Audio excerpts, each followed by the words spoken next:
ਸਤਿ ਸ਼੍ਰੀ ਅਕਾਲ। ਤੁਸੀਂ ਜੁੜੇ ਹੋਏ ਹੋ ਪੰਜਾਬੀ ਰੇਡੀਓ ਯੂਐਸਏ ਦੇ ਨਾਲ ਤੇ ਮੈਂ ਹਾਂ ਪ੍ਰਵੀਨ ਸ਼ਰਮਾ। ਪੰਜਾਬੀ ਰੇਡੀਓ ਯੂਐਸਏ ਤੇ ਇਸ ਟਾਈਮ ਤੁਸੀਂ ਸਾਨੂੰ ਲਾਈਵ ਦੇਖ ਰਹੇ ਹੋ। ਪੰਜਾਬੀ ਰੇਡੀਓ ਯੂਐਸਏ ਦੇ official YouTube channel Punjabi radio USA ਦੇ ਸਾਰੇ AM FM ਸਟੇਸ਼ਨ ਦੇ ਉੱਤੇ ਤੇ ਨਾਲ ਸਾਰੇ ਫੇਸਬੁੱਕ ਪਲੇਟਫਾਰਮਸ ਦੇ ਉੱਤੇ ਪੰਜਾਬੀ ਟੀਵੀ ਯੂਐਸਏ ਦੇ ਅਫੀਸ਼ੀਅਲ YouTube ਚੈਨਲ ਦੇ ਉੱਤੇ ਪੰਜਾਬੀ ਟੀਵੀ ਯੂਐਸਏ ਦੇ ਅਫੀਸ਼ੀਅਲ ਫੇਸਬੁੱਕ ਚੈਨਲ ਦੇ ਉੱਤੇ ਤੁਸੀਂ ਸਾਨੂੰ ਇਸ ਵੇਲੇ ਲਾਈਵ ਸੁਣ ਰਹੇ ਹੋ।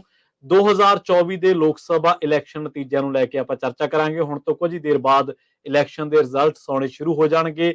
1.4 ਬਿਲੀਅਨ ਲੋਕ ਜਿਹੜੇ ਨੇ ਇਸ ਮੁਲਕ ਦੇ ਵਿੱਚ ਭਾਰਤ ਦੇ ਵਿੱਚ ਰਹਿੰਦੇ ਨੇ ਤੇ ਉਹਨਾਂ ਦੀ ਹੁਣ ਆਉਣ ਵਾਲੀ 5 ਸਾਲਾਂ ਦੀ ਕਿਸਮਤ ਕਿਹੋ ਜਿਹੀ ਹੋਏਗੀ ਉਹਦੀ ਇਬਾਰਤ ਲਿਖੀ ਜਾਣੀ ਹੈ। ਹੁਣ ਤੋਂ ਕੁਝ ਘੰਟਿਆਂ ਬਾਅਦ 543 ਲੋਕ ਸਭਾ ਦੇ ਨੁਮਾਇੰਦੇ ਚੁਣੇ ਜਾਣਗੇ। ਲਗਾਤਾਰ 10 ਸਾਲ ਤੋਂ ਬਾਅਦ ਕੀ ਮੋਦੀ ਸਰਕਾਰ ਭਾਜਪਾ ਸੱਤਾ ਦੇ ਵਿੱਚ ਵਾਪਸੀ ਕਰ ਰਹੀ ਹੈ। ਕੀ ਐਨਡੀਏ ਗੱਠਜੋੜ ਕੋਈ ਕ੍ਰਿਸ਼ਮਾ ਕਰੇਗਾ?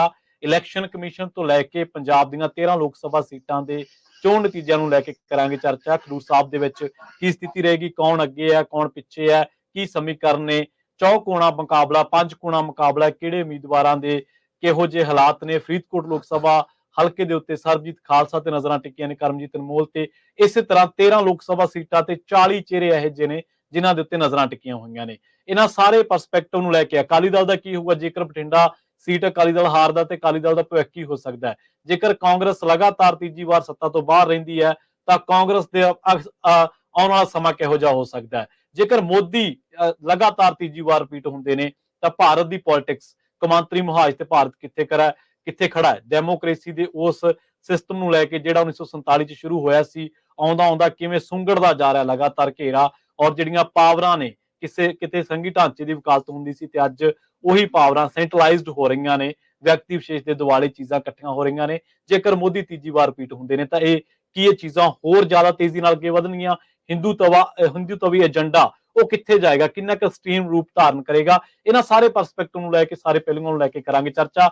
ਸਾਡੇ ਨਾਲ ਜੁੜ ਚੁੱਕੇ ਨੇ ਹਰਜੋਤ ਸਿੰਘ ਖਾਲਸਾ ਜੀ। ਖਾਲਸਾ ਜੀ ਸਤਿ ਸ਼੍ਰੀ ਅਕਾਲ, ਸਵਾਗਤ ਹੈ ਜੀ। ਸਤਿ ਸ਼੍ਰੀ ਅਕਾਲ, ਧੰਨਵਾਦ ਜੀ ਆਇਆਂ ਨੂੰ। ਜੀ ਤੁਹਾਨੂੰ ਸਾਰਿਆਂ ਨੂੰ ਪਤਾ ਹੀ ਆ ਵੀ ਅੱਜ ਜੂਨ ਦੀ 3 ਤਰੀਕ ਆ ਜੀ ਤੇ ਆਪਣੀ ਸ਼ਾਮਾਂ ਆ ਤੇ ਪੰਜਾਬ ਦੇ ਵਿੱਚ ਇਸ ਟਾਈਮ ਜੂਨ ਦੀ 4 ਤਰੀਕ ਆ ਤੇ ਸਵੇਰਾ ਹੈਗਾ। ਸੋ ਇਹ ਜਿਹੜੀਆਂ ਇਲੈਕਸ਼ਨਸ ਆ, ਜਿਸ ਤਰ੍ਹਾਂ ਬਾਹਰ ਵਸਦੇ ਜਿਹੜੇ ਜਿੰਨੇ NRI ਆ ਉਹਨਾਂ ਦੀ ਬਹੁਤ ਦਿਲਚਸਪੀ ਹੈਗੀ ਆ ਵੀ ਸਾਡੀ ਜਿਹੜੀ ਧਰਤੀ ਆ ਪੰਜਾਬ ਦੀ ਜਾਂ ਭਾਰਤ ਦੀ, ਉੱਥੇ ਕੀ ਕੁਝ ਵਾਪਰ ਰਿਹਾ ਹੈਗਾ। ਬਹੁਤ ਸਾਰੇ ਬਾਹਰ ਦੇ ਇਸ਼ੂ ਆ। ਅਨਫੋਰਚੂਨੇਟ ਪਾਰਟ ਇਹ ਆ ਵੀ ਦੇਖੋ ਪ੍ਰਵੀਨ ਜੀ ਤੇ ਰਾਜਕਰਮਵੀਰ ਸਿੰਘ ਜੀ, ਜਿਹੜੇ 2-3 ਮੇਨ ਇਸ਼ੂ ਜਿਹੜੇ NRIs ਦੇ ਹੈਗੇ ਆ, ਸਾਡੀਆਂ ਜ਼ਮੀਨਾਂ, ਸਾਡੇ ਘਰ ਜਦੋਂ ਅਸੀਂ ਵੀਜ਼ਾ ਲੈਣਾ ਹੁੰਦਾ ਤੰਗੀ ਹੁੰਦੀ ਆ। ਤੇ ਪਿਛਲੇ ਦਿਨਾਂ ਦੇ ਵਿੱਚ ਟ੍ਰਾਂਸਨੈਸ਼ਨਲ ਰਿਪਰੈਸ਼ਨ ਨੂੰ ਲੈ ਕੇ ਬਾਹਰ ਵਸਦੇ ਸਿੱਖਾਂ ਨੂੰ ਉੱਥੇ ਦੀ ਸਰਕਾਰ ਵੱਲੋਂ ਕਤਲ ਕਰਨ ਦੀ ਜਿਹੜੀ ਕੋਸ਼ਿਸ਼ ਕੀਤੀ ਗਈ ਆ, ਇਹ ਸਾਰੇ ਜਿਹੜੇ ਮੁੱਦੇ ਆ ਇਹ ਕਿਸੇ ਵੀ ਕੈਂਡੀਡੇਟ ਨੇ ਉੱਥੇ ਡਿਸਕਸ ਨਹੀਂ ਕੀਤੇ। ਹਾਲਾਂਕਿ ਬਹੁਤ ਆਸਾਂ ਆ ਵੀ ਜਿਹੜੇ ਵੀ ਕੈਂਡੀਡੇਟ ਜਿੱਤ ਕੇ ਆਣ, ਘੱਟੋ ਘੱਟ ਆਪਣੀ ਕੌਮ ਲਈ, ਆਪਣੇ ਜਿਹੜੇ ਮੁਲਕ ਜਿਹੜੇ ਲੋਕ ਆ ਰਹਿੰਦੇ ਉਹਨਾਂ ਲਈ ਕੋਈ ਚੰਗਾ ਕੰਮ ਕਰਨ। ਸੋ ਸਾਡਾ ਐਜ਼ ਏ ਮੀਡੀਆ ਹੋਣ ਦਾ ਫਰਜ਼ ਬਣਦਾ ਵੀ ਆਪਾਂ ਉੱਥੇ ਵੀ ਕੀ ਕੁਝ ਵਾਪਰ ਰਿਹਾ, ਇਲੈਕਸ਼ਨ ਦੇ ਰਿਜ਼ਲਟਸ ਕੀ ਆ, ਉਹ ਤੁਹਾਡੇ ਨਾਲ ਸਾਂਝੇ ਕਰੀਏ। ਸੋ ਪੰਜਾਬੀ ਰੇਡੀਓ USA ਦੇ 15 ਜਿਹੜੇ AM ਤੇ FM ਸਟੇਸ਼ਨ, ਘਰਾਂ ਦੇ ਵਿੱਚ ਰੇਡੀਓ ਸੈਟਸ ਦੇ ਰਾਹੀਂ, ਟੈਲੀਫੋਨ ਦੇ ਰਾਹੀਂ, ਫੇਸਬੁੱਕ, YouTube ਦੇ ਉੱਤੇ ਤੁਸੀਂ ਲਾਈਵ ਦੇਖ ਰਹੇ ਹੋ, ਸੁਣ ਰਹੇ ਹੋ ਜੀ। ਸਾਡੇ ਨਾਲ ਜੁੜੇ ਨੇ ਰਾਜਕਰਮਵੀਰ ਸਿੰਘ ਜੀ। ਰਾਜਕਰਮਵੀਰ ਸਿੰਘ ਜੀ ਸਤਿ ਸ਼੍ਰੀ ਅਕਾਲ, ਸਵਾਗਤ ਹੈ ਜੀ। ਧੰਨਵਾਦ ਪ੍ਰਵੀਨ ਸ਼ਰਮਾ ਜੀ, ਹਰਜੋਤ ਸਿੰਘ ਜੀ, ਧੰਨਵਾਦ ਸਾਰੇ ਸੁਣਨ ਵਾਲੇ ਦੇਖਣ ਵਾਲੇ ਸਭ ਨੂੰ ਹੀ ਪਿਆਰ ਭਰੀ ਸਤਿ ਸ਼੍ਰੀ ਅਕਾਲ। ਸੋ 2024 ਦਾ ਉਹ ਕਈ ਮਹੀਨਿਆਂ ਤੋਂ ਇਹ ਉਡੀਕ ਰਹੇ ਸੀਗੇ। ਖੱਬੇ ਸੱਜੇ ਇਹ ਉਹ, ਉੱਤੇ ਥੱਲੇ ਬਿਆਨਬਾਜ਼ੀਆਂ, ਇਹ ਉਹ ਸਭ ਕੁਝ ਆਪਾਂ ਦੇਖਿਆ ਸੁਣਿਆ, ਉਹ ਸਾਰਾ ਕੁਝ ਹੋ ਰਿਹਾ।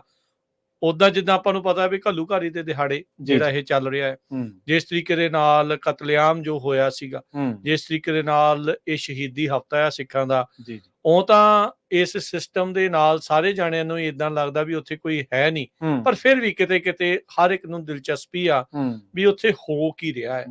ਜਿਹੜੇ ਮੁਲਕ ਦੀ ਲਈ ਚੰਗੀ ਕਾਮਨਾ ਵੀ ਸੋਚਦੇ ਆ ਵੀ ਭਾਈ ਕਿਤੇ ਸ਼ਾਇਦ ਸੁਧਾਰ ਹੋ ਜਾਵੇ, ਕਿ ਵਾਕਿਆ ਇਹ ਇਲੈਕਸ਼ਨਾਂ ਦੇ ਨਤੀਜਿਆਂ ਦੇ ਨਾਲ ਉਹ ਸਾਰਾ ਕੁਝ ਹੋਊਗਾ। ਕੌਣ ਜਿੱਤ ਕੇ ਆਊਗਾ, ਕੌਣ ਮਾਈਨੋਰਿਟੀ ਦਾ ਹਤੈਸ਼ੀ ਹੋਊਗਾ, ਕੌਣ ਸਿੱਖਾਂ ਦਾ ਹਤੈਸ਼ੀ ਹੋਊਗਾ, ਕਿਹੜੇ ਸਿੱਖ ਵਿਰੋਧੀ ਚਿਹਰੇ ਜਿਹੜੇ ਆ ਜਾਂ ਮਾਈਨੋਰਿਟੀਜ਼ ਦੇ ਉਲਟ ਚੱਲਣ ਵਾਲੇ ਆ ਉਹ ਅੱਗੇ ਜਾਣਗੇ। ਕਿਤੇ ਨਾ ਕਿਤੇ ਇਹ ਦਿਸ਼ਾ ਤੇ ਦਸ਼ਾ ਜਿਹੜੇ ਉਸ ਮੁਲਕ ਦੀ ਆ ਅੱਜ ਦੇ ਜਿਹੜੇ ਨਤੀਜੇ ਆ ਉਹ ਤੈਅ ਕਰਨਗੇ। ਤੀਜੀ ਵਾਰ ਮੋਦੀ ਆ ਰਿਹਾ ਆ ਜਾਂ ਕੀ ਜਿਹੜਾ ਉਹ ਹੋਊਗਾ, ਉਸ ਦੇ ਬਾਰੇ ਸਾਰੀ ਚਰਚਾ, ਐਗਜ਼ਿਟ ਪੋਲਸ ਕੀ ਆਖਦੇ ਆ, ਕੀ ਭਵਿੱਖਬਾਣੀਆਂ, ਕੀ ਸਾਰਾ ਕੁਝ ਹੋਊਗਾ, ਉਹ ਸਾਰੀਆਂ ਚਰਚਾਵਾਂ ਜਿਹੜੀਆਂ ਉਹ ਆਪਾਂ ਇਸ ਦੇ ਵਿੱਚ ਕਰਾਂਗੇ। ਤੁਸੀਂ ਜਿਹੜੇ ਵੀ ਮਾਧਿਅਮ ਰਾਹੀਂ ਇਸ ਟਾਈਮ ਸੁਣ ਰਹੇ ਆ, ਦੇਖ ਰਹੇ ਆ, ਅੱਗੇ ਤੋਂ ਅੱਗੇ ਸ਼ੇਅਰ ਜਿਹੜਾ ਉਹ ਜ਼ਰੂਰ ਕਰੋ। ਪੰਜਾਬ ਦੇ ਵਿੱਚ ਪੰਜਾਬੀ ਰੇਡੀਓ USA ਦੇ ਚੈਨਲ ਨੂੰ ਉਹਨਾਂ ਨੇ ਬੰਦ ਕੀਤਾ ਹੋਇਆ ਆ। ਸੋਸ਼ਲ ਮੀਡੀਆ ਸਾਡਾ ਉੱਥੇ ਬੰਦ ਆ, YouTube ਵੀ ਤੇ Facebook ਵੀ। ਸੋ ਉੱਥੇ ਲਈ ਪੰਜਾਬ ਦੇ ਲਈ ਵਿਸ਼ੇਸ਼ ਲਿੰਕ ਪੰਜਾਬੀ TV USA ਦੇ ਉੱਤੇ ਉਹ ਆਪਾਂ ਚਲਾਇਆ ਆ। ਸੋ ਜਿੰਨੇ ਵੀ ਸਾਡੇ ਸੁਣਨ ਵਾਲੇ, ਦੇਖਣ ਵਾਲੇ ਆ, ਉਹ ਸਾਡਾ YouTube ਦਾ ਜਿਹੜਾ ਉਹ ਲਿੰਕ ਆ ਪੰਜਾਬੀ TV USA ਦਾ, ਉਸ ਨੂੰ ਅੱਗੇ ਤੋਂ ਅੱਗੇ ਆਪਣੇ ਪੰਜਾਬ ਦੇ ਵਿੱਚ ਰਹਿਣ ਵਾਲੇ ਦੋਸਤ, ਮਿੱਤਰ, ਰਿਸ਼ਤੇਦਾਰ ਉਹਨਾਂ ਤੱਕ ਪਹੁੰਚਾ ਦਿਓ, ਤਾਂ ਜੋ ਉਹ ਵੀ ਇਸ ਕਵਰੇਜ ਦੇ ਨਾਲ ਜੁੜ ਸਕਣ ਤੇ ਗੱਲਾਂ ਬਾਤਾਂ ਕਰਦੇ ਰਵਾਂਗੇ। ਤੇ ਆਪਾਂ ਆਪਣੇ ਅਗਲੇ ਜਿਹੜੇ ਸਾਥੀ ਆ ਉਹਨਾਂ ਦੇ ਨਾਲ ਜੁੜਦੇ ਆ। ਗੁਰਪ੍ਰੀਤ ਸਿੰਘ ਜੀ ਪੰਜਾਬ ਤੋਂ ਆਪਣੇ ਨਾਲ ਜੁੜ ਚੁੱਕੇ ਨੇ। ਹਾਂਜੀ ਗੁਰਪ੍ਰੀਤ ਸਿੰਘ ਜੀ, ਆਇਆਂ ਨੂੰ ਸਵਾਗਤ ਹੈ। ਸਤਿ ਸ਼੍ਰੀ ਅਕਾਲ ਜੀ। ਸਤਿ ਸ਼੍ਰੀ ਅਕਾਲ ਜੀ, ਪਿਆਰ ਭਰੀ ਸਤਿ ਸ਼੍ਰੀ ਅਕਾਲ। ਸਾਰੇ ਸਰੋਤੇ ਵੀ ਜਿਹੜੇ ਸਾਡੇ ਨਾਲ ਜੁੜੇ ਹੋਏ ਨੇ ਉਹਨਾਂ ਸਾਰਿਆਂ ਦਾ ਵੈਲਕਮ ਹੈ ਇਸ ਖਾਸ ਪ੍ਰੋਗਰਾਮ ਦੇ ਵਿੱਚ, ਕਿਉਂਕਿ ਅੱਜ ਸਾਰਾ ਦਿਨ ਜਦੋਂ ਤੱਕ ਇਹ ਨਿਰਧਾਰਤ ਨਹੀਂ ਹੋ ਜਾਂਦਾ ਵੀ ਇਸ ਵਾਰ ਕੁਰਸੀ ਤੇ ਬਹਿਣਾ ਕਿਵੇਂ ਆ, ਉਦੋਂ ਤੱਕ ਤੁਹਾਡੇ ਨਾਲ ਲਗਾਤਾਰ ਜੁੜੇ ਰਹਾਂਗੇ। ਇੱਕ ਤੁਹਾਨੂੰ ਅਪਡੇਟ ਦੇਣ ਦੀ ਕੋਸ਼ਿਸ਼ ਕਰਾਂਗੇ ਪਿਛਲੇ 2 ਮਹੀਨਿਆਂ ਦੇ ਵਿੱਚ ਸਿਆਸਤ ਦੇ ਹੇਠਲੇ ਤੋਂ ਹੇਠਲੇ ਪੱਧਰ ਤੱਕ ਜੋ ਕੁਝ ਹੋਇਆ ਤੇ ਉਸ ਤੋਂ ਬਾਅਦ ਜੋ ਕੁਝ ਵਾਅਦੇ, ਦਾਅਵੇ ਤੇ ਫਿਰ ਚਿਹਰਿਆਂ ਦੀ ਦੌੜ ਜਿਹੜੀ ਲੱਗੀ ਹੈ, ਉਹ ਸਾਰੀ ਆਪਾਂ ਆਪਣੇ ਦਰਸ਼ਕਾਂ ਦੇ ਸਾਹਮਣੇ ਰੱਖਣ ਦੀ ਕੋਸ਼ਿਸ਼ ਵੀ ਕਰਾਂਗੇ। ਸਭ ਤੋਂ ਪਹਿਲਾਂ ਦੱਸ ਦਈਏ ਕਿ ਜਿਹੜੀ ਇਹ ਲੋਕ ਸਭਾ ਚੋਣ ਹੋਈ ਹੈ, ਇਸ ਦੇ ਵਿੱਚ ਪੂਰੇ ਭਾਰਤ ਦੇ ਵਿੱਚ ਕੁੱਲ 8360 ਕੈਂਡੀਡੇਟ ਇਸ ਸਮੇਂ ਜਿਨ੍ਹਾਂ ਨੇ ਇਸ ਦੌੜ 'ਚ ਭਾਗ ਲਿਆ ਸੀ, ਉਹਨਾਂ ਦੀ ਗਿਣਤੀ ਹੈ 8360। ਉਹਨਾਂ ਚੋਂ ਹੁਣ 553 ਜਿਹੜੇ ਨੇ ਉਹਨਾਂ ਦੀ ਕਿਸਮਤ ਦਾ ਅੱਜ ਫੈਸਲਾ ਹੋਣਾ ਹੈ ਕਿ ਉਹ ਜਾ ਕੇ ਹੁਣ ਲੋਕ ਸਭਾ ਦੇ ਵਿੱਚ ਲੋਕਾਂ ਦੇ ਹੱਕ ਦੀ ਆਵਾਜ਼ ਚੁੱਕਣਗੇ ਜਾਂ ਨਹੀਂ, ਇਹ ਤਾਂ ਸਮਾਂ ਦੱਸੂਗਾ। ਪਰ ਲੋਕਾਂ ਨੇ ਤਾਂ ਇਸੇ ਆਸ ਨਾਲ ਚੁਣਨਾ ਹੁੰਦਾ ਹੈ। ਗੱਲ ਜੇਕਰ VOTING ਦੀ ਕਰੀਏ, ਜਿਹੜਾ ਇਲੈਕਸ਼ਨ ਕਮਿਸ਼ਨ ਦੇ ਤਹਿਤ ਉਹਨਾਂ ਦੇ ਵੱਲੋਂ ਡਾਟਾ ਆਪਣੀ ਪ੍ਰੈਸ ਕਾਨਫਰੰਸ ਕਰਕੇ ਜਾਰੀ ਕੀਤਾ ਗਿਆ ਸੀ, ਤਾਂ ਕਹਿੰਦੇ ਵੀ 140 ਕਰੋੜ ਦੀ ਆਬਾਦੀ ਤਕਰੀਬਨ ਭਾਰਤ ਦੀ ਹੈ, ਉਸ ਦੇ ਵਿੱਚੋਂ 64.2 ਕਰੋੜ ਲੋਕਾਂ ਨੇ ਵੋਟ ਪਾਈ ਹੈ। ਤਕਰੀਬਨ ਇਹ ਵੋਟ ਜੇ ਪੋਲਿੰਗ ਦੇ ਹਿਸਾਬ ਨਾਲ ਦੇਖੀ ਜਾਵੇ ਤਾਂ ਘੱਟ ਮੰਨੀ ਜਾ ਰਹੀ ਹੈ। ਮੰਨਿਆ ਜਾ ਰਿਹਾ ਕਿ ਇਸ ਵਾਰ ਲੋਕਾਂ ਨੇ ਉਹ ਉਤਸ਼ਾਹ ਨਹੀਂ ਦਿਖਾਇਆ ਜਿਹੜਾ ਦਿਖਾਉਣਾ ਚਾਹੀਦਾ ਇੱਕ ਡੈਮੋਕ੍ਰੈਟਿਕ ਕੰਟਰੀ ਦੇ ਵਿੱਚ, ਡੈਮੋਕ੍ਰੇਸੀ ਵਾਲੇ ਦੇਸ਼ ਦੇ ਵਿੱਚ। ਤੇ ਇਸ ਦੇ ਵਿੱਚੋਂ 31.2 ਕਰੋੜ ਮਹਿਲਾਵਾਂ ਨੇ, ਫੀਮੇਲ ਨੇ, ਜਿਨ੍ਹਾਂ ਨੇ ਇਸ ਪ੍ਰਕਿਰਿਆ ਦੇ ਵਿੱਚ ਯੋਗਦਾਨ ਪਾਇਆ। ਅਸੀਂ ਵੱਖ-ਵੱਖ ਜਾਂ ਕਹਿ ਲਈਏ ਵੱਖ-ਵੱਖ ਤਰ੍ਹਾਂ ਦੇ ਸ਼ਬਦ ਦੇ ਨਾਲ ਜੁੜੇ ਹੋਏ ਜੁਮਲੇ ਬੀਤੇ ਦਿਨੀ ਗੱਲਾਂ ਸੁਣੀਆਂ ਨੇ, ਜਿਸ ਦੇ ਵਿੱਚ ਮੁਸਲਮ ਦੀ ਗੱਲ ਹੁੰਦੀ ਹੈ, ਮਟਨ ਦੀ ਗੱਲ ਹੁੰਦੀ ਹੈ, ਮਛਲੀ ਦੀ ਗੱਲ ਹੁੰਦੀ ਹੈ, ਮੰਗਲ ਸੂਤਰ ਦੀ ਗੱਲ ਹੁੰਦੀ ਹੈ।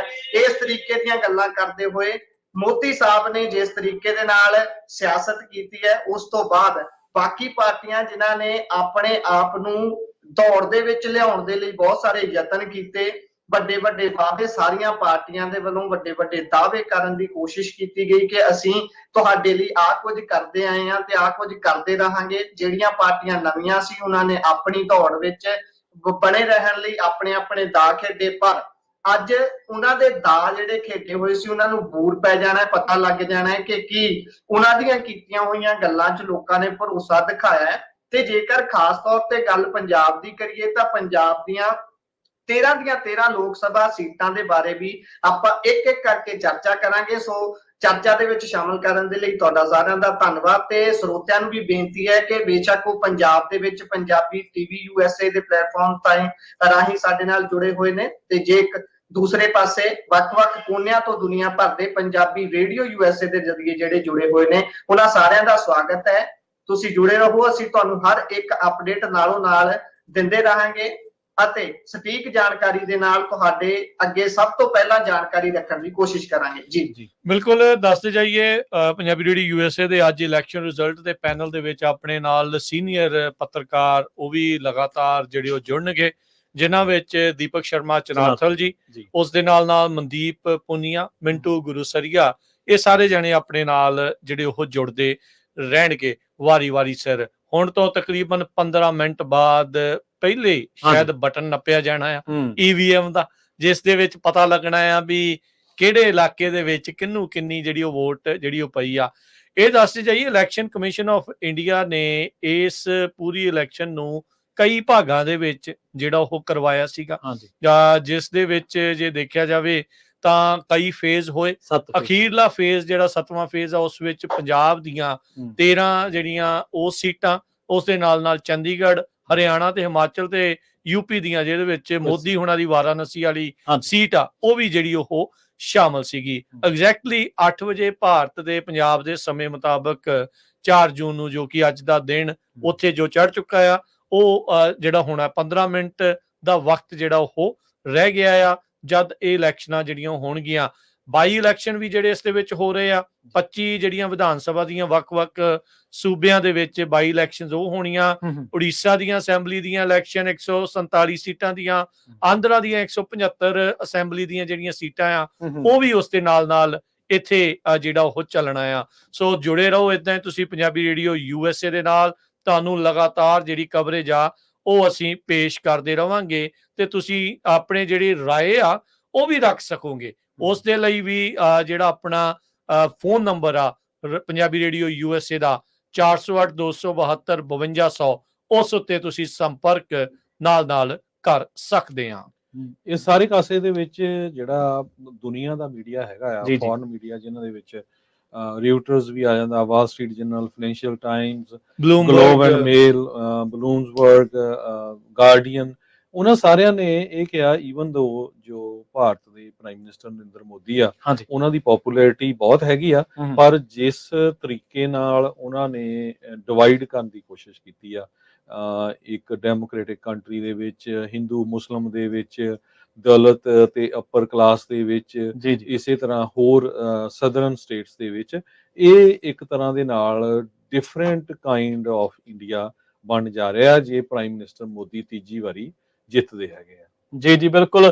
ਤੁਸੀਂ ਇੰਡੀਆ ਦਾ ਇੱਕ ਹੋਰ ਮੁਹਾਂਦਰਾ ਜਿਹੜਾ ਤੁਹਾਨੂੰ ਦੇਖਣ ਨੂੰ ਮਿਲ ਸਕਦਾ, ਇੰਡੀਆ ਦੇ ਵਿੱਚ 2014 ਦੇ ਵਿੱਚ ਜਦੋਂ ਮੋਦੀ ਆਉਂਦੇ ਨੇ ਤਾਂ ਲਗਾਤਾਰ ਮਾਈਨੋਰਟੀਜ਼ ਦੇ ਉੱਤੇ ਮੌਬ ਲਿੰਚਿੰਗ ਦੀਆਂ ਘਟਨਾਵਾਂ ਇੱਕਦਮ ਵਾਪਰਦੀਆਂ ਨੇ। ਮੌਬ ਲਿੰਚਿੰਗ ਦੇ ਵਿੱਚ ਮਾਈਨੋਰਟੀਜ਼ ਦੇ ਜਿਹੜੇ ਕਾਰੋਬਾਰ ਨੇ ਉਹਨਾਂ ਨੂੰ ਨਿਸ਼ਾਨਾ ਬਣਾਇਆ ਜਾਂਦਾ ਹੈ। 2019 ਦੀਆਂ ਲੋਕ ਸਭਾ ਚੋਣਾਂ ਦੇ ਵਿੱਚ ਮੋਦੀ ਆਪਣਾ 56 ਇੰਚ ਦਾ ਸੀਨਾ ਮੂਹਰੇ ਕਰਕੇ ਪੁਲਵਾਮਾ ਦੇ ਵਿੱਚ ਸ਼ਹੀਦਾਂ ਦੀਆਂ ਚਿਤਾਵਾਂ, ਉਹਨਾਂ ਦੀਆਂ ਲਾਸ਼ਾਂ ਦੇ ਉੱਤੇ ਵੋਟ ਮੰਗਦੇ ਨੇ ਤੇ ਇੱਕ ਵਾਰ ਫਿਰ ਤੋਂ ਰਿਪੀਟ ਹੁੰਦੇ ਨੇ। ਇਸ ਵਾਰ ਫਿਰ ਉਹਨਾਂ ਨੇ ਲਗਾਤਾਰ ਆਪਾਂ ਉਹਨਾਂ ਦੀ ਸ਼ਬਦਾਵਲੀ ਜਿਹੜੀ ਸੀ ਇੱਕ ਪ੍ਰਧਾਨ ਮੰਤਰੀ ਦੀ ਮਰਿਆਦਾ ਵਾਲੀ, ਉਹਦੇ ਵਿੱਚ ਨਿਘਾਰ ਦੇਖਿਆ। ਵਰਲਡ ਲੈਵਲ ਤੇ ਉੱਤੇ ਇਹ ਵੀ ਚਰਚਾ ਹੋਈ ਕਿ ਮੋਦੀ ਆਪਣੇ ਆਪ ਨੂੰ ਪੇਸ਼ ਤਾਂ ਵਿਸ਼ਵ ਗੁਰੂ ਦੇ ਤੌਰ ਤੇ ਕਰਦੇ ਨੇ, ਪਰ ਜਿਹੜੀ ਉਹਨਾਂ ਦੀ ਇੱਕ ਸ਼ਬਦਾਵਲੀ ਹੈ, ਜਿਹੜੀ ਇੱਕ ਅਪਰੋਚ ਹੋਣੀ ਚਾਹੀਦੀ ਹੈ ਹਰ ਕੁਰਸੀ ਦੀ, ਇੱਕ ਆਪਣੀ ਮਰਿਆਦਾ, ਉਹ ਉਹਨਾਂ ਦੇ ਵਿੱਚੋਂ ਨਜ਼ਰ ਨਹੀਂ ਆ ਰਹੀ। ਇੱਕ ਕਿਰਦਾਰ ਵੀ ਤੁਸੀਂ ਦੁਨੀਆ ਦੇ ਵਿੱਚ ਆਪਣਾ ਜਿਹੜਾ ਉਹ ਛੱਡ ਕੇ ਜਾਂਦੇ ਹੋ, ਇਹਨਾਂ ਅਹੁਦਿਆਂ ਤੇ ਰਹਿੰਦੇ ਆ। ਉਸ ਤੋਂ ਬਾਅਦ ਬਲਡੋਜ਼ਰ ਦਾ ਜਿਹੜਾ ਨਿਆਂ ਸੀਗਾ, ਬਲਡੋਜ਼ਰ ਦੇ ਨਾਲ ਨਿਆਂ ਕਰਨਾ, ਉਹ ਵੀ ਇੱਕ ਜਿਹੜਾ ਇਸ ਹਿੰਦੂ ਤਵੀ ਏਜੰਡੇ ਦਾ ਇੱਕ ਹਿੱਸਾ ਸੀਗਾ। ਮਿਨੋਰਟੀਜ਼ ਨੂੰ ਨਿਸ਼ਾਨਾ ਬਣਾਇਆ ਗਿਆ। ਦੁਨੀਆ ਭਰ ਦੇ ਵਿੱਚ ਇਸ ਚੀਜ਼ ਦੇ ਉੱਤੇ ਬਹੁਤ ਜ਼ਿਆਦਾ ਚਰਚਾ ਹੁੰਦੀ ਹੈ। ਉਹ ਗੱਲ ਵੱਖਰੀ ਹੈ ਕਿ ਭਗਤਾਂ ਨੇ ਇੱਕ ਵੱਖਰੀ ਤਰ੍ਹਾਂ ਦਾ ਨਜ਼ਰੀਆ ਰੱਖਿਆ ਹੋਇਆ, ਵੱਖਰੀ ਤਰ੍ਹਾਂ ਦਾ ਉਹਨਾਂ ਆਪਣਾ ਇੱਕ ਚੀਜ਼ਾਂ ਨੂੰ ਸਮਝਣ ਦਾ ਜਿਹੜਾ ਉਹ ਤਰੀਕਾਕਾਰ ਹੈ, ਵੱਖਰੀ ਤਰ੍ਹਾਂ ਨੂੰ ਉਹ ਸੋਚਦੇ ਨੇ ਚੀਜ਼ਾਂ ਨੂੰ ਲੈ ਕੇ। ਪਰ ਇਹਦਾ ਮਤਲਬ ਇਹ ਨਹੀਂ ਹੈ ਕਿ ਕੁਝ ਐਕਸਪੋਜ਼ ਨਹੀਂ ਹੋ ਰਿਹਾ, ਦੁਨੀਆ ਨੂੰ ਸਭ ਪਤਾ ਲੱਗ ਰਿਹਾ ਜੀ। ਟਾਈਮ ਮੈਗਜ਼ੀਨ ਨੇ ਅੱਜ ਕੁਝ ਮਿੰਟ ਪਹਿਲਾਂ ਇੱਕ ਆਰਟੀਕਲ ਛਾਪਿਆ ਕਿ ਕਿਸ ਤਰ੍ਹਾਂ ਮੋਦੀ ਉਹਨਾਂ ਦੇ ਸਪੋਰਟਰਸ ਨੇ, ਈਵਨ ਪ੍ਰਾਈਮ ਮਿਨਿਸਟਰ ਮੋਦੀ ਉਹਨਾਂ ਦੀ ਜਿਹੜੀ ਟੋਟਲੀ ਜਿਹੜੇ ਉਹਨਾਂ ਦੇ ਕੈਂਡੀਡੇਟ ਸੀ, ਉਹਨਾਂ ਨੇ ਸੋਸ਼ਲ ਮੀਡੀਆ ਦੇ ਉੱਤੇ ਬੜੀ ਜਿਹੜੀ ਡਿਸ ਇਨਫੋਰਮੇਸ਼ਨ ਆ ਉਹ ਫੈਲਾਈ ਹੈਗੀ ਆ। ਇੱਕ ਪਾਸੇ ਤਾਂ ਉਹ ਕਹਿੰਦੇ ਆ ਵੀ ਟਾਈਮ ਮੈਗਜ਼ੀਨ ਲਿਖਦਾ ਵੀ ਪ੍ਰਾਈਮ ਮਿਨਿਸਟਰ ਮੋਦੀ ਕਹਿੰਦੇ ਵੀ ਮੈਂ ਤੀਜੀ ਵਾਰੀ ਬਣਨ ਜਾ ਰਿਹਾ ਆ ਤੇ ਮੈਂ ਭਾਰਤ ਵਿੱਚ ਵਸਦੇ ਲੋਕਾਂ ਨੂੰ ਰਾਮ ਰਾਜ ਦਊਂਗਾ। ਦੂਸਰੇ ਪਾਸੇ ਉਹ ਜੋ ਸ਼ਬਦ ਉਹਨਾਂ ਨੇ ਮੁਸਲਮਾਨਾਂ ਲਈ ਵਰਤੇ ਹੈਗੇ ਆ, ਉਹਦੀ ਜਿਹੜੀ ਪੂਰੀ ਡਿਟੇਲ ਅੱਜ ਵਾਲੇ ਜਿਹੜੇ ਟਾਈਮ ਮੈਗਜ਼ੀਨ ਨੇ ਛਾਪੀ ਆ, ਕਿਸ ਤਰ੍ਹਾਂ ਉਹਨਾਂ ਨੇ ਵੋਟ ਜਿਹਾਦ ਤੱਕ ਦਾ ਜਿਹੜਾ ਸ਼ਬਦ ਆ ਉਹ ਵਰਤਿਆ ਹੈਗਾ। ਸੋ ਉਹਦੇ ਵਿੱਚ ਬਹੁਤ ਜ਼ਿਆਦਾ ਜਿਹੜਾ ਕਹਿੰਦੇ ਇੱਕ ਤਰ੍ਹਾਂ ਨਾਲ 200 ਮਿਲੀਅਨ ਦੇ ਕਰੀਬ ਜਿਹੜੇ ਮੁਸਲਿਮ ਵੋਟਰਸ ਹੈਗੇ ਆ ਭਾਰਤ ਜੀ। ਦੇ ਵਿੱਚ, ਜੀ ਉਹਨਾਂ ਨੂੰ ਡਿਸਐਨਫਰੈਂਚਾਈਜ਼ ਕਰਨ ਦੀ ਕੋਸ਼ਿਸ਼ ਕੀਤੀ ਗਈ। ਬਿਲਕੁਲ। ਸੋ ਮਾਈਨੋਰਿਟੀ ਦੇ ਨਾਲ ਜਿਹੜਾ ਧੱਕਾ ਚੱਲਿਆ, ਗੁਰਪ੍ਰੀਤ ਤੁਸੀਂ ਉੱਥੇ ਆ, ਤੁਸੀਂ ਇਹ ਸਾਰਾ ਕੁਝ ਦੇਖਿਆ, ਬਹੁਤ ਸਾਰੇ ਜਿਹੜੇ ਗਰਾਊਂਡ ਸਰਵੇ ਤੁਸੀਂ ਕਰਕੇ ਆਏ ਆ, ਕੀ ਨਜ਼ਰ ਜਿਹੜਾ ਉੱਥੇ ਆਇਆ ਗੁਰਪ੍ਰੀਤ ਤੁਹਾਨੂੰ, ਜੇ ਤੁਸੀਂ ਥੋੜਾ ਜਿਹਾ ਬਰੀਫਲੀ, ਇਸ ਤੋਂ ਪਹਿਲਾਂ ਵੀ ਉਹ ਸ਼ੁਰੂਆਤ ਹੁੰਦੀ ਆ ਵੋਟਿੰਗ ਦੀ, ਕਾਊਂਟਿੰਗ ਦੀ ਜਿਹੜੀ ਉਹ ਸ਼ੁਰੂਆਤ ਹੁੰਦੀ ਆ, ਕੀ ਤੁਸੀਂ ਸਾਡੇ ਜਿਹੜੇ ਸਰੋਤਿਆਂ ਦਰਸ਼ਕਾਂ ਨੂੰ ਜਿਹੜਾ ਗਰਾਊਂਡ ਰਿਐਲਿਟੀ ਆ ਖਾਸ ਕਰਕੇ ਪੰਜਾਬ ਦੀ, ਉਹਦੇ ਵਿੱਚ ਕੀ ਤੁਸੀਂ ਦੇਖਿਆ? ਜੀ, ਸੋ ਸਰਵੇ ਕਰਦਿਆਂ ਸਾਨੂੰ ਵੱਖ-ਵੱਖ ਖਿੱਤਿਆਂ 'ਚ ਜਾਣ ਦਾ ਮੌਕਾ ਮਿਲਿਆ, ਖਾਸ ਤੌਰ ਤੇ ਦੁਆਬਾ ਤੇ ਮਾਝਾ ਰੀਜਨ ਦੀ ਜੇਕਰ ਗੱਲ ਕਰੀਏ, ਇਹਦੇ ਵੱਖ-ਵੱਖ ਏਰੀਆਜ਼ ਦੇ ਵਿੱਚ ਅਸੀਂ ਜਾ ਕੇ ਲੋਕਾਂ ਦੇ ਨਾਲ ਫੇਸ ਟੂ ਫੇਸ ਗੱਲਬਾਤ ਕਰਨ ਦੀ ਜਦੋਂ ਕੋਸ਼ਿਸ਼ ਕਰਦੇ ਸੀ, ਸਭ ਤੋਂ ਵੱਧ ਜਿਹੜੀ ਹੈਰਾਨੀਜਨਕ ਤੇ ਕਹਿ ਲਓ ਵੀ ਇੱਕ ਡੈਮੋਕ੍ਰੇਸੀ ਵਾਲੇ ਦੇਸ਼ ਦੇ ਲਈ ਜਿਹੜੀ ਕਹਿ ਸਕਦੇ ਆ ਕਿ ਦੁਖਦਾਈ ਗੱਲ ਵੀ ਮੰਨ ਸਕਦੇ ਆ ਇਸ ਨੂੰ, ਕਿ ਲੋਕ ਇਸ ਵਾਰ ਵੋਟ ਪਾਉਣ ਦੇ ਲਈ ਉਤਸ਼ਾਹਿਤ ਨਹੀਂ ਸੀ। ਜੇ ਅਸੀਂ ਇੱਕ ਉਸ ਤਬਕੇ ਨੂੰ ਪਿੱਛੇ ਛੱਡ ਦਈਏ ਜਿਹੜਾ ਤਬਕਾ ਸਿੱਧੇ ਤੌਰ ਤੇ ਕਿਸੇ ਪਾਰਟੀ ਦੇ ਨਾਲ ਜੁੜਿਆ ਹੋਇਆ ਹੈ, ਜਿਹੜਾ ਸਿੱਧੇ ਤੌਰ ਤੇ ਕਿਸੇ ਨਾ ਕਿਸੇ ਧਨਾੜ ਬੰਦੇ ਨਾਲ ਸੰਪਰਕ 'ਚ ਹੈ, ਜਿਹੜਾ ਸਿਆਸਤ ਦੇ ਵਿੱਚ ਵਿਚਰਦਾ ਹੈ, ਉਸ ਤੋਂ ਇਲਾਵਾ ਆਮ ਵਿਅਕਤੀ ਜਿਹੜਾ ਉਹੀ ਕਰਦਾ ਉਹੀ ਖਾਂਦਾ, ਉਸ ਦਾ ਸਿੱਧਾ ਇਹ ਕਹਿਣਾ ਸੀ ਵੀ ਭਾਈ ਉਹੀ ਕਰਨਾ ਹੈ, ਆਹੀ ਖਾਣਾ ਹੈ, ਸਾਨੂੰ ਕਿਸੇ ਨਾਲ ਕੋਈ ਮਤਲਬ ਨਹੀਂ, ਕਿਹੜਾ ਆਵੇ ਕਿਹੜਾ ਨਾ ਆਵੇ, ਵੋਟ ਪਾਉਣੀ ਹੈ ਜਾਂ ਨਹੀਂ ਪਾਉਣੀ ਇਹ ਉਸ ਦਿਨ ਦੇਖਾਂਗੇ। ਇਸ ਤੋਂ ਬਾਅਦ ਲੋਕ ਕੁਝ ਵੀ ਬਿਆਨ ਕਰਨ ਤੋਂ ਝਿਜਕ ਰਹੇ ਸੀ, ਜਿਵੇਂ ਇਹ ਇੱਕ ਐ ਮੰਨ ਸਕਦੇ ਆ ਵੀ ਇਹਨੂੰ ਇਸ ਤਰੀਕੇ ਨਾਲ ਵੀ ਲਿਆ ਜਾ ਸਕਦਾ ਹੈ ਲੋਕ ਆਪਣਾ ਮਨ ਨਹੀਂ ਦੇਣਾ ਚਾਹੁੰਦੇ ਸੀ, ਜਾਂ ਦੂਜੇ ਪਾਸੇ ਇਹ ਵੀ ਕਿਹਾ ਜਾ ਸਕਦਾ ਹੈ ਕਿ ਲੋਕਾਂ ਦੇ ਵਿੱਚ ਇੱਕ ਭਾਵਨਾ ਹੀ ਇਹੋ ਜਿਹੀ ਬਣ ਚੁੱਕੀ ਹੈ, ਸਾਰੀਆਂ ਸਰਕਾਰਾਂ ਤੋਂ ਲੋਕ ਉਕਤਾ ਹੀ ਇੰਨੇ ਚੁੱਕੇ ਨੇ। ਜੇ ਖਾਸ ਤੌਰ ਤੇ ਪੰਜਾਬ 'ਚ ਗੱਲ ਕਰੀਏ, ਹਾਲੇ 27 ਤੋਂ 28 ਮਹੀਨੇ ਹੋਏ ਨੇ, ਜਿਹੜੀ ਤੀਜੀ ਧਿਰ ਪੰਜਾਬ ਦੇ ਵਿੱਚ ਆਈ ਹੈ ਆਮ ਆਦਮੀ ਪਾਰਟੀ, ਉਹਨਾਂ ਨੂੰ ਮੈਂਡੇਟ ਬਹੁਤ ਵੱਡਾ ਦਿੱਤਾ ਪੰਜਾਬੀਆਂ ਨੇ। ਜਦੋਂ ਉਹਦੇ ਬਾਰੇ ਗੱਲ ਕਰਦੇ ਸੀ ਤੇ 2.5 ਮਹੀਨਿਆਂ ਦੇ ਅੰਦਰ, 2.5 ਸਾਲਾਂ ਦੇ ਅੰਦਰ ਨਿਰਾਸ਼ਾ ਉਹਨਾਂ ਨੂੰ ਲੈ ਕੇ ਵੀ ਲੋਕਾਂ ਦੇ ਅੰਦਰ ਆ ਚੁੱਕੀ ਸੀ।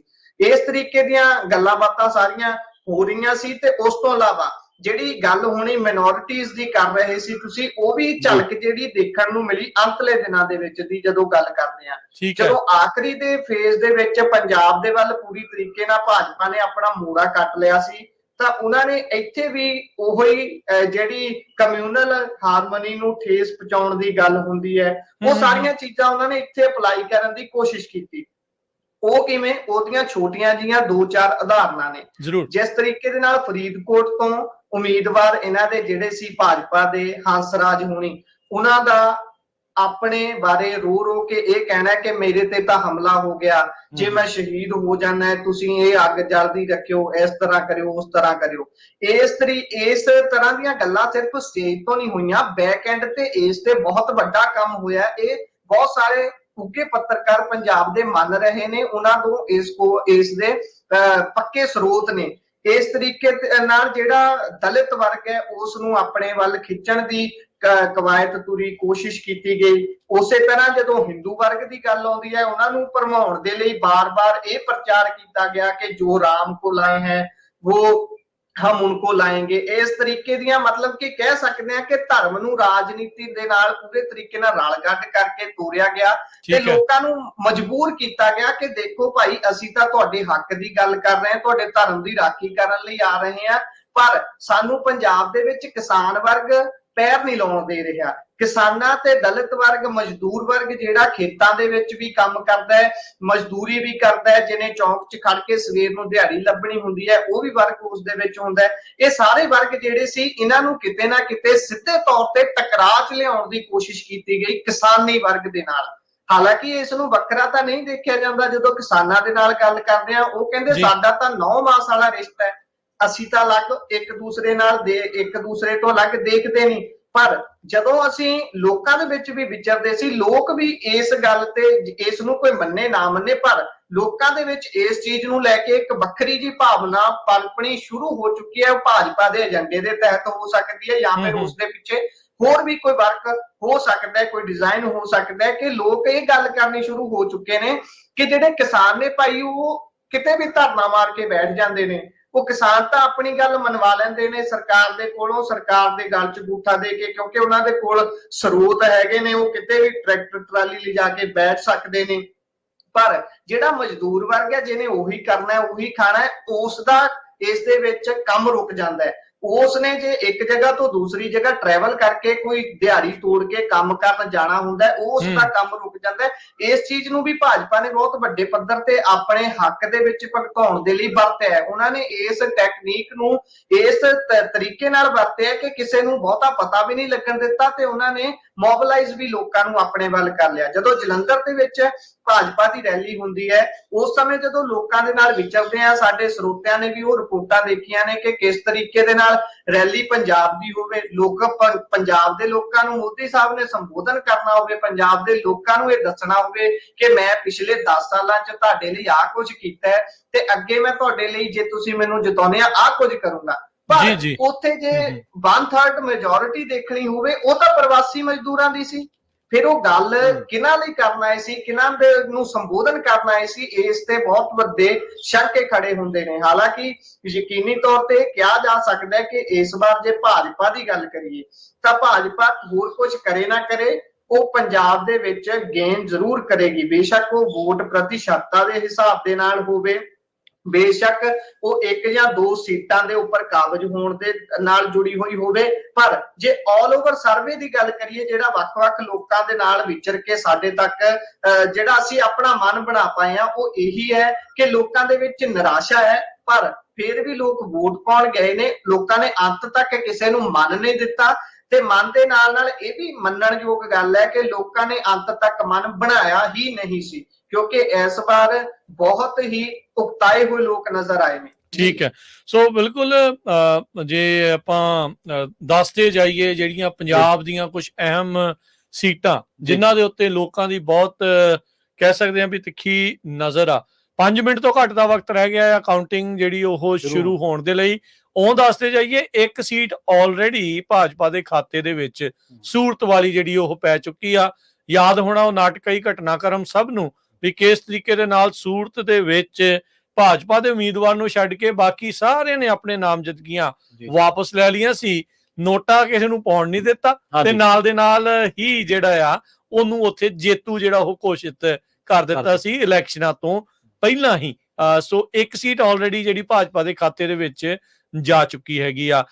ਤੇ ਜੇ ਆਪਾਂ ਪੰਜਾਬ ਦੀ ਪ੍ਰਵੀਨ ਜੀ, ਜੋਤ ਜੀ ਤੇ ਗੁਰਪ੍ਰੀਤ ਜੀ ਗੱਲ ਕਰੀਏ ਤਾਂ ਜਿਹੜੀ ਖਡੂਰ ਸਾਹਿਬ ਦਾ ਜਿਹੜਾ ਹਲਕਾ ਆ, ਪੰਥਕ ਹਲਕਾ ਜਿਹੜਾ ਆ ਉਹ ਮੰਨਿਆ ਜਾਂਦਾ। ਪੰਥਕ ਵੋਟ ਉਸ ਦੇ ਵਿੱਚ ਭਾਰੀ ਆ।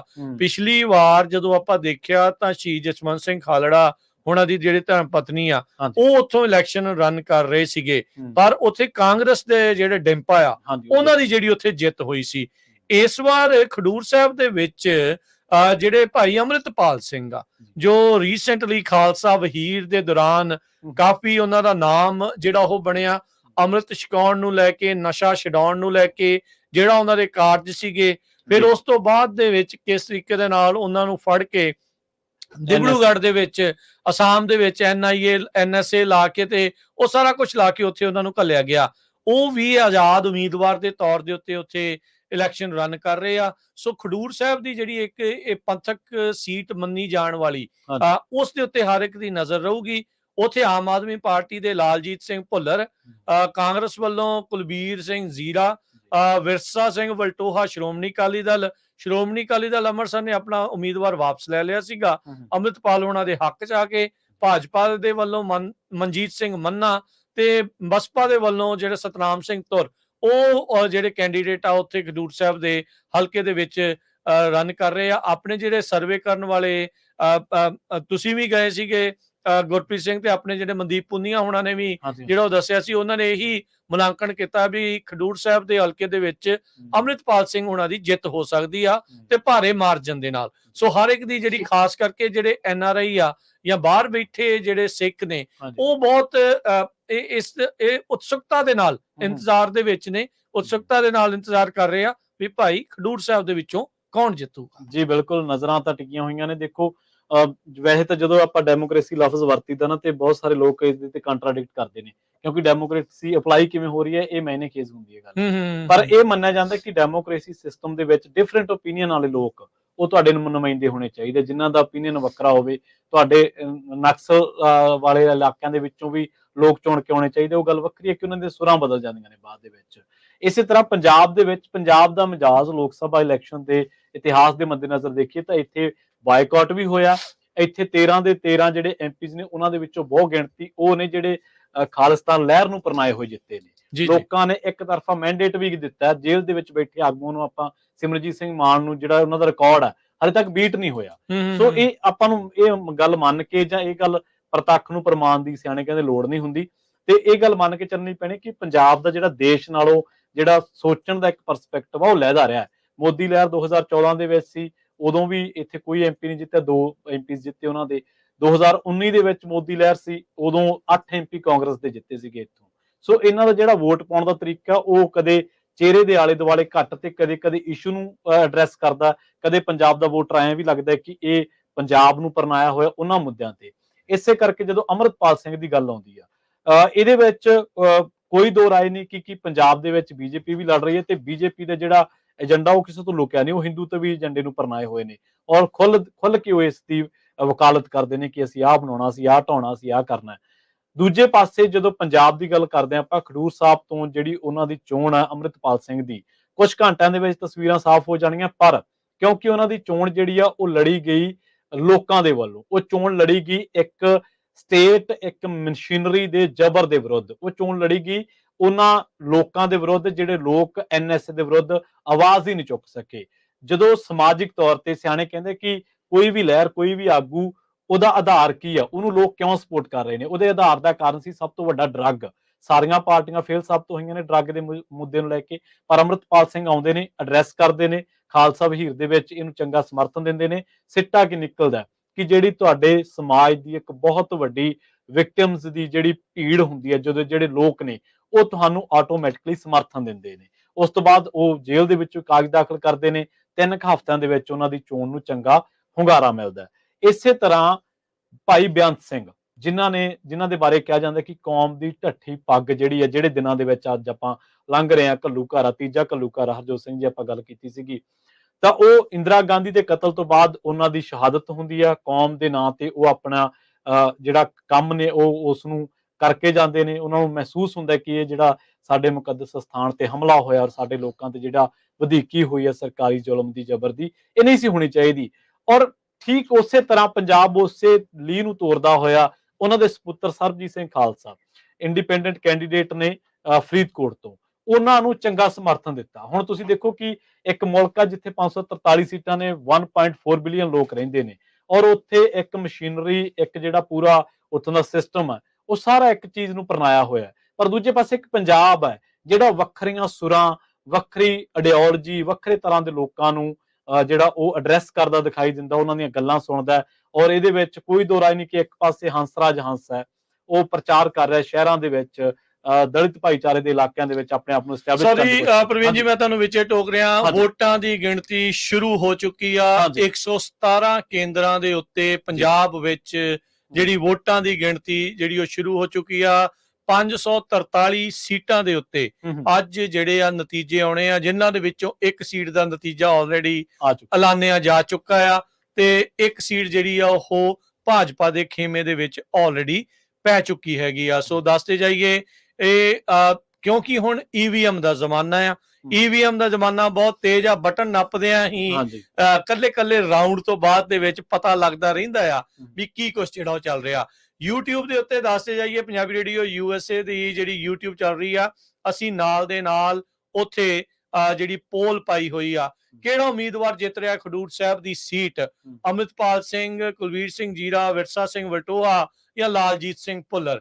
ਆਪਣੀ ਤੁਸੀਂ ਰਾਏ ਜਿਹੜੀ ਆ ਉਹ YouTube ਦੇ ਉਸ ਚੈਨਲ ਦੇ ਉੱਤੇ ਚੱਲ ਰਹੀ ਸਾਡੀ ਜਿਹੜੀ ਪੋਲ ਆ ਉਸ ਵਿੱਚ ਵੀ ਜਿਹੜਾ ਤੁਸੀਂ ਦੱਸ ਸਕਦੇ ਹੈਗੇ ਆ। ਸੋ ਬਾਕੀ ਜਿਹੜੀ ਆ ਤੁਸੀਂ ਆਪਣੀ ਜੋ ਵੀ ਰਾਏ ਹੈਗੀ ਆ ਜਾਂ ਕਿਸੇ ਸੀਟ ਬਾਰੇ ਪੁੱਛਣਾ ਹੋਵੇ, ਅਜੇ ਤਾਂ ਇੱਕ ਰਾਉਂਡ ਹੋ ਲੈਣ ਦੀਏ, ਅਜੇ ਦੇਖ ਲਈਏ ਵੀ ਕੀ ਕੁਝ ਜਿਹੜਾ ਇਸ ਦੇ ਵਿੱਚ ਹੁੰਦਾ ਆ। ਸੋ ਹੌਲੀ ਹੌਲੀ ਜਿੰਦਰਿਆਂ ਨੂੰ ਚਾਬੀਆਂ ਲੱਗਣੀਆਂ, ਪ੍ਰਵੀਨ ਜੀ, ਗੁਰਪ੍ਰੀਤ ਜੀ, ਸ਼ੁਰੂ ਹੋ ਰਹੀਆਂ ਨੇ। ਸੋ ਦੇਖਦੇ ਆ ਵੀ ਕੌਣ ਜਿਹੜਾ ਆ ਉਹ ਅੱਗੇ ਵੱਧ ਕੇ ਜਿਹੜਾ ਉਹ ਆਉਂਦਾ ਆ। ਸੋ ਲੈਟਸ ਸੀ ਕੀ ਬਣਦਾ ਆ। ਤੁਹਾਨੂੰ ਜਿੱਦਾਂ ਰੁਝਾਨ ਆਉਣਗੇ ਉਦਾਂ ਅਸੀਂ ਤੁਹਾਡੇ ਨਾਲ ਸਾਂਝ ਜਿਹੜੀ ਆ ਉਹ ਲਗਾਤਾਰ ਪਾਉਂਦੇ ਜਾਵਾਂਗੇ। ਸੋ ਜਿਸ ਤਰ੍ਹਾਂ ਆਪਾਂ ਪਹਿਲਾਂ ਡਿਸਕਸ ਕਰ ਰਹੇ ਸੀ ਵੀ ਜਿਹੜਾ ਟਾਈਮ ਮੈਗਜ਼ੀਨ ਆ ਉਹਦੇ ਮੁਤਾਬਕ 970 ਮਿਲੀਅਨ ਹਾਂਜੀ ਐਲੀਜੀਬਲ ਵੋਟਰਸ ਆ ਇੰਡੀਆ ਦੇ ਵਿੱਚ 750 ਮਿਲੀਅਨ ਜਿਹੜੇ ਆ ਉਹ ਇੰਟਰਨੈਟ ਯੂਜ਼ ਕਰਦੇ ਆ, ਐਕਟਿਵ ਇੰਟਰਨੈਟ। ਜੀ ਬਹੁਤ ਵੱਡਾ ਬਹੁਤ ਨੰਬਰ, ਵੱਡਾ ਨੰਬਰ। 43% ਇਨਕਰੀਜ਼ ਹੋਇਆ ਪਿਛਲੀ ਇਲੈਕਸ਼ਨ ਤੋਂ ਬਾਅਦ, 2019 ਤੋਂ ਬਾਅਦ। ਹੂੰ ਇਕਨੋਮਿਕ ਟਾਈਮਜ਼ ਸਾਈਟ ਕਰਦਾ ਵੀ ਇੱਕ ਜਿਹੜੀ ਮੋਬਾਈਲ ਐਸੋਸੀਏਸ਼ਨ ਆਫ ਇੰਡੀਆ ਹੈਗੀ ਆ, ਜੀ, ਜੀ। IAMAI ਤੇ ਕੰਤਰ ਕਰਕੇ 314 ਮਿਲੀਅਨ ਫੇਸਬੁੱਕ ਦੇ ਯੂਜ਼ਰ ਆ, ਠੀਕ ਹੈ 362 ਮਿਲੀਅਨ ਇੰਸਟਾਗ੍ਰਾਮ ਦੇ, 535 ਮਿਲੀਅਨ WhatsApp ਦੇ ਉੱਤੇ ਹੈਗੇ ਆ, ਜਿਸ ਨੂੰ ਕਿ ਮੈਟਾ ਓਨ ਕਰਦਾ ਆ। ਜੀ। ਤੁਹਾਨੂੰ ਪਤਾ ਹੈ ਵੀ ਬਾਹਰ ਵਾਸਤੇ ਕੋਈ ਵੀ ਜਿਹੜੀ ਮੀਡੀਆ ਆਰਗੇਨਾਈਜੇਸ਼ਨ ਆ, ਜਦੋਂ ਉਹ ਕ੍ਰਿਟੀਸਾਈਜ਼ ਕਰਦੀ ਆ ਭਾਰਤ ਦੀ ਸਰਕਾਰ ਨੂੰ ਜਾਂ ਇੰਡੀਵਿਜੂਅਲ ਵੀ, ਉਹਨਾਂ ਦੇ ਜਿਹੜੇ ਫੇਸਬੁੱਕ ਪੇਜ, ਸੋਸ਼ਲ ਮੀਡੀਆ ਦੇ ਅਕਾਊਂਟ ਬੰਦ ਕਰ ਦਿੱਤੇ ਜਾਂਦੇ ਆ। ਜਦ ਕਿ ਜਿਸ ਤਰ੍ਹਾਂ ਇਹ ਟਾਈਮ ਮੈਗਜ਼ੀਨ ਲਿਖਦਾ, ਕਹਿੰਦੇ ਵੀ ਇੰਨੀ ਜ਼ਿਆਦਾ ਹੇਟ ਸਪੀਚ ਇਸ ਵਾਰੀ ਇਲੈਕਸ਼ਨ 'ਚ ਵਰਤੇ ਗਏ, ਜਿੱਥੇ ਇੱਕ ਤਰ੍ਹਾਂ ਦੇ ਨਾਲ ਮੁਸਲਮਾਨਾਂ ਦੇ ਅਗੇਂਸਟ ਇਹ ਵੀ ਕਿਹਾ ਗਿਆ ਵੀ ਇਹ ਜ਼ਹਿਰ ਫੈਲਾ ਰਹੇ ਹੈਗੇ ਆ, Hindu blood is spilling, the invaders must be warned. ਇਹ ਉਹਨਾਂ ਨੇ ਲਿਖਿਆ ਵੀ ਜਿਹੜੀ ਹਿੰਦੂ ਸੁਪਰਮਿਸਟ ਲੈਂਗੁਏਜ ਤੇ ਡਿਸਇਨਫੋਰਮੇਸ਼ਨ ਯੂਜ਼ ਕੀਤੀ ਗਈ ਆ। ਪਰ ਅਨਫੋਰਚੂਨੇਟ ਪਾਰਟ ਇਹ ਹੈ, ਸਾਰੀਆਂ ਵੱਡੀਆਂ ਕੰਪਨੀਆਂ ਦੀ ਆਰਟੀਫੀਸ਼ੀਅਲ ਇੰਟੈਲੀਜੈਂਸ ਜਨਰੇਟਡ ਕੋਈ ਵੀ ਜਿਹੜਾ ਕਹਿੰਦੇ ਵੀ ਕੰਟੈਂਟ ਸੀ ਉਹ ਰਿਮੂਵ ਨਹੀਂ ਕਰ ਸਕੇ। ਜਦ ਕਿ ਜਦ ਤੁਹਾਡੀ ਜਿਹੜੀ ਮਾੜੀ ਜਿਹੀ ਤੁਸੀਂ ਪਿਕਚਰ ਵੀ ਪਾ ਦਿਓ ਤੇ ਉਹ ਤੁਹਾਨੂੰ ਜਿਹੜੇ ਆ ਬਲੌਕ ਕਰ ਦਿੱਤਾ ਜਾਂਦਾ ਹੈਗਾ। ਇੱਥੋਂ ਤੁਸੀਂ ਅੰਦਾਜ਼ਾ ਲਾ ਸਕਦੇ ਆ, ਪਿਛਲੇ ਦਿਨਾਂ 'ਚ ਆਪਾਂ ਹਮੇਸ਼ਾ ਡਿਸਕਸ ਕਰਦੇ ਰਹੇ ਆ, ਟਾਈਮ ਮੈਗਜ਼ੀਨ ਨੇ ਵੀ ਇਹ ਕਿਹਾ ਵੀ ਜਿਹੜਾ ਇੰਡੀਆ ਦਾ ਪ੍ਰੈਸ ਫਰੀडम ਆ ਉਹ 161ਵੇਂ ਨੰਬਰ ਤੇ ਆ ਗਿਆ 180ਵੇਂ ਵਿੱਚੋਂ। ਵਰਲਡ ਫਰੀडम ਇੰਡੈਕਸ ਰਿਪੋਰਟ ਜਿਹੜੀ 2023 ਦੇ ਵਿੱਚ ਵਿਦਆਊਟ ਬਾਰਡਰਸ ਦੁਆਰਾ ਰਿਲੀਜ਼ ਕੀਤੀ ਗਈ ਸੀ। ਜੀ ਬਿਲਕੁਲ। ਸੋ ਜਿੱਦਾਂ ਆਪਾਂ ਦੱਸ ਰਹੇ ਆ, ਕਾਊਂਟਿੰਗ ਜਿਹੜੀ ਉਹ ਸ਼ੁਰੂ ਹੋ ਚੁੱਕੀ ਆ। ਕਾਊਂਟਿੰਗ ਰਾਜੀ ਇਹਦੇ ਵਿੱਚ ਹੀ ਇੱਕ ਗੱਲ ਜ਼ਰੂਰ ਦੱਸ ਦਈਏ ਜ਼ਰੂਰ ਜੀ। ਰਾਜੀ, ਜਿਸ ਤਰੀਕੇ ਦਾ ਤੁਸੀਂ ਕਿਹਾ ਕਿ ਕਾਊਂਟਿੰਗ ਸ਼ੁਰੂ ਹੋ ਚੁੱਕੀ ਹੈ, ਕਾਊਂਟਿੰਗ ਉਧਰੋਂ ਸ਼ੁਰੂ ਹੋਈ ਹੈ, ਦੂਜੇ ਬੰਨੇ ਕਾਂਗਰਸੀਆਂ ਦੇ ਬਿਆਨ ਆਉਣੇ ਵੀ ਸ਼ੁਰੂ ਹੋ ਗਏ ਨੇ। ਕੀ ਆਖ ਰਹੇ ਉਹਨਾਂ ਨੇ? ਨੇ ਕਿਹਾ ਇਹਨਾਂ ਦੇ ਕਾਂਗਰਸ ਦੇ ਨੇਤਾ ਨੇ ਪ੍ਰਤਾਪ ਸਿੰਘ ਖਾਚਰੀਆਵਾਸ, ਉਹ ਕਹਿੰਦੇ ਨੇ ਕਿ ਚੋਣ ਆਯੋਗ ਨੂੰ EVM ਹੈਕ ਕਰਨ ਵਾਲਿਆਂ ਲਈ ਇਨਾਮ ਦਾ ਐਲਾਨ ਕਰਨਾ ਚਾਹੀਦਾ ਹੈ, ਤਾਂ ਕਿ ਇਹ ਸਾਬਤ ਹੋ ਸਕੇ ਕਿ ਤੁਹਾਡੀ ਜਿਹੜੀ EVM ਹੈ ਉਹ ਕਿੰਨੀ ਕੁ ਸੁਰੱਖਿਅਤ ਹੈ ਜਾਂ ਫਿਰ ਅਸੁਰੱਖਿਅਤ ਹੈ।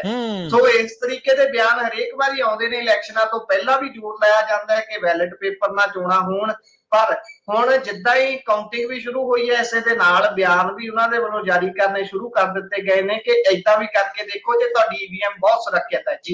ਜੀ ਲੇਟੈਸਟ ਅਪਡੇਟ ਦੇ ਵਿੱਚ ਮੋਦੀ 3.0 ਆਊਗਾ ਜਾਂ ਇੰਡੀਆ ਸ਼ਾਈਨਿੰਗ ਜਿਹੜੀ ਉਹ ਹੋਊਗੀ, ਇੰਡੀਆ ਅਲਾਈਅੰਸ ਦਾ ਕੀ ਜਿਹੜਾ ਉਹ ਬਣਨਾ ਆ, ਉਹ ਸਾਰਾ ਕੁਝ ਜਿਹੜਾ ਤੁਹਾਨੂੰ ਦੱਸ ਰਹੇ ਆ। ਮੌਜੂਦਾ ਰੁਝਾਨਾਂ ਦੇ ਵਿੱਚ ਤਾਜ਼ਾ ਜਿਹੜੇ ਰੁਝਾਨ ਆ ਰਹੇ ਆ, 11 ਦੇ ਵਿੱਚ NDA ਲੀਡ ਦੇ ਵਿੱਚ ਆ, ਇੱਕ ਜਿਹੜੀ ਆਲਰੇਡੀ ਜਿੱਤ ਚੁੱਕਾ ਆ, 4 ਦੇ ਵਿੱਚ ਜਿਹੜਾ ਇੰਡੀਆ ਅਲਾਈਅੰਸ ਆ ਉਸ ਨੂੰ ਅੱਗੇ ਜਿਹੜਾ ਉਹ ਦਿਖਾਇਆ ਜਾ ਰਿਹਾ ਹੈਗਾ ਆ।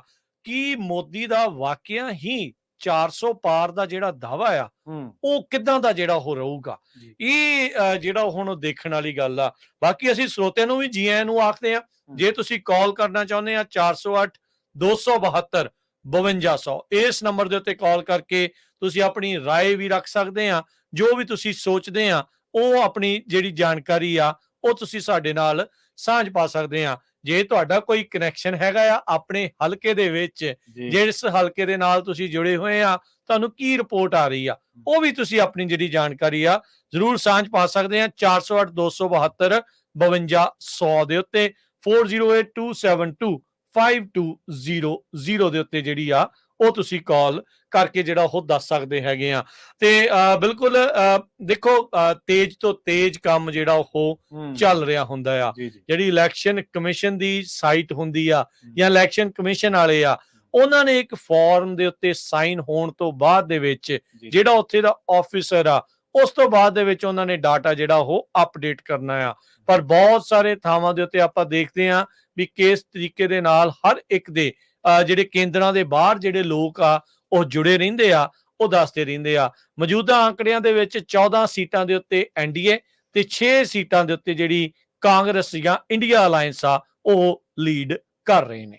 ਇੱਕ ਵਾਰੀ ਫੇਰ ਸਰੋਤਿਆਂ ਨੂੰ ਦੱਸਦੇ ਜਾਈਏ, ਆਪਾਂ ਜਿੰਨੇ ਪੰਜਾਬੀ ਰੇਡੀਓ USA ਦੇ ਸਾਰੇ ਹੀ ਸੋਸ਼ਲ ਮੀਡੀਆ, ਫੇਸਬੁੱਕ, YouTube, ਜਿੰਨੇ ਵੀ ਹੈਗੇ ਆਪਣੇ, ਉਹਦੇ ਉੱਤੇ ਤੇ ਨਾਲ ਦੀ ਨਾਲ ਜਿਹੜੇ 15 ਸਾਡੇ AM ਤੇ FM ਸਟੇਸ਼ਨਸ ਹੈਗੇ ਆ, ਜਿਨ੍ਹਾਂ ਚ 1170 AM ਤੇ 99.3 FM ਬੇਰੀਏ ਦਾ ਸਭ ਤੋਂ ਵੱਡਾ ਰੇਡੀਓ ਸਟੇਸ਼ਨ, 1470 AM ਤੇ 105.9 FM ਸੈਕਰਾਮੈਂਟੋ ਦਾ, 1300 AM ਤੇ 104.5 FM ਫਰੀਜ਼ਨੋ ਦਾ, ਤੇ 1450 AM ਤੇ 96.5 FM Yuba City, 1570 AM Stockton Lodi ਦਾ ਏਰੀਆ, 1350 AM ਤੇ 107.5 FM Bakersfield, 920 AM 107.1 FM Manteca, 92.3 FM Modesto. ਇਹਨਾਂ ਸਾਰੇ ਰੇਡੀਓ ਸਟੇਸ਼ਨ ਤੇ ਤੁਸੀਂ ਇਸ ਵੇਲੇ ਲਾਈਵ ਪ੍ਰੋਗਰਾਮ ਇੰਡੀਆ ਦੇ ਵਿੱਚ ਜਿਹੜੀਆਂ ਇਲੈਕਸ਼ਨਸ ਹੋਈਆਂ ਆ ਉਹਨਾਂ ਦੇ ਰਿਜ਼ਲਟ ਸੁਣ ਰਹੇ ਹੋ ਤੇ ਸੋਸ਼ਲ ਮੀਡੀਆ ਤੇ ਤੁਸੀਂ ਦੇਖ ਰਹੇ ਹੋ। ਜੀ ਬਿਲਕੁਲ। ਸੋ ਇਸ ਟਾਈਮ ਰਾਜਕਰਨਵੀਰ ਸਿੰਘ ਜੀ, ਹਰਜੋਤ ਸਿੰਘ ਜੀ, ਗੁਰਪ੍ਰੀਤ ਸਿੰਘ ਜੀ 19 ਸੀਟਾਂ 543 ਦੇ ਵਿੱਚੋਂ ਜਿਨ੍ਹਾਂ ਦੇ ਰੁਝਾਨ ਆ ਰਹੇ ਨੇ, ਐਨਡੀਏ 10 ਦੇ ਉੱਤੇ ਅੱਗੇ ਚੱਲ ਰਹੀ ਹੈ ਤੇ ਇੰਡੀਆ ਅਲਾਈਅੰਸ ਜਿਹੜਾ ਉਹ 8 ਸੀਟਾਂ ਦੇ ਉੱਤੇ ਅੱਗੇ ਚੱਲ ਰਿਹਾ। ਇੱਕ ਜਿਹੜਾ ਉਮੀਦਵਾਰ ਹੈ 20 ਸੀਟਾਂ ਦੇ ਕਹਿ ਸਕਦੇ ਆ, ਇੱਕ ਜਿਹੜਾ ਉਮੀਦਵਾਰ ਆ ਉਹ ਅੱਗੇ ਚੱਲ ਰਿਹਾ ਦੂਜੀਆਂ ਆਮ ਪਾਰਟੀਆਂ ਦੇ ਨਾਲੋਂ। ਸੋ ਇਸ ਟਾਈਮ 18-19 ਜਿਹੜੀਆਂ ਸੀਟਾਂ ਉਹਨਾਂ ਦੀ ਤਸਵੀਰ ਜਿਹੜੀ ਹੈ ਉਹ ਤੁਹਾਡੇ ਮੂਹਰੇ ਰੱਖ ਰਹੇ ਆ। ਥੋੜੇ ਸਮੇਂ ਦੇ ਵਿੱਚ ਜਿਹੜੀ ਤਸਵੀਰ ਆ ਉਹ ਹੋਰ ਸਾਫ਼ ਹੋ ਜੂਗੀ। ਜੇਕਰ ਆਪਾਂ ਸਟੇਟ ਵਾਈਜ਼ ਜਿਹੜੀਆਂ ਗੱਲਾਂ ਕਰਦੇ ਚੱਲੀਏ ਤਾਂ ਪੰਜਾਬ ਦੇ ਵਿੱਚ ਇਸ ਟਾਈਮ 3 ਸੀਟਾਂ ਦੇ ਉੱਤੇ ਆਮ ਆਦਮੀ ਪਾਰਟੀ ਅੱਗੇ ਆ, 3 ਸੀਟਾਂ ਦੇ ਉੱਤੇ ਕਾਂਗਰਸ ਅੱਗੇ ਚੱਲ ਰਹੀ ਹੈ, 1 ਸੀਟ ਦੇ ਉੱਤੇ ਅਕਾਲੀ ਦਲ ਅੱਗੇ ਚੱਲ ਰਿਹਾ, 1 ਸੀਟ ਤੇ ਭਾਜਪਾ ਜਿਹੜੀ ਆ ਉਹ ਅੱਗੇ ਚੱਲ ਰਹੀ ਹੈ। ਜਿਹੜੇ ਪੰਜਾਬ ਦੇ ਰੁਝਾਨ ਇਸ ਟਾਈਮ 9 ਸੀਟਾਂ ਦੇ ਉੱਤੇ 8 ਸੀਟਾਂ ਦੇ ਉੱਤੇ ਮਾਫ ਕਰਨ ਆ ਰਹੇ ਨੇ, 3 ਤੇ 3 ਸ਼ੀਤ ਤੇ 1 ਅਕਾਲੀ ਦਲ 1 ਤੇ ਭਾਜਪਾ। ਕਿਹੜੀਆਂ ਸੀਟਾਂ ਤੇ ਕਿਹੜੇ ਉਮੀਦਵਾਰ ਕਿੰਨੇ ਦੇ ਨਾਲ ਅੱਗੇ ਨੇ, ਕੁਝ ਹੀ ਮਿੰਟਾਂ ਦੇ ਵਿੱਚ ਤੁਹਾਨੂੰ ਜਿਹੜੀ ਹੈ ਪੂਰੀ ਤਸਵੀਰ ਉਹ ਸਾਫ਼ ਕਰਕੇ ਦੱਸ ਦਿੰਨੇ ਆ। ਜੀ ਓਵਰਆਲ ਦੇਖੋ ਆંકੜੇ ਜਿਹੜੇ ਉਹ ਲਗਾਤਾਰ ਬਦਲਨੇ ਜਿਹੜੇ ਉਹ ਜਾਣੇ ਆ। ਇਸ ਟਾਈਮ 23 ਸੀਟਾਂ ਦੇ ਰੁਝਾਨ ਆਪਣੇ ਸਾਹਮਣੇ ਆ, ਕੋਈ ਕਿਤੋਂ ਦੇਖ ਰਿਹਾ ਹੈ, ਕੋਈ ਕਿਤੇ ਜਿਹੜਾ ਆ ਉਹ ਦੇਖ ਰਿਹਾ ਹੈਗਾ ਆ। ਸੋ ਇਹ ਸਾਰਾ ਕੁਝ ਨਾਲ ਦੇ ਨਾਲ ਜਿਹੜਾ ਆਪਾਂ ਦੇਖ ਰਹੇ ਹਾਂ ਵੀ ਉਹ ਚੱਲ ਰਿਹਾ ਆ। 18 ਦੇ ਉੱਤੇ ਐਨਡੀਏ, 6 ਦੇ ਉੱਤੇ ਇੰਡੀਆ ਜਿਹੜਾ ਅਲਾਈਅੰਸ ਆ ਉਹ ਚੱਲ ਰਿਹਾ। ਸੋ ਇਹੀ ਪੇਚਾ ਮੇਨ ਆ ਵੀ ਕੀ ਜਿਹੜਾ ਰਾਹੁਲ ਗਾਂਧੀ ਆ ਹਾਂਜੀ ਉਹ ਇੰਨੀਆਂ ਜਿਹੜੀਆਂ ਇਲੈਕਸ਼ਨਾਂ ਹਰਵਾ ਚੁੱਕਾ ਆ ਜਾਂ ਹਾਰ ਚੁੱਕਾ ਹੈ, ਜਿੱਦਾਂ ਮਰਜ਼ੀ ਉਸ ਨੂੰ ਤੁਸੀਂ ਕਹਿ ਲਓ, ਵੀ ਕੀ ਉਹ ਵਾਕਿਆ ਹੀ ਕਮਬੈਕ ਕਰਨ ਲਾਇਕ ਹੈਗਾ ਜਾਂ ਨਹੀਂ। ਇੰਨੀ ਜਿਹੜੀ ਜ਼ਰੂਰ ਰਿਪੋਰਟ ਆ ਰਹੀ ਆ ਵੀ ਉਹਨੇ ਆਲਰੇਡੀ ਟਿਕਟ ਕਰਾ ਕੇ ਰੱਖੀ ਆ ਵੀ ਜਿੱਤੀਏ ਜੇ ਚਾਹੇ ਹਾਰੀਏ, ਘੁੰਮਣ ਫਿਰ ਜਿਹੜਾ ਮਿੱਤਰ ਨੇ ਜਿਹੜਾ ਉਹ ਕਹਿੰਦੇ ਵੀ ਜ਼ਰੂਰ ਜਾਣਾ ਹੈਗਾ। ਜੀ ਗੁਰਪ੍ਰੀਤ। ਸੋ ਬਿਲਕੁਲ ਇਹ ਤਾਂ ਜ਼ਰੂਰ ਪੱਕਾ ਹੈ। ਇਸ ਦੇ ਵਿੱਚ ਜਿਹੜੇ ਪੀਕੇ ਨੇ, ਪ੍ਰਸ਼ਾਂਤ ਕਿਸ਼ੋਰ, ਉਹਨਾਂ ਦੀ ਕੀਤੇ ਦਿਨੀ ਇੱਕ ਇੰਟਰਵਿਊ ਨੇ ਬਹੁਤ ਚਰਚਾ ਫੜੀ ਸੀ, ਜਦੋਂ ਇੱਕ ਪੁਰਾਣੇ ਵੱਡੇ ਜਿਹੜੇ ਕਹਿ ਸਕਦੇ ਆ ਪੱਤਰਕਾਰ, ਉਹਨਾਂ ਦੇ ਨਾਲ ਉਹਨਾਂ ਨੇ ਇੰਟਰਵਿਊ ਕੀਤੀ। ਉਸ ਤੋਂ ਪਹਿਲਾਂ ਹੀ ਉਹਨਾਂ ਨੇ ਇੱਕ ਇੰਟਰਵਿਊ ਕਿਸੇ ਹੋਰ ਅਦਾਰੇ ਨਾਲ ਕੀਤੀ ਸੀ, ਜਿਸ 'ਚ ਉਹ ਦਾਅਵਾ ਕਰ ਬੈਠੇ ਕਿ ਭਾਜਪਾ ਐਤਕੀ ਵੀ ਨਹੀਂ ਹਿੱਲਦੀ, ਭਾਜਪਾ ਧੜੱਲੇ ਦੇ ਨਾਲ ਆਉਣ ਜਾ ਰਹੀ ਹੈ, ਤੇ ਆਪਣੇ ਹੀ ਕਹੇ ਹੋਏ ਬਿਆਨ 'ਚੋਂ ਫਸ ਗਏ।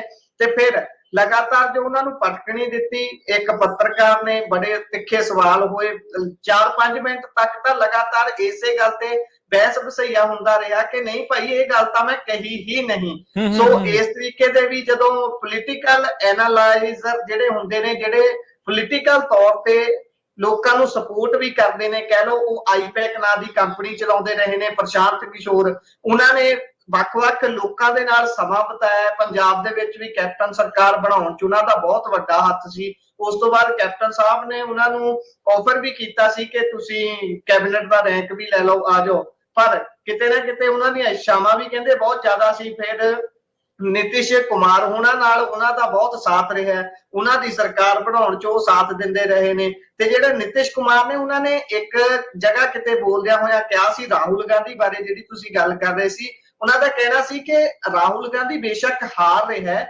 ਪਰ ਜੇਕਰ ਤੁਸੀਂ ਰਾਹੁਲ ਗਾਂਧੀ ਨੂੰ ਮੋਦੀ ਨਾਲ ਕੰਪੇਅਰ ਕਰੋਗੇ ਤਾਂ ਹਾਲੇ ਤੱਕ ਜਿਸ ਤਰੀਕੇ ਦੇ ਨਾਲ ਜਿੰਨਾ ਵੀ ਆਧਾਰ ਰਾਹੁਲ ਗਾਂਧੀ ਨੇ ਮੇਨਟੇਨ ਕੀਤਾ ਹੋਇਆ ਹੈ, ਜੇਕਰ ਤੁਸੀਂ ਇਸੇ ਤਰੀਕੇ ਦੇ ਨਾਲ ਇਹ ਮੰਨ ਕੇ ਚੱਲੋ, ਹਾਈਪੋਥੈਟਿਕਲੀ ਮੰਨ ਕੇ ਚੱਲੋ ਕਿ ਇੰਨੀਆਂ ਹੀ ਚੋਣਾਂ ਜੇ ਕਿਤੇ ਮੋਦੀ ਸਾਹਿਬ ਆਪ ਹਾਰੇ ਹੁੰਦੇ ਤਾਂ ਉਹਨਾਂ ਨੇ ਇੱਥੇ ਆਉਣਾ ਨਹੀਂ ਸੀ। ਉਹਨਾਂ ਨੇ ਹੁਣ ਤੱਕ ਇੰਨੇ ਬੈਕਫੁੱਟ ਤੇ ਜਾ ਚੁੱਕੇ ਹੋਣਾ ਸੀ ਕਿ ਉਹਨਾਂ ਦੀ ਜਗ੍ਹਾ ਕਿਸੇ ਹੋਰ ਨੇ ਲੈ ਲੈਣੀ ਸੀ।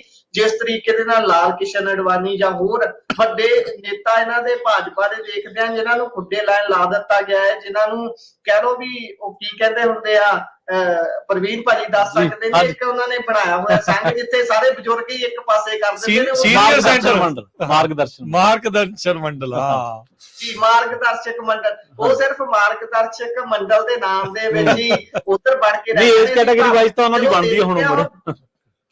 ਜੀ ਹਾਂਜੀ।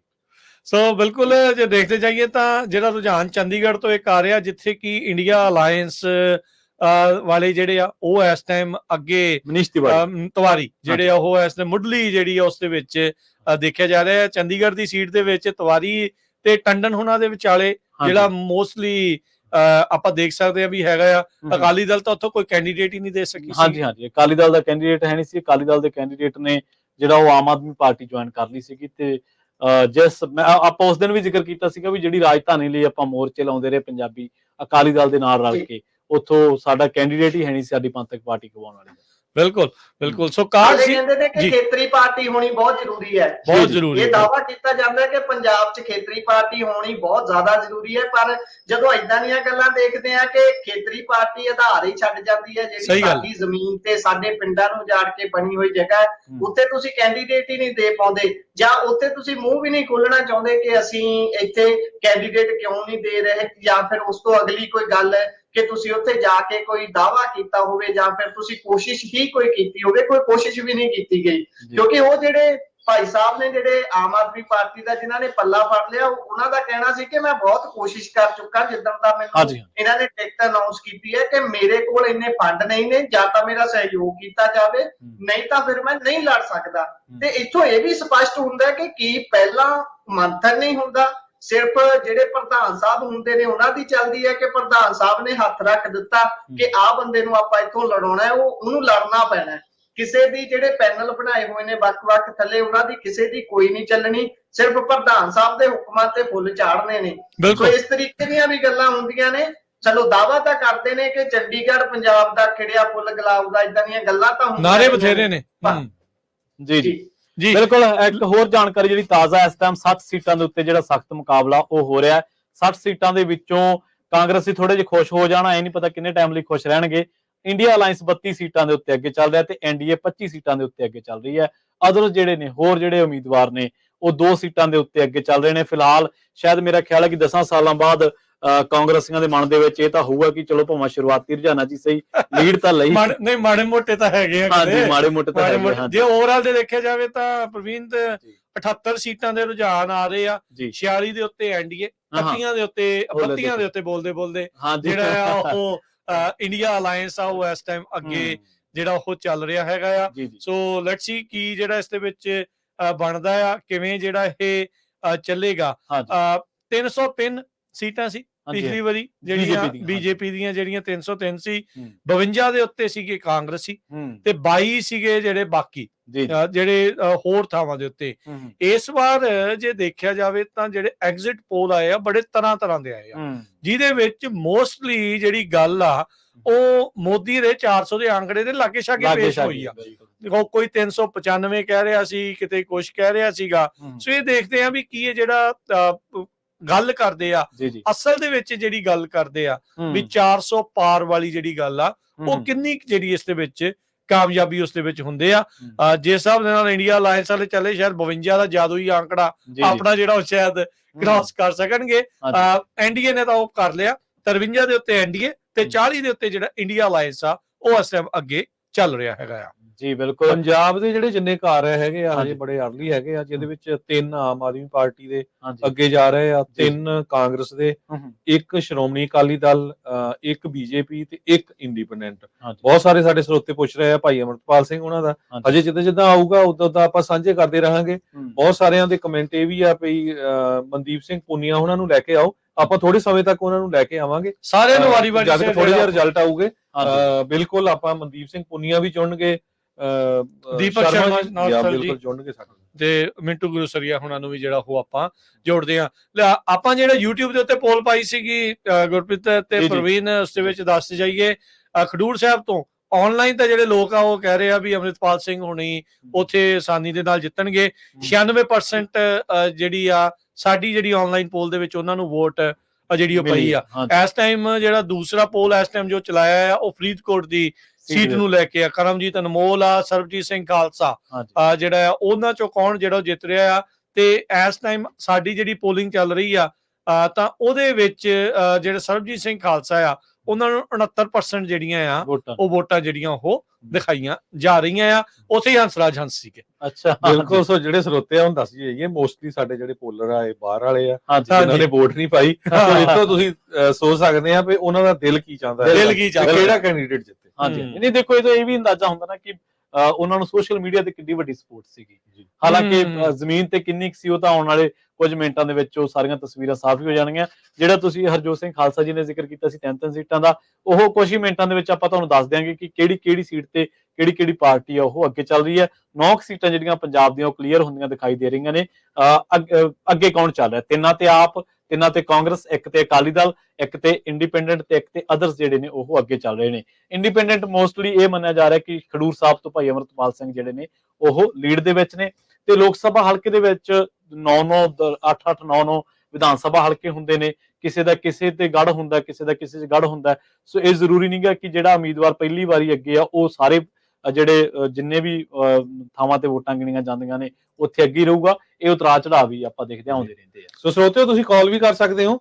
ਤੁਹਾਨੂੰ ਕਿਦਾਂ ਦਾ ਪ੍ਰੋਗਰਾਮ ਲੱਗ ਰਿਹਾ, ਕੋਈ ਸੁਜੈਸ਼ਨ ਹੈਗਾ ਜਰੂਰ ਕਾਲ ਕਰ ਸਕਦੇ ਹੋ। 408 272 5200 408 272 5200। ਪੂਰੀ ਦੁਨੀਆ ਦੇ ਵਿੱਚ ਇਹ ਲਾਈਵ ਪ੍ਰੋਗਰਾਮ ਚੱਲ ਰਿਹਾ ਹੈਗਾ ਪੰਜਾਬੀ ਰੇਡੀਓ USA ਦੇ ਉੱਤੇ, ਤੇ ਇੰਡੀਆ ਵਾਲਿਆਂ ਨੇ ਸਾਡੇ ਪੇਜ ਜਿਹੜੇ ਬੰਦ ਕੀਤੇ ਉਹ ਉੱਥੇ ਜਿਹੜਾ ਪੰਜਾਬੀ TV USA ਲਾਈਵ ਚੱਲ ਰਿਹਾ ਉਹ ਤੁਸੀਂ ਆਪਣੇ ਰਿਸ਼ਤੇਦਾਰਾਂ ਨੂੰ ਦੱਸ ਸਕਦੇ ਆ, ਸੇਮ ਪ੍ਰੋਗਰਾਮ ਉਹ ਦੇਖ ਸਕਦੇ ਹੈਗੇ ਜੀ। ਆਪਣੇ ਨਾਲ ਕੁਝ ਕਾਲਰ ਵੀ ਜੁੜ ਰਹੇ ਆ, ਆਪਾਂ ਵਾਰੀ ਸਰ ਉਹਨਾਂ ਦੇ ਕਾਲ ਜਿਹੜੇ ਉਹ ਦੱਸਦੇ ਆ। ਨੰਬਰ 408 272 5200 408 272 5200। ਸ਼ਿੰਦਰਪਾਲ ਜੀ, ਹਾਂਜੀ ਸਤਿ ਸ਼੍ਰੀ ਅਕਾਲ ਜੀ। ਹਾਂਜੀ ਸਤਿ ਸ੍ਰੀ ਅਕਾਲ ਵੀਰ ਜੀ। ਸਤਿ ਸ਼੍ਰੀ ਅਕਾਲ ਜੀ। ਜੀ ਹਾਂਜੀ ਜੀ, ਵਧੀਆ ਪ੍ਰੋਗਰਾਮ ਚੱਲੀ ਜਾਂਦਾ। ਆਪਣੇ ਝਾੜੂ ਵਾਲੇ ਕਿੱਥੇ ਕਾਜੇ? ਦੱਸਦੇ ਆ ਜੀ, ਉਹ ਬਸ ਹੁਣ ਕੁਝ ਅੰਕੜੇ ਆ ਰਹੇ ਨੇ, ਲਗਾਤਾਰ ਅਪਡੇਟ ਕਰੀ ਜਾਂਦੇ ਰੇਡੀਓ ਤੇ। ਤੁਸੀਂ ਜੁੜੇ ਰਹੋ ਸਾਡੇ ਨਾਲ। ਅਜੇ ਜਿਹੜਾ ਜੇ ਦੇਖਿਆ ਜਾਵੇ ਤਾਂ 3 ਕਾਂਗਰਸ ਨੂੰ ਤੇ 1 ਭਾਜਪਾ ਨੂੰ ਜਿਹੜਾ ਉਹ ਲੀਡ ਦੇ ਵਿੱਚ, 3 ਹੀ ਆਮ ਆਦਮੀ ਪਾਰਟੀ ਨੂੰ ਜਿਹੜਾ ਦਿਖਾ ਰਹੇ ਸੀ। ਸੋ ਦੇਖੋ ਕੀ ਬਣਦਾ, ਪਰ ਇਹ ਬਹੁਤ ਹੀ ਜ਼ਿਆਦਾ ਮੁੱਢਲਾ, ਬਹੁਤ ਹੀ ਜ਼ਿਆਦਾ ਮੁੱਢਲਾ ਹੁੰਦਾ ਜਦੋਂ ਜਿੱਦਾਂ ਕਹਿੰਦੇ ਨਾ ਵੀ 20 ਫੁੱਟ ਦਾ ਆ ਤੇ ਫਿਰ ਹੌਲੀ ਹੌਲੀ ਪੱਤੇ, ਅਜੇ ਪੱਤੇ ਨਹੀਂ ਆਏ। ਸੋ ਦੱਸਦੇ ਆ ਕੀ ਜਿਹੜਾ ਇਸ ਦੇ ਵਿੱਚ ਜਿਹੜਾ ਉਹ ਚੱਲੇਗਾ ਜੀ। ਇਸ ਵਾਰੀ ਕੈਂਡੀਡੇਟ ਵੀ ਬਹੁਤ ਜ਼ਿਆਦਾ ਆ ਪ੍ਰਵੀਨ ਜੀ, ਰਾਜਕਰਨਵੀਰ ਸਿੰਘ ਜੀ, ਤੇ ਇਹ ਵੀ ਹੋ ਸਕਦਾ ਹੈ ਵੀ ਜਿਹੜੇ ਜੇਤੂ ਆ ਕਈ ਬਹੁਤ ਘੱਟ ਸੀਟਾਂ ਦੇ ਵੋਟਾਂ ਦੇ, ਬਹੁਤ ਘੱਟ ਵੋਟਾਂ, ਤ੍ਰਿਕੋਣਾ ਚਕੋਣਾ 5 ਕੋਣਾ ਕਈ ਮੁਕਾਬਲੇ ਜਿਹੜੇ ਉਹ ਦੇਖਣ ਨੂੰ ਮਿਲ ਰਹੇ ਆ। ਬਹੁਤ ਮਿਨੀਮਮ ਮਾਰਜਨ ਰਹੂਗਾ ਕਿਹਾ। ਹਾਂਜੀ ਬਿਲਕੁਲ, ਫਾਸਟ ਟੱਕਰ ਜਿਹੜਾ ਮੇ ਵੀ ਲੱਖਾਂ ਦੇ ਵਿੱਚ ਦੇਖਣ ਨੂੰ ਮਿਲਦਾ ਜੀ, ਸ਼ਾਇਦ ਹਜ਼ਾਰਾਂ 'ਚ ਰਹਿ ਜਾਵੇ। ਕਿਉਂਕਿ ਇਸ ਵਾਰ ਕਹਿੰਦੇ ਇਸ ਵਾਰ ਐ ਹੋਣਾ ਕਿ ਜਿਹੜਾ ਬੰਦਾ ਚੌਥੇ ਨੰਬਰ ਤੇ ਰਹਿ ਕੇ 1.5 ਲੱਖ 2 ਲੱਖ ਵੋਟ ਲੈ ਜਾਂਦਾ ਸੀ, ਇਹ ਵੀ ਹੋ ਸਕਦਾ ਹੈ ਕਿ 2 ਲੱਖ ਵਾਲਾ ਫੈਸਲਾ ਕੌਣ ਹੋ ਜਵੇ ਕਿ ਕੌਣ ਉਹ ਜਿੱਤ ਗਿਆ। ਉਹ ਜਿੱਤ ਗਿਆ, ਸਹੀ ਹੈ ਬਿਲਕੁਲ। ਸੋ ਫਾਸਮੀਆਂ ਟੱਕਰਾਂ ਰਹੀਆਂ ਜੀ। ਹਾਂਜੀ ਗੁਰਪ੍ਰੀਤ ਜੀ, ਜਿਸ ਤਰੀਕੇ ਦੇ ਨਾਲ ਗੱਲ ਕਰ ਰਹੇ ਸੀ, ਆਪਾਂ ਨੂੰ ਕਾਲ ਆਈ ਸੀ ਕਿ ਝਾੜੂ ਵਾਲੇ ਕਿੱਥੇ ਕੇ ਖੜੇ ਨੇ। ਮੈਨੂੰ ਲੱਗਦਾ ਕਿ ਆਪਾਂ ਨੂੰ ਜਿਹੜਾ ਪਹਿਲਾ ਰੁਝਾਨ ਆਇਆ ਸੀ, ਜਿੱਦਾਂ ਹੀ 7ਵੇਂ ਫੇਜ਼ ਦੀਆਂ ਚੋਣਾਂ ਖਤਮ ਹੋਈਆਂ ਸੀ, ਉਹ ਉੱਤੇ ਇੱਕ ਵਾਰੀ ਪ੍ਰਵੀਨ ਭਾਜੀ ਜੇਕਰ ਚਾਨਣਾ ਆਪਾਂ ਪਾ ਦਈਏ ਕਿ ਕੌਣ ਅੱਗੇ ਮੰਨਿਆ ਜਾ ਰਿਹਾ ਸੀ। ਇੱਕ ਵਾਰੀ ਉੱਤੇ ਜੇਕਰ ਗੱਲ ਕਰ ਲਈ ਜਾਵੇ, ਮੈਨੂੰ ਲੱਗਦਾ 13 ਦੀਆਂ 13 ਪੰਜਾਬ ਦੀਆਂ ਘੱਟੋ ਘੱਟ। ਹਾਂਜੀ ਬਿਲਕੁਲ, ਜ਼ਰੂਰ ਚਰਚਾ ਕਰੀਏ ਆਪਾਂ ਵੀ ਕਿਹੜੀ ਸੀਟ ਤੇ ਸ਼ੁਰੂਆਤ ਆਪਾਂ ਜਿੱਦਾਂ ਖਡੂਰ ਸਾਹਿਬ ਦੇ ਹਲਕੇ ਦੀ ਆਲਰੇਡੀ ਕਰ ਚੁੱਕੇ ਆ। ਹਾਂਜੀ ਪਟਿਆਲੇ ਤੋਂ, ਅੰਮ੍ਰਿਤਸਰ ਸਾਹਿਬ, ਸ਼੍ਰੀ ਅੰਮ੍ਰਿਤਸਰ ਸਾਹਿਬ ਤੋਂ ਜਿਹੜਾ ਆਪਾਂ ਜੇ ਗੱਲ ਕਰਦੇ ਜਾਈਏ ਤਾਂ ਉੱਥੇ ਮੰਤਰੀ ਵੀ ਆ, ਸੰਤਰੀ ਵੀ ਆ, ਤੇ ਜਿਹੜੇ ਇੰਡੀਆ ਨੂੰ ਰਿਪਰੈਜ਼ੈਂਟ ਕਰਕੇ ਆ ਉਹ ਵੀ ਉੱਥੇ ਜਿਹੜੇ ਉੱਥੇ ਦੇਖਣ ਨੂੰ ਮਿਲ ਰਹੇ ਆ। ਜਿਹੜੀ ਖੇਤੀਬਾੜੀ ਵਾਲੇ ਬੜੀਆਂ ਜ਼ਮੀਨਾਂ ਛਡਾਉਣ ਦੇ ਵਿੱਚ ਢਾਲੀਵਾਲ ਸਾਹਿਬ, ਕੁਲਦੀਪ ਢਾਲੀਵਾਲ, ਉਹ ਝਾੜੂ ਵੱਲੋਂ ਉੱਥੇ ਸੀਗੇ। ਗੁਰਜੀਤ ਸਿੰਘ ਔਜਲਾ ਹੁਣੀ ਉਹ ਕਾਂਗਰਸ ਬੰਨਿਓ ਜਿਹੜੇ ਉਹ ਆਪਾਂ ਨੂੰ ਉੱਥੇ ਦੇਖਣ ਨੂੰ ਮਿਲੇ। ਅਨਿਲ ਜੋਸ਼ੀ ਹੁਣੀ ਸ਼੍ਰੋਮਣੀ ਅਕਾਲੀ ਦਲ ਵੱਲੋਂ ਆ। ਇਵਾਨ ਸਿੰਘ ਮਾਨ ਜਿਹੜੇ ਉਹ ਸਾਡਾ ਜਿਹੜਾ ਸ਼੍ਰੋਮਣੀ ਅਕਾਲੀ ਦਲ ਅੰਮ੍ਰਿਤਸਰ, ਉਹਨਾਂ ਵੱਲੋਂ ਸੀਗੇ। ਸਿਮਰਨਜੀਤ ਸਿੰਘ ਮਾਨ ਉਹਨਾਂ ਦੇ ਜਿਹੜੇ ਉਹਨੇ ਨੇ। ਤਰਨਜੀਤ ਸਿੰਘ ਸੰਧੂ ਜਿਹੜੇ ਕਿ ਅੰਬੈਸਡਰ ਰਹਿ ਕੇ ਗਏ ਨੇ ਅਮਰੀਕਾ ਦੇ ਵਿੱਚ ਇੰਡੀਆ ਵੱਲੋਂ, ਉਹ ਜਿਹੜੇ ਉੱਥੇ ਆ। ਸੋ ਬਿਲਕੁਲ ਜਿਹੜੇ ਤਰਨਜੀਤ ਸਿੰਘ ਸੰਧੂ ਆ, ਤੇਜਾ ਸਿੰਘ ਸਮੁੰਦਰੀ ਉਹਨਾਂ ਦੇ ਪੋਤਾ ਆ, ਤੇ ਪਰ ਬਾਹਰ ਵਾਸਤੇ ਜਿਹੜੇ ਸਿੱਖ ਆ ਉਹਨਾਂ ਦਾ ਰੋਸ ਉਹਨਾਂ ਪ੍ਰਤੀ ਬਹੁਤ ਜ਼ਿਆਦਾ ਆ। ਤੇ ਜਦੋਂ ਤੁਸੀਂ ਭਾਰਤ ਦੇ ਹਾਈ ਕਮਿਸ਼ਨਰ ਸੀਗੇ ਅਮਰੀਕਾ ਦੇ ਵਿੱਚ, ਤੁਹਾਡੀ ਨਿਗਰਾਨੀ ਦੇ ਹੇਠ ਅਮਰੀਕਨ ਸਿੱਖ ਸਿਟੀਜ਼ਨਸ ਨੂੰ ਮਾਰਨ ਦੀ ਕੋਸ਼ਿਸ਼ ਕੀਤੀ ਗਈ ਭਾਰਤ ਦੀ ਸਰਕਾਰ ਵੱਲੋਂ। ਤੁਸੀਂ ਐਜ਼ ਏ ਸਿੱਖ ਇਹ ਕੰਮ ਨਹੀਂ ਹੋਣਾ ਚਾਹੀਦਾ ਸੀ। ਸੋ ਬਾਹਰ ਵਸਦੇ ਜਿਹੜੇ ਸਿੱਖ ਆ ਉਹਨਾਂ 'ਚ ਗੁੱਸਾ ਉਹਨਾਂ ਪ੍ਰਤੀ ਕਾਫੀ ਜ਼ਿਆਦਾ ਹੈ। ਹਾਂਜੀ, ਤੇ ਤੁਸੀਂ ਸਮੇਂ ਦਾ ਗੇੜ ਦੇਖੋ ਹਰਜੋਤ ਸਿੰਘ ਖਾਲਸਾ ਜੀ, ਕੀ ਤੇਜਾ ਸਿੰਘ ਸਮੁੰਦਰੀ ਇੱਕ ਪੰਥਕ ਲੀਡਰ ਸੀਗੇ, ਤੇ ਉਹਨਾਂ ਦਾ ਜਿਹੜਾ ਅਗਲਾ ਉਹਨਾਂ ਦੀਆਂ ਨਸਲਾਂ ਨੇ ਉਹ ਲੜ ਰਹੀਆਂ ਨੇ। ਉਹਨਾਂ ਦੇ ਵੱਲੋਂ ਜਿਹੜੇ ਕਹਿੰਦੇ ਅਸੀਂ ਧਰਨੇ ਲਾਏ ਆ ਦਰਬਾਰ ਸਾਹਿਬ ਤੇ ਹਮਲਾ ਕਰਾਉਣ ਦੇ ਲਈ, ਉਹ ਭਾਜਪਾ ਦੀ ਟਿਕਟ ਤੋਂ ਲੜ ਰਹੇ ਨੇ। ਤੇ ਜਿਹੜੀ ਸ਼੍ਰੋਮਣੀ ਅਕਾਲੀ ਦਲ ਆ ਜਿਹਨੂੰ ਪੰਥਕ ਪਾਰਟੀ ਕਿਹਾ ਜਾਂਦਾ, ਨੁਮਾਇੰਦਾ ਪਾਰਟੀ ਕਿਹਾ ਜਾਂਦਾ, ਉਹਦੇ ਬਾਰੇ ਕਿਹਾ ਜਾਂਦਾ ਕਿ ਉਹਨਾਂ ਦਾ ਜਿਹੜਾ ਉੱਥੋਂ ਕੈਂਡੀਡੇਟ ਆ ਉਹ ਸਾਬਤ ਸੂਰਤ ਵੀ ਨਹੀਂ ਹੈ। ਉਹਨਾਂ ਨੇ ਅਨਿਲ ਜੋਸ਼ੀ ਜਿਹੜਾ ਕਿ ਭਾਜਪਾ ਚੋਂ ਆਇਆ ਉਹ ਇੰਪੋਰਟ ਕਰਕੇ ਉਹਨੂੰ ਟਿਕਟ ਦਿੱਤੀ। ਮਾਘੀ ਯਾਦ ਹੀ ਹੋਣੀ ਆ ਹਾਂਜੀ। ਸਭ ਨੂੰ ਹੀ ਵੀ ਜਦੋਂ ਉਹਨਾਂ ਨੇ ਇੱਕ ਪੰਥਕ ਪਾਰਟੀ ਤੋਂ ਆਪਣੀ ਰਵਾਇਤ ਜਿਹੜੀ ਉਹ ਛੱਡ ਕੇ ਹਾਂਜੀ ਪੰਜਾਬੀ ਪਾਰਟੀ ਜਿਹੜੀ ਆਪਣੇ ਆਪ ਨੂੰ ਘੋਸ਼ਿਤ ਕਰ ਹਾਂਜੀ, ਦਿੱਤਾ ਸੀਗਾ, ਇਹ ਹੁਣ ਟਰਾਈ ਤਾਂ ਇਹੀ ਕਰ ਰਹੇ ਆ ਵੀ ਇਹਦੇ ਵਿੱਚ ਕੀ ਕੁਛ ਜਿਹੜਾ ਉਹ ਹੁੰਦਾ ਆ, ਕਿਵੇਂ ਜਿਹੜਾ ਉਹ ਹੁੰਦਾ ਆ।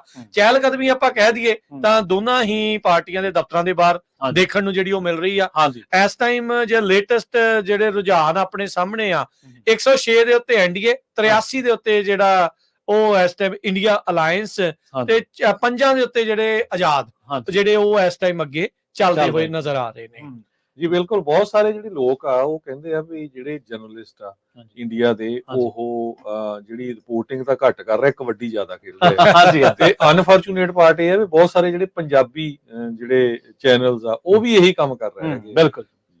ਬਿਲਕੁਲ। ਸੋ ਇਹ ਤਾਂ ਹੈ ਲਗਾਤਾਰ ਹੁਣ ਜਿਹੜੇ ਹੁਣ ਤਾਜ਼ਾ ਰੁਝਾਨ ਆ ਰਹੇ ਨੇ, ਰਾਜਕਰਮਵੀਰ ਸਿੰਘ ਜੀ, ਹਰਜੋਤ ਸਿੰਘ ਖਾਲਸਾ ਜੀ, ਗੁਰਪ੍ਰੀਤ ਸਿੰਘ ਜੀ, 4 ਸੀਟਾਂ ਤੇ ਆਮ ਆਦਮੀ ਪਾਰਟੀ ਅੱਗੇ ਆ, 4 ਸੀਟਾਂ ਤੇ ਕਾਂਗਰਸ ਅੱਗੇ ਆ, ਅਕਾਲੀ ਦਲ 2 ਸੀਟਾਂ ਦੇ ਉੱਤੇ ਅੱਗੇ ਚੱਲ ਰਿਹਾ ਤੇ 1 ਸੀਟ ਦੇ ਉੱਤੇ ਬੀਜੇਪੀ ਅੱਗੇ ਚੱਲ ਰਹੀ ਹੈ ਤੇ 1 ਸੀਟ ਦੇ ਉੱਤੇ ਇਸ ਟਾਈਮ ਆਜ਼ਾਦ ਉਮੀਦਵਾਰ ਪੰਜਾਬ ਦੇ ਵਿੱਚ ਚੱਲ ਰਿਹਾ। ਕਿਹੜਾ ਉਮੀਦਵਾਰ ਕਿੱਥੇ ਅੱਗੇ ਚੱਲ ਰਿਹਾ, ਥੋੜੇ ਮਿੰਟਾਂ ਦੇ ਵਿੱਚ ਤੁਹਾਨੂੰ ਇਹ ਚੀਜ਼ਾਂ ਜਿਹੜੀਆਂ ਕਲੀਅਰ ਕਰ ਦਿਆਂਗੇ। ਤੇ ਅੰਮ੍ਰਿਤਸਰ ਦੀ ਗੱਲ ਚੱਲੀ ਸੀ, ਅੰਮ੍ਰਿਤਸਰ ਤੋਂ ਜਿਹੜੇ ਸਾਡੇ ਮਨਦੀਪ ਪੂਣੀਆਂ ਨੇ, ਸੀਨੀਅਰ ਜਰਨਲਿਸਟ ਨੇ, ਔਰ ਪੂਰਾ ਭਾਰਤ ਹਜ਼ਾਰਾਂ ਕਿਲੋਮੀਟਰ ਕੀਤਾ ਉਹਨਾਂ ਨੇ ਗੱਡੀ ਦੇ ਉੱਤੇ, ਹਜ਼ਾਰਾਂ ਲੋਕਾਂ ਦੇ ਨਾਲ ਗੱਲਬਾਤ ਕੀਤੀ ਔਰ ਫਿਰ ਆਪਣਾ ਇੱਕ ਸਰਵੇ ਤਿਆਰ ਕੀਤਾ। ਉਹਨਾਂ ਨੇ ਅੰਮ੍ਰਿਤਸਰ ਦੇ ਬਾਰੇ ਜਦੋਂ ਚਰਚਾ ਕਰ ਰਹੇ ਸੀ ਤਾਂ ਉਹਨਾਂ ਨੇ ਗੁਰਜੀਤ ਸਿੰਘ ਔਜਲਾ ਦੇ ਬਾਰੇ ਇਹ ਗੱਲ ਕਹੀ ਸੀ ਕਿ ਉਹ ਅੱਗੇ ਚੱਲਣਗੇ। ਗੁਰਜੀਤ ਸਿੰਘ ਔਜਲਾ ਉੱਥੋਂ 2 ਟਾਈਮ ਦੇ ਸਿਟਿੰਗ ਐਮਪੀ ਨੇ ਤੇ ਉਹਨਾਂ ਦਾ ਜਿਹੜਾ ਮੁਕਾਬਲਾ, ਜਿਵੇਂ ਰਾਜਕਰਮਵੀਰ ਸਿੰਘ ਹੋਰਾਂ ਨੇ ਦੱਸਿਆ ਸੀਗਾ ਕਿ ਕੁਲਦੀਪ ਸਿੰਘ ਢਾਲੀਵਾਲ, ਇਮਾਨ ਸਿੰਘ ਮਾਨ, ਤਰਨਜੀਤ ਸਿੰਘ ਸੰਧੂ ਤੇ ਅਨਿਲ ਜੋਸ਼ੀ ਦੇ ਨਾਲ ਉਹਨਾਂ ਦਾ ਜਿਹੜਾ ਮੁਕਾਬਲਾ ਉੱਥੇ ਕਾਂਗਰਸ ਦੇ ਵਿੱਚ ਥੋੜੀ ਜਿਹੀ ਅੰਦਰੂਨੀ ਟਸਲ ਵੀ ਹੈ। ਜਿਹੜਾ ਓਪੀ ਸੋਨੀ ਦਾ ਧੜਾ ਉਹ ਉਹਨਾਂ ਦੇ ਨਾਲ ਉਵੇਂ ਨਹੀਂ ਤੁਰਿਆ ਜਿਵੇਂ ਉਹਨਾਂ ਨੂੰ ਅੱਗੇ ਸਮਰਥਨ ਮਿਲਦਾ ਸੀਗਾ। ਸੋ ਦੇਖਦੇ ਹਾਂ 4 ਸੀਟਾਂ ਤੇ ਕਾਂਗਰਸ ਤੇ ਆਪ, ਇਹ 2 ਸੀਟਾਂ ਤੇ ਅਕਾਲੀ ਦਲ, 2 ਸੀਟਾਂ ਤੇ ਹੁਣ ਭਾਜਪਾ ਅੱਗੇ ਹੋ ਗਈ ਹੈ, 1 ਸੀਟ ਦੇ ਉੱਤੇ ਆਜ਼ਾਦ ਉਮੀਦਵਾਰ ਜਿਹੜਾ ਉਹ ਅੱਗੇ ਹੋ ਗਿਆ। ਬਿਲਕੁਲ, ਜਿਹੜਾ ਗੁਰਜੀਤ ਸਿੰਘ ਔਜਲਾ ਆ ਉਹ ਆਮ ਆਦਮੀ ਪਾਰਟੀ ਦੇ ਜਿਹੜੇ ਸੀਨੀਅਰ ਲੀਡਰਸ ਆ ਉਹਨਾਂ ਦੇ ਵੀ ਕਾਫੀ ਲੱਗੇ ਆ ਤੇ ਬਹੁਤ ਸਾਰੇ ਜਿਹੜੇ ਪੰਜਾਬੀ ਆ ਉਹ ਇਹ ਵੀ ਫੀਲ ਕਰ ਰਹੇ ਆ ਵੀ ਆਪ ਤੇ ਕਾਂਗਰਸ ਬਹੁਤ ਜਗ੍ਹਾ ਤੇ ਰਲ ਕੇ ਕੰਮ ਜਿਹੜਾ ਕਰ ਰਹੀ ਹੈ, ਕਿਹੜੇ ਕੈਂਡੀਡੇਟ ਨੂੰ ਕਿੱਥੇ ਜਿਤਾਉਣਾ ਹੈਗਾ। ਈਵਨ ਦੋ ਉਹਨਾਂ ਦਾ ਪੰਜਾਬ 'ਚ ਨਹੀਂ ਗੱਠਜੋੜ ਹੋਇਆ, ਪਰ ਬਾਕੀ ਇੰਡੀਆ ਦੇ ਵਿੱਚ ਜਿਹੜਾ ਆ ਆਮ ਆਦਮੀ ਪਾਰਟੀ, ਕਾਂਗਰਸ, ਇਹਨਾਂ ਦਾ ਜਿਹੜਾ ਸਾਰਿਆਂ ਦਾ ਗੱਠਜੋੜ ਬਣਿਆ ਹੋਇਆ ਜੀ। ਬਿਲਕੁਲ, ਇਸ ਟਾਈਮ 218 ਜਿਹੜੇ ਹਲਕਿਆਂ ਦੇ 220 ਦੇ ਗੱਲ ਕਰਦੇ ਵੱਧ ਜਾਂਦਾ ਆ ਵੀ ਉਹ ਆ ਰਹੇ ਆ 118 ਦੇ ਉੱਤੇ ਐਨਡੀਏ, 119 ਦੇ ਉੱਤੇ ਹੁਣ ਐਨਡੀਏ ਤੇ 97 ਦੇ ਉੱਤੇ ਜਿਹੜਾ ਇੰਡੀਆ ਅਲਾਇੰਸ ਆ ਉਹ ਇਸ ਟਾਈਮ ਅੱਗੇ ਚੱਲਦਾ ਹੋਇਆ ਨਜ਼ਰ ਆ ਰਿਹਾ ਹੈਗਾ ਆ। ਸੋ ਫਸਵਾ ਮੁਕਾਬਲਾ ਵੀ ਕਹਿ ਸਕਦੇ ਆ। ਜੇ ਇੰਡੀਵਿਜੂਅਲ ਤੌਰ ਦੇ ਉੱਤੇ ਦੇਖੀਏ ਤਾਂ ਸ਼ਾਇਦ ਕਾਂਗਰਸ ਉਨੀ ਥਾਂ ਦੇ ਉੱਤੇ ਨਹੀਂ ਆ ਜਿੰਨੇ ਥਾਂ ਦੇ ਉੱਤੇ ਇਸ ਟਾਈਮ ਆਪਾਂ ਜਿਹੜਾ ਉਹ ਦੇਖ ਰਹੇ ਆ ਵੀ ਕਿਸ ਤਰੀਕੇ ਦੇ ਨਾਲ ਬਾਕੀ ਪਾਰਟੀਆਂ ਦਾ ਜਿਹੜਾ ਮੇਲ ਮਿਲਾਪ ਕਰਕੇ ਆ ਉਹ ਵੱਧ ਜਿਹੜਾ ਉਹ ਅੱਗੇ ਚੱਲ ਰਿਹਾ। ਬਿਲਕੁਲ ਜੀ। ਸੋ ਇਹ ਜਿਹੜੇ ਲਗਾਤਾਰ ਆਪਾਂ ਚੋਣ ਨਤੀਜਿਆਂ ਦੇ ਉੱਤੇ ਚਰਚਾ ਜਿਹੜੀ ਲਗਾਤਾਰ ਕਰ ਰਹੇ ਆ, ਆਪਣੇ ਨਾਲ ਆਉਣ ਵਾਲੇ ਸਮੇਂ ਦੇ ਵਿੱਚ ਜੁੜਨਗੇ ਦੀਪਕ ਸ਼ਰਮਾ ਚਨਾਰਥਲ ਜੀ, ਮਨਦੀਪ ਪੂਨੀਆ ਜੀ ਤੇ ਮਿੰਟੂ ਗੁਸਰੀਆ ਜੀ। ਹਲੇ ਤਸਵੀਰ ਜਿਹੜੀ ਹੈ ਥੋੜੀ ਜੀ ਹੋਰ ਸਾਫ਼ ਹੋ ਰਹੀ ਹੈ, ਹੌਲੀ ਹੌਲੀ ਉਗੜ ਰਹੀ ਹੈ। ਇੱਕ ਰਾਉਂਡ ਜਿੰਨੀ ਦੇਰ ਤੱਕ ਕਲੀਅਰ ਹੋ ਨਹੀਂ ਜਾਂਦਾ ਗੁਰਪ੍ਰੀਤ, ਜਿੰਨੀ ਦੇਰ ਤੱਕ ਇੱਕ ਰਾਉਂਡ ਨਹੀਂ ਕਲੀਅਰ ਹੋ ਜਾਂਦਾ ਉਨੀ ਦੇਰ ਤੱਕ ਇਹ ਕਹਿਣਾ ਬੜਾ ਔਖਾ ਆ। ਹਰ ਇੱਕ ਜਣਾ ਆਪੋ ਆਪਣੇ ਸੂਤਰਾਂ ਦੇ ਆਧਾਰ ਦੇ ਨਾਲ ਕਹਿ ਲਓ ਵੀ ਆਪੋ ਆਪਣੇ ਜਿਹੜੇ ਲੋਕ ਉੱਥੇ ਕੇਂਦਰਾਂ ਦੇ ਬਾਹਰ ਗਏ ਨੇ ਉਹਨਾਂ ਤੋਂ ਪਤਾ ਕਰਕੇ WhatsApp ਮੈਸੇजेस ਉਹ ਸਾਰਾ ਕੁਝ ਕਰਕੇ ਆਉਂਦਾ ਆ। ਬਾਕੀ ਸਰੋਤੇ ਤੁਸੀਂ ਵੀ ਕਾਲ ਕਰਕੇ ਆਪਣੇ ਵਿਚਾਰ ਜਿਹੜੇ ਉਹ ਸਾਂਝੇ ਕਰ ਸਕਦੇ ਆ। ਮੇਰਾ ਨੰਬਰ 408-272-5200 4082725200 ਦੇ ਉੱਤੇ। ਕੀ ਤੁਹਾਨੂੰ ਲੱਗਦਾ ਹੈ ਵੀ ਮੋਦੀ ਦੀ ਸਰਕਾਰ ਜਿਹੜੀ ਉਹ ਦੁਬਾਰਾ ਆ ਰਹੀ ਆ? ਕੀ ਜਿਹੜਾ ਇਹ ਕਾਂਗਰਸ ਆ ਜਾਂ ਇੰਡੀਆ ਅਲਾਇੰਸ ਆ ਕੋਈ ਟੱਕਰ ਦੇਣ ਦੇ ਕਾਬਿਲ ਵੀ ਹੈਗਾ ਆ ਕਿ ਸਰਕਾਰ ਬਣਾਉਣ ਤੱਕ ਵੀ ਜਿਹੜੀ ਆ ਉਹਨਾਂ ਨੂੰ ਜਿਹੜਾ ਮੌਕਾ ਮਿਲ ਸਕਦਾ ਆ? ਇਹ ਵੱਡੇ ਸਵਾਲ ਨੇ, ਇਹ ਜਿਹੜਾ ਉਹ ਦੇਖਣਾ ਹੋਊਗਾ। ਮੌਜੂਦਾ ਸਥਿਤੀ ਦੇ ਵਿੱਚ 240 ਦੇ ਰੁਝਾਨ ਸਾਹਮਣੇ ਨੇ, 131 ਤੇ ਐਨਡੀਏ, 104 ਦੇ ਉੱਤੇ ਜਿਹੜਾ ਇੰਡੀਆ ਅਲਾਇੰਸ, 100 ਨੂੰ ਜਿਹੜਾ ਇਹ ਪਾਰ ਕਰਦੇ ਹੋਏ ਹਾਲ ਦੀ ਘੜੀ ਨਜ਼ਰ ਆ ਰਹੇ ਨੇ। ਗਿਣਤੀ ਸ਼ੁਰੂ ਹੋਏ ਨੂੰ ਪੂਰਾ ਅੱਧਾ ਘੰਟਾ ਹੋ ਗਿਆ। ਜਿਸ ਹਿਸਾਬ ਦੇ ਨਾਲ ਰਿਜ਼ਲਟ ਆ ਰਿਹਾ ਮੈਨੂੰ ਲੱਗਦਾ ਵੀ ਛੇਤੀ ਜਿਹੜੀ ਸਥਿਤੀ ਹੈ ਕਲੀਅਰ ਹੋ ਜਾਣੀ। ਅਜੇ ਤਾਂ ਆਪਾਂ ਕਹੀਏ ਵੀ ਇਹ ਤਾਂ ਬੜੇ ਮੁੱਢਲੇ ਰੁਝਾਨ ਨੇ ਹਰਜੋਤ ਸਿੰਘ ਜੀ, ਰੁਝਾਨ ਬਦਲ ਵੀ ਜਾਂਦੇ ਨੇ, ਉੱਤੇ ਥੱਲੇ ਵੀ ਜਿਹੜਾ ਇਹ ਹੋ ਜਾਂਦਾ ਆ। ਅੰਮ੍ਰਿਤਸਰ ਦੇ ਵਿੱਚ ਔਜਲਾ ਹੁਣੀ ਜਿਹੜੇ ਆ ਕਾਂਗਰਸ ਦੇ, ਉਹ ਇਸ ਟਾਈਮ ਅੱਗੇ ਜਾਂਦੇ ਹੋਏ ਨਜ਼ਰ ਆ ਰਹੇ ਨੇ। ਜੀ ਜੀ ਬਿਲਕੁਲ। ਸੋ ਅਗਲੀ ਆਪਾਂ ਗੁਰਦਾਸਪੁਰ ਦੀ ਗੱਲ ਕਰ ਲੈਂਦੇ ਆ। ਖਡੂਰ ਸਾਹਿਬ ਦੀ ਆਪਾਂ ਗੱਲ ਕਰ ਚੁੱਕੇ ਆ। ਗੁਰਦਾਸਪੁਰ ਦੇ ਵਿੱਚ ਮੰਨਿਆ ਜਾ ਰਿਹਾ ਸੀ, ਜਿੱਦਾਂ ਆਪਾਂ ਪਹਿਲਾਂ ਗੱਲ ਕੀਤੀ ਕਿ ਇੰਡੀਆ ਅਲਾਇੰਸ ਦੇ ਤਹਿਤ ਕਿ ਇੱਥੇ ਪੰਜਾਬ 'ਚ ਬੇਸ਼ੱਕ ਉਹ ਅਲਾਇੰਸ ਸਿਰੇ ਨਹੀਂ ਚੜਿਆ, ਪਰ ਫਿਰ ਵੀ ਬਹੁਤ ਜਗ੍ਹਾ ਇਹ ਗੱਲਾਂ ਚਰਚਾਵਾਂ ਦਾ ਵਿਸ਼ਾ ਰਹੀਆਂ ਕਿ ਫਿਰ ਵੀ ਅਲਾਇੰਸ ਬੇਸ਼ੱਕ ਜ਼ਮੀਨੀ ਪੱਧਰ ਤੇ ਦਿਖਾਇਆ ਨਹੀਂ ਗਿਆ ਲੋਕਾਂ ਨੂੰ, ਪਰ ਅੰਦਰ ਖਾਤੇ ਗੱਲ ਉਹੀ ਸੀ ਤੇ ਕਮਜ਼ੋਰ ਕੈਂਡੀਡੇਟ, ਡੰਮੀ ਕੈਂਡੀਡੇਟ ਦੇ ਜਿਹੜੀ ਉਹਨਾਂ ਲਈ ਸ਼ਬਦ ਵਰਤਿਆ ਜਾ ਰਿਹਾ ਕਿ ਉਹ ਦਿੱਤੇ ਗਏ ਨੇ ਇੱਕ ਦੂਸਰੇ ਦੇ ਖਿਲਾਫ। ਜਦੋਂ ਆਪਾਂ ਗੱਲ ਗੁਰਦਾਸਪੁਰ ਦੀ ਕਰਦੇ ਹਾਂ, ਗੁਰਦਾਸਪੁਰ ਤੋਂ ਕਾਂਗਰਸ ਵੱਲੋਂ ਸੁਖਜਿੰਦਰ ਰੰਧਾਵਾ ਜਿਹੜੇ ਬੀਤੇ ਸਮੇਂ 'ਚ ਪਹਿਲਾਂ ਰਹਿ ਚੁੱਕੇ ਨੇ ਹੋਮ ਮਿਨਿਸਟਰ ਪੰਜਾਬ ਦੇ, ਡਿਪਟੀ ਸੀਐਮ ਵੀ ਰਹਿ ਚੁੱਕੇ ਨੇ। ਉਸ ਤੋਂ ਬਾਅਦ ਆਮ ਆਦਮੀ ਪਾਰਟੀ ਦੇ ਵੱਲੋਂ ਸ਼ਹਿਰੀ ਕਲਸੀ, ਭਾਜਪਾ ਦੇ ਵੱਲੋਂ ਦਿਨੇਸ਼ ਬੱਬੂ ਜਿਹੜੇ ਕਿ ਉਹਨਾਂ ਦੇ ਕੇਡਰ ਦੇ ਹੀ ਲੰਬੇ ਸਮੇਂ ਤੋਂ ਬੰਦੇ ਰਹੇ ਨੇ, ਵਿਧਾਇਕ ਵੀ ਉਹ ਰਹੇ ਨੇ। ਉਸ ਤੋਂ ਬਾਅਦ ਅਕਾਲੀ ਦਲ ਦੇ ਵੱਲੋਂ ਮੈਦਾਨ ਦੇ ਵਿੱਚ ਉਤਾਰਿਆ ਗਿਆ ਸੀਗਾ ਚੀਮਾ ਹੁਣਾਂ ਨੂੰ। ਤੇ ਇਹ ਸਾਰਿਆਂ ਦੇ ਵਿੱਚ ਜਦੋਂ ਗੱਲ ਕਰਦੇ ਆ ਤਾਂ ਰੰਧਾਵਾ ਸਾਹਿਬ ਦਾ ਹੱਥ ਰੁਝਾਨ ਆਉਣ ਤੱਕ, ਜਾਂ ਫਿਰ ਕਹਿ ਲਈਏ ਜਦੋਂ ਇਹ ਚੋਣਾਂ ਹੋ ਰਹੀਆਂ ਸੀ ਉਸ ਸਮੇਂ ਉਹਨਾਂ ਦਾ ਹੱਥ ਉੱਤੇ ਦੱਸਿਆ ਜਾ ਰਿਹਾ ਸੀ, ਕਿਉਂਕਿ ਮੰਨਿਆ ਜਾ ਰਿਹਾ ਸੀ ਕਿ ਉਹਨਾਂ ਦਾ ਆਧਾਰ ਉੱਤੇ ਬਹੁਤ ਚੰਗਾ ਹੈ। ਉਹਨਾਂ ਦੇ ਉੱਤੇ ਜਿਹੜੇ ਹਲਕੇ ਵੀ ਉਹਨਾਂ ਨੂੰ ਪੈਂਦੇ ਨੇ ਉੱਥੇ ਕਾਂਗਰਸੀ ਐਮਐਲਏ ਨੇ, ਇਸ ਕਰਕੇ ਉਹਨਾਂ ਦਾ ਹੱਥ ਤਕਰੀਬਨ ਉੱਤੇ ਦੱਸਿਆ ਜਾ ਰਿਹਾ ਸੀ। ਪਰ ਅਮਨ ਸ਼ੇਰ ਸਿੰਘ ਸ਼ਹਿਰੀ ਕਲਸੀ ਜਿਹੜੇ ਨੇ ਨੌਜਵਾਨ 35 ਸਾਲ ਦੇ ਜਿਹੜੇ ਵਿਧਾਇਕ ਬਣੇ ਨੇ, ਉਹਨਾਂ ਨੇ ਪਹਿਲਾਂ ਤਾਂ ਬਹੁਤ ਧੜੱਲੇ ਦੇ ਨਾਲ ਕਹਿੰਦੇ ਪ੍ਰਚਾਰ ਸ਼ੁਰੂ ਕੀਤਾ, ਪਰ ਵਿਚਾਲੇ ਜੇ ਆ ਕੇ ਫਿਰ ਉਹ ਘਟ ਗਿਆ ਉਹਨਾਂ ਦਾ ਜਿਹੜਾ ਜ਼ੋਰ ਸੀ। ਫਿਰ ਅੰਤ ਦੇ ਵਿੱਚ ਫਿਰ ਲੋਕ ਕਹਿਣ ਲੱਗ ਗਏ ਕਿ ਇੱਕ ਵਾਰ ਮੁੜ ਤੋਂ ਜ਼ੋਰ ਮਾਰਨਾ ਸ਼ੁਰੂ ਕੀਤਾ। ਪਰ ਜਦੋਂ ਗੱਲ ਭਾਜਪਾ ਦੀ ਕਰਦੇ ਆ, ਭਾਜਪਾ ਦੇ ਵੱਲੋਂ ਉੱਥੇ ਜਿਹੜੇ ਰੋਡ ਸ਼ੋਅ ਕੀਤੇ ਗਏ, ਰੈਲੀਆਂ ਕੀਤੀਆਂ ਗਈਆਂ, ਉਹ ਇਸ ਕਦਰ ਫਲॉप ਰਹੀਆਂ ਕਿ ਉਹਦੇ ਮੀਮ ਬਣਨੇ ਸ਼ੁਰੂ ਹੋ ਗਏ। ਆਪਾਂ ਦੇਖਦੇ ਆ ਕਿ ਕੋਈ ਵੀ ਹਾਸੋਹੀਣੀ ਗੱਲ ਕਿਸੇ ਨੂੰ ਜਾਪਦੀ ਹੈ, ਉਸ ਨੂੰ ਫਿਰ ਇਸ ਤਰੀਕੇ ਨਾਲ ਵਾਇਰਲ ਕੀਤਾ ਜਾਂਦਾ ਹੈ, ਹਾਸਾ ਮਜ਼ਾਕ ਬਣਾਇਆ ਜਾਂਦਾ ਹੈ। ਦਿਨੇਸ਼ ਬੱਬੂ ਹੁਣਾਂ ਨੇ ਇੱਕ ਉੱਥੇ ਕਹਿ ਲਓ ਰੋਡ ਸ਼ੋਅ ਕੀਤਾ, ਉਸ ਦੇ ਵਿੱਚ ਆਮ ਲੋਕਾਂ ਦੇ ਨਾਲੋਂ ਵੱਧ ਸਿਕਿਉਰਿਟੀ ਨਜ਼ਰ ਆਈ, ਪੁਲਿਸ ਨਜ਼ਰ ਆਈ, ਤੇ ਇਸ ਗੱਲ ਦਾ ਲੋਕਾਂ ਨੇ ਬਹੁਤ ਮਜ਼ਾਕ ਉਡਾਇਆ ਕਿ ਇਸ ਤਰੀਕੇ ਦੇ ਨਾਲ ਜਦੋਂ ਲੋਕਾਂ ਨੂੰ ਟਿਕਟ ਦਿੱਤੀ ਜਾਂਦੀ ਹੈ ਕਿ ਉਸਲੇ ਚੈੱਕ ਨਹੀਂ ਕੀਤਾ ਜਾਂਦਾ ਕਿ ਕੀ ਕੁਝ ਹੋਣਾ ਹੈ, ਕਿਸ ਤਰੀਕੇ ਦੇ ਬੰਦੇ ਨੂੰ ਟਿਕਟ ਦੇਣੀ ਚਾਹੀਦੀ ਸੀ। ਸੋ ਗੁਰਦਾਸਪੁਰ ਦੀ ਜਦੋਂ ਗੱਲ ਕਰ ਰਹੇ ਆ ਤਾਂ ਸੁਖਜਿੰਦਰ ਰੰਧਾਵਾ ਨੂੰ ਉਸ ਤੋਂ ਅੱਗੇ ਦੱਸਿਆ ਜਾ ਰਿਹਾ ਸੀ। ਜੀ ਜੀ ਤਾਜ਼ਾ ਜਿਹੜੀ ਜਾਣਕਾਰੀ ਉਹ ਆ ਰਹੀ ਹੈ ਕਿ ਪੰਜਾਬ ਦੀ ਬਠਿੰਡਾ ਸੀਟ ਤੋਂ ਹਰਸਿਮਰਤ ਕੌਰ ਬਾਦਲ ਅੱਗੇ ਚੱਲ ਰਹੇ ਨੇ, ਪੰਜਾਬ ਦੀ ਜਲੰਧਰ ਸੀਟ ਤੋਂ ਚਰਨਜੀਤ ਸਿੰਘ ਚੰਨੀ ਅੱਗੇ ਚੱਲ ਰਹੇ ਨੇ, ਲੁਧਿਆਣਾ ਤੋਂ ਰਵਨੀਤ ਬਿੱਟੂ ਅੱਗੇ ਚੱਲ ਰਹੇ ਨੇ। ਰਵਨੀਤ ਬਿੱਟੂ ਤੇ ਰਾਜਾ ਵੜਿੰਗ ਦੇ ਵਿੱਚ ਫਸਵਾਂ ਮੁਕਾਬਲਾ ਕਿਹਾ ਜਾਂਦਾ, ਤੇ ਵਾਰਾਣਸੀ ਤੋਂ ਨਰਿੰਦਰ ਮੋਦੀ ਅੱਗੇ ਚੱਲ ਰਹੇ ਨੇ। 346 ਸੀਟਾਂ ਦਾ ਇਸ ਟਾਈਮ ਜਿਹੜੀ ਸਥਿਤੀ ਆ ਉਹ ਤਕਰੀਬਨ ਕਲੀਅਰ ਹੁੰਦੀ ਜਾਪ ਰਹੀ ਹੈ। 221 ਸੀਟਾਂ ਦੇ ਉੱਤੇ ਐਨਡੀਏ ਜਿਹੜਾ ਉਹ ਲਗਾਤਾਰ ਅੱਗੇ ਚੱਲ ਰਿਹਾ। 94 ਸੀਟਾਂ ਤੇ ਇੰਡੀਆ ਅਲਾਇੰਸ ਤੇ ਅਦਰਸ ਜਿਹੜੇ 31 ਉਮੀਦਵਾਰ ਨੇ ਉਹ ਅੱਗੇ ਚੱਲ ਰਹੇ ਨੇ। ਬਾਕੀ ਜਿਹੜੇ 31 ਉਮੀਦਵਾਰ ਨੇ, 31 ਸੀਟਾਂ ਦੇ ਉੱਤੇ ਅਦਰਸ ਜਿਹੜੇ ਆਜ਼ਾਦ ਉਮੀਦਵਾਰ ਨੇ ਉਹ 358 ਸੀਟਾਂ ਦੇ ਉੱਤੇ ਜੇਕਰ ਗੱਲ ਕਰੀਏ ਤਾਂ 232 ਤੇ ਇੰਡੀਆ ਅਲਾਇੰਸ, 94 ਤੇ 232 ਤੇ ਐਨਡੀਏ ਭਾਜਪਾ, 94 ਦੇ ਉੱਤੇ ਇੰਡੀਆ ਅਲਾਇੰਸ ਅੱਗੇ ਚੱਲ ਰਿਹਾ। ਬੀਜੇਪੀ ਦੇ ਉਮੀਦਵਾਰ ਮਨੋਹਰ ਲਾਲ ਖੱਟਰ ਸਾਬਕਾ ਜਿਹੜੇ ਮਿਨਿਸਟਰ ਆ ਉਹ ਪਿੱਛੇ ਚੱਲ ਰਹੇ ਆ। ਉਹ ਇਸ ਟਾਈਮ ਪਿੱਛੇ ਨੇ। ਹਰਿਆਣੇ ਦੇ ਵਿੱਚ ਉਹੀ ਆ ਜਿਹਨੇ ਕਿਸਾਨਾਂ ਨੂੰ ਅੱਗੇ ਨਹੀਂ ਸੀ ਜਾਣ ਦਿੱਤਾ, ਅੱਗੇ ਨਹੀਂ ਸੀ ਆਉਣ ਦਿੱਤਾ। ਸ਼ੁਭਕਰਨ ਸਿੰਘ ਦੀ ਗੋਲੀ, ਸ਼ੁਭਕਰਨ ਸਿੰਘ ਦੀ ਜਿਹੜੀ ਗੋਲੀ ਦੇ ਨਾਲ ਹੱਤਿਆ ਹੋਈ ਆ ਪੁਲਿਸ ਦੇ ਹੱਥੋਂ, ਉਸ ਦੇ ਵਿੱਚ ਸਿੱਧਾ ਜਿਹੜਾ ਨਾਮ ਆ ਮਨੋਹਰ ਲਾਲ ਖੱਟਰ ਦਾ, ਕਰਨਾਲ ਸੀਟ ਤੋਂ ਜਿਹੜੇ ਆਏ ਰੁਝਾਨਾਂ ਦੇ ਵਿੱਚ ਭਾਜਪਾ ਉਮੀਦਵਾਰ ਖੱਟਰ ਜਿਹੜਾ ਆ ਉਹ ਪਿੱਛੇ ਚੱਲ ਰਿਹਾ ਹੈ। ਜੀ ਬਿਲਕੁਲ। ਇਸੇ ਤਰ੍ਹਾਂ ਕੁਲਦੀਪ ਸਿੰਘ ਢਾਲੀਵਾਲ ਅੰਮ੍ਰਿਤਸਰ ਤੋਂ, ਉਹਨਾਂ ਦੇ ਬਾਰੇ ਖਬਰ ਆ ਰਹੀ ਹੈ ਕਿ ਉਹ ਅੱਗੇ ਚੱਲ ਰਹੇ ਨੇ। ਸ਼ੁਰੂਆਤੀ ਰੁਝਾਨਾਂ ਦੇ ਆਪਾਂ ਤੁਹਾਨੂੰ ਦੱਸ ਰਹੇ ਹਾਂ।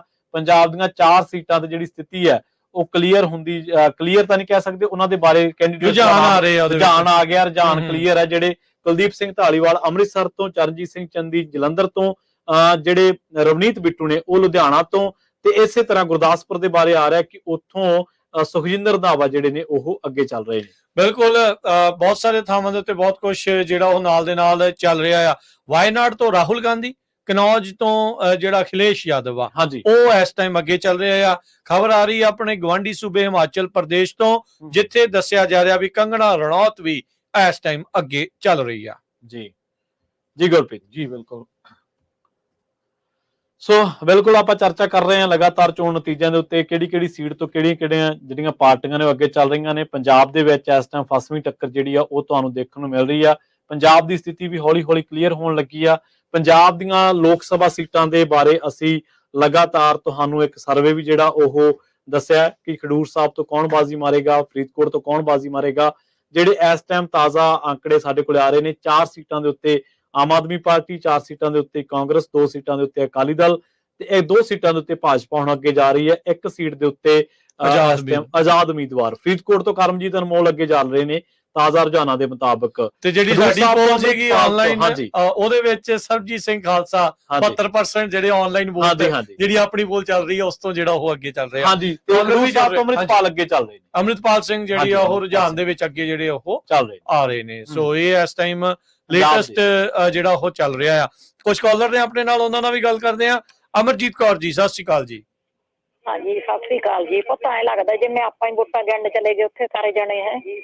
ਦੇਖੋ ਇਹ ਤਾਂ ਗੱਲ ਹੈ ਹੀ ਆ, ਇਦਾਂ ਹੀ ਲੱਗਦਾ ਹੀ ਹੁੰਦਾ ਹਮੇਸ਼ਾ। ਪਹੁੰਚਾਉਣ ਦੀ ਕੋਸ਼ਿਸ਼ ਹੈ ਜੀ ਤੁਹਾਡੇ ਤੱਕ। 543 ਸੀਟਾਂ ਤੇ ਫਿਰ ਇਦਾਂ ਹੀ ਹੁੰਦਾ ਜੀ। ਹਾਂਜੀ ਹਾਂਜੀ, ਮੈਨੂੰ ਨਹੀਂ ਪਤਾ ਲੱਗਿਆ ਜਿਹੜੀ ਇੰਡੀਆ ਪਾਰਟੀ ਦਾ ਕਹਿੰਦੇ ਤੁਸੀਂ, ਇਹ ਕਿਹੜੀ ਪਾਰਟੀ? ਇਹ ਕਾਂਗਰਸ ਦੇ ਨਾਲ ਨਾਲ ਆਮ ਆਦਮੀ ਪਾਰਟੀ ਵੀ ਆ। ਹਾਂਜੀ, ਬਸ ਸਾਊਥ ਦੀਆਂ ਸਾਰੀਆਂ ਇਕੱਠੀਆਂ ਹੋਈਆਂ, ਸਾਰੀਆਂ ਇਕੱਠੀਆਂ ਭਾਜਪਾ ਨੂੰ ਛੱਡ ਕੇ।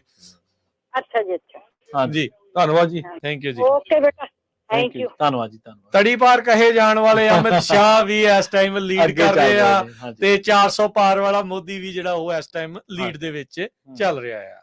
ਸੋ ਬਿਲਕੁਲ ਪੰਜਾਬ ਦੀ ਇੱਕ ਹੋਰ ਸੀਟ ਦੇ ਬਾਰੇ ਸਥਿਤੀ ਕਲੀਅਰ ਹੁੰਦੀ ਜਾ ਰਹੀ ਹੈ। ਅਮਰ ਸਿੰਘ ਫਤਿਹਗੜ੍ਹ ਸਾਹਿਬ ਤੋਂ, ਜਿਹੜੇ ਕਿ ਮੈਂਬਰ ਪਾਰਲੀਮੈਂਟ ਨੇ, ਸਿਟਿੰਗ ਮੈਂਬਰ ਪਾਰਲੀਮੈਂਟ ਨੇ। ਇਸੇ ਦੇ ਨਾਲ ਫਤਿਹਗੜ੍ਹ ਸਾਹਿਬ ਸੀਟ ਦੀ ਵੀ ਜਿਹੜੀ ਚਰਚਾ ਕਰ ਲਈਏ। ਹਾਂਜੀ, ਫਤਿਹਗੜ੍ਹ ਸੀਟ ਦੇ ਬਾਰੇ ਵੀ ਚਰਚਾ ਜ਼ਰੂਰ ਕਰਾਂਗੇ।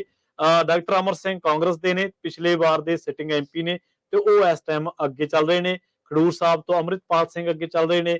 ਫਰੀਦਕੋਟ ਤੋਂ ਸਰਬਜੀਤ ਤੇ ਕਰਮਜੀਤ ਅਨਮੋਲ ਦੇ ਵਿੱਚ ਕਹਿੰਦੇ ਫਸਵੀਂ ਟੱਕਰ ਆ। ਹੁਣ ਸਰਬਜੀਤ ਸਿੰਘ ਖਾਲਸਾ ਬਾਰੇ ਸੁਣਨ ਦੇ ਵਿੱਚ ਆ ਰਿਹਾ ਕਿ ਉਹ ਅੱਗੇ ਚੱਲ ਰਹੇ ਨੇ। ਅਨੰਦਪੁਰ ਸਾਹਿਬ ਤੋਂ ਮਾਲਵਿੰਦਰ ਕੰਗ ਅੱਗੇ ਚੱਲ ਰਹੇ ਨੇ। ਅੰਮ੍ਰਿਤਸਰ ਤੋਂ ਚਰਨਜੀਤ ਸੰਧੂ ਤੇ ਗੁਰਜੀਤ ਔਜਲਾ ਦੇ ਵਿਚਾਰੇ ਟੱਕਰ ਹੈ। ਸੰਗਰੂਰ ਤੋਂ ਮੀਤ ਹੇਅਰ, ਸ਼ਾਇਦ ਸੁਖਪਾਲ ਖਹਿਰਾ ਨੂੰ ਸੋਸ਼ਲ ਮੀਡੀਆ ਤੇ ਬਾਹਰਲੇ ਮੁਲਕਾਂ ਤੋਂ ਚੰਗੀ ਸਪੋਰਟ ਮਿਲੀ ਹੈ, ਪਰ ਉਹਨਾਂ ਦੇ ਸਮਰਥਕਾਂ ਲਈ ਚੰਗੀ ਖਬਰ ਨਹੀਂ ਹੈ। ਝਟਕੇ ਵਾਲੀ ਗੱਲ ਹੈ ਕਿ ਸੰਗਰੂਰ ਤੋਂ ਮੀਤ ਹੇਅਰ ਅੱਗੇ ਚੱਲ ਰਹੇ ਨੇ। ਅਨੰਦਪੁਰ ਸਾਹਿਬ ਤੋਂ ਮਾਲਵਿੰਦਰ ਕੰਗ ਅੱਗੇ ਚੱਲ ਰਹੇ ਨੇ। ਤਰਨਜੀਤ ਸੰਧੂ ਅੰਮ੍ਰਿਤਸਰ ਤੋਂ ਟੱਕਰ ਦੇ ਰਹੇ ਨੇ, ਲੀਡ ਦੇ ਵਿੱਚ ਚੱਲ ਰਹੇ ਨੇ। ਲੀਡ ਦੇ ਵਿੱਚ ਆ। ਹੁਣੇ ਔਜਲਾ ਪਹਿਲਾਂ ਅੱਗੇ ਦਿਖਾਏ ਸੀਗੇ। ਹਾਂਜੀ ਹਾਂਜੀ, ਸੋ ਤੁਸੀਂ ਦੇਖ ਸਕਦੇ ਆ ਵੀ ਕਿਵੇਂ ਪਲ ਪਲ ਜਿਹੜਾ ਉਹ ਸਭ ਕੁਝ ਜਿਹੜਾ ਉਹ ਬਦਲਦਾ ਹੀ ਜਿਹੜਾ ਉਹ ਜਾ ਰਿਹਾ ਆ। ਸੋ ਲੇਟੈਸਟ ਹੀਟ ਮੈਪ ਜੇ ਤੁਹਾਨੂੰ ਦੱਸਦੇ ਜਾਈਏ, 297 ਰੁਝਾਨ ਜਿਹੜੇ ਆਪਣੇ ਕੋਲ ਨੇ, 169 ਦੇ ਉੱਤੇ ਐਨਡੀਏ ਤੇ ਇੰਡੀਆ ਅਲਾਈਅੰਸ ਜਿਹੜਾ 119 ਦੇ ਉੱਤੇ ਜਿਹੜਾ ਉਹ ਚੱਲ ਰਿਹਾ। ਨਰੇਸ਼ ਇੰਦਰ ਜੀ ਆਪਣੇ ਨਾਲ ਜੁੜੇ ਨੇ। ਹਾਂਜੀ, ਸਤਿ ਸ਼੍ਰੀ ਅਕਾਲ ਜੀ। ਹੈਲੋ। ਹਾਂਜੀ, ਹੈਲੋ ਜੀ, ਸਤਿ ਸ਼੍ਰੀ ਅਕਾਲ ਜੀ। ਸਤਿ ਸ਼੍ਰੀ ਅਕਾਲ ਜੀ, ਮਹੇਸ਼ਿੰਦਰ ਸਿੰਘ ਬੋਲ। ਹਾਂਜੀ ਮਹੇਸ਼ਿੰਦਰ ਜੀ, ਕੀ ਹਾਲ ਹੈ ਜੀ? ਜੀ ਠੀਕ ਹੈ ਜੀ। ਅਜੇ ਕਰਨਵੀਰ ਜੀ, ਹਜੇ ਕੁਝ ਮਤਲਬ ਕੀ ਇਹ ਜਿਹੜੇ ਰੁਝਾਨ ਨੇ ਇਹ ਹਜੇ ਸਟਿਲ ਬੈਲਟ ਪੇਪਰ ਰਹੀ ਹੈ ਕਿ ਈਵੀਐਮ ਦੇ ਸ਼ੁਰੂ ਹੋ ਗਏ ਨੇ? ਕੁਝ ਸੀਟਾਂ ਦੇ ਉੱਤੇ ਬੈਲਟ ਪੇਪਰ ਦੇ ਜੀ, ਪੰਜਾਬ ਦੇ ਵਿੱਚ ਈਵੀਐਮ ਦੇ ਰੁਝਾਨ ਹੈ। ਅੱਛਾ, ਹਾਂਜੀ ਹਾਂਜੀ, ਮਤਲਬ ਕਿ ਕੁੱਲ ਮਿਲਾ ਕੇ ਜਿਸ ਤਰ੍ਹਾਂ ਹਜੇ ਬਹੁਤ ਛੇਤੀ ਹੈ ਕਹਿਣਾ ਕਿਸੇ ਹਾਂਜੀ ਹਾਂਜੀ, ਸ਼ੁਰੂਆਤੀ ਹਜੇ ਤੱਕ ਪਹਿਲਾ ਫੇਜ਼ ਵੀ ਨਹੀਂ ਮੁਕੰਮਲ ਹੋਇਆ। ਹਾਂ, ਪਹਿਲਾ ਫੇਜ਼ ਵੀ ਨਹੀਂ ਮੁਕੰਮਲ ਹੋਇਆ। ਹਾਂਜੀ, ਤੇ ਜਿਹੜਾ ਬੀਜੇਪੀ ਦਾ ਦਿਖਾ ਰਹੇ, ਬੀਜੇਪੀ ਤਾਂ ਮੈਨੂੰ ਨਹੀਂ ਲੱਗਦਾ ਪੰਜਾਬ 'ਚ ਕੋਈ ਸੀਟ ਲੈ ਕੇ ਜਾਊਗੀ। ਹਾਂਜੀ ਹਾਂਜੀ, ਲੋਕ ਤਾਂ ਇਹੀ ਕਹਿ ਰਹੇ ਆ, ਹੁਣ ਬਾਕੀ ਦੇਖੋ ਕੀ ਬਣਦਾ। ਕਿਉਂਕਿ ਕਾਂਗਰਸ 6 ਤੋਂ 7 ਸੀਟਾਂ ਲਿਜਾ ਸਕਦੀ ਹੈ। ਠੀਕ ਹੈ ਜੀ। ਆਮ ਆਦਮੀ ਪਾਰਟੀ ਇੱਕ ਤਾਂ ਮਾਲਵਿੰਦਰ ਕੰਗ ਵਾਲੀ ਸੀਟ ਤੇ ਸਟਰੋਂਗ ਹੈ ਤੇ ਦੂਸਰੀ ਉਹ ਇਹ ਜਿਹੜੀ ਹੈਗੀ ਆ ਆਪਣਾ ਬਠਿੰਡੇ ਵਾਲੀ ਸੀਟ ਵੱਧ ਸਕਦੀ ਹੈ, ਚਾਂਸ ਨੇ ਜ਼ਿਆਦਾ। ਉੱਥੇ ਬਹੁਤ ਫਸਵੀਂ ਟੱਕਰ ਹੈ ਇਹਨਾਂ ਦੀ ਆਪਸ ਵਿੱਚ। ਠੀਕ ਹੈ, ਅਕਾਲੀ ਦਲ ਨਾਲ। ਬਠਿੰਡੇ ਖੁੱਡੀਆਂ ਤੇ ਹਰਸਿਮਰਤ ਬਾਦਲ ਉਹਨਾਂ ਦੇ। ਮੇਰਾ ਜ਼ਿਲ੍ਹਾ ਹੈ ਜੀ ਬਠਿੰਡਾ, ਮੇਰਾ ਹਲਕਾ ਹੈ। ਠੀਕ ਹੈ ਜੀ। ਖੁੱਡੀਆਂ ਉਹਨਾਂ ਨੇ ਇੱਕ ਵਾਰੀ ਬਾਦਲ ਨੂੰ ਹਰਾਇਆ, ਹੁਣ ਦੇਖੋ। ਨਹੀਂ ਜੀ, ਖੁੱਡੀਆਂ ਅਸਲ 'ਚ ਖੁੱਡੀਆਂ ਸਾਹਿਬ ਦੀ ਸ਼ਖਸੀਅਤ ਜਿਹੜੀ ਆਪਦੀ ਹੈ ਨਾ ਜੀ, ਉਹ ਆਪਦੇ ਫਾਦਰ ਵਰਗੀ ਨਹੀਂ ਹੈਗੀ। ਠੀਕ ਹੈ ਜੀ। ਉਹਦਾ ਅਸਰ ਲੋਕਾਂ ਤੇ ਪਿਆ ਜੀ, ਕਾਫੀ ਅਸਰ ਪਿਆ ਲੋਕਾਂ ਤੇ। ਤੇ ਬਾਕੀ ਦੇਖੋ, ਇੱਕ ਮੈਂ ਤੁਹਾਨੂੰ ਦੱਸ ਦੇਣਾ ਵੀ ਸਰਕਾਰ ਤਾਂ ਬੀਜੇਪੀ ਹੀ ਬਣਾਊਗੀ, ਕਿਉਂਕਿ ਲੋਕਾਂ ਨੂੰ ਨਾ ਬੜੇ ਬੁਰੇ ਤਰੀਕੇ ਨਾਲ ਮਤਲਬ ਕਿ ਵੰਡਤਾ ਮੋਦੀ ਸਾਹਿਬ। ਬਿਲਕੁਲ ਜੀ ਜੀ, ਬੁਰੇ ਤਰੀਕੇ ਨਾਲ ਵੰਡਤਾ ਜੀ। ਜਦੋਂ ਪੰਜਾਬ ਜਾਂਦੇ ਆ ਜੀ, ਜਿਨ੍ਹਾਂ ਨਾਲ ਬੰਦਿਆਂ ਨਾਲ ਬਹੁਤ ਪੁਰਾਣਾ ਪਿਆਰ ਸੀ ਤੇ ਉਹ ਕਦੇ ਇਹ ਜੀ ਕੋਈ ਗੱਲ ਹੀ ਨਹੀਂ ਹੋਈ ਸੀ ਹਿੰਦੂ ਸਿੱਖ ਵਾਲੀ, ਹੁਣ ਉੱਥੇ ਵੀ ਮਤਲਬ ਕਿ ਗੱਲਾਂ ਉਹ ਪੰਜਾਬ ਦੇ ਵਿੱਚ ਵੀ ਜਿਹੜਾ ਧਰੂਵੀਕਰਨ ਹੋਇਆ ਜੀ ਬੇਸਿਕਲੀ ਉਹਨਾਂ ਨੇ ਕੱਲਾ ਹਿੰਦੂ ਸਿੱਖ ਨਹੀਂ, ਦਲਿਤਾਂ ਤੇ ਹੋਰ ਜੱਟਾਂ ਦੇ ਵਿੱਚ ਵੀ ਬਹੁਤ ਕੁਝ ਕੀਤਾ ਕਰਾਇਆ ਸਾਰੇ ਪਾਸੇ ਜਿਹੜਾ ਆ ਮਿਨੋਰਟੀ ਕ੍ਰਿਸਚੀਅਨ, ਮੁਸਲਮਾਨ, ਹਿੰਦੂ ਜੀ ਆਪਣਾ ਤੇ ਸਿੱਖ, ਇਹ ਬੁਰੀ ਤਰ੍ਹਾਂ ਨਾਲ ਵੰਡਤੇ ਜੀ ਮੋਦੀ ਸਾਹਿਬ ਨੇ। ਤੇ ਇੱਕ ਲੋਕ ਉੱਥੇ ਤੁਸੀਂ ਇਹ ਦੇਖੋ, ਹਰ ਬੰਦਾ 14-1500 ਨੂੰ ਵੀ ਸਿਲੰਡਰ ਖਰੀਦਣ ਨੂੰ ਤਿਆਰ ਹੈ। ਅਗਰ ਰਾਮ ਮੰਦਿਰ ਜੀ ਕਿਉਂਕਿ ਇਹਦਾ ਸਾਰਾ ਜਿਹੜਾ ਅਸਰ ਹੈ, ਇਹ ਇਲੀਟਰੇਸੀ ਹੈ, ਲੋਕ ਅਨਪੜ੍ਹ ਨੇ ਜੀ, ਤੇ ਉਹਨਾਂ ਦਾ ਖਿਆਲ ਮਤਲਬ ਕਿ ਉਹ ਮੰਦਰਾਂ ਵਾਲੇ ਪਾਸੇ ਜ਼ਿਆਦਾ ਹੈ, ਪੜ੍ਹਾਈ ਵਾਲੇ ਪਾਸੇ ਹੈ ਨਹੀਂ, ਠੀਕ ਹੈ ਨਾ। ਪੜ੍ਹ ਕੇ ਸਾਡੇ ਲੋਕਾਂ ਨੂੰ ਪਤਾ ਉਹ ਵੀ ਕੋਈ ਜ਼ਿਆਦਾ ਰਾਜੀ ਨਹੀਂ ਹੈਗੇ, ਤੇ ਇਸ ਕਰਕੇ ਇਹਦਾ ਜ਼ਿਆਦਾ ਅਸਰ ਦੇਖਣ ਨੂੰ ਮਿਲਦਾ ਜੀ। ਇਸ ਕਰਕੇ ਸਰਕਾਰ ਤੀਸਰੇ ਵਾਰੀ ਬਣਾ ਸਕਦੇ ਆ, ਮਤਲਬ ਕਿ ਜ਼ਿਆਦਾ ਚਾਂਸ ਇਹਨਾਂ ਦੇ ਹੀ ਨੇ।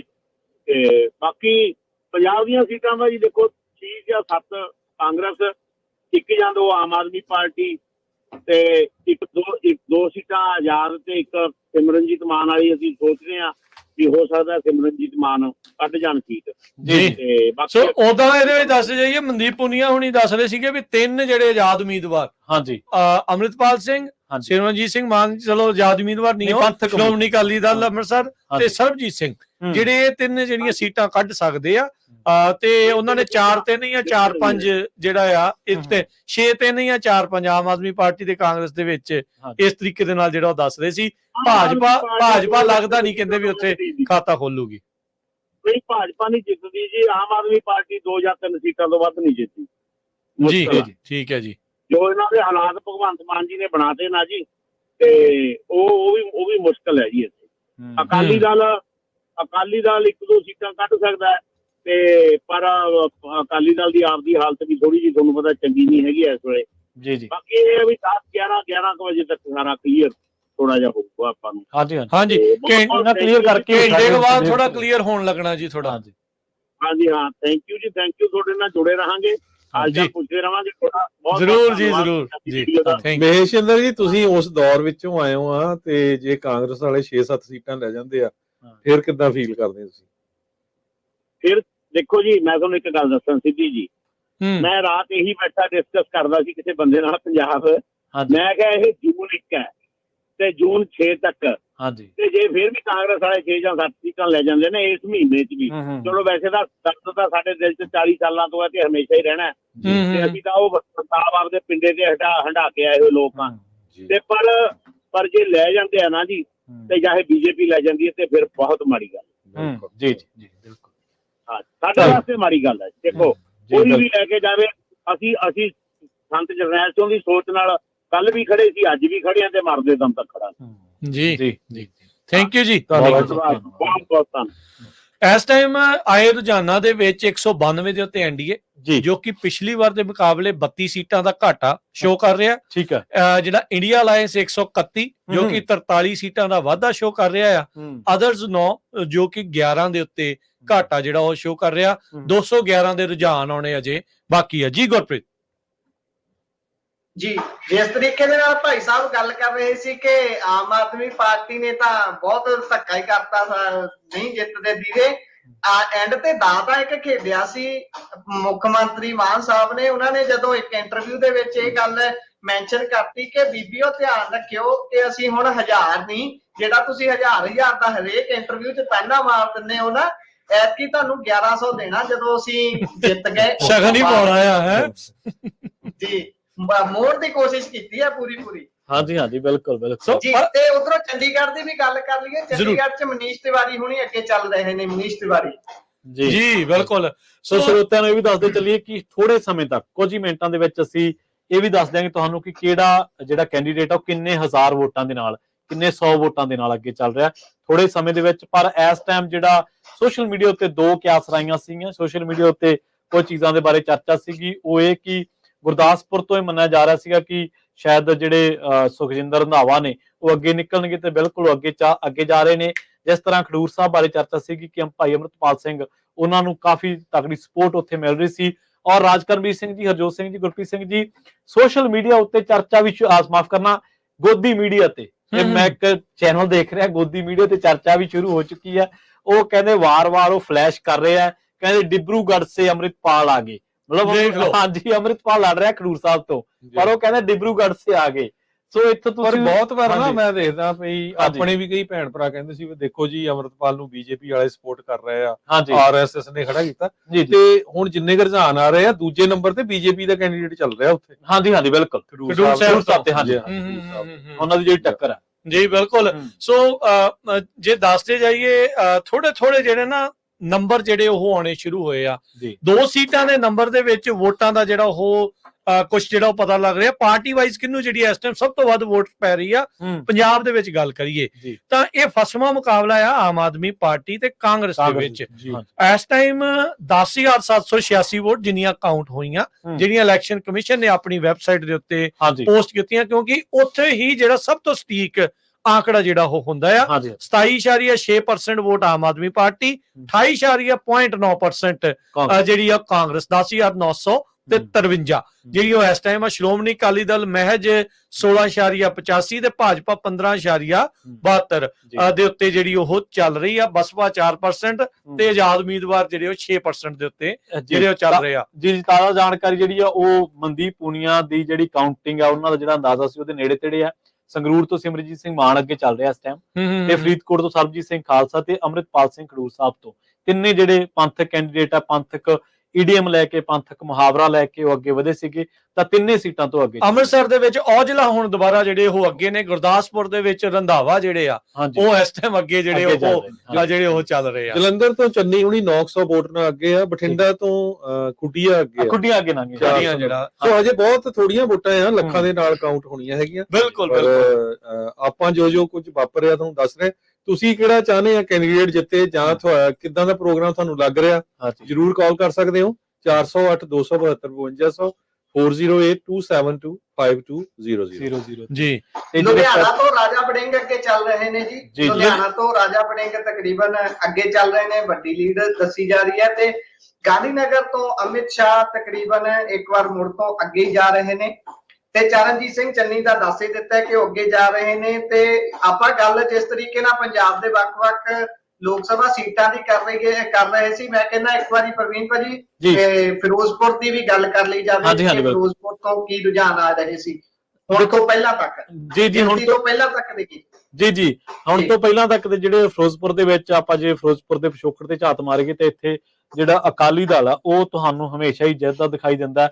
ਜ਼ੋਰਾ ਸਿੰਘ ਮਾਨ ਇੱਥੋਂ ਲਗਾਤਾਰ 2004 ਤੇ 9 ਦੇ ਵਿੱਚ 9 ਤੱਕ ਜਿਹੜੇ ਨੇ ਉਹ ਇੱਥੋਂ ਜਿੱਤਦੇ ਨੇ। ਉਸ ਤੋਂ ਬਾਅਦ ਇੱਥੋਂ 9 ਤੋਂ ਬਾਅਦ ਜਦੋਂ ਆਪਾਂ ਦੇਖਦੇ ਹਾਂ 14 ਦੇ ਵਿੱਚ ਇੱਥੋਂ ਸ਼ੇਰ ਸਿੰਘ ਘੁਬਾਇਆ, ਤੇ 19 ਦੇ ਵਿੱਚ ਇੱਥੋਂ ਜਿਹੜਾ ਸੁਖਬੀਰ ਬਾਦਲ ਜਿੱਤਦੇ ਨੇ। ਸੋ ਲਗਾਤਾਰ ਇਹ ਸੁਖਬੀਰ ਬਾਦਲ ਤੇ ਜਿਹੜਾ ਮਾਨ ਦੀ ਇੱਕ ਲੈਗੇਸੀ ਹੈ, ਜਿਨ੍ਹਾਂ ਦੇ ਹੁਣ ਨਰਦੇਵ ਸਿੰਘ ਮਾਨ ਉਹਨਾਂ ਦੇ ਪੁੱਤਰ ਨੇ ਜ਼ੋਰਾ ਸਿੰਘ ਮਾਨ ਦੇ, ਉਹ ਇਸ ਟਾਈਮ ਚੋਣ ਲੜ ਰਹੇ ਨੇ। ਤੇ ਉਹ ਵੀ ਪਹਿਲਾਂ ਸ਼ੁਰੂਆਤੀ ਰੁਝਾਨਾਂ ਦੇ ਵਿੱਚ ਇੱਕ ਵੈਬਸਾਈਟ ਉਹਨਾਂ ਨੂੰ ਅੱਗੇ ਦਿਖਾ ਰਹੀ ਸੀ, ਪਰ ਹੁਣ ਸ਼ੇਰ ਸਿੰਘ ਘੁਬਾਇਆ ਨੂੰ ਅੱਗੇ ਦਿਖਾ ਰਹੇ ਨੇ ਫਿਰੋਜ਼ਪੁਰ ਤੋਂ।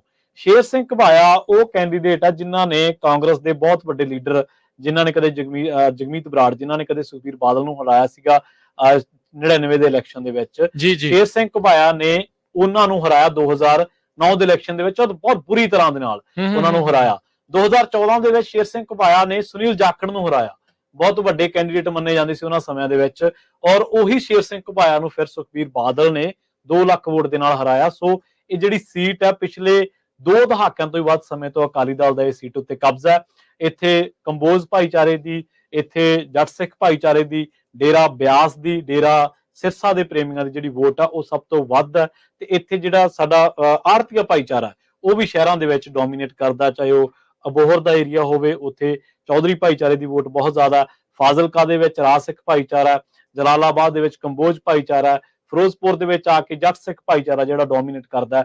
ਸੋ ਇਹ ਪੰਜ ਜਿਹੜੇ ਭਾਈਚਾਰੇ ਉਹਨਾਂ ਦਾ ਰੁਝਾਨ ਹੈ ਸ਼ਹਿਰਾਂ ਦੇ ਵਿੱਚ, ਪਰ ਇਹ ਮੰਨਿਆ ਜਾਂਦਾ ਕਿ ਜਿਹੜੇ ਸ਼ਹਿਰ ਨੇ ਉਹ ਪਿੰਡੂ ਹਲਕੇ ਤੋਂ ਇੱਥੇ ਆ ਕੇ ਜਿਹੜਾ ਉਹ ਹੈਵੀ ਹੋ ਜਾਂਦੇ ਨੇ। ਤੇ ਇਸੇ ਕਰਕੇ ਜਦੋਂ ਅਲਾਈਅੰਸ ਸੀਗਾ ਅਕਾਲੀ ਦਲ ਤੇ ਭਾਜਪਾ ਦਾ, ਇੱਥੇ ਅਕਾਲੀ ਦਲ ਦਾ ਉਮੀਦਵਾਰ ਜਿੱਤਦਾ ਰਿਹਾ। ਜੀ ਬਿਲਕੁਲ। ਇਸ ਟਾਈਮ ਜੇ ਲੇਟੈਸਟ ਤੁਹਾਨੂੰ ਦੱਸਦੇ ਜਾਈਏ ਜਿਹੜੇ ਰੁਝਾਨ ਆਪਣੇ ਕੋਲ ਪ੍ਰਾਪਤ ਜਿਹੜੇ ਹੋ ਰਹੇ ਆ, 238 ਦੇ ਉੱਤੇ ਐਨਡੀਏ, 152 ਦੇ ਉੱਤੇ ਇੰਡੀਆ ਤੇ 11 ਦੇ ਉੱਤੇ ਜਿਹੜੇ ਉਹ ਅਦਰ ਆ, ਤੇ 142 ਦੇ ਅਜੇ ਕੋਈ ਵੀ ਰੁਝਾਨ ਆਪਣੇ ਕੋਲ ਪ੍ਰਾਪਤ ਜਿਹੜਾ ਉਹ ਨਹੀਂ ਹੋਇਆ ਹੈਗਾ। ਹਰਿਆਣੇ ਦੀ ਜਿਹੜੀ ਜਿੱਦਾਂ ਆਪਾਂ ਪਹਿਲਾਂ ਵੀ ਦੱਸਿਆ ਸੀ ਵੀ ਖੱਟੜ ਆ ਉਹ ਇਸ ਟਾਈਮ ਪਿੱਛੇ ਚੱਲ ਰਹੇ ਆ। ਅਮੇਠੀ ਦੇ ਵਿੱਚ ਜਿਹੜੀ ਸਮ੍ਰਿਤੀ ਇਰਾਨੀ ਉਹ ਇਸ ਟਾਈਮ ਅੱਗੇ ਚੱਲ ਰਹੇ ਆ। ਇਹ ਉਹੀ ਸੀਟ ਆ ਜਿੱਥੇ ਰਾਹੁਲ ਗਾਂਧੀ ਜਾਂ ਜਿਹੜਾ ਕਹਿ ਲਓ ਵੀ ਗਾਂਧੀ ਪਰਿਵਾਰ ਆ, ਉਹਨਾਂ ਦੀ ਇੱਕ ਬੜੀ ਪੁਰਾਣੀ ਸੀਟ ਜਿਹੜੀ ਆ ਉਹ ਮੰਨੀ ਜਾਂਦੀ ਸੀ। ਹਾਂਜੀ, ਸੋ ਬਿਲਕੁਲ ਇਸ ਟਾਈਮ ਜੇ ਰਾਜਕਰਮਵੀਰ ਸਿੰਘ ਜੀ ਇਹਨਾਂ ਅੰਕੜਿਆਂ ਦੇ ਵਿੱਚ ਹੋਰ ਅੱਗੇ ਵਧਿਆ ਜਾਵੇ, 469 ਸੀਟਾਂ ਦੀ ਜਿਹੜੀ ਤਸਵੀਰ ਆ ਉਹ ਤਕਰੀਬਨ ਸਾਫ਼ ਹੁੰਦੀ ਨਜ਼ਰ ਆ ਰਹੀ ਆ। 301 ਸੀਟ ਦੇ ਉੱਤੇ ਐਨਡੀਏ ਤੇ 136 ਸੀਟਾਂ ਦੇ ਉੱਤੇ ਇੰਡੀਆ ਜਿਹੜਾ ਗੱਠਜੋੜ ਆ ਉਹ ਅੱਗੇ ਨਜ਼ਰ ਆ ਰਿਹਾ ਹੈ। ਅਦਰ ਜਿਹੜੇ ਉਮੀਦਵਾਰ ਨੇ ਆਜ਼ਾਦ ਜਾਂ ਹੋਰ ਪਾਰਟੀਆਂ ਜਿਹੜੀਆਂ ਇਹਨਾਂ ਦੋਨਾਂ ਗੱਠਜੋੜਾਂ ਦੇ ਵਿੱਚ ਨਹੀਂ ਹੈਗੀਆਂ, ਉਹ 34 ਸੀਟਾਂ ਦੇ ਉੱਤੇ ਨੇ। ਜੇਕਰ 543 ਜਾਂਦੇ ਐਨਡੀਏ ਅਲਾਈਅੰਸ 350 ਸੀਟ ਕ੍ਰਾਸ ਕਰਦਾ ਤਾਂ ਇਹ ਮੰਨਿਆ ਜਾਊਗਾ ਕਿ ਉਹ ਸੱਤਾ ਦੇ ਬਿਲਕੁਲ ਨੇੜੇ ਹੈ, ਕਿਉਂਕਿ 300 ਦਾ ਅੰਕੜਾ ਉਹ ਆਲਰੇਡੀ ਪਾਰ ਕਰ ਚੁੱਕੇ ਆ। ਪਰ ਅਬ ਕੀ ਬਾਰ 400 ਕੇ ਪਾਰ ਵਾਲਾ ਉਹ ਤਾਂ ਜਿਹੜਾ ਮੋਦੀ ਸਾਹਿਬ ਦਾ ਇੱਕ ਜੁਮਲਾ ਸੀਗਾ ਉਹ ਤਾਂ ਨਹੀਂ ਨਜ਼ਰ ਸੱਚ ਹੁੰਦਾ ਇੱਥੇ ਨਜ਼ਰ ਆ ਰਿਹਾ। ਹਾਲ ਦੀ ਘੜੀ ਹਾਂਜੀ, ਇਹ ਕਿਉਂਕਿ ਬਹੁਤ ਸ਼ੁਰੂਆਤ ਆ, ਇੱਥੇ ਆਪਾਂ ਕਿਸੇ ਵੀ ਸਿੱਟੇ ਤੇ ਨਹੀਂ ਪਹੁੰਚ ਸਕਦੇ। ਪਰ ਪੰਜਾਬ ਦੀ ਜੇਕਰ ਗੱਲ ਕਰੀਏ, ਪੰਜਾਬ ਦੇ ਵਿੱਚ ਇੱਕ ਵਾਰ ਫਿਰ ਤੋਂ ਤੁਹਾਨੂੰ ਸਾਰਿਆਂ ਨੂੰ ਜਿਹੜੀ ਜਾਣਕਾਰੀ ਆ ਉਹ ਦਿੰਦੇ ਚੱਲੀਏ ਕਿ ਕਿਹੜਾ ਕੈਂਡੀਡੇਟ ਕਿੱਥੋਂ ਅੱਗੇ ਚੱਲ ਰਿਹਾ ਜਾਂ ਕਿਹੜੇ ਕੈਂਡੀਡੇਟ ਦੀ ਕੀ ਜਿਹੜੀ ਪੋਜੀਸ਼ਨ ਹੈ। ਗੁਰਜੀਤ ਔਜਲਾ ਅੰਮ੍ਰਿਤਸਰ ਤੋਂ, ਗੁਰਦਾਸਪੁਰ ਤੋਂ ਸੁਖਜਿੰਦਰ ਸਿੰਘ ਰੰਧਾਵਾ, ਲੁਧਿਆਣਾ ਤੋਂ ਅਮਰਿੰਦਰ ਸਿੰਘ ਰਾਜਾ ਵੜਿੰਗ ਤੇ ਖਡੂਰ ਸਾਹਿਬ ਤੋਂ ਭਾਈ ਅਮਰਤਪਾਲ ਸਿੰਘ, ਸੰਗਰੂਰ ਤੋਂ ਦੱਸਿਆ ਜਾ ਰਿਹਾ ਸੀਗਾ ਪਹਿਲਾਂ ਅਮਿਤ ਹੇਅਰ ਅੱਗੇ ਚੱਲ ਰਹੇ ਸੀ, ਪਰ ਹੁਣ ਜਿਹੜੀਆਂ ਵੈਬਸਾਈਟਸ ਨੇ ਜਾਂ ਜਿਹੜੇ ਮੀਡੀਆ ਅਦਾਰੇ ਨੇ ਉਹ ਹੁਣ ਕਰ ਰਹੇ ਨੇ ਕਾਊਂਟ ਸਿਮਰਜੀਤ ਸਿੰਘ ਮਾਨ ਨੂੰ। ਫਰੀਦਕੋਟ ਤੋਂ ਇੱਕ ਵਾਰ ਫਿਰ ਕਰਮਜੀਤ ਅਨਮੋਲ ਅੱਗੇ ਹੋਏ ਨੇ ਤੇ ਬਠਿੰਡਾ ਤੋਂ ਗੁਰਮੀਤ ਖੁੱਡੀਆਂ ਇਸ ਟਾਈਮ ਤਾਜ਼ਾ ਰੁਝਾਨਾਂ ਦੇ ਮੁਤਾਬਕ ਅੱਗੇ ਚੱਲ ਰਹੇ ਨੇ ਜੀ। ਇੱਕ ਨਾ ਥੋੜੇ ਦਿਲਚਸਪ ਆંકੜੇ ਜਿਹੜੇ ਉਹ ਆਪਾਂ ਸਾਂਝੇ ਕਰਦੇ ਜਾਈਏ, ਜਿਹੜੀਆਂ ਬੜੇ ਇੰਟਰਸਟਿੰਗ ਫੈਕਟ ਆ ਗੁਰਪ੍ਰੀਤ। ਹਾਂਜੀ, ਇੰਡੀਆ ਦੇ ਵਿੱਚ ਇਲੈਕਸ਼ਨ ਕਾਊਂਟ ਕਰਨ ਦੇ ਲਈ ਕਈ ਵਾਰੀ ਬਹੁਤ ਟਾਈਮ ਵੀ ਲੱਗਾ ਜੀ ਤੇ ਇਲੈਕਸ਼ਨ ਦੇ ਜਿਹੜੇ ਬੜੇ ਵਕਤ ਜਿਹੜੇ ਉਹ ਲੱਗਦੇ ਰਹੇ। 51-52 ਦੇ ਵਿੱਚ 120 ਦਿਨ ਜਿਹੜੇ ਆ ਉਹ ਲੱਗੇ ਸੀਗੇ ਵੋਟਾਂ ਵਗੈਰਾ ਸਾਰਾ ਕੁਝ ਜਿਹੜਾ ਉਹ ਕਾਊਂਟ ਕਰਨ ਨੂੰ, ਜਿਹੜਾ ਉਹ ਲੈ ਕੇ 2024 ਦੇ ਵਿੱਚ 44 ਦਿਨ ਜਿਹੜਾ ਕਹਿ ਲੋ ਵੀ ਇਹ ਜਿਹੜੇ ਫੇਜ਼ਿਸ ਮਿਲਾ ਕੇ 44 ਦਿਨ, ਇਹ ਹੁਣ ਤੱਕ ਦਾ ਦੂਜਾ ਲੌਂਗੈਸਟ ਸਟ੍ਰੀਕ ਜਿਹੜਾ ਉਹ ਦੇਖਿਆ ਗਿਆ। ਇਸ ਤੋਂ ਪਿਛਲੀ ਵਾਰ ਜਿਹੜੀਆਂ 2019 ਦੇ ਵਿੱਚ ਸੀਗੀਆਂ, ਪਹਿਲੇ ਦਿਨ ਵੋਟ ਤੋਂ ਲੈ ਕੇ ਕਾਊਂਟਿੰਗ ਤੱਕ ਜਿਹੜੇ ਆ ਉਹ 39 ਦਿਨ ਜਿਹੜੇ ਉਹ ਲੱਗੇ ਸੀ ਤੇ ਸਭ ਤੋਂ ਛੋਟੇ ਜਿਹੜੇ ਇਲੈਕਸ਼ਨ ਆ 4 ਦਿਨਾਂ ਦੇ ਵਿੱਚ ਜਿਹੜੇ ਨਿਬੜੇ ਸੀ ਉਹ ਹੋਏ ਸੀ 1980 ਦੇ ਵਿੱਚ। ਸੋ 642 ਮਿਲੀਅਨ ਵੋਟਾਂ ਜਿਹੜੀਆਂ ਆ ਇਸ ਟਾਈਮ ਉਹ ਕਾਊਂਟ ਜਿਹੜੀਆਂ ਉਹ ਕਰਨੀਆਂ ਆ। ਕੋਈ ਖਾਲਾ ਜੀ ਦਾ ਵਾੜਾ ਤਾਂ ਨਹੀਂ, ਕੰਮ ਜਿਹੜਾ ਉਹ ਬੜਾ ਔਖਾ ਆ। ਤੇ VOTING ਕਾਊਂਟ ਜਦੋਂ ਹੁੰਦੀ ਆ ਤਾਂ ਬਾਹਰ ਜਿਹੜੇ ਉਹ ਸਾਰੇ ਜਾਣੇ ਜਾ ਕੇ ਬਹਿ ਜਾਂਦੇ ਆ, ਹਾਂਜੀ, ਕੱਲੇ ਹਲਕੇ ਵਾਲੇ। ਫਿਰ ਉੱਥੇ ਜਿਹੜੇ ਲੋਕ ਹੁੰਦੇ ਆ ਪਾਰਟੀ ਵਾਲੇ ਆ ਉਹ ਉੱਥੇ ਜਾਂਦੇ ਆ, ਮੇਕ ਸ਼ੋਰ ਕਰਦੇ ਆ ਕੋਈ ਘਾਲਾ ਮਾੜਾ ਤਾਂ ਨਹੀਂ।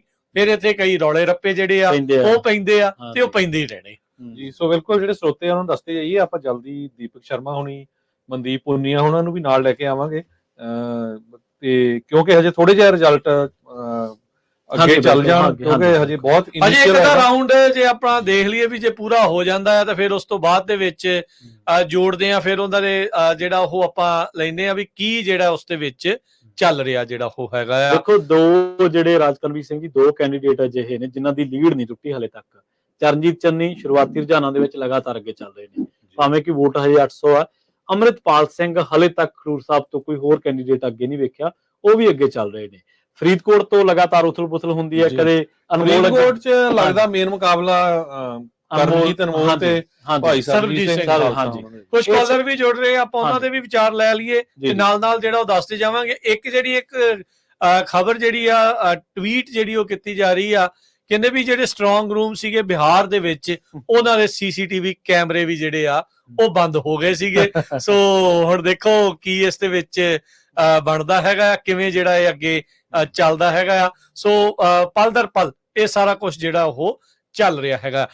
ਇਲੈਕਸ਼ਨ ਕਮਿਸ਼ਨ ਦੀ ਜੇ ਮੰਨਦੇ ਜਾਈਏ ਤਾਂ ਇੱਥੇ ਕਾਂਗਰਸ 4, ਆਮ ਆਦਮੀ ਪਾਰਟੀ 4, ਭਾਜਪਾ 1, ਅਕਾਲੀ ਦਲ 1 ਤੇ ਇੰਡੀਪੈਂਡੈਂਟ ਜਿਹੜੇ ਉਹ ਇਸ ਟਾਈਮ ਇੱਕ ਜਿਹੜੀ ਸੀਟ ਦੇ ਉੱਤੇ ਅੱਗੇ ਜਿਹੜੇ ਉਹ ਚੱਲ ਰਹੇ ਹੈਗੇ ਆ। ਜੀ ਬਿਲਕੁਲ, ਸਰੋਤਿਆਂ ਦੱਸਦੇ ਜੀ ਨੈਸ਼ਨ ਵਾਈਡ ਆਪਾਂ ਦੱਸਦੇ ਜਾਈਏ ਪੂਰਾ ਭਾਰਤ ਦਾ ਜੇ ਸਮੀਕਰਨ ਕੱਢੀਏ ਤਾਂ ਇਲੈਕਸ਼ਨ ਕਮਿਸ਼ਨ ਦੀ ਜਿਹੜੀ ਵੈਬਸਾਈਟ ਹੈ ਉਹਦੇ ਮੁਤਾਬਿਕ ਜਿਹੜੇ ਆંકੜੇ ਨੇ ਪੂਰੇ ਭਾਰਤ ਭਰ ਦੇ ਇੱਕ ਵਾਰੀ ਉਹਨਾਂ ਤੇ ਨਜ਼ਰ ਮਾਰ ਲੈਂਦੇ ਆ। ਇੱਥੇ ਵੀ ਭਾਜਪਾ 63 ਸੀਟਾਂ ਤੇ ਲੀਡ ਕਰ ਰਹੀ ਹੈ।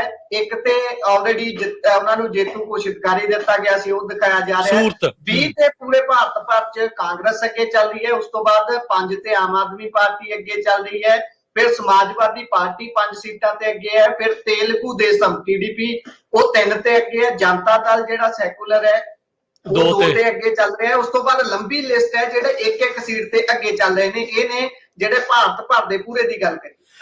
ਫਾਰੂਕ ਅਬਦੁੱਲਾ ਦਾ ਮੁੰਡਾ ਜਿਹੜਾ ਅਬਦੁੱਲਾ, ਜਿਹੜਾ ਦੂਸਰਾ ਛੋਟਾ ਅਬਦੁੱਲਾ ਹੈ, ਉਮਰ ਅਬਦੁੱਲਾ, ਹਾਂਜੀ, ਉਹ ਟ੍ਰੇਲ ਕਰ ਰਿਹਾ ਸੀ ਆਪਣੀ ਜਿਹੜੀ ਉਹ ਸੀਟ ਦੇ ਉੱਤੇ। ਚੱਬੇਆਲ ਜਿਹੜੇ ਹੁਸ਼ਿਆਰਪੁਰ ਤੋਂ ਆ, ਉਹ 2500 ਵੋਟ ਦੇ ਮਾਰਜਨ ਦੇ ਨਾਲ ਜਿਹੜਾ ਉਹ ਅੱਗੇ ਚੱਲ ਰਹੇ ਆ। ਮਾਲਵਿੰਦਰ ਸਿੰਘ ਕੰਗ ਅਨੰਦਪੁਰ ਸਾਹਿਬ ਤੋਂ ਇਹ 460 ਵੋਟ ਦੇ ਨਾਲ ਅੱਗੇ ਚੱਲ ਰਹੇ ਆ। ਗੁਰਮੀਤ ਮੀਤ ਹੇਰ 3000 ਵੋਟ ਦੇ ਨਾਲ ਇਹ ਸੰਗਰੂਰ ਤੋਂ ਅੱਗੇ ਚੱਲ ਰਹੇ ਆ। ਪਟਿਆਲੇ ਦੇ ਵਿੱਚ ਡਾਕਟਰ ਬਲਬੀਰ ਸਿੰਘ 1024 ਵੋਟ ਦੇ ਨਾਲ ਤੇ ਜਿਹੜਾ ਇਸ ਟਾਈਮ ਇਹ ਚੱਲ ਰਿਹਾ ਇਹ ਜਿਹੜੇ ਆਮ ਆਦਮੀ ਪਾਰਟੀ ਦੇ ਜਿਹੜੇ ਕੈਂਡੀਡੇਟਸ ਆ ਇਲੈਕਸ਼ਨ ਕਮਿਸ਼ਨ ਦੇ ਹਿਸਾਬ ਦੇ ਨਾਲ। ਸੋ ਬਿਲਕੁਲ ਇਲੈਕਸ਼ਨ ਕਮਿਸ਼ਨ ਦਾ ਜਿਹੜਾ ਸਾਈਟ ਆ ਉਹ ਥੋੜਾ ਡਿਲੇ ਚੱਲ ਰਿਹਾ ਹੈਗਾ। ਬਾਕੀ ਜਿਹੜੇ ਕਈ ਇੰਡੀਵਿਜੂਅਲ ਲੈਵਲ ਦੇ ਉੱਤੇ ਜਿਹੜੇ ਸਾਈਟ ਜਿੱਥੇ ਕਾਊਂਟਿੰਗ ਹੋ ਰਹੀ ਆ ਉੱਥੋਂ ਇਨਫੋਰਮੇਸ਼ਨ ਛੇਤੀ ਆਉਂਦੀ। ਹਾਂਜੀ ਬਿਲਕੁਲ। ਸੋ ਆਪਾਂ ਲਗਾਤਾਰ ਚਰਚਾ ਕਰ ਰਹੇ ਹਾਂ, ਤੁਸੀਂ ਵੀ ਕਾਲ ਕਰਕੇ ਜੁੜ ਸਕਦੇ ਹੋ। ਪੰਜਾਬੀ ਰੇਡੀਓ USA ਦੇ ਜਿਹੜੇ ਅਫੀਸ਼ੀਅਲ YouTube ਚੈਨਲ ਹੈ ਉਹਨਾਂ ਮੰਚਾਂ ਤੇ ਸੋਸ਼ਲ ਮੀਡੀਆ ਪਲੇਟਫਾਰਮਸ ਦੇ ਉੱਤੇ ਵੀ ਤੁਸੀਂ ਸਾਨੂੰ ਜੁੜ ਸਕਦੇ ਹੋ। ਉੱਥੇ ਵੀ ਆਪਣੀ ਰਾਏ ਜਿਹੜੀ ਹੈ ਪੰਜਾਬੀ ਰੇਡੀਓ USA ਨੇ ਇੱਕ ਓਪੀਨੀਅਨ ਪੋਲ ਟਾਈਪ ਕਰਵਾਇਆ, ਉਸੇ ਚੱਲ ਰਿਹਾ, ਨਾਲ ਦੇ ਨਾਲ ਚੇਂਜ ਹੋ ਰਿਹਾ ਲਗਾਤਾਰ। ਤੁਸੀਂ ਕਰ ਸਕਦੇ ਹੋ, ਉੱਥੇ ਵੀ ਆਪਣੀ ਵੋਟ ਜਿਹੜੀ ਆ ਉਹ ਕਰ ਸਕਦੇ ਜੀ। ਆਪਣੇ ਨਾਲ ਕੁਝ ਕਾਲਰ ਨੇ। ਤਰੁਣਵੀਰ ਜੀ, ਹਾਂਜੀ ਸਤਿ ਸ਼੍ਰੀ ਅਕਾਲ ਜੀ। ਸਤਿ ਸ਼੍ਰੀ ਅਕਾਲ ਸਾਰੇ ਵੀਰਾਂ ਨੂੰ। ਸਤਿ ਸ਼੍ਰੀ ਅਕਾਲ ਜੀ। ਬਹੁਤ ਬਹੁਤ ਸ਼ੁਕਰੀਆ ਤੁਹਾਡਾ, ਤੁਸੀਂ ਸਾਡੇ ਵਰਗੇ ਜਿਹੜੇ ਟਰੱਕ ਚਲਾ ਰਹੇ ਸੜਕਾਂ ਤੇ ਉਹਨਾਂ ਨੂੰ ਵੀ ਅਪਡੇਟ ਦੇਈ ਜਾਂਦੇ ਹੋ। ਜੀ ਜੀ, ਕੋਈ ਚੱਕਰ ਨਹੀਂ ਜੀ। ਜੀ ਬਿਲਕੁਲ। ਤੇ ਜਿਵੇਂ ਰੁਝਾਨਾਂ ਨੂੰ ਦੇਖਦੇ ਹੋਏ ਤਾਂ ਲੱਗਦਾ ਕਿ ਇਸ ਵਾਰ ਥੋੜੀ ਜੀ ਬੀਜੇਪੀ ਨੂੰ ਟੱਕਰ ਦੇ ਰਹੇ ਨੇ ਅਜੇ ਫਿਲਹਾਲ ਇੰਡੀਪੈਂਡੈਂਸ ਵਾਲੇ। ਤੇ ਜੇ ਕਿਤੇ ਸਾਡੀ ਤਾਂ ਇਹੀ ਖੁਆਇਸ਼ ਹੈ ਕਿ ਘੱਟੋ ਘੱਟ ਸਰਕਾਰ ਤਾਂ ਚਲੋ ਇਹਨਾਂ ਨੇ ਬਣਾਈ ਜਾਣੀ ਹੈ ਬਾਈ ਹੁੱਕ ਐਂਡ ਕਰੂਕ। ਜਿਵੇਂ ਤੁਸੀਂ ਹੁਣ ਦੱਸਿਆ ਕਿ ਸਟਰੋਂਗ ਰੂਮ ਦੇ CCTV ਕੈਮਰੇ ਬੰਦ ਹੋ ਰਹੇ ਨੇ, ਤੇ ਪਰ ਇਹ ਹੈ ਕਿ ਜੇ ਆਪੋਜੀਸ਼ਨ ਥੋੜੀ ਸਟਰੋਂਗ ਬਣ ਜੇ ਇਸ ਵਾਰ ਤਾਂ ਬਹੁਤ ਵਧੀਆ ਰਹੂਗਾ, ਤਾਂ ਕਿ ਸਰਕਾਰ ਆਪਣੀ ਮਨਮਾਨੀ ਨਾ ਕਰੇ। ਇਹੀ ਚੀਜ਼ ਮੇਰੀ ਰਾਏ ਸੀ। ਥੈਂਕ ਯੂ ਤਰੁਣ ਜੀ, ਬੜੀ ਮਿਹਰਬਾਨੀ, ਸ਼ੁਕਰੀਆ। ਥੈਂਕ ਯੂ ਜੀ, ਥੈਂਕ ਯੂ, ਸ਼ੁਕਰੀਆ। ਅਮੀਤ ਸਿੰਘ ਜੀ, ਸਤਿ ਸ਼੍ਰੀ ਅਕਾਲ ਜੀ। ਸਤਿ ਸ਼੍ਰੀ ਅਕਾਲ ਜੀ। ਸਤਿ ਸ਼੍ਰੀ ਅਕਾਲ ਜੀ। ਇੱਕ ਤਾਂ ਭਾਜੀ ਜਿੱਦਾਂ ਹੈਗਾ ਕਿ ਇੰਡੀਆ ਦਾ ਪੋਲੀਟੀਕਲ ਸਿਸਟਮ ਆ ਯਾਰ, ਇਲੈਕਸ਼ਨ ਰਿਜ਼ਲਟ ਨਾਲ ਕੋਈ ਮੇਜਰ ਚੇਂਜ ਨਜ਼ਰ ਨਹੀਂ ਆਉਂਦਾ ਕੀ ਆਊਗਾ। ਤੇ ਦੂਜਾ ਪੋਲੀਟੀਕਲ ਪਾਰਟੀਆਂ ਦਾ ਇਲੈਕਸ਼ਨ ਤੋਂ ਪਹਿਲਾਂ ਇੱਕ ਸਟੈਂਡ ਹੁੰਦਾ ਆ, ਇਲੈਕਸ਼ਨ ਦੇ ਬਾਅਦ ਚ ਹੋਰ ਸਟੈਂਡ ਹੁੰਦਾ ਹੈ। ਇੱਕ ਉਹਨਾਂ ਦਾ ਹਿਡਨ ਏਜੰਡਾ ਹੁੰਦਾ ਹੈ ਜਿਹੜਾ ਕਿ ਬਾਅਦ ਰਿਜ਼ਲਟ ਆਉਣ ਦੇ ਬਾਅਦ ਹੀ ਸਾਹਮਣੇ ਆਉਂਦਾ ਕਿ ਕੀ ਹੈਗਾ। ਤੇ ਜਿਹੜੀ ਚੀਜ਼ ਮੈਂ ਥੋੜੀ ਕਈ ਵਾਰ ਕੰਸਰਨ ਫੀਲ ਕਰਦਾ ਆ ਉਹ ਹੈਗਾ ਇੰਡੀਆ ਦਾ ਕਨਸਟੀਟਿਊਸ਼ਨ। ਹਾਲਾਂਕਿ ਅਮਿਤ ਸ਼ਾਹ ਜਾਂ ਮੋਦੀ ਕਹਿੰਦੇ ਆ ਕਿ ਅਸੀਂ ਕਨਸਟੀਟਿਊਸ਼ਨ ਚ ਕੋਈ ਚੇਂਜ ਨਹੀਂ ਕਰ ਸਕਦਾ, ਲੇਕਿਨ ਇੰਡੀਆ ਦੇ ਕਨਸਟੀਟਿਊਸ਼ਨ ਚ ਚੇਂਜ ਹੋ ਸਕਦਾ ਆ ਜੇ ਜੇ ਤੁਹਾਡੇ ਕੋਲ 2/3 ਮੈਜੋਰਟੀ ਪਾਰਲੀਮੈਂਟ ਦੇ ਵਿੱਚ ਹੈਗੀ ਆ ਤੇ 2/3 ਆਫ ਦਾ ਸਟੇਟ ਉਸ ਚੀਜ਼ ਨੂੰ ਰੈਟੀਫਾਈ ਕਰਦੇ ਆ ਤੇ ਉਹ ਸਭ ਚੇਂਜਸ ਉਹ ਲਿਆ ਸਕਦੇ ਆ। ਤਾਂ ਹੀ ਤਾਂ 400 ਵਪਾਰ ਦੀ ਗੱਲ ਸੀ ਨਾ ਉਹਨਾਂ ਦੀ। ਹਾਂਜੀ ਹਾਂਜੀ, ਇਹ ਗੁੱਡ ਸਾਈਨ ਆ ਇੱਕ ਤਰੀਕੇ ਦੇ ਨਾਲ ਕਿ ਜੇ ਉਹ ਚਲੋ ਪਾਵਰ ਚ ਆਉਣ, ਲੇਕਿਨ 2/3 ਮੈਜੋਰਟੀ ਨਹੀਂ ਆਣੀ ਚਾਹੀਦੀ ਉਹਨਾਂ ਦੇ ਕੋਲ, ਜਿਹਦੇ ਨਾਲ ਹਾਲਾਂਕਿ ਉਹ ਕੋਰਟ ਤੇ ਕਨਸਟੀਟਿਊਸ਼ਨ ਨੂੰ ਜਿੰਨਾ ਕੁ ਮੰਨਦੇ ਉਹ ਅਸੀਂ ਸਾਰਿਆਂ ਨੇ ਦੇਖਿਆ ਹੀ ਆ, ਪਰ ਫਿਰ ਵੀ ਯਾਨੀ ਕਿ ਕਨਸਟੀਟਿਊਸ਼ਨ ਇੱਕ ਚੀਜ਼ ਹੈਗੀ ਆ ਜਿਹਦੇ ਨਾਲ ਜਿਹੜੇ ਲੋਕ ਉੱਥੇ ਰਹਿ ਰਹੇ ਆ ਘੱਟੋ ਘੱਟ ਉਹ ਰਹਿ ਤਾਂ ਲੈਣਗੇ, ਨਹੀਂ ਤਾਂ ਉਹਨਾਂ ਦੀ ਲਾਈਫ ਬਿਲਕੁਲ ਬਹੁਤ ਮਾੜੀ ਹੋ ਜਾਏਗੀ। ਜੀ ਜੀ ਬਿਲਕੁਲ। ਪਰ ਜੋ ਪਿਛਲੇ ਸਮੇਂ 'ਚ ਆਪਾਂ ਦੇਖਿਆ ਆ ਮੈਂਬਰ ਪਾਰਲੀਮੈਂਟ ਨੂੰ ਸਸਪੈਂਡ ਕਰ ਦੇਣਾ, ਦੂਜੀਆਂ ਪਾਰਟੀਆਂ ਦੇ MPs ਨੂੰ ਭੇਜ ਦੇਣਾ, ਸੋ ਕੁਝ ਵੀ ਹੋ ਸਕਦਾ ਹੈਗਾ ਆ। ਇਸੇ ਕਰਕੇ ਜਿੰਨਾ ਵੀ ਬਾਹਰਲੇ ਮੁਲਕਾਂ ਦਾ ਜਿਹੜਾ ਮੀਡੀਆ ਹੈਗਾ ਆ, ਈਵਨ ਦੋ ਅਮਰੀਕਾ ਜਿਹੜਾ ਸਾਡਾ ਮੁਲਕ ਆ, ਉਹ ਕੋਸ਼ਿਸ਼ ਕਰ ਰਿਹਾ ਇੰਡੀਆ ਦੇ ਲਾਗੇ ਹੋਣ ਦੇ, ਪਰ ਜੋ ਕੁਝ ਵਾਪਰਿਆ ਪਿਛਲੇ ਸਾਲ ਦੇ ਵਿੱਚ ਟ੍ਰਾਂਸਨੈਸ਼ਨਲ ਰਿਪਰੈਸ਼ਨ ਨੂੰ ਲੈ ਕੇ, ਜਿੰਨਾ ਬਾਹਰਲੇ ਮੀਡੀਆ ਨੇ ਜਿਹੜਾ ਇਸ ਮੁੱਦੇ ਨੂੰ ਚੱਕਿਆ ਤੇ ਮਿਨੋਰਟੀਜ਼ ਨੂੰ ਲੈ ਕੇ, ਜਿਸ ਤਰ੍ਹਾਂ ਹੁਣ ਮੈਂ ਤੁਹਾਨੂੰ ਪਹਿਲਾਂ ਦੱਸਦਾ ਸੀ ਵੀ ਅੱਜ ਦੇ ਟਾਈਮ ਮੈਗਜ਼ੀਨ ਨੇ ਜਿੱਦਾਂ ਦੱਸਿਆ ਸੋਸ਼ਲ ਮੀਡੀਆ ਦੇ ਉੱਤੇ ਕਿੱਦਾਂ ਜ਼ਹਿਰ ਫੈਲਾਇਆ ਗਿਆ।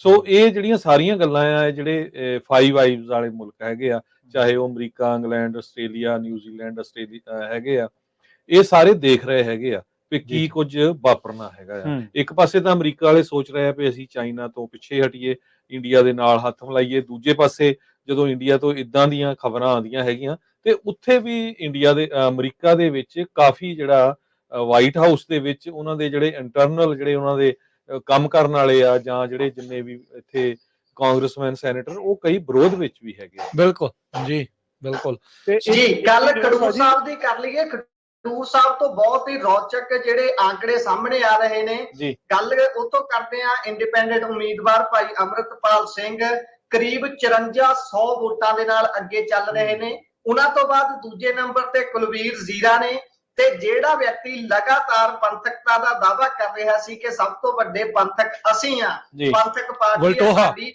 ਵਿਰਸਾ ਸਿੰਘ ਬਲਟੋਹਾ ਕਰੀਬ 9000 ਤੋਂ ਵੱਧ ਵੋਟਾਂ ਦੇ ਫਰਕ ਦੇ ਨਾਲ ਪਿੱਛੇ ਨੇ ਇਸ ਸਮੇਂ। ਉਹ ਜੇ ਕਹਿ ਲਈਏ ਆਪਾਂ ਦੂਜੇ ਜਾਂ ਤੀਜੇ ਸਥਾਨ ਤੇ ਵੀ ਨਹੀਂ, ਉਹ ਚੌਥੇ ਸਥਾਨ ਤੇ ਪਿੱਛੇ ਚੱਲ ਰਹੇ ਨੇ। ਸਭ ਤੋਂ ਅੱਗੇ ਇਸ ਸਮੇਂ ਅੰਮ੍ਰਿਤਪਾਲ ਸਿੰਘ ਨੇ, ਜਿਹੜੇ ਕਿ 5400 ਵੋਟਾਂ ਦੇ ਨਾਲ ਲੀਡ ਕਰ ਰਹੇ ਨੇ। 13000 ਤੋਂ ਵੱਧ ਗਿਣਤੀ ਉਹਨਾਂ ਦੀ ਵੋਟਾਂ ਦੀ ਉਹਨਾਂ ਦੇ ਹੱਕ 'ਚ ਇਸ ਸਮੇਂ ਜਿਹੜੀ ਭੁਗਤ ਚੁੱਕੀ ਹੈ। ਦੂਜੇ ਨੰਬਰ ਤੇ ਕੁਲਵੀਰ ਜ਼ੀਰਾ ਨੇ, ਤੀਜੇ ਨੰਬਰ ਤੇ ਲਾਲਜੀਤ ਸਿੰਘ ਭੁੱਲਰ ਨੇ, ਤੇ ਉਸ ਤੋਂ ਬਾਅਦ ਅੱਗੇ ਗੱਲ ਕਰੀਏ ਤਾਂ ਵਿਰਸਾ ਸਿੰਘ ਬਲਟੋਹਾ ਚੌਥੇ ਨੰਬਰ ਤੇ ਨਜ਼ਰ ਆ ਰਹੇ ਨੇ। ਇੱਥੇ ਹੀ ਜਿਹੜੇ ਰੌਚਕ ਆંકੜੇ ਹੋਰ ਸਾਂਝੇ ਕਰ ਲਈਏ, ਗੁਰਦਾਸਪੁਰ ਦੀ ਸੀਟ ਜਿੱਥੋਂ ਲਗਾਤਾਰ ਆਪਾਂ ਗੱਲਬਾਤ ਵੀ ਕਰ ਰਹੇ ਹਾਂ, ਜਿਹੜੇ ਰੁਝਾਨ ਵੀ ਨਜ਼ਰ ਆ ਰਹੇ ਸੀ ਉਹ ਸੁਖਜਿੰਦਰ ਰੰਧਾਵਾ ਦੇ ਹੱਕ 'ਚ ਸੀ। ਪਰ ਇੱਕਦਮ ਹੁਣ ਜਿਹੜੇ ਰੁਝਾਨ ਨਜ਼ਰ ਆ ਰਹੇ ਨੇ ਉਹਨਾਂ ਦੇ ਵਿੱਚ ਦਿਨੇਸ਼ ਬੱਬੂ ਭਾਜਪਾ ਦੇ ਉਮੀਦਵਾਰ ਅੱਗੇ ਚੱਲ ਰਹੇ ਨੇ। ਬੇਸ਼ੱਕ ਮਾਰਜਨ ਬਹੁਤ ਘੱਟ ਹੈ, 500 ਜਿਹੜਾ ਕਹਿ ਲਈਏ ਵੋਟਾਂ ਦਾ ਮਾਰਜਨ ਹੈ ਉਹਨਾਂ ਦੇ ਕੋਲ, ਪਰ ਉਹ ਅੱਗੇ ਚੱਲ ਰਹੇ ਨੇ।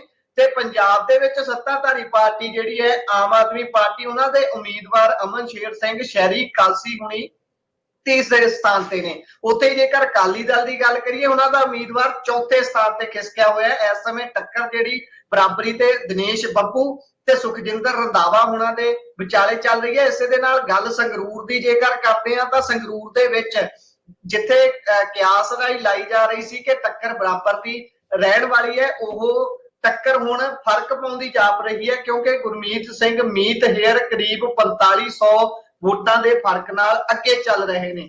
ਦੂਸਰੇ ਨੰਬਰ ਤੇ ਸਿਮਰਨਜੀਤ ਸਿੰਘ ਮਾਨ ਨੇ, ਤੀਸਰੇ ਨੰਬਰ ਤੇ ਸੁਖਪਾਲ ਸਿੰਘ ਖਹਿਰਾ ਨੇ, ਜੋ ਕਿ ਇਸ ਸਮੇਂ ਦੇ ਜੋ ਜਿਹੜੇ ਰੁਝਾਨ ਆ ਰਹੇ ਨੇ ਕਰੀਬ ਭਾਰਤ ਦੇ ਸਮੇਂ ਦੇ ਮੁਤਾਬਕ ਪੂਰੇ 9 ਵੱਜ ਚੁੱਕੇ ਨੇ।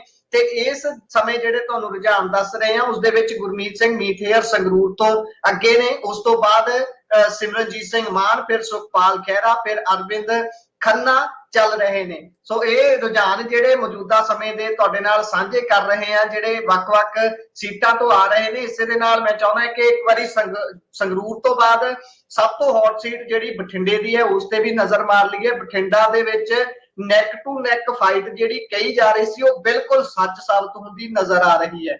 ਗੱਲ ਬਠਿੰਡੇ ਦੀ ਕਰੀਏ ਤਾਂ ਹਰਸਿਮਰਤ ਬਾਦਲ ਜਿਹੜੇ ਨੇ ਉਹ ਅੱਗੇ ਚੱਲ ਰਹੇ ਨੇ। ਕਰੀਬ 700 ਵੋਟਾਂ ਦਾ ਫਰਕ ਹੈ। ਨੈਕ ਟੂ ਨੈਕ ਫਾਈਟ ਇੱਥੇ ਹੋ ਰਹੀ ਹੈ। ਦੂਜੇ ਨੰਬਰ ਤੇ ਗੁਰਮੀਤ ਸਿੰਘ ਖੁੱਡੀਆਂ ਆਮ ਆਦਮੀ ਪਾਰਟੀ ਤੋਂ ਮੰਤਰੀ ਵੀ ਨੇ ਅਤੇ ਉਹਨਾਂ ਦੀ ਹਲੀਮੀ ਦੀ ਗੱਲ ਕੀਤੀ ਜਾਂਦੀ ਹੈ। ਉਹਨਾਂ ਦੇ ਜਿਹੜਾ ਉਹਨਾਂ ਨੇ ਪਹਿਲਾਂ ਵੱਡੇ ਬਾਦਲ ਸਾਹਿਬ ਨੂੰ ਵੀ ਇੱਥੋਂ ਹਰਾਇਆ ਸੀ। ਤੇ ਤੀਸਰੇ ਨੰਬਰ ਤੇ ਜੀਤ ਮਹਿੰਦਰ ਸਿੱਧੂ ਨੇ, ਜਿਹੜੇ ਕਿ ਬਹੁਤ ਫਰਕ ਦੇ ਨਾਲ ਪਛੜ ਰਹੇ ਨੇ। ਤੇ ਉੱਥੋਂ ਹੀ ਜਿਹੜੇ ਸਾਡਾ ਦੇ ਉਮੀਦਵਾਰ ਨੇ ਸ਼੍ਰੋਮਣੀ ਅਕਾਲੀ ਦਲ ਅੰਮ੍ਰਿਤਸਰ ਦੇ ਉਮੀਦਵਾਰ ਲਖਵੀਰ ਸਿੰਘ ਲੱਖਾ ਸਿਧਾਣਾ, ਜਿਹੜੇ ਨੇ ਐਕਟਿਵਿਸਟ ਨੇ, ਲਗਾਤਾਰ ਉਹਨਾਂ ਦੀ ਗੱਲ ਹੁੰਦੀ ਰਹਿੰਦੀ ਹੈ ਪੰਜਾਬ ਦੇ ਬਹੁਤ ਸਾਰੇ ਮੁੱਦਿਆਂ ਦੇ ਵਿੱਚ, ਤੇ ਉਹ ਇਸ ਸਮੇਂ ਚੌਥੇ ਨੰਬਰ ਤੇ ਚੱਲ ਰਹੇ ਨੇ। ਬਹੁਤ ਜ਼ਿਆਦਾ ਵੋਟਾਂ ਦੇ ਨਾਲ ਪਛੜ ਰਹੇ ਨੇ। ਤੇ ਉਸ ਤੋਂ ਬਾਅਦ ਮਲੂਕਾ ਪਰਿਵਾਰ ਦੀ ਜਿਹੜੀ ਨੌਂ ਹੈ ਪਰਮਪਾਲ ਕੌਰ ਸਿੱਧੂ, ਜਿਹੜੇ ਨੇ ਉਹ ਲੱਖਾ ਸਿਧਾਣਾ ਤੋਂ ਵੀ ਪਿੱਛੇ ਇਸ ਸਮੇਂ ਚੱਲ ਰਹੇ ਨੇ, ਜਿਹੜੇ ਇਸ ਸਮੇਂ ਰੁਝਾਨ ਆ ਰਹੇ ਨੇ। ਜੀ ਓਵਰਆਲ ਜੇ ਇੱਕ ਵਾਰੀ ਫਿਰ ਇੰਡੀਆ ਦੇ ਟੋਟਲ ਜਿਹੜੇ ਰੁਝਾਨਾਂ ਦੇ ਉੱਤੇ ਨਜ਼ਰ ਮਾਰਦੇ ਜਾਈਏ, 62 ਸੀਟਾਂ ਦੇ ਅਜੇ ਰੁਝਾਨ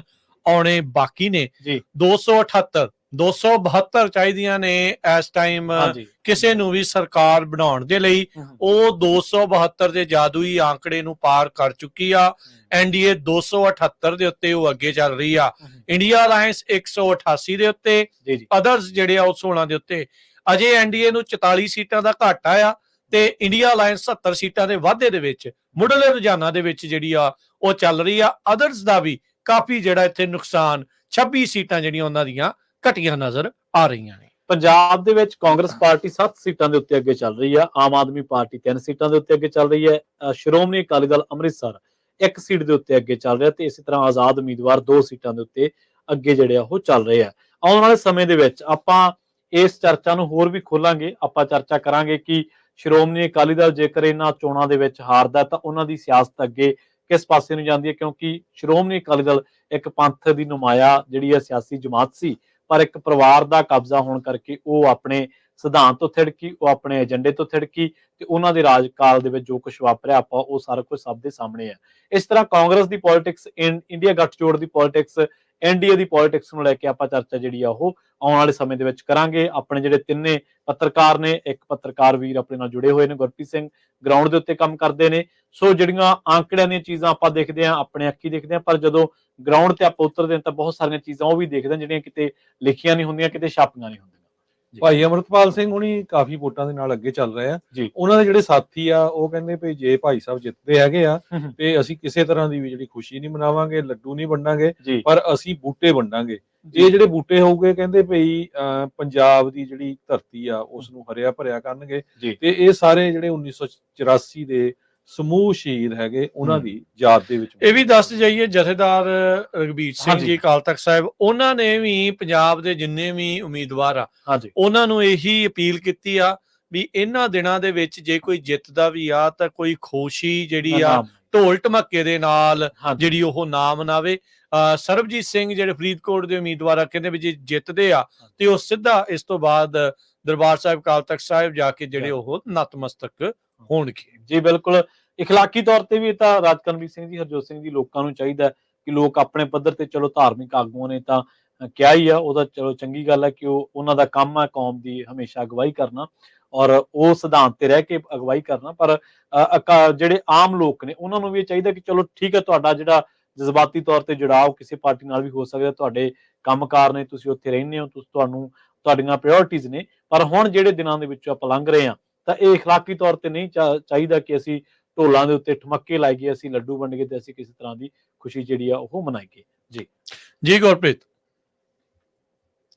ਜੀ, ਇਹ ਗੱਲ ਕੁਝ ਦਿਨ ਪਹਿਲਾਂ ਹੀ ਅਕਾਲ ਤਖਤ ਸਾਹਿਬ ਦੇ ਜਥੇਦਾਰ ਜੀ ਵੱਲੋਂ ਹੁਕਮ ਕੀਤਾ ਗਿਆ ਸੀ ਕਿ ਇਸ ਤਰੀਕੇ ਦਾ ਕੁਝ ਵੀ ਨਾ ਕੀਤਾ ਜਾਵੇ, ਕਿਉਂਕਿ ਇਹ ਦਿਨ ਬਹੁਤ ਹੀ ਸੰਜੀਦਾ ਹੁੰਦੇ ਨੇ, ਬਹੁਤ ਹੀ ਕਹਿ ਲਈਏ ਕਿ ਭਾਵਨਾਤਮਕ ਤੌਰ ਤੇ ਇਹਨਾਂ ਦਿਨਾਂ ਦੇ ਵਿੱਚ ਲੋਕ ਝੰਜੋੜੇ ਹੋਏ ਤੇ ਮਹਿਸੂਸ ਕਰਦੇ ਨੇ ਕਿ ਇਹਨਾਂ ਦਿਨਾਂ ਦੇ ਵਿੱਚ ਹੀ ਉਹ ਕੁਝ ਵਾਪਰਿਆ ਸੀ ਜਿਸ ਨੂੰ ਅਸੀਂ ਆਪਣੀਆਂ ਅੱਖਾਂ ਦੇ ਵਿੱਚ ਜਦੋਂ ਅੱਖਾਂ ਦਾ ਬੰਦ ਕਰਕੇ ਦੇਖਦੇ ਹਾਂ ਤਾਂ ਝੰਜੋੜਿਆ ਜਾਂਦਾ ਹੈ ਹਰ ਕੋਈ, ਤੇ ਇਸੇ ਮੱਦੇ ਨਜ਼ਰ ਕਿਹਾ ਗਿਆ ਸੀ। ਤੇ ਹੁਣ ਦੇਖਣਾ ਹੋਊਗਾ ਕਿ ਇਸ ਤੇ ਅਮਲ ਕੌਣ ਕਰਦਾ ਹੈ, ਕਿਉਂਕਿ ਕਈ ਵਾਰੀ ਜਦੋਂ ਸੱਤਾ ਦਾ ਨਸ਼ਾ ਚੜ੍ਹਦਾ, ਜਦੋਂ ਜਿੱਤ ਹਾਸਲ ਹੁੰਦੀ ਹੈ ਤਾਂ ਬੰਦਾ ਬਹੁਤੀ ਵਾਰੀ ਪਰਵਾਹ ਨਹੀਂ ਕਰਦਾ, ਕਿਉਂਕਿ ਕਈਆਂ ਦਾ ਤਾਂ ਕੰਮ ਹੀ ਇਹ ਹੁੰਦਾ ਕਿ ਅਸੀਂ ਪਾਵਰ ਹਾਸਲ ਕਰਨੀ ਹੈ, ਤੇ ਜਦੋਂ ਪਾਵਰ ਹਾਸਲ ਹੋ ਜਾਵੇ ਫਿਰ ਬੰਦਾ ਕਈ ਵਾਰੀ ਬਹੁਤ ਵੱਡੇ ਹੁਕਮਾਂ ਨੂੰ ਵੀ ਟਿੱਚ ਜਾਣਦਾ ਹੈ। ਪਰ ਅਸੀਂ ਵੀ ਆਪਣੇ ਅਦਾਰੇ ਵੱਲੋਂ ਬੇਨਤੀ ਕਰਦੇ ਹਾਂ, ਜਿਹੜੇ ਵੀ ਸਾਡੇ ਦਰਸ਼ਕ ਸੁਣ ਰਹੇ ਨੇ, ਜੇਕਰ ਸਾਡੀ ਆਵਾਜ਼ ਉਹਨਾਂ ਉਮੀਦਵਾਰਾਂ ਤੱਕ ਪਹੁੰਚ ਰਹੀ ਹੈ ਜਿਨ੍ਹਾਂ ਦੇ ਅੱਜ ਕਿਸਮਤ ਦਾ ਫੈਸਲਾ ਹੋਣਾ ਹੈ, ਕਿਰਪਾ ਕਰਕੇ ਅਜਿਹਾ ਕੁਝ ਵੀ ਨਾ ਕੀਤਾ ਜਾਵੇ, ਕਿਉਂਕਿ ਜਿਹੜੇ ਸਿੱਖਾਂ ਦੇ ਵੱਡੇ ਅਦਾਰੇ ਨੇ ਜਿਨ੍ਹਾਂ ਦੇ ਵੱਲੋਂ ਹੁਕਮ ਕੀਤਾ ਜਾਂਦਾ ਹੈ, ਜਿਸ ਤਰੀਕੇ ਦੇ ਨਾਲ ਅਕਾਲ ਤਖਤ ਸਾਹਿਬ ਦੇ ਵਿੱਚ ਅਕੀਦਾ ਰੱਖਦੇ ਨੇ ਸਿੱਖ, ਉਸ ਨਜ਼ਰੀਏ ਦੇ ਨਾਲ ਸੁਪਰੀਮ ਅਦਾਰਾ ਹੈ ਉਹ, ਤੇ ਉਹਨਾਂ ਦੇ ਹੁਕਮ ਦੀ ਜ਼ਰੂਰ ਪਾਲਣਾ ਕੀਤੀ ਜਾਵੇ। ਅਸੀਂ ਬੇਨਤੀ ਕਰਦੇ ਹਾਂ ਆਪਣੇ ਵੱਲੋਂ ਵੀ ਸਾਰਿਆਂ ਨੂੰ। ਤੇ ਜੇਕਰ ਰੋਜ਼ਾਨਾ ਦੀ ਗੱਲ ਆਪਾਂ ਕਰਦੇ ਚੱਲੀਏ ਤਾਂ ਇਸ ਸਮੇਂ ਐਸ ਪਰ ਇਲੈਕਸ਼ਨ ਕਮਿਸ਼ਨ ਦੀ ਜੇਕਰ ਵੈਬਸਾਈਟ ਆਪਾਂ ਦੇਖਦੇ ਹਾਂ ਤਾਂ ਉਹਨਾਂ ਦੀ ਵੈਬਸਾਈਟ ਦੇ ਜੋ ਆંકੜੇ ਨੇ ਉਸ ਦੇ ਵਿੱਚ 91 ਦਾ ਆંકੜਾ ਹੀ ਉਹ ਦਿਖਾ ਰਹੇ ਨੇ। ਫਿਲਹਾਲ ਭਾਰਤੀ ਜਨਤਾ ਪਾਰਟੀ ਅੱਗੇ ਦੱਸ ਰਹੇ ਨੇ 33 ਤੇ ਇੰਡੀਆ ਕਹਿ ਲੋ ਵੀ ਕਾਂਗਰਸ ਨੂੰ ਅੱਗੇ ਦੱਸ ਰਹੇ ਨੇ, ਸਮਾਜਵਾਦੀ ਪਾਰਟੀ ਨੂੰ 15 ਤੇ ਅੱਗੇ ਦੱਸਿਆ ਜਾ ਰਿਹਾ ਹੈ, ਤੇਲਗੂ ਦੇਸ਼ਮ ਪਾਰਟੀ ਨੂੰ 6 ਤੇ ਅਤੇ ਆਮ ਆਦਮੀ ਪਾਰਟੀ ਨੂੰ 6 ਤੇ ਅੱਗੇ ਦੱਸਿਆ ਜਾ ਰਿਹਾ ਹੈ। ਜਨਤਾ ਦਲ ਯੂਨਾਈਟਿਡ 2 ਤੇ ਅੱਗੇ ਚੱਲ ਰਹੀ ਹੈ। ਇਹ ਆંકੜੇ ਇਸ ਸਮੇਂ ਜੇਕਰ ਗੱਲ ਕਰੀਏ ਭਾਰਤ ਪੂਰੇ ਦੇ ਨੇ, ਤੇ ਉਸੇ ਦੇ ਨਾਲ ਪੰਜਾਬ ਦੀ ਵੀ ਇੱਕ ਵਾਰੀ ਚਾਨਣਾ ਪਾ ਲੈਂਦੇ ਆ ਕਿ ਪੰਜਾਬ ਦੇ ਵਿੱਚ ਇਸ ਸਮੇਂ ਕੀ ਸਥਿਤੀ ਹੈ। ਪੰਜਾਬ ਦੇ ਵਿੱਚ 6-4 ਆંકੜੇ ਨਜ਼ਰ ਆ ਰਹੇ ਨੇ। ਕਹਿ ਲੋ ਵੀ ਕਾਂਗਰਸ ਜਿਹੜੀ ਹੈ ਉਹ 6 ਤੇ ਅੱਗੇ ਚੱਲ ਰਹੀ ਹੈ, ਆਮ ਆਦਮੀ ਪਾਰਟੀ 4 ਤੇ ਅੱਗੇ ਚੱਲ ਰਹੀ ਹੈ, ਤੇ ਇੰਡੀਪੈਂਡੈਂਟ ਜਿਹੜੇ ਕੈਂਡੀਡੇਟ ਨੇ ਉਹ 2 ਅੱਗੇ ਚੱਲ ਰਹੇ ਨੇ। ਹੁਣ ਇੰਡੀਪੈਂਡੈਂਟ ਕਿਹੜੇ ਨੇ, ਕਿਹੜੀ ਸੀਟ ਹੈ, ਉਸ ਤੇ ਆਪਾਂ ਕੋਸ਼ਿਸ਼ ਕਰਦੇ ਆ ਕਿ ਆંકੜਾ ਤੁਹਾਡੇ ਅੱਗੇ ਉਹਦੇ ਵਿੱਚ ਸੌਦੀ ਗੁਰਪ੍ਰੀਤ ਵਿੱਚ ਮੈਂ ਤੁਹਾਨੂੰ ਕੱਟ ਰਿਹਾ, ਖਡੂਰ ਸਾਹਿਬ ਤੋਂ ਭਾਈ ਅਮਰਿਤਪਾਲ ਸਿੰਘ ਤੇ ਫਰੀਦਕੋਟ ਤੋਂ ਜਿਹੜੇ ਆ ਸਰਬਜੀਤ ਸਿੰਘ ਖਾਲਸਾ, ਇਹ ਜਿਹੜੇ ਇੱਕ ਵਾਰੀ ਫੇਰ ਅੱਗੇ ਦੱਸਦੇ ਜਾਈਏ, ਦੋਨੋਂ ਹੀ ਹਲਕੇ ਜੁੜਦੇ ਨੇ ਆਪਸ ਦੇ ਵਿੱਚ। ਜਿਹੜਾ ਖਡੂਰ ਸਾਹਿਬ ਦੇ ਜੇ ਤੁਸੀਂ ਦੱਖਣ ਵੱਲ ਨੂੰ ਥੱਲੇ ਵੱਲ ਨੂੰ ਜਾਂਦੇ ਆ ਹਾਂਜੀ ਤਾਂ ਉਹ ਜਿਹੜਾ ਫਰੀਦਕੋਟ ਦਾ ਜਿਹੜਾ ਹਲਕਾ ਆ ਉਹ ਉੱਥੇ ਜੁੜਦਾ ਹੈ। ਕਰਮਜੀਤ ਅਨਮੋਲ ਲੱਗ ਰਿਹਾ ਸੀ ਵੀ ਬੜੀ ਆਸਾਨੀ ਦੇ ਨਾਲ ਇਹ ਸੀਟ ਨੂੰ ਕੱਢ ਸਕਦੇ ਆ, ਪਰ ਲੋਕਾਂ ਨੇ ਉਸ ਚੀਜ਼ ਦਾ ਬਹੁਤ ਬੁਰਾ ਮਨਾਇਆ ਜਦੋਂ 10-10 20-20 ਕਲਾਕਾਰ ਜਿਹੜੇ ਉਹ ਲੈ ਕੇ ਆਏ ਪੱਟਾਂ ਦੇ ਉੱਤੇ, ਜਦੋਂ ਥਾਪੀਆਂ ਮਾਰਦੀਆਂ ਇਹਨਾਂ ਨੇ ਜਿਹੜੀਆਂ ਸ਼ੁਰੂ ਕਰ ਦਿੱਤੀਆਂ। ਇਹ ਅਕਸਰ ਆਖਿਆ ਜਾਂਦਾ ਸਲੋਗਨ ਵੀ ਚੱਲਿਆ ਸੀ ਇੱਥੇ, ਮੈਂ ਜੋੜ ਦਵਾਂ, ਸਲੋਗਨ ਵੀ ਚੱਲਿਆ ਸੀ ਨਚਾਰ ਵਰਸਸ ਸਰਦਾਰ। ਇੱਕ ਪਾਸੇ ਕਿਹਾ ਜਾ ਰਿਹਾ ਸੀ ਕਿ ਨਚਾਰ ਨੇ, ਦੂਜੇ ਪਾਸੇ ਸਰਦਾਰ ਨੇ। ਇਹ ਗੱਲ ਨੂੰ ਲੋਕਾਂ ਨੇ ਸੱਚੀ ਸੀਰੀਅਸ ਲਿਆ। ਉਹਨਾਂ ਨੇ ਕਿਹਾ ਕਿ ਅਸੀਂ ਇੱਥੇ ਇਹਨਾਂ ਦੇ ਕੋਲੋਂ ਜੇ ਸਿੱਧੀ ਭਾਸ਼ਾ 'ਚ ਹੀ ਕਹੀਏ, ਲੋਕਾਂ ਦੇ ਵਿੱਚ ਵਿਚਰਦਿਆਂ ਜਿਹੜੇ ਗੱਲਾਂ ਸੁਣੀਆਂ ਨੇ ਜਾਂ ਜਿਹੜੀਆਂ ਔਨ ਏਅਰ ਹੋਈਆਂ ਨੇ, ਉਹਨਾਂ ਦੇ ਵਿੱਚ ਸਿੱਧਾ ਕਹਿ ਰਹੇ ਸੀ ਕਿ ਅਸੀਂ ਇਹਨਾਂ ਤੋਂ ਨਾਚ ਥੋੜੀ ਕਰਾਉਣੇ ਨੇ, ਅਸੀਂ ਕੰਮ ਕਰਾਉਣੇ ਨੇ ਤੇ ਅਸੀਂ ਕੌਮ ਦੀ ਢਿੱਠੀ ਹੋਈ ਪੱਗ ਨੂੰ ਸਿਰ ਤੇ ਰੱਖਣ ਵਾਲਾ ਵਿਅਕਤੀ ਜਿਹੜਾ ਹੈ ਉਸ ਦੇ ਪਰਿਵਾਰ ਦੇ ਲਈ ਅਸੀਂ ਮੁੱਲ ਮੋੜਨਾ ਹੈ। ਸੋ ਉਸੇ ਦਾ ਹੁਣ ਪ੍ਰਮਾਣ ਵੀ ਮਿਲ ਰਿਹਾ, ਨਜ਼ਰ ਆ ਰਿਹਾ ਬਿਲਕੁਲ ਸਾਹਮਣੇ ਇਸ ਸਮੇਂ। ਜੇਕਰ ਜੋ ਮੈਂ ਦੇਖ ਪਾ ਰਿਹਾ ਇਸ ਸਮੇਂ ਇਲੈਕਸ਼ਨ ਕਮਿਸ਼ਨ ਦੀ ਵੈਬਸਾਈਟ ਦੇ ਨਜ਼ਰੀਏ ਦੇ ਨਾਲ ਸਰਬਜੀਤ ਸਿੰਘ ਖਾਲਸਾ ਅੱਗੇ ਚੱਲ ਰਹੇ ਨੇ ਅਤੇ ਉਹਨਾਂ ਦੀ ਲੀਡ ਜਿਹੜੀ ਹੈ ਉਹ 2300 ਤੋਂ ਵੱਧ ਵੋਟਾਂ ਦੀ ਹੈ।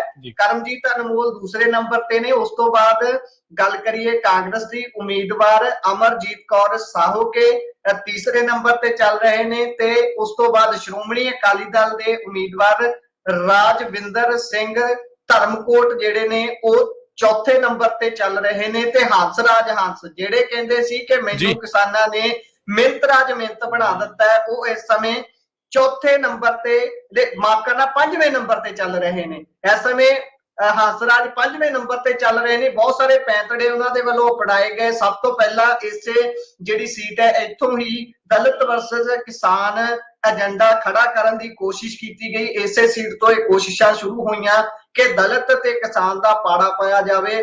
ਜਿਹੜੀ ਧਰਮ ਆਧਾਰਿਤ ਰਾਜਨੀਤੀ ਦੇ ਜੇਕਰ ਗੱਲ ਕਰੀਏ ਪੰਜਾਬ ਦੇ ਵਿੱਚ, ਬੇਸ਼ੱਕ ਇਹ ਮੰਨਿਆ ਜਾਂਦਾ ਹੈ ਕਿ ਧਰਮ ਆਧਾਰਿਤ ਰਾਜਨੀਤੀ ਪੰਜਾਬ ਦੇ ਵਿੱਚ ਸਰਵਾਈਵ ਨਹੀਂ ਕਰ ਸਕਦੀ, ਪਰ ਫਿਰ ਵੀ ਜੋ ਡਿਜ਼ਾਈਨ ਹੁੰਦਾ ਹੈ, ਜੋ ਪਿੱਛੋਂ ਹੁਕਮ ਹੁੰਦੇ ਨੇ, ਉਸੇ ਆਧਾਰ ਤੇ ਇਹਨਾਂ ਦੇ ਵੱਲੋਂ ਅੱਗੇ ਸਪੀਚਾਂ ਦਿੱਤੀਆਂ ਜਾਂਦੀਆਂ ਨੇ। ਭਾਵੁਕਤਾ ਦੇ ਵਿੱਚ ਸਪੀਚਾਂ ਦਿੰਦੇ ਨੇ। ਕਹਿੰਦੇ ਕਿ ਕਿਰਪਾਨਾਂ ਲੈ ਕੇ ਮੇਰੀਆਂ ਗੱਡੀਆਂ ਨੂੰ ਘੇਰ ਲਿਆ ਗਿਆ, ਮੈਨੂੰ ਪਟਿਆਲੇ ਦੀ ਰੈਲੀ ਦੇ ਵਿੱਚ ਪਹੁੰਚਣ ਤੋਂ ਪਹਿਲਾਂ ਰੱਜ ਕੇ ਜਲੀਲ ਕੀਤਾ ਗਿਆ। ਇਹੋ ਜਿਹੀਆਂ ਗੱਲਾਂ ਜਦੋਂ ਕਰਦੇ ਨੇ ਐ ਲੱਗਦਾ ਹੈ ਕਿ ਜੇਕਰ ਕੋਈ ਹੋਰ ਸਟੇਟ ਹੋਵੇ ਸ਼ਾਇਦ ਉੱਥੇ ਇਸ ਤਰੀਕੇ ਦੀ ਚੱਲ ਵੀ ਜਾਵੇ ਪੈਂਤੜੇਬਾਜ਼ੀ ਕਿ ਇੱਕ ਕਹਿ ਲੋ ਧੜੇ ਨੂੰ ਖੜਾ ਕਰ ਲਿਆ ਜਾਵੇ, ਇੱਕ ਕਹਿ ਲੋ ਕਮਿਊਨਲ ਪਾੜ ਪਾ ਕੇ ਗੱਲ ਅੱਗੇ ਤੋਰੀ ਜਾਵੇ। ਪਰ ਪੰਜਾਬ ਇਹੋ ਜਿਹੀਆਂ ਚੀਜ਼ਾਂ ਨੂੰ ਸਵੀਕਾਰ ਨਹੀਂ ਕਰਦਾ। ਇਸ ਦੀ ਤਾਜ਼ਾ ਉਦਾਹਰਨ ਅਸੀਂ ਬਿਲਕੁਲ ਆਪਣੇ ਸਾਹਮਣੇ ਦੇਖ ਰਹੇ ਹਾਂ। ਜਿਹੜੀਆਂ ਗੱਲਾਂ ਹੰਸਰਾਜ ਹੰਸ ਦੇ ਵੱਲੋਂ ਕੀਤੀਆਂ ਜਾ ਰਹੀਆਂ ਸੀ ਕਿ ਮੈਂ ਦਲਿਤ ਪਰਿਵਾਰ ਤੋਂ ਆਉਣਾ, ਮੇਰੇ ਨਾਲ ਇਸ ਕਰਕੇ ਇਸ ਕਿਸਮ ਦਾ ਧੱਕਾ ਕੀਤਾ ਜਾ ਰਿਹਾ, ਕਿਸਾਨ ਮੈਨੂੰ ਹੀ ਕਿਉਂ ਹਰ ਜਗ੍ਹਾ ਤੇ ਘੇਰ ਰਹੇ ਨੇ। ਸੋ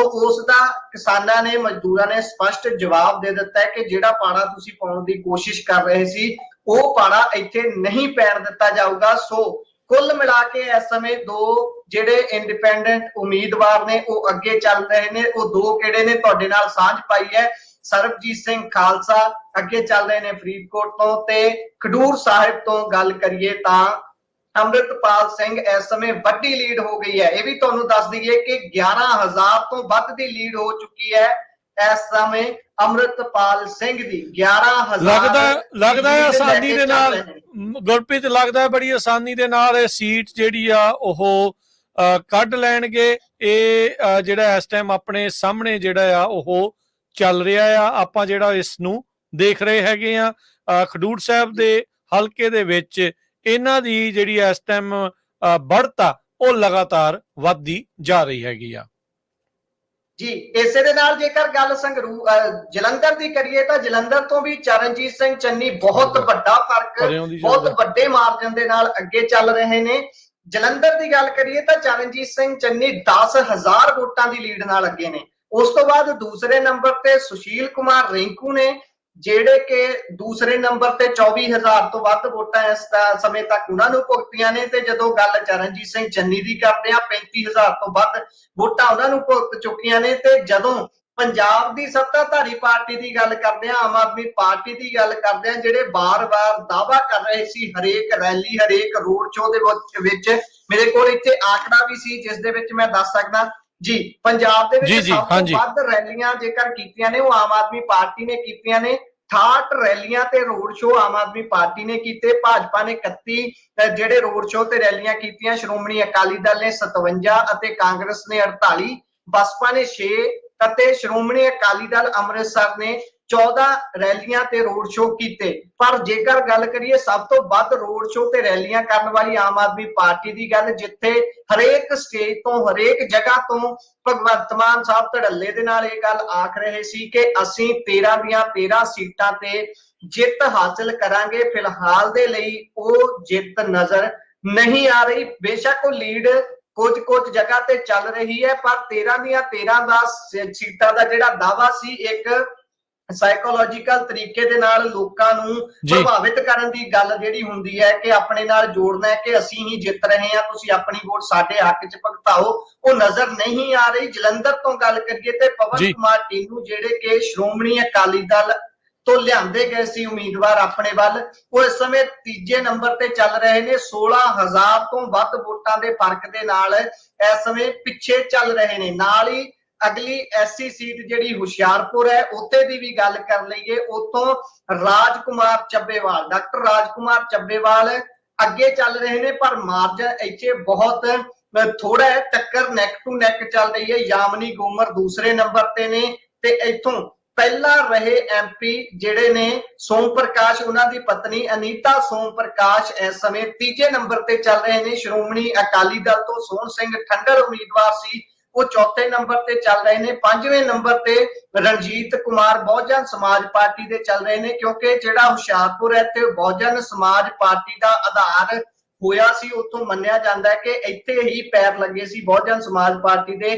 ਸਾਹਿਬ ਕਾਂਸ਼ੀ ਰਾਮ ਦੀ ਗੱਲ ਕੀਤੀ ਜਾਂਦੀ ਹੈ, ਉਹ ਇੱਥੋਂ 96 ਚ ਜਿੱਤਦੇ ਨੇ। 92 ਦੇ ਵਿੱਚ ਪੰਜਾਬ ਦੀ ਵਿਧਾਨ ਸਭਾ ਦੇ ਵਿੱਚ ਇਹ ਜਿਹੜੀ ਪੰਜਾਬ ਦੇ ਵਿਧਾਨ ਸਭਾ ਦੇ ਵਿੱਚ 8 ਉਮੀਦਵਾਰ ਜਿੱਤੇ ਸੀ ਬਸਪਾ ਦੇ, ਤੇ ਉਸ ਸਮੇਂ ਵਿਰੋਧੀ ਧਿਰ ਦੀ ਭੂਮਿਕਾ ਦੇ ਵਿੱਚ ਇਹ ਆਏ ਸਨ ਬਸਪਾ ਵਾਲੇ, ਪਰ ਉਸ ਤੋਂ ਬਾਅਦ ਲਗਾਤਾਰ ਬੈਕਫੁੱਟ ਤੇ ਜਾਂਦੀ ਹੋਈ ਬਸਪਾ ਨਜ਼ਰ ਆ ਰਹੀ ਹੈ। ਹਾਲਾਂਕਿ ਜਲੰਧਰ ਦੇ ਵਿੱਚ ਇਹ ਉਮੀਦ ਕੀਤੀ ਜਾ ਰਹੀ ਸੀ ਕਿ ਜਿਹੜੇ ਬਲਵਿੰਦਰ ਕੁਮਾਰ ਜਲੰਧਰ ਤੋਂ ਉਮੀਦਵਾਰ ਨੇ ਉਹ ਬਹੁਤ ਵਧੀਆ ਪਰਫਾਰਮ ਕਰਨਗੇ, ਪਰ ਉਹ ਵੀ ਉਹਨਾਂ ਦੀ ਵੀ ਜੇਕਰ ਗੱਲ ਕਰੀਏ, ਉਹ ਵੀ ਇਸ ਸਮੇਂ 5ਵੇਂ ਨੰਬਰ ਤੇ ਚੱਲ ਰਹੇ ਨੇ। ਚੌਥੇ ਨੰਬਰ ਤੇ ਜਲੰਧਰ ਤੋਂ ਮਹਿੰਦਰ ਸਿੰਘ ਕੇਪੀ ਚੱਲ ਰਹੇ ਨੇ ਅਤੇ 5ਵੇਂ ਨੰਬਰ ਤੇ ਬਲਵਿੰਦਰ ਕੁਮਾਰ ਬਹੁਜਨ ਸਮਾਜ ਪਾਰਟੀ ਦੇ ਉਮੀਦਵਾਰ ਨੇ, ਤੇ ਸਾਡਾ ਦੇ ਉਮੀਦਵਾਰ ਸ਼੍ਰੋਮਣੀ ਅਕਾਲੀ ਦਲ ਅੰਮ੍ਰਿਤਸਰ। ਹਾਲਾਂਕਿ ਪੰਜਾਬ ਦੇ ਵਿੱਚ ਜਦੋਂ ਜਲੰਧਰ ਇਹ ਵਾਲੀ ਬੈਲਟ ਦੀ ਗੱਲ ਕਰਦੇ ਆ ਤਾਂ ਇੱਧਰ ਮੰਨਿਆ ਜਾਂਦਾ ਹੈ ਕਿ ਸ਼੍ਰੋਮਣੀ ਅਕਾਲੀ ਦਲ ਅੰਮ੍ਰਿਤਸਰ ਪਾਰਟੀ ਦਾ ਬਹੁਤਾ ਆਧਾਰ ਨਹੀਂ ਹੈ, ਪਰ ਇੱਥੇ 6ਵੇਂ ਨੰਬਰ ਤੇ ਆ ਗਏ ਨੇ ਜਿਹੜੇ ਸਰਬਜੀਤ ਸਿੰਘ ਖਾਲਸਾ ਨੇ, ਸ਼੍ਰੋਮਣੀ ਅਕਾਲੀ ਦਲ ਅੰਮ੍ਰਿਤਸਰ ਦੇ ਉਮੀਦਵਾਰ ਨੇ। ਸੋ ਕੁੱਲ ਮਿਲਾ ਕੇ ਜੇਕਰ ਗੱਲ ਕੀਤੀ ਜਾਵੇ ਤਾਂ ਇਸ ਸਮੇਂ 5 ਤੇ 2 ਦਾ ਆંકੜਾ ਹੋ ਚੁੱਕਿਆ ਹੈ। 5 ਤੇ ਕਾਂਗਰਸ ਅੱਗੇ ਚੱਲ ਰਹੀ ਹੈ, 5 ਤੇ ਹੀ ਆਮ ਆਦਮੀ ਪਾਰਟੀ ਅੱਗੇ ਚੱਲ ਰਹੀ ਹੈ, ਤੇ 2 ਤੇ ਇੰਡੀਪੈਂਡੈਂਟ ਉਮੀਦਵਾਰ ਜਿਹੜੀ ਕਿ ਗੱਲ ਕੀਤੀ ਭਾਈ ਅੰਮ੍ਰਿਤਪਾਲ ਸਿੰਘ ਤੇ ਸਰਬਜੀਤ ਸਿੰਘ ਖਾਲਸਾ ਅੱਗੇ ਚੱਲ ਰਹੇ ਨੇ। ਜੀ ਬਿਲਕੁਲ। ਸੋ ਇਹ ਲਗਾਤਾਰ ਜਿਹੜੀਆਂ ਅਪਡੇਟਸ ਆ ਇਹ ਆਪਣੇ ਸਾਹਮਣੇ ਜਿਹੜੀਆਂ ਉਹ ਆ ਰਹੀਆਂ ਨੇ, ਤੇ ਜੇ ਦੇਖਿਆ ਜਾਵੇ ਤਾਂ ਇੱਕ ਜਿਹੜੀ ਇੰਟਰਸਟਿੰਗਲੀ ਕਹਿ ਸਕਦੇ ਹਾਂ, ਗੁਰਪ੍ਰੀਤ ਵੀ ਇਲੈਕਸ਼ਨ ਕਮਿਸ਼ਨ ਵਾਲੇ ਲੁਧਿਆਣੇ ਦਾ ਜੇ ਕੋਈ ਅਪਡੇਟ ਨਹੀਂ ਜਿਹੜਾ ਉਹ ਕਰ ਰਹੇ, ਉਹਨਾਂ ਨੇ ਬਾਕੀ ਸਾਰਿਆਂ ਦਾ ਅਪਡੇਟ ਜਿਹੜਾ ਉਹ ਕੀਤਾ ਆ। ਲੁਧਿਆਣੇ ਦੇ ਵਿੱਚ ਸ਼ੁਰੂਆਤ 'ਚ ਆਪਾਂ ਦੇਖਿਆ ਸੀਗਾ ਵੀ ਲੀਡ ਦੇ ਵਿੱਚ ਰਾਜਾ ਵੜਿੰਗ ਜਿਹੜਾ ਆ ਉਹ ਉਸ ਟਾਈਮ ਦੇ ਉੱਤੇ ਆਏ ਸੀਗੇ। ਸੋ ਹੁਣ ਤੱਕ ਜੇ ਲੇਟੈਸਟ ਅਪਡੇਟ ਆਪਣੇ ਦਰਸ਼ਕਾਂ ਦੇ ਨਾਲ, ਆਪਣੇ ਸਰੋਤਿਆਂ ਦੇ ਨਾਲ ਸਾਂਝ ਪਾਉਂਦੇ ਜਾਈਏ ਤਾਂ ਇੰਡੀਆ ਅਲਾਇੰਸ ਨੇ ਵੀ 200 ਦਾ ਅੰਕੜਾ ਪਾਰ ਜਿਹੜਾ ਉਹ ਕਰ ਲਿਆ ਆ। ਐਨਡੀਏ 277 ਦੇ ਉੱਤੇ, ਇੰਡੀਆ ਅਲਾਇੰਸ 205 ਦੇ ਉੱਤੇ, ਤੇ ਬਾਕੀ ਜਿਹੜੇ ਆ ਉਹ 22 ਦੇ ਉੱਤੇ ਅੱਗੇ ਚੱਲ ਰਹੇ ਆ, ਤੇ 38 ਦਾ ਜਿਹੜਾ ਇਸ ਟਾਈਮ ਆ ਉਹਦਾ ਨਤੀਜਾ ਜਾਂ ਉਹਦਾ ਰੁਝਾਨ ਆਉਣਾ ਬਾਕੀ ਆ। ਨਤੀਜਾ ਤਾਂ ਸਿਰਫ ਇੱਕ ਹੀ ਆਇਆ ਆ, ਉਹ ਵੀ ਇਲੈਕਸ਼ਨਾਂ ਤੋਂ ਪਹਿਲਾਂ ਹੀ ਜਿਹੜਾ ਉਸ ਦਾ ਨਤੀਜਾ ਆਪਣੇ ਸਾਹਮਣੇ ਜਿਹੜਾ ਉਹ ਆ ਚੁੱਕਾ ਸੀਗਾ। ਤੇ ਸੋ ਸਰੋਤਿਆਂ ਨੂੰ ਦੱਸਦੇ ਜਾਈਏ, ਇਸ ਵਾਰ ਪਹਿਲੀ ਵਾਰੀ ਹੋਇਆ ਆਪਣੇ ਰਾਜਕਨਵੀਰ ਸਿੰਘ ਜੀ ਤੇ ਗੁਰਪ੍ਰੀਤ ਜੀ ਭਈ ਅਮਰੀਕਾ ਦੇ ਵਿੱਚ ਜਿਸ ਤਰ੍ਹਾਂ ਪਿਛਲੀ ਵਾਰੀ ਆਮ ਆਦਮੀ ਪਾਰਟੀ ਦੀ ਬੜੇ ਇਕੱਠ ਹੁੰਦੇ ਸੀ, ਬੜੀਆਂ ਪਾਰਟੀਆਂ ਹੁੰਦੀਆਂ ਸੀਆਂ, ਟੈਂਟ ਲੱਗਦੇ ਸੀ ਨਗਰ ਕੀਰਤਨਾਂ ਦੇ ਉੱਤੇ, ਵੀ ਇਸ ਵਾਰੀ ਸਭ ਮਿਸਿੰਗ ਦੇਖਿਆ ਗਿਆ। ਇੱਦਾਂ ਸ਼੍ਰੋਮਣੀ ਅਕਾਲੀ ਦਲ ਦੇ ਤਾਂ ਬਹੁਤ ਲੰਬੇ ਸਮੇਂ ਤੋਂ ਨਹੀਂ ਹੁੰਦੇ, ਕਾਂਗਰਸ ਦੇ ਵੀ ਕਿਤੇ ਕਿਤੇ ਚੋਰੀ ਚਾਰੀ ਨਾਂ ਦੇ ਹੁੰਦੇ ਸੀ, ਉਹ ਵੀ ਨਹੀਂ ਹੋਏ। ਬੀਜੇਪੀ ਦੇ ਤਾਂ ਚਲੋ ਸਾਰਿਆਂ ਨੂੰ ਪਤਾ ਹੀ ਹੈ ਕਿ ਲਾਣੇ ਹੈਗੇ, ਕਿਸਾਨਾਂ ਦੇ ਨਾਲ ਕਿੰਨਾ ਧੱਕਾ ਹੋਇਆ ਸੀ। ਸੋ ਅਮਰੀਕਾ ਦੇ ਵਿੱਚ ਕੋਈ ਵੀ ਜਿਹੜੀ ਆ ਇਲੈਕਸ਼ਨ ਜਿਹੜੀ ਇਸ ਟਾਈਮ ਇੰਡੀਆ 'ਚ ਹੋ ਰਹੀ ਆ, ਉਹਦਾ ਕਿਸੇ ਨੇ ਕੋਈ, ਮੈਨੂੰ ਲੱਗਦਾ ਨਹੀਂ ਵੀ ਬਾਹਲੀ ਜਿਹੜੀ ਸਪੋਰਟ ਕੀਤੀ ਹੈਗੀ ਓਪਨਲੀ। ਬਿਲਕੁਲ, ਜੇ ਦੇਖਿਆ ਜਾਵੇ ਆਪਾਂ ਅਮਰੀਕਾ ਦੀ ਜੇ ਗੱਲ ਕਰਦੇ ਜਾਈਏ, ਅਮਰੀਕਾ ਦੇ ਜਿੰਨੇ ਵੀ ਇੱਥੇ ਬਾਹਰ ਵਸਦੇ, ਚਾਹੇ ਪੰਜਾਬੀ ਆ ਤੇ ਚਾਹੇ ਭਾਰਤੀ ਆ, ਉਹਨਾਂ ਨੇ ਕਹਿ ਲਓ ਵੀ ਬਹੁਤ ਜ਼ਿਆਦਾ ਛਿੱਤਰ ਹੀ ਖਾਦੇ ਆ। ਜਿੰਨੀ ਵਾਰੀ ਵੀ ਕੋਈ ਆਇਆ ਆ, ਮਨਪ੍ਰੀਤ ਬਾਦਲ ਆਇਆ PPP, ਉਹ ਪੀਪੜੀ ਵਜਾ ਕੇ ਚਲਾ ਗਿਆ, ਕੁਛ ਨਹੀਂ ਜਿਹੜਾ ਉਹ ਬਣਿਆ। ਆਮ ਆਦਮੀ ਪਾਰਟੀ ਦੇ ਲਈ ਇਹਨਾਂ ਨੇ ਬਹੁਤ ਜ਼ੋਰ ਲਾਇਆ, ਜਿਹੜੇ ਇੱਥੋਂ ਦੇ NRI ਇਹ ਸਾਰਿਆਂ ਨੇ ਉਸ ਦੇ ਵਿੱਚ ਜਿਹੜਾ ਜ਼ੋਰ ਲਾਇਆ, ਉਦੋਂ ਜਿਹੜਾ ਉਹ ਕੁਛ ਨਹੀਂ ਬਣਿਆ। ਉਸ ਤੋਂ ਬਾਅਦ ਦੇ ਵਿੱਚ ਜਦੋਂ ਇਹਨਾਂ ਨੇ ਕਿਸੇ ਨੂੰ ਕੁਛ ਨਹੀਂ ਕੀਤਾ, ਉੱਥੇ ਆਮ ਆਦਮੀ ਪਾਰਟੀ ਜਿੱਤੀ, ਭਗਵੰਤ ਮਾਨ ਜਿਹੜਾ ਉਹ ਮੁੱਖ ਮੰਤਰੀ ਜਿਹੜਾ ਉਹ ਬਣਿਆ। ਤੇ ਇਸ ਵਾਰ ਬਿਲਕੁਲ ਹੀ ਮੰਨਫੀ ਜਿਹੜਾ ਆ ਰੁਝਾਨ ਨਜ਼ਰ ਆਇਆ ਵੀ ਅਮਰੀਕਾ ਦੇ ਵਿੱਚ ਕਿਸੇ ਨੇ ਕੋਈ ਬਾਹਲਾ ਜਿਹੜਾ ਉਹ ਫਿਕਰ ਕੀਤਾ ਹੋਵੇ, ਜਾਂ ਕਿਤੇ ਨਾ ਕਿਤੇ ਮੰਨ ਚੁੱਕੇ ਸੀਗੇ ਵੀ ਭਾਈ ਇੱਥੇ ਤਾਂ ਜੋ ਮਰਜ਼ੀ ਕਰ ਲੋ, ਭਾਜਪਾ ਨੇ ਹੀ ਜਿਹੜਾ ਉਹ ਰਹਿਣਾ ਆ। ਆਈ ਥਿੰਕ ਗੁਰਪ੍ਰੀਤ ਜੀ ਤੇ ਹਰਜੋਤ ਜੀ, ਇੱਥੇ ਇਸ ਟਾਈਮ ਜਿਹੜਾ ਸਭ ਤੋਂ ਵੱਡਾ ਸਵਾਲ ਆ ਰਿਹਾ ਆ, ਜਿਸ ਦੇ ਅੰਦਾਜ਼ੇ ਜਾਂ ਜਿਸ ਦੇ ਅੰਦੇਸ਼ੇ ਜਿਹੜੇ ਆ ਉਹ ਮਾੜੇ ਨਜ਼ਰ ਆਉਣੇ ਸ਼ੁਰੂ ਹੋਏ ਸੀਗੇ ਵੀ ਕੀ, ਚਲੋ ਮੰਨ ਲਿਆ ਜਾਵੇ ਜੇ ਰੁਝਾਨ ਨਤੀਜਿਆਂ 'ਚ ਬਦਲਦੇ ਆ, ਸਰਕਾਰ ਤਾਂ ਭਾਜਪਾ ਵਾਲੇ NDA ਵਾਲਾ ਅਲਾਇੰਸ ਜਿਹੜਾ ਉਹ ਬਣਾ ਲੂਗਾ, ਪਰ ਇੰਨਾ ਜ਼ਿਆਦਾ ਬੈਡ ਪਰਫਾਰਮੈਂਸ ਦੇ ਉੱਤੇ ਮੋਦੀ ਦਾ ਕੀ ਹਸ਼ਰ ਹੋ ਸਕਦਾ ਆ। ਨਾਗਪੁਰ ਵਾਲੇ ਜਿਹੜਾ ਮੰਨਿਆ ਜਾ ਰਿਹਾ ਵੀ RSS ਵਾਲੇ ਖਾਸੇ ਖਫਾ ਨਜ਼ਰ ਆ ਰਹੇ ਆ ਮੋਦੀ ਤੋਂ, ਤੇ ਜੇ ਵਾਕਿਆ ਹੀ ਉਹ ਇੰਨੇ ਜ਼ਿਆਦਾ ਲੂਜ਼ ਕਰ ਜਾਂਦਾ ਆ, ਮਸਾ ਹੀ ਸਰਕਾਰ ਬਣਾਉਣ ਦੇ ਕਾਬਲ ਜਿਹੜਾ ਆ ਉਹ NDA ਨੂੰ ਜਾਂ ਭਾਜਪਾ ਨੂੰ ਲੈ ਕੇ ਆਉਂਦਾ ਆ। ਰਿਪੋਰਟਾਂ ਤਾਂ ਇਹ ਵੀ ਅੰਦਰ ਖਾਤੇ ਆ ਰਹੀਆਂ ਸੀ ਵੀ RSS ਵਾਲੇ ਇਸ ਨੂੰ ਬਦਲ ਕੇ ਕਿਸੇ ਹੋਰ ਨੂੰ ਜਿਹੜਾ ਆ ਉਹ ਪ੍ਰਧਾਨ ਮੰਤਰੀ ਦੇ ਤੌਰ ਦੇ ਉੱਤੇ ਦੇਖਣਾ ਚਾਹੁੰਦੇ ਆ। ਕਿਤੇ ਨਾ ਕਿਤੇ ਉਹਨਾਂ ਨੇ ਇਹ ਦੇਖਿਆ, ਹਾਂ ਇਹ ਹਿੰਦੂਤਵ ਉਹ ਕਰੀ ਤੇ ਜਾਂਦਾ ਆ, ਪਰ ਅੰਦਰ ਖਾਤੇ ਉਹ ਕਿਤੇ ਨਾ ਕਿਤੇ ਬਿਜ਼ਨਸਮੈਨਾਂ ਦਾ ਜ਼ਿਆਦਾ ਹੋ ਕੇ ਰਹਿ ਗਿਆ। RSS ਨੂੰ ਇਹ ਖਤਰਾ ਲੱਗ ਰਿਹਾ ਆ ਵੀ ਕਿਤੇ ਸਾਡਾ ਏਜੰਡਾ ਆ ਉਹ ਪਿੱਛੇ ਨਾ ਰਹਿ ਜਾਵੇ।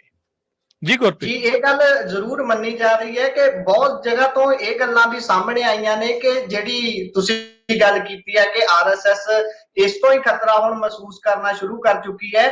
ਬਹੁਤ ਜਗ੍ਹਾ ਤੇ ਜਿਹੜੇ RSS ਦਾ ਕੋਰ ਵੋਟਰ ਹੁੰਦਾ ਹੈ ਜਾਂ RSS ਦਾ ਜਿਹੜਾ ਵਰਕਰ ਹੈ, ਉਹ ਤੁਰਿਆ ਹੀ ਨਹੀਂ, ਘਰੋਂ ਨਿਕਲਿਆ ਹੀ ਨਹੀਂ ਨਿਰਾਸ਼ਾ ਦੇ ਵਿੱਚ, ਕਿਉਂਕਿ RSS ਦੀ ਬੈਕਿੰਗ ਜਿਹੜੀ ਉਹਨਾਂ ਲੋਕਾਂ ਨੂੰ ਸੀ। ਇਹ ਬਹੁਤ ਜਗ੍ਹਾ ਤੇ ਗੱਲਾਂ ਸਾਹਮਣੇ ਆਈਆਂ ਨੇ ਕਿ ਉੱਥੇ ਵੋਟ ਪ੍ਰਤੀਸ਼ਤ ਘਟਣ ਦਾ ਕਾਰਨ ਇਹ ਰਿਹਾ ਕਿ ਵੱਡੀ ਗਿਣਤੀ ਦੇ ਵਿੱਚ ਜਿਨ੍ਹਾਂ ਲੋਕਾਂ ਨੇ ਵੋਟ ਭੁਗਤਾਉਣੀ ਹੁੰਦੀ ਹੈ, ਕਿਉਂਕਿ RSS ਨਾਗਪੁਰ ਵਾਲੀ ਜਿਹੜੀ RSS ਹੈ ਉਸ ਦਾ ਬਹੁਤ ਸਟਰੋਂਗ ਆਧਾਰ ਹੈ ਉਹਨਾਂ ਹਿੰਦੀ ਬੈਲਟ ਦੇ ਵਿੱਚ, ਜਿੱਥੋਂ ਹਮੇਸ਼ਾ ਹੀ ਜਿੱਤ ਨਿਰਧਾਰਤ ਹੋਣੀ ਹੁੰਦੀ ਹੈ, ਉਸ ਜਗ੍ਹਾ ਦੀ ਜੇਕਰ ਗੱਲ ਕਰੀਏ ਉੱਥੋਂ ਵੋਟ ਨਹੀਂ ਭੁਗਤੀ। ਪਰ ਇੱਥੇ ਹੀ ਜਦੋਂ ਤੁਸੀਂ ਗੱਲ ਕਰ ਰਹੇ ਸੀ, ਮੈਂ ਕਿਹਾ ਆਪਾਂ ਜਰਾ ਆંકੜਾ ਉੱਥੇ ਦਾ ਵੀ ਦੱਸ ਦਈਏ ਜਿੱਥੋਂ ਓਰੀਜਨਲੀ ਆਉਂਦੇ ਨੇ ਪ੍ਰਧਾਨ ਮੰਤਰੀ ਮੋਦੀ ਹੁਣੀ। ਗੁਜਰਾਤ ਦੀ ਗੱਲ ਕਰੀਏ ਤਾਂ ਗੁਜਰਾਤ ਦੇ ਵਿੱਚ ਇਸ ਸਮੇਂ 23 ਸੀਟਾਂ ਦੇ ਉੱਪਰ 23 ਚੋਂ ਵੀ 22 ਦੇ ਉੱਪਰ ਅੱਗੇ ਚੱਲ ਰਹੀ ਹੈ ਭਾਜਪਾ। ਇੱਕ ਤੇ ਉੱਥੋਂ ਜਿੱਤ ਅਨਾਉਂਸ ਹੋ ਹੀ ਚੁੱਕੀ ਸੀ, ਸੂਰਤ ਦੀ ਜਿਹੜੀ ਗੱਲ ਕਰਦੇ ਆ। ਪਿੱਛੇ ਬਚੀਆਂ 3 ਸੀਟਾਂ ਦੇ ਉੱਪਰ ਕਾਂਗਰਸ ਅੱਗੇ ਚੱਲ ਰਹੀ ਹੈ। ਇਹ ਗੁਜਰਾਤ ਦਾ ਹਾਲ ਹੈ। 26 ਦੀਆਂ 26 ਵੈਸੇ ਉੱਥੇ ਇਹਨਾਂ ਨੇ ਲਗਾਤਾਰ ਪ੍ਰਚਾਰ ਕੀਤਾ ਕਿ ਉੱਥੇ ਬਿਲਕੁਲ ਸਵੀਪ ਵਿਨ ਕਰਨੀ ਹੈ, ਪਰ ਦੇਖੋ ਅੱਗੇ ਬਣਦਾ ਕੀ ਹੈ। ਜੋ ਜੇਕਰ as per election commission website ਦੇ ਅੰਕੜਿਆਂ ਦੇ ਹਿਸਾਬ ਨਾਲ ਦੱਸ ਦਈਏ ਤਾਂ 152 ਸੀਟਾਂ ਦੇ ਉੱਪਰ ਭਾਰਤੀ ਜਨਤਾ ਪਾਰਟੀ ਇਸ ਸਮੇਂ ਲੀਡ ਕਰ ਰਹੀ ਹੈ ਤੇ ਕਾਂਗਰਸ 61, ਸਮਾਜਵਾਦੀ ਪਾਰਟੀ 32 ਸੀਟਾਂ ਦੇ ਉੱਪਰ, ਤੇਲਗੂ ਦੇਸ਼ਮ ਪਾਰਟੀ 12 ਸੀਟਾਂ ਦੇ ਉੱਪਰ, ਸ਼ਿਵ ਸੈਨਾ 7 ਸੀਟਾਂ ਦੇ ਉੱਪਰ ਲੀਡ ਕਰ ਰਹੀ ਹੈ। ਕਮਿਊਨਿਸਟ ਪਾਰਟੀ ਜਿਹੜੀ ਮਾਰਕਸਵਾਦੀ ਹੈ 4 ਸੀਟਾਂ ਦੇ ਉੱਪਰ ਉਹ ਲੀਡ ਕਰ ਰਹੀ ਹੈ। ਇਹ ਹੈ ਪੂਰੇ ਦੇਸ਼ ਦਾ ਜੇਕਰ ਰੁਝਾਨ ਦੀ ਗੱਲ ਕਰੀਏ। ਤੇ ਹੁਣ ਇਸ ਤੋਂ ਅੱਗੇ ਜਾ ਕੇ ਜੇਕਰ ਆਪਾਂ ਵੈਸਟ ਬੰਗਾਲ ਦੀ ਗੱਲ ਕਰ ਲਈਏ, ਜਿੱਥੇ ਬਹੁਤ ਜ਼ੋਰ ਲੱਗਦਾ ਹੈ ਮੋਦੀ ਸਾਹਿਬ ਦਾ, ਉਹਨਾਂ ਦੀ ਸਰਕਾਰ ਦਾ, ਤਾਂ ਉੱਥੇ ਦੀ ਜੇਕਰ ਵੈਸਟ ਬੰਗਾਲ ਦੀ ਗੱਲ ਕਰ ਲਈਏ, ਉੱਥੇ ਟੋਟਲ 42 ਸੀਟਾਂ ਨੇ ਤੇ ਉਸ ਦੇ ਵਿੱਚ ਜਿਹੜੀ ਇਸ ਸਮੇਂ ਨਜ਼ਰ ਆ ਰਹੀ ਹੈ, ਇੱਥੋਂ ਦਾ ਆંકੜਾ ਹੀ ਨਹੀਂ ਅਪਡੇਟ ਕੀਤਾ ਗਿਆ। ਕਮਾਲ ਦੀ ਗੱਲ ਹੈ, ਜਦੋਂ ਆਪਾਂ ਦੇਖ ਰਹੇ ਹਾਂ ਵੈਬਸਾਈਟ ਦੇ ਉੱਪਰ ਜਾ ਕੇ ਤਾਂ ਵੈਸਟ ਬੰਗਾਲ ਦਾ ਆंकड़ा ਅਪਡੇਟ ਹੀ ਨਹੀਂ ਕੀਤਾ ਜਾ ਰਿਹਾ। ਸਿਰਫ ਤੇ ਸਿਰਫ 2 ਸੀਟਾਂ ਦਾ ਅੰਕੜਾ ਅਪਡੇਟ ਕੀਤਾ ਹੋਇਆ, ਜਿਸ ਦੇ ਵਿੱਚ ਆਲ ਇੰਡੀਆ ਤ੍ਰਿਣਮੂਲ ਕਾਂਗਰਸ ਜਿਹੜੀ ਮਮਤਾ ਬੈਨਰਜੀ ਦੀ ਪਾਰਟੀ ਹੈ, 1 ਸੀਟ ਤੇ ਮਮਤਾ ਬੈਨਰਜੀ ਅੱਗੇ ਚੱਲ ਰਹੀ ਹੈ ਤੇ ਦੂਸਰੀ ਸੀਟ ਦੇ ਉੱਪਰ ਭਾਰਤੀ ਜਨਤਾ ਪਾਰਟੀ ਅੱਗੇ ਚੱਲ ਰਹੀ ਹੈ। ਬਹੁਤ ਜਗ੍ਹਾ ਦਾ ਤਾਂ ਆંકੜਾ ਵੀ ਹਲੇ ਮੰਨ ਲਈਏ ਆਪਾਂ ਅਪਡੇਟ ਨਹੀਂ ਕੀਤਾ ਜਾ ਰਿਹਾ। ਇਹਦੇ ਪਿੱਛੇ ਕਾਰਨ ਕੀ ਹੋ ਸਕਦੇ ਨੇ, ਇਹ ਤਾਂ ਇਲੈਕਸ਼ਨ ਕਮਿਸ਼ਨ ਸਪਸ਼ਟ ਕਰ ਸਕਦਾ ਹੈ। ਇੱਥੇ ਵੀ ਦੱਸ ਦਈਏ ਕਿ ਇਲੈਕਸ਼ਨ ਕਮਿਸ਼ਨ ਦੇ ਉੱਪਰ ਵੀ ਪੂਰੇ ਇਲੈਕਸ਼ਨਾਂ ਦੇ ਦੌਰਾਨ ਬਹੁਤ ਸਾਰੇ ਸਵਾਲ ਉੱਠਦੇ ਰਹੇ ਨੇ। ਜਦੋਂ ਸ਼ੁਰੂਆਤ ਹੋਈ ਸੀ ਇਹਨਾਂ ਇਲੈਕਸ਼ਨਾਂ ਦੀ, ਜਦੋਂ ਸਭ ਤੋਂ ਪਹਿਲੀ ਪ੍ਰੈਸ ਕਾਨਫਰੰਸ ਕੀਤੀ ਜਾਂਦੀ ਹੈ ਇਲੈਕਸ਼ਨ ਕਮਿਸ਼ਨ ਦੇ ਵੱਲੋਂ ਕਿ ਅਸੀਂ ਇਸ ਤਰੀਕੇ ਦੇ ਨਾਲ ਇੰਨੇ ਗੇੜਾਂ ਦੇ ਵਿੱਚ ਇਲੈਕਸ਼ਨ ਕਰਾਉਣ ਜਾ ਰਹੇ ਹਾਂ ਤੇ ਆ ਸਾਡਾ ਕੋਡ ਆਫ ਕੰਡਕਟ ਹੋਊਗਾ, ਇਸ ਤਰੀਕੇ ਦੇ ਨਾਲ ਜਿਹੜੇ ਕੈਂਡੀਡੇਟ ਨੇ ਉਹਨਾਂ ਨੂੰ ਆ ਨੋਰਮਸ ਫੋਲੋ ਕਰਨੇ ਹੋਣਗੇ, ਜੇਕਰ ਕੋਈ ਵੀ ਨੋਰਮਸ ਦੀ ਉਲੰਘਣਾ ਕਰਦਾ ਹੈ ਤਾਂ ਉਸ ਤੇ ਸਖਤ ਕਾਰਵਾਈ ਕੀਤੀ ਜਾਊਗੀ। ਪਰ ਇਸ ਦੇ ਵਿੱਚ ਵੀ ਬਾਇਸਡਨੈਸ ਜਿਹੜੀ ਸਾਫ਼ ਨਜ਼ਰ ਆਈ ਹੈ। ਜਦੋਂ ਕੋਈ ਵੀ ਬਿਆਨਬਾਜ਼ੀ ਮੋਦੀ ਸਾਹਿਬ ਦੇ ਵੱਲੋਂ ਕੀਤੀ ਜਾਂਦੀ ਹੈ ਤਾਂ ਉਸ ਸਮੇਂ ਨਾ ਕਿ ਸਿੱਧਾ ਨਰਿੰਦਰ ਮੋਦੀ ਦੇ ਨਾਮ ਤੋਂ ਉਹਨਾਂ ਨੂੰ ਨੋਟਿਸ ਜਾਰੀ ਕੀਤਾ ਜਾਂਦਾ ਹੈ, ਬਲਕਿ ਉਹ ਨੋਟਿਸ ਭਾਜਪਾ ਪਾਰਟੀ ਦੇ ਨਾਮ ਦੇ ਅੰਡਰ ਆਉਂਦਾ ਹੈ, ਨਾ ਕਿ ਸਿੱਧਾ ਮੋਦੀ ਸਾਹਿਬ ਨੂੰ ਟਾਰਗੇਟ ਕੀਤਾ ਜਾਂਦਾ ਹੈ। ਪਰ ਜਦੋਂ ਕਿਸੇ ਵੀ ਹੋਰ ਪਾਰਟੀ ਦਾ ਕੋਈ ਉਮੀਦਵਾਰ ਜਾਂ ਕੋਈ ਹੋਰ ਪਾਰਟੀ ਦਾ ਵੱਡਾ ਲੀਡਰ ਜੇਕਰ ਕੋਈ ਬਿਆਨਬਾਜ਼ੀ ਕਰਦਾ ਹੈ ਤਾਂ ਉਸ ਨੂੰ ਸਿੱਧੇ ਤੌਰ ਤੇ ਨੋਟਿਸ ਜਾਰੀ ਕੀਤਾ ਜਾਂਦਾ ਹੈ। ਇਹੋ ਜਿਹੀਆਂ ਵੀ ਤਸਵੀਰਾਂ ਸਾਹਮਣੇ ਆਈਆਂ ਨੇ, ਕਿਸੇ ਦੇ ਉੱਪਰ 1 ਦਿਨ ਦਾ, ਕਿਸੇ ਦੇ ਉੱਪਰ 2 ਦਿਨ ਦਾ ਸਿੱਧੇ ਤੌਰ ਤੇ ਬੈਨ ਲਗਾ ਦਿੱਤਾ ਗਿਆ ਕਿ ਕਿਸੇ ਤਰ੍ਹਾਂ ਦਾ ਉਹ ਪ੍ਰਚਾਰ ਨਹੀਂ ਕਰ ਸਕਦੇ, ਕਿਸੇ ਤਰ੍ਹਾਂ ਦੀ ਗੱਲ ਨਹੀਂ ਕਰ ਸਕਦੇ। ਜਿਸ ਤਰੀਕੇ ਦੇ ਨਾਲ ਸਭ ਤੋਂ ਮੇਨ ਜੀ ਸਭ ਤੋਂ ਵੱਡੀ ਗੱਲ ਹੀ ਜੇਕਰ ਕਰੀਏ, ਇੱਕ ਉਹਨਾਂ ਦਾ ਕਹਿ ਲਈਏ ਕਿ ਇਲੈਕਸ਼ਨ ਕਮਿਸ਼ਨ ਨੇ ਕਿਹਾ ਹੋਇਆ ਸੀ ਕਿ ਧਰਮ ਆਧਾਰਿਤ ਰਾਜਨੀਤੀ ਬਿਲਕੁਲ ਨਹੀਂ ਚੱਲੂਗੀ।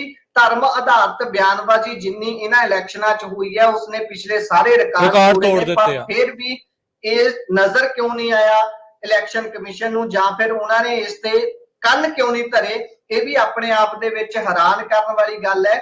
ਜਦੋਂ ਕਹਿੰਦੇ ਨੇ ਕਿ ਰੈਫਰੀ ਜਿਹੜਾ ਹੈ ਜਿਸ ਨੇ ਇਹ ਦੇਖਣਾ ਹੈ ਕਿ ਖੇਲ ਜਿਹੜਾ ਹੈ ਉਹ ਬੈਲੈਂਸਡ ਚੱਲ ਰਿਹਾ ਹੈ, ਕਿਸੇ ਦੇ ਨਾਲ ਪੱਖਪਾਤ ਤਾਂ ਨਹੀਂ ਹੋ ਰਿਹਾ, ਜਦੋਂ ਰੈਫਰੀ ਹੀ ਬਾਇਸਡ ਹੋ ਜਾਵੇ ਤਾਂ ਫਿਰ ਜਿਹੜੇ ਖੇਡਣ ਵਾਲੇ ਖਿਡਾਰੀ ਨੇ ਉਹਨਾਂ ਨੂੰ ਵੀ ਆਪਣੇ ਆਪ ਦੇ ਵਿੱਚ ਦੁਚਿੱਤੀ ਆ ਜਾਂਦੀ ਹੈ ਕਿ ਹੋਣਾ ਕੀ ਹੈ, ਕਿਵੇਂ ਹੋਣਾ ਹੈ, ਤਾਂ ਹੈਰਾਨੀਜਨਕ ਕਿ ਇਹ ਸਾਰਾ ਸਿੱਟਾ ਬਣ ਜਾਂਦਾ ਹੈ।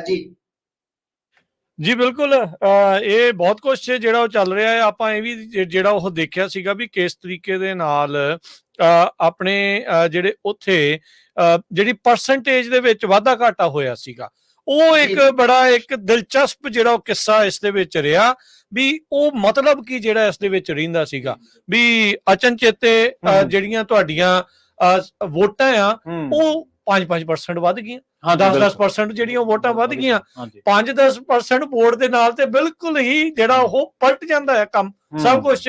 ਜਦੋਂ ਐਮਪੀ ਦੇ ਵਿੱਚ ਜਦੋਂ ਤੁਸੀਂ 5-10% ਦੀ ਗੱਲ ਕਰਦੇ ਆ, ਹਜ਼ਾਰਾਂ ਤੋਂ ਲੈ ਕੇ ਲੱਖਾਂ ਤੱਕ ਜਿਹੜੀ ਵੋਟ ਆ ਉਹ ਇਸ ਦੇ ਵਿੱਚ ਜਿਹੜੀ ਉਹ ਬਣ ਜਾਂਦੀ ਆ। ਸੋ ਇਹ ਬਹੁਤ ਜਿਹੜਾ ਇਸ ਦੇ ਵਿੱਚ ਆਪਾਂ ਜੇ ਦੇਖਿਆ ਜਾਵੇ ਤਾਂ ਇਹਨਾਂ ਨੇ ਜਿਹੜੀ ਗੜਬੜੀ ਕੀਤੀ ਸੀਗੀ। ਜਿਹੜੇ ਅਰਲੀ ਰੁਝਾਨ ਆ ਰਹੇ ਆ ਇਹਨਾਂ ਤੋਂ ਇਹ ਲੱਗਦਾ ਆ ਵੀ ਜਿਸ ਹਿਸਾਬ ਦੇ ਨਾਲ ਮੋਦੀ ਸਾਹਿਬ ਕਹਿੰਦੇ ਸੀ ਵੀ ਸਾਡੀ 400 ਆ ਜਾਣੀ ਆ, ਉਦਾਂ ਨਹੀਂ ਲੱਗਦਾ। ਕਾਫੀ ਜਿਹੜੀ ਇੰਡੀਆ ਗਠਬੰਧਨ ਆ ਕਾਫੀ ਫਾਈਟ ਦੇ ਰਿਹਾ ਹੈ।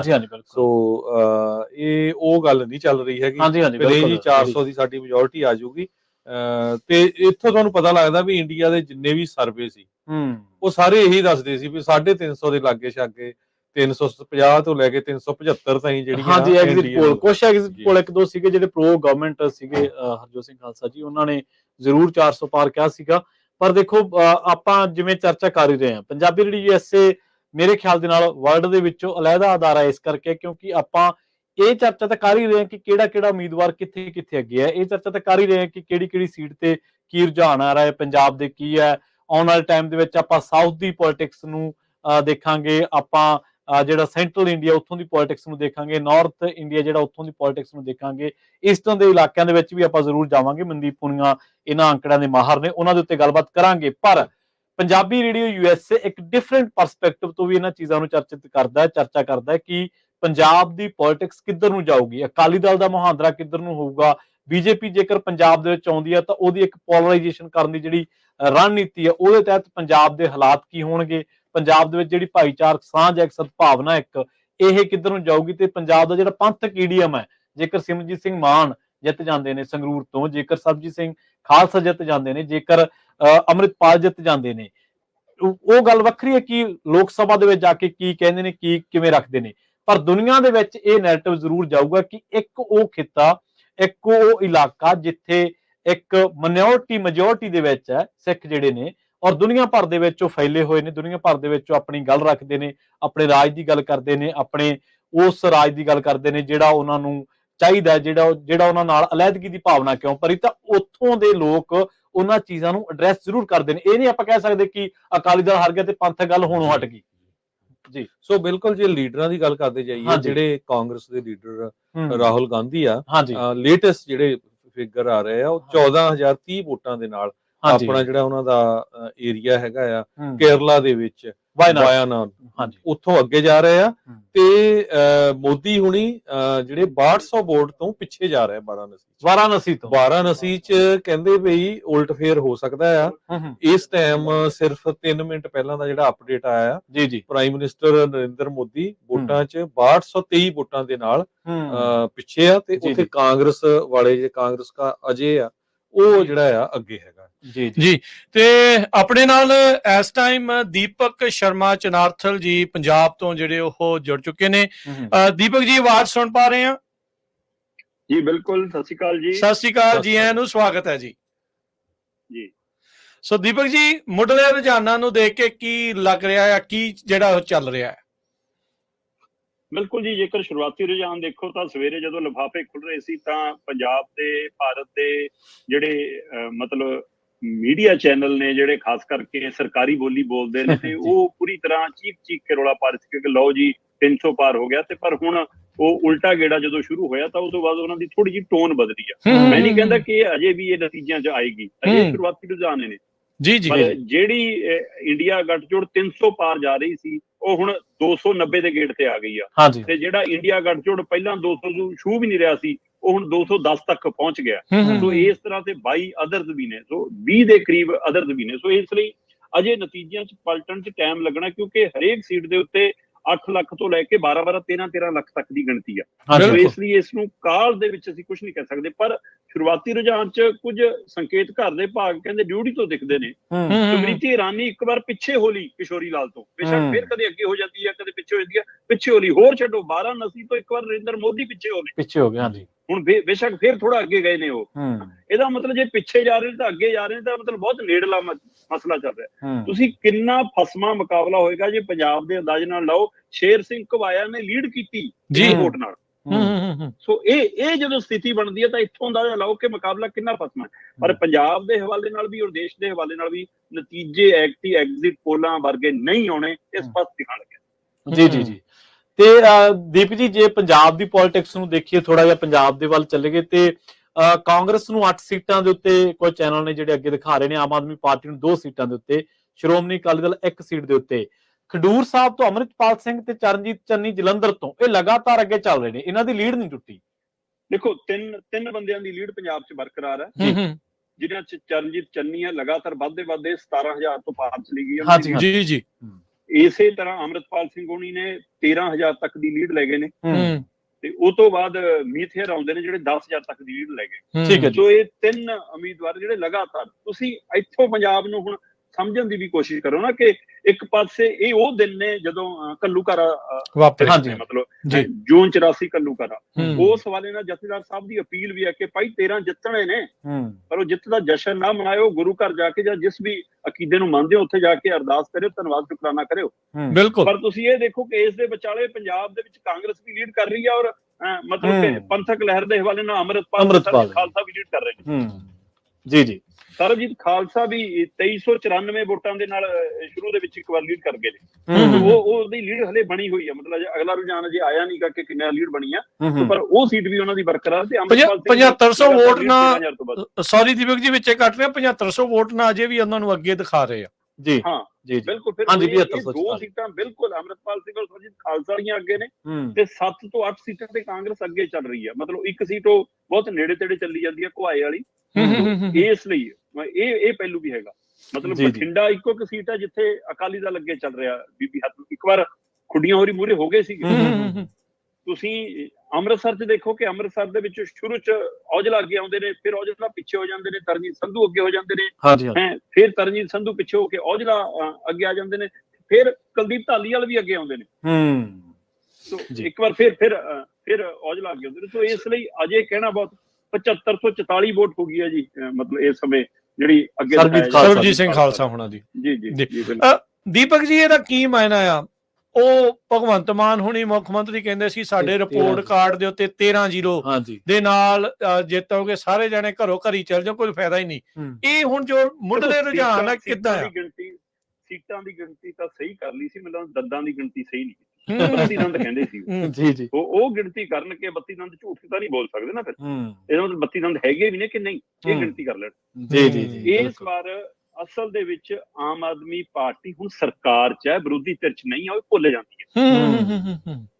ਤੇ ਸਰਕਾਰ ਤੋਂ ਲੋਕਾਂ ਨੂੰ ਉਮੀਦਾਂ ਹੁੰਦੀਆਂ ਨੇ, ਜਦੋਂ ਉਮੀਦਾਂ ਪੂਰੀਆਂ ਨਹੀਂ ਹੁੰਦੀਆਂ ਤਾਂ ਲੋਕਾਂ ਦਾ ਰੋਸਾ ਸਰਕਾਰ ਪ੍ਰਤੀ ਹੀ ਨਿਕਲਦਾ। ਜੀ ਬਿਲਕੁਲ। ਤੇ ਇਸ ਲਈ ਭਗਵੰਤ ਮਾਨ ਹੋਰਾਂ ਨੇ ਇੱਕ ਪਾਸੇ ਚੁਣੌਤੀ ਸੀ ਭਗਵੰਤ ਮਾਨ ਲਈ ਪੰਜਾਬ ਦੇ ਵਿੱਚ ਲੜਨ ਦੀ, ਤੇ ਭਗਵੰਤ ਮਾਨ ਲਈ ਵੱਡੀ ਚੁਣੌਤੀ ਸੀ ਕਿ ਕੋਈ ਹੋਰ ਚਿਹਰਾ ਨਾ ਬਣ ਜਾਵੇ। ਉਹਨਾਂ ਨੇ ਤਾਂ ਆਪਣੇ ਕਿਸੇ ਮੰਤਰੀ ਨੂੰ ਨਹੀਂ ਲਾਇਆ ਕਿਤੇ ਚੋਣ ਪ੍ਰਚਾਰ ਤੇ, ਖੁੱਲੇ ਰਹੇ ਕਿ ਮੈਂ ਹੀ ਲੀਡ ਕਰਾਂ। ਤੇ ਦੂਏ ਪਾਸੇ ਇਹ ਸਭ ਦੇ ਦਰਮਿਆਨ ਇੱਕ ਸੋਚਣ ਵਾਲੀ ਗੱਲ ਹੈ ਕਿ ਪੰਜਾਬ ਦੇ ਵਿੱਚ ਆਮ ਆਦਮੀ ਪਾਰਟੀ ਵਿਰੋਧੀ ਧਿਰਾਂ ਨਾਲ ਵੀ ਲੜ ਰਹੀ ਸੀ ਤੇ ਆਪਣੇ ਘਰੇ ਵੀ ਲੜ ਰਹੀ ਸੀ, ਜਿਹੜੀ ਖਬਰ ਕਿਸੇ ਨੇ ਬਾਹਰ ਨਹੀਂ ਆਉਣ ਦਿੱਤੀ। ਬਿਲਕੁਲ। 1 ਤਰੀਕ ਨੂੰ ਜਿੱਦਾਂ ਵੋਟਾਂ ਪਈਆਂ, ਪੰਜਾਬ ਦੇ ਵਿੱਚ ਵੋਟਾਂ ਪੈਣ ਵਾਲੇ ਨਾਮੀ ਚਿਹਰਿਆਂ ਦੇ ਵਿੱਚ ਇੱਕ ਤਸਵੀਰ ਆਈ ਸੀ ਮਹਾਲੀ ਤੋਂ ਵੋਟ ਪਾਉਂਦੇ ਆ ਰਾਘਵ ਚੱਡਾ ਦੀ। ਹਾਂਜੀ। ਉਹ ਵੋਟ ਪਾਉਣ ਦੇ ਮਾਇਨੇ ਕੀ ਨੇ? ਰਾਘਵ ਚੱਡਾ ਦੀ ਪੰਜਾਬ 'ਚ ਵੋਟ ਕਿਵੇਂ ਦਰਜ ਹੋਈ ਦਾ ਮਤਲਬ ਉਹਨੂੰ ਐਮਐਲਏ ਬਣਾ ਕੇ ਸਰਕਾਰ 'ਚ ਲਿਆਉਣਾ ਹੈ।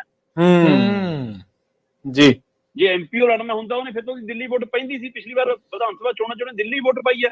ਜੀ ਪੰਜਾਬ 'ਚ ਐਕਟੀ ਆਮ ਆਦਮੀ ਪਾਰਟੀ ਨੇ 9 ਐਮਐਲਏ ਉਤਾਰੇ ਹੋਏ ਨੇ। ਜੀ ਉਹਨਾਂ 'ਚੋਂ ਠੀਕ ਹੈ ਰਾਜਕੁਮਾਰ ਚੱਬੇ ਵਾਲੀ ਸੀਟ ਤੇ ਜਿੱਤ ਵੀ ਜਾਂਦੇ ਤਾਂ ਵੀ ਉੱਥੇ ਰਾਘਵ ਚੱਡਾ ਨਹੀਂ ਲੜ ਸਕਦੇ, ਉਹ ਰਾਸ਼ਟਰੀ ਸੀਟ ਹੈ।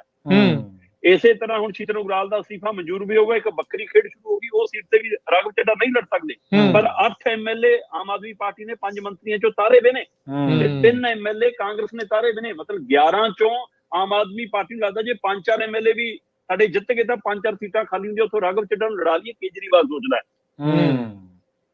ਤੇ ਕੇਜਰੀਵਾਲ ਪੰਜਾਬ ਦੇ ਵਿੱਚ ਆਪਾਂ ਗੱਲ ਕਰਦੇ ਰਹੇ ਹਾਂ ਕਿ ਰਾਘਵ ਚੱਡਾ ਨੂੰ ਸਰਕਾਰ ਦੇ ਵਿੱਚ ਐਂਟਰ ਕਰਾਉਣ ਦੀ ਤਿਆਰੀ ਹੋ ਰਹੀ ਹੈ, ਉਸ ਨੂੰ ਪੰਜਾਬ 'ਚ ਤੱਕ ਦੇਣ ਦੀ ਤਿਆਰੀ ਹੋਈ ਆ। ਇਹ ਵੀ ਲੜਾਈ ਸੀ ਜੀ ਦੀਪਕ ਜੀ, ਜਿਸ ਤਰੀਕੇ ਦੇ ਨਾਲ ਭਾਜਪਾ ਦੀ ਜੇਕਰ ਗੱਲ ਕਰੀਏ ਤਾਂ ਉਹ ਇਕੱਲੇ ਲੜ ਰਹੇ ਨੇ ਚੋਣ, ਤਾਂ ਇਸ ਨੂੰ ਕਿਵੇਂ ਦੇਖਣ ਪੰਜਾਬੀ?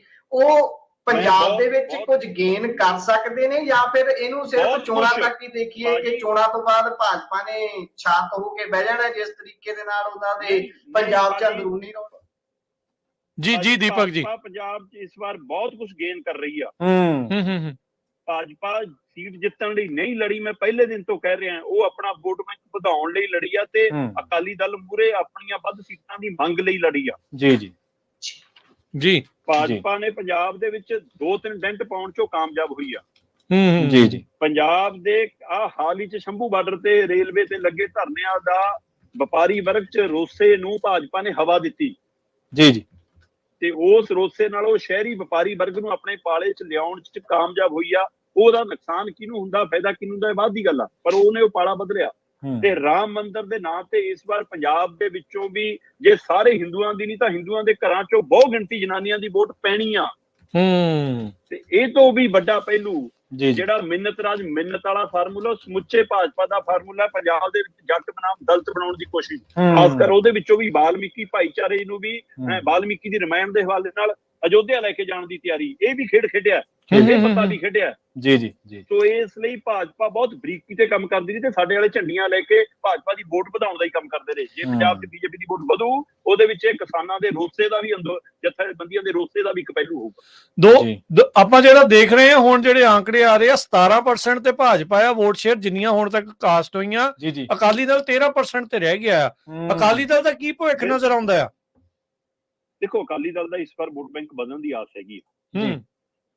ਅਕਾਲੀ ਦਲ ਨੂੰ ਵੀ ਉਮੀਦ ਹੈਗੀ ਹੈ ਕਿ ਸਾਡਾ ਵੋਟ ਬੈਂਕ ਵਧੂਗਾ ਤੇ ਉਹਦੇ ਵਿੱਚ ਉਹਨੂੰ ਸੀਟਾਂ ਦੀ ਵੀ ਉਹ ਤਾਂ 2 ਤੋਂ 3 ਦੀ ਉਮੀਦ ਕਰਦਾ ਸੀ, ਜਦੋਂ ਕਿ ਆਪਾਂ ਕਹਿ ਰਹੇ ਸੀ ਕਿ ਨਹੀਂ 1 ਤੋਂ 2 ਹੀ ਆ ਸਕਦੀਆਂ ਨੇ ਵੱਧ ਤੋਂ ਵੱਧ। ਇਸ ਲਈ ਉਸ ਹਵਾਲੇ ਨਾਲ ਦੇਖੋ ਲਗਾਤਾਰ ਹੁਣ ਨਤੀਜਿਆਂ ਦੇ ਵੱਲ ਨੂੰ ਜਿੱਦਾਂ ਦਾ ਲੀਡ ਵਧੀ ਜਾਣੀ ਹੈ ਜਿਹਨਾਂ ਦੀ, ਉਹ ਸੀਟਾਂ ਨੂੰ ਕਲੀਅਰ ਹੁੰਦੀਆਂ ਜਾਣੀਆਂ। ਇਹਦਾ ਮਤਲਬ ਜੇ 8 ਸੀਟਾਂ ਤੇ ਲੀਡ ਕਰ ਰਹੀ ਹੈ ਤਾਂ ਕਾਂਗਰਸ 6 ਤੋਂ 7 ਦਾ ਹੁਣ ਛੱਡਦੀ ਨਹੀਂ ਨਾ। ਤੇ ਇਸੇ ਤਰ੍ਹਾਂ ਆਮ ਆਦਮੀ ਪਾਰਟੀ 2 ਤੋਂ 3 ਸੀਟਾਂ ਤਾਂ ਲੈ ਕੇ ਜਾਊਗੀ ਨਾ, ਉਹਨੇ ਕਲੀਅਰ ਹੈ, ਇੱਕ ਅੱਧੀ ਸੀਟ ਉਹਦੀ ਇੱਧਰ ਉੱਧਰ ਹੋ ਸਕਦੀ ਹੈ, ਵੱਧ ਵੀ ਸਕਦੀ ਹੈ, ਘੱਟ ਵੀ ਸਕਦੀ ਹੈ।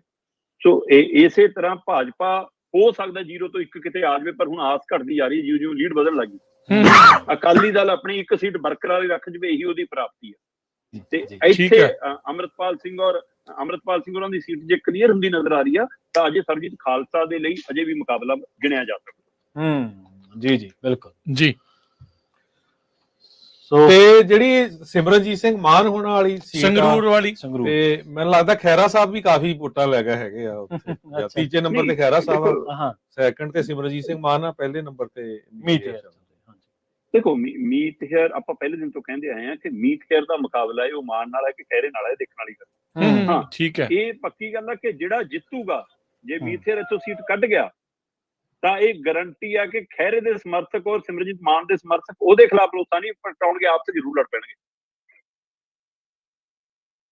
ਖਾਸ ਕਰਕੇ ਜਿਹੜਾ ਸੁਖਪਾਲ ਖਹਿਰਾ, ਕਿਉਂਕਿ ਉਹਨਾਂ ਦੀ ਬਾਹਰ ਅਮਰੀਕਾ ਕੈਨੇਡਾ ਵਾਸਤੇ ਜਿਹੜੇ ਸਿੱਖ ਆ ਨਾ ਕਾਫੀ ਸਪੋਰਟ ਕਰਦੇ ਆ, ਤੇ ਉਹਨਾਂ ਨੂੰ ਕਾਫੀ ਜਿਹੜਾ ਗੁੱਸਾ ਉਹਨਾਂ ਦੇ ਉੱਤੇ ਆਊਗਾ। ਜੀ ਬਿਲਕੁਲ ਨਹੀਂ, ਬਿਲਕੁਲ ਕਈਆਂ ਨੂੰ ਇਹ ਲੱਗਣਾ ਕਿ ਸਿਮਰਜੀਤ ਮਾਨ ਨੇ ਖੈਰੇ ਨੂੰ ਹਰਾਤਾ, ਤੇ ਕਈਆਂ ਨੂੰ ਲੱਗਣਾ ਕਿ ਖੈਰੇ ਕਰਕੇ ਸਿਮਰਜੀਤ ਮਾਨ ਹਾਰ ਗਏ। ਸੋ ਇਹ ਪਹਿਲੂ ਇੱਕ ਦੂਜੇ ਦੇ ਪ੍ਰਤੀ ਰਹਿਣਾ। ਜੀ ਜੀ। ਤੇ ਜੇਕਰ ਆਪਾਂ ਪੰਛੀ ਝਾਤ ਦੀਪਕ ਜੀ ਹੋਰ ਜਿਹੜੇ ਚਿਹਰੇ ਨੇ, ਜਿਵੇਂ ਕੰਗਣਾ ਰਣੌਤ ਹੈ ਜਾਂ ਹੋਰ ਬੀਜੇਪੀ ਦੇ ਵੱਡੇ ਚਿਹਰੇ ਜਿਹੜੇ ਆ, ਉੱਥੇ ਉਹਨਾਂ ਦੇ ਬਾਰੇ ਕੀ ਨਜ਼ਰ ਆ ਰਿਹਾ ਹੈ? ਦੇਖੋ ਜੀ, ਜੇਕਰ ਆਪਾਂ ਓਵਰਆਲ ਦੇਖਣਾ ਹੋਵੇ ਤੇ ਰਾਜਕੁਮਾਰ ਬੱਬਰ ਹੋਰੀ ਪਿੱਛੇ ਚੱਲ ਰਹੇ ਨੇ, ਹੈਨਾ। ਕਾਂਗਰਸ ਦੇ ਆਨੰਦ ਸ਼ਰਮਾ ਕਾਂਗੜਾ ਲੋਕ ਸਭਾ ਸੀਟ ਤੋਂ ਪਿੱਛੇ ਚੱਲ ਰਹੇ ਨੇ, ਕੰਗਣਾ ਰਣੌਤ ਅੱਗੇ ਚੱਲ ਰਹੀ ਹੈ ਹਲੇ, ਹੈਨਾ। ਸੋ ਇਸ ਲਈ ਇਹ ਕੁਝ ਸੀਟਾਂ, ਜਿਵੇਂ ਆਪਾਂ ਉਹਦੀ ਗੱਲ ਕਰ ਰਹੀ ਸੀ ਸਮ੍ਰਿਤੀ ਇਰਾਨੀ ਦੀ, ਸ਼ਾਇਦ ਅਸ਼ੋਕ ਗਹਿਲੋਤ ਦਾ ਮੁੰਡਾ ਵੀ ਪਿੱਛੇ ਚੱਲ ਰਿਹਾ ਸੀ।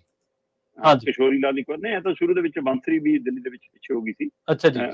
ਇਸ ਲਈ ਇਹ ਕਿਹਾ ਨਹੀਂ ਜਾ ਸਕਦਾ ਅਜੇ ਵੀ, ਮਤਲਬ ਕਿ ਕਿਤੇ ਨਾ ਕਿਤੇ ਮਹਾਰਾਸ਼ਟਰ ਦੇ ਵਿੱਚ ਦੇਖੋ ਤੁਸੀਂ ਬਰਾਬਰ ਚੱਲ ਰਿਹਾ, 48 ਸੀਟਾਂ ਚੋਂ 23 ਦੋਏ ਬਰਾਬਰ ਚੱਲ ਰਹੇ। ਗੁਜਰਾਤ ਦੇ ਵਿੱਚ ਕਾਂਗਰਸ 3 ਸੀਟਾਂ ਤੇ ਅੱਗੇ ਚੱਲ ਰਹੀ ਹੈ, ਬੀਜੇਪੀ 23 ਤੇ ਅੱਗੇ ਹੈ। ਗੁਜਰਾਤ 'ਚ ਵੀ 3 ਸੀਟਾਂ ਹੋਣਾ ਆਪਣੇ ਹੱਥ 'ਚ। ਪੱਛਮੀ ਬੰਗਾਲ ਦੇ ਵਿੱਚ TMC 21 ਤੇ ਅੱਗੇ ਚੱਲ ਰਹੀ ਹੈ, ਬੀਜੇਪੀ 16 ਤੇ ਹੈ, ਇੱਕ ਕਾਂਗਰਸ ਕੋਲ ਵੀ ਹੈ। ਸੋ ਇਹਨਾਂ 22 ਸੀਟਾਂ ਨੇ ਇਹਨਾਂ ਕੋਲ। ਜੀ ਜੀ। ਸੋ ਇਹ ਵੀ ਇੱਕ ਪਹਿਲੂ ਹੈਗਾ ਕਿਤੇ ਨਾ ਕਿਤੇ। ਮਤਲਬ ਦਿੱਲੀ ਦੇ ਵਿੱਚ ਮਨੋਜ ਤਿਵਾਰੀ ਜਿਵੇਂ ਅੱਗੇ ਚੱਲ ਰਹੇ ਨੇ, ਰਾਹੁਲ ਗਾਂਧੀ ਅੱਗੇ ਚੱਲੀ ਜਾਂਦੇ ਨੇ। ਤਾਮਿਲਨਾਡੂ ਦੇ ਵਿੱਚ ਇੰਡੀਆ ਗੱਠਜੋੜ 35 ਸੀਟਾਂ ਤੇ ਹੈ।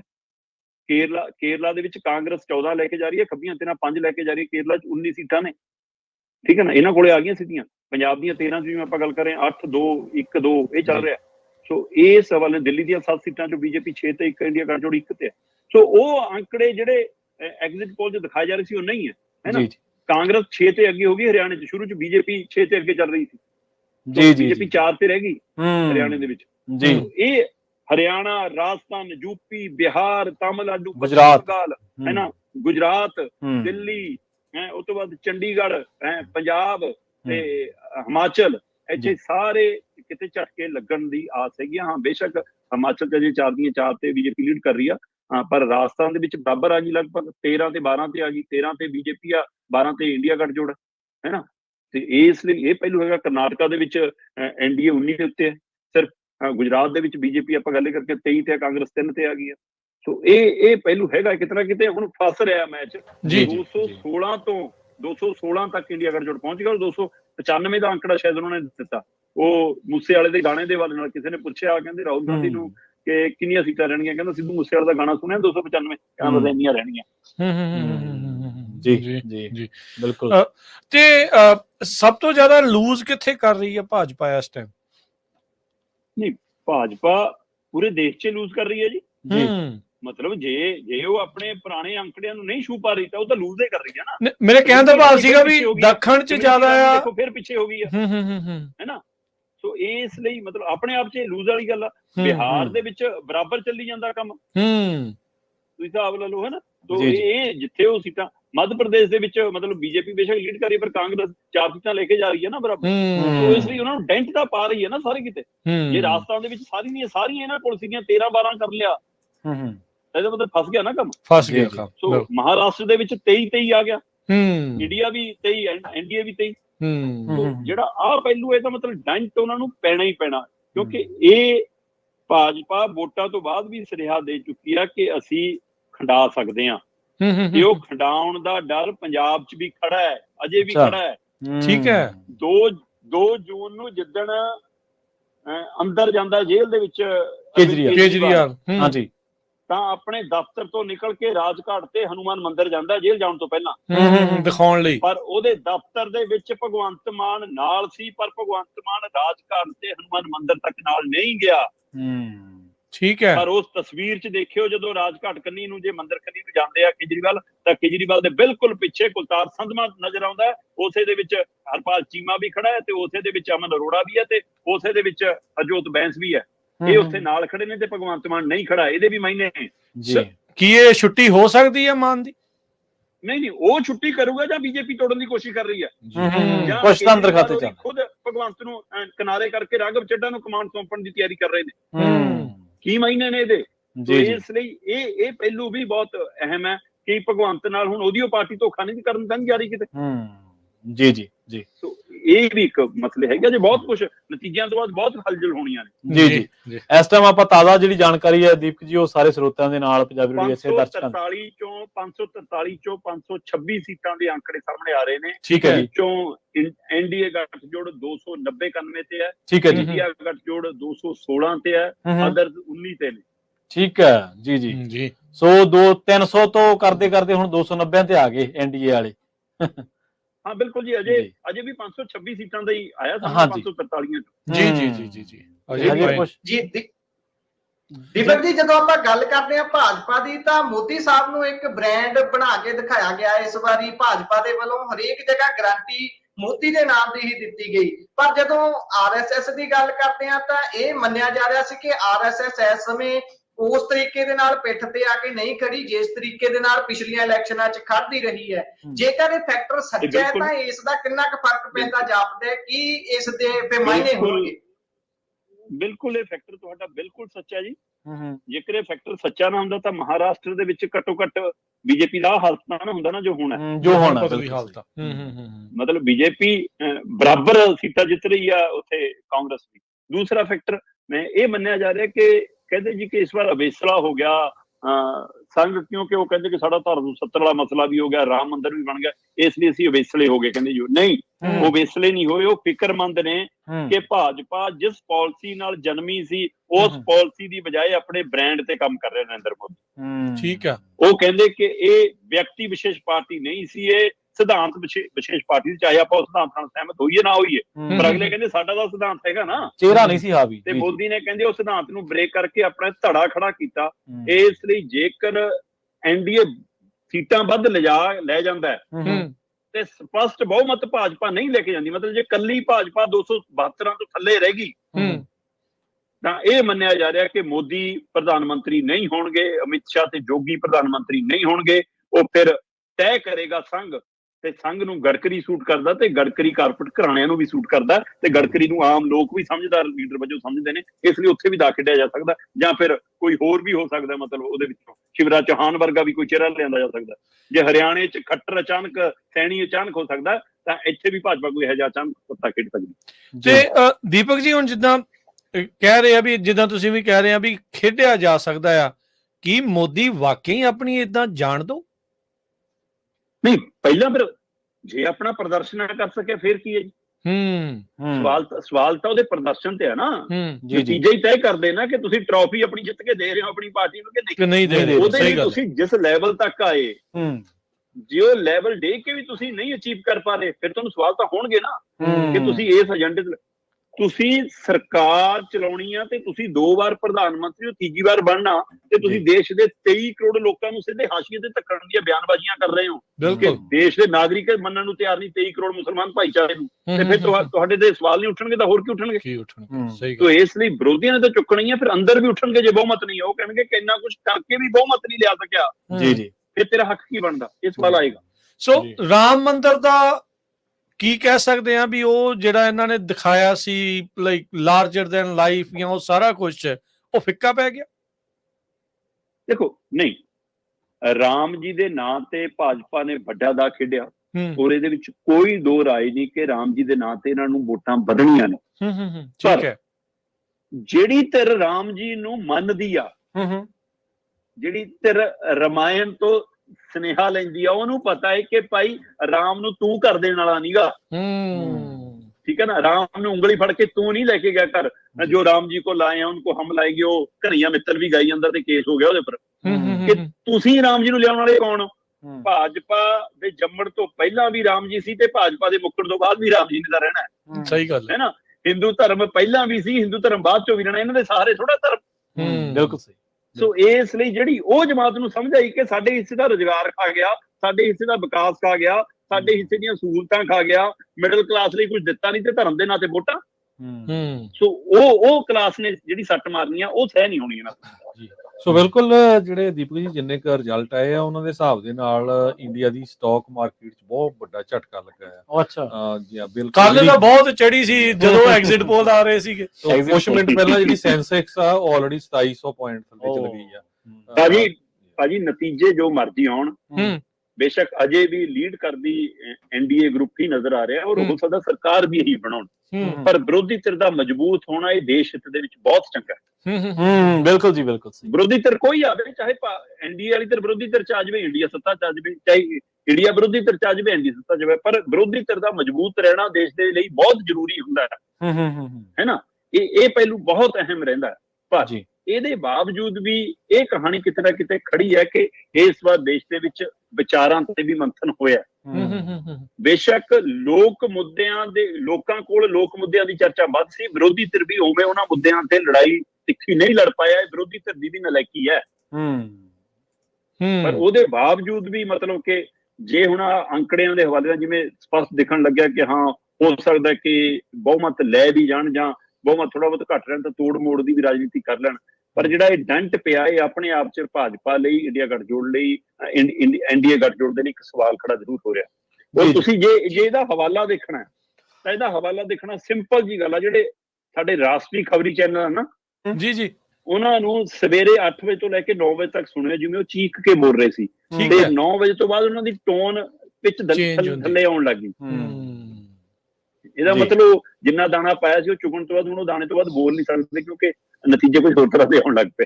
ਜੀ ਤੇ ਦੀਪਕ ਜੀ ਹਾਂਜੀ ਇੱਥੇ ਸਵਾਲ ਹੈ, ਜੇਕਰ ਜੋੜ ਤੋੜ ਦੀ ਰਾਜਨੀਤੀ ਤੇ ਗੱਲ ਆ ਜਾਂਦੀ ਹੈ ਕਿ ਸਰਕਾਰ ਪੂਰੀ ਤਰੀਕੇ ਦੇ ਨਾਲ ਬਹੁਮਤ ਨਹੀਂ ਹਾਸਲ ਕਰਦੀ, ਫਿਰ ਕਿਵੇਂ ਦੇਖਦੇ ਹੋ ਕਿ ਜੋੜ ਤੋੜ ਦੀ ਰਾਜਨੀਤੀ ਤੇ ਜਿਹੜੇ ਆંકੜੇ ਹੋਣਗੇ, ਬੇਸ਼ੱਕ ਇਖਲਾਕੀ ਤੌਰ ਤੇ ਤਾਂ ਉਹ ਗਲਤ ਚੀਜ਼ ਹੈ, ਪਰ ਉਹਨੂੰ ਕਿਵੇਂ ਵੇਖਦੇ ਹੋ? ਕੀ ਲੱਗਦਾ ਉਹ ਸਥਿਤੀ ਬਣ ਸਕਦੀ ਹੈ? ਜੇ ਬਣਦੀ ਹੈ ਤਾਂ ਫਿਰ ਕਿਹੜੀ ਧਿਰ ਜ਼ਿਆਦਾ ਮਜ਼ਬੂਤ ਨਜ਼ਰ ਆਉਂਦੀ ਹੈ?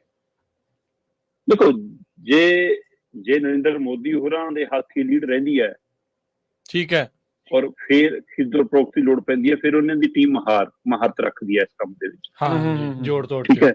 ਔਰ ਸਾਡੇ ਲੋਕ ਵਿਕਣ ਲੱਗੇ ਵੀ ਹੁਣ ਦੇਰ ਨਹੀਂ ਲਾਉਂਦੇ। ਸ਼ੀਤਲ ਉਗਰਾਲ ਵਾਲੀ ਘਟਨਾ ਮਤਲਬ ਡਿਸਾਈਡ ਹੀ ਨਹੀਂ ਕਰ ਪਾ ਰਿਹਾ ਕਿ ਮੈਂ ਕਿਹੜੇ ਪਾਲੇ ਚ ਰਹਿਣਾ।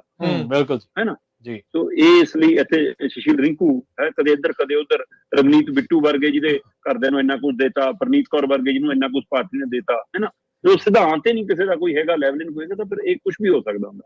ਪਰ ਫਿਰ ਵੀ ਇੱਥੇ ਇਸ ਮਾਮਲੇ ਦੇ ਵਿੱਚ ਫਿਲਹਾਲ ਇਹ ਲੱਗਦਾ ਕਿ ਸੌਦੇਬਾਜ਼ੀ ਦੇ ਵਿੱਚ ਜੇ ਕਿਸੇ ਨੂੰ ਮਹਾਰਤ ਹੋਊਗੀ ਤਾਂ ਉਹ ਇੰਡੀਆ ਨੂੰ ਹੈਗੀ ਹੈ, ਬਸ਼ਰਤੇ ਉਹ ਬਹੁਮਤ ਦੇ ਨੇੜੇ ਜਾਂਦੇ। ਕਿਉਂਕਿ ਹੋ ਸਕਦਾ ਭਾਜਪਾ ਕੋਲ ਬਹੁਮਤ ਨਾ ਆਵੇ, ਹੋ ਸਕਦਾ ਇੰਡੀਆ ਕੋਲ ਬਹੁਮਤ ਵੀ ਆ ਜਾਵੇ।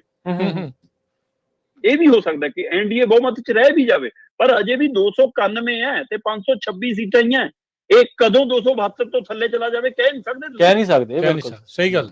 ਹਾਂ, ਅਜੇ ਵੀ ਇਹ 12 ਵਜੇ ਤੱਕ ਜਾ ਕੇ ਸਥਿਤੀ ਸਾਫ਼ ਹੋਣ ਲੱਗੂਗੀ। ਸਹੀ ਮੈਨੇ ਸੀਟਾਂ ਕਿੱਧਰ ਨੂੰ ਜਾਂਦੀਆਂ, ਉੱਥੇ ਜਦੋਂ 25 30 35,000 ਤੋਂ ਵੱਧ ਲੀਡ ਬਣਦੀ ਹੈ ਫਿਰ ਸੰਭਾਵਨਾ ਸਪਸ਼ਟ ਹੁੰਦੀ ਹੈ, ਨਹੀਂ ਤਾਂ ਕਈ ਸੀਟਾਂ ਅਖੀਰ ਤੱਕ ਫਸਣਗੀਆਂ। ਬਿਲਕੁਲ ਐਮਪੀ ਦੀਆਂ ਸੀਟਾਂ ਵਿੱਚ ਆਪਾਂ ਨੂੰ ਪਤਾ ਵੀ ਵੋਟ ਹੁੰਦੀ ਬਹੁਤ ਜਿਹੜੀ ਉਹ ਜ਼ਿਆਦਾ ਆ।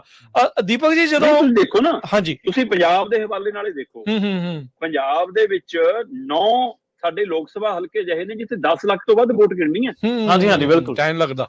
ਬਠਿੰਡਾ ਦੇ ਵਿੱਚ 11,45,000 ਵੋਟ ਪੋਲ ਹੋਈ ਹੈ, ਫਿਰੋਜ਼ਪੁਰ ਦੇ ਵਿੱਚ 11,19,000 ਵੋਟ ਪੋਲ ਹੋਈ ਹੈ, ਗੁਰਦਾਸਪੁਰ ਦੇ ਵਿੱਚ 10,70,000 ਵੋਟ ਪੋਲ ਹੋਈ ਹੈ, ਸੰਗਰੂਰ ਦੇ ਵਿੱਚ 10,06,000 ਤੋਂ ਵੱਧ ਵੋਟ ਪੋਲ ਹੋਈ ਹੈ, ਪਟਿਆਲਾ 'ਚ 11.5 ਲੱਖ ਵੋਟ ਪੋਲ ਹੋਈ ਹੈ, ਫਰੀਦਕੋਟ ਦੇ ਵਿੱਚ 10,09,000 ਤੋਂ ਵੱਧ ਵੋਟ ਪੋਲ ਹੋਈ ਹੈ, ਖਡੂਰ ਸਾਹਿਬ ਦੇ ਵਿੱਚ 10,43,000 ਵੋਟ ਪੋਲ ਹੋਈ ਹੈ, ਫਿਰ ਅਨੰਦਪੁਰ ਸਾਹਿਬ 'ਚ 10,73,000 ਵੋਟ ਪੋਲ ਹੋਈ ਹੈ, ਫਿਰ ਲੁਧਿਆਣਾ 'ਚ 10,57,000 ਵੋਟ ਪੋਲ ਹੋਈ ਹੈ। ਇਹ ਤੋਂ ਬਿਨਾਂ ਅੰਮ੍ਰਿਤਸਰ 'ਚ 9 ਲੱਖ ਤੋਂ ਵੱਧ ਹੈ, ਹੁਸ਼ਿਆਰਪੁਰ 'ਚ 9,42,000 ਹੈ, ਜਲੰਧਰ 'ਚ 9,87,000 ਹੈ, ਸ੍ਰੀ ਫਤਿਹਗੜ੍ਹ ਸਾਹਿਬ 'ਚ 9,70,000 ਹੈ। ਸੋ ਤੁਸੀਂ 10 ਲੱਖ 11 ਲੱਖ ਇਸ ਗੇੜ 'ਚ ਵੋਟਾਂ ਗਿਣਨੀਆਂ ਤੇ 27 ਰਾਊਂਡ ਤੱਕ ਜਾਣੀ ਹੈ ਗਿਣਤੀ। ਅਜੇ ਤਾਂ ਰਾਊਂਡ 4-4 5-5 ਹੋਏ ਆ। ਜੀ ਜੀ ਜੀ ਇਹ ਸਾਰਾ ਕੁਝ ਦੇਖੋ ਚੱਲ ਰਿਹਾ। ਆਪਾਂ ਲੇਟੈਸਟ ਅਪਡੇਟਸ ਜਿਹੜੀਆਂ ਉਹ ਲਗਾਤਾਰ ਆਪਣੇ ਸਰੋਤਿਆਂ ਦੇ ਨਾਲ ਸਾਂਝ ਪਾਉਂਦੇ ਜਾ ਰਹੇ ਆ। ਪੰਜਾਬ ਦੇ ਵਿੱਚ ਮੁੜਦੇ ਆ ਦੀਪਕ ਜੀ, ਮਾਲਵੇ ਦੇ ਵਿੱਚ ਆਮ ਆਦਮੀ ਪਾਰਟੀ ਦਾ ਬਹੁਤ ਤਗੜਾ ਸਟਰੋਂਗ ਹੋਲਡ ਸੀਗਾ, ਉੱਥੇ ਕਾਫੀ ਸਫਾਇਆ ਹੋ ਗਿਆ। ਦੇਖੋ, ਮਾਲਵਾ ਪੰਜਾਬ 'ਚ ਤਬਦੀਲੀ ਲਈ ਜਾਣਿਆ ਜਾਂਦਾ ਜੀ ਜੀ।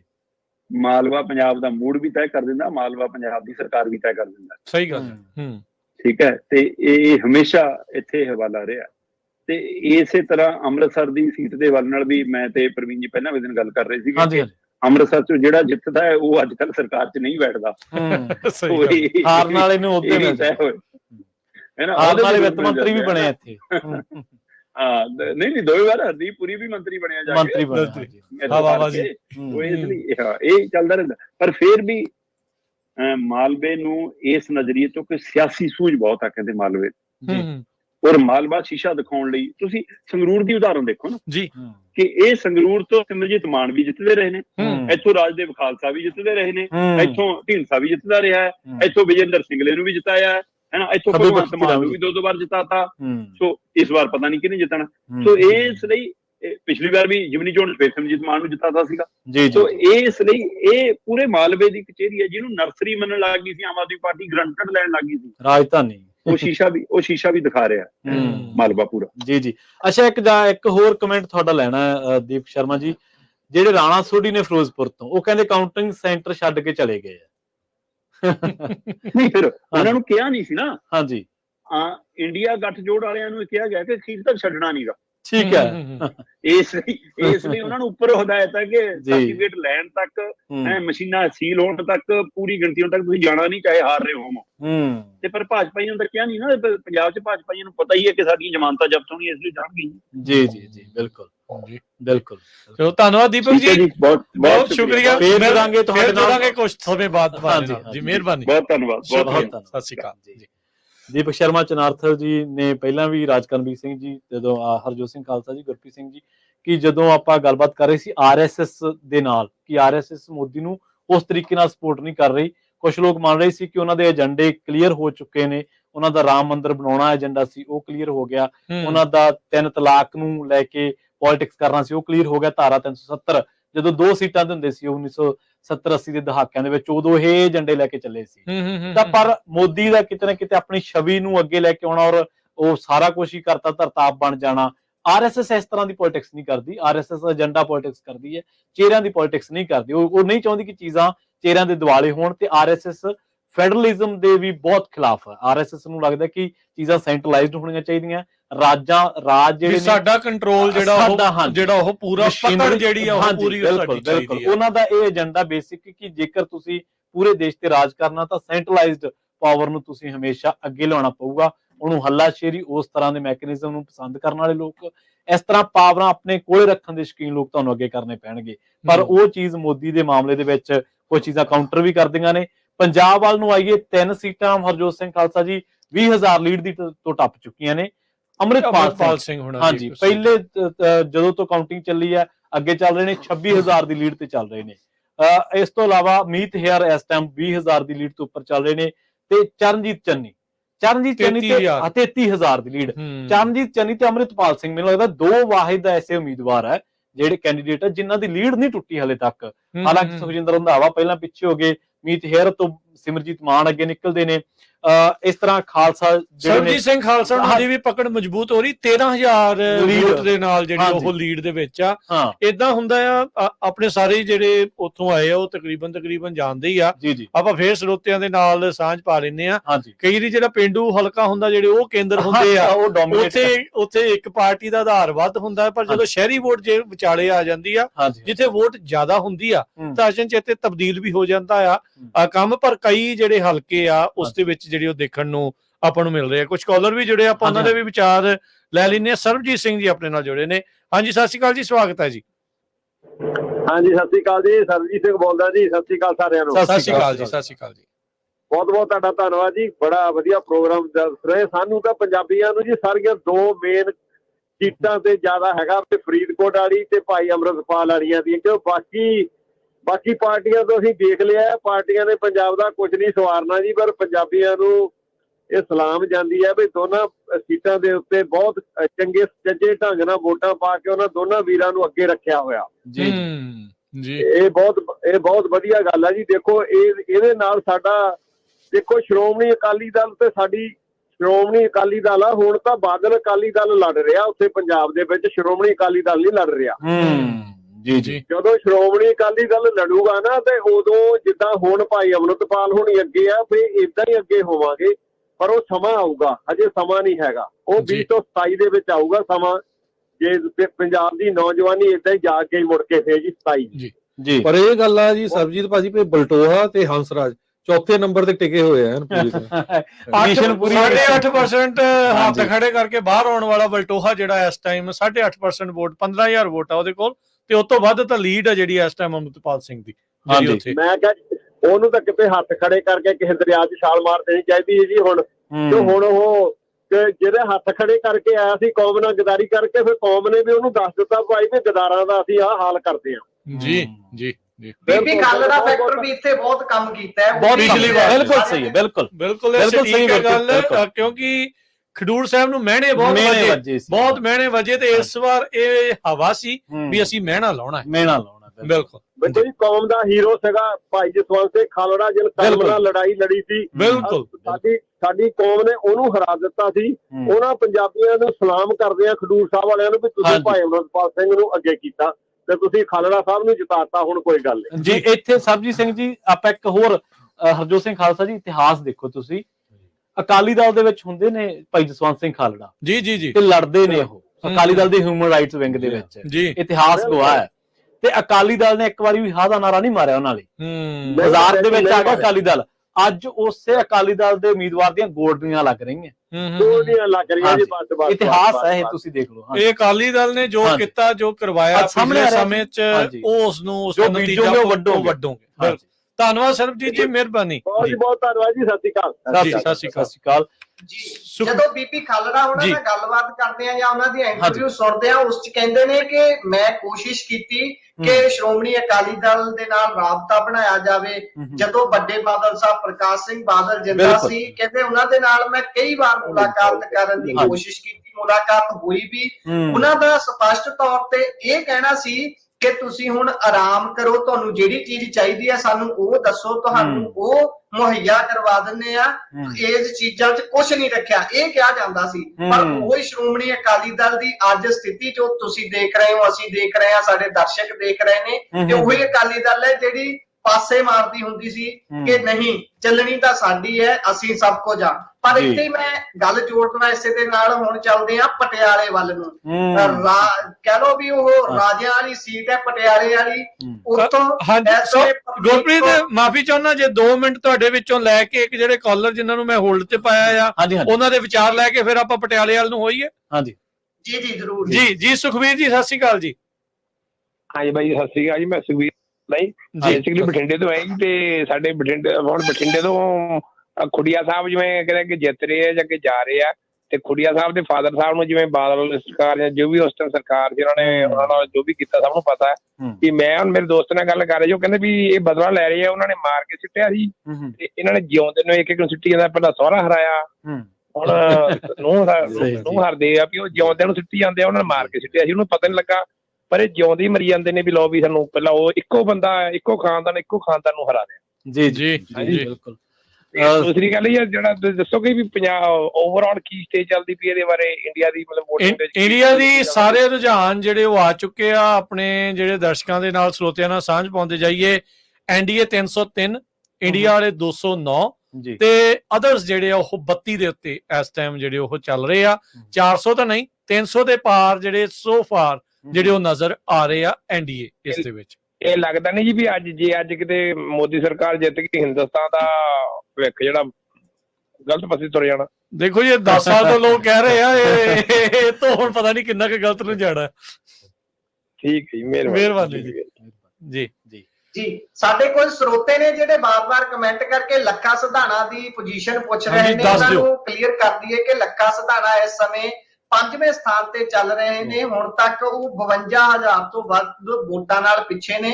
ਤੇ ਭਾਈ ਸਾਹਿਬ ਜਿਹੜੇ ਸਾਡੇ ਨਾਲ ਜੁੜੇ ਸੀ ਉਹਨਾਂ ਨੇ ਗੁਰਮੀਤ ਸਿੰਘ ਖੁੱਡੀਆਂ ਉਹਨਾਂ ਦੀ ਗੱਲ ਕੀਤੀ ਸੀ। ਗੁਰਮੀਤ ਸਿੰਘ ਖੁੱਡੀਆਂ ਇਸ ਸਮੇਂ ਦੂਸਰੇ ਸਥਾਨ ਤੇ ਨੇ। ਪਹਿਲੇ ਨੰਬਰ ਤੇ ਹਰਸਿਮਰਤ ਕੌਰ ਬਾਦਲ ਨੇ ਸ਼੍ਰੋਮਣੀ ਅਕਾਲੀ ਦਲ ਤੋਂ, ਤੇ ਫਰਕ ਬੇਸ਼ੱਕ ਥੋੜਾ ਹੈ, ਕਰੀਬ 5000 ਵੋਟਾਂ ਦੇ ਫਰਕ ਦੇ ਨਾਲ ਅੱਗੇ ਪਿੱਛੇ ਚੱਲ ਰਹੇ ਨੇ। ਜੀਤ ਮਹਿੰਦਰ ਸਿੱਧੂ ਜਿਹੜੇ ਨੇ ਉਹ ਤੀਸਰੇ ਸਥਾਨ ਤੇ ਨੇ, ਤੇ ਜਿਹੜੇ ਮਲੂਕਾ ਸਾਹਿਬ ਦੇ ਨੂੰਹ ਨੇ ਭਾਜਪਾ ਤੋਂ ਪਰਮਪਾਲ ਕੌਰ ਸਿੱਧੂ ਉਹ ਜਿਹੜੇ ਨੇ ਉਹ ਚੌਥੇ ਸਥਾਨ ਤੇ ਨੇ। ਤੇ ਲੱਖਾ ਸਿਧਾਣਾ ਇੱਕ ਵਾਰ ਮੁੜ ਤੋਂ ਰਿਪੀਟ ਕਰ ਦਈਏ ਕਿ ਉਹ ਚੱਲ ਰਹੇ ਨੇ 5ਵੇਂ ਸਥਾਨ ਤੇ। 18,900 ਤੋਂ ਵੱਧ ਉਹਨਾਂ ਨੂੰ ਵੋਟ ਇਸ ਸਮੇਂ ਪੋਲ ਹੋਈ ਹੈ ਜੋ ਗਿਣਤੀ ਦੱਸ ਰਹੇ ਨੇ।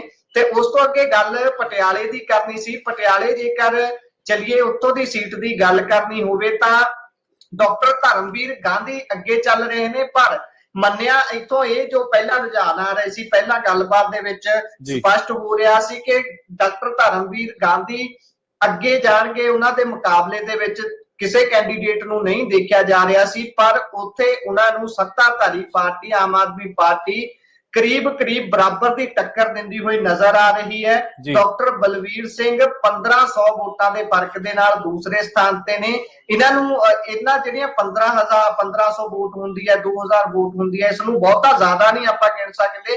ਇਹ ਕੁਝ ਕੁ ਗੇੜਾਂ ਦੇ ਵਿੱਚ ਹੀ ਇਹ ਪਲਟ ਵੀ ਸਕਦੀ ਹੈ ਗੇਮ। ਪਰ ਇਸ ਸਮੇਂ ਜੇਕਰ ਪਟਿਆਲੇ ਦੀ ਸਥਿਤੀ ਦੱਸਣੀ ਹੋਵੇ, ਪਹਿਲੇ ਨੰਬਰ ਤੇ ਧਰਮਵੀਰ ਗਾਂਧੀ ਹੁਣੀ ਚੱਲ ਰਹੇ ਨੇ ਜਿਹੜੇ ਕਿ 1500 ਵੋਟਾਂ ਦੇ ਨਾਲ ਅੱਗੇ ਨੇ। ਕਰੀਬ ਉਹਨਾਂ ਨੂੰ 49,000 ਤੋਂ ਵੱਧ ਵੋਟ ਉਹਨਾਂ ਦੇ ਹੱਕ 'ਚ ਭੁਗਤੀ ਹੁਣ ਤੱਕ ਦੀ ਜਿਹੜੀ ਸਾਨੂੰ ਨਜ਼ਰ ਆ ਰਹੀ ਹੈ। ਫਿਰ ਡਾਕਟਰ ਬਲਵੀਰ ਸਿੰਘ ਨੇ। ਉਸ ਤੋਂ ਬਾਅਦ ਤੀਜੇ ਸਥਾਨ ਤੇ ਇੱਥੋਂ ਪਹਿਲਾਂ ਰਹਿ ਚੁੱਕੇ ਐਮਪੀ ਪ੍ਰਨੀਤ ਕੌਰ ਨੇ। ਪ੍ਰਨੀਤ ਕੌਰ ਤੀਜੇ ਸਥਾਨ ਤੇ ਨੇ।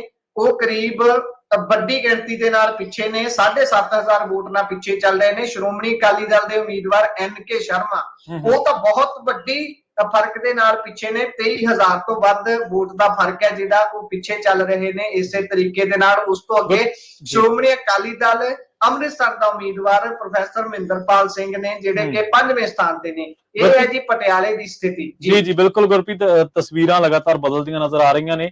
3 ਸੀਟਾਂ ਜਿਹੜੀਆਂ ਆਪਾਂ 20,000 ਦੀ ਗੱਲ ਕੀਤੀ ਸੀ, ਚਰਨਜੀਤ ਚੰਨੀ ਇਸ ਟਾਈਮ 34,000 ਦੇ ਫਰਕ ਦੇ ਨਾਲ ਅੱਗੇ ਚੱਲ ਰਹੇ ਨੇ ਜਲੰਧਰ ਤੋਂ। ਤੇ ਇਸੇ ਤਰ੍ਹਾਂ ਅਮਰਤਪਾਲ ਸਿੰਘ ਇਸ ਟਾਈਮ 30,100 ਕੁਝ ਵੋਟਾਂ ਦੇ ਨਾਲ ਅੱਗੇ ਚੱਲ ਰਹੇ ਨੇ। ਇਸੇ ਤਰ੍ਹਾਂ ਇੱਕ ਹੋਰ ਸੀਟ ਆ ਮੀਤ ਹੇਅਰ ਸੰਗਰੂਰ ਤੋਂ 33,000 ਵੋਟਾਂ ਦੇ ਫਰਕ ਦੇ ਨਾਲ ਅੱਗੇ ਚੱਲ ਰਹੇ ਨੇ। ਜਿਵੇਂ ਮੈਂ ਵਾਰ-ਵਾਰ ਕਹਿਣਾ ਕਿ ਜਲੰਧਰ ਤੋਂ ਚਰਨਜੀਤ ਚੰਨੀ ਤੇ ਖਡੂਰ ਸਾਹਿਬ ਤੋਂ ਅਮਰਿਤਪਾਲ ਸਿੰਘ ਇਹ ਅਜਿਹੇ 2 ਕੈਂਡੀਡੇਟ ਆ ਪੰਜਾਬ ਦੇ ਵਿੱਚ ਜਿਨ੍ਹਾਂ ਦੀ ਲੀਡ ਨਹੀਂ ਟੁੱਟੀ। ਇਹਦੇ ਨਾਲ ਪੰਜਾਬੀ ਰੇਡੀਓ USA ਦੇ ਆਪਾਂ ਸਰੋਤਿਆਂ ਨੂੰ ਦੱਸ ਦਈਏ ਕਿ ਇਸ ਟਾਈਮ ਤੁਸੀਂ ਸਾਨੂੰ 15 AM FM ਸਟੇਸ਼ਨਸ ਦੇ ਉੱਤੇ ਸੁਣ ਰਹੇ ਹੋ। ਇਹਦੇ ਪੰਜਾਬੀ ਰੇਡੀਓ USA ਕੈਲੀਫੋਰਨੀਆ ਦਾ ਇੱਕ ਸਭ ਤੋਂ ਵੱਡਾ ਰੇਡੀਓ ਨੈਟਵਰਕ ਜਿਹੜਾ ਉਹ ਵਿਸ਼ਵ ਭਰ ਦੇ ਵਿੱਚ ਸਾਨੂੰ ਦਰਸ਼ਕ ਦੇਖ ਰਹੇ ਨੇ। ਤੁਸੀਂ ਪੰਜਾਬੀ ਰੇਡੀਓ USA ਦੇ ਓਪੀਨੀਅਨ ਪੋਲਸ ਦੇ ਵਿੱਚ ਹਿੱਸਾ ਲੈ ਸਕਦੇ ਹੋ, ਉੱਥੇ ਆਪਣੀ ਰਾਏ ਰੱਖ ਸਕਦੇ ਹੋ। ਤੇ ਇਹਦੇ ਨਾਲ ਪੰਜਾਬੀ TV USA ਦਾ ਜਿਹੜਾ YouTube ਸਟਰੀਮ ਹੈ, ਪੰਜਾਬੀ TV USA ਦਾ ਜਿਹੜਾ Facebook ਸਟਰੀਮ ਹੈ, ਉਹਦੇ ਨਾਲ ਵੀ ਜੁੜੋ। ਇਹਨਾਂ ਨੂੰ ਸ਼ੇਅਰ ਕਰੋ ਵੱਧ ਤੋਂ ਵੱਧ ਆਪਣੇ ਰਿਸ਼ਤੇਦਾਰਾਂ ਤੇ ਮਿੱਤਰ ਪਿਆਰਿਆਂ ਦੇ ਨਾਲ, ਕਿਉਂਕਿ ਪੰਜਾਬੀ ਰੇਡੀਓ USA ਸਿਰਫ ਇਹ ਨਹੀਂਗਾ ਕਿ ਦੂਜੇ ਜਿਹੜਾ ਗੋਦੀ ਮੀਡੀਆ ਉਹਦੇ ਵਾਂਗੂ ਅਸੀਂ ਇੱਕ ਤਰਫਾ ਹੀ ਜਿਹੜਾ ਗੱਲ ਕਰਦੇ ਹਾਂ। ਅਸੀਂ ਹਮੇਸ਼ਾ ਇੱਕ ਸਿੱਖ ਪਰਸਪੈਕਟਿਵ ਤੋਂ ਗੱਲ ਕਰਦੇ ਹਾਂ। ਕਾਲਰ ਸਾਡੇ ਨਾਲ ਜੁੜਦੇ ਨੇ, ਕਾਲ ਵੀ ਤੁਸੀਂ ਕਰ ਸਕਦੇ ਹੋ ਜੀ। ਸੋ ਬਿਲਕੁਲ ਜੀ ਹਰਜੋਤ ਜੀ, ਨਰਿੰਦਰ ਮੋਦੀ ਉਹਨਾਂ ਦੀ ਜੇ ਗੱਲ ਕਰਦੇ ਜਾਈਏ ਉਹ ਹਜੇ ਵੀ 1600 ਵੋਟ ਨਾਲ ਪਿੱਛੇ ਚੱਲ ਰਹੇ ਹੈਗੇ। ਅੱਛਾ, ਕਮਾਲ ਦੀ ਗੱਲ ਹੈ ਵੈਸੇ। ਇਹ ਬੜੀ ਅਜੀਬ ਜੀ ਜਿਹੜੀ ਉਹ ਦੇਖੋ ਹਰਜੋਤ ਸਿੰਘ ਖਾਲਸਾ ਨੇ ਖਾਲਸਾ ਜੀ ਨੇ 2 ਚੀਜ਼ਾਂ ਦੇ ਉੱਤੇ ਖਾਸ ਨਜ਼ਰ ਬਣਾਈ ਹੋਈ ਹੈ, ਵਾਰਾਣਸੀ ਸੀਟ ਦੇ ਉੱਤੇ ਤੇ ਸਟਾਕ ਐਕਸਚੇਂਜ ਦੇ ਉੱਤੇ। ਨਹੀਂ, ਸਿੱਧੀਆਂ ਮੋਦੀ ਨਾਲ ਜੁੜੀਆਂ ਹੈ ਨਾ, ਕਿਉਂਕਿ ਮੋਦੀ ਕਹਿੰਦਾ ਆ ਹਾਂਜੀ ਵੀ ਬਸ ਹੁਣ ਸਟਾਕ ਹੁਣ ਦੇਖੋ ਅਸੀਂ ਆਪਣਾ ਮੁਲਕ ਵੀ ਦੇਖਣਾ ਨਾ, ਅਮਰੀਕਾ ਤੇ ਮੋਦੀ ਹੁਣੀ ਤਾਂ ਕਹਿੰਦੇ ਵੀ ਬ੍ਰਿਕਸ ਜੋੜ ਕੇ ਤਾਂ ਅਸੀਂ ਡਾਲਰ ਨੂੰ ਥੱਲੇ ਸਿੱਟ ਦੇਣਾ। ਜ਼ਰੂਰ ਤੇਲ ਵੀ ਲੈਣਾ, ਤੇਲ ਉਧਰੋਂ ਲਈ ਜਾਣਾ। ਵਿਆਹ ਵੇਲੇ ਆਪਾਂ ਨੂੰ ਪਤਾ ਨਾ ਉਹਦੇ ਰੁਪਈਏ ਚਵਾਨੀਆਂ ਸਿੱਟਦੇ ਹੁੰਦੇ ਸੀ ਕਾਰਾਂ, ਉਹ ਸਿੱਟਣਾ ਥੋੜਾ ਤੁਹਾਡੀ ਕਿਤੇ ਬਣ ਜਾਣੀਆਂ ਬ੍ਰਿਕਸ। ਹਾਂਜੀ ਬਿਲਕੁਲ।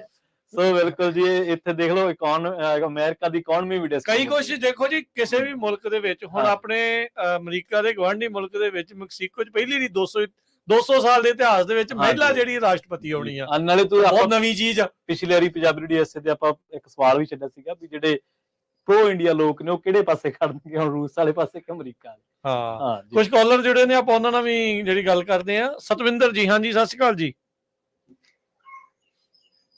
ਹਾਂਜੀ ਸਤਵਿੰਦਰ ਜੀ, ਹੈਲੋ। ਹਾਂਜੀ ਤੁਸੀਂ ਆਨ 에ਅਰ ਹੋ ਜੀ, ਸਤਿ ਸ਼੍ਰੀ ਅਕਾਲ। ਹਾਂਜੀ ਮਹੇਸ਼ਿੰਦਰ ਬੋਲਦਾ ਜੀ। ਹਾਂਜੀ ਉਹ ਸੌਰੀ ਜੀ ਮਹੇਸ਼ਿੰਦਰ ਜੀ। ਹਾਂਜੀ ਹਾਂਜੀ ਮੈਂ ਤੁਹਾਨੂੰ ਇੱਕ ਥੋੜਾ ਜਿਹਾ ਡਿਸਕਸ ਕਰਨਾ ਸੀ। ਜੇ ਬੀਜੇਪੀ ਕੋਲੇ 272 ਤੋਂ ਘੱਟ ਰਹਿ ਜਾਂਦੀਆਂ ਸੀਟਾਂ ਜੀ ਤੇ ਫਿਰ ਇਹਨਾਂ ਦੇ ਜਿਹੜੇ ਭਾਈਵਾਲ ਨੇ, ਜਿਵੇਂ ਨਤੀਸ਼ ਕੁਮਾਰ ਹੈ, ਉਹ ਤਾਂ ਪਹਿਲਾਂ ਹੀ ਛਾਲ ਮਾਰੂ ਹੈ, ਜਾਂ ਦੂਸਰੇ ਨੇ YRS ਵਗੈਰਾ, ਉਹ ਦੂਸਰੀਆਂ ਪਾਰਟੀਆਂ ਨਾਲ ਵੀ ਜਾ ਸਕਦੇ ਆ, ਜਾਂ ਫਿਰ ਇਹਨਾਂ ਨੂੰ ਪ੍ਰਧਾਨ ਮੰਤਰੀ ਬਦਲਣਾ ਪਊਗਾ ਜੀ, ਹੈ ਕਿ ਨਹੀਂ? ਜੀ ਬਿਲਕੁਲ। ਦੇਖੋ ਇਹਨਾਂ ਦੀ ਜਿਹੜੀ ਅੰਦਰਲੀ ਜਿਹੜੀ ਇੰਟਰਨਲ ਸੋਰਸਸ ਦੱਸਦੇ ਨੇ ਜਾਂ ਹੋਰ ਜਿਹੜੇ ਲੋਕ ਦੱਸਦੇ ਨੇ, ਉਹ ਕਹਿੰਦੇ ਕਿ ਆਲਰੇਡੀ ਇੰਡੀਆ ਗੱਠਜੋੜ ਦੇ ਵਿੱਚ ਅਜਿਹੇ ਲੋਕ ਨੇ ਜਿਹੜੇ ਤਿਲਕਣ ਨੂੰ ਤਿਆਰ ਨੇ, ਜਿਹੜੇ ਕਹਿੰਦੇ ਨੇ ਕਿ ਸਾਨੂੰ ਪੈਕੇਜ ਦੱਸੋ ਕਿੰਨੇ 100 ਕਰੋੜ ਦਾ, ਘਟਦੀ ਵੱਧਦੀ ਅਸੀਂ ਤੁਹਾਡੇ ਨਾਲ ਕਰਾਂਗੇ ਪੂਰੀ। ਸੋ ਇਹ ਛੱਡਦੇ ਨਹੀਂ ਜੀ ਸੱਤਾ, ਜੇ ਭਾਵੇਂ ਘੱਟ ਵੱਧ ਵੀ ਰਹਿ ਜਾਣ, ਪੂਰਾ ਜ਼ੋਰ ਲਾ ਦੇਣਗੇ ਇੱਕ ਵਾਰੀ ਆਪਣੇ ਵੱਲ ਕਰਨ ਨੂੰ, ਕਿਉਂਕਿ ਜੋੜ ਤੋੜ ਚ ਮਾਹਰ ਨੇ, ਜਿਹੜੇ ਮੱਧ ਪ੍ਰਦੇਸ਼ ਦੇ ਵਿੱਚ ਕਾਂਗਰਸ ਦੀ ਬਣੀ ਬਣਾਈ ਸਰਕਾਰ ਸਿੱਟ ਸਕਦੇ ਆ, ਜਿਹੜੇ ਮਹਾਰਾਸ਼ਟਰ ਦੇ ਵਿੱਚ ਇਹਨਾਂ ਕੁਝ ਕਰ ਸਕਦੇ, ਤੇ ਉਹਨਾਂ ਨੂੰ MP ਖਰੀਦਣੇ ਤੋੜਨੇ ਕਰਨੇ ਕੋਈ ਬੜਾ ਵੱਡਾ ਉਹਨਾਂ ਲਈ ਹੈ ਨਹੀਂ ਟਾਸਕ, ਕੋਈ ਜ਼ਿਆਦਾ ਬਿਲਕੁਲ ਜਿਹੜਾ ਉਹ ਕੋਈ ਟਾਸਕ ਨਹੀਂ ਹੈਗਾ। ਮੈਂ ਕੋਸ਼ਿਸ਼ ਕਰ ਰਿਹਾ ਆਪਣੇ ਨਾਲ ਜਿਹੜੇ ਮਨਦੀਪ ਪੂਨੀਆ ਹੋਣਾ ਨੂੰ ਵੀਡੀਓ ਦੇ ਉੱਤੇ ਜਿਹੜਾ ਉਹ ਜੋੜ ਰਹੇ ਆ। ਮਨਦੀਪ ਜੀ ਨੂੰ ਆਪਾਂ ਬਿਲਕੁਲ ਨਾਲ ਲਾਈਵ ਜਿਹੜਾ ਉਹ ਲੈ ਰਹੇ ਹੈਗੇ ਆ, ਤੇ ਉਹਨਾਂ ਦੇ ਨਾਲ ਜਿਹੜੀ ਉਹ ਆਪਾਂ ਗੁਫ਼ਤਗੂ ਗੱਲਬਾਤ ਜਿਹੜੀ ਉਹ ਕਰਦੇ ਆ। ਹਾਂਜੀ ਮਨਦੀਪ ਜੀ, ਜੀ ਆਇਆਂ ਨੂੰ, ਸਤਿ ਸ਼੍ਰੀ ਅਕਾਲ, ਸਵਾਗਤ ਹੈ ਜੀ। ਜੀ ਸ਼ੁਕਰੀਆ ਸਤਿ ਸ਼੍ਰੀ ਅਕਾਲ ਬਾਈ ਜੀ, ਕੀ ਹਾਲ ਚਾਲ, ਠੀਕ ਹੋ? ਹਾਂਜੀ ਤੁਸੀਂ ਇਹ ਦੱਸੋ ਵੀ ਇੰਡੀਆ ਵਾਲੇ ਕਿੱਦਾਂ ਆ ਤੇ NDA ਵਾਲੇ ਕਿੱਦਾਂ, ਉਹ ਠੀਕ ਨੇ?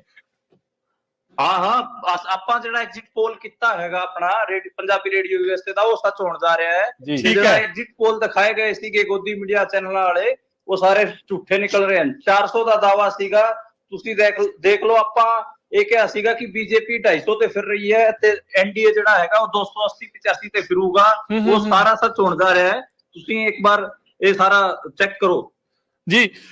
ਸੋ ਮਨਦੀਪ, ਜਿਸ ਤਰੀਕੇ ਦੇ ਨਾਲ ਤੁਸੀਂ ਜਾ ਕੇ ਆਏ ਸੀਗੇ, ਪੂਰੇ ਮੁਲਕ ਨੂੰ ਜਿਹੜਾ ਉਹਦਾ ਤੁਸੀਂ ਭ੍ਰਮਣ ਕੀਤਾ ਸੀਗਾ, ਏਦਾਂ ਲੱਗਦਾ ਵੀ ਤੁਸੀਂ ਨਮਜ ਨੂੰ ਸਹੀ ਟਟੋਲ ਲਿਆ?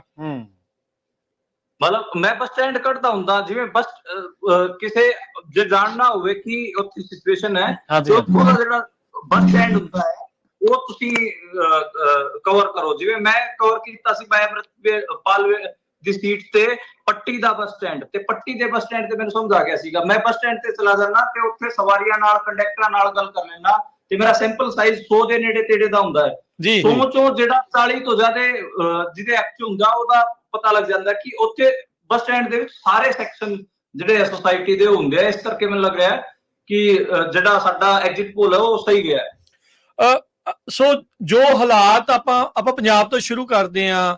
ਅੰਮ੍ਰਿਤਪਾਲ ਦੀ ਜਿਹੜੀ ਸੀਟ ਆ, ਖਡੂਰ ਸਾਹਿਬ ਦੀ ਸੀਟ ਆ, ਤੁਸੀਂ 2-2.5 ਲੱਖ ਦੀ ਗੱਲ ਜਿਹੜੀ ਉਸ ਦੇ ਵਿੱਚ ਕਰ ਰਹੇ ਸੀ।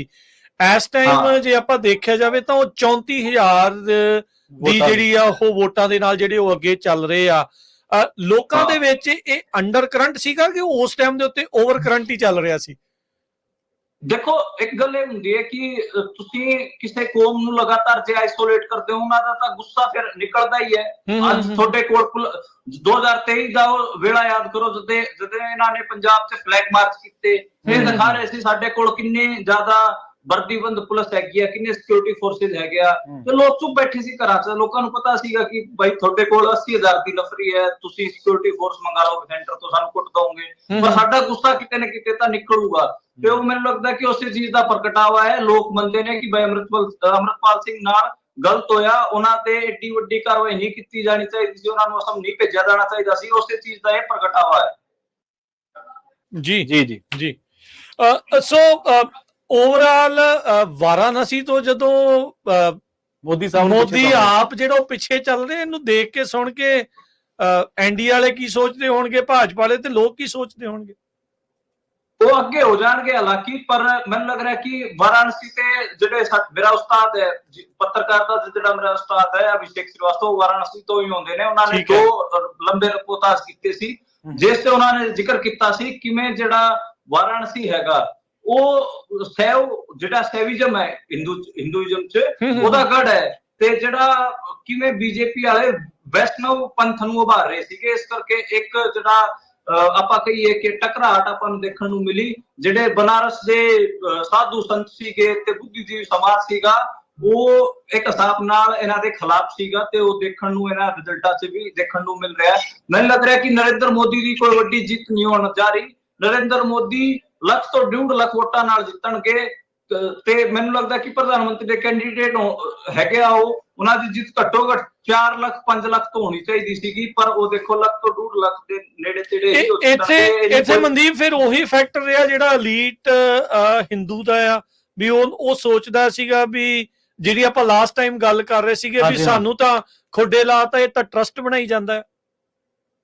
ਇਹ ਤਾਂ ਬਿਲਕੁਲ, ਇਹ ਤਾਂ ਦੇਖੋ ਜਿਹੜਾ ਜਿਸ ਹਿੰਦੂ ਸੀਗਾ ਜਿਹੜਾ ਉੱਥੇ ਬਨਾਰਸ ਦੇ ਵਿੱਚ ਉੱਤਰ ਪ੍ਰਦੇਸ਼ ਦੇ ਅੱਡ ਰਿਲੀਜੀਅਸ ਪਲੇਸਿਸ ਦੇ ਵਿੱਚ ਆਪਣੇ ਰਿਲੀਜੀਅਸ ਡਿਊਟੀਜ਼ ਪਰਫਾਰਮ ਕਰਕੇ ਆਪਣਾ ਪੇਟ ਪਾਲਦਾ ਸੀਗਾ, ਉੱਥੇ ਇਹਨਾਂ ਨੇ ਟਰਸਟਾਂ ਬਣਾ ਕੇ ਸਾਰਾ ਕੁਝ ਹੀ ਆਪਣੇ ਕਬਜ਼ੇ 'ਚ ਲੈ ਲਿਆ ਤੇ ਉੱਥੇ ਸਾਰੇ ਕਿਤੇ ਟਰਸਟਾਂ 'ਚ ਆਪਾਂ ਨੂੰ ਪਤਾ ਹੈ ਕਿ IAS ਆਫੀਸਰਸ ਨੂੰ ਬਿਠਾ ਦਿੰਦੇ ਨੇ।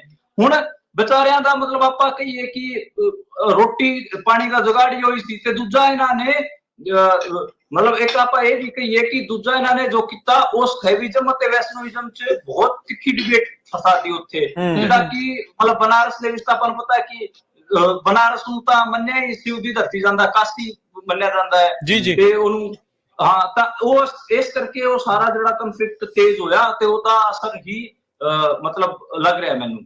ਮਨਦੀਪ ਜੀ, ਜਦੋਂ ਆਪਾਂ ਗੱਲ ਵਾਰਾਣਸੀ ਦੀ ਕਰਦੇ ਆ ਉਸ ਸਮੇਂ ਇੱਕ ਰੌਚਕ ਕਿੱਸਾ ਯਾਦ ਆ ਜਾਂਦਾ। ਵਾਰਾਣਸੀ ਤੋਂ ਸ਼ਾਮ ਰੰਗੀਲਾ ਨਾਮ ਦਾ ਕੈਨੇਡੀਅਨ, ਉਹਨੇ ਆਪਣੇ ਕਾਗਜ਼ ਭਰਨ ਦੀ ਕੋਸ਼ਿਸ਼ ਕੀਤੀ ਸੀ।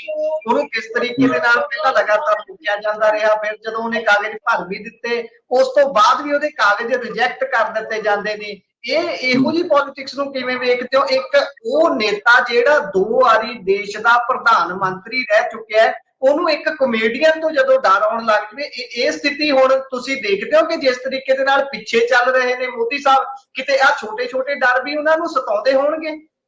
ਦੇਖੋ ਤੁਸੀਂ ਸਹੀ ਕਹਿ ਰਹੇ ਹੋ, ਸ਼ਾਮ ਰੰਗੀਲਾ ਦਾ ਪਰਚਾ ਖਾਰਿਜ ਕਰ ਦਿੱਤਾ ਗਿਆ। ਉਸ ਤੋਂ ਇਲਾਵਾ 27 ਕੈਂਡੀਡੇਟ ਹੋਰ ਸੀ ਜਿਨ੍ਹਾਂ ਦੇ ਪਰਚੇ ਖਾਰਿਜ ਕੀਤੇ ਗਏ ਉੱਥੋਂ। ਜੇ ਆਪਾਂ ਗੱਲ ਕਰੀਏ ਅਮਿਤ ਸ਼ਾਹ ਦੀ, ਅਮਿਤ ਸ਼ਾਹ ਨੇ ਵੀ ਆਪਣੀ ਸੀਟ ਤੋਂ ਗਾਂਧੀ ਨਗਰ ਅਹਿਮਦਾਬਾਦ ਦੀ ਜਿਹੜੀ ਸੀਟ ਹੈ ਉੱਥੇ ਕਿਸੇ ਨੂੰ ਪ੍ਰਚਾਰ ਨਹੀਂ ਕਰਨ ਦਿੱਤਾ। ਜਿੱਥੋਂ ਅਮਿਤ ਸ਼ਾਹ ਚੋਣ ਲੜ ਰਿਹਾ ਹੈ, ਜਿੱਥੇ ਨਰਿੰਦਰ ਮੋਦੀ ਨੇ ਆਪਣੀ ਵੋਟ ਪਾਈ ਹੈ, ਉੱਥੇ ਕਿਸੇ ਨੂੰ ਵੀ ਦੂਜੇ ਕੈਂਡੀਡੇਟ ਨੂੰ ਪ੍ਰਚਾਰ ਨਹੀਂ ਕਰਨ ਦਿੱਤਾ ਗਿਆ ਸੀ। ਆਪਣੇ ਟਵਿੱਟਰ ਤੇ ਉਹ ਸਾਰੀਆਂ ਚੀਜ਼ਾਂ ਪਾਈਆਂ ਸੀ, ਕਿਵੇਂ ਜਿਹੜੇ ਆਪੋਜੀਸ਼ਨ ਦੇ ਬੰਦੇ ਸੀਗੇ ਉਹ ਅਮਿਤ ਸ਼ਾਹ ਦੀ ਸ਼ਿਕਾਇਤ ਕਰ ਰਹੇ ਸੀ। ਦੇਖੋ ਇਹਨਾਂ ਦੀ ਤਾਨਾਸ਼ਾਹੀ ਤਾਂ ਰਹੀ ਹੈ, ਇਸੇ ਕਰਕੇ ਤੁਸੀਂ ਪੰਜਾਬ 'ਚ ਉਹਦਾ ਰਿਜ਼ਲਟ ਦੇਖ ਰਹੇ ਹੋ। ਹਰਿਆਣੇ 'ਚ ਤੁਸੀਂ ਦੇਖੋ 6 ਤੋਂ 7 ਸੀਟਾਂ ਤੇ ਕਾਂਗਰਸ ਲੀਡ ਕਰ ਰਹੀ ਹੈ। ਉਸੇ ਚੀਜ਼ ਦਾ ਪ੍ਰਗਟਾਵਾ ਹੈ ਜਿਹੜੀ ਆਪਾਂ ਕਹੀਏ ਕਿ मतलब जे मैं हरियाणवी से कहूँ जब ये जो कहवत है ना कि हम लोगों ने कूट देंगे पीट देंगे, उनके दंगल में जाकर लोगों ने आंगली घुमाई है और उनके बिल्कुल मैदान में जाकर पंजाब और हरियाणा वालों ने उंगली घुमाई है। ये मेरे हिसाब से ये ਜਿਹੜੀ ਜਿੱਤ ਹੈ ਇਹਨੂੰ ਆਪਾਂ ਕਹੀਏ ਕਿ ਪੰਜਾਬ ਵਾਲੇ ਕਿਸਾਨਾਂ ਦੀ ਜਿੱਤ ਹੈ। ਪੰਜਾਬ ਦੀ ਜਿਹੜੀ ਪੰਥਕ ਪੋਲਿਟਿਕਸ ਹੈ ਉਹਨੂੰ ਜਿਵੇਂ ਸਪਰੈਸ ਕਰਨ ਦੀ ਕੋਸ਼ਿਸ਼ ਕੀਤੀ ਗਈ, ਖਾਸ ਕਰ ਜਿਹੜੀ ਪੰਥਕ ਪੋਲਿਟਿਕਸ ਰੈਜ਼ਿਸਟੈਂਸ ਵਾਲੀ ਪੋਲਿਟਿਕਸ ਹੈ ਜਿਹੜੇ ਕਿ ਆਪਾਂ ਕਹੀਏ ਕਿ ਰੈਜ਼ਿਸਟੈਂਸ ਬਿਲਡ ਕਰਦੀ ਹੈ ਪੰਜਾਬ 'ਚ, ਉਹਦੀ ਜਿੱਤ ਆਪਾਂ ਕਹਿ ਸਕਦੇ ਹਾਂ। ਹਰਿਆਣੇ ਦੇ ਕਿਸਾਨਾਂ ਦੀ ਜਿੱਤ ਨੂੰ ਕਹਿ ਸਕਦੇ ਹਾਂ ਆਪਾਂ। ਇੱਕ ਤੁਸੀਂ ਇਹ ਵੀ ਦੇਖੋ ਕਿ ਕਿੰਨਾ ਜ਼ਿਆਦਾ ਰਿਪਰੈਸ਼ਨ ਪੰਜਾਬ ਤੇ ਹਰਿਆਣੇ 'ਚ ਹੋਇਆ ਹੈ। ਤੁਸੀਂ ਪੱਤਰਕਾਰ ਛੱਡੋ, ਪੋਲਿਟਿਕਸ ਜਿਹੜੇ ਪੋਲੀਟੀਕਲ ਐਕਟਿਵਿਸਟ ਉਹਨਾਂ ਨੂੰ ਛੱਡੋ, ਜਿਹੜੇ ਛੋਟੇ ਦੁਕਾਨਦਾਰ ਸੀ ਉਹਨਾਂ ਨੂੰ ਵੀ ਨਹੀਂ ਛੱਡਿਆ ਗਿਆ, ਉਹਨਾਂ ਨੂੰ ਵੀ ਚੱਕ ਕੇ ਇਹਨਾਂ ਨੇ ਜੇਲ੍ਹਾਂ 'ਚ ਸੁੱਟਿਆ। ਤੇ ਉਸ ਚੀਜ਼ ਦਾ ਜਿਹੜਾ ਪੰਜਾਬ ਤੇ ਹਰਿਆਣਾ ਬਦਲਾ ਲੈ ਰਿਹਾ ਹੈ, ਤੇ ਪੰਜਾਬ ਤੇ ਹਰਿਆਣੇ ਨੇ ਹੀ ਜੇ ਮੈਂ ਕਹਾਂ 13 ਫਰਵਰੀ ਦਾ ਤੁਸੀਂ ਕਿਸਾਨ ਅੰਦੋਲਨ ਯਾਦ ਕਰੋ, 22 ਜਨਵਰੀ ਨੂੰ ਜਦੋਂ ਇਹਨਾਂ ਨੇ ਰਾਮ ਮੰਦਿਰ ਦਾ ਉਦਘਾਟਨ ਕੀਤਾ ਸੀ, ਉਸ ਤੋਂ ਬਾਅਦ ਪੂਰਾ ਦੇਸ਼ ਇੱਕ ਹਿਸਾਬ ਨਾਲ ਸਦਮੇ 'ਚ ਸੀਗਾ। ਜਿਹੜਾ ਆਪੋਜੀਸ਼ਨ ਪਾਰਟੀਆਂ ਹੈਗੀਆਂ ਉਸ ਸਦਮੇ 'ਚੋਂ ਕੱਢਣ 'ਚ ਕਿਸਾਨ ਅੰਦੋਲਨ ਦਾ ਬਹੁਤ ਵੱਡਾ ਰੋਲ ਹੈ। ਕਿਸਾਨ ਅੰਦੋਲਨ ਨੇ ਦਿਖਾਇਆ ਕਿ ਕਿਵੇਂ ਤੁਸੀਂ ਇਸ ਫਾਸਿਸਟ ਜਿਹੜੀ ਸਰਕਾਰ ਰਜੀਮ ਹੈ ਇਹਦੇ ਖਿਲਾਫ ਤੁਸੀਂ ਲੜ ਸਕਦੇ ਹੋ। ਤੇ ਮੈਨੂੰ ਲੱਗ ਰਿਹਾ ਕਿ ਜਿਹੜੇ ਬੰਦੀ ਸਿੰਘ ਹੈਗੇ ਆ ਉਹਨਾਂ ਦੇ ਹੌਸਲੇ ਨੂੰ ਤੁਸੀਂ ਦੇਖੋ, ਇੰਨੇ ਸਾਲ ਹੋ ਗਏ ਲਗਾਤਾਰ ਇਸ ਫਾਸਿਸਟ ਹੁਕੂਮਤ ਦੇ ਖਿਲਾਫ ਟਿਕੇ ਹੋਏ ਤੁਸੀਂ ਜਿਹੜਾ ਬੰਦੀ ਸਿੰਘਾਂ ਦੀ ਰਿਹਾਈ ਵਾਸਤੇ ਮੋਰਚਾ ਚੱਲ ਰਿਹਾ ਉਹਨੂੰ ਵੀ ਦੇਖੋ। ਜੇ ਤੁਸੀਂ ਹੋਰ ਕਿੰਨੇ ਸਾਰੇ ਜਿਹੜੇ ਅਮਰਿਤਪਾਲ ਸਿੰਘ ਦੇ ਮਾਤਾ ਪਿਤਾ ਵੀ ਇੱਕ ਮੋਰਚਾ ਲਾਏ ਬੈਠੇ ਰਹੇ ਲਗਾਤਾਰ, ਉਹਨਾਂ ਨੇ ਜਿਹੜੇ ਪੋਲੀਟੀਕਲ ਰਿਲੀਜੀਅਸ ਉਹਨਾਂ ਦੀ ਗੱਲ ਕੀਤੀ। ਤੁਸੀਂ ਇਹ ਜਿਹੜੇ ਤੁਹਾਨੂੰ ਜਿਹੜੇ ਰਿਜ਼ਲਟ ਦਿਖ ਰਹੇ ਨੇ, ਇਹ ਜਿਹੜੇ ਮੋਰਚੇ ਲਾਏ ਨੇ ਲੋਕਾਂ ਨੇ ਜਿਹੜੇ ਆਪਣੇ ਹੱਕਾਂ ਵਾਸਤੇ ਜਿਹੜੀਆਂ ਲੜਾਈਆਂ ਲੜੀਆਂ ਉਹਦਾ ਤੁਸੀਂ ਇਹ ਰਿਜ਼ਲਟ ਦੇਖ ਰਹੇ ਹੋ। ਜੇ ਤੁਸੀਂ ਸੋਚੋ ਕਾਂਗਰਸ ਨੇ ਕੋਈ ਵੱਡੀ ਲੜਾਈ ਲੜੀ ਹੋਵੇ ਜਾਂ ਆਪੋਜੀਸ਼ਨ ਪਾਰਟੀਆਂ ਨੇ ਕੋਈ ਵੱਡੀ ਲੜਾਈ ਲੜੀ ਹੋਵੇ ਨਾ ਗਰਾਊਂਡ ਤੇ, ਉਹਦਾ ਇਕੱਲੇ ਪ੍ਰੈਸ ਕਾਨਫਰੰਸ ਕਰਕੇ ਸਾਰੀ ਜਾਂਦੇ ਸੀਗੇ। ਸੋ ਕਿਸਾਨਾਂ ਦੇ ਮੋਢਿਆਂ ਤੇ ਹੀ ਚੱਲੇ ਆ ਉਹ। ਹਾਂ ਬਿਲਕੁਲ ਆਪਾਂ ਕਹੀਏ ਤਾਂ ਕਿਸਾਨਾਂ ਦੇ ਜਾਂ ਫਿਰ ਆਪਾਂ ਕਹੀਏ ਕਿ ਏਦਾਂ ਦੇ ਬੰਦੇ ਜਿਹੜੇ ਕਿ ਅੱਡ-ਅੱਡ ਮੁੱਦਿਆਂ ਵਾਸਤੇ ਲੜ ਰਹੇ ਆ। ਹਾਂ, ਤੇ ਜ਼ੀਰਾ ਸ਼ਰਾਬ ਫੈਕਟਰੀ ਵਾਲਾ ਮੋਰਚਾ ਹੋਏ, ਆਪਾਂ ਈਵਨ ਮੈਂ ਤਾਂ ਇਹ ਕਹਾਂਗਾ ਜਿਹੜਾ ਹਿੰਦੂ ਧਰਮ ਦੇ ਵਿੱਚ ਵੀ ਜਿਹੜੀ ਡਿਬੇਟ ਸੀ ਉਹਦੇ ਵਿੱਚ ਜਿਹੜੇ ਸ਼ੰਕਰਾਚਾਰੀਆ ਨੇ ਸਟੈਂਡ ਲਿਆ, ਤੁਸੀਂ ਉਹਨਾਂ ਦੇ ਯੋਗਦਾਨ ਨੂੰ ਵੀ ਨਾ ਭੁੱਲੋ। ਜਦੋਂ 22 ਜਨਵਰੀ ਨਰਿੰਦਰ ਮੋਦੀ ਰਾਮ ਮੰਦਿਰ ਦਾ ਉਦਘਾਟਨ ਕਰਨ ਜਾ ਰਿਹਾ ਸੀ, ਉਦੋਂ ਸ਼ੰਕਰਾਚਾਰੀਆ ਸੀਗੇ ਜਿਨ੍ਹਾਂ ਨੇ ਇਹਨਾਂ ਦੇ ਉਲਟ ਸਟੈਂਡ ਲਿਆ ਸੀਗਾ ਤੇ ਉਹਨਾਂ ਨੇ ਕਿਹਾ ਸੀਗਾ ਕਿ ਇਹ ਮੈਂ ਨਹੀਂ ਜਾਣਾ। ਹਾਂ, ਤੇ ਉਹਨਾਂ ਦਾ ਵੀ ਇੱਕ ਵੱਡਾ ਯੋਗਦਾਨ ਹੈ। ਤੁਸੀਂ ਮਤਲਬ ਹਰ ਵਰਗ ਦਾ ਸ਼ੁਕਰਾਨਾ ਕਰਨਾ ਪਊਗਾ ਜਿਨ੍ਹਾਂ ਨੇ ਡੈਮੋਕ੍ਰੈਟਿਕ ਵੈਲਿਊਜ਼ ਵਾਸਤੇ ਇਸ, ਜਾਂ ਫਿਰ ਆਪਾਂ ਕਹੀਏ ਕਿ ਜਿਹੜੀ ਇੱਕ ਲੋਕਾਂ ਦੀ ਲੜਾਈ ਹੈ, ਲੋਕ ਜਿਹੜੀ ਲੜਾਈ ਲੜਨਾ ਚਾਹੁੰਦੇ ਆ ਉਹਦੇ ਵਾਸਤੇ ਹਮਲਾ ਮਾਰਿਆ, ਜ਼ੋਰ ਮਾਰਿਆ, ਉਹਨਾਂ ਨੂੰ ਇਸ ਚੀਜ਼ ਦਾ ਕ੍ਰੈਡਿਟ ਦੇਣਾ ਪਊਗਾ। ਤੇ ਮਨਦੀਪ ਤੁਸੀਂ ਇੱਥੇ ਪੰਜਾਬ ਦੇ ਵਿੱਚ ਵੀ ਭਵਿੱਖਬਾਣੀ ਕੀਤੀ ਸੀ ਵੀ ਆਮ ਆਦਮੀ ਪਾਰਟੀ ਦੇ ਮੰਤਰੀ ਹਾਰ ਰਹੇ ਆ, ਤੇ ਉਹ ਵੀ ਜਿਹੜੀ ਤਸਵੀਰ ਹੈ ਤਕਰੀਬਨ ਸਾਫ਼ ਹੋ ਰਹੀ ਹੈ। 6-3 ਕਹਿੰਦੇ ਸੀ ਉਹੀ ਦਿਖ ਰਿਹਾ, ਅਕਾਲੀ ਦਲ 2 ਤੇ ਆ, ਇੰਡੀਪੈਂਡੈਂਟ 2 ਤੇ ਆ, ਉੱਥੇ ਇੱਕ ਦਾ ਫਰਕ ਪੈ ਰਿਹਾ, ਬਾਕੀ ਤਕਰੀਬਨ ਸੇਮ, ਭਾਜਪਾ 0 ਹੀ ਸੀ। ਹਾਂਜੀ, ਤਾਂ ਦੇਖੋ ਤੁਸੀਂ ਐਗਜ਼ਿਟ ਪੋਲਾਂ 'ਚ 4 ਸੀਟਾਂ ਭਾਜਪਾ ਨੂੰ ਦੇ ਰਹੇ ਸੀ, ਸਹੀ ਗੱਲ ਹੈ, ਆਪਣਾ 26% ਵੋਟ ਪਰਸੈਂਟ ਦੇ ਰਹੇ ਸੀ, ਉਹ ਵੀ ਨਹੀਂ ਆਊਗਾ। ਮੈਂ ਇੱਕ ਗੱਲ ਹੋਰ ਕਹਿ ਰਿਹਾ ਹਾਂ, ਤੁਸੀਂ ਯਕੀਨ ਰੱਖਿਓ ਸ਼ਾਮ ਤੱਕ ਜਦੋਂ ਰਿਜ਼ਲਟ ਕਲੀਅਰ ਹੋਣਗੇ ਉਦੋਂ ਤੱਕ 5 ਸੀਟਾਂ ਤੇ ਪੰਥਕ ਕੈਂਡੀਡੇਟ ਜਿੱਤਣਗੇ ਚੋਣ। 2 ਸੀਟਾਂ ਤੇ ਅਕਾਲੀ ਦਲ ਹੋਊਗਾ, ਟ੍ਰੈਡੀਸ਼ਨਲ ਅਕਾਲੀ ਦਲ, 3 ਸੀਟਾਂ ਤੇ ਜਿਹੜਾ ਆਪਾਂ ਦੇਖ ਰਹੇ ਹਾਂ ਨਏ ਕਿਸਮ ਦਾ ਜਿਹੜਾ ਪੰਥਕ ਉਭਾਰ ਹੈ ਉਹ ਆਪਾਂ ਨੂੰ ਦੇਖਣ ਨੂੰ ਮਿਲੂਗਾ। ਤੇ ਜਿਹੜਾ ਟ੍ਰੈਡੀਸ਼ਨਲ ਅਕਾਲੀ ਦਲ 2 ਸੀਟਾਂ ਤੇ 3 ਸੀਟਾਂ ਤੇ ਨਏ ਕਿਸਮ ਦੀ ਜਿਹੜੀ ਪੰਥਕ ਪੋਲਿਟਿਕਸ ਜਿਹੜੀ 3 ਕਿਹੜੀਆਂ ਸੀਟਾਂ ਤੁਹਾਨੂੰ ਲੱਗਦੀਆਂ ਅਕਾਲੀ ਦਲ ਵਾਲੀਆਂ? ਇੱਕ ਬਾਦਲ ਵਾਲੀ, ਹਾਂ, ਇੱਕ ਫਿਰੋਜ਼ਪੁਰ ਵਾਲੀ, ਇੱਕ ਫਿਰੋਜ਼ਪੁਰ ਵਾਲੀ ਨਰਦੇਵ ਸਿੰਘ ਬੋਬੀ ਮਾਨ। ਮਨਦੀਪ ਜੀ, ਜਦੋਂ ਆਪਾਂ ਗੱਲ ਕਰਦੇ ਆ ਆਲ ਓਵਰ ਭਾਰਤ ਦੀ, ਤਾਂ ਫਿਰ ਸਾਊਥ ਇੰਡੀਆ ਦੀ ਗੱਲ ਕਰਨੀ ਲਾਜ਼ਮੀ ਹੋ ਜਾਂਦੀ ਹੈ, ਕਿਉਂਕਿ ਉਹ ਵੀ ਪੰਜਾਬ ਵਾਲੀ ਬਿਰਤੀ ਵਾਲੇ ਵਰਗੇ ਨੇ, ਤਕਰੀਬਨ ਉਹ ਹਮੇਸ਼ਾ ਆਪੋਜ਼ਿਟ ਚੱਲਦੇ ਨੇ ਸੱਤਾ ਦੇ। ਤੇ ਉੱਥੇ ਦੇ ਰੁਝਾਨਾਂ ਨੂੰ ਤੁਸੀਂ ਕਿਵੇਂ ਵੇਖਦੇ ਹੋ? ਜੇਕਰ ਮੈਂ ਹੁਣੇ ਦੇਖ ਰਿਹਾ ਸੀ ਆંકੜੇ, ਆਂਧਰਾ ਪ੍ਰਦੇਸ਼ ਦੇ ਵਿੱਚ TDP ਅੱਗੇ ਚੱਲ ਰਹੀ ਹੈ, ਕਰਨਾਟਕਾ ਦੇ ਤੇ ਕੇਰਲਾ ਦੇ ਵਿੱਚ ਕਾਂਗਰਸ ਦਾ ਚੰਗਾ ਅੱਗੇ ਚੱਲ ਰਿਹਾ ਹੈ ਸਾਰੇ ਕੈਂਡੀਡੇਟ। ਤੇ ਕਿਵੇਂ ਵੇਖਦੇ ਹੋ ਜਿਹੜਾ ਸਾਊਥ ਵਾਲਾ ਪਾਸਾ ਹੈ ਉਹ ਕਿਵੇਂ ਨਿਰਧਾਰਿਤ ਕਰੂਗਾ ਆਲ ਓਵਰ ਪੋਲਿਟਿਕਸ ਪੂਰੇ ਭਾਰਤ ਦੀ ਇਸ ਸਮੇਂ? ਅਸੀਂ ਗੁਰਪ੍ਰੀਤ ਸਿੰਘ, ਅਸੀਂ ਗੱਲਬਾਤ ਕੀਤੀ ਸੀ ਆਪਣਾ ਜਦੋਂ ਐਨਾਲਿਸਿਸ ਕੀਤਾ ਸੀ, ਤੇ ਉਸ ਟਾਈਮ ਵੀ ਅਸੀਂ ਕਿਹਾ ਸੀਗਾ ਕਿ ਜਿਹੜਾ South India non Hindi speaking states ਜਿੰਨੇ ਵੀ ਹੈਗੇ ਉਹ ਕਿਤੇ ਨਾ ਕਿਤੇ ਮੋਦੀ ਹੋਰਾਂ ਦੀ ਜਿਹੜੀ ਹਿੰਦੁਸਤਾਨ ਵਾਲੀ ਜੇ ਸੈਂਟਰਲਾਈਜੇਸ਼ਨ ਵਾਲੀ ਜਿਹੜਾ ਨੁਕਤਾ ਉਹਦੇ ਉਲਟ ਚੱਲ ਰਹੇ ਹਨ, ਤੇ ਉਹਦਾ ਰਿਜ਼ਲਟ ਵੀ ਆਪਾਂ ਨੂੰ ਦੇਖਣ ਨੂੰ ਮਿਲੂਗਾ। ਤਮਿਲਨਾਡੂ ਚ ਹਾਲਾਂਕਿ ਜਿਹੜੇ ਐਗਜ਼ਿਟ ਪੋਲ ਵਾਲੇ ਸੀਗੇ ਉਹ 6 ਤੋਂ 7 ਸੀਟਾਂ ਬੀਜੇਪੀ ਨੂੰ ਦੇ ਰਹੇ ਸੀ, ਮੈਂ ਕਹਿ ਰਿਹਾ ਸੀਗਾ ਕਿ ਕੁਛ ਨਹੀਂ ਹੋਣਾ, 0 ਆਣਗੀਆਂ, ਕੇਰਲਾ ਚ 0 ਆਣਗੀਆਂ, ਤੁਸੀਂ ਦੇਖ ਲਿਓ। ਜਿਹੜਾ ਆਂਧਰਾ ਪ੍ਰਦੇਸ਼, ਤਾਮਿਲਨਾਡੂ ਚ द्राविडियन मुनीति पार्टी ਅੱਗੇ ਚੱਲ ਡੀਐਮਕੇ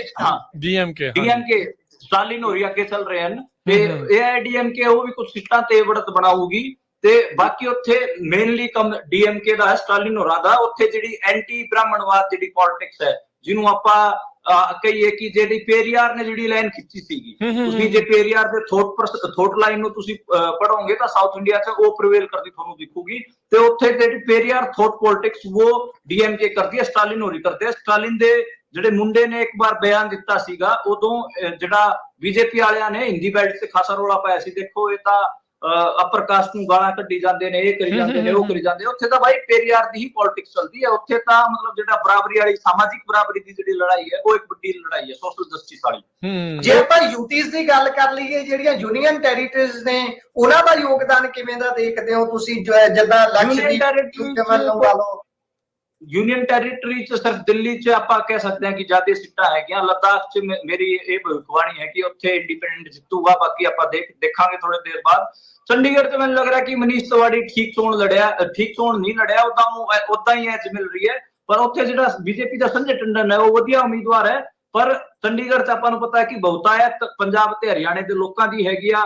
ਇਹ ਤੇ ਕਿਸਾਨ ਅੰਦੋਲਨ ਰਿਹਾ ਇੱਥੇ, ਇਸ ਕਰਕੇ ਮੈਨੂੰ ਲੱਗ ਰਿਹਾ ਕਿ ਚੰਡੀਗੜ੍ਹ ਦੀ ਕਾਂਗਰਸ ਦੀ ਝੋਲੀ 'ਚ ਜਾ ਸਕਦੀ ਹੈ। ਨਹੀਂ, ਚੰਡੀਗੜ੍ਹ ਦੇ ਵਿੱਚ ਤਾਂ ਬਹੁਤ ਫਸਵਾ ਮੁਕਾਬਲਾ, 700 ਵੋਟ ਦਾ ਹੀ ਫਰਕ ਜਿਹੜਾ ਇਸ ਟਾਈਮ ਨਜ਼ਰ ਆ ਰਿਹਾ। ਤਵਾਰੀ ਜਿਹੜਾ 700 ਵੋਟ ਨਹੀਂ ਅੱਗੇ ਆ। ਨਹੀਂ, ਸੰਜੇ ਟੰਡਨ ਨੇ ਚੰਗੀ ਟੱਕਰ ਦਿੱਤੀ। ਆਪਾਂ ਉਸ ਦਿਨ ਵੀ ਗੱਲ ਕੀਤੀ ਸੀ ਕਿ ਤਵਾੜੀ ਕਿੰਨਾ ਮਤਲਬ ਨਲਾਇਕ ਕੈਂਡੀਡੇਟ ਸੀਗਾ। ਜੇ ਕਾਂਗਰਸ ਕਿਸੇ ਹੋਰ ਨੂੰ ਦੇ ਦਿੰਦੀ ਤਾਂ ਬਹੁਤ ਆਰਾਮ ਨਾਲ ਜਿੱਤ ਜਾਂਦਾ।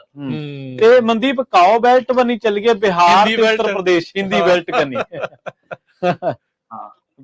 ਬਿਹਾਰ ਤੇ ਉੱਤਰ ਪ੍ਰਦੇਸ਼ ਦੇ ਵਿੱਚ ਚੰਗੀ ਫਾਈਟ ਦਿੱਤੀ ਹੈ। ਬਿਹਾਰ ਦੇ ਵਿੱਚ ਉੱਤਰ ਪ੍ਰਦੇਸ਼ ਸਰਪ੍ਰਾਈਜ਼ ਕਰ ਰਿਹਾ ਹੈ। ਉੱਤਰ ਪ੍ਰਦੇਸ਼ ਬਾਰੇ ਆਪਾਂ ਬਹੁਤ ਜ਼ਿਆਦਾ ਕੰਜ਼ਰਵੇਟਿਵ ਸੀਗੇ, ਮੈਂ ਬਹੁਤ ਜ਼ਿਆਦਾ ਕੰਜ਼ਰਵੇਟਿਵ ਸੀਗਾ, ਤੇ ਪਰ ਉੱਤਰ ਪ੍ਰਦੇਸ਼ ਸਰਪ੍ਰਾਈਜ਼ ਕਰ ਰਿਹਾ ਹੈ ਬਹੁਤ ਜ਼ਿਆਦਾ। ਬਿਹਾਰ ਬਾਰੇ ਜਿਹੜੀ ਆਪਣੀ ਪ੍ਰੀਡਿਕਸ਼ਨ ਸੀ ਉਹ ਬਿਲਕੁਲ ਠੀਕ ਹੁੰਦੀ ਜਾ ਰਹੀ ਹੈ। ਆਪਾਂ 15 ਸੀਟਾਂ ਬਾਰੇ ਕਿਹਾ ਸੀਗਾ ਕਿ ਐਨਡੀਏ ਨੂੰ 15 ਸੀਟਾਂ ਦਾ ਨੁਕਸਾਨ ਹੋਊਗਾ, ਉਹ ਹੁੰਦਾ ਦਿਖ ਰਿਹਾ ਹੈ। ਉੱਤਰ ਪ੍ਰਦੇਸ਼ 'ਚ ਆਪਾਂ 8-10 ਸੀਟਾਂ ਦਾ ਨੁਕਸਾਨ ਕਿਹਾ ਸੀਗਾ, ਪਰ ਉੱਥੇ ਬੀਜੇਪੀ ਨੂੰ 20 ਤੋਂ ਜ਼ਿਆਦਾ ਸੀਟਾਂ ਦਾ ਨੁਕਸਾਨ ਹੋ ਰਿਹਾ ਹੈ। ਮਤਲਬ ਉਹ 62 ਤੇ ਸੀਗੇ, ਉਹ 36 ਤੇ ਆ ਗਏ। ਇਸ ਟਾਈਮ 36 ਤੇ ਦਿਸ ਰਹੇ ਆ। ਹਾਂਜੀ, ਹਾਂ, ਤੇ 40 ਦੇ ਨੇੜੇ ਤੇੜੇ ਘੁੰਮ ਰਹੇ ਨੇ, ਤੇ ਉਹ 22-23 ਸੀਟਾਂ ਦਾ ਨੁਕਸਾਨ ਹੋ ਰਿਹਾ ਹੈ। ਆਪਾਂ ਉੱਤਰ ਪ੍ਰਦੇਸ਼ ਜੇ ਕੋਈ ਇੱਕ ਸੂਬਾ ਆਪਾਂ ਕਹੀਏ ਪੂਰੇ ਮੁਲਕ ਭਰ 'ਚ ਜਿੱਥੇ ਆਪਾਂ ਥੋੜੇ ਕੰਜ਼ਰਵੇਟਿਵ ਸੀਗੇ ਆਪਣੇ ਐਨਾਲਿਸਿਸ 'ਚ, ਉਹ ਸੀਗਾ ਜੇ ਆਪਾਂ ਕਹੀਏ ਕਿ ਉੱਤਰ ਪ੍ਰਦੇਸ਼ ਨੇ।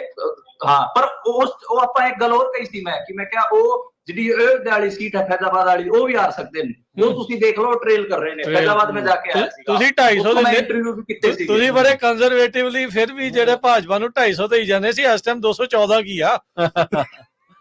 ਜੀ ਨਹੀਂ, ਉਹ ਹਜੇ ਜਿਹੜਾ ਇਹ ਚੀਜ਼ਾਂ ਬਹੁਤ ਸਾਰੀਆਂ ਕਲੀਅਰ ਹੋਣਗੀਆਂ। ਮੇਰਾ ਇਹ ਮੰਨਣਾ ਸੀਗਾ ਕਿ 250 ਤੇ ਭਾਜਪਾ ਕੰਜ਼ਰਵੇਟਿਵ ਆਈਡੀਆ ਨਾਲ ਖੜੀ ਹੈ। ਜੇ ਮਾੜੀ ਮੋਟੀ ਵੇਵ ਹੋਈ ਤਾਂ ਉਹ 230 ਤੇ ਆ ਕੇ ਡਿੱਗੂਗੀ। ਆਪਾਂ ਐਗਜ਼ੈਕਟਲੀ ਇਹ ਵਰਡ ਯੂਜ਼ ਹਾਂਜੀ ਕਿ ਜੀ 250 ਤੇ ਖੜੀ ਹੈ। ਸੌਰੀ ਮਨਦੀਪ, ਕੀ ਲੱਗਦਾ ਹੈ ਵੀ ਇਹ ਜਿਹੜੇ ਰੁਝਾਨ ਆ ਮੋਸਟਲੀ ਨਤੀਜਿਆਂ 'ਚ ਬਦਲਨੇ ਆ? ਕਿੰਨੇ ਕਿ ਤੁਹਾਨੂੰ ਲੱਗਦਾ ਵੀ ਚੇਂਜ ਹੋਣ ਦੀਆਂ ਕਿਆਸ ਰਹੀਆਂ? ਦੇਖੋ, ਇਹਨਾਂ 'ਚ ਮੈਨੂੰ ਲੱਗ ਰਿਹਾ ਕਿ ਜਿੱਥੇ ਹੈਗਾ ਫਸਵਾ ਮੁਕਾਬਲਾ 1000 ਵੋਟਾਂ ਦਾ, 2000 ਵੋਟਾਂ ਦਾ, ਉੱਥੇ ਤਾਂ ਮਤਲਬ ਬਦਲ ਸਕਦੇ ਹੈਗੇ ਨਤੀਜੇ। ਇਦਾਂ ਦੀਆਂ ਤਕਰੀਬਨ 70 ਤੋਂ 80 ਸੀਟਾਂ ਮੈਂ ਦੇਖ ਰਿਹਾ ਜਿੱਥੇ ਜਿਹੜਾ ਮਾਰਜਨ ਹੈ ਉਹ ਬਹੁਤ ਘੱਟ ਹੈਗਾ। ਜੇ 70 ਤੋਂ 80 ਸੀਟਾਂ 'ਚ ਆਪਾਂ ਇਹ ਦੇਖ ਰਹੇ ਹਾਂ ਤਾਂ ਮੈਨੂੰ ਲੱਗ ਰਿਹਾ ਕਿ ਜੇ ਬੀਜੇਪੀ ਬਹੁਤ ਵਧੀਆ ਵੀ ਪਰਫਾਰਮ ਕਰੂਗੀ ਤਾਂ ਵੀ ਉਹ 240 ਦੇ ਆਲੇ ਦੁਆਲੇ ਹੀ ਜਾ ਕੇ ਰੁਕੂਗੀ। ਜੇ ਉਹਨੇ ਬਹੁਤ ਘਟੀਆ ਪਰਫਾਰਮ ਕੀਤਾ ਫਿਰ ਉਹ 220 230 ਤੇ ਰਹਿ ਜੂਗੀ, ਰੁਕ ਜੂਗੀ। ਇਹ ਮੇਰਾ ਆਈਡੀਆ ਹੈਗਾ। ਤੇ ਜੇ ਬੀਜੇਪੀ 240 ਤੋਂ ਥੱਲੇ ਰਹਿੰਦੀ ਹੈ ਫਿਰ ਉਹ ਸਰਕਾਰ ਨਹੀਂ ਬਣਾ ਪਾਊਗੀ, ਕਿਉਂਕਿ ਆਪਾਂ ਨੂੰ ਪਤਾ, ਮੈਂ ਪਹਿਲਾਂ ਵੀ ਕਿਹਾ ਸੀਗਾ, ਟੀਡੀਪੀ ਵਾਲਾ ਜਿਹੜਾ ਚੰਦਰਬਾਬੂ ਨਾਇਡੂ ਹੈ ਉਹ ਸਭ ਤੋਂ ਵੱਡਾ ਹੈ ਉਹਦੇ ਨਾਲ, ਪਰ ਉਹ ਬੜਾ ਔਖਾ ਹੈ, ਉੱਥੋਂ ਭੱਜੂਗਾ। 4 ਜੂਨ ਅੱਜ ਦੀ ਰਾਤ ਨੂੰ ਆਪਾਂ ਦੇਖਾਂਗੇ ਕਿ ਕਿਵੇਂ ਨਵੇਂ ਅਲਾਈਅੰਸ ਉਭਰਨਗੇ। ਤੁਸੀਂ ਜਿਹੜਾ 2 ਵਜੇ ਦੇ ਨੇੜੇ ਤੇੜੇ ਆਪਾਂ 3 ਘੰਟੇ ਹੋਰ ਰੁਕ ਜਾਓ, 3 ਘੰਟੇ 'ਚ ਜਿਹੜੀ ਹੈਗੀ ਆ ਕਲੀਅਰ ਹੋ ਜਾਣਾ। ਅੱਛਾ, ਤੁਹਾਨੂੰ ਲੱਗਦਾ ਵੀ ਟੀਡੀਪੀ ਵਾਲਾ ਛੱਡ ਕੇ ਇੰਡੀਆ ਅਲਾਈਅੰਸ ਨਾਲ ਜੁੜ ਜਾਊਗਾ? ਹਾਂ, ਚੰਦਰਬਾਬੂ ਨਾਇਡੂ 100% ਭੱਜੂਗਾ। ਤੇ ਚਲੋ, ਜੇ ਮੰਨ ਲਓ ਸਰਕਾਰ ਲੰਗੜੀ ਪੌੜੀਆਂ ਵਾਲੀ ਜਿਹੜੀ ਉਹ ਬਣਾ ਵੀ ਲੈਂਦੇ ਆ, ਮੋਦੀ ਬਣਦਾ ਨਜ਼ਰ ਆਉਂਦਾ ਹੈ ਅੱਗੇ ਪ੍ਰਧਾਨ ਮੰਤਰੀ? ਨਹੀਂ, ਪੌੜੀਆਂ ਵਾਲੀ ਜੇ ਬਣੂਗੀ ਤਾਂ ਨਰਿੰਦਰ ਮੋਦੀ ਦੇ ਨਾਂ ਤੇ ਸਹਿਮਤੀ ਨਹੀਂ ਬਣੂਗੀ। ਹਾਂ, ਠੀਕ ਆ। ਤੁਹਾਨੂੰ ਲੱਗਦਾ ਕਿ ਐਨਡੀਏ ਬਹੁਮਤ ਤੱਕ ਨਾ ਵੀ ਜਾਂਦੀ ਹੋਈ ਪਰ ਫਿਰ ਵੀ ਸਰਕਾਰ ਬਣਾ ਲੈਣਗੇ ਐਨਡੀਏ ਵਾਲੀ? ਮੈਂ ਉਹੀ ਕਹਿ ਰਿਹਾ ਕਿ ਬਹੁਤ ਔਖਾ ਹੈ ਜੇ ਬਹੁਮਤ ਤੱਕ ਨਾ ਗਏ ਐਨਡੀਏ ਵਾਲੇ। ਜੇ ਬੀਜੇਪੀ 240 ਦੇ ਥੱਲੇ ਰਹਿ ਗਈ, 230 ਦੇ ਨੇੜੇ ਤੇੜੇ ਰਹਿ ਗਈ, ਫਿਰ ਸਰਕਾਰ ਨਹੀਂ ਬਣੂਗੀ ਬੀਜੇਪੀ ਦੀ। ਤੁਸੀਂ ਇਹ ਕਲੀਅਰ ਮੰਨ ਕੇ ਚੱਲੋ। ਜੇ ਬੀਜੇਪੀ 250 ਦਾ ਆંકੜਾ ਟੱਚ ਕਰਦੀ ਹੈ ਉਸ ਮੌਕੇ ਹੀ ਐਨਡੀਏ ਦੀ ਸਰਕਾਰ ਬਣ ਪਾਊਗੀ, ਤੁਸੀਂ ਇਹ ਯਾਦ ਰੱਖਿਓ। ਠੀਕ, ਕਿਉਂਕਿ ਇਸ ਟਾਈਮ ਜੇ ਦੇਖਿਆ ਜਾਵੇ ਤਾਂ ਟੀਡੀਪੀ ਹੀ ਉਹਨਾਂ ਦਾ ਸਭ ਤੋਂ ਵੱਡਾ ਜਿਹੜਾ ਇਸ ਟਾਈਮ ਨਾਲ ਗਰੁੱਪ ਆ, ਜਿਹੜੇ 15 ਸੀਟਾਂ ਦੇ ਉੱਤੇ ਜਿਹੜੇ ਉਹ ਅੱਗੇ ਚੱਲ ਰਹੇ ਆ। ਤੇ ਜੇ ਉਹ ਛੱਡ ਜਾਂਦੇ ਆ ਤੇ 300 ਵਾਲਾ ਤਾਂ ਜਿਹੜਾ ਜਲਦੀ ਜਿਹੜਾ ਹੋ ਗਿਆ ਹੋ ਜਾਣਾ ਆ ਕੰਮ। ਸੋ ਬੰਗਾਲ ਦੇ ਵਿੱਚ ਵੀ ਇੱਕ ਰੀਜ਼ਨ ਵੀ ਸਮਝੋ ਕਿ ਮੈਂ ਇਹ ਕਿਉਂ ਕਹਿ ਰਿਹਾ, ਕਿਉਂਕਿ ਐਨਡੀਏ ਦੇ ਵਿੱਚ ਜਿੰਨੀਆਂ ਵੀ ਤਰ੍ਹਾਂ ਹੈਗੀਆਂ ਉਹ ਬਹੁਤ ਥੋੜੇ ਸੀਟਾਂ ਤੇ ਜਿੱਤ ਰਹੀਆਂ ਹਨ। ਜੇਡੀਐਸ ਸਿਰਫ 2-3 ਸੀਟਾਂ ਤੇ ਜਿੱਤ ਰਹੀ ਹੈ। ਜਿਹੜੀ ਆਰਐਲਡੀ ਉਹ 2 ਹੀ ਸੀਟਾਂ ਤੇ ਚੋਣ ਲੜ ਰਹੀ ਸੀ। ਨਿਤੀਸ਼ ਕੁਮਾਰ ਸਿਰਫ 5-6 ਸੀਟਾਂ ਤੇ ਅੱਗੇ ਚੱਲ ਰਹੇ ਹਨ। ਤੇ ਮੈਨੂੰ ਸਭ ਤੋਂ ਜਿਹੜੀ ਵੱਡੀ ਧਿਰ ਐਨਡੀਏ ਦੇ ਵਿੱਚ ਉਹ ਟੀਡੀਪੀ ਹੈ, ਚੰਦਰਬਾਬੂ ਨਾਇਡੂ, ਜਿਹੜਾ 15 ਸੀਟਾਂ ਤੇ ਅੱਗੇ ਚੱਲ ਰਹੇ ਹਨ। ਤੇ ਮੈਨੂੰ ਲੱਗ ਰਿਹਾ ਕਿ ਜੇ ਐਨਡੀਏ ਦੇ ਵਿੱਚ ਕੋਈ ਏਦਾਂ ਦਾ ਦਲ ਨਹੀਂ ਹੈ, ਜਿਹੜਾ ਕਿ ਪਾਰਟੀ ਨਹੀਂ ਹੈ ਜਿਹੜੀ 10 ਤੋਂ ਉੱਪਰ ਸੀਟਾਂ ਲੈ ਕੇ ਆ ਰਹੀ ਹੈ। ਇਸ ਕਰਕੇ ਮੈਂ ਇਹ ਗੱਲ ਕਹਿ ਰਿਹਾ ਕਿ ਜੇ ਬੀਜੇਪੀ 230 ਦੇ ਨੇੜੇ ਤੇੜੇ 240 ਦੇ ਥੱਲੇ ਰਹਿ ਗਈ, 235 230 ਫਿਰ ਵੀ ਐਨਡੀਏ ਸਰਕਾਰ ਨਹੀਂ ਬਣਾ ਪਾਊਗਾ। ਉਹਦਾ ਰੀਜ਼ਨ ਇਹ ਹੈ ਕਿ ਐਨਡੀਏ ਦੇ ਵਿੱਚ ਵੱਡੇ ਜਿਹੜੀਆਂ ਪਾਰਟੀਆਂ ਹੈਗੇ ਜਿਹੜੇ ਕਿ ਸਿੱਟਾਂ 'ਚ ਜ਼ਿਆਦਾ ਕਨਵਰਟ ਹੋ ਰਿਹਾ, ਉਸ ਕਿਸਮ ਦੇ ਦਲ ਨਹੀਂ ਹੈ। ਨਿਤਿਸ਼ ਕੁਮਾਰ ਪਲਟੀ ਮਾਰਨ ਕਰਕੇ ਉਹਨਾਂ ਦਾ ਬਹੁਤ ਨੁਕਸਾਨ ਹੋ ਰਿਹਾ। 17 ਸੀਟਾਂ ਤੇ ਚੋਣ ਲੜੇ ਸੀ, ਸਿਰਫ 5-6 ਸੀਟਾਂ ਤੇ ਹੀ ਅੱਗੇ ਚੱਲ ਰਹੇ ਹਨ। ਜਿਹੜਾ ਏਕਨਾਥ ਸ਼ਿੰਦੇ ਉਹ ਨਕਲੀ ਸ਼ਿਵ ਸੈਨਾ ਮੰਨਿਆ ਜਾਂਦਾ ਮਹਾਰਾਸ਼ਟਰ 'ਚ, ਜਿਹੜਾ ਅਜੀਤ ਪਵਾਰ ਹੈ ਉਹਨੂੰ ਨਕਲੀ ਐਨਸੀਪੀ ਮੰਨਿਆ ਜਾਂਦਾ ਹੈ। ਤੇ ਇਸ ਕਰਕੇ ਜਿਹੜੇ ਇਹ ਨੁਕਸਾਨ ਆਪਾਂ ਨੂੰ ਦੇਖਣੇ ਪੈਣਗੇ। ਜੇ ਬੀਜੇਪੀ ਨੇ ਲੋਕਾਂ ਦੇ ਟੋਟੇ ਕੀਤੇ ਹਨ, ਉਹਨਾਂ ਨੇ ਜੇ ਸੈਕਟੇਰੀਅਨ ਰਾਜਨੀਤੀ ਕੀਤੀ ਹੈ, ਉਹਦਾ ਨੁਕਸਾਨ ਬੀਜੇਪੀ ਨੂੰ ਵੀ ਭੁਗਤਣਾ ਪਊਗਾ। ਲੋਕਾਂ ਨੇ ਉਸ ਸੈਕਟੇਰੀਅਨਿਜ਼ਮ ਦਾ, ਉਸ ਟੋਟੇ ਕਰਨ ਵਾਲੀ ਰਾਜਨੀਤੀ ਦਾ ਜਵਾਬ ਦਿੱਤਾ ਹੈ। ਜੇਕਰ ਤਾਜ਼ਾ ਜਾਣਕਾਰੀ ਮਨਦੀਪ ਆਪਣੇ ਸਰੋਤਿਆਂ ਨਾਲ ਸਾਂਝੀ ਕਰਦੇ ਚੱਲੀਏ ਤਾਂ ਬੀਜੇਪੀ ਜਿਹੜੀ ਕਿ ਐਨਡੀਏ ਅਲਾਈਅੰਸ ਦੇ ਵਿੱਚ 543 ਦੇ 543 ਸੀਟਾਂ ਦੇ ਰੁਝਾਨ ਆ ਗਏ ਆ। ਐਨਡੀਏ 291 ਸੀਟਾਂ ਤੇ ਅੱਗੇ ਆ, ਬੀਜੇਪੀ 243 ਸੀਟਾਂ ਤੇ ਅੱਗੇ ਆ। ਜੀ ਕੋਈ 200 ਮੈਂ ਇਹ ਕਹਿ ਰਿਹਾ ਕਿ ਜਿਹੜਾ ਤੁਸੀਂ ਇੱਕ ਆਪਾਂ ਜੇ 2-2.5 ਘੰਟੇ ਬਾਅਦ ਮਿਲਾਂਗੇ ਤਾਂ ਤੁਹਾਨੂੰ ਜਿਹੜਾ ਆંકੜਾ ਹੈ ਉਹ 235 240 ਵਾਲਾ ਮਿਲੂਗਾ ਬੀਜੇਪੀ ਦਾ। ਜੇ ਤੁਸੀਂ ਐਨਡੀਏ ਦਾ ਦੇਖੋਗੇ ਤਾਂ ਉਹ 275 280 ਤੇ ਝੂਲਦੀ ਨਜ਼ਰ ਆਊਗੀ। ਜੇ ਜਦੋਂ ਹੀ ਇਹ ਆંકੜਾ ਡਿੱਗੂਗਾ 5-10 ਨੰਬਰ ਯਾਨੀ ਕਿ 230 ਦੇ ਬੀਜੇਪੀ ਆਊਗੀ, ਉਦੋਂ ਹੀ ਜਿਹੜਾ ਐਨਡੀਏ ਹੈ ਉਹ ਗੇਮ ਤੋਂ ਬਾਹਰ ਹੋ ਜਾਊਗਾ। ਤੁਸੀਂ ਦੇਖ ਲਿਓ। ਅੱਛਾ, ਮਾਫ ਕਰਨਾ, ਉੱਤਰ ਪ੍ਰਦੇਸ਼ ਦੇ ਵਿੱਚ ਜਿਹੜੀ ਟੱਕਰ ਮਿਲੀ ਆ ਉਹ ਅਖਿਲੇਸ਼ ਯਾਦਵ ਕਰਕੇ ਮਿਲੀ ਆ ਜਾਂ ਕੋਈ ਹੋਰ ਫੈਕਟਰ ਉੱਥੇ ਕਿ ਐਂਟੀ ਇਨਕੰਬੈਂਸੀ ਕਰਕੇ ਮਿਲੀ ਹੈ? ਅਖਿਲੇਸ਼ ਯਾਦਵ ਨੇ ਬਹੁਤ ਮਿਹਨਤ ਲੜਿਆ ਹੈ। ਹਾਂ, ਅਖਿਲੇਸ਼ ਯਾਦਵ ਨੇ ਸਾਰਿਆਂ ਨੂੰ ਹੈਰਾਨ ਕੀਤਾ ਹੈ ਤੇ ਅਖਿਲੇਸ਼ ਯਾਦਵ ਨੇ ਜਿਹੜੇ ਉੱਥੇ ਲੋਕਲ ਨੁਕਤੇ ਬਣਾਏ ਤੇ ਅਖਿਲੇਸ਼ ਯਾਦਵ ਦਾ ਸਟਾਇਰ ਵੀ ਬਹੁਤ ਮੈਚੁਰ ਰਿਹਾ ਹੈ। ਜਿਵੇਂ ਕੱਲ ਦੁੱਧ ਅਤੇ ਜਿਹੜੇ ਟੋਲ ਟੈਕਸ ਦੀ ਕੀਮਤਾਂ ਵਧੀਆਂ ਸੀਗੀਆਂ, ਉੱਥੇ ਜਦੋਂ ਪੱਤਰਕਾਰ ਗਏ ਤਾਂ ਕਹਿੰਦੇ ਕਿ ਜੋ ਸਰਕਾਰ ਤੁਹਾਡੀ ਸਿਹਤ ਦਾ ਕਿੰਨਾ ਖਿਆਲ ਰੱਖਦੀ ਹੈ, ਉਹਨੇ ਦੁੱਧ ਦੀ ਕੀਮਤਾਂ ਵਧਾ ਦਿੱਤੀਆਂ। ਤੇ ਇਸ ਕਿਸਮ ਦਾ ਜਿਹੜਾ ਪੋਲੀਟੀਕਲ ਸਟਾਇਰ ਹੈ ਅਖਿਲੇਸ਼ ਯਾਦਵ ਦਾ, ਉਹ ਬਹੁਤ ਮੈਚੁਰ ਹੈ, ਲੋਕਾਂ ਨੂੰ ਉਹ ਬਹੁਤ ਪਸੰਦ ਆਇਆ ਜੀ। ਆਮ ਆਦਮੀ ਪਾਰਟੀ ਦਾ ਕੀ ਨਜ਼ਰ ਆਉਂਦਾ ਆ? ਦਿੱਲੀ ਦੇ ਵਿੱਚ ਹੈ ਕਿਸੇ ਪਾਸੇ ਨਜ਼ਰ ਆ ਰਹੇ ਨੇ? ਇੰਡੀਆ ਅਲਾਈਅੰਸ ਦੀਆਂ 2 ਸੀਟਾਂ ਆਣਗੀਆਂ, ਇੱਕ ਕਾਂਗਰਸ ਦੀ ਆਊਗੀ, ਚਾਂਦਨੀ ਚੌਕ ਕਲੀਅਰ ਹੈ। ਆਪਾਂ ਪਹਿਲਾਂ ਵੀ ਕਿਹਾ, ਮੈਂ ਪਹਿਲਾਂ ਵੀ ਕਿਹਾ ਸੀਗਾ ਕਿ ਦਿੱਲੀ 'ਚ ਤੁਹਾਨੂੰ ਜ਼ਿਆਦਾ ਉਮੀਦਾਂ ਨਹੀਂ ਰੱਖਣੀਆਂ ਚਾਹੀਦੀਆਂ। ਸਿਰਫ 2 ਸੀਟਾਂ ਤੇ ਇੰਡੀਆ ਅਲਾਈਅੰਸ ਜਿੱਤੂਗਾ, ਇੱਕ ਤੇ ਕਾਂਗਰਸ, ਇੱਕ ਤੇ ਆਮ ਆਦਮੀ ਪਾਰਟੀ। ਸੋ ਓਵਰਆਲ ਇਹਨਾਂ ਦਾ ਫਿਰ ਅਲਾਈਅੰਸ ਦੇ ਵਿੱਚ ਕੋਈ ਬਣਦਾ ਨਹੀਂ। ਕੇਜਰੀਵਾਲ ਜਿਹੜਾ ਆਪਣੇ ਆਪ ਨੂੰ ਵੀ ਐਡਾ ਵੱਡਾ ਲੀਡਰ ਜਿਹੜਾ ਉਹ ਪੇਸ਼ ਕਰਦਾ ਆ, ਕੀ ਵਾਕਿਆ ਉਹਦਾ ਉੱਡਾ ਕੱਦ ਹੈ ਕਿ ਨਹੀਂ? ਦੇਖੋ ਚੱਕਰ ਕੀ ਹੈ ਕਿ ਕੇਜਰੀਵਾਲ ਨੇ ਇੱਕ ਸ਼ਿਫਟ ਲਿਆ ਜਿਹਨੂੰ ਆਪਾਂ ਕਹਾਂਗੇ ਸੈਂਟਰ ਟੂ ਰਾਈਟ ਸ਼ਿਫਟ। ਉਹ ਭ੍ਰਿਸ਼ਟਾਚਾਰ ਤੋਂ ਸ਼ੁਰੂ ਹੋਇਆ ਸੀਗਾ ਬੰਦਾ ਤੇ ਨੈਸ਼ਨਲਿਜ਼ਮ ਤੱਕ ਪਹੁੰਚ ਗਿਆ। ਜਦੋਂ ਆਪਾਂ 2013-14 ਦੇ ਉਹਦੇ ਨੁਕਤੇ ਦੇਖਦੇ ਆ, ਪੋਲੀਟੀਕਲ ਨੁਕਤੇ, ਉਹਦੇ ਤੇ ਕਿਤਾਬ ਵੀ ਲਿਖੀ। ਮੇਰੇ ਉਸਤਾਦ ਅਭਿਸ਼ੇਕ ਸ਼੍ਰੀਵਾਸਤਵ ਨੇ ਹੀ ਕੇਜਰੀਵਾਲ ਤੇ ਕਿਤਾਬ ਲਿਖੀ ਹੈ, ਸਾਰਿਆਂ ਨੂੰ ਪੜ੍ਹਨੀ ਚਾਹੀਦੀ। ਮੈਂ ਵੀ ਉਸ ਕਿਤਾਬ ਦੇ ਪ੍ਰੋਸੈਸ ਤੋਂ ਉਹਨਾਂ ਦੇ ਨਾਲ ਰਿਹਾ, ਘੁੰਮਿਆ। ਤੇ ਉਹ ਕਿਤਾਬ ਦਾ ਨਾਂ ਹੀ ਹੈ ਕੇਜਰੀਵਾਲ ਦੇ 10 ਸਾਲ ਭ੍ਰਿਸ਼ਟਾਚਾਰ ਤੋਂ ਰਾਸ਼ਟਰਵਾਦ ਤੱਕ ਦਾ ਸਫ਼ਰ। ਉਹਨਾਂ ਨੇ, ਤੁਸੀਂ ਕਸ਼ਮੀਰ ਦੇ ਵਿੱਚ ਆਪਾਂ ਨੂੰ ਪਤਾ ਹੈ ਕਿ 370 ਹਟਾਈ ਗਈ, ਉਦੋਂ ਨਰਿੰਦਰ ਮੋਦੀ ਦਾ ਸਪੋਰਟ ਕੀਤਾ ਸੀਗਾ। 2016 ਤੋਂ ਦੇ ਬਾਅਦ ਅਰਵਿੰਦ ਕੇਜਰੀਵਾਲ ਨੇ ਰਾਈਟ ਟਰਨ ਮਾਰਿਆ ਹੈ। ਉਹ ਨੋਟਾਂ ਤੇ ਲక్ష్ਮੀ ਦੇ ਨੋਟ ਛਾਪਣ ਦੀ ਗੱਲ ਕਰ ਰਿਹਾ ਹੈ, ਉਹ ਸੌਫਟ ਹਿੰਦੂਤਵ ਦੀ ਗੱਲ ਕਰ ਰਿਹਾ ਹੈ। ਜਦੋਂ ਰਾਮ ਮੰਦਿਰ ਬਣਾਇਆ ਗਿਆ ਉਦੋਂ ਹਨੂਮਾਨ ਚਾਲੀਸਾ ਦਾ ਪਾਠ ਕਰਾ ਰਿਹਾ ਸੀਗਾ।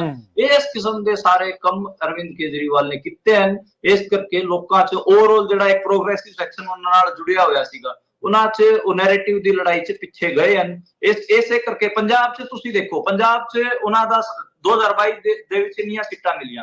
ਅੱਜ ਦੇ ਟਾਈਮ ਉਹ ਕਿਸੇ ਮੁਕਾਬਲੇ 'ਚ ਕਿਉਂ ਨਜ਼ਰ ਨਹੀਂ ਆ ਰਹੇ? ਪੰਜਾਬ ਦੇ ਵਿੱਚ ਇੰਨੀਆਂ ਘੱਟ ਸੀਟਾਂ ਉਹਨਾਂ ਨੂੰ ਕਿਉਂ ਮਿਲ ਰਹੀਆਂ ਹਨ?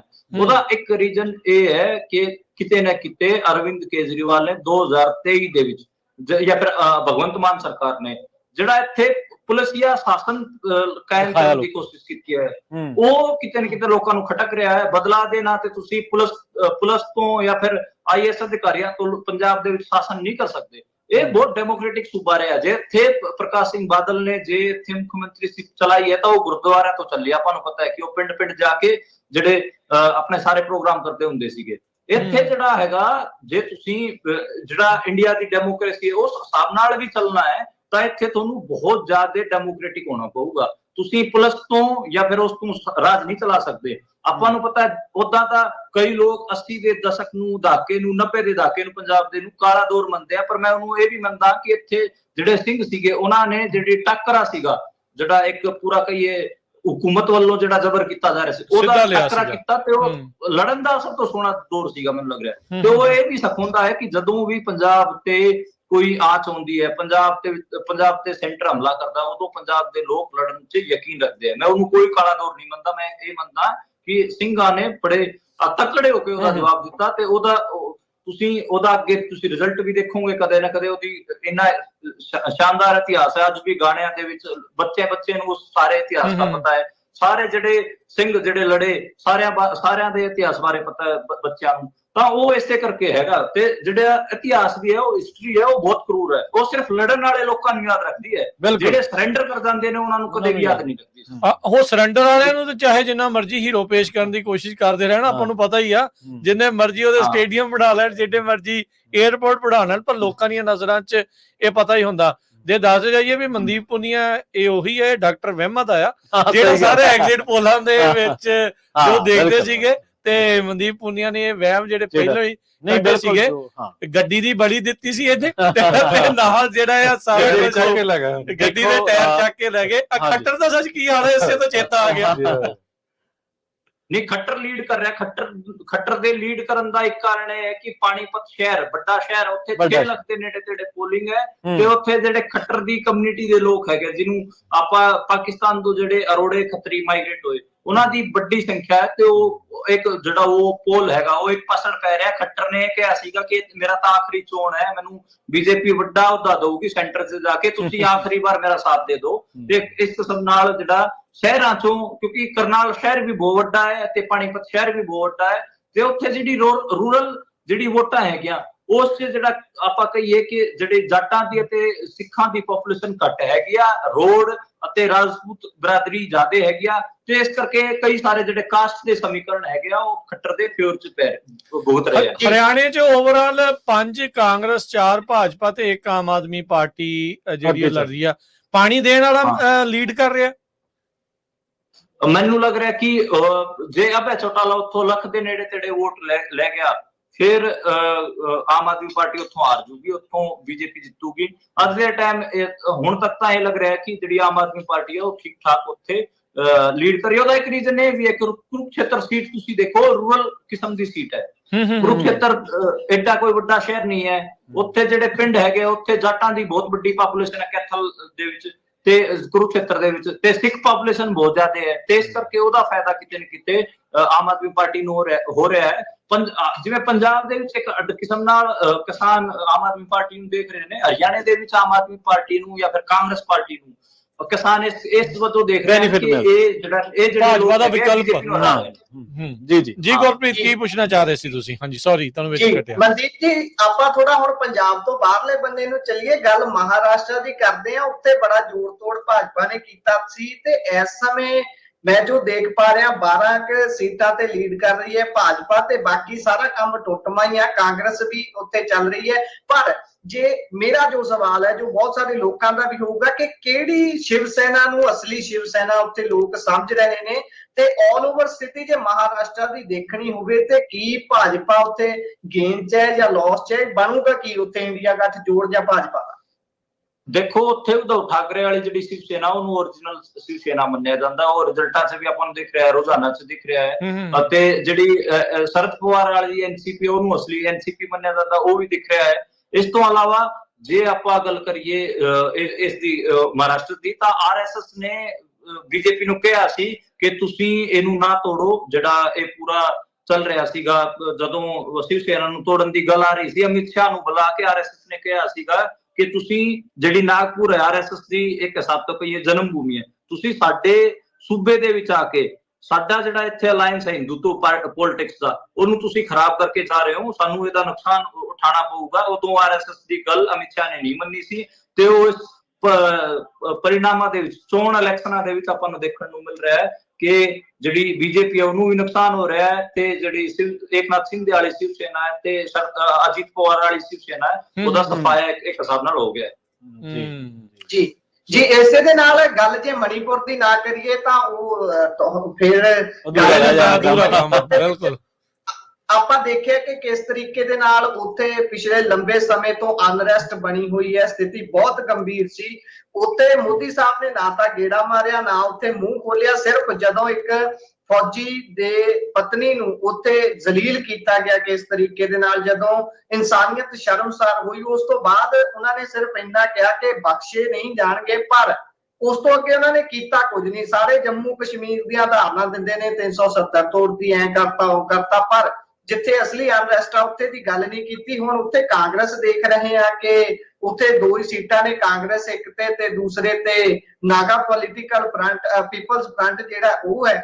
ਤੇ ਮਨੀਪੁਰ ਨੂੰ ਕਿਵੇਂ ਵੇਖਦੇ ਹੋ? ਉੱਥੇ ਭਾਜਪਾ ਮੰਨ ਲਓ ਤਾਂ ਫਿਰ ਆਪਾਂ ਮੰਨ ਹੀ ਸਕਦੇ ਕਿ ਉੱਥੇ ਉਹਨਾਂ ਦੀ ਸਥਿਤੀ ਵੈਸੇ ਵੀ ਖਰਾਬ ਹੀ ਹੋਣੀ ਸੀ।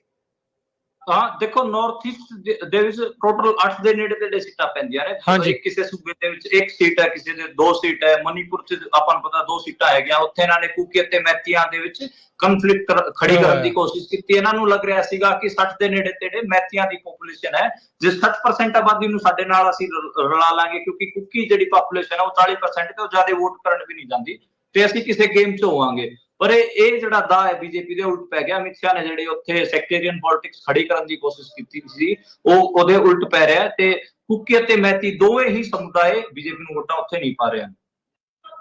ਜੀ ਤੋਂ ਬਾਕੀ ਜੇ ਆਪਾਂ ਕੁੱਲ ਮਿਲਾ ਕੇ ਦੇਖਣਾ ਹੋਵੇ, ਸਾਰਾ ਜਿਹੜਾ ਨਾਰਥ ਈਸਟ ਹੈ ਇਹਦੇ ਚ ਸੀਟਾਂ ਬੇਸ਼ੱਕ ਘੱਟ ਨੇ, ਪਰ ਜ਼ਿਆਦਾਤਰ ਇੱਧਰ ਕਿਹਦਾ ਪ੍ਰਭਾਵ ਮੰਨਿਆ ਜਾਂਦਾ?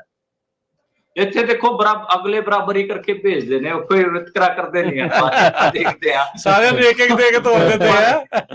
ਹਾਂ, ਪਰ ਮੈਨੂੰ ਲੱਗ ਰਿਹਾ ਕਿ ਇਸ ਵਾਰ ਬੀਜੇਪੀ ਨੂੰ ਉੱਥੋਂ ਨੁਕਸਾਨ ਹੋਊਗਾ। ਬੀਜੇਪੀ ਕੋਲ ਪਿਛਲੀ ਵਾਰ 7 ਸੀਟਾਂ ਸੀਗੀਆਂ, ਇਸ ਵਾਰ ਉਹਨਾਂ ਕੋਲ 3 ਸੀਟਾਂ ਦਾ ਨੁਕਸਾਨ ਉਹਨਾਂ ਨੂੰ ਉਠਾਉਣਾ ਪਊਗਾ 3 ਸੀਟਾਂ ਦਾ। ਇਹ ਜਿਹੜੇ ਗੋਗਈ ਸੀਗਾ ਇਹ ਵੀ ਉਧਰਲੇ ਪਾਸੇ ਹੀ ਸੀ। ਕਿਹੜੇ ਗੋਗਈ ਗਗੋਈ ਨਹੀਂ ਨਾਗਾ, ਉੱਥੇ ਤਾਂ ਨਾਗਾਜ਼ ਹੈਗੇ ਆ ਬੋਡੋਲੈਂਡ ਵਾਲੇ। ਠੀਕ ਹੈ, ਉਹ ਜਿਨ੍ਹਾਂ ਨੇ ਸ਼ਾਇਦ ਮਨਦੀਪ ਬਾਈਕਾਟ ਵੀ ਕੀਤਾ ਹੋਇਆ ਕਈ ਇਲਾਕੇ। ਹਾਂ ਠੀਕ। ਅੱਛਾ, ਜਿਹੜੀ ਖੱਬੇ ਪੱਖੀ ਧਿਰਾਂ ਆ CPI CPM ਇਹ ਕਾਮਰੇਡਾਂ ਦਾ ਕੁਝ ਬਣ ਰਿਹਾ ਕਿ ਪਾਸੇ ਕੇਰਲਾ ਨੂੰ ਛੱਡ ਕੇ ਵੀ ਨਹੀਂ ਬਣ ਰਿਹਾ ਉਹਨਾਂ ਦਾ। ਕੇਰਲਾ ਦੇ ਵਿੱਚ ਵੀ ਆਪਾਂ ਦੇਖ ਰਹੇ ਹਾਂ, ਜਿਹੜੀ ਆਪਾਂ ਕਹੀਏ ਕਿ ਜਿਹੜੀ ਉੱਥੇ ਕਾਂਗਰਸ ਹੈ ਉਹ ਜ਼ਿਆਦਾ ਲੀਡ ਲੈ ਰਹੀ ਹੈ। ਪੱਛਮ ਬੰਗਾਲ ਦੇ ਵਿੱਚ ਵੀ ਉਹ ਕਿਸੇ ਗਿਣਤੀ ਮਿਲਦੀ ਚ ਨਹੀਂ ਆ ਰਹੇ, ਤੇ ਉੱਥੇ ਵੀ ਜਿਹੜੀ ਤ੍ਰਿਣਮੂਲ ਕਾਂਗਰਸ ਹੈ ਉਹ ਡਾਇਰੈਕਟ ਫਾਈਟ ਦੇ ਵਿੱਚ ਹੈ ਬੀਜੇਪੀ ਦੇ। ਦੇਖੋ, ਜਿਹੜੇ ਬਿਹਾਰ ਦੇ ਵਿੱਚ ਮਾੜੀਆਂ ਮੋਟਾ ਕਰ ਲੈਣਗੇ ਉਹ 1-2 ਸੀਟਾਂ ਤੇ, ਉਹਦਾ ਇੱਕ ਰੀਜ਼ਨ ਇਹ ਹੈ ਕਿ ਉੱਥੇ RJD ਨੇ ਉਹਨਾਂ ਨੂੰ ਮਾੜੀ ਮੋਟੀ ਸਪੇਸ ਦਿੱਤੀ ਹੋਈ ਹੈ। ਦੇਖੋ, ਖੱਬੇ ਪੱਖੀਆਂ CPI CPM ਇੰਡੀਆ ਅਲਾਈਅੰਸ ਚ ਸ਼ਾਮਿਲ ਆਪਾਂ ਨੂੰ ਪਤਾ ਹੈ, ਪਰ ਉਹਨਾਂ ਦੀ ਤੁਸੀਂ ਬੋਡੀ ਲੈਂਗੁਏਜ ਦੇਖੋ, ਕਿਸ ਕਿਸਮ ਨਾਲ ਉਹਨਾਂ ਨੇ ਆਪਣੀ ਲਾਈਨ ਛੱਡ ਕੇ ਉਹ ਜਮਾਈ, ਮਤਲਬ ਉਹ ਜਿਵੇਂ ਤੁਸੀਂ ਉਹਦੀ ਗੱਲ ਕਰੋ ਡੀ ਰਾਜਾ ਦੀ, ਜਾਂ ਫਿਰ ਤੁਸੀਂ ਗੱਲ ਕਰੋ ਸੀਤਾਰਾਮ ਯੇਚੂਰੀ ਦੀ, ਇਹ 2 ਵੱਡੇ ਆਗੂ ਹਨ CPI ਅਤੇ CPI ਦੇ। ਦੋਵੇਂ ਕਿਵੇਂ ਰਾਹੁਲ ਗਾਂਧੀ ਦੇ ਚਿਪਕੇ ਰਹਿੰਦੇ ਨੇ ਤੇ ਇਹ ਦਿਖਾਉਣ ਦੀ ਕੋਸ਼ਿਸ਼ ਕਰਦੇ ਨੇ ਕਿ ਕਿਵੇਂ ਉਹ ਰਾਹੁਲ ਗਾਂਧੀ ਦੇ ਕਿੰਨੇ ਨੇੜੇ ਹੈਗੇ ਆ। ਸਿਰਫ ਉਹਨਾਂ ਦੀ ਪੋਲਿਟਿਕਸ ਇੰਨੀ ਸਿਮਟ ਕੇ ਰਹਿ ਗਈ ਹੈ ਤੇ ਉਹਦਾ ਰਿਜ਼ਲਟ ਆਪਾਂ ਨੂੰ ਦੇਖਣ ਨੂੰ ਮਿਲ ਰਿਹਾ ਹੈ। ਤੇ ਕੇਰਲਾ ਦੇ ਵਿੱਚ ਜ਼ਿਆਦਾ ਉੱਥੇ ਕਾਂਗਰਸ ਹੀ ਮੇਨ ਆਪੋਜੀਸ਼ਨ ਬਣ ਕੇ ਉੱਭਰ ਰਹੀ ਹੈ। ਪੱਛਮ ਬੰਗਾਲ ਚ ਤ੍ਰਿਣਮੂਲ ਕਾਂਗਰਸ ਮੇਨ ਬਣ ਕੇ ਉੱਭਰ ਰਹੀ ਹੈ। ਬਾਕੀ ਤਾਂ ਉਹਨਾਂ ਦਾ ਪੂਰੇ ਮੁਲਕ ਭਰ ਤੇ ਕਿਸੇ ਸੂਬੇ ਦੇ ਵਿੱਚ 2 ਸੀਟਾਂ ਤੇ ਲੜ ਰਹੇ ਨੇ, ਕਿਸੇ ਸੂਬੇ ਦੇ 1 ਸੀਟ ਤੇ ਫਾਈਟ ਚ ਹੈਗੇ ਆ। ਰਾਜਸਥਾਨ ਦੇ ਵਿੱਚ ਜਿਵੇਂ 1 ਸੀਟ ਦੇ ਸਿੱਕਰ ਵਾਲੀ ਸੀਟ ਤੇ ਉਹ ਚੋਣ ਲੜ ਰਹੇ ਨੇ, ਉੱਥੇ ਪਰ ਕਿਸਾਨ ਸਭਾ ਦਾ ਕੰਮ ਹੈ। CPIM ਤੁਸੀਂ ਡਾਇਰੈਕਟ ਨਹੀਂ ਕਹਿ ਸਕਦੇ। ਉੱਥੇ ਜਿਹੜੇ ਅਮਰਾ ਰਾਮ ਹੈਗੇ ਆ ਤੇ ਉੱਥੇ ਜਿਹੜੀ ਜਾਟ ਪੈਜੈਂਟਰੀ ਉਹ ਸਾਰੀ ਕਿਸਾਨ ਸਭਾ ਦੇ ਵਿੱਚ ਹੁੰਦੀ ਹੈ, ਇਸ ਕਰਕੇ ਉੱਥੇ CPIM ਇੱਕ ਗਿਣਤੀ 'ਚ ਹੈਗਾ। ਬਾਕੀ ਤਾਂ ਤੁਸੀਂ ਦੇਖੋਗੇ ਕੋਈ ਜ਼ਿਆਦਾ ਉਹਨਾਂ ਦਾ ਹੈ ਨਹੀਂ। ਐਗਜ਼ਿਟ ਪੋਲ ਦੇ ਵਿੱਚ 400 ਜਾਂ ਪੰਜਾਬ ਤੇ ਭਾਜਪਾ 1 ਸੀਟ ਤੇ ਅੱਗੀ ਹੋ ਗਈ ਹੈ। ਪਟਿਆਲੇ ਵਾਲੀ ਸੀਟ ਤੇ ਭਾਜਪਾ ਇਸ ਸਮੇਂ ਲੀਡ ਕਰਨਾ ਸ਼ੁਰੂ ਕਰ ਚੁੱਕੀ ਹੈ। ਉਹ ਸ਼ਹਿਰ ਦੀ ਪੇਟੀ ਖੁੱਲੀ ਹੈ। ਗੁਰਪ੍ਰੀਤ ਸਿੰਘ ਜੀ, ਇਹ ਤੁਸੀਂ ਇਹ ਰਾਉਂਡਾਂ ਤੇ ਵੀ ਨਜ਼ਰ ਰੱਖਿਆ ਕਰੋ ਕਿ ਕਿਹੜੀ ਪੇਟੀ ਖੁੱਲੀ ਹੈ। ਤੇ ਪਟਿਆਲੇ ਸ਼ਹਿਰ ਦੀ ਮਤ ਪੇਟੀ ਚੱਲ ਰਹੀ ਹੈ। ਜਿਵੇਂ ਹੀ ਪਿੰਡਾਂ 'ਚ ਜਾਊਗੇ ਤਾਂ ਅਗਲੇ ਰਾਉਂਡ ਦੇ ਵਿੱਚ ਫਰਕ ਪੈ ਜਾਣਾ। ਜਦੋਂ ਜਾਣਗੇ ਉਦੋਂ ਇਹਨਾਂ ਨੂੰ ਜਮਾ ਇੱਕ ਹਿਸਾਬ ਨਾਲ ਬਹੁਤ ਨੁਕਸਾਨ ਹੋਣਾ ਹੈ। ਉੱਥੇ ਕਿਸਾਨ ਦੀ ਮੌਤ ਵੀ ਹੋ ਗਈ ਸੀ ਨਾ ਇਹਨਾਂ ਦੇ ਕਾਫਲੇ ਕਰਕੇ। ਪਿੰਡਾਂ ਦੇ ਉਹ ਵੀ ਉਲਟ ਪੈ ਗਿਆ ਸੀ। ਬਿਲਕੁਲ। ਜੇ ਓਵਰਆਲ ਦੱਸਦੇ ਜਾਈਏ ਆਪਣੇ ਮਨਦੀਪ, ਇੱਕ ਚੀਜ਼ ਜਿਹੜੀ ਆਪਾਂ ਦੇਖੀ ਆ, ਗੁਰਮੀਤ ਹੇਰ ਜਿਹੜਾ ਆ ਉਹ ਕਾਫੀ ਵੱਡੀ ਲੀਡ ਬਣਾ ਗਿਆ ਮਾਨ ਦੇ ਉੱਤੇ। ਨਹੀਂ, ਮੈਨੂੰ ਲੱਗ ਰਿਹਾ ਕਿ ਹਜੇ ਦੇਖੋ ਤੁਸੀਂ ਸ਼ਹਿਰ ਚੱਲ ਰਹੇ ਹਨ, ਜਦੋਂ ਪਿੰਡਾਂ ਦੀ ਮਤ ਪੇਟੀਆਂ ਖੁੱਲਣਗੀਆਂ ਉਦੋਂ ਰਿਜ਼ਲਟ ਹੋਣਗੇ। ਕਿੰਨੀ ਲੀਡ ਹੈ ਮੈਨੂੰ ਇੱਕ ਵਾਰ ਲੀਡ ਦੱਸੋ। 50,000 57,000 ਵੋਟ ਆ। 57,000 57,000 ਮੈਨੂੰ ਲੱਗ ਰਿਹਾ ਕਿ ਇਹ ਜਦੋਂ ਪਿੰਡਾਂ 'ਚ ਵੜਨਗੇ ਉਦੋਂ ਰਿਕਵਰ ਹੋ ਜਾਊਗਾ। ਅੱਛਾ, ਹੈ ਤੁਹਾਨੂੰ ਲੱਗਦਾ ਹੈ? ਠੀਕ ਹੈ। ਹਾਂ, ਮੈਨੂੰ ਉਮੀਦ ਹੈ। ਲੁਧਿਆਣੇ ਵਾਲੇ ਜਿਹੜੇ ਕਹਿੰਦੇ ਸੀ ਸਾਨੂੰ 10ਵੀਂ ਪਾਸ ਹੀ, ਉੱਥੇ ਦੇ ਇਰਦ ਗਿਰਦ ਵਾਲੇ ਦਿੱਤੇ ਆ, ਉਹ ਉੱਥੇ ਵੜਿੰਗ ਥੋੜਾ ਜਿਹਾ ਬਿੱਟੂ ਤੋਂ ਅੱਗੇ ਆ। ਹਾਂ, ਉੱਥੇ ਜਿਹੜਾ ਮੇਨ ਫਾਈਟ ਹੈ, ਉੱਥੇ ਇੱਕ ਟ੍ਰਾਇੰਗੂਲਰ ਫਾਈਟ ਆਪਾਂ ਕਹੀਏ, ਪੱਪੀ ਪਰਾਸ਼ਰ, ਬਿੱਟੂ ਅਤੇ ਰਾਜਾ ਵੜਿੰਗ ਦੇ ਨੇੜੇ ਤੇੜੇ ਹੈ। ਉੱਥੇ ਰੂਰਲ ਕਨਸਟੀਟੂਐਂਸੀ ਸਿਰਫ 3 ਰੂਰਲ ਕਨਸਟੀਟੂਐਂਸੀਜ਼ ਹੈਗੇ। ਆਪਾਂ ਨੂੰ ਪਤਾ ਹੈ ਕਿ ਜਗਰਾਉਂ, ਦਾਖਾ ਅਤੇ ਗਿੱਲ। ਬਾਕੀ ਆਪਾਂ ਨੂੰ ਪਤਾ ਹੈ ਕਿ 6 ਕਨਸਟੀਟੂਐਂਸੀਜ਼ ਉੱਥੇ ਸ਼ਹਿਰੀ ਹੈਗੀਆਂ, ਤੇ ਉੱਥੇ ਕਿਤੇ ਨਾ ਕਿਤੇ ਮੈਨੂੰ ਲੱਗ ਰਿਹਾ ਕਿ ਜੇ ਬੀਜੇਪੀ ਕਿਸੇ ਗਿਣਤੀ ਮਿੰਟ ਦਿਖ ਰਹੀ ਹੈ, ਲੁਧਿਆਣੇ 'ਚ ਆਪਾਂ ਨੂੰ ਦੇਖਣ ਨੂੰ ਮਿਲੂਗੀ। ਬਿੱਟੂ ਉੱਥੇ ਇੱਕ ਹਿਸਾਬ ਨਾਲ ਉਹਦਾ ਇੱਕ ਰੀਜ਼ਨ ਹੈ, ਯੋਗੀ ਨੂੰ ਬੁਲਾਇਆ ਸੀ, ਰਾਮ ਮੰਦਰ ਵਾਲੀ ਪੋਲਿਟਿਕਸ ਸੀਗੀ, ਤੇ ਉਹਦਾ ਅਸਰ ਹੀ ਦੇਖਣ ਨੂੰ ਮਿਲੂਗਾ। ਠੀਕ ਹੈ ਜੀ। ਹਾਂਜੀ ਜੀ ਪ੍ਰਵੀਨ ਜੀ ਮੈਂ ਕੁਝ ਹਾਂਜੀ ਮਨਦੀਪ, ਹਾਂਜੀ ਕੰਟੀਨਿਊ ਜੀ। ਅੱਛਾ, ਮੈਂ ਤੁਹਾਡੇ ਤੋਂ ਹੁਣ ਵਿਦਾ ਲੈਣਾ ਚਾਹਾਂਗਾ। ਤੁਹਾਡੇ ਨਾਲ ਮੈਂ 1 ਵਜੇ ਦੁਬਾਰੇ ਜੁੜਾਂਗਾ। ਮੈਂ ਕਿਸੇ ਚੈਨਲ ਤੇ ਹੀ ਆਇਆ ਹੋਇਆ। ਠੀਕ ਹੈ, ਕੋਈ ਨਹੀਂ। ਥੈਂਕ ਯੂ, ਬੜੀ ਮਿਹਰਬਾਨੀ ਜੀ। ਸੋ ਇਹ ਆਪਾਂ ਜਿਹੜੇ ਆਪਣੇ ਸਰੋਤਿਆਂ ਨੂੰ ਦੱਸਦੇ ਜਾਈਏ ਵੀ ਇਹਨਾਂ ਨੇ ਜਿਹੜੇ ਐਗਜ਼ਿਟ ਪੋਲ ਦੱਸੇ ਸੀ, ਉਹ ਤਕਰੀਬਨ ਉਸੇ ਤਰੀਕੇ ਦੇ ਨਾਲ ਜਿਹੜੇ ਉਹ ਚੱਲ ਰਹੇ ਆ। ਕਾਫੀ ਸਟੀਕ ਜਿਹੜਾ ਇਹਨਾਂ ਦਾ ਜਿਹੜਾ ਹੋ ਰਿਹਾ ਆ, ਜਿੱਥੇ ਮੋਦੀ ਦਾ ਜਿਹੜਾ ਗੋਦੀ ਮੀਡੀਆ ਆ, ਉਹਦਾ ਕੰਮ ਸ਼ੁਰੂ ਤੋਂ ਹੀ ਪ੍ਰੋਪੇਗੈਂਡਾ ਕਰਨਾ, ਤੇ ਮੋਦੀ ਨੂੰ ਲਾਰਜਰ ਦੈਨ ਲਾਈਫ ਵੀ ਐਡਾ ਵੱਡੀ ਜਿਹੜੀ ਉਹ ਚੀਜ਼ ਆ ਉਹ ਪੇਸ਼ ਕਰਕੇ ਜਿਹੜਾ ਉਹ ਦਿਖਾਉਣਾ, ਉਹ ਚੀਜ਼ ਜਿਹੜੀ ਆ ਉਹ ਚੱਲੀ ਨਹੀਂ। ਇਹਨਾਂ ਨੇ ਕਹਿ ਲਓ ਵੀ ਪੈਰਾਂ ਦੇ ਜਾਂ ਜੁੱਤੀਆਂ ਦੇ ਜਿਹੜੇ ਤਲੀਆਂ ਘਸਾ ਕੇ ਇਸ ਟਾਈਮ ਉਹਨਾਂ ਨੇ ਜੋ ਕੁਝ ਦੱਸਿਆ, ਉਹ ਆਪਣੇ ਜਿਹੜੇ ਉਹ ਸਾਹਮਣੇ ਨਜ਼ਰ ਆ ਰਿਹਾ ਹੈਗਾ। ਜੀ ਬਿਲਕੁਲ। ਦੇਖੋ ਰਾਜਕਰਮਵੀਰ ਸਿੰਘ ਜੀ, ਜਦੋਂ ਕੋਈ ਪਿੰਡ ਦੇ ਵਿੱਚ ਉੱਠਿਆ ਮੁੰਡਾ ਜਾਂ ਚੰਗੀ ਕਬੱਡੀ ਖੇਡਦਾ ਨਾ, ਮੈਦਾਨ ਦੇ ਵਿੱਚ ਕੋਈ ਚੰਗੀਆਂ ਰੇਡਾਂ ਪਾਉਂਦਾ, ਤੇ ਲੋਕ ਕਹਿੰਦੇ ਵੀ ਮਿਹਨਤ ਬੋਲਦੀ ਹੈ, ਖੁਰਾਕ ਬੋਲਦੀ ਹੈ। ਮਨਦੀਪ ਪੁਨੀਆ ਨੇ ਹਜ਼ਾਰਾਂ ਕਿਲੋਮੀਟਰ ਦਾ ਸਫ਼ਰ ਤੈਅ ਕੀਤਾ। ਸੌਖਾ ਕੰਮ ਨਹੀਂ ਹੁੰਦਾ। ਤੁਸੀਂ ਵੱਖ-ਵੱਖ ਜਾਤਾਂ ਦੇ, ਵੱਖ-ਵੱਖ ਵਰਗਾਂ ਦੇ, ਵੱਖ-ਵੱਖ ਰਾਜਾਂ ਦੇ, ਵੰਨ ਸਵੰਨਤਾ ਵਾਲੇ ਖਿੱਤਿਆਂ ਦੇ ਲੋਕਾਂ ਨੂੰ ਮਿਲਦੇ ਹੋ, ਤਾਂ ਉਦੋਂ ਜਿਹੜਾ ਤੁਹਾਡਾ ਓਪੀਨੀਅਨ ਬਿਲਡ ਹੁੰਦਾ, ਉਹ ਗਰਾਊਂਡ ਦੇ ਵਿੱਚੋਂ ਓਪੀਨੀਅਨ ਬਿਲਡ ਤੁਸੀਂ ਕਰਦੇ ਆ, ਤਾਂ ਉਹ ਇੱਕ ਵੱਖਰੀ ਤਰ੍ਹਾਂ ਦੀ ਚੀਜ਼ ਹੁੰਦੀ ਹੈ। ਔਰ ਇਹ ਬਹੁਤ ਵੱਡੀ ਗੱਲ ਹੈ ਕਿ ਐਡੀ ਹਨੇਰੀ 'ਚ ਜਿੱਥੇ ਹਜ਼ਾਰਾਂ ਏਕੜ ਚਲਾ ਕੇ ਗੱਲ ਇੱਕ ਕਰ ਰਹੇ ਨੇ, ਤੁਸੀਂ ਇੱਕ ਆਵਾਜ਼ ਖੜੀ ਅਲੱਗਾ ਬੋਲਦੀ ਹੈ, ਉੱਥੇ ਤੁਹਾਡੀ ਜਿਹੜੀ ਗੱਲ ਆ ਉਹ ਬੇਸ਼ੱਕ ਦਰਜ ਹੋਵੇ ਨਾ ਹੋਵੇ, ਪਰ ਮਾਇਨੇ ਖੇਜ਼ ਜ਼ਰੂਰ ਹੋ ਜਾਂਦੀ ਹੈ। ਜੀ ਗੁਰਪ੍ਰੀਤ ਜੀ। ਸੋ ਇਸ ਸਮੇਂ ਜੋ ਆਪਾਂ ਪੰਜਾਬ ਦੇ ਰੁਝਾਨ ਦੇਖ ਰਹੇ ਹਾਂ, ਸਭ ਤੋਂ ਵੱਧ ਲੀਡ ਚਰਨਜੀਤ ਸਿੰਘ ਚੰਨੀ ਹੋਣੀ ਜਲੰਧਰ ਤੋਂ ਲੈ ਰਹੇ ਨੇ। 65,000 ਤੋਂ ਵੱਧ ਦੀ ਲੀਡ ਹੈ। ਲੀਡ ਦੀ ਹੀ ਗੱਲ ਕਰ ਲੈਂਦੇ ਆ, ਆਲ ਓਵਰ ਪੰਜਾਬ ਇਸ ਸਮੇਂ ਕੌਣ ਕਿੰਨੀ ਲੀਡ ਨਾਲ ਅੱਗੇ ਚੱਲ ਰਿਹਾ ਹੈ। ਅੰਮ੍ਰਿਤਪਾਲ ਸਿੰਘ ਕਰੀਬ 50,000 ਤੋਂ ਵੱਧ ਵੋਟਾਂ ਦੀ ਲੀਡ ਦੇ ਨਾਲ ਅੱਗੇ ਚੱਲ ਰਹੇ ਨੇ। ਉਸ ਤੋਂ ਬਾਅਦ ਜਿਸ ਤਰੀਕੇ ਨਾਲ ਸਾਨੂੰ ਮਨਦੀਪ ਪੁਨੀਆ ਹੋਣੀ ਦੱਸਿਆ ਕਿ ਜਿਹੜੀ ਜਿੱਥੇ ਦੀ ਵੀ ਲੀਡ ਹੈ, ਉਹਦੇ ਚ ਹਾਲੇ ਫਰਕ ਪੈਣਾ ਹੈ ਜਦੋਂ ਅੱਗੇ ਪੇਟੀਆਂ ਖੁੱਲਣਗੀਆਂ। ਪਰ ਗੱਲ ਸੰਗਰੂਰ ਦੀ ਕਰੀਏ ਤਾਂ ਉੱਥੇ ਕਰੀਬ 61,000 ਤੋਂ ਵੱਧ ਦੇ ਫਰਕ ਦੇ ਨਾਲ ਗੁਰਮੀਤ ਸਿੰਘ ਮੀਤੇਰ ਅੱਗੇ ਚੱਲ ਰਹੇ ਨੇ। ਦੂਸਰੇ ਸਥਾਨ ਤੇ ਸਿਮਰਨਜੀਤ ਸਿੰਘ ਮਾਨ ਨੇ। ਤੇ ਗੱਲ ਕਰੀਏ ਜੇਕਰ ਆਪਾਂ ਫਿਰੋਜ਼ਪੁਰ ਦੀ, ਤਾਂ ਉੱਥੋਂ ਨਰਦੇਵ ਸਿੰਘ ਬੋਬੀ ਮਾਨ ਜਿਹੜੇ ਕਿ ਸ਼੍ਰੋਮਣੀ ਅਕਾਲੀ ਦਲ ਤੋਂ ਨੇ, ਅਤੇ ਉਹਨਾਂ ਦੇ ਨਾਲ ਹੀ ਸ਼ੇਰ ਸਿੰਘ ਘੁਬਾਇਆ ਜਿਹੜੇ ਕਿ ਕਾਂਗਰਸ ਤੋਂ ਨੇ। ਤਕਰੀਬਨ ਨੈਕ ਟੂ ਨੈਕ ਇਹਨਾਂ ਦੀ ਟੱਕਰ ਚੱਲ ਰਹੀ ਹੈ। ਬਹੁਤ ਘੱਟ ਵੋਟਾਂ ਦਾ ਫਰਕ ਹੈ, 700 ਦੇ ਕਰੀਬ ਵੋਟਾਂ ਦੇ ਫਰਕ ਦੇ ਨਾਲ ਇਹ ਚੱਲ ਰਹੇ ਨੇ। ਤੇ ਬਠਿੰਡੇ ਦੀ ਜੇਕਰ ਗੱਲ ਕਰੀਏ ਤਾਂ ਬਠਿੰਡੇ ਦੇ ਵਿੱਚ ਹਰਸਿਮਰਤ ਕੌਰ ਬਾਦਲ 14,000 ਤੋਂ ਵੱਧ ਵੋਟਾਂ ਦੇ ਫਰਕ ਦੇ ਨਾਲ ਇਸ ਸਮੇਂ ਅੱਗੇ ਚੱਲ ਰਹੇ ਨੇ। ਗੁਰਮੀਤ ਸਿੰਘ ਖੁੱਡੀਆਂ ਦੂਜੇ ਨੰਬਰ ਤੇ ਜੀਤ ਮਹਿੰਦਰ ਸਿੱਧੂ ਜਿਹੜੇ ਨੇ ਉਹ ਤੀਜੇ ਸਥਾਨ ਤੇ। ਬਾਰ-ਬਾਰ ਜਿਹੜੇ ਸਾਡੇ ਸਰੋਤੇ ਲੱਖਾ ਸਿਧਾਣਾ ਦੀ ਪੋਜੀਸ਼ਨ ਪੁੱਛ ਰਹੇ ਨੇ, ਲੱਖਾ ਸਿਧਾਣਾ ਦੀ ਪੋਜੀਸ਼ਨ ਇਸ ਸਮੇਂ 5ਵੇਂ ਸਥਾਨ ਤੇ ਹੈ। 30,000 ਤੋਂ ਵੱਧ ਵੋਟਾਂ ਦੀ ਗਿਣਤੀ ਜਿਹੜੀ ਹਾਲੇ ਤੱਕ ਉਹਨਾਂ ਦੀ ਖੁੱਲੀ ਹੈ। ਤੇ ਸੌਰੀ ਗੁਰਪ੍ਰੀਤ, ਮੈਂ ਤੁਹਾਨੂੰ ਮੈਂ ਵਿੱਚੇ ਰੋਕ ਰਿਹਾ। ਆਪਣੇ ਨਾਲ ਇਸ ਟਾਈਮ ਮਿੰਟੂ ਗੁਰਸਰੀਆ ਜੀ ਪੰਜਾਬ ਤੋਂ ਜਿਹੜੇ ਆਪਣੇ ਨਾਲ ਜੁੜ ਚੁੱਕੇ ਨੇ। ਤੇ ਮਿੰਟੂ ਜੀ, ਜੀ ਆਇਆਂ ਨੂੰ ਸਵਾਗਤ ਹੈ। ਸਤਿ ਸ਼੍ਰੀ ਅਕਾਲ ਜੀ। ਜੀ ਸ਼ੁਕਰੀਆ ਸਾਰਿਆਂ ਨੂੰ, ਸਤਿ ਸ੍ਰੀ ਅਕਾਲ ਜੀ ਰਾਜਕਰਨ ਜੀ। ਮਿੰਟੂ ਜੀ, ਕਿੱਦਾਂ ਲੱਗ ਰਿਹਾ ਜੋ ਇਸ ਟਾਈਮ ਰੁਝਾਨ ਜਿਹੜੇ ਉਹ ਆ ਰਹੇ ਆ, ਇਹ ਜੋ ਸੋਚਿਆ ਸੀ ਉਹਦੇ ਮੁਤਾਬਕ ਆ ਜਾਂ ਥੋੜਾ ਬਹੁਤਾ ਇਹਨਾਂ ਨੇ ਹੈਰਾਨ ਕੀਤਾ? ਮੈਨੂੰ ਬਿਲਕੁਲ ਕਹਿ ਲਓ ਕਿ 1-2 ਰਿਜ਼ਲਟ ਨੇ ਜ਼ਰੂਰ ਹੈਰਾਨ ਕੀਤਾ। ਇਮਾਨਦਾਰੀ ਨਾਲ ਕਹਾਂ ਕਿ ਅੰਮ੍ਰਿਤਪਾਲ ਸਿੰਘ ਬਾਰੇ ਵੀ ਮੈਂ ਨਾ ਆਸਮੰਦ ਨਹੀਂ ਸੀਗਾ। ਠੀਕ ਹੈ, ਓਨੈਸਟਲੀ ਕਹਾਂ ਕਿ ਵੀ ਇੰਨੀ ਮਜ਼ਬੂਤੀ ਨਾਲ ਜਿੱਤ ਜਾਣਗੇ, ਕਿਉਂਕਿ ਉਹ ਜਿਹੜਾ ਟਰਨ ਆਊਟ ਸੀਗਾ ਉਹਦਾ ਇੱਕ ਕਾਰਨ ਸੀਗਾ। ਜਿਹੜਾ ਮੇਰਾ ਡਾਊਟ ਸੀ ਉਹਦਾ ਇੱਕ ਕਾਰਨ ਸੀ ਟਰਨ ਆਊਟ, ਕਿਉਂਕਿ ਟਰਨ ਆਊਟ ਇੰਨਾ ਸੀਗਾ ਨਹੀਂ ਕਿ ਜਿਵੇਂ ਆਪਾਂ ਕਹਿ ਲੈਂਦੇ ਆ ਕਿ ਯਾਰ 1% ਵੋਟ ਵਰੀ ਹੋਵੇ, ਪਰ ਉਹ ਟਰਨ ਆਊਟ ਜਿਹੜਾ ਘੱਟ ਹੋਇਆ, ਪਰ ਬਾਵਜੂਦ ਇਸ ਤੇ ਜਿਹੜੀ ਵੋਟ ਪੋਲ ਹੋਈ ਉਹ ਵਨ ਸਾਈਡਡ ਤੇ ਡਿਸਾਈਸਿਵ ਸੀਗੀ। ਤਾਂ ਸਰਬਜੀਤ ਸਿੰਘ ਖਾਲਸਾ ਬਾਰੇ ਅਸੀਂ ਜਾਣ ਰਹੇ ਸੀਗੇ ਇੱਥੋਂ ਕਿ ਹਾਂ ਸਰਬਜੀਤ ਸਿੰਘ ਖਾਲਸਾ ਚੜ੍ਹਤ ਦੇ ਵਿੱਚ ਆ, ਫਰੀਦਕੋਟ ਦੇ ਵਿੱਚ, ਉਹ ਹਾਲੇ ਵੀ ਮੈਂ ਨਹੀਂ ਮੰਨਦਾ ਕਿ ਉਹ ਇੱਕ ਜੇਤੂ ਪੋਜੀਸ਼ਨ ਤੇ ਨੇ, ਕਿਉਂਕਿ ਲੋਕ ਸਭਾ ਹਜ਼ੂਰ ਇੱਥੇ 10-20 ਹਜ਼ਾਰ ਦੀ ਜਿਹੜੀ ਲੀਡ ਆ ਉਹ ਟੁੱਟਣ ਲੱਗਿਆ ਮੈਨੂੰ ਲੱਗਦਾ ਹੈ।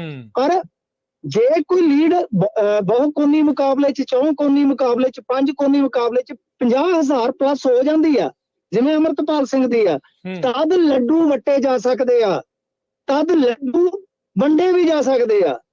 ਪਰ ਜੇ ਤੁਸੀਂ 10,000 15,000 ਦੀ ਲੀਡ ਨੂੰ ਵਿਨਿੰਗ ਲੀਡ ਮੰਨੋ, ਕਿਉਂਕਿ ਕਿਸੇ ਵੀ ਹਲਕੇ ਚ ਜਾ ਕੇ ਈਵੀਐਮ ਖੁੱਲਦੇ ਸਾਰ ਜਿਹੜਾ ਦੂਸਰੇ ਨੰਬਰ ਵਾਲਾ ਕੈਂਡੀਡੇਟ ਆ, ਜੇ ਉਹਨੇ 10-20 ਦੀ ਪਲਟੀ ਮਾਰਤੀ ਤਾਂ ਬਰਾਬਰ ਹੋ ਗਿਆ ਕੰਮ, ਬਰਾਬਰ ਨਹੀਂ, ਦੂਸਰਾ 5,000 7,000 ਘਟ ਜਾਊਗਾ।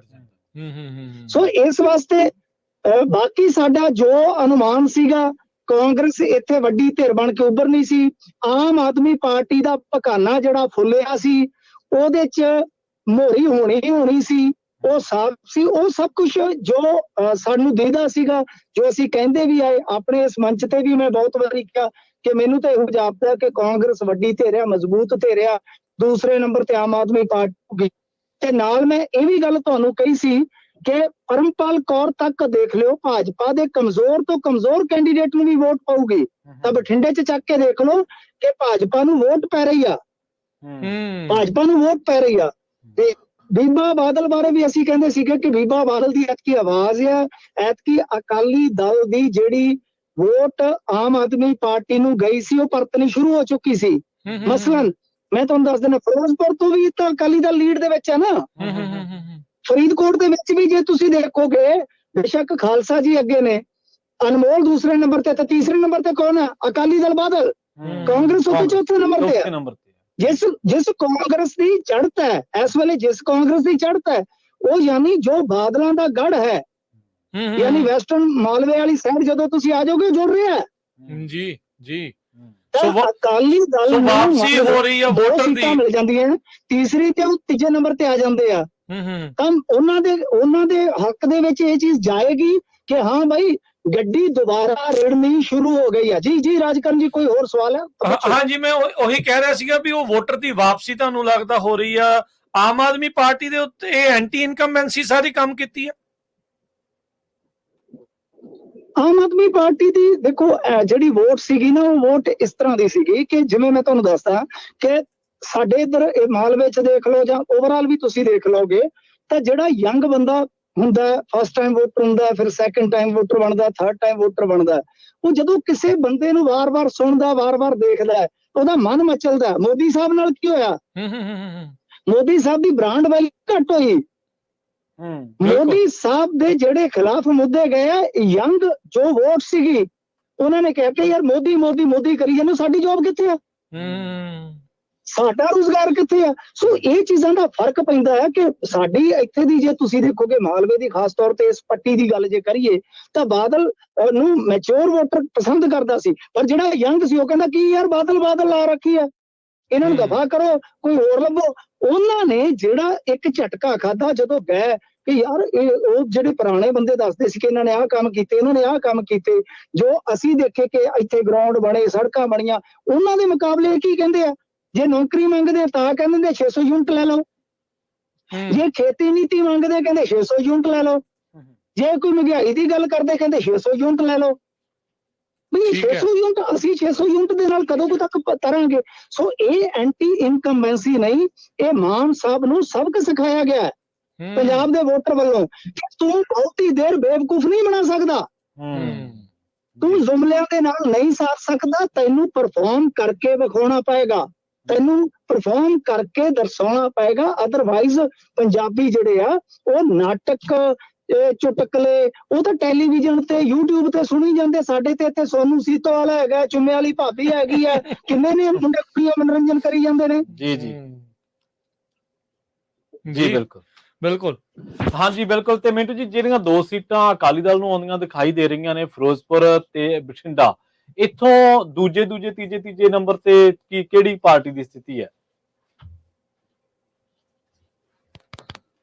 ਜੀ? ਮਿੰਟੂ ਜੀ ਆਵਾਜ਼ ਸੁਣ ਰਹੇ? ਸ਼ਾਇਦ ਉਹਨਾਂ ਤੱਕ ਆਪਣੀ। ਹਾਂਜੀ ਮਿੰਟੂ ਜੀ। ਹਾਂਜੀ ਰਾਜਕਰਨ ਜੀ, ਹਾਂਜੀ ਆਵਾਜ਼ ਆ ਗਈ ਜੀ। ਜਿਹੜੀਆਂ 2 ਸੀਟਾਂ ਤੇ ਅਕਾਲੀ ਦਲ ਅੱਗੇ ਜਾ ਰਿਹਾ, ਮਿੰਟੂ ਜੀ, ਇੱਥੇ ਦੂਜੀਆਂ ਪਾਰਟੀਆਂ ਦੀ ਕੀ ਸਥਿਤੀ ਹੈ? ਦੱਸਦੇ ਆ ਕਿ ਰਾਣਾ ਗੁਰਮੀਤ ਸੋਢੀ ਤਾਂ ਕਾਊਂਟਿੰਗ ਸੈਂਟਰ ਤੋਂ ਚਲੇ ਗਏ ਬੀਜੇਪੀ ਵਾਲੇ ਫਿਰੋਜ਼ਪੁਰ ਤੋਂ। ਦੇਖੋ, ਰਾਣਾ ਸੋਢੀ ਬਾਰੇ ਮੈਂ ਤੁਹਾਨੂੰ ਇੱਕ ਗੱਲ ਕਹੀ ਸੀ, ਰਾਣਾ ਸੋਢੀ ਜਿਹੜਾ ਕਾਊਂਟਿੰਗ ਸੈਂਟਰ ਚੋਂ ਚਲੇ ਗਏ ਆ, ਪਰ ਬਾਵਜੂਦ ਇਸ ਦੇ ਵੋਟ ਨੰਬਰ ਤਾਂ ਦੇਖੋ ਨਾ ਉਹਦਾ। ਹੁਣ ਤੋਂ 1.5 ਘੰਟਾ ਪਹਿਲਾਂ ਮੈਂ ਚੈੱਕ ਕੀਤਾ ਸੀ, ਹੁਣ ਤਾਂ ਮੈਂ ਗੱਡੀ ਡਰਾਈਵ ਕਰ ਰਿਹਾ, ਮੈਂ ਚੈੱਕ ਨਹੀਂ ਕਰ ਰਿਹਾ। ਹੁਣ ਤੋਂ 1.5 ਘੰਟਾ ਪਹਿਲਾਂ ਰਾਣਾ ਸੋਢੀ ਚੌਥੇ ਨੰਬਰ ਤੇ 25-30 ਹਜ਼ਾਰ ਵੋਟ ਲਿਜਾ ਚੁੱਕਾ ਸੀਗਾ, ਜਦਕਿ ਦੂਸਰਾ ਜਿਹੜਾ ਕਹਿ ਲੋ ਕਿ ਉਸ ਸਮੇਂ ਟੱਕਰ ਦੇ ਵਿੱਚ ਸਿਰਮੌਰ ਸੀਗਾ, ਉਹਦੇ ਤੋਂ ਕੋਈ ਲਾ ਲੋ ਕਿ 20 ਘੱਟ ਸੀ, ਤਾਂ ਵੋਟ ਤਾਂ ਭਾਜਪਾ ਨੂੰ ਪੈ ਰਹੀ ਆ। ਰਾਣਾ ਸੋਢੀ ਇੱਕ ਐਸਾ ਖਿਡਾਰੀ ਆ ਜਿਹੜਾ ਕਹਿ ਲੋ ਕਿ ਜੱਟ ਜਿੱਤਾਂ ਦਾ ਸ਼ੌਂਕੀ ਮਨਜ਼ੂਰ ਨਹੀਂ ਹਾਰਾ। ਇਹਨਾਂ ਨੇ ਹਾਰਾਂ ਵੇਖੀਆਂ ਘੱਟ ਸੀਗੀਆਂ, ਪਰ ਇਹ ਹਾਰ ਝੱਲਣੀ ਪੈਣੀ ਸੀਗੀ। ਮੈਂ ਸਮਝਦਾ ਕਿ ਰਾਣਾ ਸੋਢੀ ਦੀ ਜਗ੍ਹਾ ਤੇ ਜੇਕਰ ਸੁਰਜੀਤ ਜੈਣੀ ਨੂੰ ਵੇਲੇ ਸਿਰ ਮੈਦਾਨ ਚ ਉਤਾਰ ਦਿੰਦੀ ਭਾਜਪਾ, ਤਾਂ ਵੋਟ ਹੋਰ ਵੀ ਲੈ ਜਾਣੀ ਸੀਗੀ। ਇਹਨਾਂ ਨੇ ਵੋਟ ਹੋਰ ਵੀ ਖਿੱਚ ਕੇ ਲੈ ਜਾਣੀ ਸੀਗੀ, ਕਿਉਂਕਿ ਇੱਥੇ ਨਾ ਜਿਹੜੀ ਫਿਰੋਜ਼ਪੁਰ ਦੀ ਸੀਟ ਆ, ਇਹਦੇ ਨਾ ਕੁਝ ਜਾਤ ਸਮੀਕਰਨ ਆ। ਮਸਲਨ ਕਿ ਰਾਏ ਵੋਟ ਹੈ ਜਿਹੜੀ 4.5 ਲੱਖ ਆ, ਕੰਬੋਜ ਵੋਟ ਆ ਗਈ ਦੂਸਰੇ ਨੰਬਰ ਤੇ, ਜਰਨਲ ਆ ਗਈ, ਫਿਰ ਬਾਣੀਆਂ ਅਜਨ ਜਿਹੜੇ ਆ ਉਹਨਾਂ ਦੀ ਵੋਟ ਆ ਗਈ, ਸ਼ਹਿਰੀ ਵੋਟ ਜਿਸ ਨੂੰ ਆਪਾਂ ਆਨੇ ਆ। ਤਾਂ ਇਸ ਤਰ੍ਹਾਂ ਮਤਲਬ ਕਿ ਸਮੀਕਰਨ ਬਣਦੇ ਆ, ਪਰ ਇਹਦੇ ਵਿੱਚ ਕੀ ਹੈ ਕਿ ਹਿੰਦੂ ਵੋਟ ਬਹੁਤ ਆ। ਜਦੋਂ ਤੁਸੀਂ ਅਬੋਰ ਆ ਜਾਂਦੇ ਹੋ, ਬੱਲੂਆਣੇ ਆ ਜਾਂਦੇ ਹੋ, ਫਾਜ਼ਿਲਕਾ ਦਾ ਇੱਕ ਹਿੱਸਾ ਆ ਜਾਂਦੇ ਹੋ, ਤਾਂ ਫਿਰ ਉੱਥੇ ਹਿੰਦੂ ਵੋਟ ਵੀ ਜਿਹੜੀ ਆ ਉਹ ਬੜੀ ਠੋਕ ਕੇ ਪੈਂਦੀ ਆ। ਤਾਂ ਇਹ ਏਰੀਆ ਸੁਰਜੀਤ ਜੈਣੀ ਦਾ ਬਹੁਤ ਜ਼ਬਰਦਸਤ ਏਰੀਆ ਸੀਗਾ ਜੀ। ਅਬੋਰ, ਬੱਲੂਆਣਾ, ਫਾਜ਼ਿਲਕਾ, ਜਲਾਲਾਬਾਦ। ਸੋ ਇਸ ਕਰਕੇ ਸੁਰਜੀਤ ਜੈਣੀ ਮਹੱਤਵਪੂਰਨ ਖਿਡਾਰੀ ਹੋ ਸਕਦਾ ਸੀ, ਪਰ ਪਾਰਟੀਆਂ ਦੇ ਆਪਣੇ ਫੈਸਲੇ ਆ। ਅੱਛਾ, ਇੱਥੇ ਮੈਂ ਸ਼ੁਰੂ ਚ ਕਿਹਾ ਸੀਗਾ ਕਿ ਜੇ ਅਕਾਲੀ ਦਲ ਵਾਸਤੇ ਕੋਈ ਜੇਤੂ ਮਟੀਰੀਅਲ ਹੈ ਤਾਂ ਉਹ ਮਾਨ ਫੈਮਿਲੀ ਹੀ ਹੈ, ਬਾਦਲ ਫੈਮਿਲੀ ਤੋਂ ਬਾਅਦ। ਤਾਂ ਮਾਨ ਫੈਮਿਲੀ ਨੇ ਜਿਸ ਤਰ੍ਹਾਂ ਕਹਿ ਲੋ ਕਿ ਖੁੱਸਿਆ ਵੋਟ ਕਹਿ ਸਕਦੇ ਆ ਆਪਾਂ, ਵੈਸੇ ਤੇ ਇਹਨਾਂ ਦਾ ਰਵਾਇਤੀ ਵੋਟ ਆ ਫਿਰੋਜ਼ਪੁਰ ਦੇ ਵਿੱਚ, ਪਰ ਵਿਧਾਨ ਸਭਾ ਚੋਣਾਂ ਚ ਜਦੋਂ ਆਪਾਂ ਦੇਖਿਆ ਕਿ ਵੋਟ ਖੁੱਸ ਗਿਆ ਸੀ, ਉਸ ਵੋਟ ਨੂੰ ਫੇਰ ਕੰਸੋਲੀਡੇਟ ਕੀਤਾ, ਤਾਂ ਉਹਨੂੰ ਇੱਕ ਤਰ੍ਹਾਂ ਨਾਲ ਕਹਿ ਲੋ ਕਿ ਜੇਤੂ ਪੋਜੀਸ਼ਨ ਵੱਲ ਵੀ ਮੋੜਿਆ। ਤਾਂ ਮੈਂ ਤਾਂ ਹੀ ਕਹਿ ਰਿਹਾ ਤੁਹਾਨੂੰ ਕਿ ਜੇਕਰ ਫਰੀਦਕੋਟ, ਫਿਰੋਜ਼ਪੁਰ, ਬਠਿੰਡਾ ਤੇ ਇੱਕ ਅੱਧ ਸੀਟ ਮਾਲਵੇ ਦੀ ਇਹ ਚੰਗਾ ਪਰਫਾਰਮ ਕਰ ਜਾਂਦੇ ਆ, ਉਹਦਾ ਆਮ ਆਦਮੀ ਪਾਰਟੀ ਵਾਸਤੇ ਝਟਕਾ ਇਹ ਹੋਏਗਾ, ਕਿਉਂਕਿ ਬਹੁਤੀ ਵੋਟ ਮਾਲਵੇ ਚ ਜਿਹੜੀ ਕਹਿ ਲੋ ਕਿ ਇਹਨਾਂ ਨੂੰ ਤਾਜ ਦੇ ਕੇ ਗਈ ਆ ਆਮ ਆਦਮੀ ਪਾਰਟੀ ਵਾਲਿਆਂ ਨੂੰ, ਉਹ ਕਾਲੀਆਂ ਦੀ ਵੋਟ ਜ਼ਿਆਦਾ ਗਈ ਆ ਉਧਰ। ਤੇ ਜੇ ਮਿੰਟੂ ਜੀ ਇਹ ਅਕਾਲੀ ਦਲ ਨੂੰ ਵੀ ਪੰਜਾਬ ਦੇ ਵਿੱਚ ਥੋੜੀ ਸਪੇਸ ਮਿਲਦੀ ਹੈ ਤੇ ਭਾਜਪਾ ਵੀ ਚੰਗਾ ਵੋਟ ਸ਼ੇਅਰ ਲੈ ਜਾਂਦੀ ਹੈ, ਭਵਿੱਖ ਦੇ ਵਿੱਚ ਫੇਰ ਤੋਂ ਨੇੜੇ ਆ ਸਕਦੇ, ਗੱਠਜੋੜ ਕਰ ਸਕਦੇ? ਕਿਉਂਕਿ ਬਿਲਕੁਲ ਜਿਹੜਾ ਪੰਥਕ ਰਾਜਨੀਤੀ ਦਾ ਹੁਣ ਦੇਖੋਗੇ ਤਾਂ ਸਿਮਰਨਜੀਤ ਸਿੰਘ ਮਾਨ ਤਾਂ ਤਕਰੀਬਨ ਗੇਮ ਚੋਂ ਬਾਹਰ ਨਜ਼ਰ ਆਉਣ ਦਿਓ ਜੀ। ਹੁਣ ਉਹ ਬਾਹਰ ਹੋਏਗਾ ਅਮਰਤਪਾਲ ਸਿੰਘ ਦਾ। ਠੀਕ ਹੈ, ਅਮਰਤਪਾਲ ਸਿੰਘ, ਪਹਿਲੀ ਗੱਲ ਤੇ ਸਵਾਲ ਇਹ ਪੈਦਾ ਹੋਏਗਾ ਕਿ ਸਟੇਟ ਉਹਨੂੰ ਛੱਡਦੀ ਹੈ ਕਿ ਰੱਖਦੀ ਹੈ। ਠੀਕ ਹੈ, ਚੋਣ ਦਾ ਰਿਜ਼ਲਟ ਨਹੀਂ ਕਲੀਅਰ ਇਹ ਸਾਫ਼ ਕਰੇਗਾ ਕਿ ਅਮਰਤਪਾਲ ਸਿੰਘ ਬਾਹਰ ਆਏਗਾ, ਨਹੀਂ। ਮੈਂ ਤੁਹਾਨੂੰ ਵਾਰ-ਵਾਰ ਕਹਿੰਦਾ ਸੀਗਾ, ਜੇ ਚੋਣ ਦੇ ਰਿਜ਼ਲਟ ਨੇ ਤੈਅ ਕਰਨਾ ਹੁੰਦਾ ਤਾਂ ਹੁਣ ਤੱਕ ਅਮਰਤਪਾਲ ਸਿੰਘ ਨੂੰ ਆਵਾਜ਼ ਵੱਜ ਚੁੱਕੀ ਹੁੰਦੀ ਕਿ ਜਥੇਦਾਰ ਜੀ ਆਪਣਾ ਬਿਸਤਰਾ ਬੰਨ ਲਓ। ਜੀ ਠੀਕ ਹੈ ਨਾ ਜੀ, ਬਿਸਤਰਾ ਬੰਨ ਲਓ, ਸਮਾਨ ਪੈਕ ਕਰ ਲਓ, ਤੁਸੀਂ ਸ਼ਾਮ ਨੂੰ ਨਿਕਲ ਜਾ ਰਹੇ ਹੋ। ਨਹੀਂ, ਸਟੇਟ ਨੇ ਹੀ ਤੈਅ ਕਰਨਾ ਅਮਰਤਪਾਲ ਸਿੰਘ ਦਾ ਭਵਿੱਖ ਕੀ ਹੋਏਗਾ। ਜੇ ਮੰਨ ਲਓ ਭਾਜਪਾ ਉੱਤੇ ਸਰਕਾਰ ਬਣਾ ਲੈਂਦੀ ਹੈ, ਮੈਂ ਕਦੇ ਵੀ ਉਧਰ ਸਰਟੀਫਿਕੇਟ ਨਹੀਂ ਵੰਡੇ ਕਿ ਫਲਾਣਾ RSS ਦਾ, ਫਲਾਣਾ ਏਜੰਸੀਆਂ ਦਾ, ਜਿਵੇਂ ਆਮ ਤੌਰ ਤੇ ਸਰਟੀਫਿਕੇਟ ਦੇਣ ਦਾ ਪੰਜਾਬੀਆਂ ਨੂੰ ਗੰਦਾ ਭੁੱਸ ਪਿਆ ਹੋਇਆ। ਪਰ ਜੇਕਰ ਭਾਜਪਾ ਇਹ ਦੇਖਦੀ ਹੈ ਕਿ MP ਜਿੱਤ ਗਿਆ, ਇੱਕ ਤਾਂ ਸਿੱਖਾਂ ਨਾਲ ਸਾਡੀ ਨੇੜਤਾ ਵੱਧ ਜਾਏਗੀ। ਅਸੀਂ ਜੇਕਰ NSA ਵਾਪਸ ਲੈ ਲੈਨੇ ਆ, ਕਿਉਂਕਿ ਦੂਜੇ ਕੇਸ ਜਿਹੜੇ 6-7 ਕੇਸ ਹੈ ਅਮਰਤਪਾਲ ਸਿੰਘ ਤੇ, ਕੋਈ ਵੱਡੇ ਕੇਸ ਨਹੀਂ ਹੈਗੇ। ਉਹ ਕਸਟਡੀ ਪੈ ਗਈ, ਉਹਨੀ ਨਾਲ ਦੀ ਨਾਲ ਜ਼ਮਾਨਤ ਮਿਲ ਜਾਣੀ ਆ, ਬਾਹਰ ਆ ਗਏ। ਉਸ ਤੋਂ ਬਾਅਦ ਉਹਨਾਂ ਦੀ ਰਾਜਨੀਤੀ ਦਾ ਫਿਰ ਕਹਿ ਲੋ ਕਿ ਖਾਸਾ ਕੀ ਹੋਏਗਾ, ਜੇ ਉਹੀ ਖਾਸਾ ਰਹਿੰਦਾ ਰਾਜਨੀਤੀ ਦਾ।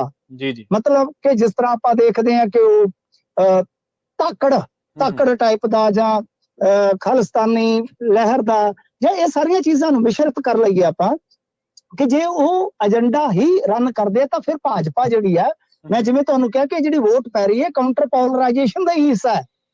ਭਾਜਪਾ ਨੂੰ ਜਿਹੜੀ ਵੋਟ ਪਈ ਹੈ ਇਹ ਕਾਊਂਟਰ ਪੋਲਰਾਈਜੇਸ਼ਨ ਦਾ ਹੀ ਹਿੱਸਾ ਹੈ। ਤਾਂ ਭਾਜਪਾ ਨੂੰ ਤੇ ਅਕਾਲੀ ਦਲ ਬਾਦਲ ਨੂੰ ਫਿਰ ਉਸ ਸੂਰਤ ਦੇ ਵਿੱਚ ਫਾਇਦਾ ਇਹ ਹੋਏਗਾ ਕਿ ਇਹ ਕਰਨਗੇ ਗੱਲ ਏਕਤਾ ਦੀ, ਤਾਂ ਦੂਸਰੇ ਪੱਖ ਤੋਂ ਕਹਿ ਲਓ ਕਿ ਜਿਵੇਂ ਆਪਾਂ ਕਹਿੰਦੇ ਕਿ ਗਰਮ ਖਿਆਲੀ ਜਿਹੜੀ ਵਿਚਾਰਧਾਰਾ ਹੈ ਜਾਂ ਜਿਹੜੀ ਰਾਜਨੀਤੀ ਹੈ ਉਹ ਇੱਕ ਪਾਸੇ ਉਭਰਵੀਂ ਹੋਏਗੀ।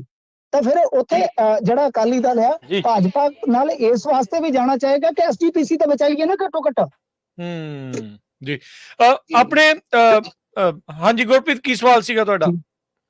ਮੈਨੂੰ ਜੀ ਮੇਰਾ ਸਵਾਲ ਸੀ ਕਿ ਜਿਸ ਤਰੀਕੇ ਦੇ ਨਾਲ ਪੰਜਾਬ ਦੇ ਵਿੱਚ ਸੱਤਾਧਾਰੀ ਪਾਰਟੀ ਆਮ ਆਦਮੀ ਪਾਰਟੀ ਕਹਿੰਦੀ ਹੈ ਕਿ ਅਸੀਂ 3 ਕਰੋੜ ਲੋਕਾਂ ਦੇ ਨੁਮਾਇੰਦੇ ਆ, ਜਿਸ ਤਰੀਕੇ ਦੇ ਹੁਣ ਦੇਖ ਪਾ ਰਹੇ ਆ ਆਪਾਂ ਤਸਵੀਰ ਜਿੱਦਾਂ ਡਿਕਲਾਈਨ ਦੇ ਵੱਲ ਜਾ ਰਹੀ ਹੈ ਆਮ ਆਦਮੀ ਪਾਰਟੀ, ਹੁਣ ਕੀ ਮੰਨੀਏ ਕਿ ਇੱਥੋਂ ਕੀ ਉਹ ਸੀਟ ਲੈਣਗੇ ਪੰਜਾਬ?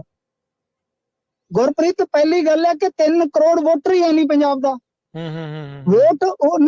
ਵੋਟਰ ਵੋਟ ਕਰਦਾ ਜਿਹੜਾ ਉਹ ਤਾਂ ਮੈਨੂੰ ਲੱਗਦਾ ਕਿ 2 ਕਰੋੜ ਤੋਂ ਵੀ ਥੱਲੇ ਆ। ਠੀਕ ਹੈ, ਉਹਦੇ ਚੋਂ ਵੀ ਤੁਸੀਂ ਵੋਟ ਲੈਂਦੇ ਹੋ ਕਿ 40%। ਤੁਸੀਂ 3 ਕਰੋੜ ਦੀ ਨੁਮਾਇੰਦਗੀ ਨਹੀਂ ਕਰਦੇ ਕਿਉਂਕਿ 60 ਜਿਹੜੀ ਪੋਲ ਹੋਈ ਵੋਟ ਤੁਸੀਂ ਅਗਲੀ ਜੀ। ਆਪਣੇ ਮਿੰਟੂ ਜੀ ਜਿਸ ਤਰੀਕੇ ਨਾਲ ਸਵਾਲ ਕੀ ਸੀਗਾ? ਹਾਂਜੀ ਸਵਾਲ ਕਰ ਲਿਓ ਗੁਰਪ੍ਰੀਤ ਦਾ ਰਹਿ ਗਿਆ ਸੀਗਾ ਵਿੱਚ। ਮਿੰਟੂ ਜੀ ਤੁਹਾਨੂੰ ਦੱਸ। ਸਵਾਲ ਮੇਰਾ ਇਹ ਸੀ ਕਿ ਕਿਹੜਾ ਸਵਾਲ ਸੀਗਾ? ਚੋਣਾਂ ਤੋਂ ਬਾਅਦ ਆਮ ਆਦਮੀ ਪਾਰਟੀ ਦਾ ਆਧਾਰ ਕਿਹੋ ਜਿਹਾ ਰਹੂਗਾ? ਉਹ ਆਪਣੇ ਕੰਮਾਂ ਦੇ ਵਿੱਚ ਕਿੱਦਾਂ ਦੀ ਤਬਦੀਲੀ ਕਰ ਸਕਦੇ ਨੇ ਜੇ ਉਹਨਾਂ ਦਾ ਆਧਾਰ ਇੱਥੇ ਖਿਸਕਦਾ ਹੈ? ਨਹੀਂ ਦੇਖੋ, ਕੰਮਾਂ 'ਚ ਤਾਂ ਤੁਹਾਨੂੰ ਪਰਫਾਰਮ ਕਰਨਾ ਪਊਗਾ। ਇਹ ਨਹੀਂ ਹੁੰਦਾ ਕਿ ਕੱਲੀ ਫ੍ਰੀ ਬੀਜ਼ ਤੁਸੀਂ ਦੇ ਦਿੱਤੀਆਂ ਕਿ ਬਾਈ 600 ਯੂਨਿਟ ਦੇ ਦਿੱਤੀ। ਉਹ 600 ਯੂਨਿਟ ਦਾ ਅਸਰ ਕਿੱਥੇ ਹੋਇਆ? ਦੇਖੋ ਜਿਹੜਾ ਐਸਸੀ ਭਾਈਚਾਰਾ ਸੀ, ਐਸਟੀ ਭਾਈਚਾਰਾ ਸੀ, ਉਹਨੂੰ 200 ਯੂਨਿਟ ਪਹਿਲਾਂ ਹੀ ਫ੍ਰੀ ਮਿਲ ਰਹੀ ਸੀ। ਠੀਕ ਹੈ। ਹੋਇਆ ਕਿ ਜਿਹੜੀ ਕਣਕ 4 ਰੁਪਏ ਕਣਕ 20 ਰੁਪਏ ਦਾਲ ਬਾਦਲ ਸਾਹਿਬ ਨੇ ਦਿੱਤੀ, ਕਾਂਗਰਸੀਆਂ ਨੇ ਉਹ ਦਾਲ ਕੱਟ ਕੇ ਕੱਲਾ ਉਹ ਦਾਣਾ ਆਟਾ ਕਰ ਦਿੱਤਾ। ਚਲੋ ਫਿਰ ਵੀ 35 ਕਿਲੋ 40 ਕਿਲੋ ਇਹਨਾਂ ਨੇ ਕੀ ਕੀਤਾ? ਇਹਨਾਂ ਨੇ ਉਹ ਸਾਰਾ ਕੁਝ ਕਰਕੇ 5-7 ਕਿਲੋ ਤੇ ਲੈ ਆਂਦੇ। ਹੁਣ ਸਵੈਮਾਨ ਵੀ ਉਹਨਾਂ ਦਾ ਦਾਅ ਤੇ ਲਾ ਦਿੱਤਾ ਕਿ ਟੈਂਪੂ ਜਿਹਾ ਭੇਜ ਦਿੰਦੇ ਆ ਕਿ ਬਾਈ ਘਰਾਂ ਤੋਂ ਬਾਹਰ ਆ ਕੇ ਉਸ ਟੈਂਪੂ ਤੇ ਇਕੱਠੇ ਹੋ ਤੇ ਆ ਕੇ ਲਵੋ। ਅੱਗੇ ਜਾਂਦੇ ਸੀਗੇ ਮਤਲਬ ਕਿ ਡਿਪੂ ਹੋਲਡਰ ਆ ਉਹਦੇ ਘਰੇ ਗਏ, ਉਹ ਇਤਮਾਨਾਨ ਨਾਲ ਚਾਹ ਪਾਣੀ ਵੀ ਪੀਤਾ, ਉੱਥੋਂ ਚੱਕਿਆ ਗੱਟਾ ਤੇ ਰੱਖਿਆ ਸਾਈਕਲ ਤੇ। ਇੱਕ ਟੈਂਪੂ ਜਿਹਾ ਆਉਂਦਾ, ਉਹਨਾਂ ਦੀਆਂ ਵਰਦੀਆਂ ਪਾਈਆਂ ਹੁੰਦੀਆਂ, ਉਹ ਮਗਰ ਭਜਾਈ ਫਿਰਦੇ ਨੇ। ਸੋ ਇਸ ਕਰਕੇ ਜਿਹੜਾ ਐਸਸੀ ਭਾਈਚਾਰਾ ਸੀ ਉਹ ਕਾਂਗਰਸ ਦੇ ਹੱਕ ਦੇ ਵਿੱਚ ਚਲਾ ਗਿਆ। ਠੀਕ ਹੈ। ਤੇ ਦੂਜੇ ਪਾਸੇ ਜਿਹੜਾ ਮੈਂ ਜਿਵੇਂ ਤੁਹਾਨੂੰ ਕਿਹਾ ਕਿ ਜਰਨਲ ਵੋਟ ਵੀ ਜਿਹੜਾ ਸੀ ਉਹਦਾ ਇੱਕ ਤਬਕਾ ਹੀ ਪ੍ਰਭਾਵਿਤ ਹੋਇਆ ਇਸ ਪਾਲਿਸੀ ਤੋਂ, 600 ਯੂਨਿਟ ਤੋਂ। ਸਾਰਾ ਜਰਨਲ ਜਿਹੜਾ ਤਬਕਾ ਸੀਗਾ ਉਹ ਕੀ ਕੀਤਾ? 600 ਯੂਨਿਟ ਸੀ, ਠੀਕ ਹੈ। ਖੇਤਾਂ ਦੀ ਬਿਜਲੀ ਜਿਹੜੀ ਸੀਗੀ ਉਹਦਾ ਕਹਿ ਲਓ ਕਿ ਓਵਰਆਲ ਜਿਹੜੀਆਂ ਪਾਰਟੀਆਂ ਆਪਦੀਆਂ ਨੇ ਉਹਨਾਂ 'ਚ ਵੰਡੇ ਹੋਏ ਨੇ। ਉਹਨਾਂ ਦੀਆਂ ਮਤਲਬ ਕਿ ਕਹਿ ਲਓ ਕਿ ਕਈਆਂ ਦੇ ਤਾਂ ਆਪਾਂ ਕਹਿ ਸਕਦੇ ਕਿ ਪੀੜ੍ਹੀਆਂ ਤੋਂ ਤੁਰੀਆਂ ਆਉਂਦੀਆਂ ਪਾਰਟੀਆਂ ਨੇ। ਸੋ ਇਸ ਵਾਸਤੇ ਆਮ ਆਦਮੀ ਪਾਰਟੀ ਨੂੰ ਇਹਨਾਂ ਚੀਜ਼ਾਂ 'ਚੋਂ ਨਿਕਲ ਕੇ ਵੇਖਣਾ ਪਊਗਾ ਕਿ ਐਸੀ ਵੋਟ, ਛੋਟੇ ਕਾਰੋਬਾਰੀ ਦੀ ਵੋਟ ਜਾਂ ਜਰਨਲ ਵਰਗ 'ਚੋਂ ਵੀ ਇੱਕ ਵਰਗ ਦੀ ਜਿਹੜੀ ਵੋਟ ਆ ਉਹ ਕਿਤੇ ਨਾ ਕਿਤੇ ਤੁਹਾਡੇ ਤੋਂ ਪਰਫਾਰਮੈਂਸ ਚਾਹੁੰਦੀ ਆ, ਨਾ ਕਿ ਜੁਮਲੇਬਾਜ਼ੀ। ਇਹਨਾਂ ਨੇ ਕੀ ਲਿਆਉਂਗੇ ਤੁਸੀਂ? ਮਿੰਟੂ ਜੀ ਇਹ ਤਾਂ ਡਿਪਟੀ ਸੀਐਮ ਦੀ ਵੀ ਇਹਨਾਂ ਨੇ ਗੱਲ ਕੀਤੀ ਸੀ ਉਸ ਭਾਈਚਾਰੇ 'ਚ, ਉਹ ਵੀ ਨਹੀਂ ਕਰ ਸਕੇ। ਬਿਲਕੁਲ ਉਹ ਗੱਲ ਤੁਹਾਡੀ ਵਾਜਬ ਹੈ ਕਿ ਨੈਗੇਟਿਵ ਗਈ ਗੱਲ। ਉਲਟਾ ਦੇਵ ਨੇ ਗੱਲ ਕਹੀ ਸੀ, ਦੇਵ ਮਾਨ ਨੇ ਮੰਗ ਕੀਤੀ ਤੇ ਉਸ ਨੂੰ ਇਹਨਾਂ ਨੇ ਹਾਸ਼ੀਏ ਤੇ ਸੁੱਟ ਦਿੱਤਾ। ਫਿਰ ਸਮਾਜ ਇਹਨਾਂ ਚੀਜ਼ਾਂ ਨੂੰ ਵੇਖਦਾ ਹੈ ਨਾ। ਚੰਨੀ ਸਾਹਿਬ ਦੇਖੋ, ਅੱਜ ਮੈਂ ਰਾਤੀ ਇਸ਼ਾਰਾ ਕਰ ਦਿੱਤਾ ਸੀਗਾ ਪ੍ਰਵੀਨ ਦੇ ਨਾਲ ਜਦੋਂ ਮੈਂ ਪ੍ਰੋਗਰਾਮ ਕਰ ਰਿਹਾ ਸੀਗਾ ਕਿ ਇੱਕ ਸੀਟ ਕਲੀਅਰ ਹੈ। ਉੱਥੇ ਕਾਂਗਰਸ ਇੰਡੀਆ 'ਚ ਇੱਕ ਸੀਟ ਤੇ ਸਹੀ ਦਾ ਨਿਸ਼ਾਨ ਲਾ ਸਕਦੀ ਹੈ, ਲੈ ਕੇ ਤਾਂ ਸਾਨੂੰ 24 ਘੰਟੇ 12 ਘੰਟੇ ਪਹਿਲਾਂ ਹੀ ਆ ਗਈ ਹੈ। ਠੀਕ ਹੈ। ਤਾਂ ਮਤਲਬ ਕਿ ਉਹਦਾ ਕਾਰਨ ਕੀ ਸੀਗਾ ਕਿ ਐਸੀ ਵੋਟ ਜਿਹੜੀ ਹੈ ਉਹਨੇ ਗੋਲਬੰਦੀ ਕੀਤੀ ਚੰਨੀ ਦੇ ਹੱਕ 'ਚ ਕਿ ਚੰਨੀ ਨੂੰ ਜਿਤਾਉਣਾ ਹੈ, ਚੰਨੀ ਦਾ ਮਜ਼ਾਕ ਉਡਾਇਆ ਜਾਂਦਾ, ਚੰਨੀ ਨੂੰ ਅੱਗੇ ਜੱਟਾਂ ਨੇ ਹਰਾ ਦਿੱਤਾ, ਅਸੀਂ ਆਪਦਾ ਸਵੈਮਾਨ ਜਗਾ ਕੇ ਚੰਨੀ ਨੂੰ ਜਿਤਾਉਣਾ। ਸੋ ਕਹਿਣ ਦਾ ਮਤਲਬ ਇਹੋ ਆ ਕਿ ਦੇਖੋ ਆਮ ਆਦਮੀ ਪਾਰਟੀ ਨੂੰ ਵੇਖਣਾ ਪਵੇਗਾ ਕਿ ਸਾਰੇ ਵਰਗਾਂ ਦਾ। ਤੁਸੀਂ ਇੱਕ ਵਰਗ ਇਹ ਕੀ ਸੋਚਦੇ ਆ ਕਿ ਕਿਸਾਨ ਨੂੰ ਖੁਸ਼ ਕਰ ਲਿਆ, ਤਾਂ ਸਮਝੋ ਕਿ ਸਾਰੇ ਖੁਸ਼ ਹੋ ਗਏ। ਛੋਟੇ ਕਾਰੋਬਾਰੀ ਹਜ਼ੂਰ ਸ਼ਹਿਰ 'ਚ ਬੈਠੇ ਕਾਰੋਬਾਰੀ ਆ ਜਿਹੜੇ, ਉਹ ਤੁਹਾਡੇ ਤੋਂ ਨਾ ਖੁਸ਼ ਆ। ਵੱਡਾ ਕਾਰੋਬਾਰ, ਮੱਧ ਵਰਗੀ ਕਾਰੋਬਾਰੀ, ਉਹ ਸਾਰੇ ਵਰਗਾਂ ਨੂੰ ਤੁਹਾਨੂੰ ਨਾਲ ਲੈ ਕੇ ਤੁਰਨਾ ਪੈਂਦਾ, ਉਹਨਾਂ ਦੇ ਮੱਦੇ ਨਜ਼ਰ ਨੀਤੀਆਂ ਬਣਾਉਣੀਆਂ ਪੈਂਦੀਆਂ। ਪਰ ਪਤਾ ਨਹੀਂ ਕਿਉਂ ਇਹਨਾਂ ਦੀ ਨੀਤੀ ਦੇ ਵਿੱਚ ਮੇਰੇ ਖਿਆਲ ਦੇ ਨਾਲ ਝੋਲ ਰਹਿੰਦੀ, ਇਸ ਕਰਕੇ ਸ਼ਾਇਦ ਦਿੱਲੀ ਜਿਹੜੀ ਉਹ ਆਪਣੇ ਲਿਹਾਜ਼ ਨਾਲ ਚੱਲਦੀ, ਜਦ ਕਿ ਪੰਜਾਬ ਤੁਹਾਨੂੰ ਪਤਾ ਕਿ ਉਹ ਆਪਣੀ ਰਵਾਨਗੀ ਨਾਲ ਚੱਲਦਾ। 2027 ਦੇ ਲਈ ਭਾਜਪਾ ਦਾ ਜੋ ਇਸ ਟਾਈਮ ਅਕਾਲੀ ਦਲ ਤੋਂ ਵੀ ਵੱਧ ਜਿਹੜਾ ਵੋਟ ਸ਼ੇਅਰ ਆ ਰਿਹਾ ਆ, ਤੇ ਪੰਜਾਬ ਦੇ ਲਈ ਇਹ ਕੀ ਇਸ ਦੇ ਕੀ ਮਾਇਨੇ ਆ? ਕਿੰਨਾ ਆ ਗਿਆ? ਮੈਂ ਪ੍ਰਵੀਨ ਨੂੰ ਕਹਿਤਾ ਸੀਗਾ ਜੇ 15 ਤੋਂ 20 ਵੀ ਲੈ ਜਾਂਦੇ ਆ ਤਾਂ 27 ਸਮਝ ਲਓ ਰੈਡੀ ਹੈ ਇਹਨਾਂ ਵਾਸਤੇ। ਹਾਂਜੀ, ਇਸ ਟਾਈਮ 17% ਦੇ ਉੱਤੇ ਵਿਚਾਲੇ ਹੈ ਜੀ ਉਹਦੇ। 18% ਆ ਗਿਆ, 18% ਆ ਗਿਆ। ਹਾਂਜੀ, 18% ਤੇ ਜਾ ਰਹੇ ਆ ਨਾ। ਮੀਨ ਕਿ ਅਕਾਲੀ ਦਲ ਤੇ ਭਾਜਪਾ ਜੇ ਰਲਦੇ ਆ ਤਾਂ 30-35 ਤੋਂ ਉੱਤੇ ਤਾਂ ਗਏ। ਸੱਤਾ ਆ ਗਈ 14 ਤੇ 17, 30 ਤੇ ਜਾ ਕੇ 35 ਤੇ ਸਰਕਾਰ ਬਣਾ ਲੈਣਗੇ। ਕਿਉਂਕਿ ਹੁਣ ਜਿਹੜੀ ਅਮਰਤਪਾਲ ਸਿੰਘ ਦੀ ਧਿਰ ਹੈ ਉਹ ਵੀ ਆਊਗੀ ਮੈਦਾਨ 'ਚ, ਇਹ ਮੇਰੀ ਗੱਲ ਯਾਦ ਰੱਖਿਓ। ਕਿਉਂਕਿ ਅਕਾਲੀ ਦਲ ਅੰਮ੍ਰਿਤਸਰ ਨੇ ਜਿਸ ਤਰ੍ਹਾਂ ਖਾਲਸਾ ਦੇ ਖਿਲਾਫ ਕੈਂਡੀਡੇਟ ਦਿੱਤਾ, ਉਹਦੀ ਮਦਦ ਕਰਨ ਦੇ ਦੋਸ਼ ਹੇਠ ਜਵਾਰ ਕੇ ਨੂੰ ਕੱਢ ਦਿੱਤਾ। ਸਿਮਰਨਜੀਤ ਸਿੰਘ ਮਾਨ ਨੇ ਜਿਸ ਤਰ੍ਹਾਂ ਖੁੱਲੇ ਰੂਪ 'ਚ ਮੁਖਾਲਫਤ ਕਰ ਦਿੱਤੀ ਸਰਬਜੀਤ ਸਿੰਘ ਖਾਲਸਾ ਦੀ, ਤਾਂ ਮੇਰਾ ਮੰਨਣਾ ਹੈ ਕਿ ਉਹਨਾਂ ਦੀ ਰਾਜਨੀਤੀ 'ਚ ਖੜੋਤ ਆਏਗੀ। ਤਾਂ ਉਹਦੇ ਜੇ ਆਪਾਂ ਦੇਖੀਏ ਤਾਂ ਬਿਲਕੁਲ ਰਲਦੇ ਮਿਲਦੇ ਵਿਚਾਰ ਦੇ ਨਾਲ ਧਿਰ ਉਭਰੇਗੀ ਇਹਨਾਂ ਦੀ। ਤਾਂ ਉਸ ਉਭਾਰ ਦੇ ਵਿੱਚ ਤੁਸੀਂ ਦੇਖੋ ਤਾਂ ਮੁਕਾਬਲਾ ਬਹੁਤ ਕੋਨੀ ਫੇਰ ਬਣ ਗਿਆ। ਤਾਂ ਜਿਹਦੇ ਕੋਲ 30% 32% ਵੋਟ ਇਜ਼ੀਲੀ ਉਹ ਸੀਟਾਂ ਕੱਢ ਸਕਦਾ। ਬਿਲਕੁਲ। ਇਸ ਕਰਕੇ ਅਕਾਲੀ ਦਲ ਭਾਜਪਾ ਨੇ ਇਕੱਠੇ ਹੋਣਾ ਹੀ ਹੋਣਾ, ਔਰ ਟਾਈਮ ਬਣ ਗਿਆ ਹੁਣ ਦੋਨਾਂ ਦਾ, ਕਿਉਂਕਿ ਦੋਨਾਂ ਦੇ ਕੋਲ ਗੇਨ ਕੀਤਾ ਹੋਇਆ ਵੋਟ ਹੈਗਾ ਨਾ ਪੋਟਲੀ 'ਚ। ਅਕਾਲੀ ਵੀ ਕਰਨਗੇ, ਭਾਜਪਾ ਵੀ ਕਰਨਗੇ, ਦੋਨਾਂ ਦੀ ਜ਼ਰੂਰਤ ਆ। ਔਰ ਦੋਨੇ ਹੀ ਕਹਿ ਲਓ ਕਿਤੇ ਨਾ ਕਿਤੇ ਇਸ ਗੱਲ ਤੇ ਇਕੱਠੇ ਖੇਡਦੇ ਨਜ਼ਰ ਆਉਂਦੇ ਕਿ ਨਹੀਂ ਏਕਤਾ। ਤੁਹਾਨੂੰ ਪਤਾ ਨਾ, ਇੱਕ ਗੱਲ ਤੇ ਗੌਰ ਕਰੋ, ਮੈਂ ਹਮੇਸ਼ਾ ਬਿਆਨ ਸੁਣਨੇ ਇੱਥੋਂ ਦੇ ਲੀਡਰਾਂ ਤੇ ਬੜੇ, ਮੇਰੇ ਲਈ ਕਹਿ ਲਓ ਕਿ ਖੱਜਲ ਖੁਆਰੀ ਦਾ ਕੰਮ ਹੁੰਦਾ ਹੈ, ਪਰ ਸੁਣਨੇ ਪੈਂਦੇ ਆ। ਪਿਛਲੇ ਦਿਨੀ ਸੁਖਬੀਰ ਸਿੰਘ ਬਾਦਲ ਨੇ ਖੇਮ ਕਰਨ ਦੀ ਇੱਕ ਰੈਲੀ 'ਚ ਕਿਹਾ ਕਿ ਪੰਜਾਬ ਦਾ ਸਿੱਖ ਖਾਲਿਸਤਾਨ ਦੀ ਡਿਮਾਂਡ ਨਹੀਂ ਕਰਦਾ। ਇਹ ਉਹ ਬਿਆਨ ਸੀ ਜੋ ਇਸ਼ਾਰਾ ਸੀ ਕਿ ਅਕਾਲੀ ਦਲ ਪੰਜਾਬੀਅਤ, ਜਿਵੇਂ ਇਹਨਾਂ ਨੇ ਮੋਗਾ ਕਾਨਫਰੰਸ ਤੋਂ ਬਾਅਦ ਕਹਿ ਲਓ ਕਿ ਆਪਣੀ ਪਾਰਟੀ ਦੀ ਜਿਹੜੀ ਵਿਚਾਰਧਾਰਾ ਸੀ ਉਹਦੇ ਵਿੱਚ ਇੱਕ ਮੋੜ ਲਿਆਂਦਾ, ਤਾਂ ਉਸੇ ਹੀ ਵਿਚਾਰਧਾਰਾ ਨੂੰ ਦੁਬਾਰਾ ਇਹਨਾਂ ਨੇ ਉੱਥੇ ਇੱਕ ਵਾਰੀ ਫਿਰ ਸੁਰਜੀਤ ਕੀਤਾ ਕਿ ਭਾਈ ਅਸੀਂ ਪੰਜਾਬੀਅਤ ਦੇ ਨਾਂ ਤੇ ਅੱਗੇ ਵਧਾਂਗੇ। ਪੰਜਾਬੀਅਤ ਦੇ ਵਿੱਚ ਕੀ ਹੈ ਕਿ ਖਾਸ ਧਰਮ ਦਾ ਧਿਆਨ ਨਹੀਂ, ਖਾਸ ਵਿਚਾਰ ਨੂੰ ਲੈ ਕੇ ਅੱਗੇ ਨਹੀਂ ਵਧਿਆ ਜਾਏਗਾ। ਪੰਜਾਬੀਅਤ ਦੇ ਮਤਲਬ ਕਿ ਹਿੰਦੂ ਵੀ ਸਾਡੇ ਲਈ, ਸਿੱਖ ਵੀ, ਮੁਸਲਮਾਨ ਵੀ, ਈਸਾਈ ਵੀ, ਤਾਂ ਉਹ ਕਿਹਨੂੰ ਇਸ਼ਾਰਾ ਹੈ? ਤਾਂ ਉਹ ਜਦੋਂ ਇਕੱਠੇ ਹੋਣਗੇ ਇਹੀ ਕਹਿਣਗੇ ਕਿ ਪੰਜਾਬੀਅਤ ਵਾਸਤੇ, ਏਕਤਾ ਵਾਸਤੇ ਇਹ ਅਲਾਈਅੰਸ ਜ਼ਰੂਰੀ ਹੈ। ਜੀ।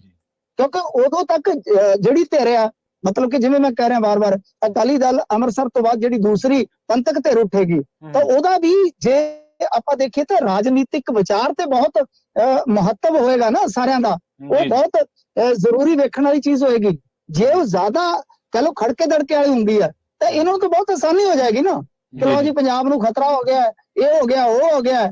ਤਾਂ ਹੁਣ ਵੇਲਾ ਹੈ ਕਿ ਏਕਤਾ ਲਈ ਅਸੀਂ ਇਕੱਠੇ ਹੋਈਏ। ਓਵਰਆਲ ਨੈਸ਼ਨਲ ਲੈਵਲ ਦੇ ਉੱਤੇ ਮੋਦੀ ਹੁਣਾਂ ਦਾ ਬ੍ਰਾਂਡ ਕਾਫੀ ਫਿੱਕਾ ਪੈ ਗਿਆ ਹੈ ਪਹਿਲੋਂ ਦੇ ਨਾਲੋਂ। ਇਸ ਵਾਰ ਸਰਕਾਰ ਬਣ ਜੂਗੀ ਜਾਂ ਰਹਿ ਜੂਗੀ?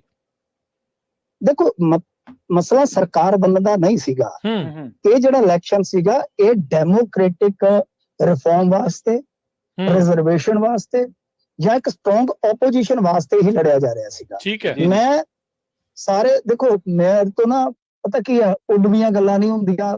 ਤੁਹਾਡੇ ਨਾਲ ਮੇਰਾ ਤਾਲੁਕ, ਰਿਸ਼ਤਾ, ਵਾਸਤਾ ਬਹੁਤ ਲੰਮੇ ਸਮੇਂ ਦਾ। ਮੈਂ ਗੱਲ ਕਰਦਾ ਨਾ, ਮੇਰੀ ਗੱਲ ਬਾਅਦ ਦੇ ਵਿੱਚ ਮਤਲਬ ਕਿ ਕਹਿ ਲਓ ਕਿ ਫਿਰ ਜੱਚ ਜਾਂਦੀ ਹੁੰਦੀ ਹੈ, ਪਹਿਲਾਂ ਗਾਲਾਂ ਹੀ ਕੱਢਦੇ ਸਾਰੇ। ਅੱਛਾ, ਮੈਂ ਇੱਕੋ ਇੱਕ ਬੰਦਾ ਸੀਗਾ ਜਿਹੜਾ ਵਾਰ-ਵਾਰ ਪੰਜਾਬੀ ਦੇ ਬਹੁਤੇ ਪੱਤਰਕਾਰ, ਕਿਉਂਕਿ ਮੋਦੀ ਵਿਰੋਧੀ ਜ਼ਿਆਦਾ ਆਪਣਾ ਸੈਂਟੀਮੈਂਟ ਹੈ ਜੀ, ਉਹ ਵਾਰ-ਵਾਰ ਉਹ ਭੰਡਦੇ ਆ, ਖੁਸ਼ ਕਰ ਦਿੰਦੇ ਆ ਸਰੋਤਿਆਂ ਨੂੰ, ਦਰਸ਼ਕਾਂ ਨੂੰ। ਉਹ ਚਲੋ ਉਹਨਾਂ ਦਾ ਕੰਮ ਕਰਨ ਦਾ ਸਟਾਈਲ ਹੈ। ਮੈਂ ਇੱਕੋ ਇੱਕ ਬੰਦਾ ਸੀ ਜਿਹੜਾ ਵਾਰ-ਵਾਰ ਕਹਿੰਦਾ ਸੀਗਾ ਕਿ ਮੋਦੀ ਗੇਮ ਚੋਂ ਬਾਹਰ ਨਹੀਂ ਹੈ। ਮੋਦੀ ਦੀ ਲੋਕਪ੍ਰਿਯਤਾ ਇੰਨੀ ਘੱਟ ਨਹੀਂ ਹੈ ਕਿ ਵਨ ਸਾਈਡਡ ਇੰਡੀਆ ਗੱਠਜੋੜ ਜਿੱਤ ਜਾਏਗਾ। ਹਾਂ, ਉਹ ਕਿੱਥੋਂ ਤੱਕ ਜਾਂਦੇ ਆ ਇਹ ਮਾਇਨਾ ਰੱਖਦਾ ਹੈ। ਤਾਂ ਜੇ ਅੱਜ ਹੁਣ ਦੇਖੋ ਅਬ ਕੀ ਬਾਰ 400 ਕੇ ਪਾਰ 400 ਕੇ ਪਾਰ ਕਰਕੇ ਉਹਨਾਂ ਨੇ ਕੀ ਕੀਤਾ ਕਿ ਸੰਘ ਦੇ ਖਿਲਾਫ ਨੱਡਾ ਤੋਂ ਬਿਆਨ ਦਵਾ ਦਿੱਤਾ ਜੀ ਕਿ ਸੰਘ ਦੀ ਸਾਨੂੰ ਜ਼ਰੂਰਤ ਹੀ ਨਹੀਂ। ਸੰਘ ਦੀ ਜ਼ਰੂਰਤ ਅੱਜ ਹੀ ਪੈ ਗਈ ਜੀ। ਸਹੀ ਹੈ। ਫਰਜ਼ ਕਰੋ ਇਸ ਵੇਲੇ ਟ੍ਰੈਂਡ ਕੀ ਹੈ? ਆਪਾਂ ਟ੍ਰੈਂਡ ਤੇ ਨਜ਼ਰ ਮਾਰੀਏ ਤਾਂ 290 ਇਹਨਾਂ ਕੋਲ ਜੀ 290 ਤੇ 230 ਕਿਹਦੇ ਕੋਲ ਹੈ? ਇੰਡੀਆ ਕੋਲ।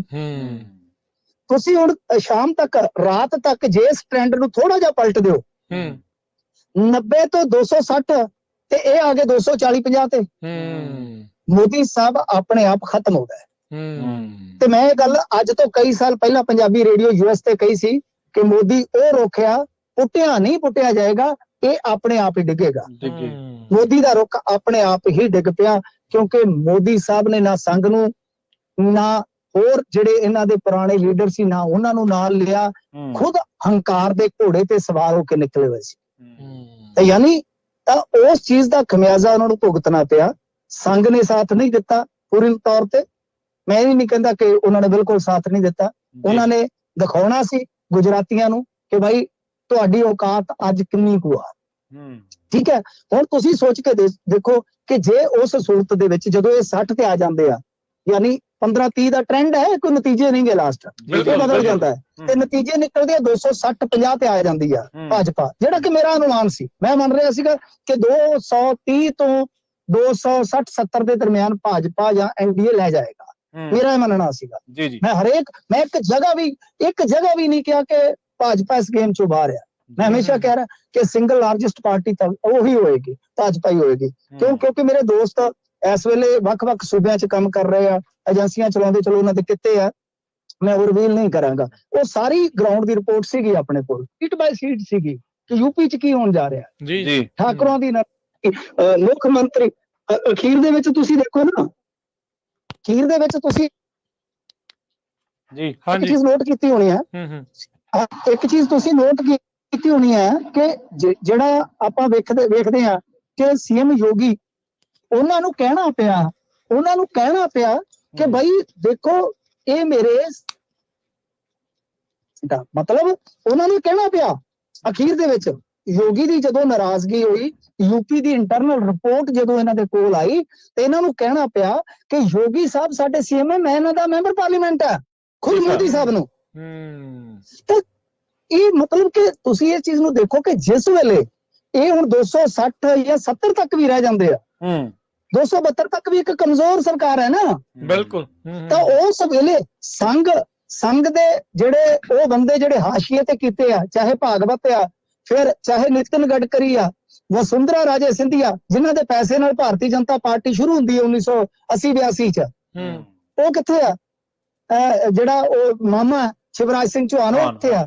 ਸਾਰੇ ਹੀ ਐਕਟਿਵ ਹੋ ਸਕਦੇ ਨੇ। ਉਹ ਸੰਘ ਨਿਤਿਨ ਗਡਕਰੀ ਨੂੰ ਅੱਗੇ ਲਾ ਸਕਦਾ ਹੈ ਜੇ ਲੋੜ ਪਈ, ਕਿਉਂਕਿ ਨਿਤਿਨ ਗਡਕਰੀ ਇੱਕ ਐਸਾ ਵਿਅਕਤੀ ਹੈ ਜਿਹੜਾ ਆਦਰਸ਼ ਨੂੰ ਬਹੁਤ ਆਸਾਨੀ ਨਾਲ ਆਪਦੇ ਪਾਲੇ ਚ ਲਿਆ ਸਕਦਾ ਹੈ, ਯਾਨੀ ਜਿਨ੍ਹਾਂ ਨੇ ਸਮਰਥਨ ਦੇਣਾ ਹੈ। ਸੋ ਇਸ ਕਰਕੇ ਮੈਂ ਸਮਝਦਾ ਕਿ ਨਰਿੰਦਰ ਮੋਦੀ ਦਾ ਜਿਹੜਾ ਤਲਿਸਮ ਸੀਗਾ, ਸਰਕਾਰ ਬਣਦੀ ਹੈ ਬਣਾਉਂਦੀ ਹੈ ਜੋ ਮਰਜ਼ੀ ਆ, ਨਰਿੰਦਰ ਮੋਦੀ ਦਾ ਤਲਿਸਮ ਜਿਹੜਾ ਸੀਗਾ ਉਹ ਟੁੱਟ ਗਿਆ। ਨਰਿੰਦਰ ਮੋਦੀ ਦਾ ਜਲਵਾ ਜਿਹੜਾ ਹੈ ਉਹ ਸਮਝ ਲਓ ਅੱਜ ਬਿਖਰ ਗਿਆ। ਐਗਜ਼ਿਟ ਪੋਲ ਤੇ ਮੈਂ ਪਿਛਲੇ 2-3 ਦਿਨ ਤੋਂ ਬੋਲ ਰਿਹਾ ਸੀਗਾ ਕਿ ਇਹ ਐਗਜ਼ਿਟ ਪੋਲ ਜਿਹੜੇ ਆ ਉਹ ਬਿਲਕੁਲ ਆਪੋਜ਼ਿਟ ਹੈ ਐਗਜ਼ੈਕਟ ਪੋਲ ਤੋਂ। ਬਿਲਕੁਲ ਜੀ ਬਿਲਕੁਲ। ਕੀ ਮੋਦੀ ਆਪਣੇ ਆਪ ਚਲੇ ਜਾਣਗੇ ਜਾਂ ਹੌਲੀ ਹੌਲੀ ਇਹਨਾਂ ਨੂੰ ਕਰਨਾ ਪਊ ਸਾਈਡ ਤੇ? ਜਾਣਾ ਪੈਣਾ ਜੀ, ਜਾਣਾ ਪੈਣਾ, ਛੱਡ ਕੇ ਆਵਾਂਗੇ। ਹੋਰ ਦੱਸੋ। ਇਹ ਵੀ ਮਾਰਗਦਰਸ਼ਨ ਮੰਡਲੀ ਚ ਜਾਣਗੇ ਨਹੀਂ ਇਹਨਾਂ ਨੂੰ ਇੱਕ ਘਰ ਮਿਲ ਜਾਣਾ, ਉੱਥੇ ਮੋਰ ਸ਼ੋਰ ਰੱਖਣਗੇ ਆਪਦਾ, ਬਸ ਹਾਂਜੀ ਅੰਬ ਚੁੱਪਣਗੇ। ਮਤਲਬ ਕਿ ਇਹਨਾਂ ਦਾ ਹਾਲ ਉਹੀ ਹੋਣਾ ਜੋ ਵਾਜਪਾਈ ਵਾਲਾ ਹੋਇਆ ਸੀਗਾ, ਅਡਵਾਨੀ ਵਾਲਾ ਹੋਇਆ ਸੀਗਾ। ਹਾਂ ਜੀ ਉਹੀ ਹਾਲ ਹੋਣਾ, ਤੁਸੀਂ ਦੇਖੀ ਜਾਓ। ਇਹਨਾਂ ਨੂੰ ਕਲਾਪੇ ਚ ਹੀ ਰਹਿਣਾ ਪੈਣਾ। ਤਾਂ ਗੱਲ ਇਹ ਆ ਕਿ ਨਰਿੰਦਰ ਮੋਦੀ ਨੇ ਚਮਦੀਆਂ ਜੋ ਚਲਾ ਲੀਆਂ, ਜੋ ਫਿਰਕਾ ਪ੍ਰਸਤੀ ਫੈਲਾਉਣੀ ਸੀ ਫੈਲਾ ਦਿੱਤੀ, ਜੋ ਇਸ ਸਮਾਜ ਦੇ ਅੰਦਰ ਵੰਡਣਾ ਸੀ ਵੰਡ ਦਿੱਤਾ। ਤਾਂ ਇਹਨਾਂ ਦਾ ਅੱਜ ਕਹਿ ਲਓ ਕਿ ਬਿਲਕੁਲ ਜਿੱਦਾਂ ਕਹਿ ਲਈਏ ਕਿ ਖੇਡ ਜਿਹੜਾ ਹੈ ਨਾ ਉਹ ਗਿਆ। ਤੇ ਦੂਜੀ ਚੀਜ਼ ਆ, ਇੰਡੀਆ ਦੀ ਖੂਬਸੂਰਤੀ ਹੁਣ ਤੱਕ ਇਹ ਰਹੀ ਆ ਕਿ ਇੱਥੇ ਜਿਹੜਾ ਸੱਤਾ ਪਰਿਵਰਤਨ ਆ, ਜਿਵੇਂ US ਦੇ ਵਿੱਚ ਕੈਪੀਟਲ ਹਿਲ ਦੀ ਘਟਨਾ ਤੋਂ ਪਹਿਲਾਂ ਉੱਥੇ ਇੱਕ ਖੂਬਸੂਰਤੀ ਸੀ ਕਿ ਭਾਈ ਸੱਤਾ ਦਾ ਪਰਿਵਰਤਨ ਬਹੁਤ ਆਰਾਮ ਨਾਲ ਹੁੰਦਾ। ਤਾਂ ਇੰਡੀਆ ਦਾ ਇੱਕ ਇਤਿਹਾਸ ਹੈ ਕਿ ਸੱਤਾ ਪਰਿਵਰਤਨ ਇੱਥੇ ਇਸ ਤਰ੍ਹਾਂ ਹੁੰਦਾ ਕਿ ਜਿੱਤਣ ਵਾਲੇ ਨੂੰ ਹਾਰਨ ਵਾਲਾ ਜਿਹੜਾ ਉਹ ਗੁਲਦਸਤਾ ਦੇ ਕੇ ਤੁਰਦਾ ਬਣਦਾ।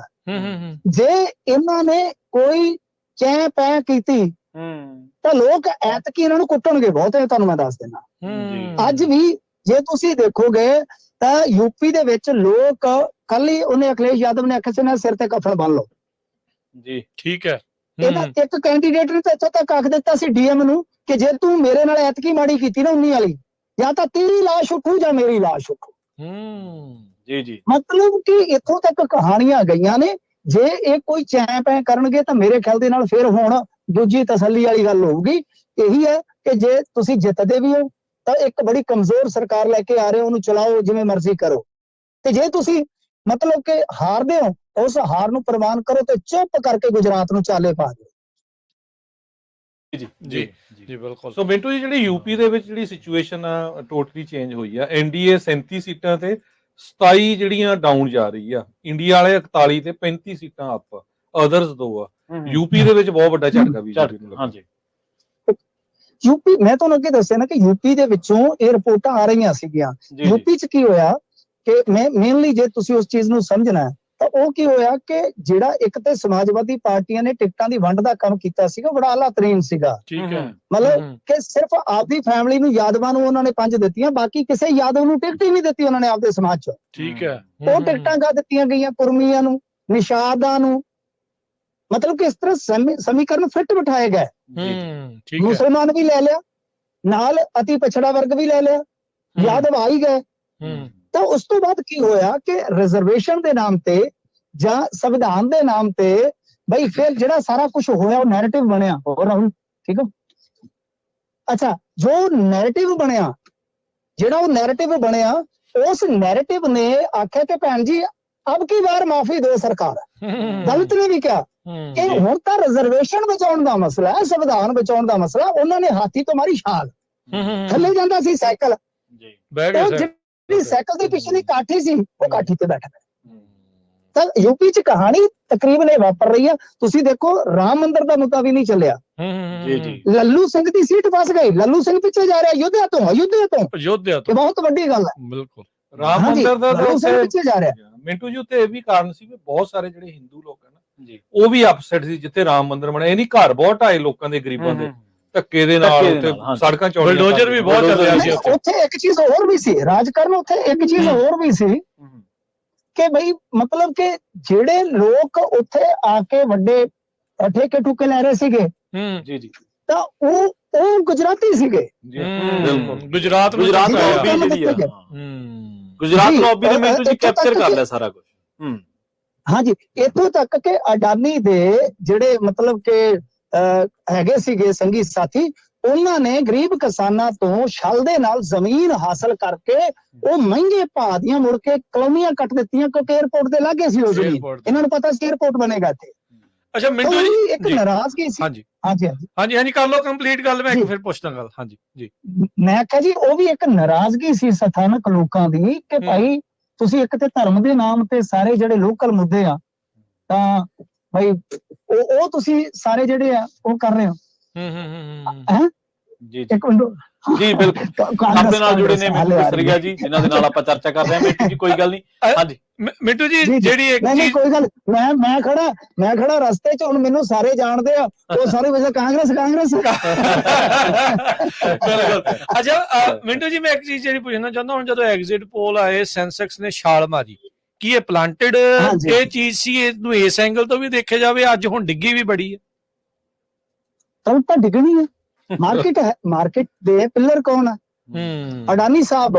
ਤੁਸੀਂ ਦੇਖੋ ਕਿ ਜਿਸ ਦਿਨ ਐਗਜ਼ਿਟ ਪੋਲ ਆਏ ਉਸੇ ਦਿਨ ਇੱਕ ਨਿਊਜ਼ ਆਉਂਦੀ ਹੈ ਕਿ ਅਡਾਨੀ ਸਾਹਿਬ ਮੁੜ ਤੋਂ ਏਸ਼ੀਆ ਦੇ ਦੌਲਤਮੰਦ ਬੰਦੇ ਬਣੇ। ਤਾਂ ਤੁਸੀਂ ਸੋਚ ਸਕਦੇ ਹੋ ਕਿ ਫਾਇਦਾ ਕਿਹਨੂੰ ਮਿਲਿਆ। ਫਿਰ ਦੂਜੀ ਗੱਲ ਹੈ ਅੰਬਾਨੀ ਸਾਹਿਬ, ਇਹਨਾਂ ਦਾ ਤੁਸੀਂ ਏਦਾਂ ਕਰੋ, ਤੁਸੀਂ ਇੱਥੇ ਬੈਠੇ ਹੋਗੇ, ਮੈਂ ਤਾਂ ਹੁਣ ਗੱਡੀ 'ਚ ਬੈਠਾ, ਤੁਸੀਂ ਦੇਖ ਕੇ ਦੱਸੋ ਮੈਨੂੰ ਕਿ ਦੋਨਾਂ ਕੰਪਨੀਆਂ ਦਾ ਜਿਹੜਾ ਮਾਰਕੀਟ ਕੈਪ ਸੀਗਾ 2014 ਚ ਕੀ ਸੀ ਤੇ 24 ਚ ਕੀ ਆ? 24 ਚ ਕੀ ਹੈ, ਬਿਲਕੁਲ ਜੀ ਜੀ। ਤਾਂ ਮਾਰਕੀਟ ਦਾ ਬਹੁਤ ਵੱਡਾ ਜਿਹੜਾ ਹਿੱਸਾ ਸੀ ਉਹ ਦੋ ਕੰਪਨੀਆਂ ਦੇ ਹੱਥ ਹੇਠ ਆ ਗਿਆ। ਤਾਂ ਅੱਜ ਉਹਨਾਂ ਨੇ ਆਖਿਆ ਕਿ ਮੋਦੀ ਸਾਹਿਬ ਹੁਣ ਕੁਛ ਤਾਂ ਦੇ ਜਾਂਦੇ ਆ। ਉਹਨੇ ਆਖਿਆ ਠੀਕ ਹੈ, ਮੈਂ ਕੀ ਦੇਵਾਂ, ਨਿਸ਼ਾਨੀ ਹੋ ਜਿਵੇਂ ਆਪਾਂ ਨੇ ਜਾਂਦੀ ਵਾਰ ਨਿਸ਼ਾਨੀ ਦੇ ਹਾਂਜੀ। ਉਹ ਕਹਿੰਦੇ ਵੀ ਗੱਲ ਇਹ ਆ ਕਿ ਦੇ ਕੁਛ, ਉਹਨੇ ਕਿਹਾ ਗੱਲ ਹੀ ਕੋਈ ਨਹੀਂ। ਉਹਨੇ ਕਿਹਾ ਮੋਟਾ ਬਾਈ ਕੁਝ ਕਰ। ਮੋਟਾ ਬਾਈ ਨੇ ਕਿਹਾ ਵੀ ਪੈਨ ਤੇ ਕਾਗਜ਼ ਚੱਕੋ, ਲਿਖੋ ਐਗਜ਼ਿਟ ਪੋਲ। ਮੋਟਾ ਬਾਈ ਨੇ ਹਾਂਜੀ ਮੋਟਾ ਬਾਈ ਨੇ ਸੱਦਿਆ ਹਰੇਨ ਜੋਸ਼ੀ ਨੂੰ। ਹਰੇਨ ਜੋਸ਼ੀ ਨੂੰ, ਹੁਣ ਇਹ ਨਾ ਪੁੱਛੋ ਕਿ ਕਿੱਥੇ ਕੰਮ ਕਰਦਾ। ਹਰੇਨ ਜੋਸ਼ੀ ਨੂੰ ਕਿਹਾ अरे भाई सर बनाओ एग्जिट पोल बनाओ मोटा सा। मोटा भाई ਦਾ ਹੁਕਮ ਹੈ। ਹਰੇਨ ਜੋਸ਼ੀ ਨੇ ਵਾਇਆ ਪੈਨ ਤੇ ਸਾਰੇ ਚੈਨਲਾਂ ਨੂੰ ਭੇਜ ਦਿੱਤਾ। ਉਹ ਚੈਨਲ ਕਿਹੜੇ ਸੀਗੇ ਮੈਂ ਕੱਲ ਹੀ ਦੱਸ ਕੇ ਹਟਿਆ ਪ੍ਰਵੀਨ ਨੂੰ। ਇਹ ਚੈਨਲ ਜਿੰਨਾ ਨੈਸ਼ਨਲ ਮੀਡੀਆ ਹੈ ਉਹਦਾ 95% ਭਾਰਤੀ ਜਨਤਾ ਪਾਰਟੀ ਦੇ ਜਾਂ ਤਾਂ ਕਾਰਪੋਰੇਟ ਸਾਥੀਆਂ ਦਾ ਜਾਂ ਇਹਨਾਂ ਦੇ ਆਪਣੇ ਆਗੂਆਂ ਦਾ। ਸੋ ਇਸ ਵਾਸਤੇ ਜਿਹੜੇ ਐਗਜ਼ਿਟ ਪੋਲ ਸੀ, ਮੈਂ ਉਦੋਂ ਮੈਨੂੰ ਯਾਦ ਆ ਸ਼ਨੀਵਾਰ ਇਹਨਾਂ ਨੇ ਖਰਾਬ ਕੀਤਾ ਸਾਰਿਆਂ ਦਾ। ਉਹ ਮੇਰੇ ਖੁਦ ਦੇ ਦੋਸਤ ਉਹ ਕਹਿੰਦੇ ਯਾਰ ਅਸੀਂ ਤਾਂ ਵੀਰਾਂ ਬੁਰਾ ਲੈ ਕੇ ਬੈਠੇ ਸੀ ਯਾਰ, ਸਾਡੀ ਤਾਂ ਮਤਲਬ ਕਿ ਕੀ ਕਹੀਏ। ਬਿਲਕੁਲ ਉਹ ਮੈਂ ਕਿਹਾ ਯਾਰ ਇਹਨਾਂ ਐਗਜ਼ਿਟ ਪੋਲਾਂ ਤੇ ਨਾ ਜਾਓ, ਨਾ ਜਾਓ। ਅੱਛਾ ਅਗਲਾ ਦਿਨ ਸੀ ਐਤਵਾਰ, ਮੈਂ ਉਹ ਸਾਰਾ ਡਾਟਾ ਕੱਢਿਆ 2004 ਤੋਂ ਲੈ ਕੇ, तो ਦੇਖਿਆ ਕਿ ਕੋਈ ਵੀ ਐਗਜ਼ਿਟ ਪੋਲ ਇੰਡੀਆ ਦਾ ਸਟੀਕ ਹੈ ਹੀ ਨਹੀਂ ਹੈ ਅੱਜ ਤੱਕ। ਹਰੇਕ ਵਾਰ ਕੀ ਹੁੰਦਾ ਹੈ ਕਿ 15-20 ਪਲੇਅਰ ਆ ਜਾਂਦੇ, ਉਹਦੇ ਚੋਂ 1-2 ਜਿਹੜੇ ਨੇੜੇ ਪਹੁੰਚ ਜਾਂਦੇ, ਲਓ ਜੀ ਐਗਜ਼ਿਟ ਪੋਲ ਸੱਚਾ ਹੋ ਗਿਆ। ਲੋਕੀ ਇਹ ਤਾਂ ਦੇਖਦੇ ਹੀ ਨਹੀਂ ਵਿਚਾਰੇ ਕਿ ਜਿਹੜੇ 15-16 ਸੀ ਜਿਹੜੇ ਉਹ ਤਾਂ ਝੂਠੇ ਸਾਬਤ ਹੋਏ। ਫਿਰ ਇਸ ਐਗਜ਼ਿਟ ਪੋਲ ਦੇ ਵਿੱਚੋਂ ਖਾਮੀਆਂ ਜਿਹੜੀਆਂ ਸੀ ਉਹ ਫੜੀਆਂ ਗਈਆਂ, ਪਹਿਲੀ ਵਾਰ ਐਕਸਪੋਜ਼ ਹੋ ਗਿਆ ਸਾਰਾ ਸੈਂਪਲ ਸਰਵੇ। ਫਿਰ ਮੈਂ ਜਦੋਂ ਵੇਖਿਆ ਕਿ ਯਾਰ ਟੋਟਲ ਵੋਟਰ ਕਿੰਨਾ 98 ਕਰੋੜ, ਪੋਲ ਕਿੰਨਾ ਹੋਇਆ 64 ਕਰੋੜ, ਸੈਂਪਲ ਸਰਵੇ ਕਿੰਨਾ, ਸੈਂਪਲ ਸਰਵੇ ਹੈਗਾ 2 ਤੋਂ 5 ਲੱਖ ਦਾ। ਤੇ ਯਾਰ 2 ਤੋਂ 5 ਲੱਖ ਤਾਂ ਯੂਪੀ ਦੇ ਵਿੱਚ ਜੇ ਮੋਟੇ ਤੌਰ ਤੇ ਲਾਈਏ ਤਾਂ ਇਹ 1.5 ਲੱਖ ਦੇ ਕਰੀਬ ਤਾਂ ਬੂਥ ਹੀ ਆ। ਸੋ ਇਸ ਕਰਕੇ ਕਿ ਮਾਈਕਰੋ ਲੈਵਲ ਤੇ ਜਾਂ ਕਹਿ ਲੋ ਕਿ ਪਾਰਦਰਸ਼ਤਾ ਦੇ ਨਾਲ ਇਹ ਐਗਜ਼ਿਟ ਪੋਲ ਹੋਏ ਨਹੀਂ, ਬਲਕਿ ਇਹ ਐਗਜ਼ਿਟ ਪੋਲ ਝਰੀਟੇ ਗਏ ਤਾਂ ਕਿ ਜਿਹੜਾ ਵਿਰੋਧੀ ਆ ਉਹਨੂੰ ਮਨੋਵਿਗਿਆਨਕ ਤੌਰ ਤੇ ਜਾਂ ਮਾਨਸਿਕ ਤੌਰ ਤੇ ਬਿਲਕੁਲ ਗੇਮ ਚੋਂ ਬਾਹਰ ਕਰ ਦਿਓ। ਅੱਜ 15% ਡਾਊਨ ਆ ਰਿਹਾ ਸੀ, ਮੈਂ ਜਿਵੇਂ ਤੁਹਾਨੂੰ ਦੱਸਿਆ। ਹਾਂਜੀ ਮੈਂ ਕਿਹਾ ਅੱਜ 15% ਡਾਊਨ ਚੱਲ ਰਿਹਾ ਹੈ ਅਡਾਨੀ। हाँ जी, डाउन ज्यादा ही चलेगा। गांव जे सरकार चलेगी तो डाउन ही चलेगा। पर गल ये कि देखो नो डाउट इंडिया की इकोनॉमी शानदार है, इन्हें 30-35 तक इस तरह ही ग्रो करना। सगों मैं तो कहूंगा तुसीं इधर करया करो इन्वेस्ट यार, कोई गल नहीं है, कोई भी सरकार आवे कोई जावे तां ये ते साफ है, स्पष्ट है। पर अडानी अंबानी ने जो काम करना सी वो कर लिया, वो कर चुके हैं, उन्हां दी ड्यूटी डन हो गई है। ये नहीं है कि वो इस सरकार च नहीं कमाउणगे। तुसीं देखना क्योंकि अडानी अंबानी दा नाम भी ले चुके ने मोदी साहब। हो सकदा कि पहला ही सदा पत्र गया चला होवे। सरकारां ते कॉर्पोरेट ही चलाउंदियां ने ना, चलाउंदियां बिल्कुल। सो इस करके उन्हां ने कमाई निरंतर करते रहना है। कोई ये नहीं है कि अडानी अंबानी कोई इस मुल्क वास्ते सराप है, बहुत सारा रोजगार भी दिंदे, सब कुछ कढदे आ। पर जिस तरह इस बंदे ने या इस गुजरात लॉबी दी जोड़ी ने इस कारपोरेट मुकाबले नूं एक तरफा बनाया, जिस तरह सेबी दियां रिपोर्टां आपां देखदे आ, अडानी दा हिंडनबर्ग वाला मामला देखदे आ, जां जिहड़े अंबानी साहब आ अनिल अंबानी नूं राफेल वाली डील च ले आओ ना, इन्हां सारियां चीज़ां ने एक सानू एक तरह नाल कह लो कि हताशा दित्ती, निराशा दित्ती कि जो सही मुकाबला है वो ਕਾਰਪੋਰੇਟ ਦਾ ਜਿਹੜਾ ਵਿਗਾੜਿਆ ਜਾ ਰਿਹਾ, ਜਿਹਦਾ ਨੁਕਸਾਨ ਓਵਰਆਲ ਜਾਂ ਕਹਿ ਲੋ ਕਿ ਅਲਟੀਮੇਟਲੀ ਉਹ ਲੋਕਾਂ ਨੂੰ ਹੁੰਦਾ, ਇੰਡੀਆ ਨੂੰ ਹੁੰਦਾ ਉਹਦਾ। ਜੀ ਤੁਹਾਡੇ ਕਿਹੜਾ ਕਾਰਪੋਰੇਟ ਨਹੀਂ ਹੈਗਾ, ਅਮਰੀਕਾ ਵੀ ਤਾਂ ਕਾਰਪੋਰੇਟ ਹੀ ਚਲਾਉਂਦਾ। ਬਿਲਕੁਲ ਕੈਪੀਟਲਿਸਟ ਮੁਲਕ ਹੈ ਤੇ ਚੱਲਦਾ ਹੀ ਹੁੰਦਾ। ਬਿਲਕੁਲ ਪੂੰਜੀਪਤੀ ਆ। ਪਰ ਇਹ ਚ ਆਮ ਬੰਦੇ ਨੂੰ ਫਾਇਦਾ ਹੁੰਦਾ ਨਾ ਆਪਣੇ ਮਿੰਟੂ ਜੀ। ਜਿਹੜੀ ਤੁਸੀਂ ਪਹਿਲਾਂ ਵੀ ਗੱਲ ਕੀਤੀ ਸੀ, ਜਿਹੜੀ ਪਹਿਲਾਂ ਗੱਲ ਕੀਤੀ ਸੀ ਨਾ ਵੀ ਇੰਡੀਆ ਤਰੱਕੀ ਕਰ ਰਿਹਾ, ਉਹ ਜਿਹੜੇ ਅਮਰੀਕਨ ਇਕਨੋਮੀ ਉਹ ਸਮਝ ਰਹੇ ਹਾਂ ਬਿਲਕੁਲ ਕਰ ਰਿਹਾ, ਪਰ ਸਿਰਫ 5% ਲੋਕ ਜਿਹੜੇ ਤਰੱਕੀ ਦਾ ਫਾਇਦਾ ਕਿਹਨੂੰ ਮਿਲ ਰਿਹਾ। ਪਰ ਜਿਹੜੇ ਯੰਗਸਟਰ ਆ ਮੈਜੋਰਟੀ ਜੋ ਵਿਚਾਰੇ ਅਨਇੰਪਲੋਇਡ ਬਿਲਕੁਲ। ਪਰ ਅਮਰੀਕਾ ਜਿਹੜੇ ਯੰਗਸਟਰ ਸਾਰਿਆਂ ਨੂੰ ਫਾਇਦਾ ਹੁੰਦਾ, ਇਹਦੇ ਬਰਾਬਰ ਦੇ ਮੌਕੇ ਨੇ। ਇੱਕ ਨਿਰਪੱਖ ਮੁਕਾਬਲਾ ਹੋਵੇ, ਅੱਛੀ ਸਰਕਾਰ ਹੋਵੇ, ਇਹ ਕਾਰਪੋਰੇਟ ਇਹ ਹੀ ਰਹਿਣੇ ਆ। ਜਦੋਂ ਪੂੰਜੀਪਤੀ ਮਾਡਲ ਹੈ ਤੁਹਾਡੇ ਕੋਲ ਇਹੀ ਰਹਿਣਗੇ ਕਾਰਪੋਰੇਟ। ਜਿਨ੍ਹਾਂ ਦੇ ਕੋਲ ਅੱਜ 20 ਲੱਖ ਕਰੋੜ ਦਾ ਕੈਪ ਹੈ, ਉਹਨੂੰ ਕਿੱਥੋਂ ਭੇਜ ਦੋਗੇ ਤੁਸੀਂ? ਸਹੀ ਗੱਲ ਕਹਿ ਦੋਗੇ ਕਿ ਇਸ ਮੁਲਕ ਚੋਂ ਨਿਕਲ ਜਾ, ਕੋਈ ਚਾਂਸ ਨਹੀਂ। ਪਰ ਇਹਨਾਂ ਦੀ ਨਾ ਮੈਨੂੰ ਇੱਕ ਇਹਨਾਂ ਦੀ ਜਿਹੜੀ ਬਦਮਾਸ਼ੀ ਇਹ ਆ ਵੀ ਇੱਥੇ ਸਾਡੇ ਬੇ ਏਰੀਏ ਤੋਂ ਇੱਕ ਕੰਪਨੀ ਮਾਈਕਰੋਨ ਟੈਕਨੋਲੋਜੀ ਕਰਕੇ ਆ, ਰਾਜਕਨਵੀਰ ਸਿੰਘ ਜੀ, ਉਹ ਪੰਜਾਬੀ ਮੁੰਡਾ ਸੀ ਆਪਣਾ, ਉਹਨਾਂ ਦਾ ਸੀਓ। ਉਹਨਾਂ ਨੇ ਬਹੁਤ ਵੱਡਾ ਹੀ ਜਿੱਦਾਂ ਮਿਲੀਅਨਸ ਆਫ ਡਾਲਰ ਮੋਹਾਲੀ ਚਲਾਉਣਾ ਚਾਹੁੰਦੇ ਸੀ ਤੇ ਉਹਨਾਂ ਨੇ ਮੋਦੀ ਸਰਕਾਰ ਨੂੰ ਕੰਟੈਕਟ ਕੀਤਾ। ਉਹ ਕਹਿੰਦੇ ਵੀ ਤੁਸੀਂ ਲਾ ਸਕਦੇ ਪਰ ਤੁਹਾਨੂੰ ਗੁਜਰਾਤ ਚਲਾਣੀ, ਤੁਹਾਨੂੰ ਦਵਾਂਗੇ ਟੈਕਸ ਰਿਬੇਟ। ਉਹ ਉਹਨਾਂ ਨੇ ਗੁਜਰਾਤ 'ਚ ਲਾਈ ਜੇ ਪੰਜਾਬ ਚ ਲਾਉਂਦੇ ਆ, ਪੰਜਾਬ ਦੇ ਪੰਜਾਬੀਆਂ ਨੂੰ ਨੌਕਰੀ ਮਿਲਦੀ। ਬਿਲਕੁਲ ਬਿਲकुल ਇਹੀ ਚੀਜ਼ ਮੈਂ ਕਹਿ ਰਿਹਾ ਕਿ ਤੁਸੀਂ ਨਿਰਪੱਖ ਮੁਕਾਬਲਾ ਨਹੀਂ ਦਿੱਤਾ, ਤੁਸੀਂ ਪੱਖਪਾਤੀ ਮੁਕਾਬਲਾ ਬਣਾਇਆ। ਤਾਂ ਇਸੇ ਕਰਕੇ ਜੇ ਸਾਡੀ ਇਕਨੋਮੀ ਗਰੋ ਹੋ ਰਹੀ ਹੈ ਤਾਂ ਉਹ ਸਾਡੇ ਇੰਡੀਅਨ ਲੋਕਾਂ ਕਰਕੇ ਹੋ ਰਹੀ ਹੈ, ਤਾਂ ਉਹਦਾ ਫਾਇਦਾ ਜਿਹੜਾ GDP ਵਧਣ ਦਾ ਜਾਂ ਉਸ ਗਰੋਥ ਦਾ, ਉਹ ਜਿਹੜਾ ਹਾਸ਼ੀਏ ਤੇ ਵਰਗ ਹੈ, ਚਾਹੇ ਉਹ ਮਜ਼ਦੂਰ ਹੈ, ਕਿਸਾਨ ਹੈ, ਉਹਨਾਂ ਤੱਕ ਪਹੁੰਚਣਾ ਚਾਹੀਦਾ। ਤਾਂ ਹੀ ਹੈ ਜੇ ਸਰਕਾਰ ਇਮਾਨਦਾਰੀ ਨਾਲ ਕੰਮ ਕਰੂਗੀ। ਜੇ ਕਰੇ ਜੀ ਬਿਲਕੁਲ ਬਿਲਕੁਲ। ਇੱਕ ਪਾਸੇ ਵਰਲਡ ਦੀ ਤੀਜੀ ਵੱਡੀ ਆਰਥਿਕਤਾ ਦੇ ਦਮਗਜੇ ਦੇ ਦੂਜੇ ਪਾਸੇ 80 ਕਰੋੜ ਲੋਕਾਂ ਨੂੰ ਮੁਫਤ ਭੋਜਨ, ਸੋ ਇਹ ਕੰਟਰਾਡਿਕਟ ਗੱਲਾਂ ਹੋ ਜਾਂਦੀਆਂ ਨਾ ਫਿਰ ਆਪਣੇ ਆਪ ਹੀ। ਜੀ ਜੀ ਜੀ ਜੀ ਬਿਲਕੁਲ, ਮੈਂ ਉਹੀ ਚਾਹੁੰਦਾ, ਮੈਂ ਉਸ 80 ਕਰੋੜ ਨੂੰ ਚਾਹੁੰਦਾ ਕਿ GDP ਦੇ ਵਾਧੇ ਦਾ ਫਾਇਦਾ ਹੋਵੇ, ਇਕਨੋਮੀ ਦੇ ਜਿਹੜਾ ਇਕਨੋਮੀ ਦਾ ਆਕਾਰ ਹੈ ਉਹਦਾ ਫੁੱਲਣ ਦਾ ਫਾਇਦਾ ਉਹਨਾਂ ਦੇ ਪੇਟ ਨੂੰ ਵੀ ਹੋਵੇ, ਕਿ ਉਹਨਾਂ ਦਾ ਪੇਟ ਵੀ ਫੁੱਲੇ ਜਿਹੜਾ ਹੱਡੀਆਂ ਦੇ ਨਾਲ ਲੱਗਾ ਪਿਆ। ਹਿਊਮਨ ਕੈਪੀਟਲ ਦੇ ਲਈ ਇਸ ਟਾਈਮ ਇੰਡੀਆ ਹੈਗਾ ਆ, ਤੇ ਉਹ ਹਿਊਮਨ ਕੈਪੀਟਲ ਵਿਚਾਰੀ ਭੁੱਖੀ ਮਰਦੀ ਆ, ਉਹਨਾਂ ਦੇ ਲਈ ਹੈ ਕੁਛ ਨਹੀਂ, ਕੁਛ % ਜਿਹੜੇ ਉਹ ਜਾ ਰਹੇ ਆ। ਕੀ ਲੱਗਦਾ ਵੀ ਇਸ ਤੋਂ ਬਾਅਦ ਦੇ ਵਿੱਚ ਕੋਈ ਉਹ ਪਾਲਿਸੀਜ਼ ਦੇ ਵਿੱਚ ਵੀ ਚੇਂਜ ਆਊਗਾ ਅੱਜ ਦੀਆਂ ਇਲੈਕਸ਼ਨ ਦੇ ਨਤੀਜਿਆਂ ਤੋਂ ਬਾਅਦ? ਡੈਫੀਨਿਟਲੀ ਤੁਹਾਨੂੰ ਮੈਂ ਇੱਕ ਚੀਜ਼ ਦੱਸਦਾ ਕਿ ਜਦੋਂ ਰਾਤ ਨੂੰ ਅਸੀਂ ਜੁੜਾਂਗੇ ਇੰਡੀਆ ਦੇ ਰਾਤ ਨੂੰ, ਤਾਂ ਹੋ ਸਕਦਾ ਉਦੋਂ ਤੱਕ ਰਿਜ਼ਲਟ ਜਿਹੜੇ ਡਿਕਲੇਅਰ ਹੋ ਜਾਣਗੇ ਡੈਫੀਨਿਟਲੀ ਹੋ ਜਾਣਗੇ। ਜੇ ਮੰਨ ਲਓ ਇੰਡੀਆ ਗੱਠਜੋੜ ਸੱਤਾ ਚਾਹੁੰਦਾ ਹੈ, ਇਹ ਗੱਲ ਮੇਰੀ ਲਿਖ ਕੇ ਰੱਖ ਲਓ ਕਿ ਰਾਹੁਲ ਗਾਂਧੀ ਹੀ ਪ੍ਰਧਾਨ ਮੰਤਰੀ ਬਣੇਗਾ। ਠੀਕ ਹੈ। ਧਰੁਵ ਰਾਠੀ ਨੇ ਆਲਰੇਡੀ ਕਹਿਤਾ। ਹਾਂਜੀ, ਧਰੁਵ ਰਾਠੀ ਨੇ ਆਲਰੇਡੀ ਕਹਿਤਾ ਵੀ ਜਿਹੜਾ ਨੈਕਸਟ ਪ੍ਰਾਈਮ ਮਿਨਿਸਟਰ ਆ ਉਹ ਰਾਹੁਲ ਗਾਂਧੀ ਹੋਊਗਾ। ਆਪਾਂ ਵੀ ਨਿੱਕੇ ਜਿਹੇ ਧਰੁਵ ਰਾਠੀ ਆ, ਸਾਡੇ ਜਿਹੜੇ ਐਲੋਨ ਮਸਕ ਹੈਗੇ ਆ, ਪੰਜਾਬੀਆਂ ਦਾ ਉਹ ਹਾਲ ਆ, ਪੰਜਾਬੀਆਂ ਦਾ ਉਹ ਹਾਲ ਆ, ਘਰ ਦਾ ਜੋਗੀ ਜੋਗਣਾ ਬਾਹਰ ਦਾ ਜੋਗੀ। ਸਹੀ ਗੱਲ ਆ। ਪਰ ਮੈਨੂੰ ਜੀ ਇੱਕ ਹੁਣ ਜਿਹੜੀ ਬ੍ਰੇਕਿੰਗ ਨਿਊਜ਼ ਅਕਸਰ ਇੱਕ ਸ਼ਬਦ ਚੱਲ ਪਿਆ, ਪ੍ਰਚਲਿਤ ਹੋ ਗਿਆ, ਆਪ ਦੇ 4 ਮੰਤਰੀ ਕਹਿੰਦੇ ਵੀ ਮੈਦਾਨ ਦੇ ਵਿੱਚ, ਚੋਣ ਮੈਦਾਨ ਦੇ ਵਿੱਚ ਪਛੜ ਗਏ, ਕੱਲੇ ਮੀਤ ਹੇਅਰ ਨੂੰ ਛੱਡ ਕੇ। ਮੀਤ ਹੇਅਰ 50,000 ਦੀ ਲੀਡ ਤੋਂ 85,000 4 ਜ਼ਿਮਨੀ ਚੋਣਾਂ ਦਾ ਸੰਕਟ ਆ ਗਿਆ। ਮੈਂ ਤਾਂ ਕਿਹਾ ਸੀ ਵੀ ਤਿੰਨ ਤੇ ਜਾਣਗੇ, 3 ਤਾਂ ਉੱਡਣਗੇ ਨਹੀਂ, 4 ਉੱਡਣ ਵੀ ਵੱਧ ਹੋ ਗਿਆ। ਚਲੋ ਤੋਤਾ ਉੱਡ, ਘੁੱਗੀ ਉੱਡ, ਉੱਡੀ ਚਲੋ। ਚਲੋ ਦੇਖੋ, ਜਨਤਾ ਤੇ ਜ਼ਿਮਨੀ ਚੋਣਾਂ ਦਾ ਭਾਰ ਵੀ ਖੁੱਡੀਆਂ ਦੀ ਤਾਂ ਬਲੀ ਲਈ ਇਹਨਾਂ ਨੇ, ਖੁੱਡੀਆਂ ਦੀ ਤੇ ਬਲੀ ਲਈ ਆ। ਸਹੀ ਹੈ, ਸਹੀ। ਅੱਛਾ, ਗੱਲ ਇਹ ਆ ਅੱਛਾ ਗੱਲ ਇਹ ਆ ਕਿ ਜਿਹੜੀ ਆਪਾਂ ਕਰ ਰਹੇ ਆ ਕਿ ਜੇ ਮੰਨ ਲਓ ਰਾਹੁਲ ਗਾਂਧੀ ਪ੍ਰਧਾਨ ਮੰਤਰੀ ਬਣਦਾ, ਆਪਾਂ ਪੰਜਾਬ ਦੀ ਰਾਜਨੀਤੀ ਵੱਲ ਵੀ ਆ ਜਾਂਦੇ ਆ। ਜੇਕਰ ਮੰਨ ਲਓ ਰਾਹੁਲ ਗਾਂਧੀ ਪ੍ਰਧਾਨ ਮੰਤਰੀ ਬਣਦਾ, ਤਾਂ ਰਾਹੁਲ ਗਾਂਧੀ ਅੱਧਾ ਪੂੰਜੀਵਾਦੀ ਹੈ ਤੇ ਅੱਧਾ ਕਾਮਰੇਡ ਹੈ। ਠੀਕ ਹੈ ਜੀ ਜੀ ਠੀਕ ਹੈ। ਜਿਵੇਂ ਜਿਵੇਂ ਤੁਹਾਡੀ ਇਕਨੋਮੀ ਹੈ, ਉਹਨੂੰ ਦੇਖੋ, ਸਮਝੋ, ਜਾਂ ਉਹਦਾ ਜਿਹੜਾ ਮਤਲਬ ਕਿ ਮਾਡਲ ਦੇਖੋਗੇ ਤਾਂ ਉਹਦਾ ਮਾਡਲ ਇਸ ਤਰ੍ਹਾਂ ਦਾ ਹੈ ਕਿ ਵੈਲਫੇਅਰ ਵੀ ਕਰਨਾ ਹੈ ਤੇ ਪੂੰਜੀਵਾਦਤਾ ਵੀ ਹੈ। ਬਿਲਕੁਲ ਜੀ ਜੀ ਬਿਲਕੁਲ ਸਹੀ ਗੱਲ। ਇੰਡੀਆ ਦਾ ਵੀ ਉਹੀ ਹੈ ਨਾ, ਨਹਿਰੂ ਨੇ ਵੀ ਇਹੀ ਸਿਸਟਮ ਅਖਤਿਆਰ ਕੀਤਾ ਕਿ ਸਮਾਜਵਾਦ ਵੀ ਨਾਲ ਤੇ ਨਾਲ ਪੂੰਜੀਵਾਦ ਵੀ। ਹਾਂਜੀ, ਮਿਕਸ ਮਾਡਲ ਹੈ ਨਾ। ਤਾਂ ਰਾਹੁਲ ਗਾਂਧੀ ਹੈ ਜਿਹੜਾ, ਰਾਹੁਲ ਗਾਂਧੀ ਪਹਿਲਾਂ ਹੀ ਵਾਅਦਾ ਕਰ ਚੁੱਕਾ ਹੈ ਕਿ ਦੇਖੋ ਕਿ ਮੈਂ MSP ਦੇ ਦੇਣੀ ਹੈ, ਯਾਨੀ ਕਿਸਾਨ ਵਰਗ ਨੂੰ ਬਾਈਆਂ ਤੇ। ਦੂਸਰਾ, 1 ਲੱਖ ਰੁਪਇਆ ਗਰੀਬ ਨੂੰ 1 ਸਾਲ ਦਾ ਮੈਂ ਦੇਣਾ।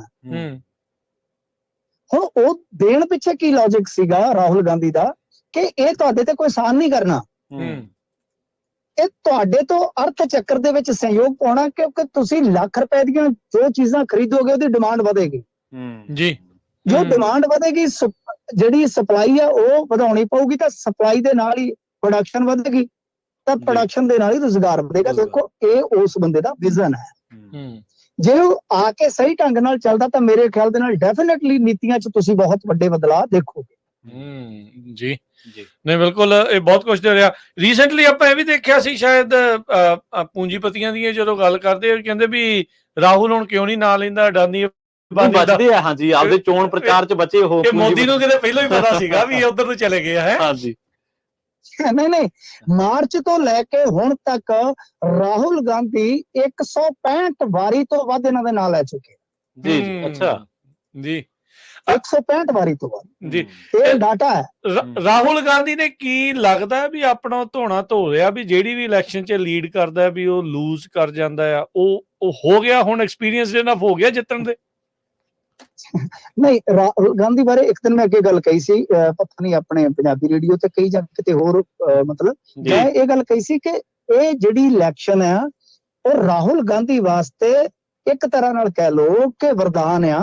ਕਿਉਂ? ਕਿਉਂਕਿ ਉਹ ਪੱਪੂ ਮਾਰਕਾ ਨੇਤਾ ਤੋਂ ਇੱਕ ਮੈਚੁਰ ਨੇਤਾ ਆਲਰੇਡੀ ਬਣ ਚੁੱਕਾ, ਜਿੱਤੇ ਚਾਹੇ ਹਾਰੇ। ਠੀਕ ਹੈ।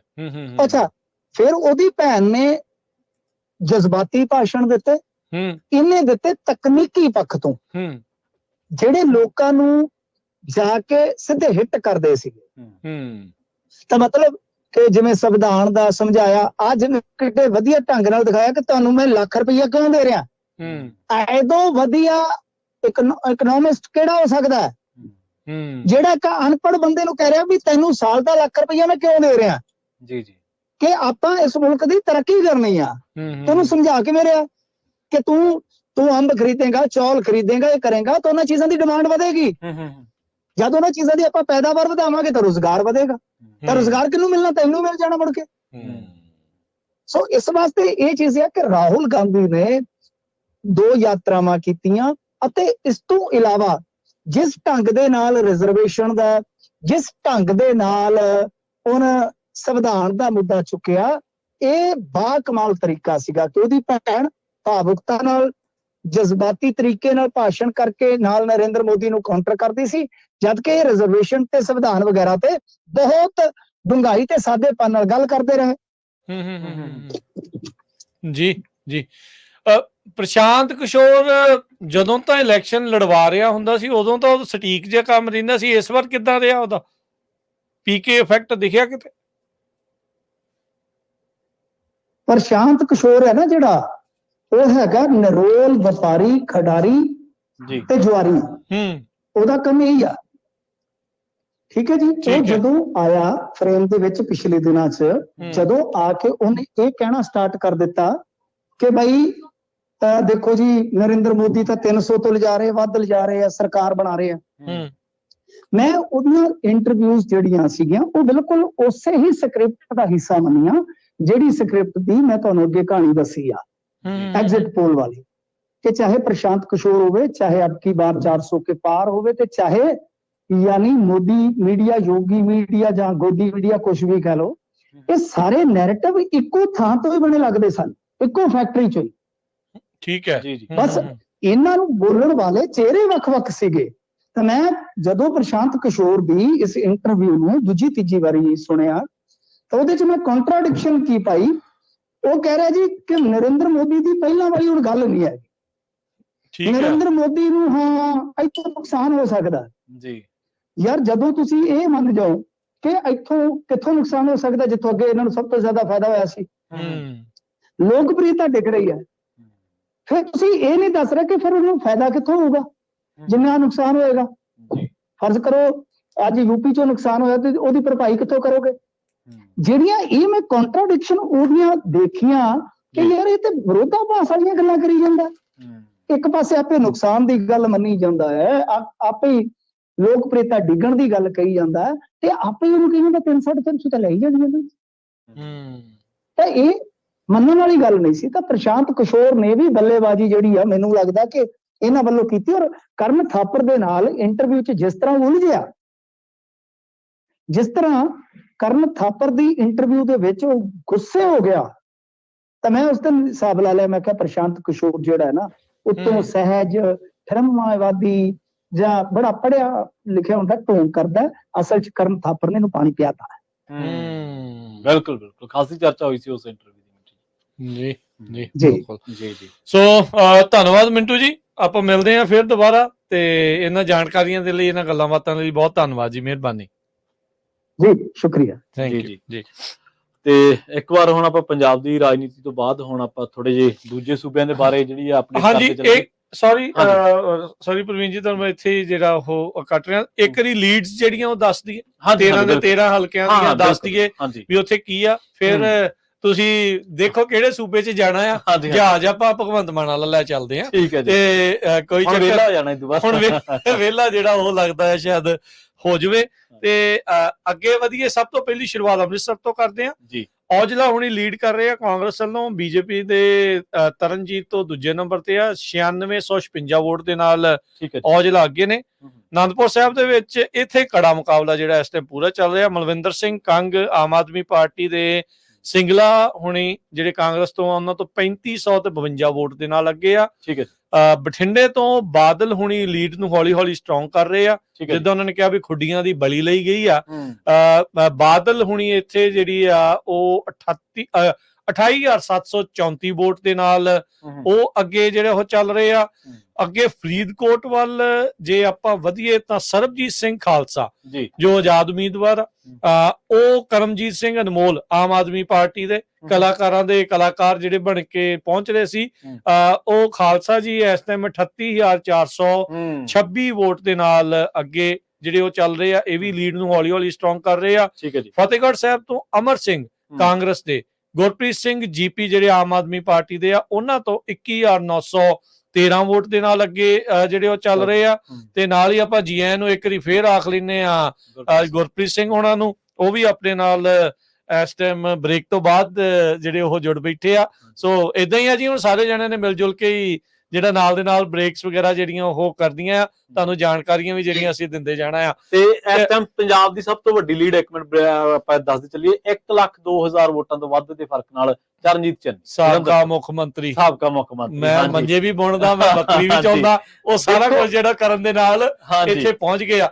ਉਹਨਾਂ ਨੂੰ ਲੱਗਾ ਵੀ ਉਹਨਾਂ ਨਾਲ ਵਿਚਾਰਿਆਂ ਨੂੰ ਹੋ ਗਿਆ ਕਿਤੇ ਧੱਕਾ, ਤੇ ਉਹਨਾਂ ਨੂੰ ਹੁਣ ਜਲੰਧਰੀਏ ਮੈਨੂੰ ਲੱਗਦਾ ਇਸ ਗੱਲੋਂ ਵੀ ਰਹਿ ਗਿਆ ਵੀ ਯਾਰ ਰਿੰਕੂ ਤਾਂ ਹੁਣੇ ਜਿਤਾਇਆ ਸੀ, ਦੇਖੋ ਜਲੰਧਰ ਉਧਰ ਚਲਾ ਗਿਆ। ਹਾਂਜੀ ਬਿਲਕੁਲ ਨਹੀਂ, ਜਲੰਧਰ ਟੀਨੂ ਦਾ ਨਹੀਂ ਪਤਾ ਲੱਗਦਾ, ਜਲੰਧਰ ਵਾਲੇ ਨਾਲ ਜੁੜੇ ਆ ਆਪਣੇ। ਹਾਂਜੀ ਜਲੰਧਰ ਵਾਲੇ ਨਾਲ ਜੁੜੇ। ਜਲੰਧਰ ਦਾ ਨਾ ਥੋੜਾ ਜਿਹਾ ਇਤਿਹਾਸ ਤੁਹਾਨੂੰ ਮੈਂ ਦੱਸਦਾ ਚੱਲਾਂ। ਹਾਂਜੀ ਹਾਂਜੀ ਮੈਂ ਸੌਰੀ ਸਾਰਿਆਂ ਦੀ ਗੱਲ ਮੈਂ ਸੁਣਦਾ, ਪਹਿਲਾਂ ਮੈਂ ਕਰੀ ਲੀਡ ਜਿਹੜੀ ਕਲੀਅਰ ਕਰ ਲਈ, ਨਹੀਂ ਤੇ ਲੋਕਾਂ ਨੇ ਕਹਿਣਾ 5 ਕੇ ਦੱਸੀਆਂ ਬਾਕੀ ਫੇਰ ਛੱਡ।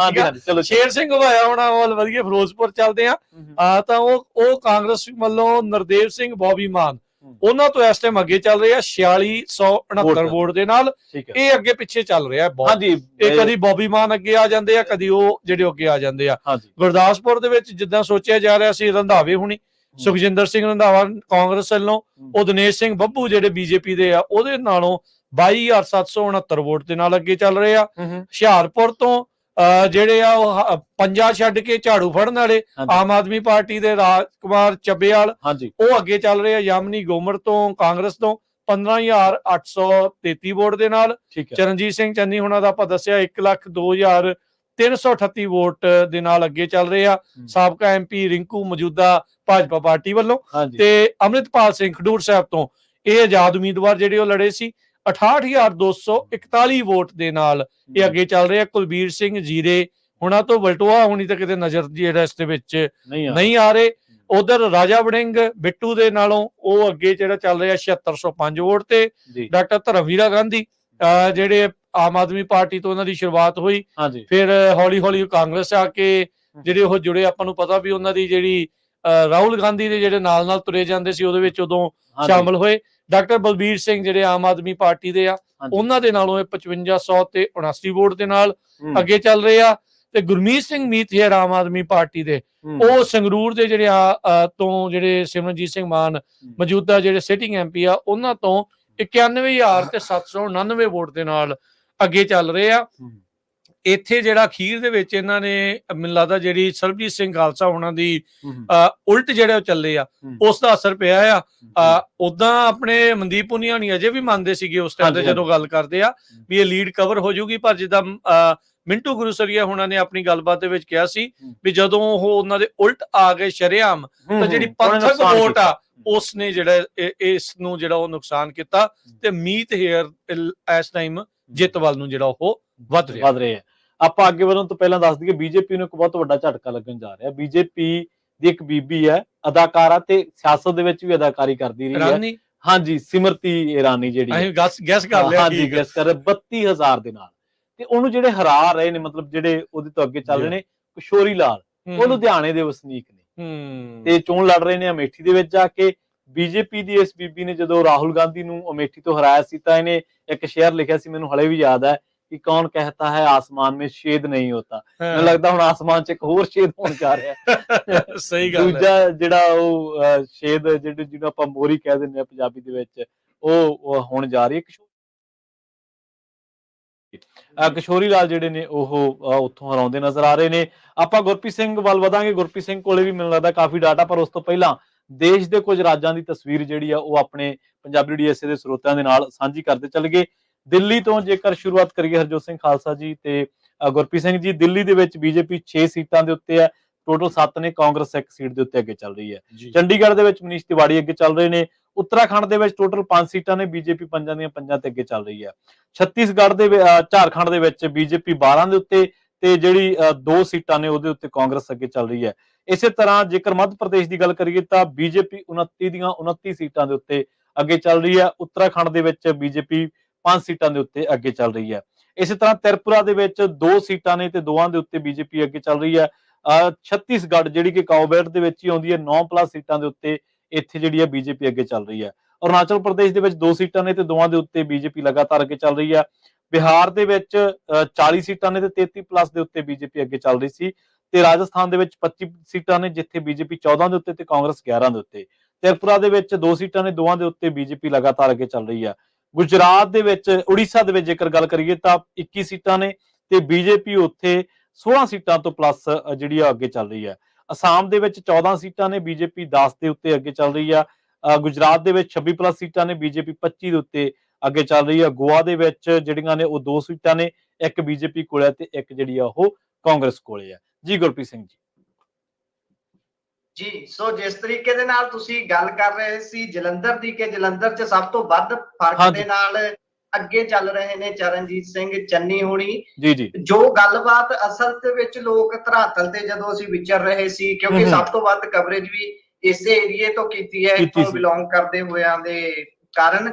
ਤੇ ਜਦੋਂ ਲੋਕਾਂ ਦੇ ਨਾਲ ਗੱਲ ਕਰ ਰਹੇ ਸੀ, ਵਿਚਰ ਰਹੇ ਸੀ, ਲੋਕਾਂ ਦਾ ਸਭ ਤੋਂ ਵੱਡਾ ਗੁੱਸਾ ਦਲ ਬਦਲੂਆਂ ਦੇ ਨਾਲ ਕੀ ਹੈ, ਜਿਹੜਾ ਕਿ ਉਹਨਾਂ ਨੇ ਦਿਖਾਇਆ ਦੇ ਕਾਰਨ ਪਾਸੇ। ਤੇ ਜਦੋਂ ਲੋਕਾਂ ਦੇ ਨਾਲ ਚੱਲ ਰਹੇ ਸੀ ਕਿ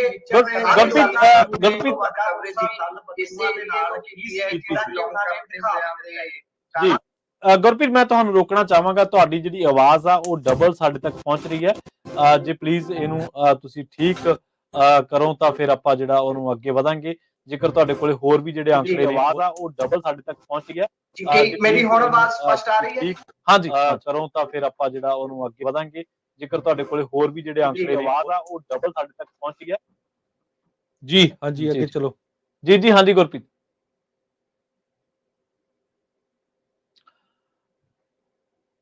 ਜੀ। ਗੁਰਪ੍ਰੀਤ ਜੀ,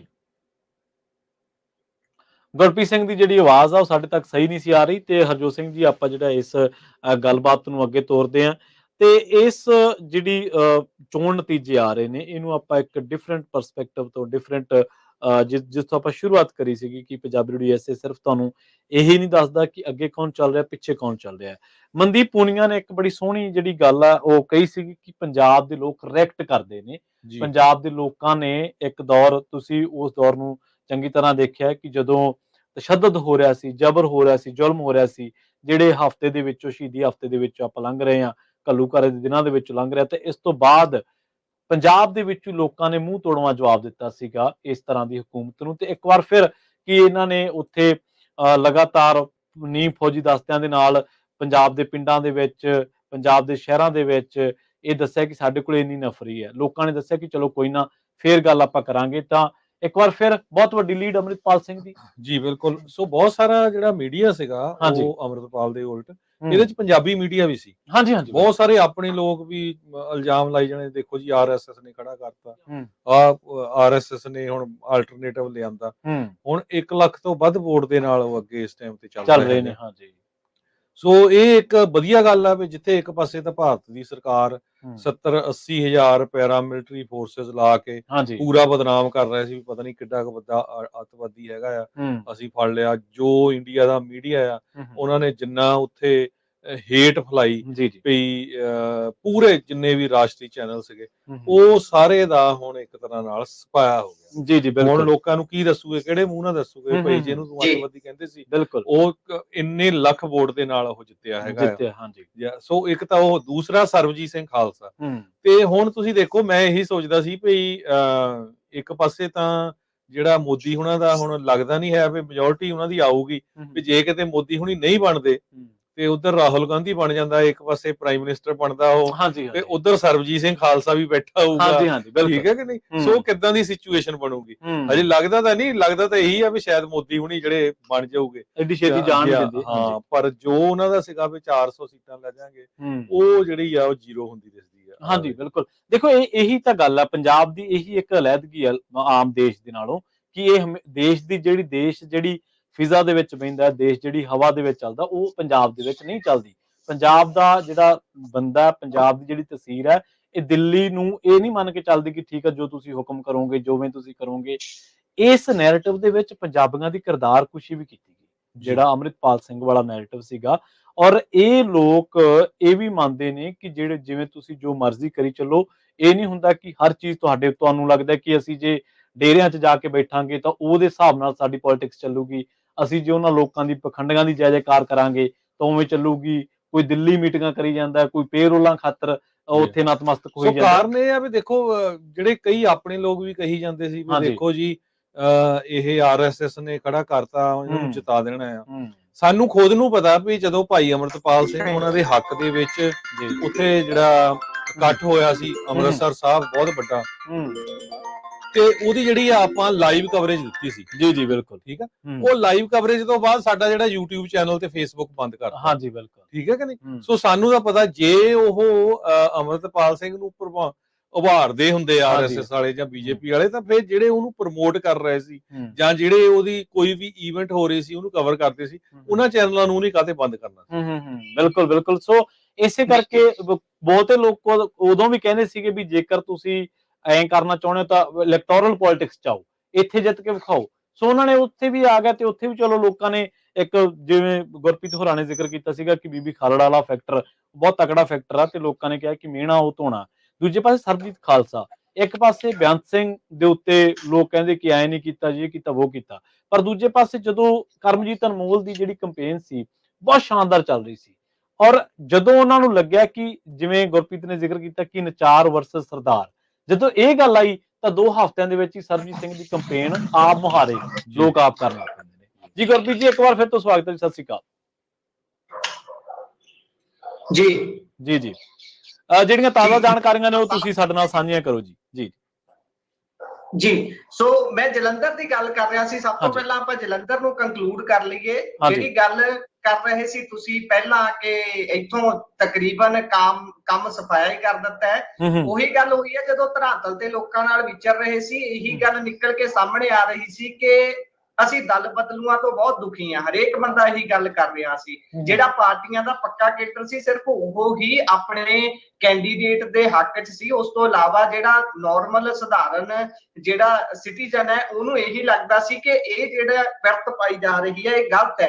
ਕਿਤੇ ਨਾ ਕਿਤੇ ਇਸ ਨੂੰ ਦੂਸਰੇ ਨਜ਼ਰੀਏ ਨਾਲ ਜੇ ਆਪਾਂ ਲਈਏ, ਇਹ ਇੱਕ ਚੰਗਾ ਤਰੀਕਾ ਵੀ ਹੈ ਕਿ ਲੋਕ ਦਲ ਬਦਲੂਆਂ ਨੂੰ ਸਬਕ ਸਿਖਾ ਰਹੇ ਨੇ ਕਿ ਭਾਈ ਇਸ ਤਰੀਕੇ ਦੀ ਪੋਲਿਟਿਕਸ ਨਹੀਂ ਚੱਲਣੀ।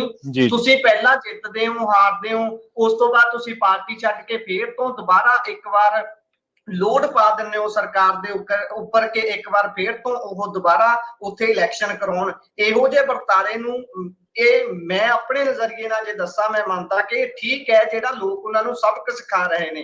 ਹਾਲਾਂਕਿ ਇਸ ਗੱਲ ਨੂੰ ਵੀ ਰੂਲ ਆਊਟ ਨਹੀਂ ਕੀਤਾ ਜਾ ਸਕਦਾ। ਹੋ ਸਕਦਾ ਕਿ ਦਲ ਬਦਲੂ ਆਪਾਂ ਤਾਂ ਕਹਿ ਰਹੇ ਹਾਂ, ਹੋ ਸਕਦਾ ਉਹ ਜਾ ਕੇ ਕੰਮ ਕਰੇ, ਪਰ ਇਸ ਗੱਲ ਨੂੰ ਚਲੋ ਆਪਾਂ ਨਾਲ ਲੈ ਕੇ ਚੱਲ ਲੈਂਦੇ। ਪਰ ਫੈਕਟਰ ਇਹ ਵੱਡਾ ਹੈ ਕਿ ਦਲ ਬਦਲੂ ਹੀ ਰਹਿੰਦਾ ਹੈ। ਉਸ ਦੇ ਨਾਲ ਜਦੋਂ ਇਹ ਚੀਜ਼ ਜੁੜ ਜਾਂਦੀ ਹੈ, ਬਹੁਤੇ ਲੋਕ ਇਹੀ ਦੇਖਦੇ ਨੇ ਕਿ ਇਹ ਆਪਣੇ ਨਿੱਜੀ ਵਿਵਾਦਾਂ ਨੂੰ ਵੇਖਦੇ ਹੋਏ ਹੀ ਧਿਰ ਬਦਲ ਕੇ ਦੂਜੇ ਬੰਨੇ ਗਏ ਨੇ। ਜਲੰਧਰ ਦੀ ਜਦੋਂ ਗੱਲ ਕਰਦੇ ਆ, ਜਲੰਧਰ ਨੂੰ ਤਾਂ ਤਿਤਲੀਆਂ ਦਾ ਗੜ ਕਹਿਣ ਲੱਗ ਗਏ ਲੋਕ। ਸਾਨੂੰ ਆਪ ਇੱਥੇ ਰਹਿੰਦੇ ਆ ਸ਼ਰਮਿੰਦਗੀ ਮਹਿਸੂਸ ਹੋਣ ਲੱਗ ਗਈ ਕਿ ਜਲੰਧਰ ਦੇ ਬਾਰੇ ਲੋਕ ਕੀ ਸੋਚ ਰਹੇ ਨੇ। ਜਿਹੜੀ ਤਸ਼ਬੀਹ ਦਿੱਤੀ ਸੀ ਨਾ, ਖੁਦ ਤਸ਼ਬੀਹ ਦਿੱਤੀ ਆਪ ਭਗਵੰਤ ਮਾਨ ਹੋਣਾ ਨੇ ਕਿ ਇਹ ਤਾਂ ਤਿਤਲੀਆਂ ਨੇ, ਅੱਜ ਇੱਥੋਂ ਮੁੜ ਕੇ ਦੂਜੀ ਜਗ੍ਹਾ ਬੈਠ ਜਾਂਦੇ ਨੇ। ਹਾਲਾਂਕਿ ਉਹਨਾਂ ਨੇ ਖੁਦ ਆਪ ਪਵਨ ਕੁਮਾਰ ਟੀਨੂ ਦੇ ਹੱਕ 'ਚ ਪ੍ਰਚਾਰ ਕਰਦਿਆਂ ਜਲੰਧਰ, ਜਦੋਂ ਉਹਨਾਂ ਦੀ ਆਪਣੀ ਗੱਡੀ ਲੈਂਡ ਕਰੂਜ਼ਰ ਦੇ ਉੱਪਰ ਪਵਨ ਕੁਮਾਰ ਟੀਨੂ ਉਹਨਾਂ ਦੇ ਪਿੱਛੇ ਬੈਠੇ ਹੋਏ ਸੀ, ਤਾਂ ਅੱਗਿਓਂ ਭਗਵੰਤ ਮਾਨ ਉਹਨਾਂ ਦੇ ਨਾਲ ਬੈਠਿਆ ਹੋਇਆ ਵੀ ਉੱਥੇ ਕਹਿ ਦਿੰਦੇ ਨੇ ਕਿ ਦਲ ਬਦਲੂ ਤਾਂ ਦੋਜੀ ਦੇ ਮੋਟਰਸਾਈਕਲ ਵਰਗੇ ਹੁੰਦੇ ਨੇ, ਜਿੱਧਰ ਨੂੰ ਮਰਜ਼ੀ ਹਲਟਾ ਲਓ। ਇਹ ਗੱਲ ਉਹਨਾਂ ਨੇ ਕਹੀ ਤੇ ਬਹੁਤ ਸਾਰੇ ਲੋਕਾਂ ਨੇ ਉਸ ਤੇ ਮੀਮ ਵੀ ਬਣਾਏ। ਸੋ ਉਹੀ ਕਾਰਨ ਸ਼ਾਇਦ ਲੋਕਾਂ ਨੇ ਆਪਣੇ ਦਿਲ ਦੇ ਵਿੱਚ ਗੱਲ ਰੱਖੀ ਤੇ ਚਰਨਜੀਤ ਸਿੰਘ ਚੰਨੀ ਇਸ ਸਮੇਂ ਜਿਸ ਕਾਰਨ ਵੱਡੀ ਲੀਡ ਦੇ ਨਾਲ ਇੱਥੋਂ ਅੱਗੇ ਚੱਲ ਰਹੇ ਨੇ ਤੇ 13-0 ਵਾਲੇ ਜਿਹੜਾ ਬਹੁਤ ਧੜੱਲੇ ਦੇ ਨਾਲ ਗੱਲਾਂ ਹੋ ਰਹੀਆਂ ਸੀ ਉਹਦੀ ਤਕਰੀਬਨ ਫੂਕ ਕੱਢ ਕੇ ਰੱਖ ਦਿੱਤੀ ਹੈ ਪੰਜਾਬੀਆਂ ਨੇ।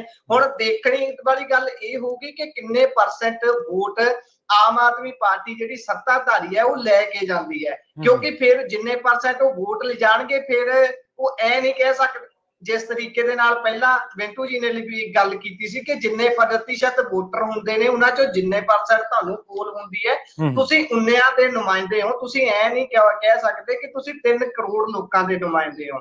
ਤੇ ਜਦੋਂ ਇੱਥੇ ਹੁਣ ਕਿੰਨੇ % ਇਹਨਾਂ ਨੂੰ ਵੋਟ ਪੋਲ ਹੁੰਦੀ ਹੈ ਉਸ ਦਾ ਜਦੋਂ ਨਿਚੋੜ ਨਿਕਲੂਗਾ ਫੇਰ ਸਾਬਤ ਹੋਊਗਾ ਕਿ ਹੁਣ ਜਿਹੜੀ ਆਮ ਆਦਮੀ ਪਾਰਟੀ ਹੈ ਭਗਵੰਤ ਮਾਨ ਨੇ ਉਹ ਕਿੰਨੇ % ਲੋਕਾਂ ਦੇ ਹੁਣ ਨੁਮਾਇੰਦੇ ਰਹਿ ਗਏ ਨੇ। ਫੇਰ ਤਾਂ ਨਹੀਂ ਕਹਿ ਸਕਦੇ ਕਿ ਅਸੀਂ 3 ਕਰੋੜ ਲੋਕਾਂ ਦੇ ਨੁਮਾਇੰਦੇ ਹਾਂ ਹੱਲੇ ਵੀ, ਕਿਉਂਕਿ 3 ਕਰੋੜ ਦੇ ਹੁੰਦੇ ਤਾਂ ਫਿਰ ਉਹਨਾਂ ਨੂੰ ਪੂਰੇ ਦੇ ਪੂਰੇ ਲੋਕ ਹੀ 13 ਦੀਆਂ 13 ਸੀਟਾਂ ਹੀ ਜਿਤਾ ਦਿੰਦੇ।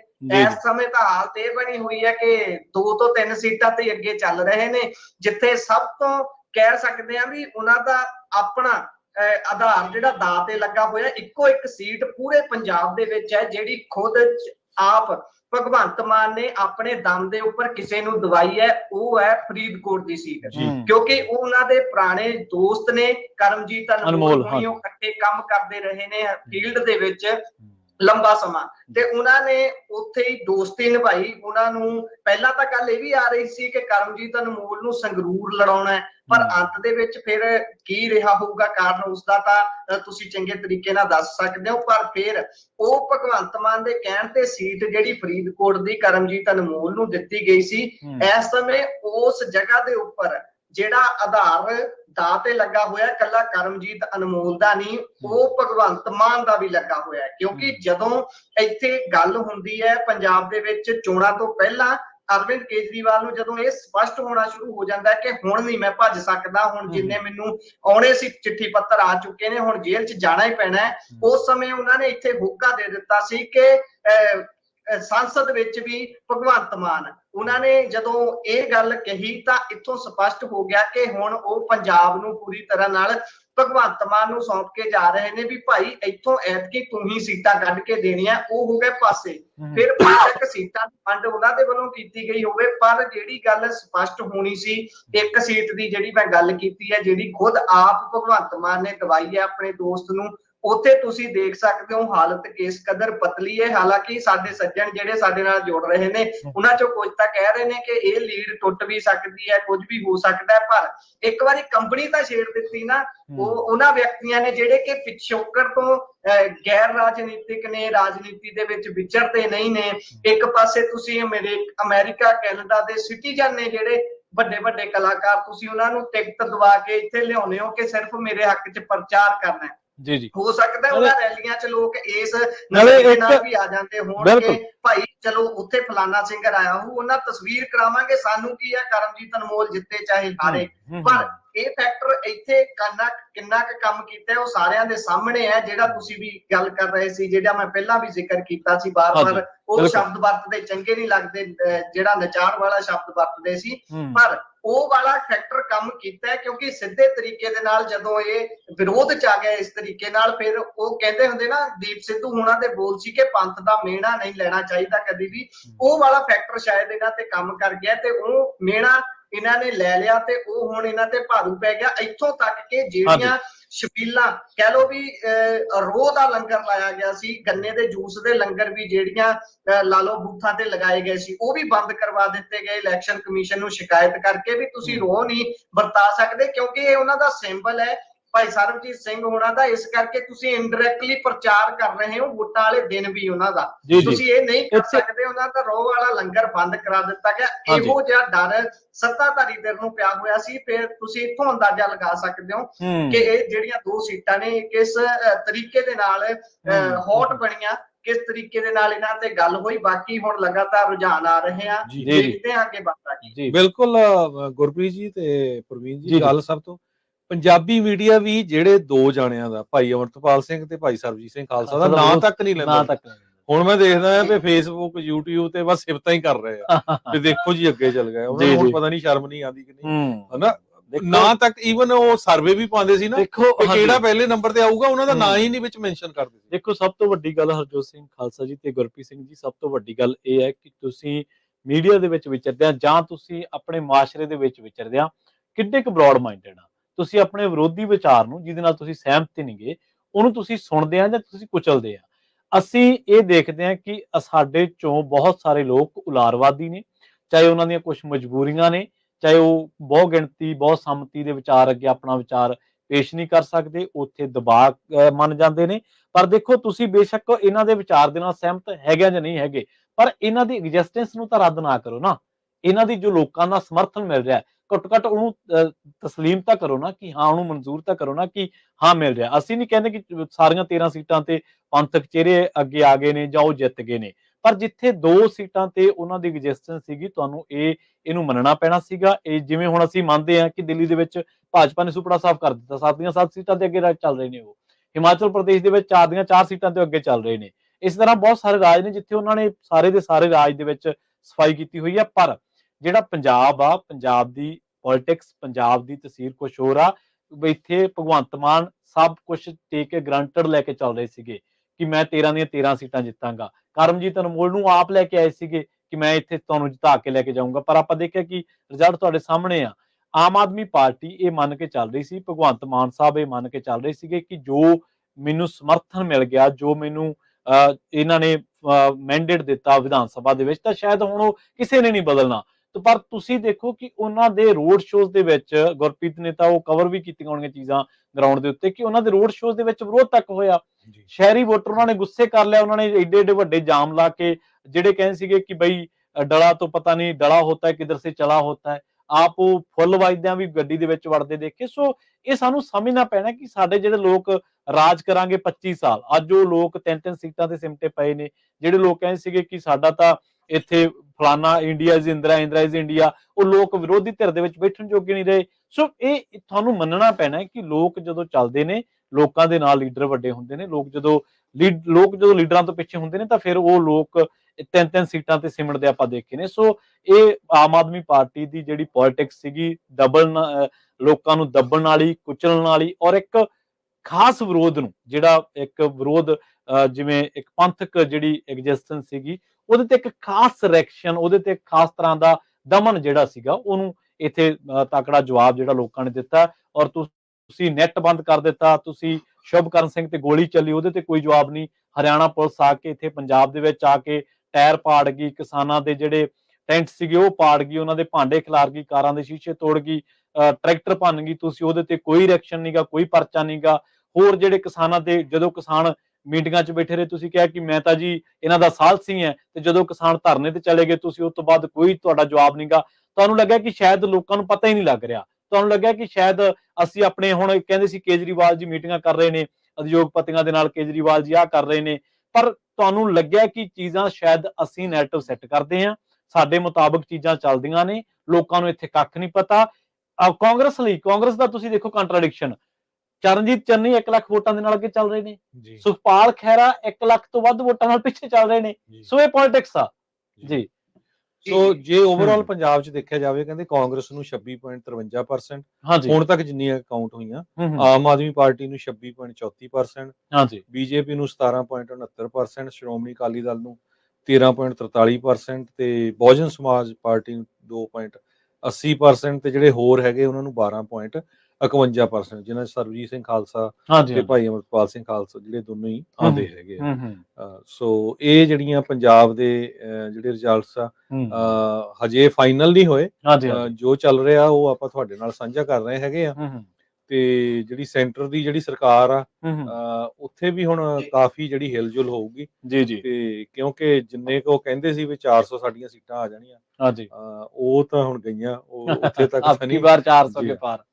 ਦੇਖੋ ਇਹ ਅਬਕੀ ਬਾਰ ਵਾਲਾ ਜਿਹੜਾ ਨਾਰਾ ਨਾ, ਇਹ ਮੋਦੀ ਸਾਹਿਬ ਨੂੰ ਬਦਲਣਾ ਪੈਣਾ। ਪਹਿਲਾਂ ਅਬਕੀ ਬਾਰ ਟਰੰਪ ਸਰਕਾਰ ਵੀ ਕਹਿ ਕੇ ਗਈ ਸੀ, ਉਦੋਂ ਇੱਥੇ ਟਰੰਪ ਵੀ ਨਹੀਂ ਰਿਪੀਟ ਹੋਏ, ਤੇ ਉੱਥੇ ਵੀ ਹਾਂਜੀ ਟਰੰਪ ਵੀ ਹਰਾਤਾ। ਬਿਲਕੁਲ। ਸੋ ਰਾਜਕਰਮਵੀਰ ਸਿੰਘ ਜੀ ਇੱਕ ਵਾਰ ਫਿਰ ਤੋਂ ਜੁੜ ਚੁੱਕੇ ਨੇ। ਰਾਜਕਰਮਵੀਰ ਸਿੰਘ ਜੀ ਸਵਾਗਤ ਹੈ ਜੀ ਇੱਕ ਵਾਰ ਫਿਰ। ਧੰਨਵਾਦ ਜੀ, ਸਤਿ ਸ਼੍ਰੀ ਅਕਾਲ। ਸਤਿ ਸ਼੍ਰੀ ਅਕਾਲ ਜੀ। ਸੋ ਬਿਲਕੁਲ ਲਗਾਤਾਰ ਜਿਹੜਾ ਉਹ ਚੱਲ ਰਿਹਾ, ਤਕਰੀਬਨ ਪਿਕਚਰ ਕਲੀਅਰ ਹੀ ਆ। ਹਾਂਜੀ ਹੁਣ ਕਾਫੀ ਹੱਦ ਤੱਕ ਪਿਕਚਰ ਜਿਹੜੀ ਉਹ ਕਲੀਅਰ ਹੁੰਦੀ ਜਿਹੜੀ ਉਹ ਜਾਂਦੀ ਆ। ਇਹ ਇੱਕ ਚੀਜ਼ ਜਿਹੜੀ ਇਹ ਹੋ ਗਈ ਵੀ ਜਿਹੜੀ ਪੰਥਕ ਵੋਟ ਆ, ਜਿੱਦਾਂ ਪਹਿਲਾਂ ਵੀ ਆਪਾਂ ਚਰਚਾ ਕਰ ਰਹੇ ਸੀ, ਉਹ ਇਸ ਵਾਰ ਇਕੱਠੀ ਹੋਈ ਆ। ਹਾਂਜੀ ਬਿਲਕੁਲ। ਉਹ ਇੱਕ ਪਾਸੇ ਨੂੰ ਭੁਗਤੀ ਆ। ਸਿਮਰਨਜੀਤ ਸਿੰਘ ਮਾਨ ਨੂੰ ਜਿਹੜਾ ਉਹ ਨੁਕਸਾਨ ਜ਼ਰੂਰ ਹੋਇਆ। ਹਾਂਜੀ। ਤੇ ਜਿੱਦਾਂ ਪਹਿਲਾਂ ਵੀ ਜਿਹੜੇ ਗੁਰਸਰੀਆ ਹੁਣੀ ਵੀ ਦੱਸ ਕੇ ਗਏ ਵੀ ਉਹਦੀ ਥਾਂ ਦੇ ਉੱਤੇ ਜਿਹੜੀ ਸਪੇਸ ਆ, ਅੰਮ੍ਰਿਤਪਾਲ ਸਿੰਘ ਜਿਹੜੇ ਆ ਉਹ ਜਿਹੜੀ ਉਹ ਲੈਣ ਜਾ ਰਹੇ ਹੈਗੇ ਆ। ਸੋ ਹੁਣ ਦੇਖੋ ਵੀ ਕੀ ਇਸ ਦੇ ਵਿੱਚ ਸਿਮਰਨਜੀਤ ਸਿੰਘ ਮਾਨ ਹੁਣ ਈਵਨ ਦੋ ਬਹੁਤ ਪਪੂਲਰ ਆ ਬਾਹਰ ਸਾਰੇ ਮੁਲਕਾਂ 'ਚ, ਪਰ ਉਹਨੇ ਗਲਤੀਆਂ ਵੀ ਕਈ ਕੀਤੀਆਂ ਹੈਗੀਆਂ। ਭਾਈ ਸਰਬਜੀਤ ਸਿੰਘ ਖਾਲਸਾ ਦੇ ਉਲਟ ਕੈਂਡੀਡੇਟ ਖੜਾ ਕਰਤਾ। ਇਕੱਲਾ ਕੈਂਡੀਡੇਟ ਹੀ ਨਹੀਂ ਖੜਾ ਕੀਤਾ, ਬਸ ਆਪ ਆਪਣੀ ਵੀਡੀਓ ਪਾਈ ਜਾਂ ਫਿਰ ਇੰਟਰਵਿਊ। ਉਹ ਤੋਂ ਬਾਅਦ ਪਹਿਲਾਂ ਜਦੋਂ ਬਣੇ ਉਹਦੇ ਭਗਤ ਸਿੰਘ ਵਾਲੀ ਕੰਟਰੋਵਰਸੀ, ਚਾਹੇ ਭਗਤ ਸਿੰਘ ਜਿੱਦਾਂ ਮਰਜ਼ੀ ਹੋਵੇ, ਪੰਜਾਬੀਆਂ ਦੇ ਦਿਲਾਂ 'ਚ ਭਗਤ ਸਿੰਘ ਦੀ ਜਿਹੜੀ ਇੱਜ਼ਤ ਆ ਬਹੁਤ ਜ਼ਿਆਦਾ ਹੈ। ਹਾਂਜੀ, ਨਾਲੇ ਇਸ਼ੂ ਛੇੜਨਾ ਹੀ ਨਹੀਂ ਬਣਦਾ ਸੀਗਾ।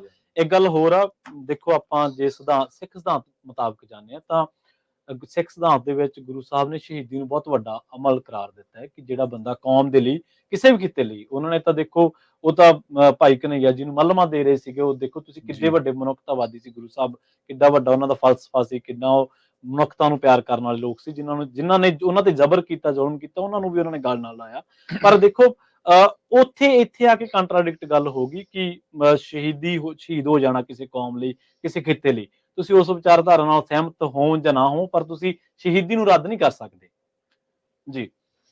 ਜੀ ਤੇ ਕਾਫੀ ਜਣੇ ਹਿਮਾਚਲ ਦਾ ਪੁੱਛ ਰਹੇ ਆ, ਜੇ ਉਹਦਾ ਥੋੜਾ ਜਿਹਾ ਦੱਸਦੇ ਜਾਈਏ। ਹਰ ਇੱਕ ਦੀ ਨਜ਼ਰ ਮੋਸਟਲੀ ਕਿਸਾਨਾਂ ਨੂੰ ਪੁੱਠਾ ਸਿੱਧਾ ਬੋਲਣ ਵਾਲੀ ਜਿਹੜੀ ਕੰਗਣਾ ਰਣੌਤ ਉਹਦੇ ਉੱਤੇ ਆ, ਉਹ ਜਿੱਤ ਜਾਣੀ ਆ। ਇਹ ਕਲੀਨ ਸਵੀਪ ਉੱਥੇ ਜਿਹੜੀ ਭਾਜਪਾ ਕਰ ਰਹੀ ਆ। ਚਾਰੇ ਦੀਆਂ ਚਾਰੇ ਸੀਟਾਂ ਜਿਹੜੀ ਹੈ ਭਾਜਪਾ ਉੱਥੇ ਲੈ ਕੇ ਜਾ ਰਹੀ ਹੈ। ਕੰਗਣਾ ਰਣੌਤ ਇਸ ਟਾਈਮ ਤਕਰੀਬਨ 50,000 ਵੋਟ ਦੇ ਨਾਲ ਉੱਥੇ ਅੱਗੇ ਆ।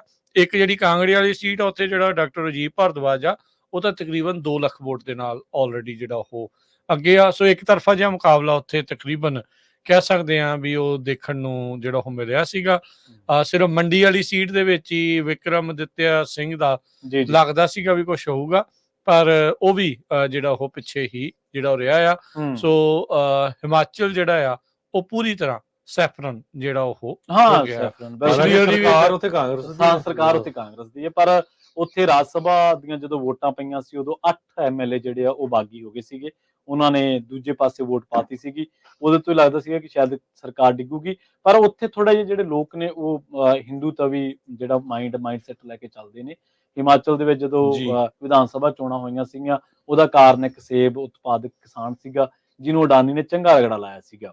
ਇਸ ਕਰਕੇ ਰਾਜ ਸਰਕਾਰ ਤਾਂ ਅਸੈਂਬਲੀ ਤਾਂ ਚਲੋ ਸ਼ਿਫਟ ਹੋਈ, ਭਾਜਪਾ ਦੇ ਹੱਥੋਂ ਨਿਕਲੀ, ਪਰ ਕਿਉਂਕਿ ਉੱਥੇ ਭਗਤ ਨੇ ਬਹੁਤ, ਮੋਦੀ ਦੇ ਸਪੋਰਟਰ ਨੇ ਬਹੁਤ, ਔਰ ਹਿੰਦੂ ਤਵੀ ਮਾਈਂਡ ਦੇ ਲੋਕ ਬਹੁਤ ਜ਼ਿਆਦਾ ਨੇ, ਇਸ ਕਰਕੇ ਸ਼ਾਇਦ 4 ਸੀਟਾਂ ਦੇ ਉੱਤੇ ਬੀਜੇਪੀ ਅੱਗੇ ਚੱਲ ਰਹੀ ਆ।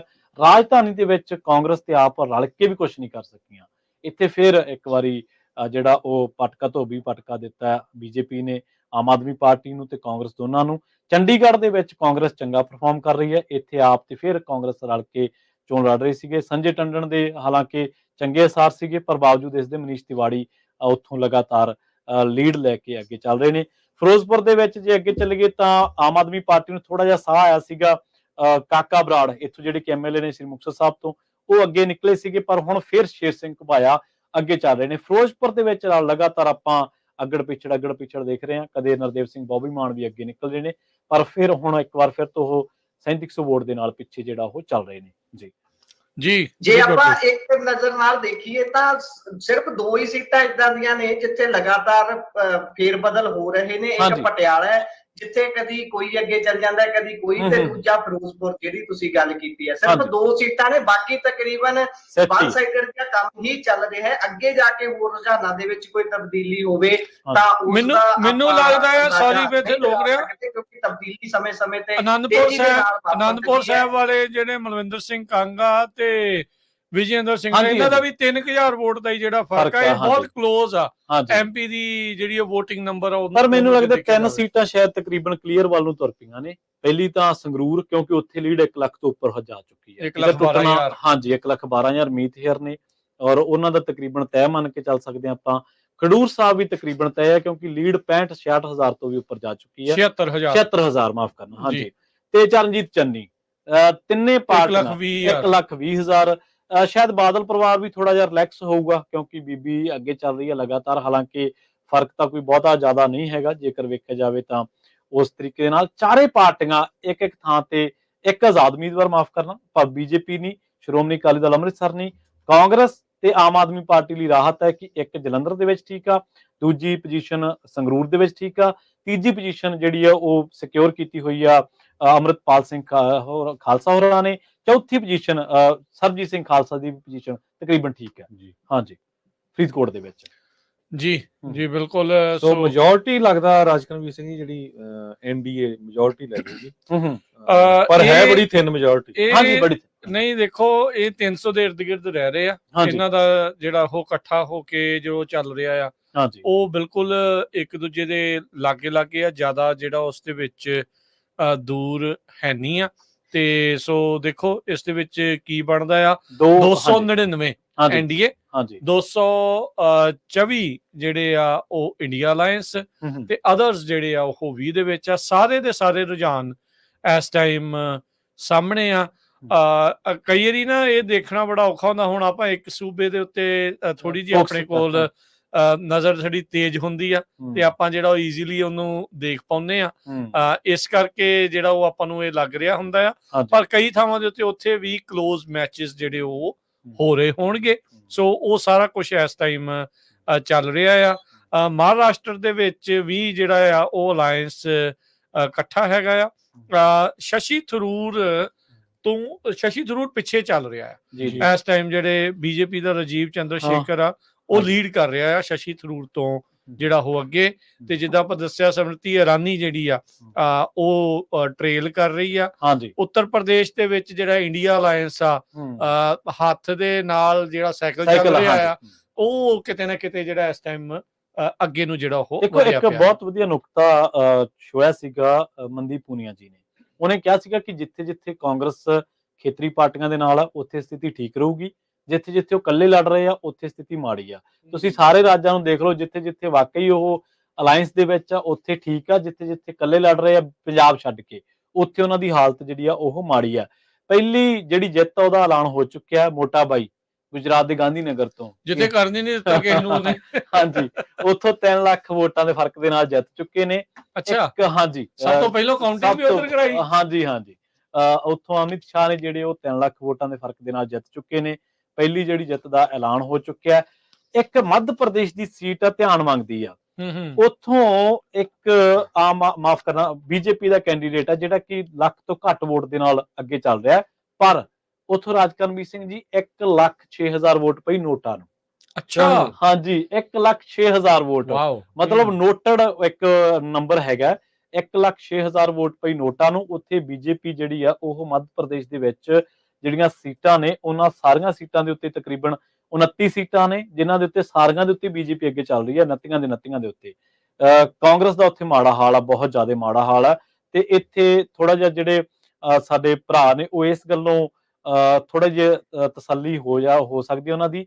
ਉੱਥੇ ਜਿਹੜਾ ਇੱਕ ਕਤਲੇਆਮ ਦੇ ਵਿੱਚ ਬਹੁਤ ਵੱਡਾ ਚਿਹਰਾ ਜਿਹੜਾ ਕਾਂਗਰਸ ਦਾ, ਜਿਹਦੇ ਤੇ ਹਮੇਸ਼ਾ ਦੋਸ਼ ਲੱਗਦਾ ਰਹਿੰਦਾ, ਕਮਲਨਾਥ, ਉਹਦਾ ਭੋਗ ਪੈਣ ਜਾ ਰਿਹਾ ਸਿਆਸਤਾਂ ਦੇ ਵਿੱਚ, ਹਾਂਜੀ ਖਤਮ ਦੇ ਵੱਲੋਂ ਵੱਧ ਰਿਹਾ। ਸੋ ਇਹ ਚੰਗੀ ਗੱਲ ਆ। ਜਿੰਨੇ ਵੀ ਲੋਕ ਜਿਨ੍ਹਾਂ ਨੇ ਕਿਸੇ ਵੀ ਸਿੱਖਾਂ ਦੇ ਉੱਤੇ, ਪੰਜਾਬੀਆਂ ਦੇ ਉੱਤੇ, ਮਾਓਵਾਦੀਆਂ ਦੇ ਉੱਤੇ, ਨਕਸਲਬਾੜੀਆਂ ਦੇ ਉੱਤੇ ਕਿਸੇ ਤਰ੍ਹਾਂ ਦਾ ਵੀ ਜ਼ਬਰ ਕੀਤਾ, ਜ਼ੁਲਮ ਕੀਤਾ, ਉਹਨਾਂ ਦਾ ਇਸ ਪੋਲਿਟਿਕਸ ਦੇ ਵਿੱਚ ਐਗਜ਼ਿਸਟੈਂਸ ਨਹੀਂ ਹੋਣੀ ਚਾਹੀਦੀ, ਉਹ ਨੁਮਾਇੰਦੇ ਨਹੀਂ ਹੋਣੇ ਚਾਹੀਦੇ ਲੋਕਾਂ ਦੇ। ਕਮਲਨਾਥ ਦਾ ਮੁੰਡਾ ਸੀਗਾ ਬੁਰੀ ਤਰ੍ਹਾਂ ਦੇ ਨਾਲ ਇਸ ਚੋਣ ਦੇ ਵਿੱਚ ਪਛੜੇਗਾ। ਉਹਦਾ ਮੈਂ ਅੰਕੜਾ ਵੀ ਦੱਸ ਦੇਣਾ ਥੋੜੇ ਟਾਈਮ। ਉਹ ਕਹਿੰਦਾ ਜੋ ਹੈ ਸੋ ਹੈ। ਹਾਂਜੀ, ਅਬ ਜੋ ਹੈ ਸੋ ਹੈ। ਹਾਂਜੀ ਬਿਲਕੁਲ। ਇਹ ਜਿਹੜਾ ਮੱਧ ਪ੍ਰਦੇਸ਼ ਦਾ ਸਾਬਕਾ ਜਿਹੜੀ ਦਮਨ ਚੀਫ ਮਿਨਿਸਟਰ, ਹਾਂਜੀ ਜਿਹੜਾ ਚੀਫ ਮਿਨਿਸਟਰ ਹੈ, ਔਰ ਜਿਹੜਾ ਦਮਨ ਜਿਹੜੇ ਬੰਦੇ ਦੇ ਵਿੱਚ ਆ, ਕਿਸੇ ਵੀ ਕਮਿਊਨਿਟੀ ਨੂੰ ਲੈ ਕੇ, ਕਿਸੇ ਵੀ ਭਾਈਚਾਰੇ ਨੂੰ ਲੈ ਕੇ, ਉਹਨੂੰ ਕੋਈ ਹੱਕ ਨਹੀਂ ਇਸ ਤਰ੍ਹਾਂ ਦੇ ਸੰਵਿਧਾਨਕ ਸੀਟਾਂ ਦੇ ਉੱਤੇ, ਕੁਰਸੀਆਂ ਦੇ ਉੱਤੇ ਬੈਠਣ ਦਾ। ਜੀ ਜੀ ਬਿਲਕੁਲ। ਜੇਕਰ ਗੱਲ ਦਿੱਲੀ ਦੀ ਕਰੀਏ ਤਾਂ ਦਿੱਲੀ ਦੀ ਵੀ ਇੱਕ ਸੀਟ ਧਿਆਨ ਖਿੱਚਣਾ ਮੰਗਦੀ ਹੈ, ਜਿੱਥੋਂ ਕਨਈਆ ਕੁਮਾਰ ਮਨੋਜ ਤਿਵਾਰੀ ਦੇ ਖਿਲਾਫ ਲੜ ਰਹੇ ਨੇ। ਨਾਰਥ ਈਸਟ ਦਿੱਲੀ ਦੀ ਇਹ ਸੀਟ ਹੈ ਤੇ ਬਹੁਤ ਸਾਰੇ ਜਿਹੜੇ ਮਾਹਰ ਨੇ ਇਹਨਾਂ ਸਾਰੇ ਵਿਸ਼ਿਆਂ ਦੇ, ਪੋਲੀਟੀਕਲ ਐਨਾਲਿਸਟ ਜਿਹੜੇ ਨੇ, ਉਹ ਕਹਿੰਦੇ ਸੀ ਕਿ ਇੱਥੋਂ ਕਨਈਆ ਕੁਮਾਰ ਦਾ ਜਿੱਤਣਾ ਬਹੁਤ ਜ਼ਰੂਰੀ ਹੈ। ਜ਼ਰੂਰੀ ਕਿਉਂ ਹੈ? ਕਿਉਂਕਿ ਕਨਈਆ ਕੁਮਾਰ ਨੂੰ ਦੇਖ ਰਹੇ ਸੀ ਉਹ ਇੱਕ ਤਰੀਕੇ ਦੇ ਨਾਲ ਯੂਥ ਆਈਕਨ ਵਜੋਂ, ਕਿ ਜਿਹੜਾ ਨੌਜਵਾਨ ਵਰਗ ਹੈ ਜਿਹੜਾ ਇਸ ਸਮੇਂ ਹੋਰ ਪਾਸਿਆਂ ਨੂੰ ਤੁਰ ਰਿਹਾ ਹੈ, ਜਾਂ ਤਾਂ ਉਹ ਆਪਣੇ ਕਰ ਲਓ ਵੀ ਬਿਜ਼ਨਸ ਦੇ ਨਾਲ ਹੀ ਰਿਲੇਟਡ ਕੰਮ ਕਰ ਰਿਹਾ ਹੈ, ਉਹ ਇਸ ਵਾਲੇ ਬੰਨੇ ਨੂੰ ਸਿਆਸਤ 'ਚ ਆਉਣਾ ਨਹੀਂ ਚਾਹੁੰਦਾ। ਜਿਹੜੇ ਸਥਾਪਿਤ ਲੋਕ ਨੇ ਸਿਰਫ ਉਹ ਸਿਆਸਤ ਕਰ ਰਹੇ ਨੇ। ਸੋ ਕਨ੍ਹਈਆ ਕੁਮਾਰ ਨੂੰ ਇਸ ਨਜ਼ਰੀਏ ਦੇ ਨਾਲ ਦੇਖਿਆ ਜਾ ਰਿਹਾ ਸੀ ਕਿ ਉਸ ਦਾ ਜਿੱਤਣਾ ਜ਼ਰੂਰੀ ਹੈ, ਤਾਂ ਕਿ ਜਿਹੜੇ ਹੋਰ ਲੋਕ ਵੀ ਜਾਗਰੂਕ ਹੋਣ, ਉਤਸੁਕ ਹੋਣ ਕਿ ਉਹ ਵੀ ਭਾਗ ਲੈਣ ਲਈ ਉਤਸੁਕ ਹੋਣ ਇਸ ਚੀਜ਼ 'ਚ ਕਿ ਅਸੀਂ ਵੀ ਰਾਜਨੀਤੀ 'ਚ ਹਿੱਸਾ ਲੈਣਾ ਹੈ, ਰਾਜਨੀਤੀ ਦੇ ਵਿੱਚ ਆਉਣਾ ਹੈ। ਨਵੇਂ ਲੋਕ ਕਹਿੰਦੇ ਫੇਰ ਹੀ ਤਿਆਰ ਹੋਣਗੇ ਜੇ ਕੋਈ ਨਵੇਂ ਲੋਕਾਂ ਦਾ ਪੈਰ ਲੱਗਣ ਦਊਗਾ। ਸੋ ਉਸ ਨਜ਼ਰੀਏ ਨਾਲ ਦੇਖੀਏ ਤੇ ਫੇਰ ਤਾਂ ਤਕਰੀਬਨ ਗੋਲ ਹੀ ਲੱਗਦਾ ਕੰਮ। ਇੱਥੋਂ ਮਨੋਜ ਤਿਵਾੜੀ ਅੱਗੇ ਚੱਲ ਰਹੇ ਨੇ ਇੱਥੋਂ, ਤੇ ਕਨ੍ਹਈਆ ਕੁਮਾਰ ਕਰੀਬ 44,000 ਤੋਂ ਵੱਧ ਵੋਟਾਂ ਦੇ ਨਾਲ ਪਿੱਛੇ ਚੱਲ ਰਹੇ ਨੇ। ਹਾਲਾਂਕਿ ਅੱਗੇ ਜਾ ਕੇ ਕੀ ਵਾਪਰਦਾ ਹੈ ਤਾਂ ਸਮਾਂ ਬਿਆਨ ਕਰੂਗਾ, ਪਰ ਫਿਲਹਾਲ ਦੇ ਲਈ ਜਿਹੜੇ ਇਸ ਕਨਸਟੀਚੁਐਂਸੀ ਦੀ, ਇਸ ਏਰੀਏ ਦੀ ਗੱਲ ਕਰੀਏ ਲੋਕ ਸਭਾ ਸੀਟ ਦੀ, ਇੱਥੋਂ ਮਨੋਜ ਤਿਵਾੜੀ ਦੇ ਉੱਪਰ ਬਹੁਤ ਜ਼ਿਆਦਾ ਮੀਮ ਬਣੇ, ਇਹਨਾਂ ਨੂੰ ਟ੍ਰੋਲ ਬਹੁਤ ਵੱਡੇ ਪੱਧਰ ਤੇ ਕੀਤਾ ਗਿਆ। ਪਰ ਫਿਰ ਵੀ ਇਸ ਸਮੇਂ ਜਿਹੜੀ ਵੋਟਰ ਦੀ ਬਿਰਤੀ ਹੈ ਉਸ ਨੂੰ ਬਦਲਣ 'ਚ ਕੋਈ ਵੱਡਾ ਯੋਗਦਾਨ ਉਹ ਚੀਜ਼ਾਂ ਨਹੀਂ ਪਾ ਸਕੀਆਂ। ਮਨੋਜ ਤਿਵਾੜੀ ਤੋਂ ਅੱਗੇ ਚੱਲ ਰਹੇ ਨੇ, ਬਹੁਜਨ ਸਮਾਜ ਮਾਫ ਕਰਨਾ ਭਾਰਤੀ ਜਨਤਾ ਪਾਰਟੀ ਤੋਂ ਆਉਂਦੇ ਨੇ। ਪਹਿਲਾਂ ਵੀ ਉਹ ਵੀ ਇੱਥੋਂ ਜਿੱਤੇ ਹੋਏ ਸਨ ਤੇ ਕਨ੍ਹਈਆ ਕੁਮਾਰ ਨੂੰ ਇੱਥੋਂ ਉਤਾਰਿਆ ਗਿਆ ਸੀ ਖਾਸ ਤੌਰ ਤੇ ਲਿਆ ਕੇ। PhD ਹੋਲਡਰ ਨੇ ਉਹ, ਡਾਕਟਰ ਕਨ੍ਹਈਆ ਕੁਮਾਰ ਉਹਨਾਂ ਨੂੰ ਕਿਹਾ ਜਾਂਦਾ ਹੈ। ਪਰ ਹੁਣ ਲੱਗਦਾ ਹੈ ਕਿ ਉਹ ਵੀ ਹਾਰ ਦੇ ਵੱਲ ਨੂੰ ਹੀ ਵੱਧ ਰਹੇ ਨੇ, ਕਿਉਂਕਿ ਮਨੋਜ ਤਿਵਾੜੀ ਲਗਾਤਾਰ ਅੱਗੇ ਚੱਲ ਰਹੇ ਨੇ। ਜੀ ਦੇਖੋ, ਮਾਫ ਕਰਨਾ, ਇੱਕ ਮੈਂ ਛੋਟੀ ਜਾਣਕਾਰੀ ਇਹਦੇ ਵਿੱਚ, ਨਕੁਲ ਨਾਥ ਉਹਦਾ ਨਾਂ, ਜਿਹੜਾ ਜਿਹਦਾ ਮੈਂ ਨਾਂ ਲਿਆ ਸੀ ਕਮਲਨਾਥ ਦਾ, ਨਕੁਲ ਨਾਥ ਛਿੰਦਵਾੜਾ, ਜਦੋਂ ਪਿਛਲੀਆਂ ਲੋਕ ਸਭਾ ਇਲੈਕਸ਼ਨਸ ਹੋਏ ਸੀਗੇ, ਛਿੰਦਵਾੜਾ ਉੱਥੋਂ ਦੀ ਲੋਕ ਸਭਾ ਸੀਟ ਹੈ। 2019 ਦੀਆਂ ਵਿੱਚ ਬੀਜੇਪੀ 29 ਦੇ ਵਿੱਚੋਂ 28 ਜਿੱਤ ਗਈ ਸੀ। ਛਿੰਦਵਾੜਾ ਕਮਲਨਾਥ ਦਾ ਗੜ੍ਹ ਸੀਗਾ, ਹੋਲਡ ਸੀਗਾ। ਸੋ ਹੁਣ ਉਹ ਕਿਲਾ ਵੀ ਢਹਿੰਦਾ ਨਜ਼ਰ ਆ ਰਿਹਾ, ਤਕਰੀਬਨ 29,000 ਵੋਟ ਦੇ ਨਾਲ ਉਹ ਪਿੱਛੇ ਚੱਲ ਰਿਹਾ ਜੀ। ਜੀ ਬਿਲਕੁਲ ਇਸੇ ਤਰ੍ਹਾਂ ਜਿਹੜਾ ਬਿਰਸਾ ਸਿੰਘ ਬਲਟੋਹਾ ਹਾਂਜੀ ਤੇ ਹੰਸਰਾਜ ਹੰਸ, ਇਹ 5ਵੇਂ ਨੰਬਰ ਤੇ ਆ ਦੋਨੇ ਜਗ੍ਹਾ। ਜੀ ਜੀ, ਇਹ ਤਾਂ ਬਾਹਰ ਵੀ ਹੋ ਜਾਣ ਤਾਂ ਵੀ ਚੰਗੀ ਗੱਲ ਜੀ। ਤੇ ਦਿੱਲੀ ਦੀ ਜਿਹੜੀ ਗੱਲ ਕਰਦੇ ਸੀ, ਇਸ ਟਾਈਮ ਸੱਤੇ ਸੀਟਾਂ ਦੇ ਉੱਤੇ ਭਾਜਪਾ ਜਿਹੜੀ ਆ ਉਹ ਲੀਡ ਦੇ ਵਿੱਚ ਉੱਥੇ ਜਿਹੜੀ ਉਹ ਚੱਲ ਰਹੀ ਆ।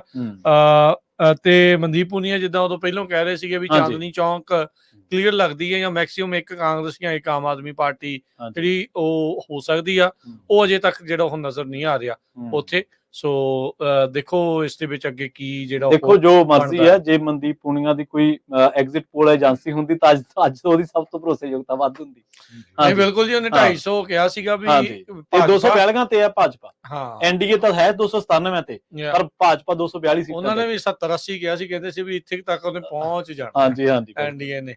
ਸੋ ਇਹ ਜੇ ਦੇਖੋ ਮਹਾਰਾਸ਼ਟਰ ਚ ਉਲਟ ਫੇਰ ਹੋਇਆ, ਕਰਨਾਟਕਾ ਦੇ ਵਿੱਚ ਜਿਹੜਾ ਹੋਇਆ, ਰਾਜਸਥਾਨ ਦੇ ਹਿੱਸੇ ਜਿਹੜੇ ਆ ਉਹ ਕਈ ਜਿਹੜੇ ਇਸ ਦੇ ਵਿੱਚ ਗਏ, ਯੂਪੀ ਦਾ ਅੱਧੋ ਅੱਧ ਯੂਪੀ ਦਾ ਜਿਹੜਾ ਉਹ ਫਰਕ ਪੈ ਗਿਆ।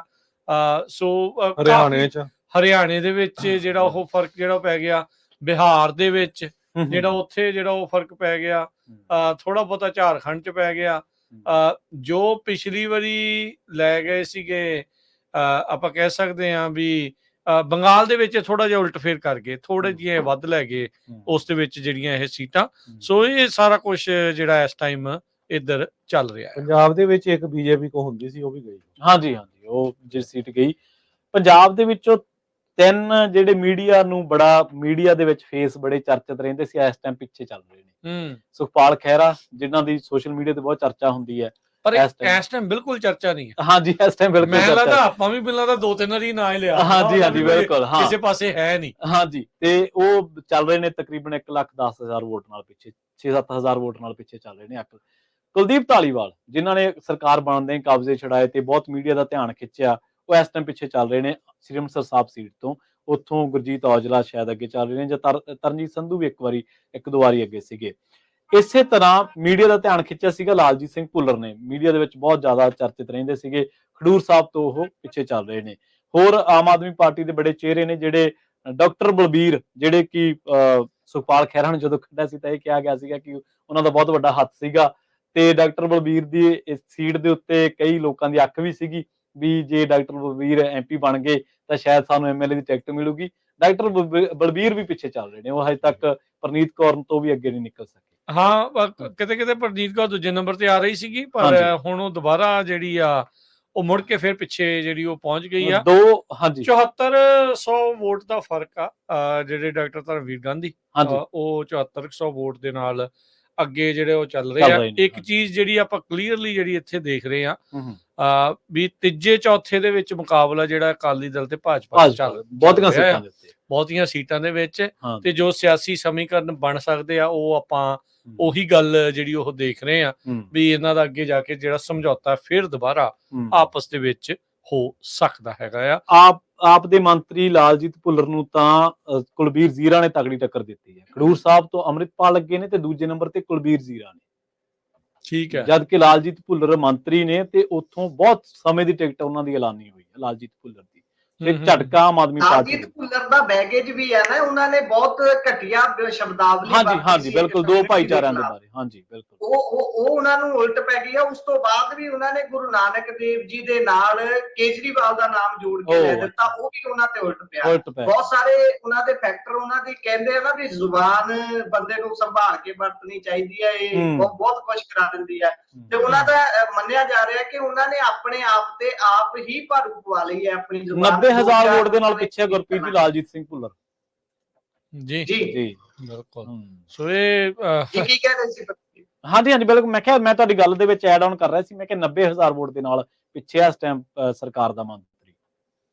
ਜੀ ਸੋ ਇਸੇ ਤਰੀਕੇ ਦੇ ਨਾਲ ਵੈਸਟ ਬੰਗਾਲ ਦੇ ਨਤੀਜੇ ਦੇਖ ਰਿਹਾ ਸੀ। ਵੈਸਟ ਬੰਗਾਲ ਦੇ ਵਿੱਚ ਤਕਰੀਬਨ ਜਸ਼ਨ ਮਨਾਉਣਾ ਸ਼ੁਰੂ ਕਰ ਦਿੱਤਾ, ਉਹਨਾਂ ਦਾ ਆਪਣਾ ਤਰੀਕਾ ਹੈ, ਉਹ ਰੰਗਾਂ ਦੇ ਨਾਲ ਜਸ਼ਨ ਮਨਾਉਂਦੇ ਨੇ। ਇਸ ਸਮੇਂ ਵੀਡੀਓਜ਼ ਆਉਣੀਆਂ ਸ਼ੁਰੂ ਹੋ ਚੁੱਕੀਆਂ ਨੇ, ਕਿਉਂਕਿ ਜਿੱਥੇ ਲਗਾਤਾਰ ਅਮਿਤ ਸ਼ਾਹ ਗਏ, ਉਹਨਾਂ ਨੇ ਪਹਿਲਾਂ ਵਿਧਾਨ ਸਭਾ ਦੀਆਂ ਚੋਣਾਂ ਦੇ ਵਿੱਚ ਵੀ ਉਹ ਕੁਝ ਉੱਥੋਂ ਦੀ ਜਿਹੜੀ ਸੀਐਮ ਹੈ ਮਮਤਾ ਬੈਨਰਜੀ, ਉਹਨਾਂ ਨੂੰ ਕਿਹਾ ਜਿਹੜਾ ਇੱਕ ਔਰਤ ਦੇ ਲਈ ਸ਼ਬਦ ਨਹੀਂ ਵਰਤਣੇ ਚਾਹੀਦੇ ਸੀ, ਉੱਥੋਂ ਦੀ ਭਾਸ਼ਾ ਦੇ ਵਿੱਚ ਉਹ ਗੱਲਾਂ ਕੀਤੀਆਂ। ਉੱਥੇ ਤਕਰੀਬਨ ਭਾਜਪਾ ਨੂੰ ਪੈਰ ਵੀ ਨਹੀਂ ਜਮਾਉਣ ਦਿੱਤੇ ਗਏ ਤ੍ਰਿਣਮੂਲ ਕਾਂਗਰਸ ਦੇ ਵੱਲੋਂ। ਤੇ ਇੱਥੋਂ ਪਤਾ ਲੱਗਦਾ ਕਿ ਉਹਨਾਂ ਦੀ ਖੇਤਰੀ ਪਾਰਟੀ ਦੇ ਕਿੰਨੇ ਪੈਰ ਜਮਾਏ ਹੋਏ ਨੇ ਉਹਨਾਂ ਨੇ ਉੱਥੇ, ਤੇ ਜਸ਼ਨ ਉੱਥੇ ਮੰਨਣਾ ਸ਼ੁਰੂ ਹੋ ਚੁੱਕਿਆ ਹੈ। ਸੀਐਮ ਦੇ ਘਰ ਦੇ ਬਾਹਰ ਲੋਕ ਇਕੱਠੇ ਹੋਣੇ ਸ਼ੁਰੂ ਹੋ ਚੁੱਕੇ ਨੇ, ਤੇ ਉੱਥੇ ਜੇਕਰ ਤੁਹਾਨੂੰ ਨਤੀਜਾ ਦਿਖਾਇਆ ਜਾ ਸਕੇ, ਮੈਂ ਜ਼ਰੂਰ ਚਾਹੂੰਗਾ ਕਿ ਆਪਾਂ ਆਪਣੇ ਦਰਸ਼ਕਾਂ ਨੂੰ ਨਾਲੋਂ ਨਾਲ ਦੱਸਦੇ ਚੱਲੀਏ ਕਿ ਇਸ ਸਮੇਂ ਵੈਸਟ ਬੰਗਾਲ ਦੀ ਸਥਿਤੀ ਕੀ ਹੈ। 32 ਸੀਟਾਂ ਦੇ ਉੱਪਰ ਉੱਥੇ ਤ੍ਰਿਣਮੂਲ ਕਾਂਗਰਸ ਅੱਗੇ ਚੱਲ ਰਹੀ ਹੈ। ਸਿਰਫ 9 ਸੀਟਾਂ ਦੇ ਉੱਪਰ ਬਹੁਜਨ ਜਿਹੜੀ ਭਾਰਤੀ ਜਨਤਾ ਪਾਰਟੀ ਇਹ ਅੱਗੇ ਹੈ, ਤੇ ਕਾਂਗਰਸ ਸਿਰਫ 1 ਸੀਟ ਤੇ ਅੱਗੇ ਹੈ। ਇੱਥੇ ਵੀ ਤੁਹਾਨੂੰ ਦੱਸ ਦਈਏ ਕਿ ਇੰਡੀਆ ਗੱਠਜੋੜ ਦਾ ਹਿੱਸਾ ਮਮਤਾ ਬੈਨਰਜੀ ਹੈ, ਪਰ ਪੰਜਾਬ ਦੇ ਵਾਂਗ ਉਹਨਾਂ ਨੇ ਉੱਥੇ ਅਲਾਇੰਸ ਦੇ ਵਿੱਚ ਰਹਿ ਕੇ ਚੋਣਾਂ ਨਹੀਂ ਲੜੀਆਂ, ਉਹਨਾਂ ਨੇ ਆਪਣੇ ਉਮੀਦਵਾਰ ਮੈਦਾਨ ਦੇ ਵਿੱਚ ਉਤਾਰੇ ਸੀ। ਜੀ ਤੇ ਇੱਥੇ ਵੀ ਦੱਸ ਦਈਏ ਪੱਛਮੀ ਬੰਗਾਲ ਦੀ ਰਾਜਨੀਤੀ ਦੇ ਨਾਲ ਮਿਲਦੀ ਜੁਲਦੀ ਖਬਰ ਜਿਹੜੀ ਹੈ ਮਹੁਆ ਮੋਇਤਰਾ, ਉਹਦੇ ਬਾਰੇ ਖਬਰ ਆ ਰਹੀ ਹੈ ਕਿ ਉਹ ਤਕਰੀਬਨ 35,000 ਵੋਟਾਂ ਦੀ ਲੀਡ ਦੇ ਨਾਲ ਜਿਹੜੀ ਬੀਜੇਪੀ ਦੀ ਉੱਥੋਂ ਕੈਂਡੀਡੇਟ ਹੈ, ਕੋਈ ਰਾਜ ਮਾਤਾ ਬੀਬੀ ਆ, ਉਹਦਾ ਉਹ ਤੋਂ ਅੱਗੇ ਚੱਲ ਰਹੀ ਹੈ। ਇਹ ਉਹੀ ਬੀਬੀ ਹੈ ਜਿਹਨੂੰ ਸਸਪੈਂਡ ਕਰ ਦਿੱਤਾ ਗਿਆ ਸੀਗਾ। ਜੀ ਬਿਲਕੁਲ। ਬਿਹਾਰ ਦੇ ਵਿੱਚ ਜੇ ਆਪਾਂ ਜਾਈਏ ਤਾਂ ਜਨਤਾ ਦਲ ਯੂਨਾਈਟਿਡ ਜਿਹੜੀ ਆ ਉਹ 14 ਸੀਟਾਂ ਤੇ, ਭਾਜਪਾ ਉੱਥੇ 11 ਤੇ, ਆਰਜੇਡੀ ਲਾਲੂ ਵਾਲੀ 5 ਤੇ, ਨਿਤਿਸ਼ਾਲੀ ਹੁਣ ਮੈਨੂੰ ਉਹਦਾ ਨਾਮ ਭੁੱਲ ਗਿਆ ਕਿਹੜੇ ਵਾਲੀ ਆ ਉਹਦੀ, ਉਹ ਜਨਤਾ ਦਲ ਹੀ ਉਸਦੀ ਨਿਤਿਸ਼ ਕੁਮਾਰ ਵਾਲੀ। ਜੀ ਸੋ ਉੱਥੇ ਜਿਹਦਾ ਇਸ ਤਰੀਕੇ ਨਾਲ ਚੱਲ ਰਹੇ ਆ। ਤੇ ਜਿਹੜੀ ਲੋਕ ਜਨਸ਼ਕਤੀ ਪਾਰਟੀ ਰਾਮ ਵਿਲਾਸ ਪਾਸਵਾਨ ਵਾਲੀ ਉਹ 5 ਦੇ ਉੱਤੇ ਆ। CPI ਮਾਰਕਸਿਸਟ ਤੇ ਲੈਨਿਨਿਸਟ ਲਿਬਰੇਸ਼ਨ ਇਹ ਸਾਰੇ ਇਕੱਠੇ ਹੋਏ ਨੇ, ਤੇ ਇਹ ਦੋਵਾਂ ਦੇ ਉੱਤੇ, ਤੇ ਇੱਕ CPI ਜਿਹੜੀ ਕੱਲੀ CPI ਆ ਉਹ 1 ਦੇ ਉੱਤੇ ਜਿਹੜੀ ਉਹ ਚੱਲ ਰਹੀ ਆ। ਤੇ ਕਾਂਗਰਸ ਜਿਹੜੀ ਆ ਉਹਨੂੰ ਵੀ 1 ਜਿਹੜੀ ਉੱਥੇ ਸੀਟ ਮਹਿਜ ਜਿਹੜੀ ਉਹ ਮਿਲ ਰਹੀ ਹੈਗੀ ਆ।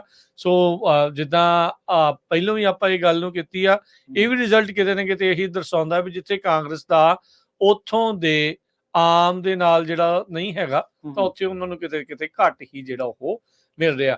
ਇਸ ਟਾਈਮ ਜੇ ਮੁਲਕ ਦੇ ਵਿੱਚ ਸਭ ਤੋਂ ਵੱਡੀਆਂ ਪਾਰਟੀਆਂ ਦੇ ਤੌਰ ਦੇ ਉੱਤੇ ਦੇਖਿਆ ਜਾਵੇ ਤਾਂ 239 ਸੀਟਾਂ ਦੇ ਨਾਲ ਭਾਜਪਾ ਜਿਹੜੀ ਉਹ ਅੱਗੇ ਚੱਲ ਰਹੀ, ਜਿਨ੍ਹਾਂ ਚੋਂ 1 ਸੀਟ ਉਹ ਜਿੱਤ ਚੁੱਕਿਆ। ਤੁਸੀਂ ਸ਼ਾਇਦ ਦੋ ਦੱਸ ਰਹੇ ਸੀਗੇ, ਇੱਕ ਸੂਰਤਾਲੀ ਤੇ ਜਿੱਤੀ ਹੋਈ ਸੀ, ਦੂਜੀ ਜਿਹੜੀ ਆ ਆਪਣੀ ਜਿਹੜੀ ਮੋਟਾ ਬਾਈ ਜਿਹਨੂੰ ਕਹਿੰਦੇ ਆ, ਤੜੀ ਪਾਰ ਵੀ ਜਿਹਨੂੰ ਆਖ ਦਿੰਦੇ ਆ, ਅਮਿਤ ਸ਼ਾਹ ਵਾਲੀ ਜਿਹੜੀ ਉਹ। ਫਿਰ ਕਾਂਗਰਸ ਜਿਹੜੀਆਂ 94 ਸੀਟਾਂ ਦੇ ਨਾਲ ਦੂਜੇ ਤੇ ਆ। ਤੀਜੇ ਤੇ ਜਿਹੜੀ ਸਮਾਜਵਾਦੀ ਪਾਰਟੀ ਆ ਉਹ ਯੂਪੀ ਵਾਲੀ। ਤ੍ਰਿਣਮੂਲ ਕਾਂਗਰਸ ਜਿਹੜੀ ਆ ਮਮਤਾ ਬੈਨਰਜੀ ਵਾਲੀ ਉਹ 30 ਸੀਟਾਂ ਤੇ। DMK ਜਿਹੜੀ ਸਾਊਥ ਦੇ ਵਿੱਚ ਆ, ਤਮਿਲ ਚ ਆ, ਉਹ 21 ਸੀਟਾਂ ਤੇ। ਤੇਲਗੂ ਦੇਸ਼ਮ TDP ਇਹ NDA ਦੇ ਨਾਲ ਆ, ਇਹ 16 ਸੀਟਾਂ ਦੇ ਉੱਤੇ। ਜਨਤਾ ਦਲ ਯੂਨਾਈਟਿਡ ਇਹ 14 ਦੇ ਉੱਤੇ। ਸ਼ਿਵ ਸੈਨਾ ਉਧਵ ਠਾਕਰੇ ਵਾਲੀ ਉਹ 10 ਦੇ ਉੱਤੇ, NCP ਜਿਹੜੀ ਸ਼ਰਦ ਪਵਾਰ ਵਾਲੀ ਆ ਉਹ 8 ਸੀਟਾਂ ਦੇ ਉੱਤੇ, ਤੇ ਜਿਹੜੀ ਇੱਕ ਉਦਾਂ ਸ਼ਿਵ ਸੈਨਾ SHS ਆ ਉਹ 6 ਸੀਟਾਂ ਦੇ ਉੱਤੇ ਜਿਹੜੀ ਚੱਲ ਰਹੀ ਆ, ਤੇ RJD ਲਾਲੂ ਵਾਲੀ ਜਿਹੜੀ ਆ ਉਹ 5 ਸੀਟਾਂ ਦੇ ਉੱਤੇ ਜਿਹੜੀ ਉਹ ਚੱਲ ਰਹੀ ਹੈਗੀ ਆ। ਆਮ ਆਦਮੀ ਪਾਰਟੀ ਮਹਿਜ 4 ਸੀਟਾਂ ਦੇ ਉੱਤੇ ਪੂਰੇ ਮੁਲਕ ਦੇ ਵਿੱਚ ਉਹ ਚੱਲ ਰਹੀ ਆ, ਜਿਨ੍ਹਾਂ ਦੇ ਵਿੱਚੋਂ 3 ਆਪਣੇ ਜਿਹੜੇ ਇੱਥੇ ਪੰਜਾਬ ਦੇ ਵਿੱਚ ਆ। ਜੀ ਜੀ, ਓਵਰਆਲ ਇੰਡੀਆ ਦੇ ਵਿੱਚ ਜਿਹੜਾ ਮੀਡੀਆ ਆ ਹੁਣ ਉਹਨਾਂ ਦੀ ਟੋਨ ਬਦਲ ਗਈ ਆ। ਜਿੰਨੇ ਵੀ ਟੀਵੀ ਚ ਸਟੇਸ਼ਨ ਆ ਉਹ ਢਿੱਲੇ ਜਿਹੇ ਪਏ ਆ ਹੁਣ। ਤੇ ਪੰਜਾਬ ਵਾਲੇ ਵੀ ਜਿਹੜੇ, ਕਿਉਂਕਿ ਅੱਧੇ ਕੁ ਤਾਂ ਤੁਹਾਨੂੰ ਪਤਾ ਆਮ ਆਦਮੀ ਪਾਰਟੀ ਨੇ ਖਰੀਦਿਓ ਸੀ, ਅੱਧੇ ਕੁ BJP ਨੇ ਵੀ ਖਰੀਦਿਓ ਸੀ, ਸੋ ਉਹਨਾਂ ਦੇ ਹੁਣ ਰਿਪੋਰਟਿੰਗ ਤੁਹਾਨੂੰ ਦੇਖਣ ਵਾਲੀ ਆ। ਪਹਿਲਾਂ ਜਿਹੜਾ ਕਿਲ ਕੇ ਰਿਪੋਰਟ ਕਰਦੇ ਸੀ, ਬੜੇ ਆ ਬੰਦੇ ਆ ਠੰਡੇ ਕਰਦੇ ਹੁਣ। ਜੀ ਬਿਲਕੁਲ। ਤੇ ਇੱਕ BJP ਨੇ ਇੱਕ ਹੋਰ ਮੂਵ ਚੱਲਿਆ ਸੀਗਾ ਰਿਲੀਜੀਅਸ ਸੈਂਟੀਮੈਂਟ ਨੂੰ ਕੈਸ਼ ਕਰਨ ਵਾਸਤੇ, ਪਰ ਉਹ ਮੂਵ ਉਹਨਾਂ ਨੂੰ ਰਾਸ ਨਹੀਂ ਆਇਆ। ਆਪਾਂ ਕਿਸੇ ਦੀ ਧਾਰਮਿਕ ਆਸਥਾ ਨੂੰ ਠੇਸ ਨਹੀਂ ਪਹੁੰਚਾਉਂਦੇ, ਹਰ ਇੱਕ ਦੇ ਧਾਰਮਿਕ ਜਜ਼ਬਾਤ ਦੀ ਆਪਾਂ ਕਦਰ ਕਰਦੇ ਹਾਂ। ਅਰੁਣ ਗੋਵਲ ਜਿਨ੍ਹਾਂ ਨੇ ਭਗਵਾਨ ਸ਼੍ਰੀ ਰਾਮ ਦਾ ਕਿਰਦਾਰ ਨਿਭਾਇਆ ਸੀਗਾ ਰਮਾਇਣ ਦੇ ਵਿੱਚ, ਉਹਨਾਂ ਨੂੰ ਟਿਕਟ ਦਿੱਤੀ ਗਈ ਸੀ ਅਰੁਣ ਗੋਵਲ ਨੂੰ, ਤਾਂ ਕਿ ਲੋਕ ਉਹਨਾਂ ਨੂੰ ਉਸ ਤਰੀਕੇ ਦੇ ਨਾਲ ਵੋਟ ਕਰਨ। ਔਰ ਇਹਦੇ ਵਿੱਚ ਕੋਈ ਦੋ ਰਾਏ ਨਹੀਂ, ਜਦੋਂ ਪ੍ਰਾਣ ਪ੍ਰਤਿਸ਼ਠਾ ਪ੍ਰੋਗਰਾਮ ਰੱਖੇ ਗਏ ਸੀਗੇ ਉਦੋਂ ਅਰੁਣ ਗੋਵਲ ਜਿਹੜੇ ਨੇ ਉਹਨਾਂ ਦੇ ਉੱਤੇ ਫੁੱਲਾਂ ਦੀ ਵਰਖਾ ਵੀ ਕੀਤੀ ਗਈ ਸੀ। ਪਰ ਕਿਉਂਕਿ ਕੋਈ ਵੀ ਵਿਅਕਤੀ ਵਿਸ਼ੇਸ਼ ਕਿਸੇ ਭਗਵਾਨ ਦੇ ਬਰਾਬਰ ਨਹੀਂ ਹੋ ਸਕਦਾ, ਇਹ ਸੱਚ ਹੈ। ਤੇ ਅਰੁਣ ਗੋਵਲ ਨੂੰ ਦੇ ਬਾਰੇ ਚੱਲਿਆ ਉਹ ਮੂਵ BJP ਨੂੰ ਰਾਸ ਨਹੀਂ ਆ ਰਿਹਾ। ਅਰੁਣ ਗੋਵਲ ਇਸ ਟਾਈਮ 20,000 ਵੋਟ ਦੇ ਨਾਲ ਪਿੱਛੇ ਚੱਲ ਰਿਹਾ। ਸੋ ਲੋਕਾਂ ਨੂੰ ਇਹੋ ਜਿਹੀ ਪੋਲਿਟਿਕਸ ਨੂੰ ਜਿਹੜਾ ਉਹ ਰੱਦ ਕਰਨਾ ਚਾਹੀਦਾ ਹੈ। ਠੀਕ ਹੈ, ਕੋਈ ਅਦਾਕਾਰ ਹੈ, ਉਹਨੇ ਕੋਈ ਕਿਰਦਾਰ ਨਿਭਾਇਆ, ਉਹ ਇੱਕ ਅਲੱਗ ਚੀਜ਼ ਹੈ, ਪਰ ਉਹਨੂੰ ਇੱਕ ਉਸੇ ਰੂਪ ਦੇ ਵਿੱਚ ਮੰਨ ਕੇ ਤੇ ਉਹਨੂੰ ਵੋਟ ਕਰਨਾ ਇਹ ਕਿਸੇ ਤਰੀਕੇ ਨਾਲ ਵੀ ਜਾਇਜ਼ ਨਹੀਂਗਾ। ਆਪਾਂ ਉਸ ਸਟਾਂਸ ਦੇ ਉੱਤੇ ਹਮੇਸ਼ਾ ਖੜੇ ਹਾਂ ਔਰ ਖੜੇ ਰਹਾਂਗੇ। ਪਖੰਡੀਆਂ ਜਾਂ ਹੋਰ ਲੋਕਾਂ, ਜਿਹੜੇ ਲੋਕ ਮੰਨਦੇ ਨੇ ਕਿ ਸਾਡੇ ਕੋਲੇ ਸੀਟਾਂ ਹੋਣੀਆਂ ਚਾਹੀਦੀਆਂ, ਆਪਾਂ ਉਹਨਾਂ ਨੂੰ ਹਮੇਸ਼ਾ ਰੱਦ ਕਰਦੇ ਹਾਂ। ਪਖੰਡੀਆਂ ਸਾਧਾਂ ਬੂਮਣਿਆਂ ਦੇ ਮਗਰ ਲੱਗ ਕੇ ਕਦੇ ਆਪਣੀ ਵੋਟ ਜਿਹੜੀ ਹੈ ਨਹੀਂ ਪਾਉਣੀ ਚਾਹੀਦੀ। ਤੁਹਾਡੀ ਵੋਟ ਤੁਹਾਡੇ ਖਿੱਤੇ ਨੂੰ ਵੇਖ ਕੇ ਹੋਣੀ ਚਾਹੀਦੀ ਹੈ, ਤੁਹਾਡੀ ਵੋਟ ਤੁਹਾਡੇ ਜਿਹੜੇ ਪਾਲਿਸੀ ਨੂੰ ਦੇਖ ਕੇ ਜ਼ਰੂਰ ਹੋਣੀ ਚਾਹੀਦੀ ਹੈ। ਜੀ ਜੀ ਬਿਲਕੁਲ। ਆਪਣੇ ਨਾਲ ਇੱਕ ਵਾਰੀ ਫੇਰ ਆਪਾਂ ਮਨਦੀਪ ਹੁਣਾਂ ਨੂੰ ਜਿਹੜਾ ਉਹ ਜੋੜਨ ਜਿਹੜਾ ਉਹ ਜਾ ਰਹੇ ਆ, ਤੇ ਮਨਦੀਪ ਹੁਣਾਂ ਦੇ ਨਾਲ ਗੱਲ ਕਰਦੇ ਆ। ਹਾਂਜੀ ਮਨਦੀਪ ਜੀ, ਆਇਆਂ ਨੂੰ ਇੱਕ ਵਾਰੀ ਫੇਰ ਸਤਿ ਸ਼੍ਰੀ ਅਕਾਲ। ਸਤਿ ਸ਼੍ਰੀ ਅਕਾਲ ਬਾਈ ਜੀ। ਸਤਿ ਸ਼੍ਰੀ ਅਕਾਲ ਜੀ। ਸੋ ਮਨਦੀਪ, ਜਦੋਂ ਤੋਂ ਲਾਸਟ ਤੋਂ ਲੈ ਕੇ ਹੁਣ ਆਪਾਂ ਗੱਲ ਕਰ ਰਹੇ ਆ, ਤਕਰੀਬਨ ਉੱਥੇ ਹੀ ਆ ਚੱਲ ਰਿਹਾ ਕੰਮ। ਮੈਚ ਉੱਥੇ ਹੀ ਫਸਿਆ ਹੋਇਆ। ਹਾਲਾਂਕਿ ਜਿਹੜਾ ਬਿਹਾਰ ਹੈ ਉੱਥੇ ਜਿਹੜੀ ਆਪਾਂ ਕਹੀਏ ਕਿ ਜਿਹੜਾ ਪੋਲਿੰਗ ਕਾਊਂਟਿੰਗ ਹੈ ਉਹ ਮਾੜੀ ਜੀ ਸਲੋ ਹੈ।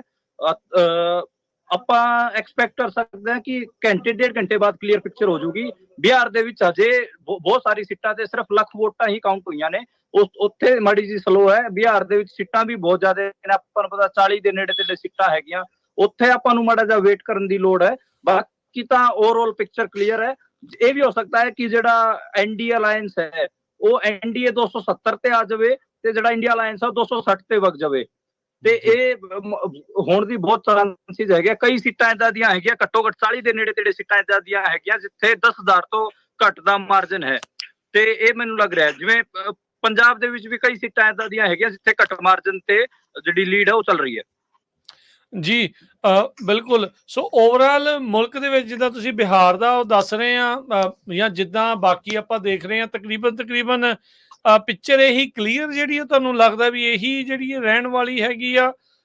ਆંકੜੇ ਜਿਹੜੇ ਆ ਉਹ ਭਾਜਪਾ ਤਾਂ ਜਿੱਦਾਂ ਤੁਸੀਂ 250 ਦੱਸਦੇ ਸੀ, ਇਹ 240 ਦੇ ਉੱਤੇ ਫਸੀ ਆ। ਕਾਂਗਰਸ ਵਾਲੇ ਜਿਹੜੇ ਉਹ 94 ਦੇ ਉੱਤੇ ਆ। ਤੇ ਜੇ ਉਹਨਾਂ ਦਾ ਅਲਾਇੰਸ ਨੂੰ ਦੇਖੀਏ, NDA ਅਜੇ ਵੀ 298 ਤੇ ਆ। ਹਾਂ, ਮੈਂ ਇਹ ਮੰਨ ਕੇ ਚੱਲ ਰਿਹਾ 298 ਤੇ ਨਹੀਂ ਹੈ NDA ਅਜੇ। NDA ਦਾ ਜੇ ਤੁਸੀਂ ਰੀਅਲ ਨੰਬਰ ਕਾਊਂਟ ਦੇਖੋਗੇ ਤਾਂ ਉਹ ਹੁਣ 282 280 ਦੇ 285 ਇੱਥੇ ਫਿਰ ਰਹੇ ਨੇ। ਠੀਕ ਹੈ।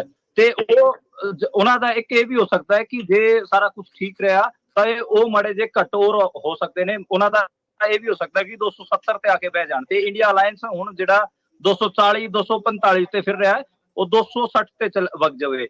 ਤੇ ਕਈ ਏਦਾਂ ਦੇ ਦਲ ਵੀ ਹੈਗੇ ਜਿਹੜੇ ਕਿ ਇੰਡੀਆ ਅਲਾਇੰਸ ਨਹੀਂ ਹੈ, ਉਹਨਾਂ ਦੀ ਇੰਪੋਰਟੈਂਸ ਬਹੁਤ ਜ਼ਿਆਦਾ ਵੱਧ ਜੂਗੀ। ਤੇ ਦੇਖਣਾ ਹੋਊਗਾ। ਮੈਨੂੰ ਲੱਗ ਰਿਹਾ ਕਿ ਜਿੱਥੇ ਬਹੁਤ ਸਾਰੇ ਕੈਂਡੀਡੇਟ ਏਦਾਂ ਦੇ ਹੈਗੇ ਆ ਜਿਹੜੇ ਕਿ ਬਹੁਤ ਘੱਟ ਮਾਰਜਨ ਤੋਂ ਪਿੱਛੇ ਚੱਲ ਰਹੇ ਹਨ ਤੇ ਉੱਥੇ ਸਿਚੁਏਸ਼ਨ ਬਦਲੂਗੀ। ਬਿਹਾਰ ਵੱਡਾ ਸੂਬਾ ਰਹੂਗਾ ਡਿਸਾਈਡ ਕਰਨ ਵਾਸਤੇ। ਬਿਹਾਰ ਦੇ ਵਿੱਚ ਸਲੋ ਕਾਊਂਟਿੰਗ ਇਸੇ ਕਰਕੇ ਕਰਵਾਈ ਗਈ ਹੈ। ਮੇਰੀ ਕਈ ਸੀਨੀਅਰ ਪੱਤਰਕਾਰਾਂ ਨਾਲ ਗੱਲ ਹੋ ਰਹੀ ਸੀ, ਉਹਨਾਂ ਦਾ ਇਹੀ ਕਹਿਣਾ ਹੈ ਕਿ ਬਿਹਾਰ ਬਿਨਾਂ ਗੱਲ ਕਰਨੀ ਬੇਵਕੂਫੀ ਹੋਗੀ, ਆਪਾਂ ਨੂੰ ਘੰਟਾ ਹੋਰ ਲੱਗੂਗਾ ਕਲੈਰਿਟੀ ਵਾਸਤੇ, ਘੰਟਾ 1.5 ਘੰਟਾ। ਠੀਕ ਹੈ, ਠੀਕ ਹੈ। ਸੋ ਪੰਜਾਬ ਦੇ ਵਿੱਚ ਜਿਹੜਾ ਸਿਮਰਨਜੀਤ ਸਿੰਘ ਮਾਨ ਆ ਉਹ ਕਾਫੀ ਜ਼ਿਆਦਾ ਪਛੜ ਗਏ ਆ, ਮੈਨੂੰ ਲੱਗਦਾ ਨਹੀਂ ਉਹਨੂੰ ਰਿਕਵਰ ਕਰ ਸਕਦੇ ਆ। ਹਾਂ, ਹੁਣ ਨਹੀਂ ਹੋਣਗੇ। ਅਸੀਂ ਵੀ ਲਗਾਤਾਰ ਸਿਮਰਨਜੀਤ ਸਿੰਘ ਮਾਨ ਦੀ ਸੀਟ ਨੂੰ ਦੇਖ ਰਹੇ ਹਾਂ, ਸਾਨੂੰ ਵੀ ਯਕੀਨ ਨਹੀਂ ਆ ਰਿਹਾ। ਮਤਲਬ ਮੇਰੀ ਤਾਂ ਪ੍ਰੈਡਿਕਸ਼ਨ ਇਹ ਸੀ ਕਿ ਉੱਥੋਂ ਸਿਮਰਨਜੀਤ ਸਿੰਘ ਮਾਨ ਜਿੱਤ ਜਾਣਗੇ 15-20 ਹਜ਼ਾਰ ਦੀ ਲੀਡ ਨਾਲ, ਪਰ ਅੱਜ ਦੇ ਟਾਈਮ ਮੈਨੂੰ ਲੱਗ ਰਿਹਾ ਕਿ ਔਖਾ ਹੈ ਮਾੜਾ ਜਿਹਾ। ਹਾਲਾਂਕਿ ਆਪਾਂ ਨੂੰ ਇੱਕ ਅੱਧਾ ਘੰਟਾ ਹੋਰ ਦੇਖ ਲੈਂਦੇ ਹਾਂ ਕਿ ਕੋਈ ਵਾਪਸੀ ਹੁੰਦੀ ਜਾਂ ਨਹੀਂ ਹੁੰਦੀ। ਜਿਹੜੀ ਉਹ ਇੱਕ ਬੁੱਧੀਜੀਵੀ, ਸਿੱਖ ਬੁੱਧੀਜੀਵੀ ਵੀ ਕਹਿ ਰਹੇ ਸੀ ਕਿ ਸੁਖਪਾਲ ਖਹਿਰਾ ਉੱਥੇ ਗਿਆ ਹੈ, ਇਸ ਕਰਕੇ ਸੁਖਪਾਲ ਖਹਿਰਾ ਅਤੇ ਸਿਮਰਨਜੀਤ ਸਿੰਘ ਮਾਨ ਦੇ ਵਿੱਚ ਵੋਟਾਂ ਦੀ ਵੰਡੀ ਹੋਊਗੀ, ਉਹ ਦੇਖਣ ਨੂੰ ਮਿਲ ਰਿਹਾ ਆਪਾਂ ਨੂੰ, ਤੇ ਉਹਦਾ ਫਾਇਦਾ ਆਮ ਆਦਮੀ ਪਾਰਟੀ ਨੂੰ ਉਮੀਦਵਾਰ ਨੂੰ ਹੋ ਰਿਹਾ ਹੈ ਜੀ। ਇਹ ਕਿਤੇ ਨਾ ਕਿਤੇ ਉਹਦੇ ਵਿੱਚ ਜਿਹੜਾ ਸਿਮਰਨਜੀਤ ਸਿੰਘ ਮਾਨ ਉਹਨਾਂ ਦਾ ਸਰਬਜੀਤ ਸਿੰਘ ਜਿਹੜੀ ਸੀਗੇ ਉਹਨਾਂ ਦੇ ਉਲਟ ਥੋੜਾ ਜਿਹਾ ਬੋਲਣਾ ਜਾਂ ਉਹਨਾਂ ਉਲਟ ਆਪਣਾ ਜਿਹੜਾ ਬੰਦਾ ਨਹੀਂ ਲੈਣਾ ਉਹਦਾ ਵੀ ਅਸਰ ਰਿਹਾ। ਹਾਂ, ਦੇਖੋ ਪੰਥਕ ਪੋਲਿਟਿਕਸ 'ਚ ਦਿੱਕਤ ਇਹੀ ਹੈ ਕਿ ਉੱਥੇ ਜਿਹੜੀ ਮੁੱਦਿਆਂ ਦੀ ਬਜਾਏ ਇੰਡੀਵਿਜੂਅਲ ਲੈਵਲ ਤੇ ਜਾ ਕੇ ਗੱਲ ਹੋ ਜਾਂਦੀ ਹੈ। ਇੱਕ ਕਲਟ ਸਿਰਜਣ ਦੀ ਕੋਸ਼ਿਸ਼ ਹੁੰਦੀ ਹੈ, ਉਸ ਕਲਟ ਦੇ ਆਲੇ ਦੁਆਲੇ ਇਹ ਚੀਜ਼ਾਂ ਕਰਨ ਦੀਆਂ ਕੋਸ਼ਿਸ਼ਾਂ ਹੁੰਦੀਆਂ ਨੇ, ਕੋਈ ਕਿਸੇ ਨੂੰ ਗਾਲਾਂ ਕੱਢਣ ਲੱਗ ਜਾਂਦਾ ਹੈ। ਇਸ ਕਰਕੇ ਪੰਥਕ ਪੋਲਿਟਿਕਸ ਦਾ ਬਹੁਤ ਨੁਕਸਾਨ ਹੁੰਦਾ ਹੈ। ਮੈਨੂੰ ਲੱਗਦਾ ਹੈ ਕਿ ਜਿਹੜਾ ਸਰਬਜੀਤ ਸਿੰਘ ਖਾਲਸਾ ਤੇ ਸਿਮਰਨਜੀਤ ਸਿੰਘ ਮਾਨ ਦਾ ਜਿਹੜਾ ਕਨਫਲਿਕਟ ਬਣਿਆ, ਉਹਦੇ ਕਰਕੇ ਹੀ ਸਿਮਰਨਜੀਤ ਸਿੰਘ ਮਾਨ ਨੂੰ ਇੱਕ ਨੁਕਸਾਨ ਦੇਖਣ ਨੂੰ ਮਿਲਿਆ ਹੈ। ਦੂਜਾ, ਮਲੇਰਕੋਟਲਾ ਤੋਂ ਮੁਸਲਮਾਨਾਂ ਦੀ ਵੋਟਾਂ ਵੀ ਨਹੀਂ ਮਿਲ ਰਹੀਆਂ ਸਿਮਰਨਜੀਤ ਸਿੰਘ ਮਾਨ ਨੂੰ, ਤੇ ਇੱਕ ਦਲਿਤ ਵੋਟਾਂ ਦਾ ਰੁਝਾਨ ਵੀ ਆਪਾਂ ਨੂੰ ਦਿਖ ਰਿਹਾ ਹੈ ਕਿ ਉਹ ਨਹੀਂ ਹੈ, ਉਹ ਕਾਂਗਰਸ ਨੂੰ ਜ਼ਿਆਦਾ ਸਿਮਰਨਜੀਤ ਸਿੰਘ ਮਾਨ ਵੱਲ। ਸਿਮਰਨਜੀਤ ਸਿੰਘ ਮਾਨ ਨੇ, ਦੇਖੋ ਜਿਹੜੀ ਕਮੈਂਟਰੀ ਹੈ, ਤੁਸੀਂ ਸਿਮਰਨਜੀਤ ਸਿੰਘ ਮਾਨ ਦੀ ਜੇ ਤੁਸੀਂ ਐਨਾਲਿਸਿਸ ਕਰੋਗੇ ਤਾਂ ਉਹ ਜਦੋਂ ਕਲੋਨੀਅਲ ਇੰਡੀਆ ਹੈਗਾ, ਜਦੋਂ ਬ੍ਰਿਟਿਸ਼ਰਸ ਇੰਡੀਆ ਦੇ ਵਿੱਚ ਹੈਗਾ, ਉਹਦੇ ਚ ਜਿਹੜੇ ਪੰਜਾਬੀ ਵੱਡੇ, ਇੱਕ ਹਿਸਾਬ ਨਾਲ ਵੱਡੇ ਨਾਂ ਸੀ ਅੰਗਰੇਜ਼ਾਂ ਦੇ ਉਲਟ ਲੜਨ ਵਾਲੇ, ਉਹਨਾਂ ਦੇ ਉਲਟ ਸਿਮਰਨਜੀਤ ਸਿੰਘ ਮਾਨ ਬੋਲਦੇ ਰਹੇ ਹਨ। ਉਹਦਾ ਖਾਮਿਆਜ਼ਾ ਵੀ ਉਹਨਾਂ ਨੂੰ ਭੁਗਤਣਾ ਪੈ ਰਿਹਾ। ਭਗਤ ਸਿੰਘ ਤੋਂ ਲੈ ਕੇ ਹੋਰ ਵੀ ਕਈ ਏਦਾਂ ਦੇ ਪੰਜਾਬੀ ਰਹੇ ਹੈ। ਈਵਨ ਉਹਨਾਂ ਨੇ ਇੱਕ ਥਾਂ ਤੇ ਤਾਂ ਬੱਬਰ ਅਕਾਲੀਆਂ ਦੇ ਖਿਲਾਫ ਵੀ ਬੋਲਤਾ ਸੀਗਾ, ਜਿਹੜਾ, ਤੇ ਇਸ ਕਰਕੇ ਮੈਨੂੰ ਲੱਗਦਾ ਹੈ ਕਿ ਉਹਨਾਂ ਨੂੰ ਇਸ ਚੀਜ਼ ਦਾ, ਹੁਣ ਸਰਬਜੀਤ ਸਿੰਘ ਖਾਲਸਾ ਦੇ ਉਲਟ ਬੋਲਤਾ ਤਾਂ ਉਹ ਜਿਹੜਾ ਪੰਥਕ ਪੋਲਿਟਿਕਸ ਦੇ ਜਿਹੜੇ ਚਿਹਰੇ ਰਹੇ ਹੈ, ਜਾਂ ਫਿਰ ਆਪਾਂ ਕਹੀਏ ਸਿੱਖ ਜਿਹੜੇ ਵੱਡੇ ਚਿਹਰੇ ਰਹੇ ਹੈ, ਤੇ ਕਿਸੇ ਵੀ ਹੁਕੂਮਤ ਜਾਂ ਕਿਸੇ ਵਜ਼ੀਰ ਦੇ ਖਿਲਾਫ ਜਾਂ ਬ੍ਰਿਟਿਸ਼ਰਸ ਦੇ ਖਿਲਾਫ ਲੜਨ ਵਾਲੇ, ਉਹਨਾਂ ਦੇ ਉਲਟੋ ਬੋਲ ਪੈਂਦੇ ਨੇ। ਇਸ ਕਰਕੇ ਉਹਨਾਂ ਨੂੰ ਇਸ ਚੀਜ਼ ਦਾ ਨੁਕਸਾਨ ਤਾਂ ਪੈ ਰਿਹਾ ਹੈ।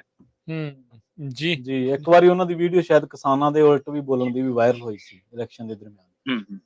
ਜੀ ਜੀ, ਨਹੀਂ, ਉੱਥੇ ਇੱਕ ਚੱਕਰ ਹੋਰ ਹੋਇਆ ਹੈ, ਇਹਦੀ ਕੋਈ ਗੱਲ ਵੀ ਨਹੀਂ, ਕੋਈ ਨਹੀਂ ਗੱਲ ਕਰ ਰਿਹਾ ਰਾਜਕਰਨਵੀਰ ਜੀ। ਉਹਨਾਂ ਨੇ ਮਤਲਬ ਉੱਥੇ ਜਿਹੜੀ ਸਭ ਤੋਂ ਵੱਡੀ ਧਿਰ ਹੈ ਜਿਹੜੀ ਕਿਸਾਨ ਜਥੇਬੰਦੀਆਂ ਦੀ, ਉਹ ਉਗਰਾਹਾਂ ਧਿਰ ਪੈਂਦੀ ਹੈ। ਉਗਰਾਹਾਂ ਦੀ ਸੰਗਰੂਰ ਅਤੇ ਬਰਨਾਲੇ ਚ ਸਭ ਤੋਂ ਵੱਡੀ ਗਿਣਤੀ ਹੈ, ਤੇ ਉਗਰਾਹਾਂ ਨੇ ਆਪਣੇ ਜਿਹੜੇ ਯੂਨਿਟ ਸੀਗੀ ਉੱਥੇ ਇੱਕ ਇਹ ਗੱਲ ਕਹਾਤੀ ਸੀਗੀ ਕਿ ਆਪਾਂ ਜਿਹੜਾ ਪ੍ਰੋਗਰੈਸਿਵ ਬੰਦਾ ਹੈ, ਜਿਹਦੀ ਸੋਚ ਚ ਜਿਹੜੇ ਪੰਜਾਬ ਦੇ ਮੁੱਦੇ ਉਹਨਾਂ ਨੂੰ ਚੱਕ ਸਕੇ, ਤੇ ਏਦਾਂ ਦਾ ਬੰਦਾ ਹੋਵੇ ਜਿਹੜਾ ਸਿਮਰਨਜੀਤ ਸਿੰਘ ਮਾਨ ਦੇ ਉਲਟ ਜਿੱਤਣ ਦੀ ਮਤਲਬ ਹਿੰਮਤ ਰੱਖਦਾ ਹੋਵੇ, ਉਹਨੂੰ ਵੋਟਾਂ ਪਾਓ। ਇਸ ਕਿਸਮ ਦਾ ਮੈਸੇਜ ਉਗਰਾਹ ਜਥੇਬੰਦੀ ਵੱਲੋਂ ਲਵਾਇਆ ਗਿਆ ਪਿੰਡਾਂ 'ਚ। ਮੈਨੂੰ ਲੱਗ ਰਿਹਾ ਕਿ ਉਹਦਾ ਵੀ ਇੱਕ ਅਸਰ ਦੇਖਣ ਨੂੰ ਆਪਾਂ ਨੂੰ ਮਿਲ ਰਿਹਾ ਹੈ। ਹਾਲਾਂਕਿ ਉਹਨਾਂ ਨੇ ਓਫੀਸ਼ੀਅਲ ਤਾਂ ਇੱਕ ਪਰਚਾ ਕੱਢਿਆ ਸੀ ਉਗਰਾਹ ਜਥੇਬੰਦੀ ਨੇ ਕਿ ਅਸੀਂ, ਸਾਡਾ ਰਾਸਤਾ ਇਨਕਲਾਬ ਵਾਲਾ ਹੀ ਹੈ, ਲੇਕਿਨ ਉਦਾਂ ਥੱਲੇ ਉਹਨਾਂ ਨੇ ਇਹ ਪ੍ਰਚਾਰ ਕਰਾਤਾ ਸੀਗਾ ਕਿ ਸਿਮਰਨਜੀਤ ਸਿੰਘ ਮਾਨ ਹਰਾਣਾ ਜ਼ਰੂਰੀ ਹੈ। ਇੱਕ ਜਿਹੜੀ ਆਪਾਂ ਓਵਰਆਲ ਦੇਖੀਏ ਮਨਦੀਪ, ਇਸ ਦੇ ਵਿੱਚ ਭਾਜਪਾ 2027 ਦੇ ਲਈ ਕੀ ਪੰਜਾਬ ਦੇ ਵਿੱਚ ਆਪਣੀ ਕਹਿ ਲਓ ਵੀ ਤਿਆਰ ਕਰ ਲਈ ਉਹਨਾਂ ਨੇ ਗਰਾਊਂਡ, ਕਾਫੀ ਵੋਟਾਂ ਲੈ ਕੇ ਜਾ ਰਹੇ ਆ? ਮੈਨੂੰ ਤਾਂ ਇਹ ਲੱਗ ਰਿਹਾ ਬਾਈ ਕਿ ਜੀ ਮੈਨੂੰ ਹਾਂਜੀ ਜੀ ਹਾਂ, ਕਰੈਕਸ਼ਨ ਟੁੱਟ ਗਿਆ ਸੀਗਾ। ਮੈਂ ਇਹ ਕਹਿ ਰਿਹਾ ਕਿ ਬਾਈ ਮੈਨੂੰ ਇਹ ਲੱਗ ਰਿਹਾ ਹੈ ਕਿ ਹਜੇ VOTING % ਤੇ ਆਪਾਂ ਨੂੰ ਧਿਆਨ ਰੱਖਣਾ ਪਊਗਾ। ਮੈਂ ਕਹਿ ਰਿਹਾ ਸੀਗਾ ਕੱਲ 2 ਦਿਨ ਪਹਿਲਾਂ ਮੈਂ ਕਿਹਾ ਸੀਗਾ ਕਿ 16, 17, 18% ਜਿਹੜਾ ਬੀਜੇਪੀ ਨੂੰ ਵੋਟ % ਮਿਲੂਗਾ, ਉਹ ਸਪੈਸ਼ਲ ਕੇਸ ਰਹੂਗਾ। ਮੇਰੀ ਆਵਾਜ਼ ਆ ਰਹੀ ਹੈ ਬਾਈ ਜੀ? ਹਾਂਜੀ, ਵਿੱਚ ਕੱਟ ਰਹੀ ਸੀ ਪਰ ਹਾਂਜੀ ਹੁਣ ਆ ਰਹੀ ਹੈ। ਹਾਂ, ਮੈਂ ਇਹ ਕਹਿ ਰਿਹਾ ਕਿ ਇਹ ਸਪੈਸ਼ਲ ਕੇਸ ਬਣੂਗਾ, ਤੇ ਕਿਤੇ ਨਾ ਕਿਤੇ ਆਪਾਂ ਕਹੀਏ ਕਿ 16, 17, 18% ਦੇ ਨੇੜੇ ਤੇ ਹੀ ਵੋਟ % ਬੀਜੇਪੀ ਨੂੰ ਮਿਲਣਗੇ। ਤੇ ਜਿਹੜਾ ਉਹ ਇੱਕ ਨੰਬਰ ਐਗਜ਼ਿਟ ਪੋਲ ਵਾਲਿਆਂ ਵੱਲੋਂ ਫਲੈਸ਼ ਕੀਤਾ ਗਿਆ ਸੀ 26, 27% ਵਾਲਾ, ਉਹ ਉਨੀਆਂ ਸੀਟਾਂ ਨਹੀਂ ਮਿਲ ਰਹੀਆਂ ਜੇ ਆਪਾਂ ਕਹੀਏ। ਜੀ ਇੱਥੇ ਮਨਦੀਪ ਜੀ ਮੇਰਾ ਇੱਕ ਸਵਾਲ ਹੈ, ਜਿਹੜੀ ਆਪਾਂ ਦਿੱਲੀ ਦੀ ਰਾਜਨੀਤੀ ਦੀ ਗੱਲ ਕਰੀਏ, ਯੂਥ ਜਿਹੜੇ ਸਿਆਸਤ ਦੇ ਵਿੱਚ ਆਉਣ ਦੀ ਦੇ ਲਈ ਇੱਕ ਆਈਕਨ ਮੰਨਿਆ ਜਾ ਰਿਹਾ ਸੀ ਡਾਕਟਰ ਜਿਹੜੇ ਕਨ੍ਹਈਆ ਕੁਮਾਰ ਨੇ ਉਹਨਾਂ ਨੂੰ, ਪਰ ਉਹ ਪਛੜ ਚੁੱਕੇ ਨੇ ਇਸ ਸਮੇਂ। ਇਸ ਸਿਆਸਤ ਨੂੰ ਕਿਵੇਂ ਵੇਖਦੇ ਹੋ? ਲਗਾਤਾਰ ਉਸ ਤੇ ਬਹੁਤ ਗੱਲ ਹੋ ਰਹੀ ਸੀ ਕਿ ਯੂਥ ਦੇ ਲਈ ਉਹ ਇੱਕ ਆਈਕਨ ਬਣ ਕੇ ਉੱਭਰਨਗੇ, ਹੋਰ ਸਿਆਸਤ ਵਿੱਚ ਲੋਕ ਆਉਣਗੇ, ਨੌਜਵਾਨ ਆਉਣਗੇ, ਇਹਨੂੰ ਕਿਵੇਂ ਵੇਖਦੇ ਹੋ? ਦੇਖੋ ਨਈ એનર્ਜੀ ਦੀ ਜਿਹੜੀ ਗੱਲ ਹੈ ਉਹ ਤਾਂ ਸਹੀ ਗੱਲ ਹੈ ਕਿ ਜਿਹੜਾ ਸਿਆਸਤ ਉਹਦੇ ਚ ਨਈ એનર્ਜੀ ਨਹੀਂ ਆ ਰਹੀ, ਜਿਹੜੇ ਪੁਰਾਣੇ ਪਰਿਵਾਰ ਹੈ ਉਹੀ ਸਿਆਸਤ ਕਰ ਰਹੇ ਹਨ। ਪਰ ਜੇ ਆਪਾਂ ਗੱਲ ਕਰੀਏ, ਆਪਾਂ ਪਹਿਲਾਂ ਵੀ ਜਿਹੜਾ ਐਗਜ਼ਿਟ ਪੋਲ ਦੇ ਬਾਰੇ ਗੱਲ ਕਰ ਰਹੇ ਸੀ ਤੇ ਰਾਜਕਰਨਵੀਰ ਜੀ ਨੂੰ ਤੇ ਬਾਈ ਜੀ ਨੂੰ ਮੈਂ ਦੱਸਿਆ ਸੀਗਾ ਕਿ ਉੱਥੋਂ ਜਿਹੜਾ ਕਨ੍ਹਈਆ ਕੁਮਾਰ ਨਹੀਂ ਜਿੱਤੂਗਾ। ਉਸ ਤੋਂ ਇਲਾਵਾ ਆਪਾਂ ਦੋ ਸੀਟਾਂ ਦੀ ਮੈਕਸਿਮਮ 2 ਸੀਟਾਂ ਕਹਿ ਰਹੇ ਸੀ। ਆਪਾਂ ਨੇ ਚਾਂਦਨੀ ਚੌਕ ਦੀ ਸੀਟ ਕਲੀਅਰ ਕਹੀ ਸੀ ਕਿ ਅਗਰਵਾਲ ਉੱਥੋਂ ਜਿੱਤ ਜਾਣਗੇ, ਤੁਸੀਂ ਜਾ ਕੇ ਚੈੱਕ ਕਰ ਲਓ ਅਗਰਵਾਲ ਜਿੱਤ ਰਿਹਾ ਹੈ।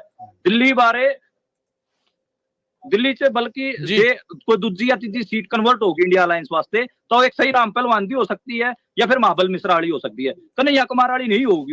ਉੱਥੇ ਗਿਣਤੀ ਮਿੰਟੀ ਅੱਡ ਕਿਸਮ ਦੀ ਹੈ। ਉਹਨੂੰ ਜਿਹੜੇ ਉਹਦੇ ਭਾਈਚਾਰਾ ਹੈਗਾ, ਯੂਪੀ ਬਿਹਾਰ ਦਾ ਜਿਹੜਾ ਵੋਟਰ ਹੈ ਦਿੱਲੀ ਦੇ ਵਿੱਚ ਉਹਦੀ ਸੀਟ ਤੇ, ਉਹ ਵੋਟਾਂ ਨਹੀਂ ਪੈ ਰਹੀਆਂ ਉਹਨੂੰ, ਮੁੰਡੇ ਨੂੰ। ਠੀਕ ਹੈ ਜੀ। ਸੋ ਜੇ ਲਦਾਖ ਦੀ ਗੱਲ ਕਰੀਏ, ਇੱਕੋ ਸੀਟ ਲਦਾਖ ਦੀ ਜਿਹੜੀ ਹੈ, ਉੱਥੇ ਲਦਾਖ ਦੇ ਵਿੱਚ ਆਪਾਂ ਦੇਖਿਆ ਪਿਛਲੇ ਸਮੇਂ ਦੌਰਾਨ ਕਿੰਨਾ ਵੱਡਾ ਹਜੂਮ ਉਮੜਿਆ, ਉਹਨਾਂ ਨੇ ਉੱਥੇ ਪ੍ਰਦਰਸ਼ਨ ਕੀਤਾ, ਲੰਬੇ ਸਮੇਂ ਤੱਕ ਹੰਗਰ ਸਟ੍ਰਾਈਕ ਚੱਲੀ ਉੱਥੇ। ਉੱਥੋਂ ਦੇ ਲੋਕਾਂ ਨੇ ਸਾਰੀਆਂ ਰਵਾਇਤੀ ਪਾਰਟੀਆਂ ਨੂੰ ਨਕਾਰ ਦਿੱਤਾ। ਉੱਥੇ ਵੀ ਇੱਕ ਇੰਡੀਪੈਂਡੈਂਟ ਜਿਹੜਾ ਉਮੀਦਵਾਰ ਸੀ ਉਹ ਅੱਗੇ ਜਾ ਰਿਹਾ ਹੈ। ਹਾਂ, ਇਹ ਡਿਸਕਸ ਹੋਇਆ ਸੀਗਾ ਉਦੋਂ ਰਾਜਕਰਨਵੀਰ ਹੋਰਾਂ ਨੇ ਸੋਨਮ ਵਾਂਗਚੁਕ ਦਾ ਵੀ ਜ਼ਿਕਰ ਕੀਤਾ ਸੀ, ਮੈਂ ਦੱਸਿਆ ਸੀ ਇਹਦੇ ਬਾਰੇ ਵੀ। ਤੇ ਉੱਥੇ ਇੰਡੀਪੈਂਡੈਂਟ ਕੈਂਡੀਡੇਟ ਹੀ ਜਿੱਤ ਰਿਹਾ, ਉਹ ਗੱਲ ਹੈਗੀ ਆ। ਉੱਥੇ ਕਾਂਗਰਸ ਨੇ ਵਧੀਆ ਉਮੀਦਵਾਰ ਨਹੀਂ ਲਾਇਆ। ਜੇ ਕਾਂਗਰਸ ਵਧੀਆ ਉਮੀਦਵਾਰ ਲਾਉਂਦੀ ਤੇ ਕਾਂਗਰਸ ਜਿੱਤ ਜਾਂਦੀ। ਉਮਰ ਅਬਦੁੱਲਾ ਦਾ ਕੀ ਹਾਲ ਆ? ਉਹ ਵੀ ਹਾਰ ਰਿਹਾ ਹੈ ਕਿ ਕਿੱਦਾਂ? ਨਹੀਂ, ਉਹਨਾਂ ਦਾ ਠੀਕ ਚੱਲ ਰਿਹਾ ਇਲੈਕਸ਼ਨ। ਉਹ ਮਤਲਬ ਜਿਹੜਾ ਮਹਿਬੂਬਾ ਮੁਫਤੀ, ਉਮਰ ਅਬਦੁੱਲਾ, ਪੀਡੀਪੀ ਅਤੇ ਨੈਸ਼ਨਲ ਕਾਨਫਰੰਸ 3 ਸੀਟਾਂ ਤੇ ਜੰਮੂ ਕਸ਼ਮੀਰ ਦੇ ਵਿੱਚ ਵਧੀਆ ਕਰਨਗੇ, ਕੋਈ ਚੱਕਰ ਨਹੀਂ ਹੈ। ਮਨਦੀਪ, ਕੀ ਲੱਗਦਾ ਹੈ ਕਿ ਜਿਹੜਾ ਵੋਟਰ ਸੀਗਾ ਉਹਨੇ ਕਿਹੜੀ ਚੀਜ਼ ਨੂੰ ਦੇਖ ਕੇ ਵੋਟ ਪਾਈ ਹੈ? ਕਿਉਂਕਿ ਦੋਨੇ ਪਾਰਟੀਆਂ, ਕੋਈ 280-90 ਤੇ ਹੈ, ਕੋਈ 240-45 ਦੇ ਆਸੇ-ਪਾਸੇ ਟੁੱਟਵਾਂ ਜਿਹਾ ਕੰਮ ਹੈ। ਮਤਲਬ ਉਹ ਕੀ ਉਹਨੂੰ ਮੋਦੀ ਤੋਂ ਮੋਹ ਭੰਗ ਹੋ ਗਿਆ ਜਾਂ ਕਾਂਗਰਸ ਦੇ ਵਿੱਚ ਉਹ ਬਲੀਵ ਨਹੀਂ ਕਰ ਰਿਹਾ? ਕਿੱਧਰ ਨੂੰ, ਕੀ ਉਹਦੀ ਥਿੰਕਿੰਗ ਕੀ ਚੱਲ ਰਿਹਾ, ਉਹਦੇ ਮਨ ਦੇ ਵਿੱਚ ਕੀ ਚੱਲ ਰਿਹਾ ਸੀ ਤੁਹਾਡੇ ਮੁਤਾਬਕ? ਦੇਖੋ, ਇਹ ਜਿਹੜਾ ਇਲੈਕਸ਼ਨ ਹੈਗਾ ਉਹ ਕਾਂਗਰਸ ਨਹੀਂ ਲੜ ਰਹੀ। ਇਹ ਇਲੈਕਸ਼ਨ ਇਸ ਵਾਰ ਜਨਤਾ ਨੇ ਲੜਿਆ। ਤੁਸੀਂ ਇਹ ਵੀ ਦੇਖੋ, ਇਹ ਇਲੈਕਸ਼ਨ ਸੀਗਾ ਮੋਦੀ ਵਰਸਸ ਜਨਤਾ ਦਾ ਇਲੈਕਸ਼ਨ। ਉਹਦੇ 'ਚ ਬਹੁਤ ਸਾਰੀ ਥਾਵਾਂ ਤੇ ਜਨਤਾ ਕੋਲ ਕੋਈ ਅਲਟਰਨੇਟਿਵ ਨਹੀਂ ਸੀਗੇ। ਤੁਸੀਂ ਇਹ ਵੀ ਦੇਖੋ, ਮੈਂ ਉਸ ਦਿਨ ਵੀ ਕਿਹਾ ਸੀ ਆਪਣੀ ਵੀਡੀਓ 'ਚ, ਜਿੱਥੇ ਕਾਂਗਰਸ ਕੱਲੀ ਫੋਰਸ ਦੇ ਵਜੋਂ ਮਤਲਬ ਕੱਲੀ ਫੋਰਸ ਹੈ, ਜਿਵੇਂ ਗੁਜਰਾਤ ਹੋ ਗਿਆ, ਮੱਧ ਪ੍ਰਦੇਸ਼ ਹੋ ਗਿਆ, ਉੱਥੇ ਦੇਖੋ ਉੱਥੇ ਕੁਝ ਨਹੀਂ ਮਿਲ ਰਿਹਾ ਉਹਨੂੰ ਕਾਂਗਰਸ ਨੂੰ। ਪੰਜਾਬ 'ਚ, ਹਰਿਆਣੇ 'ਚ, ਜਿਵੇਂ ਹਰਿਆਣੇ 'ਚ ਕਿਸਾਨ ਅੰਦੋਲਨ ਨਾਲ ਜੁੜ ਗਿਆ ਇੱਕ ਹਿਸਾਬ ਨਾਲ, ਕਿਸਾਨ ਅੰਦੋਲਨ ਸੀਗਾ ਨਾ, ਇਸ ਕਰਕੇ ਆਪਾਂ ਕਹੀਏ। ਰਾਜਸਥਾਨ ਦੇ ਵਿੱਚ ਜਿਹੜੇ ਸੀਟਾਂ ਤੇ ਸਿੱਖ ਵੋਟਰ, ਜਾਟ ਵੋਟਰ, ਕਿਸਾਨ ਅੰਦੋਲਨ ਵਾਲੇ ਵੋਟਰ ਸੀਗੇ, ਉੱਥੇ ਉਹਨਾਂ ਨੂੰ ਸੀਟਾਂ ਮਿਲ ਰਹੀਆਂ। ਉੱਤਰ ਪ੍ਰਦੇਸ਼ ਦਾ ਅਖਿਲੇਸ਼ ਯਾਦਵ ਦਾ ਸਾਥ ਸੀਗਾ ਤੇ ਮਹਾਰਾਸ਼ਟਰ ਦੇ ਵਿੱਚ ਸ਼ਿਵ ਸੈਨਾ ਤੇ ਸ਼ਰਦ ਪਵਾਰ ਦਾ ਸਾਥ ਸੀਗਾ। ਇਸ ਕਰਕੇ ਜਿੱਥੇ ਕਾਂਗਰਸ ਕੱਲੀ ਫੋਰਸ ਹੈ ਉੱਥੇ ਵਧੀਆ ਪਰਫਾਰਮ ਨਹੀਂ ਕਰ ਰਹੀ। ਪਰ ਜਿੱਥੇ ਉਹਨੂੰ ਕਿਸੇ ਅੰਦੋਲਨ ਦਾ ਜਾਂ ਕਿਸੇ ਜਮਾਤ ਦਾ ਜਾਂ ਆਪਾਂ ਕਿਸੇ ਜਾਤ ਦਾ ਜਾਂ ਫਿਰ ਆਪਾਂ ਕਹੀਏ ਕਿਸੇ ਖੇਤਰੀ ਪਾਰਟੀ ਦਾ ਸਾਥ ਮਿਲਿਆ, ਉੱਥੇ ਹੀ ਕਾਂਗਰਸ ਵਧੀਆ ਪਰਫਾਰਮ ਕਰ ਰਹੀ ਹੈ। ਮਨਦੀਪ, ਜਿੱਦਾਂ ਤੁਸੀਂ ਕਿਹਾ ਵੀ ਜਨਤਾ ਵਰਸਸ ਮੋਦੀ ਦੀ ਇਹ ਗੱਲ ਆ, ਕੀ ਕਿਤੇ ਨਾ ਕਿਤੇ ਡੈਮੋਕ੍ਰੇਸੀ ਨੂੰ ਬਚਾਉਣ ਖਾਤਰ, ਸੰਵਿਧਾਨ ਨੂੰ ਬਚਾਉਣ ਖਾਤਰ ਇਹ ਵੀ ਮੁੱਦਾ ਜਿਹੜਾ ਲੋਕਾਂ ਦੇ ਮਨ ਦੇ ਵਿੱਚ ਆਇਆ? ਦੇਖੋ, ਸੈਕਸ਼ਨ ਸੀਗਾ ਡੜ, ਤੁਸੀਂ ਇਹਨੂੰ ਹੋਮੋਜੀਨੀਅਸ ਆਪਾਂ ਨਾ ਕਰੀਏ। ਜਿਵੇਂ 10 ਸੈਕਸ਼ਨ ਸੀਗਾ, ਖਾਸ ਕਰ ਮਹਾਰਾਸ਼ਟਰ ਤੋਂ ਜਿਹੜੀ ਗੱਲ ਚੱਲੀ, ਮਹਾਰਾਸ਼ਟਰ ਆਪਾਂ ਨੂੰ ਪਤਾ ਕਿ ਮਹਾਰਾਸ਼ਟਰ ਬਰਥ ਪਲੇਸ ਹੈ ਬਾਬਾ ਸਾਹਿਬ ਅੰਬੇਦਕਰ ਦਾ, ਤੇ ਉੱਥੇ ਅੰਬੇਦਕਰਾਈਟ ਫੋਰਸਿਸ ਦਾ ਬਹੁਤ ਤਗੜਾ ਕੰਮ ਹੈ। ਉੱਥੋਂ ਇਹ ਜਿਹੜੀ ਗੱਲ ਹੈਗੀ ਆ ਸੰਵਿਧਾਨ ਵਾਲੀ, ਉਹ ਉੱਥੋਂ ਚੱਲੀ ਤੇ ਉਹਨੂੰ ਕਾਂਗਰਸ ਨੇ ਵੀ ਚੱਕਿਆ। ਤੇ ਦਲਿਤ ਸੈਕਸ਼ਨ ਨੇ ਇੱਕ ਹਿਸਾਬ ਨਾਲ ਟ੍ਰੈਡੀਸ਼ਨਲੀ ਦਲਿਤ ਸੈਕਸ਼ਨ ਕਾਂਗਰਸ ਦਾ ਵੋਟਰ ਰਿਹਾ ਤੇ ਉਹਨੇ ਦੁਬਾਰੇ ਯਕੀਨ ਕੀਤਾ ਕਾਂਗਰਸ ਤੇ, ਉਹ ਦਿਖ ਰਿਹਾ ਸਾਫ਼। ਉਸ ਤੋਂ ਇਲਾਵਾ ਜੇ ਆਪਾਂ ਗੱਲ ਕਰੀਏ, ਮਹਿੰਗਾਈ ਇੱਕ ਵੱਡਾ ਰੀਜਨ ਰਿਹਾ ਹੈ ਇਸ ਇਲੈਕਸ਼ਨ 'ਚ। ਮਹਿੰਗਾਈ, ਬੇਰੁਜ਼ਗਾਰੀ ਵੱਡਾ ਰੀਜਨ ਰਿਹਾ ਹੈ, ਕਿਸਾਨੀ ਵੱਡਾ ਰੀਜਨ ਰਿਹਾ ਹੈ। ਜੇ ਆਪਾਂ ਗੱਲ ਕਰੀਏ ਅਗਨੀਪਥ ਦੀ ਜਿਹੜੀ ਸਕੀਮ ਹੈ, ਉਹ ਵੱਡਾ ਰੀਜਨ ਰਿਹਾ ਹੈ। ਤੇ ਸੰਵਿਧਾਨ ਬਚਾਉਣ ਵਾਲੀ ਲੜਾਈ ਸਾਰੇ ਕਿਤੇ ਸੇਮ ਤਰੀਕੇ ਦੀ ਨਹੀਂ ਹੈ। ਜਿਵੇਂ ਆਪਾਂ ਗੱਲ ਕਰੀਏ ਜੇ ਪੰਜਾਬ 'ਚ ਸੰਵਿਧਾਨ ਬਚਾਉਣ ਵਾਲਾ ਕੋਈ ਐਡਾ ਮੁੱਦਾ ਹੀ ਨਹੀਂ ਹੈ। ਜੇ ਆਪਾਂ ਗੱਲ ਕਰੀਏ ਹਰਿਆਣੇ ਦੇ ਵਿੱਚ ਵੀ ਨਹੀਂ ਹੈ। ਇੱਥੇ ਕਿਸਾਨੀ ਜ਼ਿਆਦਾ ਵੱਡਾ ਮੁੱਦਾ ਹੈ। ਪੰਜਾਬ ਦੇ ਵਿੱਚ ਜਿਹੜੇ ਨੌਜਵਾਨਾਂ ਨਾਲ ਜਿਹੜੇ ਤਸੱਦਦ ਹੋਇਆ, ਉਹਨਾਂ ਨਾਲ ਜਿਹੜਾ ਧੱਕਾ ਹੋਇਆ, ਉਹ ਇੱਕ ਵੱਡਾ ਮੁੱਦਾ ਹੈ। ਸੈਂਸ ਆਫ ਇਨਜਸਟਿਸ ਪੰਜਾਬ 'ਚ ਹੁਣ ਤੁਸੀਂ ਖਡੂਰ ਸਾਹਿਬ ਵਾਲੀ ਸੀਟ ਹੈ ਜਾਂ ਫਿਰ ਆਪਾਂ ਫਰੀਦਕੋਟ ਵਾਲੀ ਜਿਹੜੀ ਸੀਟ ਹੈ, ਇਹਨਾਂ 2 ਸੀਟਾਂ ਨੂੰ ਕਿਸ ਖਾਤੇ ਪਾਉਂਗੇ ਤੁਸੀਂ? ਸੈਂਸ ਆਫ ਇਨਜਸਟਿਸ ਦੇ ਖਾਤੇ ਪਾਉਂਗੇ, ਜਿਹੜਾ ਮੁੰਡਿਆਂ ਨਾਲ ਧੱਕਾ ਹੋਇਆ, ਜਿਹੜੇ ਫਲੈਗ ਮਾਰਚ ਕੱਢੇ ਗਏ, ਜਿਹੜਾ ਇਹਦੇ ਖਾਤੇ ਪਾਉਂਗੇ। ਤਾਂ ਇਹ ਜਿਹੜਾ ਜਾਂ ਫਿਰ ਆਪਾਂ ਤੁਸੀਂ ਪਟਿਆਲੇ ਦੀ ਸੀਟ ਨੂੰ ਕਿਸ ਖਾਤੇ ਪਾਉਂਗੇ? ਕਿਸਾਨ ਅੰਦੋਲਨ ਦੇ ਖਾਤੇ ਪਾਣੀ ਪਊਗੀ ਉਹਦਾ, ਕਿਉਂਕਿ ਆਪਾਂ ਗੱਲ ਕਰੀਏ ਡਾਕਟਰ ਧਰਮਵੀਰ ਗਾਂਧੀ ਦੀ ਨੇੜਤਾ ਕਿਸਾਨ ਅੰਦੋਲਨ ਨਾਲ ਰਹੀ ਹੈ, ਦਿੱਲੀ ਵੀ ਰਹਿੰਦੇ ਰਹੇ ਹੈ। ਤਾਂ ਇਹ ਚੀਜ਼ਾਂ ਸਾਰਿਆਂ ਨੂੰ ਆਪਾਂ ਨੂੰ ਦੇਖਣੀਆਂ ਪੈਣਗੀਆਂ। ਉਸ ਤੋਂ ਬਾਅਦ ਹੀ ਤੁਸੀਂ ਇਸ ਸਿੱਟੇ ਤੇ ਪਹੁੰਚ ਸਕਦੇ ਹੋ ਕਿ ਜਿਹੜਾ ਇਹ ਜਨਤਾ ਦਾ ਇਲੈਕਸ਼ਨ ਸੀਗਾ ਤੇ ਜਨਤਾ ਇੱਥੇ ਇੱਕ ਵੱਡੇ ਧਿਰ ਤੇ ਵਾਂਗ ਮਤਲਬ ਵਜੋਂ ਲੜ ਰਹੀ ਸੀ। ਥਾਂ ਦੇ ਉੱਤੇ ਕਹਿ ਸਕਦੇ ਵੀ ਛੋਟੀ ਟੁਕੜੀਆਂ ਦੇ ਨਾਲ ਜਿਹੜੀ ਉਹ ਇੱਕ ਵੱਡੀ ਫੌਜ ਦੇ ਨਾਲ ਲੜਾਈ ਹੋ ਰਹੀ ਸੀ। ਹਾਂ, ਬਹੁਤ ਸਾਰੇ ਫੈਕਟਰ ਨੇ ਜਿਹੜੇ ਮਤਲਬ ਇੱਕੋ ਫੋਰਸ ਨਾਲ ਲੜ ਰਹੇ ਸੀ, ਪਰ ਲੜ ਵੱਖ-ਵੱਖ ਤਰੀਕੇ ਦੇ ਨਾਲ ਜਿਹੜਾ ਉਹ ਰਹੇ ਸੀਗੇ। ਕੀ ਬਿਆਨਬਾਜ਼ੀਆਂ ਇਸ ਟਾਈਮ ਦੇਖਣ ਨੂੰ ਮਿਲ ਰਹੀਆਂ? ਕੋਈ ਕਰ ਰਹੇ ਆ ਦਾਅਵੇ ਵੀ ਅਸੀਂ ਬਣਾਵਾਂਗੇ ਸਰਕਾਰ, ਆਹ ਕਰ ਦਾਂਗੇ, ਉਹ ਕਰ ਦਾਂਗੇ, ਕੀ ਕੁਝ ਸੁਣਨ ਨੂੰ ਮਿਲ ਰਿਹਾ? ਅੱਛਾ, ਮੈਂ ਵੀ ਲਗਾਤਾਰ ਟੀਵੀ ਚੈਨਲਾਂ ਤੇ ਬੋਲ ਰਿਹਾ ਤੇ ਦੂਜਿਆਂ ਨੂੰ ਵੀ ਸੁਣ ਰਿਹਾ, ਤੇ ਜਿਹੜੇ ਇੰਡੀਆ ਅਲਾਇੰਸ ਵਾਲੇ ਬੰਦੇ ਹੈਗੇ ਉਹ ਕਹਿ ਰਹੇ ਕਿ ਹਜੇ ਹੋਰ ਮੈਚੁਰ ਹੋਣ ਦਿਓ, ਜਿਹੜਾ ਇਹ ਰਿਜ਼ਲਟ ਆ ਰਿਹਾ ਇਹਨੂੰ ਮੈਚੁਰ ਹੋਣ ਦਿਓ, ਹਜੇ ਬਹੁਤ ਕਾਹਲੀ ਹੋਊਗੀ ਤੇ ਆਪਾਂ ਕੋਈ ਕਰਾਂਗੇ। ਜਿਹੜੇ ਗੋਦੀ ਮੀਡੀਆ ਦੇ ਐਂਕਰ ਸੀਗੇ ਉਹਨਾਂ ਦੇ ਸਵਾਲ ਵੀ ਠੰਡੇ ਪੈ ਚੁੱਕੇ ਹਨ। ਉਹ ਜਿਹੜੇ ਨਰਿੰਦਰ ਮੋਦੀ ਦੀ ਤਾਰੀਫਾਂ ਕਰਦੇ ਸੀਗੇ ਉਹਨਾਂ ਦਾ ਵੀ ਇੱਕ ਹਿਸਾਬ ਨਾਲ ਜਿਹੜਾ ਮੋਰਲ ਹੈ ਉਹ ਥੱਲੇ ਆਇਆ ਹੈ। ਇਸ ਤੋਂ ਇਲਾਵਾ ਇੱਕ ਹੌਸਲਾ ਮਿਲਿਆ ਜਨਤਾ ਨੂੰ ਕਿ ਜਨਤਾ ਨੂੰ ਲੱਗ ਰਿਹਾ ਕਿ ਕੋਈ ਡਿਕਟੇਟਰ ਹੋਏ ਉਹਦੀ ਜਿਹੜੀ ਆਪਾਂ ਕਹੀਏ ਉਹਦਾ ਜਿਹੜਾ ਇੱਕ ਜਲਵਾ ਹੈ ਉਹ ਅਸੀਂ ਭੰਨ ਸਕਦੇ ਹਾਂ, ਤੇ ਉਹ ਜਿਹੜਾ ਜਲਵਾ ਭੰਨਿਆ ਗਿਆ। ਤੁਸੀਂ ਇਹ ਵੀ ਦੇਖੋ ਵਾਰਾਣਸੀ ਦੀ ਸੀਟ ਤੇ ਬਨਾਰਸ ਦੀ ਸੀਟ ਤੇ ਇਹ ਵੀ ਹੋ ਸਕਦਾ ਹੈ ਕਿ ਮੋਦੀ ਲੱਖ ਵੋਟਾਂ ਤੋਂ ਥੱਲੇ ਜਿੱਤੇ, 70-80 ਹਜ਼ਾਰ ਤੇ ਉਹਦੀ ਜਿੱਤ ਹੋਵੇ। ਜੇ ਨਰਿੰਦਰ ਮੋਦੀ 70-80 ਹਜ਼ਾਰ ਦੀ ਜਿੱਤ ਹੁੰਦੀ ਨਰਿੰਦਰ ਮੋਦੀ ਦੀ, ਫਿਰ ਉਹ ਕੋਈ ਜਿੱਤ ਨਹੀਂ ਰਹੂਗੀ। ਇਹਦੇ ਬਾਰੇ ਆਪਾਂ 2 ਦਿਨ ਪਹਿਲਾਂ ਵੀ ਗੱਲ ਕਰ ਚੁੱਕੇ ਹਾਂ। ਜੀ ਨਹੀਂ, ਬਿਲਕੁਲ ਥਾਂ ਤੋਂ ਜਿਹੜੀ ਪਟਕਣੀ ਆ ਉਹ ਲੱਗ ਰਹੀ ਆ। ਤਕਰੀਬਨ ਜਿੱਦਾਂ ਤੁਸੀਂ ਦੱਸਿਆ ਉਹ ਨੰਬਰਸ ਦੇ ਉੱਤੇ ਆਪਾਂ ਬਿਲਕੁਲ ਪਹੁੰਚ ਚੁੱਕੇ ਆ। ਭਾਜਪਾ ਦਾ ਖਾਤਾ ਨਹੀਂ ਖੁੱਲੂਗਾ ਇੱਥੇ, ਉਹ ਚੀਜ਼ ਜਿਹੜੀ ਉਹ ਦੇਖਣ ਨੂੰ ਮਿਲੀ। ਇੱਕ ਜਿਹੜੀ ਸੀਟ ਆ ਫਿਰੋਜ਼ਪੁਰ ਵਾਲੀ, ਉਹ ਅੱਗੇ ਪਿੱਛੇ ਜਿਹੜੀ ਉਹ ਚੱਲ ਰਹੀ ਆ, ਮੈਂ ਉਹੀ ਦੇਖ ਰਿਹਾ ਸੀ, ਕਾਂਗਰਸ ਤੇ ਜਿਹੜੀ ਆ ਉਸ ਦੇ ਦਰਮਿਆਨ। ਉੱਥੇ ਬੜੀ ਇੱਕ ਮਨਦੀਪ ਜੀ ਇੱਕ ਹੋਰ ਜਿਹੜੀ ਜਾਣਕਾਰੀ ਆਪਣੇ ਸਰੋਤਿਆਂ ਨਾਲ ਸਾਂਝੀ ਕਰਦੀ, ਉੱਥੇ ਬੜੀ ਦਿਲਚਸਪ ਚੀਜ਼ ਵਾਪਰੀ ਹੈ। ਰਾਣਾ ਗੁਰਮੀਤ ਸੋਢੀ ਜਿਹੜੇ ਕਾਊਂਟਿੰਗ ਛੱਡ ਕੇ ਚਲੇ ਗਏ ਸੀ, ਉਹ ਇੱਕਦਮ ਦੂਜੇ ਨੰਬਰ ਤੇ ਆ ਗਏ ਆ। ਦੂਜੇ ਤੇ ਬਰਾੜ ਆ ਗਿਆ। ਅੱਛਾ, ਠੀਕ ਹੈ। ਆਮ ਆਦਮੀ ਪਾਰਟੀ ਵਾਲੇ ਨੇ ਵਾਪਸੀ ਕਰਕੇ ਦੂਜੇ ਤੇ ਬਰਾੜ ਪਹੁੰਚ ਗਿਆ। 2200 ਵੋਟ ਦਾ ਸਿਰਫ ਫਰਕ ਰਹਿ ਗਿਆ ਘੁਬਾਇਆ ਦੇ ਨਾਲੋਂ। ਸਰਬਜੀਤ ਖਾਲਸਾ 48,000 ਵੋਟਾਂ ਦੇ ਨਾਲ ਅੱਗੇ ਚੱਲ ਰਹੇ ਨੇ। ਉਹਨਾਂ ਦੀ ਲੀਡ ਹੁਣ ਟੁੱਟਣੀ ਸ਼ਾਇਦ ਅਸੰਭਵ ਹੈ, ਕਿਉਂਕਿ 6ਵੇਂ ਰਾਉਂਡ ਦੇ ਵਿੱਚ ਸਰਬਜੀਤ ਸਿੰਘ ਖਾਲਸਾ ਦਾ ਬਿਆਨ ਵੀ ਆ ਚੁੱਕਿਆ। ਉਹਨਾਂ ਨੇ ਮੀਡੀਆ ਨਾਲ ਗੱਲਬਾਤ ਕਰਦੇ ਹੋਏ ਕਿਹਾ ਕਿ ਇਹ ਪੰਥ ਦੀ ਜਿੱਤ ਹੈ। ਉਹਨਾਂ ਨੇ ਇਹ ਸ਼ਬਦ ਵਰਤੇ ਨੇ ਕਿ ਜਦੋਂ ਪ੍ਰਚਾਰ ਕਰਨ ਦੇ ਲਈ ਜਾ ਰਹੇ ਸੀ, ਕਹਿੰਦੇ ਨਾ ਤਾਂ ਮੇਰੇ ਕੋਲੋਂ ਕਿਸੇ ਨੇ ਦੇਖ ਲਓ ਨਸ਼ਾ ਮੰਗਿਆ, ਨਾ ਮੇਰੇ ਤੋਂ ਕਿਸੇ ਨੇ ਤੇਲ ਦੇ ਪੈਸੇ ਮੰਗੇ ਨੇ, ਨਾ ਮੇਰੇ ਤੋਂ ਕਿਸੇ ਨੇ ਕਿਸੇ ਤਰ੍ਹਾਂ ਦਾ ਫੇਵਰ ਮੰਗਿਆ ਹੈ ਕਿ ਸਾਡੀ ਇਸ ਤਰੀਕੇ ਦੇ ਨਾਲ ਮਦਦ ਕਰੋ। ਸਾਰਾ ਪੰਥ ਕਹਿੰਦੇ ਇਕਜੁੱਟ ਹੋ ਕੇ ਮੇਰੇ ਪਿੱਛੇ ਤੁਰਿਆ। ਮੈਂ ਹਮੇਸ਼ਾ ਰਿਣੀ ਰਹਾਂਗਾ ਇੱਕ ਵਿਅਕਤੀ ਦਾ। ਇਹ ਉਹਨਾਂ ਦਾ ਹੁਣੇ ਬਿਆਨ ਆਇਆ ਜਿਹੜਾ ਮੈਂ ਸੁਣ ਕੇ ਤੁਹਾਡੇ ਤੱਕ ਪਹੁੰਚਾ ਰਿਹਾ। ਜੀ ਮਨਦੀਪ, 2 ਅਹਿਮ ਸੀਟਾਂ ਵੱਲ ਚੱਲਦੇ ਆਪਾਂ। ਇੱਕ ਬੀਜੇਪੀ ਦੇ ਹਿੰਦੂਤਵੀ ਏਜੰਡੇ ਤੇ ਬੀਜੇਪੀ ਦੀ ਜਿਹੜੀ ਰਾਜਨੀਤੀ, ਰਜਵਾੜਾਸ਼ਾਹੀ ਰਾਜਨੀਤੀ ਦੀ ਆਪਾਂ ਗੱਲ ਕੀਤੀ, ਤੁਹਾਨੂੰ ਯਾਦ ਹੋਣਾ ਅਜੇ ਮਿਸ਼ਰਾ ਟੈਣੀ ਉਹ ਪਿੱਛੇ ਚੱਲ ਰਹੇ ਨੇ। ਅਜੇ ਮਿਸ਼ਰਾ ਟੈਣੀ ਵੀ ਪਿੱਛੇ ਚੱਲ ਰਹੇ ਨੇ ਤੇ ਅਰੁਣ ਗੋਬਲ ਵੀ ਪਿੱਛੇ ਚੱਲ ਰਹੇ ਨੇ, ਜਿਹੜੇ ਜਿਨ੍ਹਾਂ ਨੂੰ ਪ੍ਰਾਣ ਪ੍ਰਤਿਸ਼ਠਾ ਪ੍ਰੋਗਰਾਮ ਦੇ ਵਿੱਚ ਬਹੁਤ ਅਹਿਮ ਸਪੇਸ ਦਿੱਤੀ ਗਈ ਸੀਗੀ, ਬਹੁਤ ਜ਼ਿਆਦਾ ਸਪੇਸ ਦਿੱਤੀ ਗਈ ਸੀ। ਮਨਦੀਪ, ਤੁਸੀਂ ਸਾਡੀ ਆਵਾਜ਼ ਤੁਹਾਡੇ ਤੱਕ ਪਹੁੰਚ ਰਹੀ ਹੈ ਜੀ? ਨਹੀਂ, ਮੈਨੂੰ ਲੱਗਦਾ ਉਹਨਾਂ ਦੀ ਕਾਲ ਜਿਹੜੀ ਉਹ ਡ੍ਰੌਪ ਹੋ ਗਈ ਹੈ। ਚਲੋ ਕੋਈ ਨਾ, ਉਹਨਾਂ ਦੇ ਨਾਲ ਆਪਾਂ ਚਰਚਾ ਕਰਾਂਗੇ। ਮਨਦੀਪ ਦੇ ਨਾਲ ਜਿਹੜੀ ਚਰਚਾ ਕਰਨੀ ਉਹ ਬੜੀ ਅਹਿਮ ਰਹਿੰਦੀ ਹੈ, ਕਿਉਂਕਿ ਇੱਕ ਤਾਂ ਉਹਨਾਂ ਦੀ ਜਿਹੜੀ ਸ਼ਬਦਾਵਲੀ, ਉਹਨਾਂ ਦੀ ਬੋਲੀ ਬੜੀ ਪਿਆਰੀ ਹੈ, ਤੇ ਜਦੋਂ ਹਰਿਆਣਵੀ ਟੱਚ ਦੇ ਵਿੱਚ ਜਜ਼ਬਾਤੀ ਹੋ ਕੇ ਹਰਿਆਣਵੀ ਟੱਚ ਦੇ ਵਿੱਚ ਬੋਲਦੇ ਨੇ ਉਹ ਵਧੀਆ ਲੱਗਦਾ। ਤੇ ਦੂਜਾ ਇਹ ਕਿ ਵੱਖ-ਵੱਖ ਟੀਵੀ ਚੈਨਲਾਂ ਤੇ ਜਾਂਦੇ ਨੇ ਔਰ ਪਕੜ ਜਿਹੜੀ ਪੋਲੀਟੀਕਲ ਸਿਨਾਰੀਓ ਆ ਪੂਰੇ ਇੰਡੀਆ ਦਾ, ਉਹਦੇ ਤੇ ਬਹੁਤ ਸੋਹਣੀ ਜਿਹੜੀ ਉਹਨਾਂ ਦੀ ਪਕੜ ਆ। ਔਰ ਆਪਾਂ ਫਿਰੋਜ਼ਪੁਰ ਦੀ ਗੱਲ ਕਰ ਰਹੇ ਸੀ, ਰਾਜਕਰਨਵੀਰ ਸਿੰਘ ਜੀ।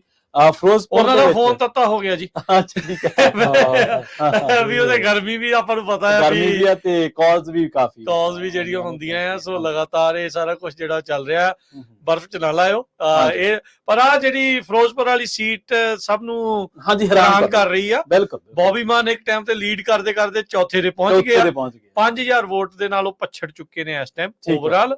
ਤੇ ਜਿਹੜੀ ਲੇਟੈਸਟ ECI ਦਾ ਜਿਹੜਾ ਡਾਟਾ ਆ ਉਹਦੇ ਮੁਤਾਬਕ ਜਗਦੀਪ ਕਾਕਾ ਬਰਾੜ ਉਹ ਦੂਜੇ ਨੰਬਰ ਤੇ ਗੁਰਮੀਤ ਸੋਢੀ ਉਹ ਤੀਜੇ ਨੰਬਰ ਤੇ ਜਿਹੜਾ ਉਹ ਪਹੁੰਚ ਗਏ ਆ। ਸੋ ਪੰਜਾਬ 'ਚ ਹੁਣ 2 ਦੇ ਉੱਤੇ ਆਮ ਆਦਮੀ ਪਾਰਟੀ ਚੱਲ ਰਹੀ ਹੈ ਅੱਗੇ, ਸਿਰਫ 2 ਦੇ ਉੱਤੇ ਰਹਿ ਗਈ, ਤੇ 8 ਦੇ ਉੱਤੇ ਕਾਂਗਰਸ ਚੱਲ ਰਹੀ ਹੈ, ਇੱਕ ਤੇ ਸ਼੍ਰੋਮਣੀ ਅਕਾਲੀ ਦਲ ਤੇ 2 ਇੰਡੀਪੈਂਡੈਂਟ, ਭਾਈ ਅਮਰਪਾਲ ਸਿੰਘ ਖਾਲਸਾ ਤੇ ਭਾਈ ਖਡੂਰ ਸਾਹਿਬ ਤੇ ਜਿਹੜੀ ਫਰੀਦਕੋਟ ਵਾਲੀ ਜਿਹੜੀਆਂ ਸੀਟਾਂ ਆ ਉਹ ਇਸ ਟਾਈਮ ਇਸ ਤਰੀਕੇ ਦੇ ਨਾਲ ਜਿਹੜੀਆਂ ਚੱਲ ਰਹੀਆਂ ਆ। ਹਾਂਜੀ ਹਾਂਜੀ, ਸੋ ਉਹਦੇ ਵਿੱਚ ਜਿਹੜਾ ਇਹ ਸਾਰਾ ਕੁਝ ਜਿਹੜਾ ਉਹ ਹੋ ਰਿਹਾ, ਤੇ ਆਪਾਂ ਵਾਰੀ ਸਿਰ ਜਿਹੜੇ ਆ ਲੋਕਾਂ ਦੇ ਨਾਲ ਵੀ ਗੱਲ ਕਰਦੇ। ਸਰੋਤੇ ਤੁਸੀਂ ਵੀ ਜੇ ਕਾਲ ਕਰਨਾ ਚਾਹੁੰਦੇ ਕਾਲ ਕਰ ਲਿਓ 408 272 5200 4082725200 ਇਸ ਨੰਬਰ ਦੇ ਉੱਤੇ ਕਾਲ ਕਰਕੇ ਜਿਹੜਾ ਦੱਸੋ।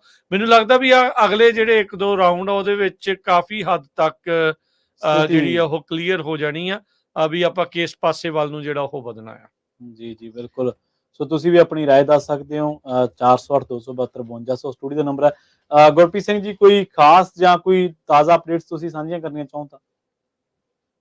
ਜੀ, ਆਪਾਂ ਕੁਝ ਪੋਲੀਟੀਕਲ ਮਾਹਰਾਂ ਨੂੰ ਕਾਲ ਦੇ ਵਿੱਚ ਜਲਦੀ ਲੈ ਰਹੇ ਹਾਂ, ਤੇ ਜੇਕਰ ਕੋਈ ਸਰੋਤੇ ਜਿਹੜੇ ਗੱਲਬਾਤ ਕਰਨਾ ਚਾਹੁੰਦੇ ਨੇ ਕਿਸੇ ਸੀਟ ਦੇ ਬਾਬਤ ਜਾਂ ਆਪਣੇ ਕੋਈ ਵਿਚਾਰ ਰੱਖਣੇ ਚਾਹੁੰਦੇ ਨੇ, ਉਹ ਜ਼ਰੂਰ ਸਾਡੇ ਨਾਲ ਜੁੜਨ ਤੇ ਆਪਣੇ ਵਿਚਾਰ ਦੇਣ। ਅਸੀਂ ਜਲਦੀ ਪੋਲੀਟੀਕਲ ਜਿਹੜੇ ਮਾਹਰ ਨੇ 2-4 ਉਹਨਾਂ ਦੇ ਨਾਲ ਵੀ ਗੱਲਬਾਤ ਕਰਾਂਗੇ। ਫਿਰ ਵੱਖ-ਵੱਖ ਸੀਟਾਂ ਤੋਂ ਜਿੱਥੇ ਅੱਗੇ ਚੱਲ ਰਹੇ ਨੇ ਜਿਹੜੇ ਕੈਂਡੀਡੇਟ, ਉਹਨਾਂ ਦੇ ਜਿਹੜੇ ਜਾਂ ਕੈਂਡੀਡੇਟ ਜਾਂ ਕਿਸੇ ਹੋਰ ਨਾਲ ਜੇਕਰ ਸਾਡੀ ਗੱਲ ਉਹ ਪਾਉਂਦੀ ਆ, ਉਹ ਵੀ ਤੁਹਾਡੇ ਤੱਕ ਪਹੁੰਚਾਵਾਂਗੇ। ਤੁਸੀਂ ਸਾਡੇ ਨਾਲ ਜੁੜੇ ਰਹੋ, ਲਗਾਤਾਰ ਬਰਕਰਾਰ ਹੈ ਇਸੇ ਤਰੀਕੇ ਦੇ ਨਾਲ ਗੱਲਬਾਤ ਹੁੰਦੀ ਰਹੂਗੀ। ਸੀਟਾਂ ਦੇ ਵਿੱਚ ਫੇਰ ਬਦਲ ਜਿਸ ਤਰੀਕੇ ਦੇ ਨਾਲ ਪੰਜਾਬ 'ਚ ਦੇਖ ਰਹੇ ਆ, ਤਿੰਨ ਸੀਟਾਂ ਹੁਣ ਇਦਾਂ ਦੀਆਂ ਹੋ ਚੁੱਕੀਆਂ। ਪਰ ਮਾਫ ਕਰਨਾ, ਪਹਿਲਾਂ ਮੈਂ 2 ਕਿਹਾ ਸੀ, ਹੁਣ 3 ਸੀਟਾਂ ਉਸ ਸਥਿਤੀ 'ਚ ਆ ਚੁੱਕੀਆਂ ਆ ਕਿ ਬਾਰ-ਬਾਰ ਉੱਥੇ ਤਬਦੀਲੀ ਹੋ ਰਹੀ ਹੈ। ਕਦੀ ਰੰਗ ਭਗਵਾ ਹੋ ਜਾਂਦਾ ਹੈ, ਕਦੀ ਨੀਲਾ ਹੋ ਜਾਂਦਾ ਹੈ, ਕਦੀ ਹਰਾ ਹੋ ਜਾਂਦਾ ਹੈ। ਫਿਲਹਾਲ ਇਹੋ ਜਿਹੀ ਸਥਿਤੀ ਬਣੀ ਹੋਈ ਹੈ ਜਿਹੜਾ ਸਾਡੇ ਅੱਗੇ ਚੱਲ ਰਿਹਾ। ਸੋ ਆਪਾਂ ਕਾਲ ਦੇ ਵਿੱਚ ਹੋਰ ਜਿਹੜੇ ਐਕਸਪਰਟ ਨੇ ਉਹਨਾਂ ਨੂੰ ਵੀ ਲਵਾਂਗੇ, ਪਰ ਫਿਲਹਾਲ ਦੇ ਲਈ ਜਿਹੜੇ ਆંકੜੇ ਦਿਖਾਏ ਜਾ ਰਹੇ ਨੇ ਉਹ ਤਕਰੀਬਨ ਜਿਸ ਤਰੀਕੇ ਦੇ ਨਾਲ ਮਨਦੀਪ ਹੋਣਾ ਨੇ ਕਿਹਾ ਸੀ ਕਿ ਹੱਲੇ ਵੀ ਆਸ ਹੈ ਬਹੁਤ ਵੱਡੇ ਫੇਰ ਬਦਲ ਹੋਣ ਦੀ। ਉਸੇ ਆਸ ਦੇ ਵਿੱਚ ਮੈਨੂੰ ਲੱਗਦਾ ਕਿ ਬਹੁਤ ਸਾਰੇ ਇੰਡੀਆ ਗੱਠਜੋੜ ਵਾਲੇ ਬੈਠੇ ਹੋਣਗੇ, ਕਿਉਂਕਿ ਜਦੋਂ ਇੰਡੀਆ ਗੱਠਜੋੜ ਹੋਇਆ ਸੀ ਇਸ ਨੂੰ ਚੋਰਾਂ ਦਾ ਗੱਠਜੋੜ ਦੱਸਿਆ ਗਿਆ ਸੀ। ਮੋਦੀ ਸ਼ਾਹ ਦੀ ਜੋੜੀ ਦੇ ਵੱਲੋਂ ਉਹਨਾਂ ਦਾ ਕਹਿਣਾ ਸੀ ਕਿ ਸਾਰੇ ਜਿੰਨੇ ਕਰਪਟ ਨੇ ਉਹ ਸਾਰੇ ਇੱਧਰਲੇ ਬੰਨੇ ਇਕੱਠੇ ਹੋ ਗਏ ਨੇ। ਹਾਲਾਂਕਿ ਆਪ ਇਹਨਾਂ ਨੇ ਵੱਡੇ ਸਭ ਤੋਂ ਕਰਪਟ ਲੋਕਾਂ ਨੂੰ ਆਪਣੇ ਵਿੱਚ ਜੋੜਿਆ ਤੇ ਉਸ ਤੋਂ ਬਾਅਦ ਉਹਨਾਂ ਨੂੰ ਟਿਕਟਾਂ ਵੀ ਦਿੱਤੀਆਂ, ਸਾਰਾ ਕੁਝ ਜਿਸ ਤਰੀਕੇ ਦੇ ਨਾਲ ਪ੍ਰਵੀਨ ਜੀ ਨੇ ਹੁਣੀ ਗੱਲ ਕੀਤੀ ਸੀ ਕਿ ਕਿਸ ਤਰੀਕੇ ਦੇ ਨਾਲ ਅਜੇ ਮਿਸ਼ਰਾ ਟਹਿਣੀ ਉਹਨਾਂ ਦੇ ਪਰਿਵਾਰ ਨੂੰ ਇੱਕ ਵਾਰ ਮੁੜ ਤੋਂ ਟਿਕਟ ਦੇ ਨਾਲ ਨਵਾਜਿਆ ਗਿਆ। ਫਿਰ ਜਿਹੜਾ ਬ੍ਰਿਜ ਭੂਸ਼ਣ ਨੂੰ ਨਾ ਦੇ ਕੇ ਉਸਦੇ ਮੁੰਡੇ ਨੂੰ ਟਿਕਟ ਦੇ ਦੇਣੀ ਤੇ ਉਸਦੇ ਮੁੰਡੇ ਦੇ ਵੱਲੋਂ ਇਹੋ ਜਿਹੀ ਲਾਪਰਵਾਹੀ ਦੇ ਨਾਲ ਗੱਡੀਆਂ ਚਲਾਉਣੀਆਂ ਜਾਂ ਪ੍ਰਚਾਰ ਕਰਦੇ ਜਾਣਾ ਕਿ 2 ਗਰੀਬ ਬੱਚਿਆਂ ਨੂੰ ਕੁਚਲ ਦੇਣਾ। ਤੇ ਉਹਨਾਂ ਦੀ ਮੇਰੇ ਕੋਲ ਜਾਣਕਾਰੀ ਨਹੀਂ ਹੈ, ਜੇ ਪ੍ਰਵੀਨ ਜੀ ਉਹਨਾਂ ਕੋਲ ਹੋਵੇ ਕਿ ਉਹਨਾਂ ਦੇ ਵਿੱਚੋਂ ਆਪਣੇ ਨਾਲ ਇਸ ਟਾਈਮ ਗੁਰਪ੍ਰੀਤ ਆਪਣੇ ਨਾਲ ਇਸ ਟਾਈਮ ਅੰਮ੍ਰਿਤਪਾਲ ਸ਼ਰਮਾ ਜਿਹੜੇ ਆ ਉਹ ਜੁੜ ਚੁੱਕੇ ਨੇ, ਉਹਨਾਂ ਦੇ ਨਾਲ ਆਪਾਂ ਗੱਲਬਾਤ ਕਰਦੇ ਹਾਂ। ਹਾਂਜੀ ਅੰਮ੍ਰਿਤਪਾਲ ਜੀ, ਸਵਾਗਤ ਹੈ, ਸਤਿ ਸ਼੍ਰੀ ਅਕਾਲ ਜੀ ਆਇਆਂ ਨੂੰ ਜੀ। ਸਤਿ ਸ਼੍ਰੀ ਅਕਾਲ ਜੀ, ਸਤਿ ਸ਼੍ਰੀ ਅਕਾਲ ਸਭ ਸਰੋਤਿਆਂ ਨੂੰ, ਸਤਿ ਸ਼੍ਰੀ ਅਕਾਲ ਵੱਡੇ ਭਾਜੀ ਤੁਹਾਨੂੰ ਵੀ ਜੀ। ਜੀ ਸ਼ਰਮਾ ਜੀ, ਪੰਜਾਬ ਦਾ ਜਿਹੜਾ ਪੋਲੀਟੀਕਲ ਸਿਨਾਰੀਓ ਲਗਾਤਾਰ ਅੱਗੇ ਪਿੱਛੇ ਹੋ ਰਿਹਾ, ਫਿਰੋਜ਼ਪੁਰ ਤੇ ਆਪਾਂ ਜੇ ਸ਼ੁਰੂਆਤ ਕਰ ਲਈਏ, ਕੀ ਲੱਗਦਾ? ਕਿਉਂਕਿ ਕਦੇ ਸ਼ੇਰ ਸਿੰਘ ਘੁਬਾਇਆ ਅੱਗੇ, ਕਦੇ ਬੋਬੀ ਸਿੰਘ ਮਾਨ ਅੱਗੇ ਪਿੱਛੇ ਜਾਂਦੇ ਨੇ, ਕਦੇ ਜਿਹੜੇ ਕਾਊਂਟਿੰਗ ਛੱਡ ਕੇ ਚਲੇ ਗਏ ਸੀ ਰਾਣਾ ਗੁਰਮੀਤ ਸੋਢੀ ਉਹ ਦੂਜੇ ਨੰਬਰ ਤੇ ਆ ਜਾਂਦੇ ਨੇ। ਸੋ ਕਿਵੇਂ ਦੇਖਦੇ ਹੋ ਜਿਹੜਾ ਇਹ ਲਗਾਤਾਰ ਸਿਨਾਰੀਓ ਬਦਲ ਰਿਹਾ? ਹਾਂ ਬਿਲਕੁਲ, ਤੁਸੀਂ ਦੱਸਿਆ ਜੀ, ਜਿੱਦਾਂ ਅਸੀਂ ਅੱਜ ਗੱਲ ਕਰੀਏ ਕਿ ਦੇਸ਼ ਦੇ ਵਿੱਚ ਲੋਕ ਸਭਾ ਦੇ ਚੁਣਾਵ ਜਿਹੜੇ ਉਹਨਾਂ ਦੀ ਗਿਣਤੀ, ਚੋਣਾਂ ਦੀ ਗਿਣਤੀ ਹੋ ਰਹੀ ਹੈ। ਬਹੁਤ ਇੰਟਰਸਟਿੰਗ ਸੀਟ ਜਿਹੜੀ ਤੁਸੀਂ ਗੱਲ ਕੀਤੀ ਹੋਣੀ ਫਿਰੋਜ਼ਪੁਰ ਉਹਦੀ ਬਣੀ ਜੀ, ਮੈਂ ਠੀਕ ਕਿਹਾ? ਫਿਰੋਜ਼ਪੁਰ ਹੀ ਨਾ ਜੀ? ਹਾਂਜੀ ਫਿਰੋਜ਼ਪੁਰ। ਤੇ ਤਿੰਨੇ ਜਿਹੜੇ ਕੈਂਡੀਡੇਟ ਸੀਗਾ, ਕੁਝ ਦੇਰ ਪਹਿਲਾਂ ਤੱਕ ਮੈਂ ਡਰਾਈਵ ਕਰਕੇ ਆ ਰਿਹਾ ਸੀ, ਇਸ ਤੋਂ ਪਹਿਲਾਂ ਮੈਂ ਆਫਿਸ ਪਹੁੰਚਣ ਨੂੰ 10 ਮਿੰਟ ਲੱਗ ਗਏ। 78,000 ਤਿੰਨਾਂ ਦੀਆਂ ਹੀ ਵੋਟਾਂ ਸੀਗੀਆਂ, 200 400 ਦਾ ਫਰਕ ਸੀਗਾ। ਮਤਲਬ 1000 ਤੋਂ ਘੱਟ ਵੋਟਾਂ ਦੇ ਫਰਕ ਤੇ ਤਿੰਨੇ ਕੈਂਡੀਡੇਟ ਸੀ, ਤੇ ਜਿਹੜਾ ਅੱਗੇ ਸੀ ਉਹ 80,000 ਤੇ ਸੀ। ਪਤਾ ਨਹੀਂ ਲੱਗਦਾ ਵੀ ਕੌਣ ਕਿੱਥੇ ਚਲਾ ਗਿਆ, ਕੌਣ ਕਿੱਥੇ ਚਲਾ ਗਿਆ। ਮਤਲਬ ਜਦੋਂ ਅਸੀਂ ਇਹਨੂੰ ਐਨਾਲਾਈਜ਼ ਵੀ ਕਰਦੇ ਹਾਂ ਤੇ ਸਮਝ ਨਹੀਂ ਆਉਂਦੀ ਵੀ ਕੌਣ ਅੱਗੇ ਤੇ ਕੌਣ ਪਿੱਛੇ, ਕੌਣ ਅੱਗੇ। ਤੇ ਇੱਕ ਜੇ ਮੈਂ ਚੱਲਦੇ ਤੁਹਾਨੂੰ ਦੱਸਾਂ ਤੇ ਕਰਨਾਟਕ ਦੀ ਸੀਟ ਜਿਹੜੀ ਆ ਪ੍ਰਜਵਲ ਰਵੰਨਾ ਜਿਹੜਾ ਉਹ ਹਾਰ ਗਿਆ ਜੀ ਜਿਹਦੇ ਤੇ ਪਿਛਲੇ ਦਿਨੀ ਜਿਹੜਾਂ ਦੇ ਉੱਤੇ ਸਭ ਤੋਂ ਵੱਡੇ ਦੋਸ਼ ਲੱਗੇ ਸੀ ਉਹ ਹਾਰ ਗਿਆ। ਅਸੀਂ ਪੰਜਾਬ ਤੇ ਵਾਪਸ ਆਈਏ ਤੇ ਮੈਂ ਗੁਰਪ੍ਰੀਤ ਮੇਰਾ ਛੋਟਾ ਭਰਾ, ਮੇਰਾ ਦੋਸਤ ਤੁਹਾਡੇ ਨਾਲ ਬੈਠਾ, ਅਸੀਂ ਜਾਣਦੇ ਹਾਂ ਕਿ ਪੰਜਾਬ ਦੀ ਜਿਹੜੀ ਰਾਜਨੀਤੀ ਆ ਇਹ ਕਿਸੇ ਹੋਰ ਤਰੀਕੇ ਦੇ ਨਾਲ ਜਾਂ ਕਿਸੇ ਹੋਰ ਚਾਲ ਤੇ ਚੱਲ ਰਹੀ ਹੈ। ਇਹਨੂੰ ਅਸੀਂ ਪੰਜਾਬ ਦੇ ਜਿਹੜੇ ਪੰਜਾਬ ਦਾ ਘੋੜਾ ਜਾਂ ਪੰਜਾਬ ਦਾ ਬੌਲਦ ਹੈ ਜਾਂ ਪੰਜਾਬ ਦਾ ਸਾਨ ਹੈ, ਇਹਨੂੰ ਜੀ, ਜੀ। ਸਿੱਧੇ ਤਰੀਕੇ ਨਾਲ ਹੱਕਿਆ ਨਹੀਂ ਜਾ ਸਕਦਾ, ਚਾਲੂ ਨਹੀਂ ਕੀਤਾ ਜਾ ਸਕਦਾ। ਜੀ ਜੀ ਬਿਲਕੁਲ ਬਿਲਕੁਲ। ਜੋ ਕੁਝ ਜੰਮੂ ਕਸ਼ਮੀਰ ਨਾਲ ਹੋਇਆ, ਜਿਵੇਂ ਹੂੰ। 370 ਤੋੜੀ ਗਈ, ਮੈਂ ਉਹਦੇ ਸਹੀ ਜਾਂ ਉਹਦੇ ਗਲਤ ਚ ਨਾ ਜਾਵਾਂ, ਜੀ ਜੀ ਉਸ ਪਾਸੇ ਨੂੰ ਅਸੀਂ ਨਾ ਵੀ ਤੋਰੀਏ। ਜੇ ਪੰਜਾਬ ਦੀ ਅਸੀਂ ਗੱਲ ਕਰੀਏ, ਜੇ ਪੰਜਾਬ ਦਾ ਅਸੀਂ ਕੰਪੈਰੀਜ਼ਨ ਕਰੀਏ, ਤੇ ਜੋ 3 ਕਾਨੂੰਨਾਂ ਨਾਲ ਪੰਜਾਬ ਨੇ ਸਾਰੇ ਮੁਲਕ ਨੂੰ ਹਿਲਾਇਆ ਤੇ ਹਰਾਇਆ, ਹਲਾਇਆ ਵੀ ਤੇ ਹਰਾਇਆ ਵੀ। ਮੋਦੀ ਸਾਹਿਬ ਦੇ ਬਾਰੇ ਚ ਕਿਹਾ ਜਾਂਦਾ ਸੀ, ਸਾਡੇ ਇੱਥੇ ਜਿਹੜੇ ਪੰਜਾਬ ਦੇ ਬੀਜੇਪੀ ਦੇ ਲੀਡਰ ਉਹ ਵੀ ਸਾਨੂੰ ਇਹ ਕਹਿੰਦੇ ਸੀ ਤੁਸੀਂ ਮੋਦੀ ਨੂੰ ਨਹੀਂ ਜਾਣਦੇ, ਤੇ ਅਸੀਂ ਫਿਰ ਕਹਿੰਦੇ ਸੀਗੇ ਯਾਰ ਅਸੀਂ ਉਹਨੂੰ ਜਾਣਦੇ ਨਹੀਂ ਜਾਣਦੇ ਬਤੌਰ ਪ੍ਰਧਾਨ ਮੰਤਰੀ, ਪਰ ਤੁਸੀਂ ਪੰਜਾਬੀਆਂ ਨੂੰ ਨਹੀਂ ਜਾਣਦੇ। ਜੀ ਸਹੀ ਹੈ ਬਿਲਕੁਲ। ਜਦੋਂ ਅਸੀਂ ਪਿੱਛੇ ਦੀ ਗੱਲ ਕਰਦੇ ਹਾਂ ਵੱਡੇ ਭਾਜੀ, ਰਾਜਾ ਪੋਰਸ ਤੱਕ ਜਦੋਂ ਅਸੀਂ ਜਾਂਦੇ ਹਾਂ, ਜਦੋਂ ਉਸ ਤੋਂ ਵੀ ਪਿੱਛੇ ਕਿਤੇ ਜਾਂਦੇ ਹਾਂ, ਤੇ ਪੰਜਾਬ ਨੂੰ ਤੁਸੀਂ ਪਿਆਰ ਨਾਲ ਤੇ ਕਾਬੂ ਕਰ ਸਕਦੇ ਆ। ਜੀ ਜੀ। ਛਤਰ ਨਾਲ ਨਹੀਂ, ਧੱਕੇ ਨਾਲ ਨਹੀਂ। ਹੋ ਸਕਦਾ ਸੋਰੀ ਕਈ ਵਾਰੀ ਨਹੀਂ ਕੋਈ ਗੱਲ ਨਹੀਂ, ਤੁਸੀਂ ਬੋਲ ਇੱਧਰ ਉੱਧਰ ਹੋ ਜਾਂਦੇ ਆ, ਪਰ ਇਹ ਗੱਲ ਬਿਲਕੁਲ ਠੀਕ ਹੈ। ਇਹ ਜਿਹੜੀਆਂ ਜੀ ਜੀ ਸ਼ਰਮਾ ਜੀ, ਤੁਸੀਂ ਆਵਾਜ਼ ਤੁਹਾਡੇ ਤੱਕ ਪਹੁੰਚ ਰਹੀ ਹੈ ਸਾਡੀ? ਨਹੀਂ, ਉਹਨਾਂ ਤੱਕ ਸ਼ਾਇਦ ਸਾਡੀ ਰੀਕਨੈਕਟ ਜਿਹੜਾ ਹੋਣ ਲੱਗ ਗਿਆ। ਇੰਟਰਨੈਟ ਵੀ ਪੰਜਾਬ ਚ ਪੂਰਾ ਸਾਰੇ ਇੰਡੀਆ ਚ ਬਿਜੀ ਬਹੁਤ ਅਹਿਮ ਸੀਟਾਂ ਦੇ ਉੱਤੇ ਆਪਾਂ ਜਾਣਕਾਰੀ। ਗੁਰਪ੍ਰੀਤ ਜੀ ਤੁਹਾਡਾ ਨੈਟ ਠੀਕ ਚੱਲ ਰਿਹਾ? ਜੀ ਜੀ ਜੀ ਹਾਂ ਜੀ ਠੀਕ ਹੈ। ਗਰਮੀ ਠੀਕ ਹੈ ਜੀ ਉੱਥੇ? ਗਰਮੀ ਤਾਂ ਪੋਲੀਟੀਕਲ ਗਰਮੀ ਦੇ ਨਾਲ ਨਾਲ ਤੇ ਇੱਥੇ ਵੈਦਰ ਦੀ ਗਰਮੀ ਵੀ ਪੂਰੀ ਜ਼ੋਰ ਤੇ ਆ। ਰਾਤੀ ਵੈਸੇ ਸਾਰਿਆਂ ਨੂੰ ਠੰਡਾ ਕਰਤਾ, ਆਲ ਓਵਰ ਪੰਜਾਬ ਦੇ ਵਿੱਚ ਹਲਕੀ ਹਲਕੀ ਬੂੰਦਾਬਾਂਦੀ ਹੋ ਗਈ ਸੀ। ਕਹਿੰਦੇ ਸਵੇਰ ਨੂੰ ਘੱਟਾ ਬਿਠਾ ਕੇ ਰੱਖੀਏ, ਸਵੇਰ ਨੂੰ ਕਰਾਂਗੇ ਜੋ ਕੁਝ ਕਰਨਾ। ਹਾਂਜੀ ਬਿਠਾਇਆ ਇਹਨਾਂ ਨੇ ਚੰਗੀ ਤਰ੍ਹਾਂ ਸਾਰਾ। ਹਾਂਜੀ ਅੰਮ੍ਰਿਤਪਾਲ ਸ਼ਰਮਾ ਜੀ, ਕਰਿਓ ਆਪਣੀ ਗੱਲ ਨੂੰ ਕੰਟੀਨਿਊ ਜੇ ਜੁੜ ਗਏ ਨਾਲ ਤਾਂ।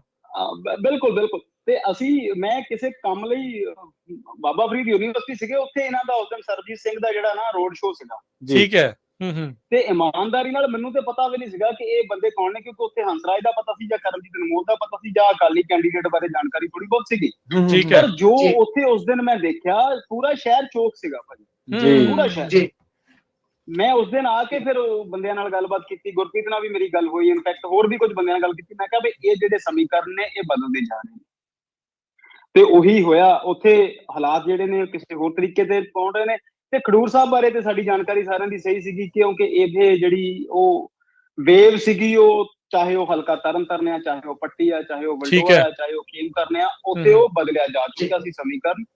ਬਹੁਤ ਹੀ ਇੱਕ ਉਲਟ ਫੇਰ ਜਿਹਨੂੰ ਅਸੀਂ ਕਹਿੰਦੇ ਨਾ ਕ੍ਰਿਕਟ ਦੇ ਵਿੱਚ, ਕਿ ਉਲਟ ਫੇਰ ਹੋ ਗਿਆ। ਬਹੁਤ ਮਾੜੀ ਟੀਮ ਨੇ ਬਹੁਤ ਵੱਡੀ ਟੀਮ ਹਰਾ ਦਿੱਤੀ। ਜਿਹਨੇ ਫਾਈਨਲ ਖੇਲਣਾ ਸੀ ਉਹ ਪਹਿਲੇ ਹੀ ਮੈਚ ਦੇ ਵਿੱਚ ਹਾਰ ਗਿਆ। ਹਾਲਾਂਕਿ ਇਸ ਇਲੈਕਸ਼ਨ ਦੇ ਅਨਾਉਂਸ ਹੋਣ ਤੋਂ ਬਾਅਦ ਮੇਰੀ ਇੱਕ ਵਾਰ ਇਹਨਾਂ ਨਾਲ ਭੁੱਲਰ ਸਾਹਿਬ ਨਾਲ, ਜਿਹੜੇ ਮੰਤਰੀ ਨੇ ਪੰਜਾਬ ਸਰਕਾਰ ਦੇ, ਉਹਨਾਂ ਕੋਲ ਵੀ ਅਸੀਂ ਇੱਕ ਦਿਨ ਕਿਸੇ ਹੋਰ ਕੰਮ ਲਈ ਗਏ ਸੀ, ਉਹਨਾਂ ਨਾਲ ਵੀ ਗੱਲ ਹੋਈ ਸੀ। ਉਹ ਬਹੁਤ ਆਸਮਾਨ ਸੀਗੇ, ਪਰ ਹਾਲਾਤ ਜਿੱਧਰ ਨੂੰ ਗਏ ਨੇ। ਜਦੋਂ ਅਸੀਂ ਉੱਥੇ ਕੁਝ ਲੋਕਾਂ ਨਾਲ ਗੱਲਬਾਤ ਕੀਤੀ, ਤੇ ਉਹ ਕਹਿੰਦੇ ਨੇ, ਆਮ ਲੋਕਾਂ ਦਾ ਇਹ ਕਹਿਣਾ ਹੈ ਕਿ ਸਰਕਾਰ ਨੇ NSA ਲਾਇਆ, ਏਦਾਂ ਤਾਂ ਸਾਡੇ ਕਿਸੇ ਵੀ ਨੌਜਵਾਨ ਨੂੰ NSA ਚ ਫੜ ਲੈਣਗੇ, ਅਸੀਂ NSA ਨੂੰ ਤੋੜਨਾ ਹੈ, ਇਸੇ ਕਰਕੇ ਵੋਟ ਪਾਉਣੀ। ਸੋ ਚਾਹੇ ਉਹ NSA ਦਾ ਵਿਰੋਧ ਹੋਵੇ, ਚਾਹੇ ਉਹ ਸਿੱਖ ਸੈਂਟੀਮੈਂਟਸ ਦੀ ਗੱਲ ਹੋਵੇ, ਚਾਹੇ ਉਹ ਪੰਜਾਬ ਸਰਕਾਰ ਨੇ ਜਿਵੇਂ ਉੱਥੇ ਭਾਰਤ ਸਰਕਾਰ ਨਾਲ ਰਲ ਕੇ ਉਹਨਾਂ ਨੌਜਵਾਨਾਂ ਨੂੰ ਪੜ੍ਹਿਆ ਕੀਤਾ, ਉਹਨਾਂ ਨੇ ਉਸ ਤੋਂ ਪਹਿਲਾਂ ਕੀ ਕੀਤਾ, ਉਹਨਾਂ ਦੇ ਹਾਲਾਤ ਕਿਵੇਂ ਦੇ ਰਹੇ ਗੁਰਦੁਆਰਿਆਂ ਦੇ ਵਿੱਚ, ਉਹਨਾਂ ਸਾਰੀਆਂ ਚੀਜ਼ਾਂ ਨੂੰ ਲੈ ਕੇ ਜੋ ਕੁਝ ਵੀ ਹੋਇਆ, ਉਹ ਜਿਹੜਾ ਇੱਕ ਮਾਰਚ ਉਹਨਾਂ ਨੇ ਕੱਢਿਆ ਉਹਦੇ ਨੂੰ ਲੈ ਕੇ ਹੋਇਆ, ਥਾਣੇ ਦੇ ਵਿੱਚ ਜਾ ਕੇ ਜੋ ਕੁਝ ਹੋਇਆ, ਉਹ ਸਾਰੀਆਂ ਚੀਜ਼ਾਂ ਨੂੰ ਦਰਕਿਨਾਰ ਕਰਕੇ ਜਦੋਂ ਤੁਸੀਂ ਉਹਨਾਂ ਨੂੰ ਗ੍ਰਿਫਤਾਰ ਕਰ ਲੈਂਦੇ ਆ, ਤੇ ਪੰਜਾਬ ਦੇ ਵਿੱਚ ਕੋਈ ਘਟਨਾ ਘਟਦੀ ਆ, ਉਹਦੀ ਗ੍ਰਿਫਤਾਰੀ ਦੇ ਬਾਵਜੂਦ ਜਦੋਂ ਤੁਸੀਂ ਉਹਨਾਂ ਨੂੰ ਲੈ ਕੇ ਇੱਕ ਡਿਬਰੂਗੜ੍ਹ ਪਤਾ ਨਹੀਂ ਕਿੱਥੇ ਕਿੰਨੇ ਹਜ਼ਾਰਾਂ ਮੀਲ ਜਾ ਕੇ ਗ੍ਰਿਫਤਾਰ ਕਰਦੇ ਆ, ਉਹ ਸਾਰੀਆਂ ਚੀਜ਼ਾਂ ਜਿਹੜੀਆਂ ਨੇ ਉਹ ਉਹਨਾਂ ਦਾ ਜਿਹੜਾ ਖਮਿਆਜ਼ਾ ਉਹਨਾਂ ਨੂੰ ਭੁਗਤਣਾ ਪਿਆ। ਜੇ ਮੈਂ 1 ਮਿੰਟ ਤੁਹਾਡਾ ਹੋਰ ਲਵਾਂ, ਤੇ ਇਹ ਜਿਹੜਾ ਏਰੀਆ ਨਾ ਜੀ ਹੈਗਾ, ਇਹ ਜਿਹੜਾ ਬਾਰਡਰ ਦੀ ਬੈਲਟ ਆ, ਇਹਦੇ ਵਿੱਚ ਚਾਹੇ ਤੁਸੀਂ ਖਲੜਾ ਸਾਹਿਬ ਨੂੰ ਲੈ ਆਓ, ਚਾਹੇ ਤੁਸੀਂ ਉਹ ਤੋਂ 10 ਸਾਲ ਅਗਲੇ ਜਾਂ 20 ਸਾਲ ਪਿਛਲੀਆਂ ਘਟਨਾਵਾਂ ਨੂੰ ਜੋੜ ਲਓ, ਉਹਨਾਂ ਲੋਕਾਂ ਨੇ ਜੋ ਕੁਝ ਝੱਲਿਆ, ਭੋਗਿਆ, ਦੇਖਿਆ, ਚਾਹੇ ਉਹ ਸਰਕਾਰ ਦੇ ਵੱਲੋਂ ਕੀਤਾ ਹੋਇਆ ਸੀ, ਚਾਹੇ ਉਹ ਐਂਟੀ ਸਟੇਟ ਪਾਰਟੀਆਂ ਜਿਹੜੀਆਂ ਗਰੁੱਪ ਸੀ ਉਹਨਾਂ ਵੱਲੋਂ ਕੀਤਾ ਗਿਆ ਸੀ, ਪਰ ਭੁਗਤਿਆ ਤੇ ਆਮ ਲੋਕਾਂ ਨੇ ਨਾ ਜੀ। ਤੇ ਹੁਣ ਕੈਰੋਂ ਸਾਹਿਬ ਨੂੰ ਉਹਨਾਂ ਨੇ ਪਾਰਟੀ ਚੋਂ ਕੱਢ ਦਿੱਤਾ, ਤੇ ਚਾਹੇ ਜੋ ਕੁਝ ਵੀ ਕਰ ਦਿੱਤਾ, ਪਰ ਕਿਸੇ ਵੀ ਧਿਰ ਨੇ ਉਹਨਾਂ ਲੋਕਾਂ ਨੂੰ ਸਿਰਫ ਔਰ ਸਿਰਫ ਵੋਟਰਾਂ ਦੇ ਤੌਰ ਤੇ ਹੀ ਵਰਤਿਆ। ਉਹਨਾਂ ਦੇ ਜ਼ਖਮ ਤਾਂ ਕਿਸੇ ਨੇ ਵੀ ਨਹੀਂ ਠੀਕ ਕੀਤੇ, ਐਜ਼ ਅ ਸਿਟੀਜ਼ਨ ਨਹੀਂ ਟ੍ਰੀਟ ਕੀਤਾ ਗਿਆ, ਕਹਿਣ ਦਾ ਭਾਵ। ਬਿਲਕੁਲ ਤੁਸੀਂ ਕਹਿ ਸਕਦੇ ਆ ਕਿ ਆਮ ਬੰਦੇ ਦੀ ਗਿਣਤੀ ਵੋਟਾਂ ਦੇ ਤੌਰ ਤੇ ਹੁੰਦੀ ਆ, ਬੰਦੇ ਨੂੰ ਬੰਦਾ ਥੋੜੀ ਨਾ ਸਮਝਿਆ ਜਾਂਦਾ ਕੁਝ। ਜੀ ਬਿਲਕੁਲ ਇੱਕ ਨੰਬਰ ਆ, ਵੈਸੇ ਇਹਨੂੰ ਆਪਣੇ ਖਾਤੇ ਕਿੱਦਾਂ ਪਾਉਣਾ। ਜੀ ਬਿਲਕੁਲ ਬਿਲਕੁਲ ਬਿਲਕੁਲ ਜੀ ਜੀ। ਸੋ ਜੀ ਹਾਂ ਜੀ ਗੁਰਪ੍ਰੀਤ ਪੁੱਛੋ। ਜੀ ਸ਼ਰਮਾ ਜੀ, ਮੈਂ ਇੱਥੇ ਇਹ ਸਵਾਲ ਰੱਖਣਾ ਚਾਹੁੰਦਾ ਸੀ, ਜਿਸ ਤਰੀਕੇ ਦੇ ਨਾਲ ਜਦੋਂ ਖਡੂਰ ਸਾਹਿਬ ਵਾਲੀ ਸੀਟ ਦੇ ਵਿੱਚ ਇਹ ਅਨਾਉਂਸ ਹੋਇਆ ਕਿ ਅੰਮ੍ਰਿਤਪਾਲ ਸਿੰਘ ਉੱਥੋਂ ਚੋਣ ਲੜ ਰਹੇ ਨੇ, ਉਸ ਤੋਂ ਬਾਅਦ ਦੂਜੇ ਬੰਨਿਓ ਬਿਰਸਾ ਸਿੰਘ ਬਲਟੋਹਾ, ਬੇਸ਼ੱਕ ਉਹ ਇਸ ਸਮੇਂ ਦੌੜ 'ਚ ਬਹੁਤ ਪਿੱਛੇ ਨੇ, ਪਰ ਜਿਹੜੀਆਂ ਉਹਨਾਂ ਨੇ ਲਗਾਤਾਰ ਇੰਟਰਵਿਊਜ਼ ਦੇ ਕੇ ਵਿਰੋਧ ਕੀਤਾ ਅੰਮ੍ਰਿਤਪਾਲ ਸਿੰਘ ਦਾ, ਉਸ ਤੋਂ ਬਾਅਦ ਉਹਨਾਂ ਨੇ ਤਰ੍ਹਾਂ ਤਰ੍ਹਾਂ ਦੀਆਂ ਗੱਲਾਂ ਪਰਿਵਾਰ ਦੇ ਖਿਲਾਫ, ਅੰਮ੍ਰਿਤਪਾਲ ਸਿੰਘ ਦੇ ਖਿਲਾਫ ਕੀਤੀਆਂ। ਮੰਨਦੇ ਹੋ ਕਿ ਉਹ ਜਿਹੜਾ ਸੈਂਟੀਮੈਂਟ ਉਹ ਉਲਟਾ ਹੀ ਉਹਨਾਂ ਤੇ ਪੈ ਗਿਆ? ਹੋ ਸਕਦਾ ਸੀ ਕਿ ਉਹ ਇੰਟਰਵਿਊਜ਼ ਦੇ ਵਿੱਚ ਇੰਨਾ ਤੱਤਾ ਨਾ ਬੋਲਦੇ, ਥੋੜਾ ਹਲਕੇ ਚ ਲੈਂਦੇ ਸਾਰੀਆਂ ਚੀਜ਼ਾਂ ਨੂੰ, ਤੇ ਹੋ ਸਕਦਾ ਸੀ ਉਹ ਥੋੜਾ ਜਿਹਾ ਹੋਰ ਅੱਗੇ ਦੂਜੇ ਜਾਂ ਤੀਜੇ ਨੰਬਰ ਤੇ ਰਹਿ ਜਾਂਦੇ। ਇਹ ਚੀਜ਼ ਨੂੰ ਮੰਨਦੇ ਹੋ ਕਿ ਉਹਨਾਂ ਨੇ ਆਪਣੇ ਲਈ ਆਪੇ ਟੂਆ ਪੱਟ ਲਿਆ? ਗੁਰਪ੍ਰੀਤ, ਜਿਹੜੀ ਤੁਸੀਂ ਤੁਹਾਡਾ ਸਵਾਲ ਆ, ਜੇ ਤੁਸੀਂ ਉਹਨੂੰ ਇੱਕ ਵਾਰੀ ਫੇਰ ਆਪਣੇ ਆਪ ਦੇ ਵਿੱਚ ਸੋਚੋਗੇ ਤਾਂ ਤੁਸੀਂ ਸਮਝੋਗੇ ਕਿ ਇਹ ਸਵਾਲ ਜਿਹੜਾ ਆ, ਇਹ ਗੇਮ ਜਿਹੜੀ ਆ ਉਹ ਜਦੋਂ ਬਾਲ ਲੰਘ ਜਾਂਦੀ ਆ ਉਸ ਤੋਂ ਬਾਅਦ ਦੀ ਕਮੈਂਟਰੀ ਵਾਲਾ ਹੈ, ਜੇ ਇਦਾਂ ਹੁੰਦਾ ਤਾਂ ਕਿੱਦਾਂ ਹੁੰਦਾ। ਪਰ ਬਲਟੋਹਾ ਸਾਹਿਬ ਨੂੰ ਉਸ ਹਲਕੇ ਦੀ ਪੂਰੀ ਸਮਝ ਆ ਤੇ ਉਹ ਉੱਥੇ ਦੇ ਹੀ ਰਹਿਣ ਵਾਲੇ ਆ। ਉਹਨਾਂ ਨੂੰ ਪਤਾ ਸੀਗਾ ਕਿ ਜਦੋਂ ਉਹ ਬੰਦਾ ਉਸ ਗੇਮ ਦੇ ਵਿੱਚ ਆ ਗਿਆ, ਜਦੋਂ ਕੈਂਡੀਡੇਟ ਉੱਥੇ ਪਹੁੰਚ ਗਿਆ, ਕਿਉਂਕਿ ਇਹਨਾਂ ਨੇ ਪਹਿਲਾਂ ਵੀ ਉਹਦੇ ਨਾਲ ਗੱਲਬਾਤ ਵੀ ਕੀਤੀ ਸੀ, ਉਹਦੇ ਘਰ ਵੀ ਗਏ ਸੀ ਤੇ ਉਹਨਾਂ ਨੇ ਕਿਹਾ ਸੀ ਕਿ ਅਸੀਂ ਇਲੈਕਸ਼ਨ ਨਹੀਂ ਲੜਨੀ ਜੀ। ਬਾਅਦ ਵਿੱਚ ਤਾਂ ਇਹਨਾਂ ਨੇ ਉਹ ਹੱਥ ਪੈਰ ਮਾਰਨ ਵਾਲੀਆਂ ਗੱਲਾਂ ਕੀਤੀਆਂ। ਉਹ ਗੱਲਾਂ ਠੀਕ ਸੀ ਜਾਂ ਠੀਕ ਨਹੀਂ ਸੀ, ਅੱਜ ਉਹ ਬਹਿਸ ਦਾ ਵਿਸ਼ਾ ਨਹੀਂ। ਜੇ ਉਹ ਕਦੇ ਮੌਕਾ ਮਿਲਿਆ ਤੇ ਅਸੀਂ ਦੋਵੇਂ ਬੈਠ ਕੇ ਕਰਾਂਗੇ, ਹਾਲਾਂਕਿ ਟੀਵੀ ਤੇ ਵੀ ਆਪਾਂ ਕਰ ਸਕਦੇ ਹਾਂ, ਕੋਈ ਵੱਡੀ ਗੱਲ ਨਹੀਂ। ਉਸ ਵੇਲੇ ਤੁਸੀਂ ਉਹਨੂੰ ਐਂਟੀ ਨੈਸ਼ਨਲ ਕਹੋ, ਉਹਨੂੰ ਤੁਸੀਂ ਵਿਰੋਧੀ ਕਹੋ, ਉਹਨੂੰ ਤੁਸੀਂ ਕਹੋ ਕਿ ਇਹ ਤੇ ਕਹਿੰਦਾ ਸੀ ਮੈਂ ਧਰਮ ਦੀ ਗੱਲ ਕਰਨੀ ਹੈ, ਮੈਂ ਰਾਜਨੀਤੀ ਚ ਆਉਣਾ ਨਹੀਂ, ਉਹ ਜਿਹੜੀਆਂ ਸਾਰੀਆਂ ਚੀਜ਼ਾਂ ਨੇ ਉਹ ਮਾਇਨਾ ਨਹੀਂ ਰੱਖਦੀਆਂ। ਮਾਇਨਾ ਤਾਂ ਇਹ ਰੱਖਦੀਆਂ ਕਿ ਵੋਟਾਂ ਦੀ ਗੱਲ ਆ, ਤੇ ਵੋਟਾਂ ਦੇ ਵਿੱਚ ਲੋਕਾਂ ਨੂੰ ਜਿਹਦੀ ਗੱਲ ਜੱਚ ਗਈ ਉਹਨੂੰ ਵੋਟਾਂ ਪੈ ਗਈਆਂ ਤੇ ਉਹ ਹੁਣ ਅੱਗੇ ਆ। ਤੇ ਬਲਟੋਹਾ ਸਾਹਿਬ ਮੇਰਾ ਖਿਆਲ ਹੈ ਸਭ ਤੋਂ ਪਿੱਛੇ ਆ। ਬਲਟੋਹਾ ਸਾਹਿਬ ਨੂੰ ਮੋਹਰੇ ਰੱਖ ਕੇ ਮੈਂ ਇਸ ਸਵਾਲ ਨੂੰ ਤੁਹਾਡੇ ਨੂੰ ਥੋੜਾ ਜਿਹਾ ਇਹ ਟਰਨ ਦਵਾਂ। ਮੈਂ ਹੁਣੇ ਇੱਕ ਹੋਰ ਕਿਸੇ ਟੀਵੀ ਚੈਨਲ ਤੋਂ ਦੇਖ ਰਿਹਾ ਸੀਗਾ ਕਿ ਪੰਜਾਬ ਦੇ ਵਿੱਚ ਅਸੀਂ ਦੋਨਾਂ ਨੇ ਵੀ ਇਹ ਗੱਲ ਕੀਤੀ ਸੀ ਪਹਿਲਾਂ ਕਿ ਜੋ ਵੋਟ ਗਣਿਤ ਜੋ ਸਾਡੇ ਸਾਹਮਣੇ ਆ ਰਿਹਾ ਸੀ, ਉਹਦੇ ਤੋਂ ਇਹ ਗੱਲ ਬਿਲਕੁਲ ਸਾਹਮਣੇ ਆਉਂਦੀ ਸੀ ਕਿ ਬੀਜੇਪੀ ਨੇ ਅਕਾਲੀ ਦਲ ਨੂੰ ਪਿੱਛੇ ਛੱਡ ਦੇਣਾ। ਤੇ ਹੁਣ ਮੇਰਾ ਕੱਲ ਘੜੀ ਤੇ 1 ਵੱਜਣ ਵਾਲਾ, 11:30 ਵਜੇ ਤੱਕ ਜਿੰਨੀਆਂ ਵੋਟਾਂ ਦੀ ਗਿਣਤੀ ਹੋਈ ਸੀ ਉਹਦੇ ਵਿੱਚੋਂ ਬੀਜੇਪੀ ਕੋਲ 17 ਤੋਂ 18% ਵੋਟ ਸੀ ਤੇ ਅਕਾਲੀ ਦਲ ਕੋਲ 7 ਤੋਂ 8% ਵੋਟ ਸੀ। ਜਦੋਂ ਅਸੀਂ ਗੱਲ ਕਰਦੇ ਹਾਂ ਭਾਰਤ ਦੀ ਰਾਜਨੀਤੀ ਦੀ, ਤੇ ਭਾਰਤ ਦੇ ਵਿੱਚ ਖੇਤਰੀ ਪਾਰਟੀਆਂ ਦੀ ਖੂਬਸੂਰਤੀ ਦੀ, ਜੇ ਕੇਰਲਾ ਦੇ ਵਿੱਚ ਉਹਨਾਂ ਨੇ ਆਪਣਾ ਝੰਡਾ ਚੱਕਿਆ ਹੋਇਆ, ਤਾਮਿਲਨਾਡੂ ਦੇ ਵਿੱਚ ਉਹਨਾਂ ਨੇ ਆਪਣਾ ਝੰਡਾ ਚੱਕਿਆ ਹੋਇਆ, ਬੰਗਾਲ ਦੇ ਵਿੱਚ ਬੀਬੀ ਨੇ ਚੱਪਲਾਂ ਪਾ ਕੇ ਆਪਣਾ ਝੰਡਾ ਚੱਕਿਆ ਹੋਇਆ ਤੇ ਬੀਜੇਪੀ ਨੂੰ ਦੜਾਉਂਦੀ ਫਿਰਦੀ ਆ ਉਹ। ਤੇ ਪੰਜਾਬ ਦੇ ਵਿੱਚ ਅਕਾਲੀ ਦਲ ਦਾ ਜਿਹੜਾ ਝੰਡਾ ਆ ਉਹ ਪ੍ਰਕਾਸ਼ ਸਿੰਘ ਬਾਦਲ ਨੇ ਚੱਕ ਕੇ ਰੱਖਿਆ। ਕਿੱਦਾਂ ਚੱਕ ਕੇ ਰੱਖਿਆ ਉਹ ਵੀ ਹੁਣ ਆਪਾਂ ਉਸ ਬਹਿਸ ਨੂੰ ਨਹੀਂ ਜਾਣਦੇ, ਪਰ ਸੁਖਬੀਰ ਸਿੰਘ ਬਾਦਲ ਉਸ ਝੰਡੇ ਨੂੰ ਚੱਕੀ ਰੱਖਣ ਦੇ ਵਿੱਚ ਟੋਟਲ ਫੇਲ ਹੋਏ ਆ। ਇਹਨਾਂ ਨੇ ਪਹਿਲਾਂ ਉਹ ਕਾਨੂੰਨਾਂ ਦਾ ਸਮਰਥਨ ਕੀਤਾ, ਬਾਅਦ ਵਿੱਚ ਵਾਪਸੀ ਕੀਤੀ, ਬੀਬੀ ਆਪਣੀ ਜਿਹੜੀ ਆ ਉਹ ਜਿਤਾ ਲਈ, ਹਰਾ ਲਈ, ਮੰਤਰੀ ਛੱਡ ਦਿੱਤੀ। ਪਰ ਹੁਣ ਜੋ ਹਾਲਾਤ ਨੇ, ਦੇਖੋ ਮੈਂ ਇੱਕ ਹੁਣੇ ਤੁਹਾਨੂੰ ਗੱਲ ਦੱਸਣ ਲੱਗਾ, ਇਹਦੇ ਬਾਰੇ ਗੱਲ ਕੱਲ ਨੂੰ ਜਾਂ ਬਾਅਦ ਵੀ ਹੋਣੀ ਆ। ਅਕਾਲੀ ਦਲ ਇੱਕ ਆਪਣੀ ਸੀਟ ਜਿੱਤਦਾ ਨਜ਼ਰ ਆ ਰਿਹਾ, ਮੇਰਾ ਖਿਆਲ ਹੈ, ਮੇਰੇ ਸਾਹਮਣੇ ਹੁਣ ਕੋਈ ਅੰਕੜੇ ਹੈ ਨਹੀਂ, ਪਰ ਮੇਰਾ ਖਿਆਲ ਬੀਬੀ ਆਪਣੀ ਸੀਟ ਜਿੱਤਦੀ ਨਜ਼ਰ ਆ ਰਹੀ ਹੈ, ਬੀਬੀ ਹਰਸਿਮਰਤ ਕੌਰ ਬਾਦਲ ਜੀ ਅੱਗੇ ਚੱਲ ਰਹੇ ਨੇ। ਉਹ ਸੀਟ ਜਿੱਤਦੀ ਹੋਈ ਨਜ਼ਰ ਆ ਰਹੀ ਆ, ਪਰ ਉਹ ਵੀ ਇਹਨਾਂ ਨੂੰ ਲੋਕ ਪੁੱਛਣਗੇ ਕਿ ਤੁਸੀਂ ਬਾਕੀ ਸਾਰੀਆਂ ਹਰਾ ਲਈਆਂ, ਇੱਕ ਜਿਤਾ ਲਈ, ਕਿਉਂ, ਕਿਵੇਂ ਤੇ ਕਿੱਦਾਂ? ਉਹ ਸਾਰੀਆਂ ਚੀਜ਼ਾਂ ਦਾ ਜਵਾਬ ਫਿਰ ਦੇਣਾ ਪਵੇ।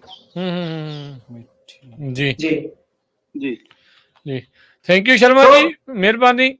ਗੁਰਪ੍ਰੀਤ ਜੀ ਕੋਈ ਹੋਰ ਸਵਾਲ ਹੈ ਸ਼ਰਮਾ ਜੀ ਲਈ?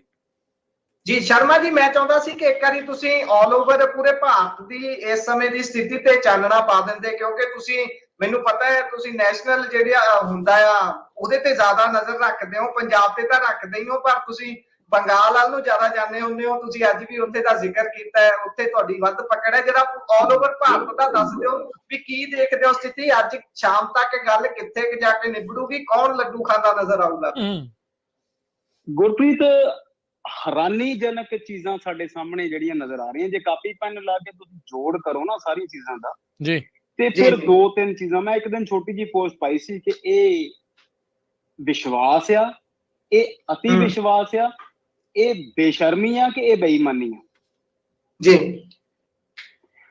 ਤੁਸੀਂ ਜੰਮੂ ਕਸ਼ਮੀਰ ਤੋਂ ਲੈ ਕੇ ਕੇਰਲਾ ਤੱਕ ਚਲੇ ਜਾਓ, ਮੇਰਾ ਖਿਆਲ 3 ਜਾਂ 4 ਸਟੇਟ ਤੁਹਾਨੂੰ ਸਮਝ ਆਉਂਦੇ ਆ ਜਿੱਥੇ ਬੀਜੇਪੀ ਅੱਗੇ ਆ ਨੰਬਰ ਦੇ ਵਿੱਚ, ਪਿਛਲੀ ਵਾਰ ਨਾਲੋਂ ਬੈਟਰ ਕਰਦੀ ਨਜ਼ਰ ਆਉਂਦੀ ਆ। ਜੰਮੂ ਕਸ਼ਮੀਰ 370 ਤੇ ਰੌਲਾ ਪਾ ਕੇ ਲੜੀ ਤੇ ਜੰਮੂ ਦੇ ਵਿੱਚ 2 ਸੀਟਾਂ ਤੇ ਉਹ ਲੜਦੇ ਹੀ ਨਹੀਂ ਪਏ, ਸ਼੍ਰੀਨਗਰ ਵਾਲੀਆਂ, ਕਸ਼ਮੀਰ ਵਾਲੀਆਂ। ਪੰਜਾਬ ਦੇ ਵਿੱਚ ਉਹਨਾਂ ਦੇ ਕੋਲ ਕੁਝ ਨਹੀਂ, ਹਿਮਾਚਲ ਦੇ ਵਿੱਚ ਲੜਾਈ ਚੱਲਦੀ ਪਈ ਆ, ਹਰਿਆਣੇ ਦੇ ਵਿੱਚ ਸੀਟਾਂ ਉਹਨਾਂ ਦੇ ਕੋਲ ਕਿੰਨੀਆਂ ਰਹਿ ਗਈਆਂ ਤੁਹਾਡੇ ਸਾਹਮਣੇ ਆ, ਯੂਪੀ ਦਾ ਜੋ ਹਾਲ ਆ ਉਹ ਤੁਹਾਡੇ ਸਾਹਮਣੇ ਆ, ਬਿਹਾਰ ਦਾ ਜੋ ਹਾਲ ਆ ਉਹ ਤੁਹਾਡੇ ਸਾਹਮਣੇ ਆ, ਰਾਜਸਥਾਨ ਦਾ ਜੋ ਹਾਲ ਆ ਉਹ ਤੁਹਾਡੇ ਸਾਹਮਣੇ ਆ, ਤਾਮਿਲਨਾਡੂ ਦਾ ਜੋ ਹਾਲ ਆ ਉਹ ਤੁਹਾਡੇ ਸਾਹਮਣੇ ਆ, ਕੇਰਲਾ ਦਾ ਜੋ ਹਾਲ ਆ ਉਹ ਤੁਹਾਡੇ ਸਾਹਮਣੇ। ਜੇ ਮੈਂ ਨੰਬਰਸ ਨਾ ਵੀ ਦੱਸਾਂ ਕਿਉਂਕਿ ਦਰਸ਼ਕ ਜਾਂ ਸਰੋਤੇ ਜਿਹੜੇ ਆ ਉਹਨਾਂ ਦੇ ਕੋਲ ਹੁਣ ਫੋਨ ਸਾਰਿਆਂ ਕੋਲ ਹੈਗੇ ਨੇ, ਐਨਾਲਾਈਜ਼ ਕਰਨ ਵਾਲੀ ਗੱਲ ਇਹ ਆ ਕਿ ਇੰਨਾ ਸਾਰਾ ਕੁਝ ਕਰਨ ਦੇ ਬਾਵਜੂਦ ਵੀ ਸੀਟਾਂ ਜਿਹੜੀਆਂ ਉਹ ਕਿੱਥੋਂ ਆ ਰਹੀਆਂ ਤੇ ਕਿੱਧਰ ਨੂੰ ਜਾ ਰਹੀਆਂ, ਇਹ ਜਾਂ ਤੇ ਹਾਲੇ ਤੱਕ ਮੀਡੀਆ ਹੈਕ ਹੋਇਆ ਤੇ ਜਾਂ ਫਿਰ ਕੋਈ ਹੋਰ ਬੇਈਮਾਨੀ ਨਜ਼ਰ ਆਊਗੀ। ਪਰ ਇੱਕ ਗੱਲ ਬੜੀ ਸਪਸ਼ਟ ਤੌਰ ਤੇ ਸਾਹਮਣੇ ਆ ਰਹੀ ਹੈ ਕਿ 2 ਸਾਲ ਜਿਹੜਾ 56 ਇੰਚ ਦਾ ਸੀਨਾ ਸੀ ਨਾ, ਮੈਂ ਇਹ ਕਰ ਦੂੰਗਾ, ਮੈਂ ਇਹ ਕਰ ਦੂੰਗਾ, ਹਰ ਬਾਲ ਦੇ ਉੱਤੇ ਮੈਂ ਜਿਹੜੀ ਸੀ ਵਨ ਮੈਨ ਆਰਮੀ ਨਜ਼ਰ ਆਉਂਦੀ ਸੀ। ਮਨ ਕੀ ਬਾਤ ਚੱਲੀ ਨਹੀਂ ਵਿਚਾਰੇ ਦੀ ਫਿਰ ਹੈ। ਮਨ ਕੀ ਬਾਤ ਦੇਖੋ ਸਰ ਵੱਡੇ ਭਾਜੀ, ਗੱਲ ਇਹ ਆ ਕਿ ਮਨ ਕੀ ਬਾਤ ਕੁਝ ਨਹੀਂ, ਮਨ ਕੀ ਬਾਤ ਤੇ ਤੁਸੀਂ ਆਪਣੇ ਆਪ ਨਾਲ ਕਰ ਲਓ, ਆਪਣੀ ਕਦੇ ਤਾਂ ਸੁਣੋ ਜਨ ਕੀ ਬਾਤ। ਲੋਕਾਂ ਦੇ ਵਿੱਚ ਤਾਂ ਲੋਕਾਂ ਦੀ ਗੱਲ ਕਰਨੀ ਪਊਗੀ। ਸਹੀ ਗੱਲ। ਮੇਰਾ ਗੁਰਪ੍ਰੀਤ ਨੂੰ ਪਤਾ, ਮੇਰਾ ਬਹੁਤ ਵਾਸਤਾ ਜਿਹੜਾ ਐਜੂਕੇਸ਼ਨ ਨਾਲ ਰਹਿੰਦਾ। ਪੂਰੇ ਹਿੰਦੁਸਤਾਨ ਦੇ ਵਿੱਚ ਜਿਹੜੀਆਂ IITs, IIM ਤੇ ਟੌਪ ਦੀਆਂ ਯੂਨੀਵਰਸਿਟੀਆਂ 60% ਤੋਂ ਜ਼ਿਆਦਾ ਪੋਸਟਾਂ ਖਾਲੀ ਨੇ ਲੰਬੇ ਸਮੇਂ। 30 ਲੱਖ ਨੌਕਰੀਆਂ ਤੇ ਵੱਡੀ ਗੱਲ ਆ। ਜਿਹੜੀ ਯੂਨੀਵਰਸਿਟੀਜ਼ ਦੇ ਵਿੱਚ ਜਿੱਥੇ ਸਾਡੇ ਸਟੂਡੈਂਟਸ ਨੇ ਰਿਸਰਚਰ ਬਣਨਾ ਹੈ, ਇੰਜੀਨੀਅਰਿੰਗ ਕਰਨੀ ਹੈ, ਡਾਕਟਰੀ ਕਰਨੀ ਹੈ, ਉੱਥੇ 70% ਪੋਸਟਾਂ ਖਾਲੀ ਨੇ ਜੀ। ਤੇ ਉਹ ਸਾਰੀਆਂ ਚੀਜ਼ਾਂ ਨੂੰ ਦੇਖਦੇ ਹੋਏ ਜਿਵੇਂ ਦੇ ਵੀ ਰਿਜ਼ਲਟ ਆਉਣਗੇ, ਅਸੀਂ ਲੋਕਤੰਤਰਕ ਪ੍ਰਣਾਲੀ ਦੇ ਵਿੱਚ ਸਵਾਗਤ ਕਰਦੇ ਹਾਂ। ਪਰ ਲੋਕਤੰਤਰ ਵੀ ਜਿਹੜਾ ਆ ਉਹ ਕਈ ਵਾਰੀ ਫਿਰ ਭੀੜ ਤੰਤਰ ਹੀ ਸਾਬਤ ਹੁੰਦਾ। ਪਰ ਫਿਰ ਵੀ ਜਿਸ ਤਰੀਕੇ ਦੇ ਨਾਲ ਸ਼ਹਿਜ਼ਾਦਾ ਕਹਿ ਕੇ, ਕਦੇ ਹਿੰਦੂ ਮੁਸਲਮਾਨ ਦੀ ਗੱਲ ਕਰਕੇ, ਕਦੀ ਮੁਜਰੇ ਦੀ ਗੱਲ ਕਰਕੇ, ਕਦੀ ਮੱਝਾਂ ਗਾਈਆਂ ਤੇ ਸੋਨਾ ਖੋਹ ਲੈਣ ਦੀ, ਮੰਗਲ ਸੂਤਰ ਵਾਲੀਆਂ ਗੱਲਾਂ ਕਰਕੇ ਜਿੱਦਾਂ ਦਾ ਕੂੜ ਪ੍ਰਚਾਰ ਕੀਤਾ ਗਿਆ, ਉਹਦੇ ਹਿਸਾਬ ਦੇ ਨਾਲ ਰਿਜ਼ਲਟ ਜਿਹੜੇ ਨੇ ਹਾਲੇ ਵੀ ਥੋੜੇ ਜਿਹੇ ਘੱਟ ਕੱਚੇ ਨੇ। ਉਹਦੀ ਵਜ੍ਹਾ ਫਿਰ ਮੈਂ ਤਾਂ ਇਹ ਸਮਝਦਾ ਕਿ ਜਿਹੜਾ ਮੀਡੀਆ ਆ ਉਹਨੂੰ ਜਿਸ ਤਰੀਕੇ ਦੇ ਨਾਲ ਹਾਈਜੈਕ ਕਰ ਲਿਆ ਗਿਆ, ਉਹ ਸਾਰੀਆਂ ਚੀਜ਼ਾਂ ਵੀ ਉਹਦੇ ਚ ਜ਼ਿੰਮੇਵਾਰ ਨੇ। ਬਾਕੀ ਹਾਲੇ 2 ਘੰਟੇ ਕਹਿੰਦੇ ਨੇ। ਮੈਨੂੰ ਆਸ ਆ ਕਿ ਸਰਕਾਰ ਜਿਹਦੀ ਵੀ ਬਣੂਗੀ ਉਹ ਬਿਲਕੁਲ ਨੰਬਰਾਂ ਤੇ ਬਣੂਗੀ ਤੇ 5 ਸਾਲ ਆਉਣ ਵਾਲੇ ਇਦਾਂ ਕਦੀ ਨਹੀਂ ਹੋਊਗਾ ਕਿ ਮੌਨਸੂਨ ਸੈਸ਼ਨ ਆ ਗਿਆ ਤੇ 63 ਮੈਂਬਰ ਕੱਢ ਕੇ ਬਾਹਰ ਕੱਢ ਦਿੱਤੇ ਤੇ ਸਾਰੇ ਸੈਕਟਰੀ ਬਾਹਰ ਕੱਢ ਦਿੱਤੇ ਤੇ ਕੋਈ ਵੀ ਬਿੱਲ ਜਿਹੜਾ ਹੈ ਉਹ ਰੌਲੇ ਰੱਪੇ ਚ ਪਾਸ ਹੋ ਗਿਆ। ਇਦਾਂ ਨਹੀਂ ਹੋਣੀ ਚਾਹੀਦੀ। ਕਿਉਂਕਿ ਜਦੋਂ ਅਸੀਂ ਸੰਵਿਧਾਨ ਨੂੰ ਪੜ੍ਹਦੇ ਸੀ ਤੇ ਉੱਥੇ ਕਿਤੇ ਨਹੀਂ ਲਿਖਿਆ ਆ ਕਿ 543 ਜਿਹੜੇ ਆ ਕਿਸੇ ਪਾਰਟੀ ਤੋਂ ਆਉਣੇ ਆ। ਉਹ ਮੰਚ ਇਸ ਕਰਕੇ ਬਣਾਇਆ ਸੀ, ਉਹ ਗਰਾਊਂਡ ਇਸ ਕਰਕੇ ਬਣਾਈ ਸੀ, ਉਹ ਕਮਰਾ ਇਸ ਕਰਕੇ ਬਣਾਇਆ ਸੀ ਕਿ 543 ਬੰਦੇ ਉੱਥੇ ਬੈਠ ਕੇ ਵਿਚਾਰ ਵਿਮਰਸ਼ ਕਰਨ। ਕਿਉਂਕਿ ਸਾਡੀ ਡੈਮੋਗ੍ਰਾਫੀ ਬਹੁਤ ਵੱਡੀ ਆ, ਸਾਡਾ ਏਰੀਆ ਬਹੁਤ ਵੱਡਾ ਆ, ਹਰ ਹਲਕੇ ਦੀਆਂ ਗੱਲਾਂ ਦੀ ਉੱਥੇ ਗੱਲ ਹੋਵੇ ਤੇ ਕਾਨੂੰਨ ਜਿਹੜੇ ਨੇ ਲੋਕਾਂ ਲਈ ਬਣ। MLA ਲੋਕਾਂ ਦੇ ਭੋਗ ਤੇ ਜਾਣ ਲਈ ਤੇ ਜਾਂ ਫਿਰ ਵਿਆਹਾਂ ਤੇ ਜਾਣ ਲਈ ਜਾਂ ਚੈੱਕ ਵੰਡਣ ਲਈ ਨਹੀਂ ਹੁੰਦੇ, ਨਾ MLA ਤੇ ਨਾ MP। ਪਰ ਸਾਡੇ ਉਹਨੂੰ ਵੱਖਰੇ ਤਰੀਕੇ ਨਾਲ ਵਰਤਿਆ ਜਾਂਦਾ ਤੇ ਉਹ ਸਾਡੇ ਸਾਹਮਣੇ ਆ, ਅਸੀਂ ਉਹ ਸਾਰੀ ਚੀਜ਼ਾਂ ਭੁਗਤਦੇ ਪਏ ਆ। ਤੁਸੀਂ ਵਿਦੇਸ਼ 'ਚ ਬੈਠ ਕੇ ਵਾਸਤਾ ਆ ਤੇ ਅਸੀਂ ਇੱਥੇ ਬੈਠ ਕੇ ਜੀ। ਇੱਕ ਛੋਟੀ ਜਿਹੀ ਗੱਲ ਬੜੀ ਕਮਾਲ ਦੀ ਆ, ਇੰਦੌਰ ਦੇ ਵਿੱਚ ਨੋਟਾ ਨੇ 1,65,000 ਵੋਟ ਨੋਟਾ ਨੂੰ ਲੱਗੇ। ਇਹ ਵੀ ਇੱਕ ਵੱਡੀ ਗੱਲ ਹੋਊਗੀ ਸਾਡੇ ਲਈ। ਪਰ ਮੈਨੂੰ ਲੱਗਦਾ ਇਹਦੇ ਨਾਲ ਨੋਟਾਂ ਪ੍ਰਤੀ ਜਾਗਰੂਕਤਾ ਤੋਂ ਲੈ ਕੇ ਉਹਦੇ ਬਾਰੇ ਚਰਚਾ ਜ਼ਰੂਰ ਹੋਣੀ ਚਾਹੀਦੀ ਹੈ ਵੀ ਭਾਈ ਕਿੰਨੇ % ਤੇ ਜਾ ਕੇ ਵੋਟਾਂ ਦੇ ਉੱਤੇ ਨੋਟਾਂ ਦਾ ਅਸਰ ਵੀ ਹੋਵੇ, ਕਿਉਂਕਿ ਵੋਟ ਤਾਂ ਪਾ ਦਿੰਦੇ ਪਰ ਅਸਰ ਕੋਈ ਨਹੀਂ, ਅਸਰ ਨਹੀਂ ਹੁੰਦਾ। ਬਿਲਕੁਲ ਠੀਕ ਗੱਲ ਹੈ ਜੀ। ਬਹੁਤ ਬਹੁਤ ਧੰਨਵਾਦ ਸ਼ਰਮਾ ਜੀ, ਮਿਹਰਬਾਨੀ, ਸ਼ੁਕਰੀਆ ਜੀ। ਥੈਂਕ ਯੂ ਸਰ ਜੀ, ਸ਼ੁਕਰੀਆ ਜੀ, ਸ਼ੁਕਰੀਆ। ਸਤਿ ਸ਼੍ਰੀ ਅਕਾਲ। ਸੋ ਆਪਣੇ ਨਾਲ ਜੁੜੇ ਸਨ ਸ਼ਰਮਾ ਜੀ ਪੰਜਾਬ ਤੋਂ ਵਿਸ਼ੇਸ਼ ਤੌਰ ਤੇ, ਔਰ ਬਹੁਤ ਸੋਹਣੀਆਂ ਜਿਹੜੀਆਂ ਜਾਣਕਾਰੀਆਂ ਨੇ ਆਪਣੇ ਨਾਲ ਸਾਂਝੀਆਂ ਕੀਤੀਆਂ ਨੇ। ਬੀਜੇਪੀ ਨੇ ਬਹੁਤ ਚਿਹਰਿਆਂ ਨੂੰ ਇਸ ਇਲੈਕਸ਼ਨ ਦੇ ਵਿੱਚੋਂ ਪਾਸੇ ਕਰ ਲਿਆ ਸੀਗਾ। ਪ੍ਰਤਾਪ ਸਿਮਾ ਤੋਂ ਲੈ ਕੇ ਹੋਰ ਲੋਕ ਜਿਨ੍ਹਾਂ ਦੇ ਬਾਰੇ ਡਾਕਟਰ ਹਰਸ਼ਵਰਧਨ ਵਰਗੇ, ਗੌਤਮ ਗੰਭੀਰ ਵਰਗੇ, ਜਿਨ੍ਹਾਂ ਦਾ ਲੱਗਦਾ ਸੀਗਾ ਕਿ ਐਂਟੀ ਇਨਕਮੈਸੀ ਜ਼ਿਆਦਾ ਹੈ। ਪਰ ਬਹੁਤ ਸਾਰੇ ਹੱਥ ਪੈਰ ਮਾਰਨ ਤੋਂ ਬਾਅਦ ਵੀ ਬੀਜੇਪੀ ਦੇ ਜਿਹੜੇ ਵੱਡੇ ਚਿਹਰੇ ਪਿੱਛੇ ਚੱਲ ਰਹੇ ਨੇ। ਅਜੇ ਮਿਸ਼ਰਾ ਟੈਨੀ, ਜਿਵੇਂ ਮੈਨੂੰ ਲਖੀਮਪੁਰ ਖੀਰੀ, ਹਾਂਜੀ ਲਖੀਮਪੁਰ ਖੀਰੀ ਵਾਲਾ ਜਿਹੜਾ ਟੈਨੀ ਜੀ ਨੇ, ਜਿਹਦੇ ਮੁੰਡੇ ਨੇ ਆਸ਼ੀਸ਼ ਮਿਸ਼ਰਾ ਟੈਨੀ ਨੇ, ਸਾਡੇ ਕਿਸਾਨ ਭਰਾ, ਸਾਡੇ ਸਿੱਖ ਭਰਾ ਜਿਹੜੇ ਕਾਰਾਂ ਦੇ ਨਾਲ ਦਰੜਤੇ ਸੀਗੇ, ਉਹ ਪਿੱਛੇ ਚੱਲ ਰਿਹਾ। ਤੇ ਆਪਾਂ ਉਸੇ ਸਟਾਂਸ ਦੇ ਉੱਤੇ ਕਾਇਮ ਹੈ ਕਿ ਜਿਵੇਂ ਕਮਲਨਾਥ ਵਾਰੀ ਜੋ ਆਪਣਾ ਕਮੈਂਟ ਸੀ, ਉਹ ਵੀ ਅਜੇ ਮਿਸ਼ਰਾ ਟੈਨੀ ਵਾਰੀ ਵੀ ਉਹੀ ਹੈ। ਸੰਜੀਵ ਬਲਿਆਣ, ਮੁਜ਼ੱਫਰਨਗਰ ਹਿੰਸਾ ਜਿਹਨੂੰ ਯਾਦ ਹੋਣੀ ਹੈ, ਬੇਸ਼ੱਕ ਲੋਕ ਦੰਗੇ ਸ਼ਬਦ ਵਰਤਦੇ ਨੇ ਪਰ ਫਿਰ ਵੀ ਆਪਾਂ ਕਹਿੰਦੇ ਕਿ ਚਲੋ 2 ਫਿਰਕਿਆਂ ਦੇ ਟਕਰਾਅ ਨੂੰ ਆਪਾਂ ਹਿੰਸਾ ਹੀ ਮੰਨ ਕੇ ਚੱਲਦੇ ਹਾਂ। ਉਹ ਬੰਦਾ ਸੂਤਰਧਾਰ ਜਾਂ ਉਹ ਬੰਦੇ ਦੇ ਉੱਤੇ ਦੋਸ਼ ਲੱਗਦਾ ਸੀਗਾ ਕਿ ਇਹਨੇ ਇਹ ਸਾਰਾ ਕੀਤਾ ਕਰਾਇਆ, ਉਹ ਪਿੱਛੇ ਚੱਲ ਰਿਹਾ ਮੁਜ਼ੱਫਰਨਗਰ ਤੋਂ, ਜਿੱਥੇ ਹੋਏ ਸੀਗੇ ਉਸ ਸੀਟ ਦੇ ਉੱਤੋਂ। ਮੇਨਕਾ ਗਾਂਧੀ ਜਿਹੜੀ ਬੀਬੀ, ਅਕਸਰ ਹੀ ਲੋਕਾਂ ਦੇ ਉੱਤੇ ਮੌਬ ਲਿੰਚਿੰਗ ਹੁੰਦੀ ਹੈ ਤਾਂ ਉਹਨੂੰ ਪਤਾ ਨਹੀਂ ਲੱਗਦਾ ਸਿੱਖਾਂ ਦੇ ਬਾਰੇ, ਸਿੱਖਾਂ ਦੇ ਨਾਲ ਮੇਘਾਲਿਆ 'ਚ ਕੀ ਹੋ ਰਿਹਾ, ਸਿੱਖਾਂ ਦੇ ਨਾਲ ਮਿਨੋਰਟੀਜ਼ ਦੇ ਨਾਲ, ਹੋਰ ਬਲਡੋਜ਼ਰ ਚੱਲ ਰਿਹਾ ਦਿੱਲੀ, ਯੂਪੀ ਦੇ ਵਿੱਚ, ਹਰਿਆਣੇ ਦੇ ਵਿੱਚ, ਉਹਨੂੰ ਪਤਾ ਨਹੀਂ ਲੱਗਦਾ। ਪਰ ਜੇ ਕਿਸੇ ਨੇ ਕੁੱਤਾ ਮਾਰਤਾ ਕਾਰ ਦੇ ਨਾਲ ਤਾਂ ਬੀਬੀ ਤੜਫੜਦੀ ਹੈ, ਉਹ ਪਿੱਛੇ ਚੱਲ ਰਹੀ ਹੈ ਇਸ ਟਾਈਮ। ਪ੍ਰਜਵਲ ਰਵੰਨਾ ਜੀ ਦੇ ਬਾਰੇ ਸ਼ਰਮਾ ਜੀ ਵੀ ਦੱਸ ਕੇ ਗਏ ਆ, ਉਹ ਹਾਰ ਗਿਆ ਔਰ ਹਾਰਨਾ ਹੀ ਚਾਹੀਦਾ ਸੀ। ਕੋਈ ਕਿਰਦਾਰ ਨਹੀਂ, ਕੋਈ ਕਿਸੇ ਲਈ ਸਤਿਕਾਰ ਨਹੀਂਗਾ, ਤੇ ਇਹੋ ਜਿਹੇ ਬੰਦਿਆਂ ਲਈ ਪੋਲੀਟੀਕਲ ਦੇ ਵਿੱਚ ਤਾਂ ਦੂਰ ਦੀ ਗੱਲ, ਸਮਾਜ ਦੇ ਵਿੱਚ ਨਹੀਂ ਥਾਂ ਹੋਣੀ ਚਾਹੀਦੀ। ਅਮੇਠੀ ਤੋਂ ਸਿਮਰਤੀ ਇਰਾਨੀ ਪਿੱਛੇ ਚੱਲ ਰਹੇ ਨੇ ਲਗਾਤਾਰ, ਉਹਨਾਂ ਦੀ ਜਿਹੜੀ ਲੀਡ ਆ ਉਹ ਟੁੱਟੀ ਨਹੀਂ ਗੀ, ਤੇ ਉਹਨਾਂ ਦੇ ਖਿਲਾਫ ਲੁਧਿਆਣਾ ਤੋਂ ਚੋਣ ਲੜ ਰਹੇ ਨੇ ਇਸ ਟਾਈਮ ਕਿਸ਼ੋਰੀ ਲਾਲ, ਉਹ ਅੱਗੇ ਚੱਲ ਰਹੇ ਨੇ। ਅਖਿਲੇਸ਼ ਯਾਦਵ ਤਕਰੀਬਨ 70,000 ਵੋਟਾਂ ਦੇ ਫਰਕ ਦੇ ਨਾਲ ਅੱਗੇ ਚੱਲ ਰਹੇ ਨੇ। ਇਹ ਹਾਲਾਤ ਨੇ ਇਸ ਟਾਈਮ, ਤਾਜ਼ਾ ਹਾਲਾਤ, ਤੇ ਥੋੜੇ ਸਮੇਂ ਤੱਕ ਤੁਹਾਨੂੰ ਪੰਜਾਬ ਦੇ ਵਿੱਚੋਂ ਵੀ ਜਿਹੜੀਆਂ ਕੁਝ ਬ੍ਰੇਕਿੰਗ ਜਿਹੜੀਆਂ ਖਬਰਾਂ ਨੇ ਉਹ ਤੁਹਾਡੇ ਨਾਲ ਸਾਂਝੀਆਂ ਕਰਾਂਗੇ। ਗੁਰਪ੍ਰੀਤ ਸਿੰਘ ਜੀ, ਜੇਕਰ ਪੰਜਾਬ ਬਾਰੇ ਕੋਈ ਤਾਜ਼ਾ ਜਾਣਕਾਰੀ ਤੁਹਾਡੇ ਕੋਲ ਹੈ ਤਾਂ ਜ਼ਰੂਰ ਸਾਂਝੀ ਕਰਿਓ ਜੀ। ਆਪਾਂ ਬਾਰ-ਬਾਰ ਫਿਰੋਜ਼ਪੁਰ ਦੀ ਗੱਲ ਕਰ ਰਹੇ ਸੀ, ਹਰੇਕ ਜਿੱਧਰ ਵੀ ਜਿਹੜਾ ਵੀ ਪਲੇਟਫਾਰਮ ਖੋਲ ਰਹੇ ਆ, ਫਿਰੋਜ਼ਪੁਰ ਦੀ ਗੱਲ ਮੈਂ ਕਹਿੰਦਾ ਕਿ ਅੰਤ ਤੇ ਜਾਂਦੇ ਜਾਂਦੇ ਫਿਰੋਜ਼ਪੁਰ ਸਭ ਤੋਂ ਹਾਈਲਾਈਟ ਹੋ ਗਈ ਹੈ ਸੀਟ।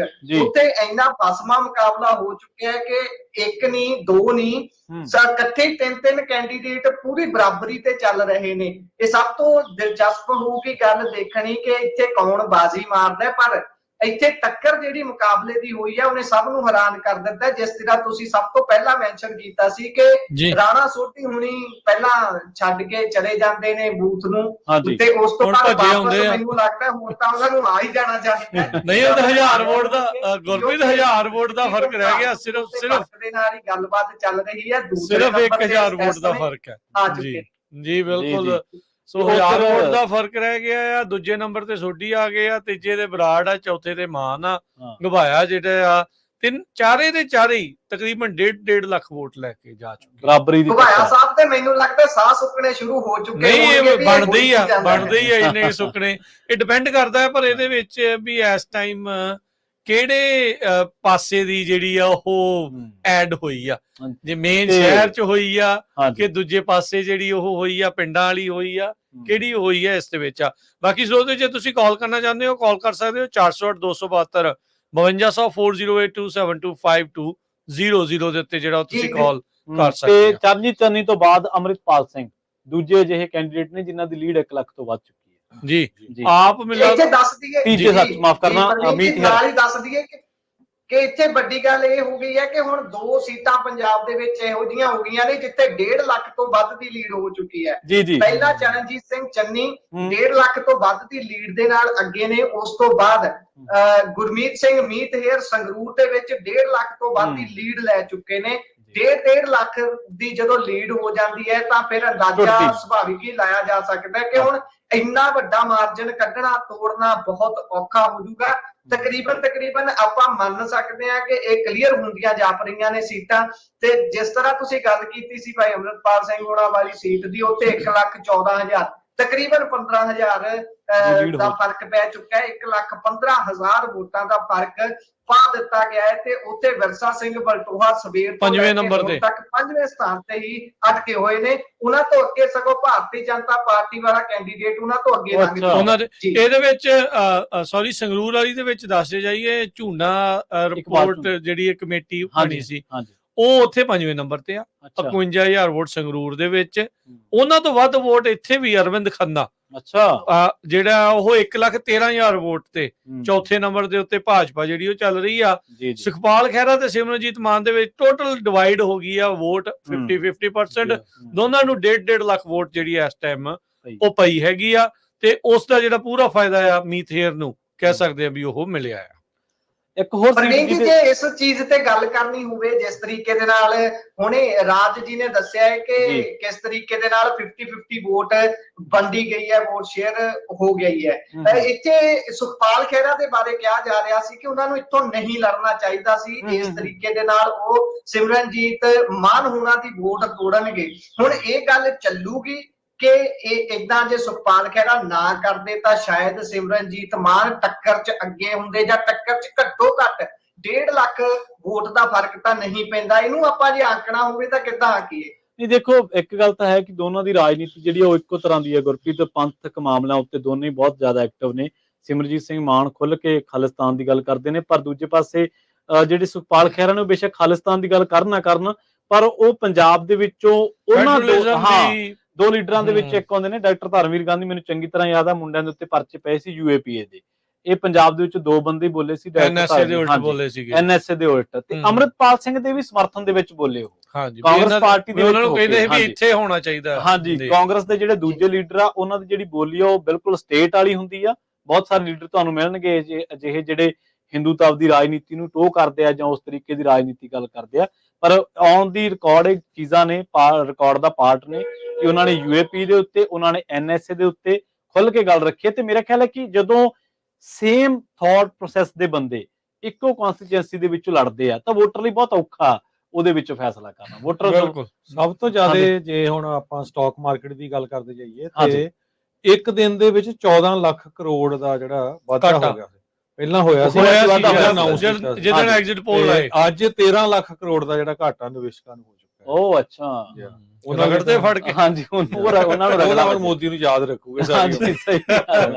ਬਿਲਕੁਲ ਬਿਲਕੁਲ। ਨਹੀਂ ਦੇਖੋ, ਇਹ ਜਿਹੜੀ ਆਪਾਂ, ਮੈਂ ਉਦੋਂ ਵੀ ਜਿਹੜਾ ਮਿੰਟੂ ਤੋਂ ਸਵਾਲ ਪੁੱਛਣ ਦਾ ਮਕਸਦ ਹੀ ਇਹ ਸੀ ਵੀ ਇਹ ਸ਼ਰੇਆਮ ਹੀ ਲੱਗ ਰਿਹਾ ਆ ਵੀ ਇਹ ਪਲਾਨਡ ਸੀਗਾ, ਵੀ ਜਾਂਦੇ ਜਾਂਦੇ ਭੱਜਦੇ ਚੋਰ ਦੀ ਲੰਗੋਟੀ ਹੋਈ ਸੀ। ਸੋ ਕਾਰਨ ਇਹ ਆ ਵੀ ਕਹਿੰਦੇ 10 ਚੈਨਲ ਉਹਨਾਂ ਦੇ ਆ, ਭਾਜਪਾ ਵਾਲਿਆਂ ਨੇ ਖਰੀਦਿਓ, ਤੇ ਉਹਨਾਂ ਨੇ ਝੂਠੇ ਐਗਜ਼ਿਟ ਪੋਲ ਸ਼ੋ। ਬਿਲਕੁਲ, ਉਹਨਾਂ ਦੇ ਘਰੇ ਬਣੇ ਐਗਜ਼ਿਟ ਪੋਲ ਜਿਹੜੇ ਉਹ ਪੇਸ਼ ਕੀਤੇ ਗਏ, ਤੇ ਜਿਹੜਾ ਵਹਿਮਾਂ ਦਾ ਡਾਕਟਰ ਸਾਡੇ ਕੋਲ ਸੀ ਮਨਦੀਪ ਪੁੰਨੀਆ, ਉਹਦੇ ਸਾਰੇ ਵਹਿਮ ਕੱਢੇ, ਤੇ ਉਹਦੀ ਕੱਲੀ ਗੱਲ ਤਕਰੀਬਨ ਸਾਬਤ ਹੋਈ ਹੈ, ਸੱਚ ਜੀ ਸਾਬਤ ਹੋ ਰਹੀ ਹੈ। ਤਕਰੀਬਨ 95% ਉਹਨਾਂ ਦੀਆਂ ਗੱਲਾਂ ਸੱਚ ਹੀ ਹੋਈਆਂ ਨੇ।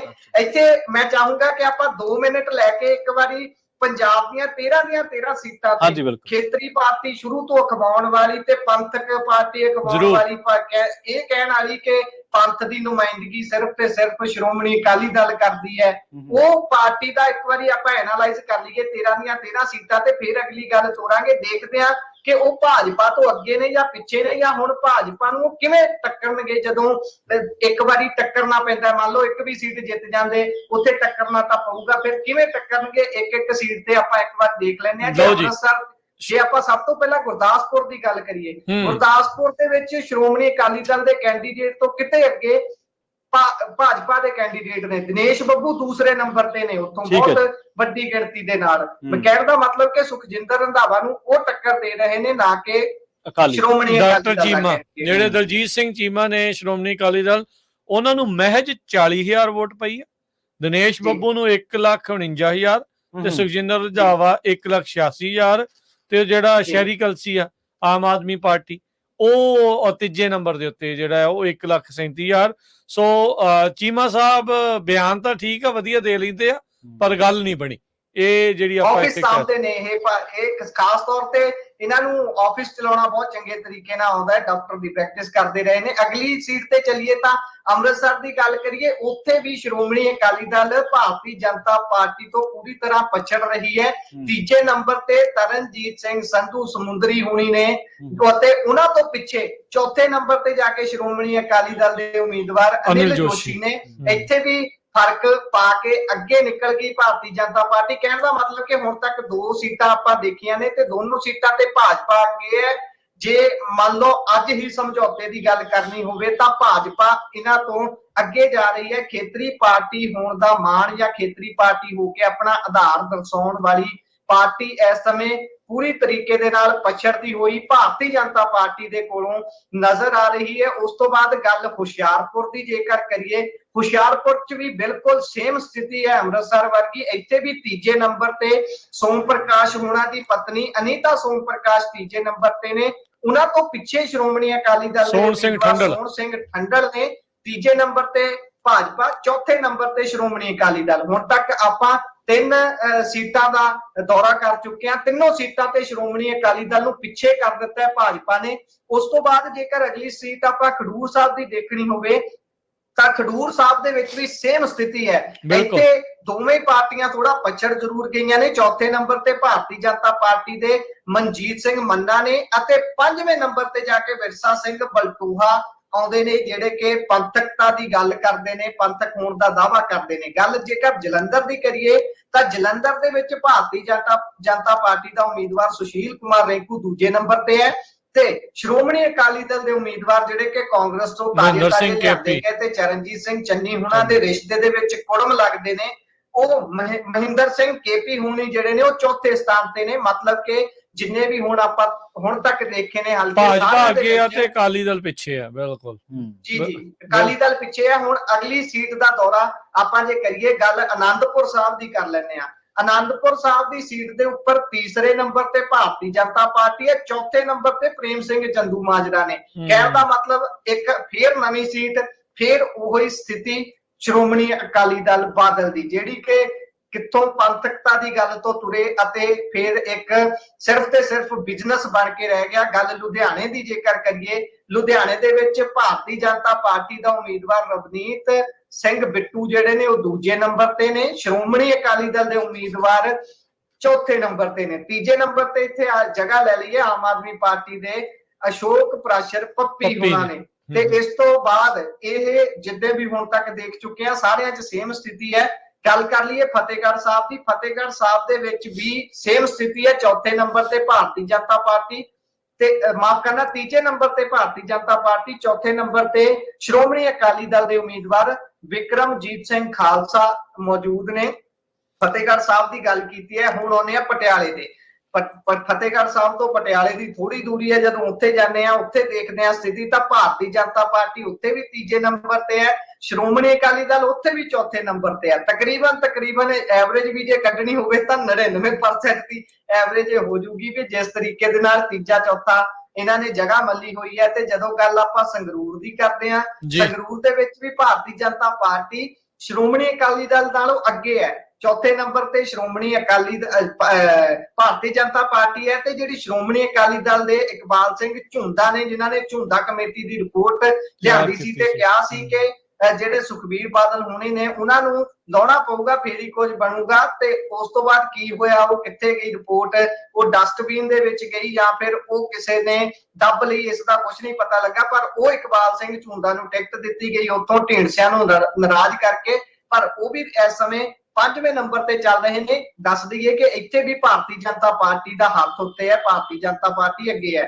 ਫਰੀਦਕੋਟ ਦੀ ਜੇਕਰ ਗੱਲ ਕਰੀਏ, ਫਰੀਦਕੋਟ ਦੇ ਵਿੱਚ ਇੱਕੋ ਇੱਕ ਮੈਨੂੰ ਏਦਾਂ ਦੀ ਹੁਣ ਤੱਕ ਸੀਟ ਨਜ਼ਰ ਆਈ ਹੈ ਜਿੱਥੇ ਸ਼੍ਰੋਮਣੀ ਅਕਾਲੀ ਦਲ ਘੱਟੋ ਘੱਟ ਅੱਗੇ ਹੈ ਭਾਰਤੀ ਜਨਤਾ ਪਾਰਟੀ ਤੋਂ, ਸਿਰਫ ਇੱਕੋ ਇੱਕ ਸੀਟ ਹੈ। ਰਾਜਵਿੰਦਰ ਸਿੰਘ ਧਰਮਕੋਟ ਹੰਸਰਾਜ ਹੰਸ ਨਾਲੋਂ ਅੱਗੇ ਹੈ ਤੇ ਹੰਸਰਾਜ ਹੰਸ ਕਰਕੇ ਉਹ ਪਿੱਛੇ ਹੋ ਗਿਆ।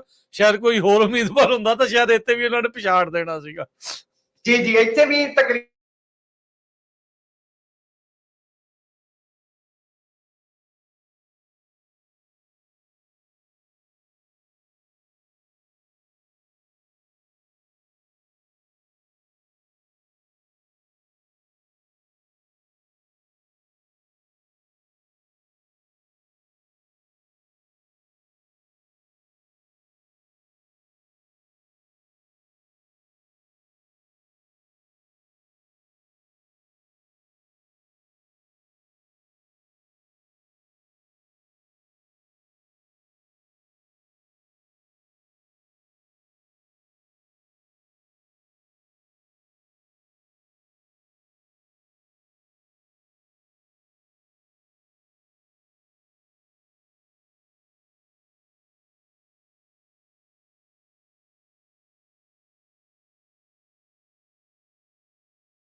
ਸੋ ਮਾਫੀ ਚਾਹੁੰਦੇ ਆ ਜਿਹੜਾ ਤੁਹਾਡੇ ਨਾਲ ਸੰਪਰਕ ਟੁੱਟਿਆ ਸੀ, ਰਾਬਤਾ ਟੁੱਟਿਆ ਸੀ। ਇੱਕ ਵਾਰ ਮੁੜ ਤੋਂ ਗੱਲਬਾਤ ਨੂੰ ਸ਼ੁਰੂ ਕਰਦੇ ਆ। ਸੋ ਗੱਲ ਕਰ ਰਹੇ ਸੀ ਸ਼੍ਰੋਮਣੀ ਅਕਾਲੀ ਦਲ ਦੀ, ਜਿਹੜੀ ਕਿ 13 ਦੇ ਵਿੱਚੋਂ 11 ਸੀਟਾਂ ਦੇ ਉੱਪਰ ਕਹਿ ਸਕਦੇ ਆ ਕਿ ਪੂਰੀ ਤਰੀਕੇ ਦੇ ਨਾਲ ਭਾਜਪਾ ਤੋਂ ਪਛੜ ਰਹੀ ਹੈ, ਜਿਹਦੇ ਨਾਲ ਗੱਠਜੋੜ ਨਾ ਕਰਨ ਤੇ ਆਪਣਾ ਹੱਥ ਉੱਤੇ ਹੋਣ ਦਾ ਸ਼੍ਰੋਮਣੀ ਅਕਾਲੀ ਦਲ ਵਾਰ-ਵਾਰ ਦਾਅਵਾ ਕਰ ਰਹੀ ਸੀ।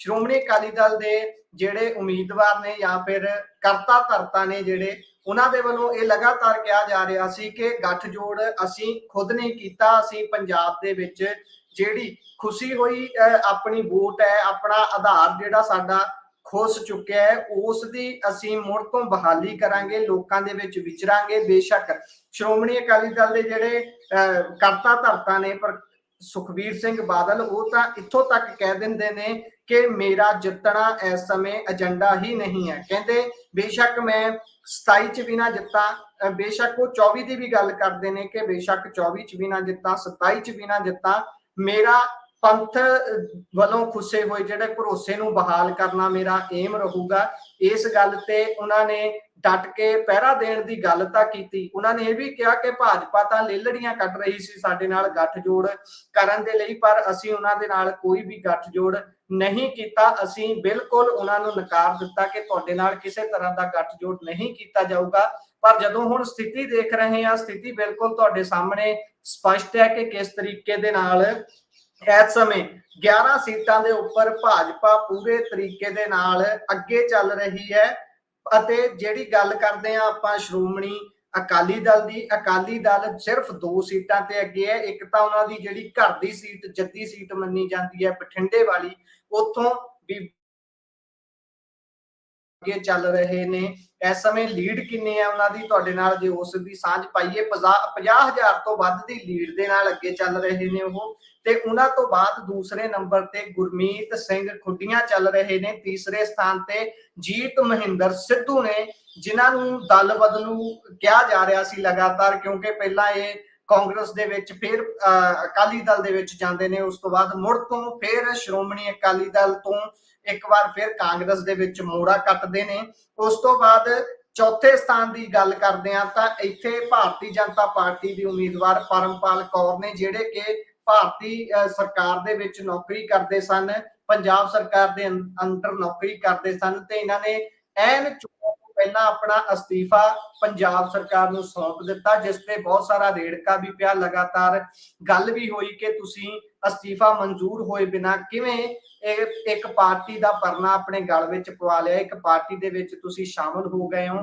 ਪਰ ਉਹਨਾਂ ਨੇ ਇਸ ਚੀਜ਼ ਦੀ ਪਰਵਾਹ ਨਹੀਂ ਕੀਤੀ, ਕਿਉਂਕਿ ਜਿਸ ਪਾਰਟੀ ਦੇ ਨਾਲ ਉਹ ਸੰਬੰਧ ਰੱਖਦੇ ਸਨ, ਉਹ ਪਾਰਟੀ ਬਹੁਤ ਆਪਣੇ ਆਪ ਨੂੰ ਵੱਡੀ ਮੰਨਦੀ ਹੈ, ਫੈਡਰਲਿਜ਼ਮ ਨੂੰ ਛਿੱਕੇ ਟੰਗ ਕੇ ਰੱਖਦੀ ਹੈ, ਉਹ ਪਾਰਟੀ ਭਾਜਪਾ ਹੈ। ਤੇ ਉਹਨਾਂ ਨੇ ਇਹ ਵੀ ਦੱਸਿਆ, ਜਦੋਂ ਇੰਟਰਵਿਊਜ਼ ਦੇ ਵਿੱਚ ਉਹ ਵਿਚਰ ਰਹੇ ਸੀ, ਉਹਨਾਂ ਨੇ ਕਿਹਾ ਕਿ ਮੇਰੀ ਲਗਾਤਾਰ ਭਾਜਪਾ ਦੇ ਨਾਲ ਗੱਲਬਾਤ ਚੱਲ ਰਹੀ ਸੀ, ਉੱਪਰਲੀ ਹਾਈ ਕਮਾਨ ਹੈ ਜਿਹੜੀ ਭਾਜਪਾ ਦੀ, ਉਹਨਾਂ ਦੇ ਨਾਲ ਮੈਂ ਲਗਾਤਾਰ ਸੰਪਰਕ ਦੇ ਵਿੱਚ ਸੀ, ਸਾਡੀ ਗੱਲ ਹੁੰਦੀ ਸੀ, ਇਸੇ ਕਰਕੇ ਮੈਂ ਅਸਤੀਫਾ ਦਿੱਤਾ ਤੇ ਮੈਂ ਇਹ ਚੋਣ ਲੜ ਰਹੀ ਹਾਂ। ਤੇ ਜਦੋਂ ਉਹ ਗੱਲ ਕਰਦੇ ਸਨ ਸ਼੍ਰੋਮਣੀ ਅਕਾਲੀ ਦਲ ਦੇ ਬਾਰੇ, ਤੇ ਉਹਨਾਂ ਦਾ ਕਹਿਣਾ ਸੀ ਕਿ ਸ਼੍ਰੋਮਣੀ ਅਕਾਲੀ ਦਲ ਦੇ ਵਿੱਚ ਕੁਝ ਵੀ ਬਾਕੀ ਨਹੀਂ ਰਿਹਾ। ਇਸ ਤੋਂ ਅੱਗੇ ਜੇਕਰ ਬੀਬਾ ਪਰਮਪਾਲ ਕੌਰ ਸਿੱਧੂ ਹੋਣੀ, ਜਿਹੜੇ ਕਿ ਮਲੂਕਾ ਪਰਿਵਾਰ ਦੇ ਨੌਂ ਨੇ, ਸਿਕੰਦਰ ਸਿੰਘ ਮਲੂਕਾ ਜਿਹੜੇ ਨੇ, ਉਹਨਾਂ ਦੀ ਜੇਕਰ ਗੱਲ ਕੀਤੀ ਜਾਵੇ, ਉਹਨਾਂ ਤੇ ਵੀ ਬਹੁਤ ਸਾਰੀਆਂ ਗੱਲਾਂ ਹੋ ਰਹੀਆਂ ਸੀ ਕਿ ਕੀ ਉਹ ਨਿਰਧਾਰਤ ਕਰਨਗੇ ਇਹਨਾਂ ਚੋਣਾਂ ਤੋਂ ਪਹਿਲਾਂ ਕਿ ਉਹਨਾਂ ਨੇ ਕਿਹਦੇ ਨਾਲ ਜਾਣਾ ਹੈ, ਕਿਉਂਕਿ ਪੁਰਾਣੀ ਉਹਨਾਂ ਦੀ ਪਾਰਟੀ ਜਿਹੜੀ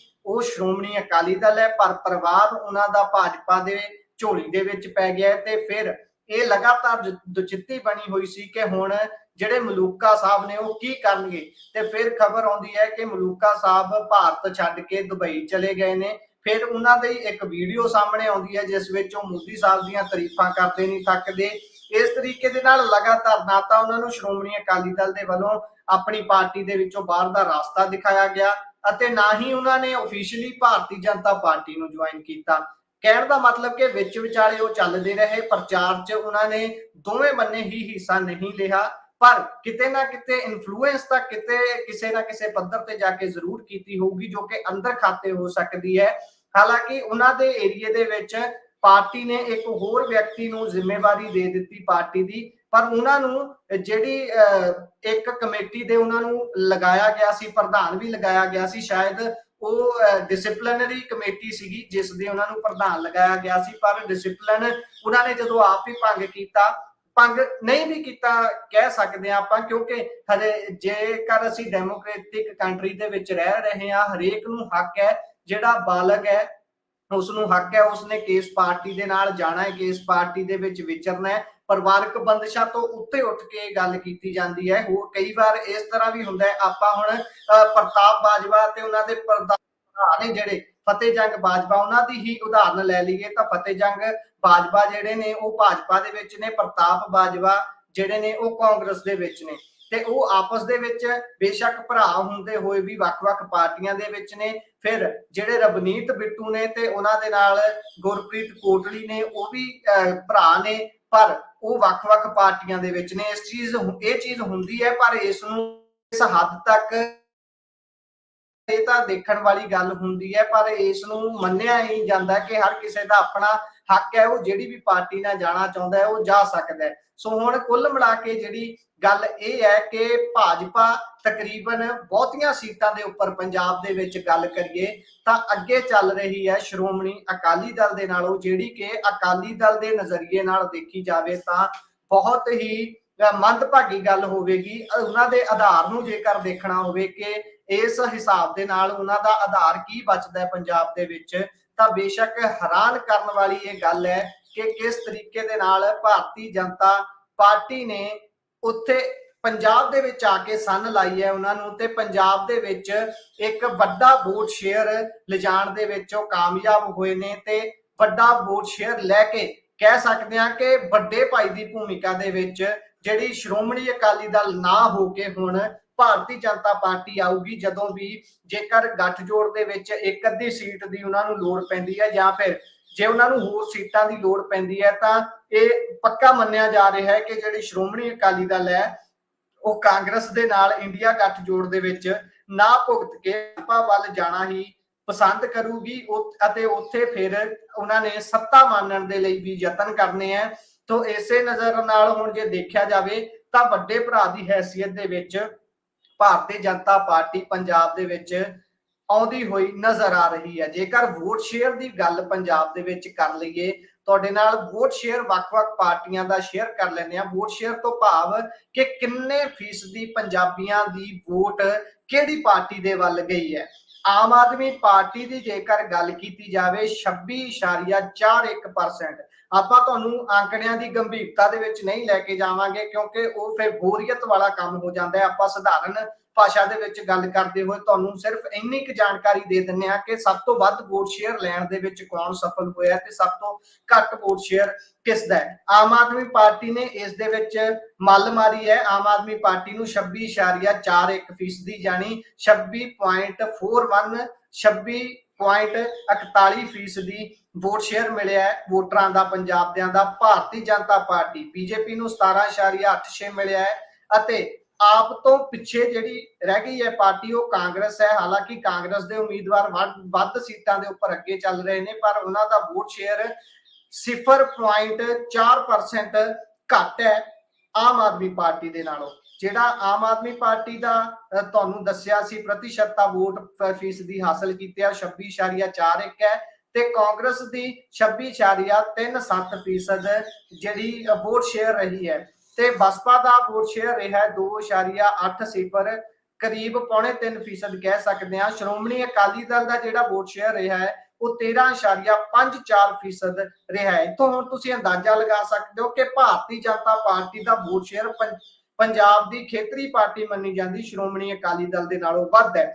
ਉਹਨਾਂ ਦਾ ਜੇ ਭਾਜਪਾ ਦਾ ਪਹਿਲਾਂ ਦੱਸਾਂ ਤਾਂ 17.86% ਜਿਹੜਾ ਭਾਜਪਾ ਦਾ ਵੋਟ ਸ਼ੇਅਰ ਹੈ, ਪਰ ਦੂਜੇ ਪਾਸੇ ਕਾਂਗਰਸ ਜੇਕਰ ਅਕਾਲੀ ਦਲ ਦੀ ਗੱਲ ਕਰੀਏ ਤਾਂ 13.54% ਉਹਨਾਂ ਦਾ ਜਿਹੜਾ ਵੋਟ ਸ਼ੇਅਰ ਰਿਹਾ ਹੈ। ਇੱਥੇ ਹੁਣ ਇਹ ਵੱਡਾ ਫਰਕ ਜਿਹੜਾ ਪਿਆ ਹੈ, ਇਸ ਤੋਂ ਬਾਅਦ ਸਥਿਤੀ ਇੱਥੋਂ ਤੱਕ ਬਣ ਜਾਵੇਗੀ ਆਉਣ ਵਾਲੇ ਸਮੇਂ ਦੇ ਵਿੱਚ। ਜੇ ਗੱਠਜੋੜ ਦੀ ਸਥਿਤੀ ਦੇ ਵਿੱਚ ਆਉਣਾ ਪੈਂਦਾ ਹੈ ਕਿਸੇ ਵੀ ਤਰੀਕੇ ਦੇ ਨਾਲ ਭਾਜਪਾ ਨੂੰ, ਤੇ ਉਹਨਾਂ ਦਾ ਹੱਥ ਉੱਤੇ ਹੀ ਰਹੂਗਾ। ਸੰਗਰੂਰ ਤੋਂ ਵੱਡੀ ਖਬਰ ਤੁਹਾਡੇ ਨਾਲ ਸਾਂਝੀ ਕਰ ਰਹੇ ਹਾਂ। ਸੰਗਰੂਰ ਤੋਂ ਗੁਰਮੀਤ ਸਿੰਘ ਮੀਤਹੇਅਰ ਜਿੱਤ ਚੁੱਕੇ ਨੇ। ਜੀ ਹਾਂ, ਬਹੁਤ ਵੱਡੀ ਖਬਰ ਤੁਹਾਡੇ ਨਾਲ ਸਾਂਝੀ ਕਰ ਰਹੇ ਹਾਂ। ਸੰਗਰੂਰ ਤੋਂ ਸਥਿਤੀ ਸਪਸ਼ਟ ਹੋ ਚੁੱਕੀ ਹੈ।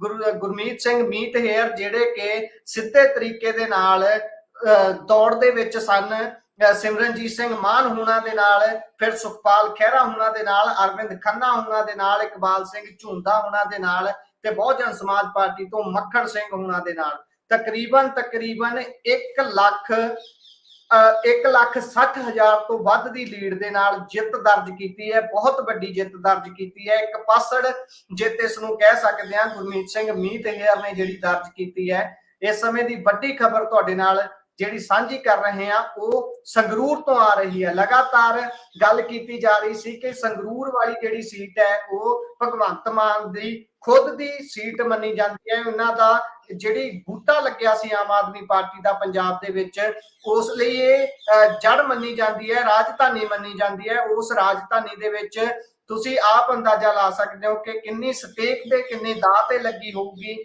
ਇਹਨਾਂ ਦੀ ਜਿਹੜੀ ਆਪਣੀ ਸਾਖ ਹੈ ਕਿ ਇੱਥੇ ਲਗਾਤਾਰ ਬਾਰ-ਬਾਰ 1 ਜਾਂ 2 ਦਿਨ ਛੱਡ ਕੇ ਭਗਵੰਤ ਮਾਨ ਆਪ ਰੋਡ ਸ਼ੋਅ ਕਰਦੇ ਰਹੇ, ਆਪ ਵਿਚਰਦੇ ਰਹੇ ਤਾਂ ਕਿ ਜਿਹੜੀ ਸਾਡੀ ਜੱਦੀ ਸੀਟ ਹੈ, ਜਿਹੜੀ ਪਿਛਲੀ ਬਾਈ ਇਲੈਕਸ਼ਨ ਦੇ ਵਿੱਚ ਸਾਡੇ ਹੱਥੋਂ ਖੁੱਸ ਚੁੱਕੀ ਸੀ, ਉਹ ਸੀਟ ਇਸ ਵਾਰ ਅਸੀਂ ਵਾਪਸ ਹਾਸਲ ਕਰ ਸਕੀਏ। ਇਸੇ ਕਰਕੇ ਇੱਥੋਂ ਗੁਰਮੀਤ ਸਿੰਘ ਮੀਤਹੇਅਰ ਦੇ ਵਿੱਚ ਉਤਾਰਿਆ ਗਿਆ ਸੀ ਤੇ ਉਹਨਾਂ ਨੇ ਕਹਿ ਸਕਦੇ ਆ ਕਿ ਇੱਕ ਪਾਸੇ ਜਿੱਤ ਹਾਸਲ ਕੀਤੀ ਹੈ ਤੇ ਦੂਸਰੇ ਨੰਬਰ ਤੇ ਸ਼੍ਰੋਮਣੀ ਅਕਾਲੀ ਦਲ ਅੰਮ੍ਰਿਤਸਰ ਤੋਂ ਸਿਮਰਨਜੀਤ ਸਿੰਘ ਮਾਨ ਹੋਣੀ ਰਹੇ ਨੇ, ਜਿਨ੍ਹਾਂ ਨੂੰ 1,69,647 ਵੋਟਾਂ ਪਈਆਂ ਨੇ ਅਤੇ ਉਹਨਾਂ ਦਾ ਫਰਕ ਜਿਹੜਾ ਗੁਰਮੀਤ ਸਿੰਘ ਮੀਤਹੇਅਰ ਦੇ ਨਾਲ ਹੈ ਉਹ ਵੋਟਾਂ ਦਾ ਕਰੀਬ ਇੰਨਾ ਹੀ ਹੈ। 1,59,886 ਵੋਟਾਂ ਦਾ ਫਰਕ ਰਿਹਾ ਹੈ ਤੇ ਸੁਖਪਾਲ ਸਿੰਘ ਖਹਿਰਾ ਤੀਜੇ ਨੰਬਰ ਤੇ ਰਹਿ ਗਏ ਨੇ। ਉਹਨਾਂ ਨੂੰ ਕਰੀਬ 3,500 ਵੋਟ ਘੱਟ ਪੋਲ ਹੋਈ ਹੈ ਸਿਮਰਨਜੀਤ ਸਿੰਘ ਮਾਨ ਹੋਣਾ ਦੇ।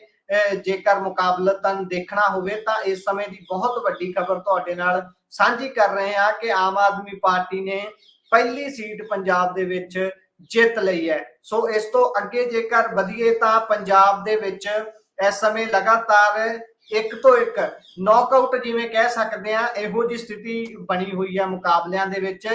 ਜਿਹੜੇ ਗੁਰਮੀਤ ਸਿੰਘ ਸੋਢੀ ਹੋਣੀ ਨੇ ਫਿਰੋਜ਼ਪੁਰ ਤੋਂ, ਸਵੇਰ ਤੱਕ ਉਹਨਾਂ ਦੀਆਂ ਖਬਰਾਂ ਆ ਰਹੀਆਂ ਸੀ ਜਦੋਂ ਕਿ ਉਹ ਪਿੱਛੇ ਚੱਲ ਰਹੇ ਨੇ ਉਸ ਸੀਟ ਤੋਂ ਤੇ ਇਸੇ ਦੇ ਚੱਲਦਿਆਂ ਉਹ ਉੱਥੋਂ ਵਾਪਸ ਵੀ ਜਾ ਚੁੱਕੇ ਸੀ ਆਪਣੀ ਸੀਟ ਤੋਂ ਤੇ ਜਿੱਥੇ ਵੋਟਾਂ ਦੀ ਕਾਊਂਟਿੰਗ ਹੋ ਰਹੀ ਸੀ ਉੱਥੋਂ ਵਾਪਸ ਜਾ ਚੁੱਕੇ ਸਨ। ਪਰ ਫਿਰ ਹੁਣ ਜਿਸ ਤਰੀਕੇ ਦੇ ਨਾਲ ਉਹ ਅੱਗੇ ਚੱਲ ਰਹੇ ਨੇ 1,71,100 ਵੋਟ ਹੁਣ ਤੱਕ ਕਾਊਂਟ ਹੋ ਚੁੱਕੀ ਹੈ ਤੇ ਜਿਹੜਾ ਮਾਰਜਨ ਹੈ ਉਹ ਇੰਨਾ ਥਿਨ ਹੈ ਕਿ ਹਾਲੇ ਵੀ ਕੁਝ ਨਹੀਂ ਕਿਹਾ ਜਾ ਸਕਦਾ। ਬੇਸ਼ੱਕ ਭਾਰਤੀ ਜਨਤਾ ਪਾਰਟੀ ਦੇ ਗੁਰਮੀਤ ਸਿੰਘ ਸੋਢੀ ਹੋਣੀ ਅੱਗੇ ਚੱਲ ਰਹੇ ਨੇ, ਪਰ ਜੇਕਰ ਮੈਂ ਮਾਰਜਨ ਤੁਹਾਨੂੰ ਦੱਸਾਂਗਾ ਤਾਂ ਤੁਸੀਂ ਵੀ ਹੈਰਾਨ ਰਹਿ ਜਾਓਗੇ। 247 ਵੋਟਾਂ ਦਾ ਸਿਰਫ ਮਾਰਜਨ ਹੈ, ਜਿਸ ਨੂੰ ਕਿ ਬਹੁਤਾ ਨਹੀਂ ਗਿਣਿਆ ਜਾਂਦਾ। ਕਿਸੇ ਵੀ ਸਮੇਂ ਸ਼ੇਰ ਸਿੰਘ ਘੁਬਾਇਆ ਅੱਗੇ ਨਿਕਲ ਸਕਦੇ ਨੇ ਤੇ ਟੱਕਰ ਇਸ ਸਮੇਂ ਇਹਨਾਂ ਦੋਹਾਂ ਦੇ ਵਿੱਚ ਵੱਡੇ ਪੱਧਰ ਤੇ ਦੇਖੀ ਜਾ ਰਹੀ ਹੈ। ਭਾਰਤੀ ਜਨਤਾ ਪਾਰਟੀ ਦੇ ਗੁਰਮੀਤ ਸਿੰਘ ਸੋਢੀ ਅਤੇ ਦੂਸਰੇ ਬੰਨਿਓ ਸ਼ੇਰ ਸਿੰਘ ਘੁਬਾਇਆ ਇੰਡੀਅਨ ਨੈਸ਼ਨਲ ਕਾਂਗਰਸ ਭਾਵ ਕੇ ਕਾਂਗਰਸ ਦੇ ਉਮੀਦਵਾਰ ਦੇ ਵਿਚਾਲੇ, ਕਿਉਂਕਿ ਸਿਰਫ 247 ਵੋਟਾਂ ਦਾ ਡਿਫਰੈਂਸ ਹੈ ਦੋਨਾਂ ਦੇ ਵਿੱਚ। ਤੇ ਜੇਕਰ ਆਮ ਆਦਮੀ ਪਾਰਟੀ ਦੇ ਜਗਦੀਪ ਸਿੰਘ ਕਾਕਾ ਬਰਾੜ ਦੀ ਗੱਲ ਕਰੀਏ ਜਿਹੜੇ ਕਿ ਮੁਕਤਸਰ ਤੋਂ MLA ਵੀ ਨੇ, ਉਹਨਾਂ ਨੂੰ ਮੈਦਾਨ ਦੇ ਵਿੱਚ ਆਮ ਆਦਮੀ ਪਾਰਟੀ ਦੇ ਵੱਲੋਂ ਉਤਾਰਿਆ ਗਿਆ ਸੀ। ਹੁਣ ਉਹਨਾਂ ਦਾ ਵੱਡਾ ਫਰਕ ਰਹਿ ਗਿਆ ਹੈ ਜੀ ਗੁਰਪ੍ਰੀਤ 7,000 ਵੋਟਾਂ ਦੇ ਫਰਕ ਦੇ ਨਾਲ ਨੇ। ਜੀ ਸਾਡੇ ਨਾਲ ਰਾਜਕਰਨ ਵੀਰ ਹੋਣੀ ਜੁੜ ਚੁੱਕੇ ਨੇ, ਸੋ ਇਹਨਾਂ ਦੇ ਨਾਲ ਸਾਂਝ ਪਾਉਂਦੇ ਆ। ਰਾਜਕਰਨ ਜੀ ਇੱਕ ਵਾਰ ਮੁੜ ਤੋਂ ਜੀ ਆਇਆਂ ਨੂੰ ਜੀ। ਹਾਂਜੀ ਧੰਨਵਾਦ ਗੁਰਪ੍ਰੀਤ, ਸਤਿ ਸ਼੍ਰੀ ਅਕਾਲ। ਦੇਖੋ ਸਮੇਂ ਦਾ ਨਹੀਂ ਪਤਾ ਲੱਗਦਾ, ਕੋਈ ਜਿੱਤ ਜਾਂਦਾ ਕੋਈ ਹਾਰ ਜਾਂਦਾ। ਇੱਥੇ ਜਿਹੜੇ ਆਪਾਂ ਸਟੂਡੀਓ ਤੋਂ ਕਰ ਰਹੇ ਸੀਗੇ, ਇੱਥੇ ਕਿਸੇ ਨਜ਼ਦੀਕ ਘਰ ਦੇ ਵਿੱਚ ਫਾਇਰ ਹੋਣ ਕਰਕੇ ਪੂਰਾ ਜਿਹੜੀ ਗ੍ਰਿਡ ਆ ਉਹ ਡਾਊਨ ਹੋ ਗਈ ਆ, ਬਿਜਲੀ ਜਿਹੜੀ ਉਹ ਗੁੱਲ ਹੋ ਗਈ, ਜਿਸ ਕਰਕੇ ਅਸੀਂ ਸਾਰੇ ਜਾਣੇ ਅਚਨਚੇਤੇ ਵਿੱਚੋਂ ਗਾਇਬ ਜਿਹੜੇ ਉਹ ਸਾਨੂੰ ਹੋਣਾ ਪਿਆ। ਅਜੇ ਵੀ ਬਿਜਲੀ ਵਾਪਸ ਨਹੀਂ ਪਰਤੀ, ਜੁਗਾੜ ਲਾ ਕੇ ਅਸੀਂ ਤੁਹਾਡੇ ਨਾਲ ਜਿਹੜੇ ਉਹ ਜੁੜੇ ਆ। ਪਰ ਗੁਰਪ੍ਰੀਤ ਲਗਾਤਾਰ ਉਸ ਤੋਂ ਪਿੱਛੋਂ ਵੀ ਅਪਡੇਟ ਜਿਹੜੀਆਂ ਆ ਉਹ ਆਪਣੇ ਨਾਲ ਤੁਹਾਡੇ ਸਾਰਿਆਂ ਦੇ ਨਾਲ ਜਿਹੜੀਆਂ ਉਹ ਸਾਂਝੀਆਂ ਕਰ ਰਹੇ ਸੀਗੇ। ਸੋ ਗੁਰਪ੍ਰੀਤ, ਤਾਜ਼ਾ ਸਥਿਤੀ ਦੇ ਵਿੱਚ ਲੱਗਦਾ ਇਹੀ ਰਿਹਾ ਆ ਵੀ ਇਸ ਟਾਈਮ ਐਨਡੀਏ ਸ਼ਾਇਦ ਸਰਕਾਰ ਜਿਹੜੀ ਆ ਉਹ ਫਿਰ ਇਸ ਵਾਰ ਜਿਹੜੀ ਉਹ ਬਣਾ ਹੀ ਲਏਗੀ। ਜੀ ਪਰ ਮਾਰਜਨ ਥਿਨ ਰਹਿਣ ਵਾਲਾ ਹੈ, ਉਹੀ ਗੱਲ ਕਰ ਰਹੇ ਸੀ ਤੇ ਮੈਂ ਖਾਸ ਤੌਰ ਤੇ ਗੱਲ ਫਿਰੋਜ਼ਪੁਰ ਦੀ ਕਰ ਰਿਹਾ ਸੀ। ਰਾਜਕਰਨ ਭਾਜੀ, ਜਦੋਂ ਆਪਾਂ ਪਹਿਲਾਂ ਗੱਲ ਕਰ ਰਹੇ ਸੀ ਕਿ ਕਿਸ ਤਰੀਕੇ ਦੇ ਨਾਲ ਸੋਢੀ ਸਾਹਿਬ ਚਲੇ ਜਾਂਦੇ ਨੇ, ਪਰ ਫਿਰ ਉਹਨਾਂ ਨੂੰ ਹੁਣ ਜਿਹੜੀ ਆਸ ਜੀ ਵੱਜੀ ਹੋਊਗੀ, ਤਕਰੀਬਨ ਆ ਵੀ ਸਕਦੇ ਨੇ, ਨਹੀਂ ਵੀ ਆ ਸਕਦੇ ਨੇ, ਕਿਉਂਕਿ ਇਸ ਸਮੇਂ ਜਿਹੜੀ ਸਥਿਤੀ ਦੇਖ ਰਹੇ ਆ 247 ਵੋਟਾਂ ਦਾ ਸਿਰਫ ਡਿਫਰੈਂਸ ਹੈ ਆਪਸ ਦੇ ਵਿੱਚ। ਇੰਨਾ ਥਿਨ ਮਾਰਜਨ ਹੈ ਕਿ ਇਹ ਕਦੀ ਵੀ ਇੱਕ ਕਲਿੱਕ ਦੇ ਨਾਲ ਪਲਟ ਸਕਦਾ ਹੈ। ਦੇਖਣ ਵਾਲੀ ਸਥਿਤੀ ਹੋਊਗੀ। ਇੰਨਾ ਨੈਕ ਟੂ ਨੈਕ ਮੁਕਾਬਲਾ ਆਪਾਂ ਕਿਸੇ ਸੀਟ ਤੇ ਨਹੀਂ ਦੇਖਿਆ। ਜਿਹੜੀ ਵੀ ਸੀਟ ਤੇ ਦੇਖਦੇ ਆ ਘੱਟੋ ਘੱਟ 5000 7000 ਇੰਨੀ ਵੋਟ ਦਾ ਤਾਂ ਡਿਫਰੈਂਸ ਦੇਖਿਆ ਸੀ, ਪਰ ਇੰਨਾ ਥਿਨ ਮਾਰਜਨ ਹੈ। ਇਸ ਦੇ ਬਾਰੇ ਤੁਸੀਂ ਕੀ ਕਹਿਣਾ ਚਾਹੋਗੇ, ਜਿਹੜਾ ਗੁਰਮੀਤ ਸਿੰਘ ਸੋਢੀ ਹੋਣੀ ਪਹਿਲਾਂ ਚਲੇ ਗਏ ਸੀ? ਕਮਾਲ ਦੀ ਗੱਲ ਹੈ ਵੈਸੇ ਗੁਰਪ੍ਰੀਤ, ਵੀ ਜਦੋਂ ਬੰਦਾ ਹਾਰਨ ਲੱਗਦਾ ਨਿਰਾਸ਼ ਹੋ ਜਾਂਦਾ, ਨਿਰਾਸ਼ ਹੋ ਕੇ ਦੌੜ ਜਾਂਦਾ, ਪਰ ਆਪਾਂ ਇਹ ਦੇਖਿਆ ਵੀ ਅਚਨਚੇਤੇ ਉਹਨਾਂ ਦੀ ਵਾਪਸੀ ਹੁੰਦੀ ਆ, ਦੂਜੇ ਨੰਬਰ ਤੇ ਪਹੁੰਚ ਜਾਂਦੇ ਆ, ਤੀਜੇ ਤੇ ਪਹੁੰਚ ਜਾਂਦੇ ਆ, ਫਿਰ ਜਿਹੜਾ ਉਹ ਬਿਲਕੁਲ ਉਸਦੇ ਨਜ਼ਦੀਕ ਜਿਹੜੇ ਆ ਉਹ ਪਹੁੰਚੇ ਹੋਏ ਆ। ਓਵਰਆਲ ਜੇ ਦੇਖਿਆ ਜਾਵੇ ਤਾਂ ਜਿਹੜੇ ਭਾਜਪਾ ਵਾਲੇ ਆ ਉਹ ਜਿਹੜਾ ਕਹਿ ਲਓ ਵੀ ਪੰਜਾਬ ਦੇ ਵਿੱਚ ਤਾਂ ਉਹ ਹਾਰ ਗਏ ਆ, ਪਰ ਜਿਹੜੀ ਇੱਕ ਵੱਡੀ ਪਾਰੇ ਦੇ ਵਿੱਚ ਇਹ ਆ ਵੀ 2027 ਦੇ ਲਈ ਉਹਨਾਂ ਨੇ ਆਪਣੀ ਗਰਾਊਂਡ ਚੰਗੀ ਤਿਆਰ ਜਿਹੜੀ ਆ ਉਹ ਕਰ ਲਈ ਆ। ਜਿਹੜੀ ਇੱਕ ਗੱਲ ਪੰਜਾਬ ਦੇ ਵਿੱਚ ਪ੍ਰਚਲਿਤ ਸੀ ਗੁਰਪ੍ਰੀਤ, ਵੀ ਭਾਜਪਾ ਨੂੰ ਪੰਜਾਬੀਆਂ ਨੇ ਮੂੰਹ ਨਹੀਂ ਲਾਉਣਾ, ਪਰ ਜਿਹੜਾ ਵੋਟ ਪਰਸੈਂਟੇਜ ਲਗਾਤਾਰ ਉਹਨਾਂ ਦਾ ਵਧਣਾ, 18% ਦੇ ਉੱਤੇ ਜਿਹੜੀ ਵੋਟ ਉਹਨਾਂ ਦੀ ਜਿਹੜੀ ਉਹ ਚਲੇ ਜਾਣੀ ਸੋ ਫਾਰ ਜਿੰਨੀਆਂ ਕਾਊਂਟ ਹੋਈਆਂ ਆ, ਤਾਂ ਉਹਦਾ ਮਤਲਬ ਇਹ ਆ ਵੀ ਜੋ ਭਾਜਪਾ ਨੇ ਖੱਬਿਓ ਸੱਜਿਓ ਉੱਤਿਓਂ ਥੱਲਿਓਂ ਜਿਹੜਾ ਵੀ ਕੋਈ ਲੀਡਰ ਲੱਭਦਾ ਸੀ ਉਸ ਨੂੰ ਆਪਣੇ ਨਾਲ ਰਲਾਇਆ ਆ, ਉਸ ਦਾ ਅਸਰ ਜਿਹੜਾ ਉਹ ਪੈ ਰਿਹਾ ਆ। ਖੇਤਰੀ ਪਾਰਟੀ ਦੀ ਜਿਹੜੀ ਕੀਮਤ ਆ, ਅਹਿਮੀਅਤ ਆ, ਉਸ ਦੇ ਬਾਰੇ ਵੀ ਲੋਕਾਂ ਨੂੰ ਜਿਹੜਾ ਉਹ ਪਤਾ ਲੱਗਾ ਹੋਊਗਾ ਵੀ ਕਿਉਂ ਜ਼ਰੂਰੀ ਆ।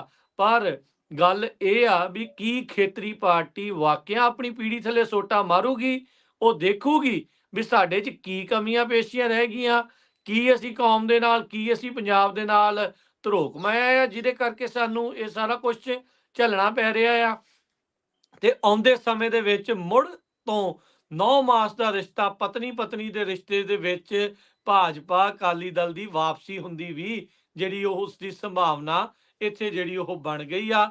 ਪਰ ਪੰਜਾਬ ਨੇ ਇੱਕ ਵਾਰੀ ਫੇਰ ਕਹਿ ਸਕਦੇ ਆ ਵੀ ਜਿਹੜਾ ਵੀ ਟੌਪ ਦੇ ਉੱਤੇ ਚੱਲ ਰਿਹਾ ਹੁੰਦਾ ਆ, ਉਸ ਤੋਂ ਉਲਟ ਜਾ ਕੇ ਜਿਹੜੀ ਆ ਉਹ ਵੋਟ ਪਾਈ ਆ। ਓਵਰਆਲ ਦੇਖਿਆ ਜਾਵੇ ਤਾਂ ਰਾਜੀ ਇੱਥੇ ਮੈਂ ਤੁਹਾਨੂੰ ਰੋਕਣਾ ਚਾਹੂੰਗਾ। ਵੱਡੀ ਖਬਰ ਇਹ ਆ ਰਹੀ ਹੈ ਕਿ ਚਰਨਜੀਤ ਸਿੰਘ ਚੰਨੀ ਹੋਣੀ ਵੀ ਜੇਤੂ ਘੋਸ਼ਿਤ ਹੋ ਚੁੱਕੇ ਨੇ। ਉਹਨਾਂ ਨੇ ਵੱਡੇ ਮਾਰਜਨ ਦੇ ਨਾਲ ਜਿੱਤ ਦਰਜ ਕਰ ਲਈ ਹੈ। 2 ਸੀਟਾਂ ਦਾ ਫੈਸਲਾ ਪੰਜਾਬ ਦੀਆਂ ਦਾ ਹੋ ਚੁੱਕਿਆ ਹੈ। ਜਿਹੜਾ ਚਰਨਜੀਤ ਸਿੰਘ ਚੰਨੀ ਹੋਣੀ ਜਿੱਤੇ ਨੇ ਉਹ ਰਿਕਾਰਡ ਮਾਰਜਨ ਦੇ ਨਾਲ 1,70,000 ਤੋਂ ਵੱਧ ਵੋਟਾਂ ਦੇ ਫਰਕ ਦੇ ਨਾਲ ਜਿੱਤ ਦਰਜ ਕਰ ਚੁੱਕੇ ਨੇ। ਤੇ ਉਹਨਾਂ ਤੋਂ ਬਾਅਦ ਸੰਗਰੂਰ ਵੱਲ ਚੱਲਦੇ ਆ ਤਾਂ ਸੰਗਰੂਰ ਦੇ ਵਿੱਚ ਵੀ ਮੀਤ ਹੇਰ ਉਹਨਾਂ ਨੇ ਜਿੱਤ ਦਰਜ ਕਰ ਲਈ ਹੈ। ਉਹਨਾਂ ਦਾ ਵੀ 1,60,000 ਵੋਟਾਂ ਤੋਂ ਵੱਧ ਦਾ ਮਾਰਜਨ ਹੈ। 2 ਸੀਟਾਂ ਦਾ ਫੈਸਲਾ ਹੋ ਚੁੱਕਿਆ ਹੈ ਪੰਜਾਬ ਦੇ ਵਿੱਚ। ਇਸ ਸਮੇਂ ਜਿਹੜੀ ਲਗਾਤਾਰ ਬਣੀ ਹੋਈ ਸੀ, ਗੱਲਬਾਤ ਹੋ ਰਹੀ ਸੀ, ਸੰਗਰੂਰ ਵਾਲੀ ਸੀਟ ਨੂੰ ਵੱਧ ਹੌਟ ਮੰਨਿਆ ਜਾ ਰਿਹਾ ਸੀ। ਜਲੰਧਰ ਵਾਲੀ ਤੇ ਪਹਿਲਾਂ ਤੋਂ ਹੀ ਬਹੁਤ ਸਾਰੇ ਲੋਕ ਸਪਸ਼ਟ ਹੋ ਕੇ ਚੱਲ ਰਹੇ ਸੀ, ਕਿਉਂਕਿ ਇੱਕ ਸੀਐਮ ਰਹਿ ਚੁੱਕੇ ਵਿਅਕਤੀ ਨੂੰ ਉੱਥੋਂ ਉਤਾਰਿਆ ਗਿਆ। ਦਲਿਤ ਬੈਲਟ ਹੈ ਉਹ, ਵੱਡੀ ਗਿਣਤੀ ਦੇ ਵਿੱਚ 33% ਤੋਂ ਵੱਧ ਵੋਟ ਉੱਥੇ ਐਸਸੀ ਭਾਈਚਾਰੇ ਦੀ ਆਉਂਦੀ ਹੈ ਤੇ ਉੱਥੋਂ ਉਸ ਵਿਅਕਤੀ ਨੂੰ ਲਿਆ ਕੇ ਉਤਾਰਿਆ ਗਿਆ ਜਿਸ ਵਿਅਕਤੀ ਨੂੰ ਪੰਜਾਬ ਦਾ ਮੁੱਖ ਮੰਤਰੀ ਬਣਾਇਆ ਗਿਆ ਸੀ ਪੁਰਾਣੇ ਸਮੇਂ ਦੇ ਵਿੱਚ। ਤੇ ਉਸਨੇ ਰਿਕਾਰਡ ਤੋੜ 1,70,000 ਤੋਂ ਵੱਧ ਸੀਟਾਂ ਜਿਹੜੀਆਂ ਵੋਟਾਂ ਨੇ ਉਹਨਾਂ ਦੇ ਨਾਲ ਜਿੱਤ ਦਰਜ ਕਰ ਲਈ ਹੈ। ਬਹੁਤ ਵੱਡਾ ਮਾਰਜਨ ਹੈ ਜੇਕਰ ਦੇਖਣਾ ਹੋਵੇ ਇਸ ਸਮੇਂ ਮੌਜੂਦਾ ਸਥਿਤੀ ਦੇ ਵਿੱਚ, ਕਿਉਂਕਿ ਜਿੱਥੇ ਲਗਾਤਾਰ ਗੱਲ ਹੋ ਰਹੀ ਸੀ ਕਿ ਜਿਹੜੇ ਮਾਰਜਨ ਨੇ ਬਹੁਤ ਥਿਨ ਰਹਿਣੇ ਨੇ, ਬਹੁਤ ਛੋਟੇ ਮਾਰਜਨ ਰਹਿਣੇ ਨੇ, ਉੱਥੇ 2 ਸੀਟਾਂ ਦਾ ਫੈਸਲਾ ਹੋਇਆ ਹੁਣੇ ਇੱਕ ਸੰਗਰੂਰ ਤੇ ਦੂਸਰੀ ਜਲੰਧਰ। ਇੱਕ ਐਸੀ ਸੀਟ ਹੈ ਉੱਥੋਂ ਚਰਨਜੀਤ ਚੰਨੀ 1,70,000 ਤੋਂ ਵੱਧ ਵੋਟਾਂ ਦੇ ਫਰਕ ਦੇ ਨਾਲ ਜਿੱਤ ਜਾਂਦੇ ਨੇ ਤੇ ਦੂਸਰੇ ਬੰਨੇ ਸੰਗਰੂਰ ਸੀਟ ਹੈ ਜਿੱਥੋਂ ਗੁਰਮੀਤ ਸਿੰਘ ਮੀਤ ਹੇਰ ਜਿਹੜੇ ਪੰਜਾਬ ਦੇ ਵਿੱਚ ਮੰਤਰੀ ਵੀ ਸਨ, ਐਮਐਲਏ ਵੀ ਸਨ ਅਤੇ ਉਹਨਾਂ ਨੇ ਚੰਗੀ ਲੜਾਈ ਲੜੀ। ਉੱਥੋਂ ਜਿੱਥੇ ਮੰਨਿਆ ਜਾ ਰਿਹਾ ਸੀ ਸੁਖਪਾਲ ਖਹਿਰਾ ਨੂੰ ਭੁਲੱਥ ਤੋਂ ਲਿਜਾਇਆ ਗਿਆ, ਉੱਥੇ ਪੈਰਾਸ਼ੂਟ ਕੈਂਡੀਡੇਟ ਦੇ ਰੂਪ ਦੇ ਸਪੈਸ਼ਲ ਵਿੱਚ ਲਿਜਾਇਆ ਗਿਆ, ਪਰ ਨਹੀਂ ਗੱਲ ਨਹੀਂ ਬਣੀ ਕਰ ਜੀ, ਸਕਦੇ ਨੇ। ਬਿਲਕੁਲ। ਪਰ ਇਧਰੋਂ ਦੂਜੇ ਬੰਨੇ ਸਿਮਰਨਜੀਤ ਸਿੰਘ ਮਾਨ ਆਪਣੇ ਜਿਹੜੇ ਜੀ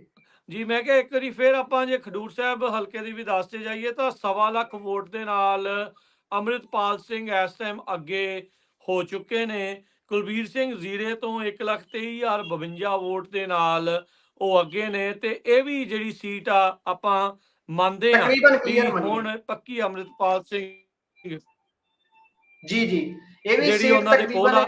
ਉਹਨਾਂ ਦੇ ਨਾਲ ਜਿਹੜੀ ਜੁੜਦਾ ਜਿਹੜਾ ਹਲਕਾ ਫਰੀਦਕੋਟ ਦਾ ਜਿਹੜਾ ਹਲਕਾ ਆ, ਉੱਥੇ ਵੀ ਆਪਾਂ ਕਹਿ ਸਕਦੇ ਹਾਂ ਵੀ ਜਿਹੜੇ ਸਰਬਜੀਤ ਸਿੰਘ ਆ ਉਹਨਾਂ ਦੀ ਜਿਹੜੀ ਜਿੱਤ ਆ ਉਸ ਦੇ ਵੱਲ ਨੂੰ ਹੌਲੀ ਹੌਲੀ ਜਿਹੜੇ ਕਦਮ ਆ ਉਹ ਵਧਣੇ ਜਿਹੜੇ ਸ਼ੁਰੂ ਹੋ ਚੁੱਕੇ ਆ।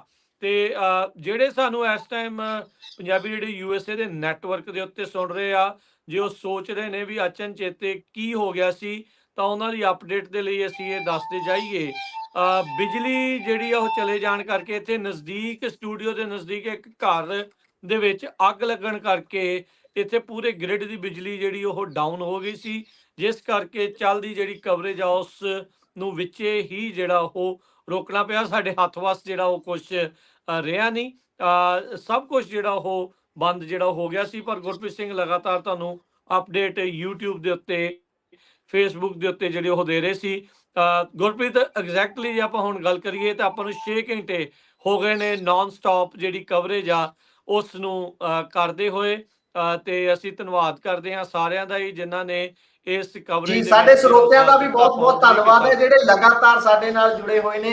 ਬੇਸ਼ੱਕ ਕੋਈ ਟਰੱਕਰ ਹੈ ਉਹ ਟਰੱਕ ਚਲਾਉਂਦਿਆਂ ਸਾਨੂੰ ਸੁਣ ਰਿਹਾ ਹੈ, ਬੇਸ਼ੱਕ ਰਾਤ ਦਾ ਸਮਾਂ ਇੱਥੇ ਕੋਈ ਰਾਤ ਦੇ ਸਮੇਂ ਸਾਨੂੰ ਸਮਾਂ ਕੱਢ ਕੇ ਸੁਣ ਰਿਹਾ ਹੈ, ਜਿਹੜਾ ਚਾਹੁੰਦਾ ਹੈ ਕਿ ਮੈਂ ਹੁਣ ਕੰਕਲੂਜਨ ਦੇਖ ਕੇ ਹੀ ਜਾਵਾਂ ਕਿ ਕੌਣ ਜਿੱਤਦਾ ਹੈ, ਕਿ ਸਵੇਰ ਨੂੰ ਉੱਠ ਕੇ ਹੈਰਾਨੀ ਨਾ ਹੋਵੇ ਵੀ ਭਾਈ ਆਹ ਕੀ ਹੋ ਗਿਆ ਰਾਤ ਨੂੰ ਜਦੋਂ ਮੈਂ ਸੁੱਤਾ ਸੀ ਉਸਲੇ ਤਾਂ ਅੱਗੇ ਚੱਲ ਰਿਹਾ ਸੀ। ਉਹ ਸਾਰੀਆਂ ਗੱਲਾਂ ਨੂੰ ਤੁਸੀਂ ਕਲੀਅਰ ਕਰਨ ਦੇ ਲਈ ਸਾਡੇ ਨਾਲ ਜੁੜੇ ਹੋ, ਸਾਨੂੰ ਤੁਸੀਂ ਆਪਣਾ ਕੀਮਤੀ ਸਮੇਂ ਦੇ ਵਿੱਚੋਂ ਸਮਾਂ ਕੱਢ ਕੇ ਸੁਣ ਰਹੇ ਹੋ, ਤੁਹਾਡਾ ਬਹੁਤ ਧੰਨਵਾਦ ਹੈ। ਜਿਹੜੀ ਇਸ ਸਮੇਂ ਬੱਤੀ ਗਈ ਹੈ ਜਾਂ ਫਿਰ ਉਹ ਉੱਥੇ ਘਟਨਾ ਵਾਪਰੀ ਹੈ ਉਹਦੇ ਕਾਰਨ ਬੱਤੀ ਜਾਣ ਦੇ ਲਈ ਅਸੀਂ ਤੁਹਾਡੇ ਤੋਂ ਇੰਨੀ ਕੁ ਖਿਮਾ ਚਾਹੁੰਦੇ ਹਾਂ। ਤੁਸੀਂ ਸਾਨੂੰ ਇੰਨਾ ਕੁ ਮਾਰਜਨ ਦੇ ਸਕਦੇ ਹੋ ਕਿਉਂਕਿ ਤੁਸੀਂ ਪਿਆਰ ਕਰਦੇ ਹੋ ਪੰਜਾਬੀ ਰੇਡੀਓ USA ਦੇ ਪਲੇਟਫਾਰਮਸ ਨੂੰ, ਤੁਸੀਂ ਚੰਗਾ ਮੰਨਦੇ ਹੋ, ਇਸ ਕਰਕੇ ਸੁਣਦੇ ਹੋ ਤੇ ਜੁੜਦੇ ਹੋ ਹਰੇਕ ਜਗ੍ਹਾ ਜਿੱਥੇ ਨਗਰ ਕੀਰਤਨ ਹੁੰਦਾ ਹੈ, ਜਿੱਥੇ ਵੀ ਕੋਈ ਪ੍ਰੋਗਰਾਮ ਹੁੰਦਾ ਹੈ ਉੱਥੇ ਪਹੁੰਚ ਕੇ ਤੁਸੀਂ ਪਿਆਰ ਦਿੰਦੇ ਹੋ ਸਾਰੀ ਟੀਮ ਨੂੰ। ਸੋ ਇਸ ਦੇ ਅਸੀਂ ਰਿਣੀ ਆ ਤੇ ਤੁਸੀਂ ਲਗਾਤਾਰ 6 ਘੰਟੇ ਤੋਂ ਜੁੜੇ ਹੋਏ ਹੋ ਸਾਡੇ ਨਾਲ, ਉਹਦੇ ਲਈ ਵੀ ਤੁਹਾਡਾ ਬਹੁਤ ਧੰਨਵਾਦ। ਸੋ ਹੁਣ ਮੈਂ ਚਾਹੂੰਗਾ ਰਾਜ ਜੀ ਆਪਾਂ ਅੱਗੇ ਵਧੀਏ, ਇੱਕ ਵਾਰੀ ਇੰਡੀਆ ਦਾ ਆਲ ਓਵਰ ਆਪਾਂ ਦੱਸ ਦਈਏ ਕਿ ਕੀ ਸਥਿਤੀ ਬਣੀ ਹੋਈ ਹੈ। ਬਿਲਕੁਲ ਓਵਰਆਲ ਜੇ ਇੰਡੀਆ ਦਾ ਦੇਖਦੇ ਜਾਈਏ ਤਾਂ ਸਾਰੇ ਰੁਝਾਨ ਆਪਣੇ ਸਾਹਮਣੇ ਹੀ ਆਪਾਂ ਜਿੱਦਾਂ ਪਹਿਲਾਂ ਵੀ ਦੱਸ ਰਹੇ ਹਾਂ। 293 ਦੇ ਉੱਤੇ NDA ਤੇ 231 ਦੇ ਉੱਤੇ ਇੰਡੀਆ ਜਿਹੜਾ ਗੱਠਜੋੜ ਆ ਉਹ ਇਸ ਟਾਈਮ ਚੱਲ ਰਿਹਾ ਹੈਗਾ ਆ। ਕੁਝ ਜਿਹੜੀਆਂ ਅਦਰਸ ਦੇ ਕੋਲ ਜਿਹੜੀਆਂ ਸੀਟਾਂ ਆ ਉਹ ਗਈਆਂ ਹੋਈਆਂ ਨੇ, 19 ਜਿਹੜੀਆਂ ਸੀਟਾਂ ਆ ਵੇਖਿਆ ਜਾਵੇ ਤਾਂ ਇੰਡੀਆ ਵਾਲਿਆਂ ਨੇ ਤੇ 231 ਜਿਹੜੀਆਂ ਸੀਟਾਂ ਆ ਉਸ ਦੇ ਵਿੱਚ ਪਿਛਲੇ ਵਾਰ ਦੇ ਨਾਲੋਂ 102 ਸੀਟਾਂ ਦਾ ਇਜ਼ਾਫਾ ਕੀਤਾ ਆ। NDA ਜਿਹੜੀ ਆ ਉਹ 293 ਦੇ ਉੱਤੇ ਆ, 60 ਸੀਟਾਂ ਦਾ ਜਿਹੜਾ ਇਹਨਾਂ ਨੂੰ ਓਵਰਆਲ ਨੁਕਸਾਨ ਹੋਇਆ। ਭਾਜਪਾ ਜਿਹੜੀ ਕੱਲਮ ਕੱਲੀ ਆ ਉਹ 241 ਦੇ ਉੱਤੇ ਜਿਹੜੀ ਉਹ ਇਸ ਟਾਈਮ ਜਿਹੜੀ ਉਹ ਚੱਲ ਰਹੀ ਹੈਗੀ ਆ। ਸੋ ਇਹ ਇੱਕ ਵੱਡੀ ਜਿਹੜੀ ਆਪਾਂ ਚੀਜ਼ ਜਿਹੜੀ ਉਹ ਦੇਖ ਰਹੇ ਆ ਵੀ ਜਿਹੜਾ ਇੰਡੀਆ ਅਲਾਇੰਸ ਹੈਗਾ ਆ ਉਹਨੇ ਇੱਕ ਵਾਰੀ ਫੇਰ ਸਾਰੀਆਂ ਪਾਰਟੀਆਂ ਮਿਲ ਕੇ, ਖੇਤਰੀ ਪਾਰਟੀਆਂ ਹਰ ਇੱਕ ਪਾਸਿਓਂ ਮਿਲ ਕੇ ਉਹਨਾਂ ਨੇ ਮੋਦੀ ਨੂੰ ਕਿਤੇ ਨਾ ਕਿਤੇ ਜਿਹੜਾ ਉਹ ਰੋਕਿਆ ਆ, ਜਾਂ ਲੋਕ ਅੱਕੇ ਹੀ ਇੰਨੇ ਸੀਗੇ ਮੋਦੀ ਤੋਂ ਉਹਦਾ ਨਾਂ ਸੁਣ ਕੇ ਉਹਦਾ ਸਾਰਾ ਕੁਝ ਇੰਨੇ ਮਾਈਕਰੋ ਮੈਨੇਜਮੈਂਟ ਜਿਹੜੀ ਉਸ ਦੀ ਹਰ ਇੱਕ ਪਾਸੇ ਜਿਹੜੀ ਹੋ ਰਹੀ ਸੀ, ਉਸ ਤੋਂ ਖਾਸੇ ਜਿਹੜੇ ਉਹ ਨਾਰਾਜ਼ ਸੀਗੇ ਤੇ ਉਹਨਾਂ ਨੇ ਕਿਤੇ ਨਾ ਕਿਤੇ ਜਿਹੜਾ ਆ ਉਹ ਦਿਖਾਇਆ ਆ। ਹਾਂ ਕਈ ਜਿਹੜੇ ਸੋਚ ਰਹੇ ਸੀਗੇ ਵੀ ਮੋਦੀ ਬਿਲਕੁਲ ਗੇਮ ਚੋਂ ਬਾਹਰ ਆ, ਉਹ ਗੱਲ ਤਾਂ ਨਹੀਂ। ਤੇ ਜਿੱਦਾਂ ਇਹ ਸੋਚਦੇ ਸੀਗੇ ਵੀ ਇੱਕ ਪਾਸੜ ਜਾਂ ਇੰਡੀਆ ਅਲਾਇੰਸ ਤੇ ਜਾਂ NDA ਵੱਲ ਨੂੰ ਹੋਊਗਾ, ਉਹ ਵੀ ਨਹੀਂ, ਰਲਿਆ ਮਿਲਵਾ ਜਿਹੜਾ ਉਹ ਇਸ ਟਾਈਮ ਆਪਣੇ ਸਾਹਮਣੇ ਰਿਜ਼ਲਟ ਦੇਖਣ ਨੂੰ ਮਿਲ ਰਿਹਾ ਆ। ਇੱਕ ਚੀਜ਼ ਤੁਸੀਂ ਕਿਹਾ ਸੀਗਾ ਵੀ ਸੁੱਤੇ ਸੌਣ ਲੱਗਿਆ ਤਾਂ ਕੁਝ ਹੋਰ ਸੀ, ਉੱਠਣ ਲੱਗਿਆ ਕੁਝ ਹੋਰ ਹੋਇਆ। 2020 ਦੇ ਨਤੀਜੇ ਜਿਹੜੇ ਸਾਡੇ ਅਮਰੀਕਾ ਦੇ ਵਿੱਚ ਆਏ ਸੀ ਉਹ ਬਿਲਕੁਲ ਇਸੇ ਤਰੀਕੇ ਦੇ ਸੀਗੇ। ਜਦੋਂ ਸੌ ਰਹੇ ਸੀਗੇ ਉਦੋਂ ਟਰੰਪ ਹੁਣੀ ਲੀਡ ਕਰ ਰਹੇ ਸੀ ਤੇ ਜਦੋਂ ਉੱਠੇ ਆ ਤਾਂ ਸਵੇਰੇ ਦੇਖਿਆ ਵੀ ਬਾਈਡਨ ਹੁਣੀ ਜਿਹੜੇ ਆ ਉਹ ਜਿੱਤ ਗਏ। ਬਹੁਤ ਸਾਰੀਆਂ ਜਿਹੜੀਆਂ ਵੋਟਾਂ ਅਨਕਾਊਂਟਡ ਪਈਆਂ ਸੀ, ਮੇਲ ਆਈਆਂ ਸੀਗੀਆਂ, ਉਹ ਜਦੋਂ ਵਿੱਚ ਐਡ ਹੋਈਆਂ ਤਾਂ ਸਾਰਾ ਹੁਲੀਆ ਜਿਹੜਾ ਉਹ ਪਲਟ ਗਿਆ। ਪਰ ਇੱਥੇ ਉਹ ਚਾਂਸ ਜਿਹੜੇ ਆਪਾਂ ਨੂੰ ਘੱਟ ਨਜ਼ਰ ਆ ਰਹੇ ਆ। ਗੁਰਪ੍ਰੀਤ, ਮੈਂ ਹੁਣ ਜਿਹੜਾ ਮਾਫੀ ਚਾਹੁੰਦਾ, ਮੈਨੂੰ ਹੁਣ ਇੱਥੋਂ ਨਿਕਲਣਾ ਪੈਣਾ ਆ। ਬੈਟਰੀ ਜਿਹੜੀ ਹੁਣ ਮੇਰੇ ਫੋਨ ਦੀ ਵੀ ਇਹ ਇਸ਼ਾਰਾ ਕਰ ਰਹੀ ਆ ਵੀ ਭਾਈ ਮੇਰਾ ਵੀ ਸਮਾਂ ਜਿਹੜਾ ਉਹ ਸਮਾਪਤ ਹੋ ਗਿਆ ਆ, ਬਿਜਲੀ ਵੀ ਗੁੱਲ ਆ। ਤੇ ਗੁਰਪ੍ਰੀਤ ਤੁਸੀਂ ਕੰਟੀਨਿਊ ਕਰੋ ਜਿੰਨਾ ਚਿਰ ਵੀ ਤੁਸੀਂ ਕਰ ਸਕਦੇ ਆ, ਤੇ ਬਾਕੀ ਜਿਹੜਾ ਸੋਸ਼ਲ ਮੀਡੀਆ ਦੇ ਉੱਤੇ, ਨੈਟਵਰਕਸ ਦੇ ਉੱਤੇ ਜਿੰਨਾ ਚਿਰ ਵੀ ਚੱਲਦਾ ਅਸੀਂ ਚਲਾ ਰਹੇ ਆ। ਪਰ ਖਿਮਾ ਮੰਗਦੇ ਆ, ਮਾਫੀ ਮੰਗਦੇ ਆ ਵੀ ਇਹ ਚੀਜ਼ ਸਾਡੇ ਹੱਥ ਵੱਸ ਨਾ ਹੋਣ ਕਰਕੇ ਜਿਹੜੀ ਬਿਜਲੀ ਜਿਹੜੀ ਗੁੱਲ ਹੋ ਗਈ, ਨਹੀਂ ਤਾਂ ਅਸੀਂ ਤੁਹਾਨੂੰ ਲਗਾਤਾਰ ਜਿਹੜੀ ਕਵਰੇਜ ਆ ਉਹ ਸੁਣਾ ਦਿਖਾ ਰਹੇ ਸੀਗੇ। ਜੀ ਬਹੁਤ ਬਹੁਤ ਧੰਨਵਾਦ ਰਾਜਕਰਨ ਜੀ। ਅਸੀਂ ਇਹਨੂੰ ਲਗਾਤਾਰ ਬਰਕਰਾਰ ਰੱਖਾਂਗੇ ਜਦੋਂ ਤੱਕ ਤੁਸੀਂ ਮੁੜ ਕੇ ਜੁੜਦੇ ਹੋ, ਉਦੋਂ ਤੱਕ ਇਸੇ ਤਰੀਕੇ ਦੇ ਨਾਲ ਅਸੀਂ ਇਹਨੂੰ ਕੰਟੀਨਿਊ ਰੱਖਦੇ ਹਾਂ। ਸਾਡੇ ਸਰੋਤਿਆਂ ਦਾ ਵੀ ਬਹੁਤ ਬਹੁਤ ਧੰਨਵਾਦ ਹੈ ਜਿਹੜੇ ਲਗਾਤਾਰ 6 ਘੰਟੇ ਤੋਂ ਸਾਡੇ ਨਾਲ, 6 ਘੰਟੇ ਤੋਂ ਵੀ ਵੱਧ ਦਾ ਸਮਾਂ ਹੋ ਚੁੱਕਿਆ ਸਾਡੇ ਨਾਲ ਲਗਾਤਾਰ ਜੁੜੇ ਹੋਏ ਨੇ। ਉਹਨਾਂ ਦਾ ਬਹੁਤ ਬਹੁਤ ਤਹਿ ਦਿਲੋਂ ਧੰਨਵਾਦ ਹੈ। ਤੇ ਜੇਕਰ ਹੁਣ ਵੱਖ-ਵੱਖ ਸੀਟਾਂ ਦੀ ਗੱਲ ਕਰਦੇ ਜਾਈਏ ਤਾਂ ਤਕਰੀਬਨ ਫੇਰ ਬਦਲ ਜਿਹੜੇ ਹੋਣੇ ਸੀ ਉਹ ਹੋ ਚੁੱਕੇ ਨੇ। ਹੁਣ ਲੱਡੂ ਵੰਡਣ ਦੀਆਂ ਜਿਹੜੀਆਂ ਤਸਵੀਰਾਂ ਨੇ, ਵੀਡੀਓਜ਼ ਨੇ, ਉਹ ਸਾਹਮਣੇ ਆਉਣੀਆਂ ਸ਼ੁਰੂ ਹੋ ਚੁੱਕੀਆਂ ਨੇ। ਵੱਖ-ਵੱਖ ਥਾਵਾਂ ਤੋਂ ਇਹੋ ਜਿਹੀਆਂ ਤਸਵੀਰਾਂ ਸਾਹਮਣੇ ਆ ਰਹੀਆਂ ਨੇ, ਕਿਤੇ ਜਿਵੇਂ ਵੈਸਟ ਬੰਗਾਲ ਦਾ ਕਲਚਰ ਹੈ ਉੱਥੇ ਮਨਾਇਆ ਜਾਂਦਾ ਹੈ ਇਹ ਜਿਹੜਾ ਜਸ਼ਨ, ਉਹ ਹੋਰ ਢੰਗ ਨਾਲ ਮਨਾਇਆ ਜਾਂਦਾ ਹੈ। ਮੰਨ ਲਓ ਕਿ ਉੱਥੇ ਹੋਲੀ ਵਾਲੇ ਜਿਹੜੇ ਰੰਗ ਹੁੰਦੇ ਨੇ ਉਹ ਇੱਕ ਦੂਸਰੇ ਤੇ ਬਰਸਾ ਕੇ ਉਹ ਇਸ ਤਰੀਕੇ ਨਾਲ ਜਸ਼ਨ ਮਨਾਉਂਦੇ ਨੇ। ਵੱਡੀ ਗਿਣਤੀ ਲੋਕ ਉੱਥੇ, ਜਿਹੜੀ ਮਮਤਾ ਬੈਨਰਜੀ ਹੈ ਉੱਥੋਂ ਦੀ ਜਿਹੜੀ ਮੁੱਖ ਮੰਤਰੀ ਆ, ਉਸ ਦੇ ਘਰ ਦੇ ਬਾਹਰ ਇਕੱਠੇ ਹੋ ਚੁੱਕੇ ਨੇ ਲੋਕ, ਕਿਉਂਕਿ ਤ੍ਰਿਣਮੂਲ ਕਾਂਗਰਸ ਨੇ ਭਾਜਪਾ ਦਾ ਉੱਥੋਂ ਸਫਾ ਚੱਟ ਕਰ ਦਿੱਤਾ ਹੈ। ਭਾਜਪਾ ਜਿਹੜੀ ਕਿ ਵੱਖ-ਵੱਖ ਰਾਜਾਂ ਦੇ ਵਿੱਚ ਸੰਨ ਲਾਉਣ ਦੇ ਵਿੱਚ ਮਾਹਰ ਹੈ। ਇੱਥੋਂ ਤੱਕ ਮੰਨਿਆ ਜਾ ਰਿਹਾ ਸੀ ਕਿ ਜੇਕਰ ਭਾਜਪਾ ਦੀ ਸਰਕਾਰ ਕਿਤੇ ਪਿੱਛੇ ਵੀ ਰਹਿ ਜਾਂਦੀ ਹੈ, ਕੁਝ ਸੀਟਾਂ ਦੇ ਮਾਰਜਨ ਤੇ ਪਿੱਛੇ ਰਹਿ ਜਾਂਦੀ ਹੈ, ਤਾਂ ਉਹ ਸੀਟਾਂ ਬਣਾਉਣ ਲਈ, ਸੀਟਾਂ ਵਧਾਉਣ ਦੇ ਲਈ ਬਹੁਤ ਚੰਗੇ ਤਰੀਕੇ ਨਾਲ ਤੋੜ ਭੰਨ ਵੀ ਕਰ ਸਕਦੀ ਹੈ, ਕਿਉਂਕਿ ਉਹਨਾਂ ਨੂੰ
ਸੋ ਦੀਪਕ ਸ਼ਰਮਾ ਹੁਣਾਂ ਨਾਲ ਇੱਕ ਵਾਰ ਮੁੜ ਤੋਂ ਜੋੜਨ ਦੀ ਕੋਸ਼ਿਸ਼ ਕਰਦੇ ਹਾਂ। ਸੋ ਟੈਕਨੀਕਲ ਦਿੱਕਤ ਆਉਣ ਦੇ ਕਾਰਨ ਉਹਨਾਂ ਨਾਲ ਨਹੀਂ ਜੁੜ ਪਾਏ।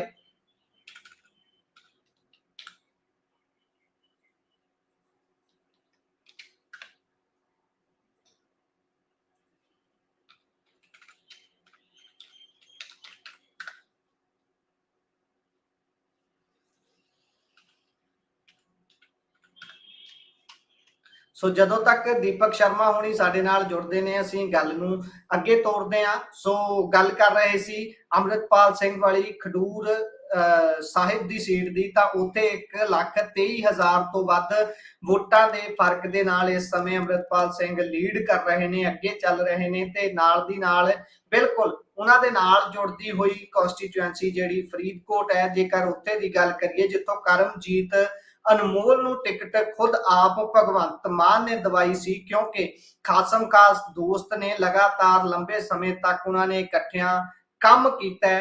ਇਸੇ ਕਰਕੇ ਮੰਨਿਆ ਇਹ ਜਾ ਰਿਹਾ ਸੀ ਕਿ ਉਹਨਾਂ ਨੂੰ ਸੀਟ ਦਿਵਾਉਣ ਦੇ ਵਿੱਚ ਭਗਵੰਤ ਮਾਨ ਨੇ ਅਹਿਮ ਭੂਮਿਕਾ ਨਿਭਾਈ ਹੈ। ਉਹ ਕਰਮਜੀਤ ਅਨਮੋਲ ਜਿਹੜੇ ਕਿ ਵੱਖ-ਵੱਖ ਫਿਲਮਾਂ ਦੇ ਵਿੱਚ ਹਾਸ ਰਸ ਅਦਾਕਾਰੀ ਕਰਦੇ ਨਜ਼ਰ ਆਉਂਦੇ ਸਨ, ਉਹਨਾਂ ਨੇ ਪਿਛਲੇ 2-2.5 ਮਹੀਨਿਆਂ ਤੋਂ ਪੂਰਾ ਜ਼ੋਰ ਲਾਇਆ ਇਸ ਸੀਟ ਤੋਂ ਜਿੱਤ ਦਰਜ ਕਰਨ ਦੇ ਲਈ। ਜਿਹੜਾ ਵਿਅਕਤੀ ਜਿਸ ਵਿਅਕਤੀ ਦੀ ਫੈਨ ਫੋਲੋਇੰਗ ਹੁੰਦੀ ਹੈ, ਲੋਕ ਉਸਨੂੰ ਫੋਲੋ ਕਰਦੇ ਨੇ, ਲੋਕ ਫੋਟੋ ਖਿਚਵਾਉਣ ਦੇ ਲਈ ਤਰਸਦੇ ਨੇ, ਉਹ ਵਿਅਕਤੀ ਸਿਆਸਤ ਦੇ ਵਿੱਚ ਆਉਂਦਾ ਹੈ ਤੇ ਫਿਰ ਦਰ-ਦਰ ਜਾ ਕੇ ਵੋਟਾਂ ਮੰਗਦਾ ਹੈ, ਲੋਕਾਂ ਨੂੰ ਅਪੀਲ ਕਰਦਾ ਹੈ ਕਿ ਮੈਨੂੰ ਚੁਣੋ, ਤੇ ਆਪਣੇ ਹੱਕ ਦੇ ਵਿੱਚ ਵੱਡੇ ਜਿਹੜੇ ਕਲਾਕਾਰ ਨੇ ਉਹਨਾਂ ਨੂੰ ਪ੍ਰਚਾਰ ਕਰਨ ਦੇ ਲਈ ਲੈ ਕੇ ਆਉਂਦਾ ਹੈ। ਜਿਸ ਤੋਂ ਬਾਅਦ ਜਦੋਂ ਸਰਬਜੀਤ ਸਿੰਘ ਖਾਲਸਾ ਦਾ ਉਭਾਰ ਹੁੰਦਾ ਹੈ, ਸਰਬਜੀਤ ਸਿੰਘ ਖਾਲਸਾ ਜਿਹੜੇ ਕਿ ਬੇਅੰਤ ਸਿੰਘ ਹੁਣਾਂ ਦੇ ਪੁੱਤਰ ਨੇ, ਜਿਨ੍ਹਾਂ ਦੇ ਵੱਲੋਂ ਇੰਦਰਾ ਗਾਂਧੀ ਨੂੰ ਅਸੈਸੀਨੇਟ ਕੀਤਾ ਗਿਆ ਸੀ, ਉਹਨਾਂ ਦਾ ਜਦੋਂ ਉਭਾਰ ਹੁੰਦਾ ਹੈ, ਉਸ ਤੋਂ ਬਾਅਦ ਇੱਕ ਵਿਰੋਧਤਾ ਵਾਲੀ ਭਾਵਨਾ ਦੇ ਨਾਲ ਬਿਆਨਬਾਜ਼ੀ ਸ਼ੁਰੂ ਹੁੰਦੀ ਹੈ ਤੇ ਫਿਰ ਨਜ਼ਰ ਆਉਂਦਾ ਹੈ ਉਹ ਜਲਵਾ ਪੰਥ, ਫਿਰ ਉਹ ਕੁਝ ਕਰਦਾ ਹੈ ਪੰਥਕ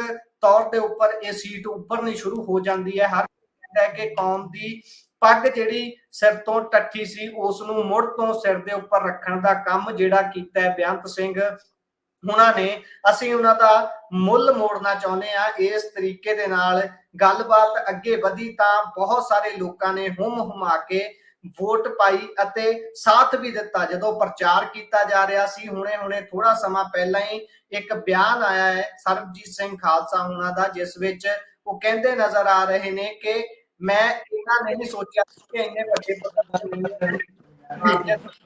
ਜਿਤਾਉਣ ਦੇ ਵਿੱਚ ਯੋਗਦਾਨ ਲੋਕ ਪਾਉਣਗੇ, ਸੰਗਤ ਪਾਊਗੀ। ਸੋ ਸਾਡੇ ਨਾਲ ਦੀਪਕ ਸ਼ਰਮਾ ਚਨਾਰਥਲ ਜੀ ਜੁੜ ਚੁੱਕੇ ਨੇ, ਉਹਨਾਂ ਦਾ ਸਵਾਗਤ ਕਰਦੇ ਹਾਂ।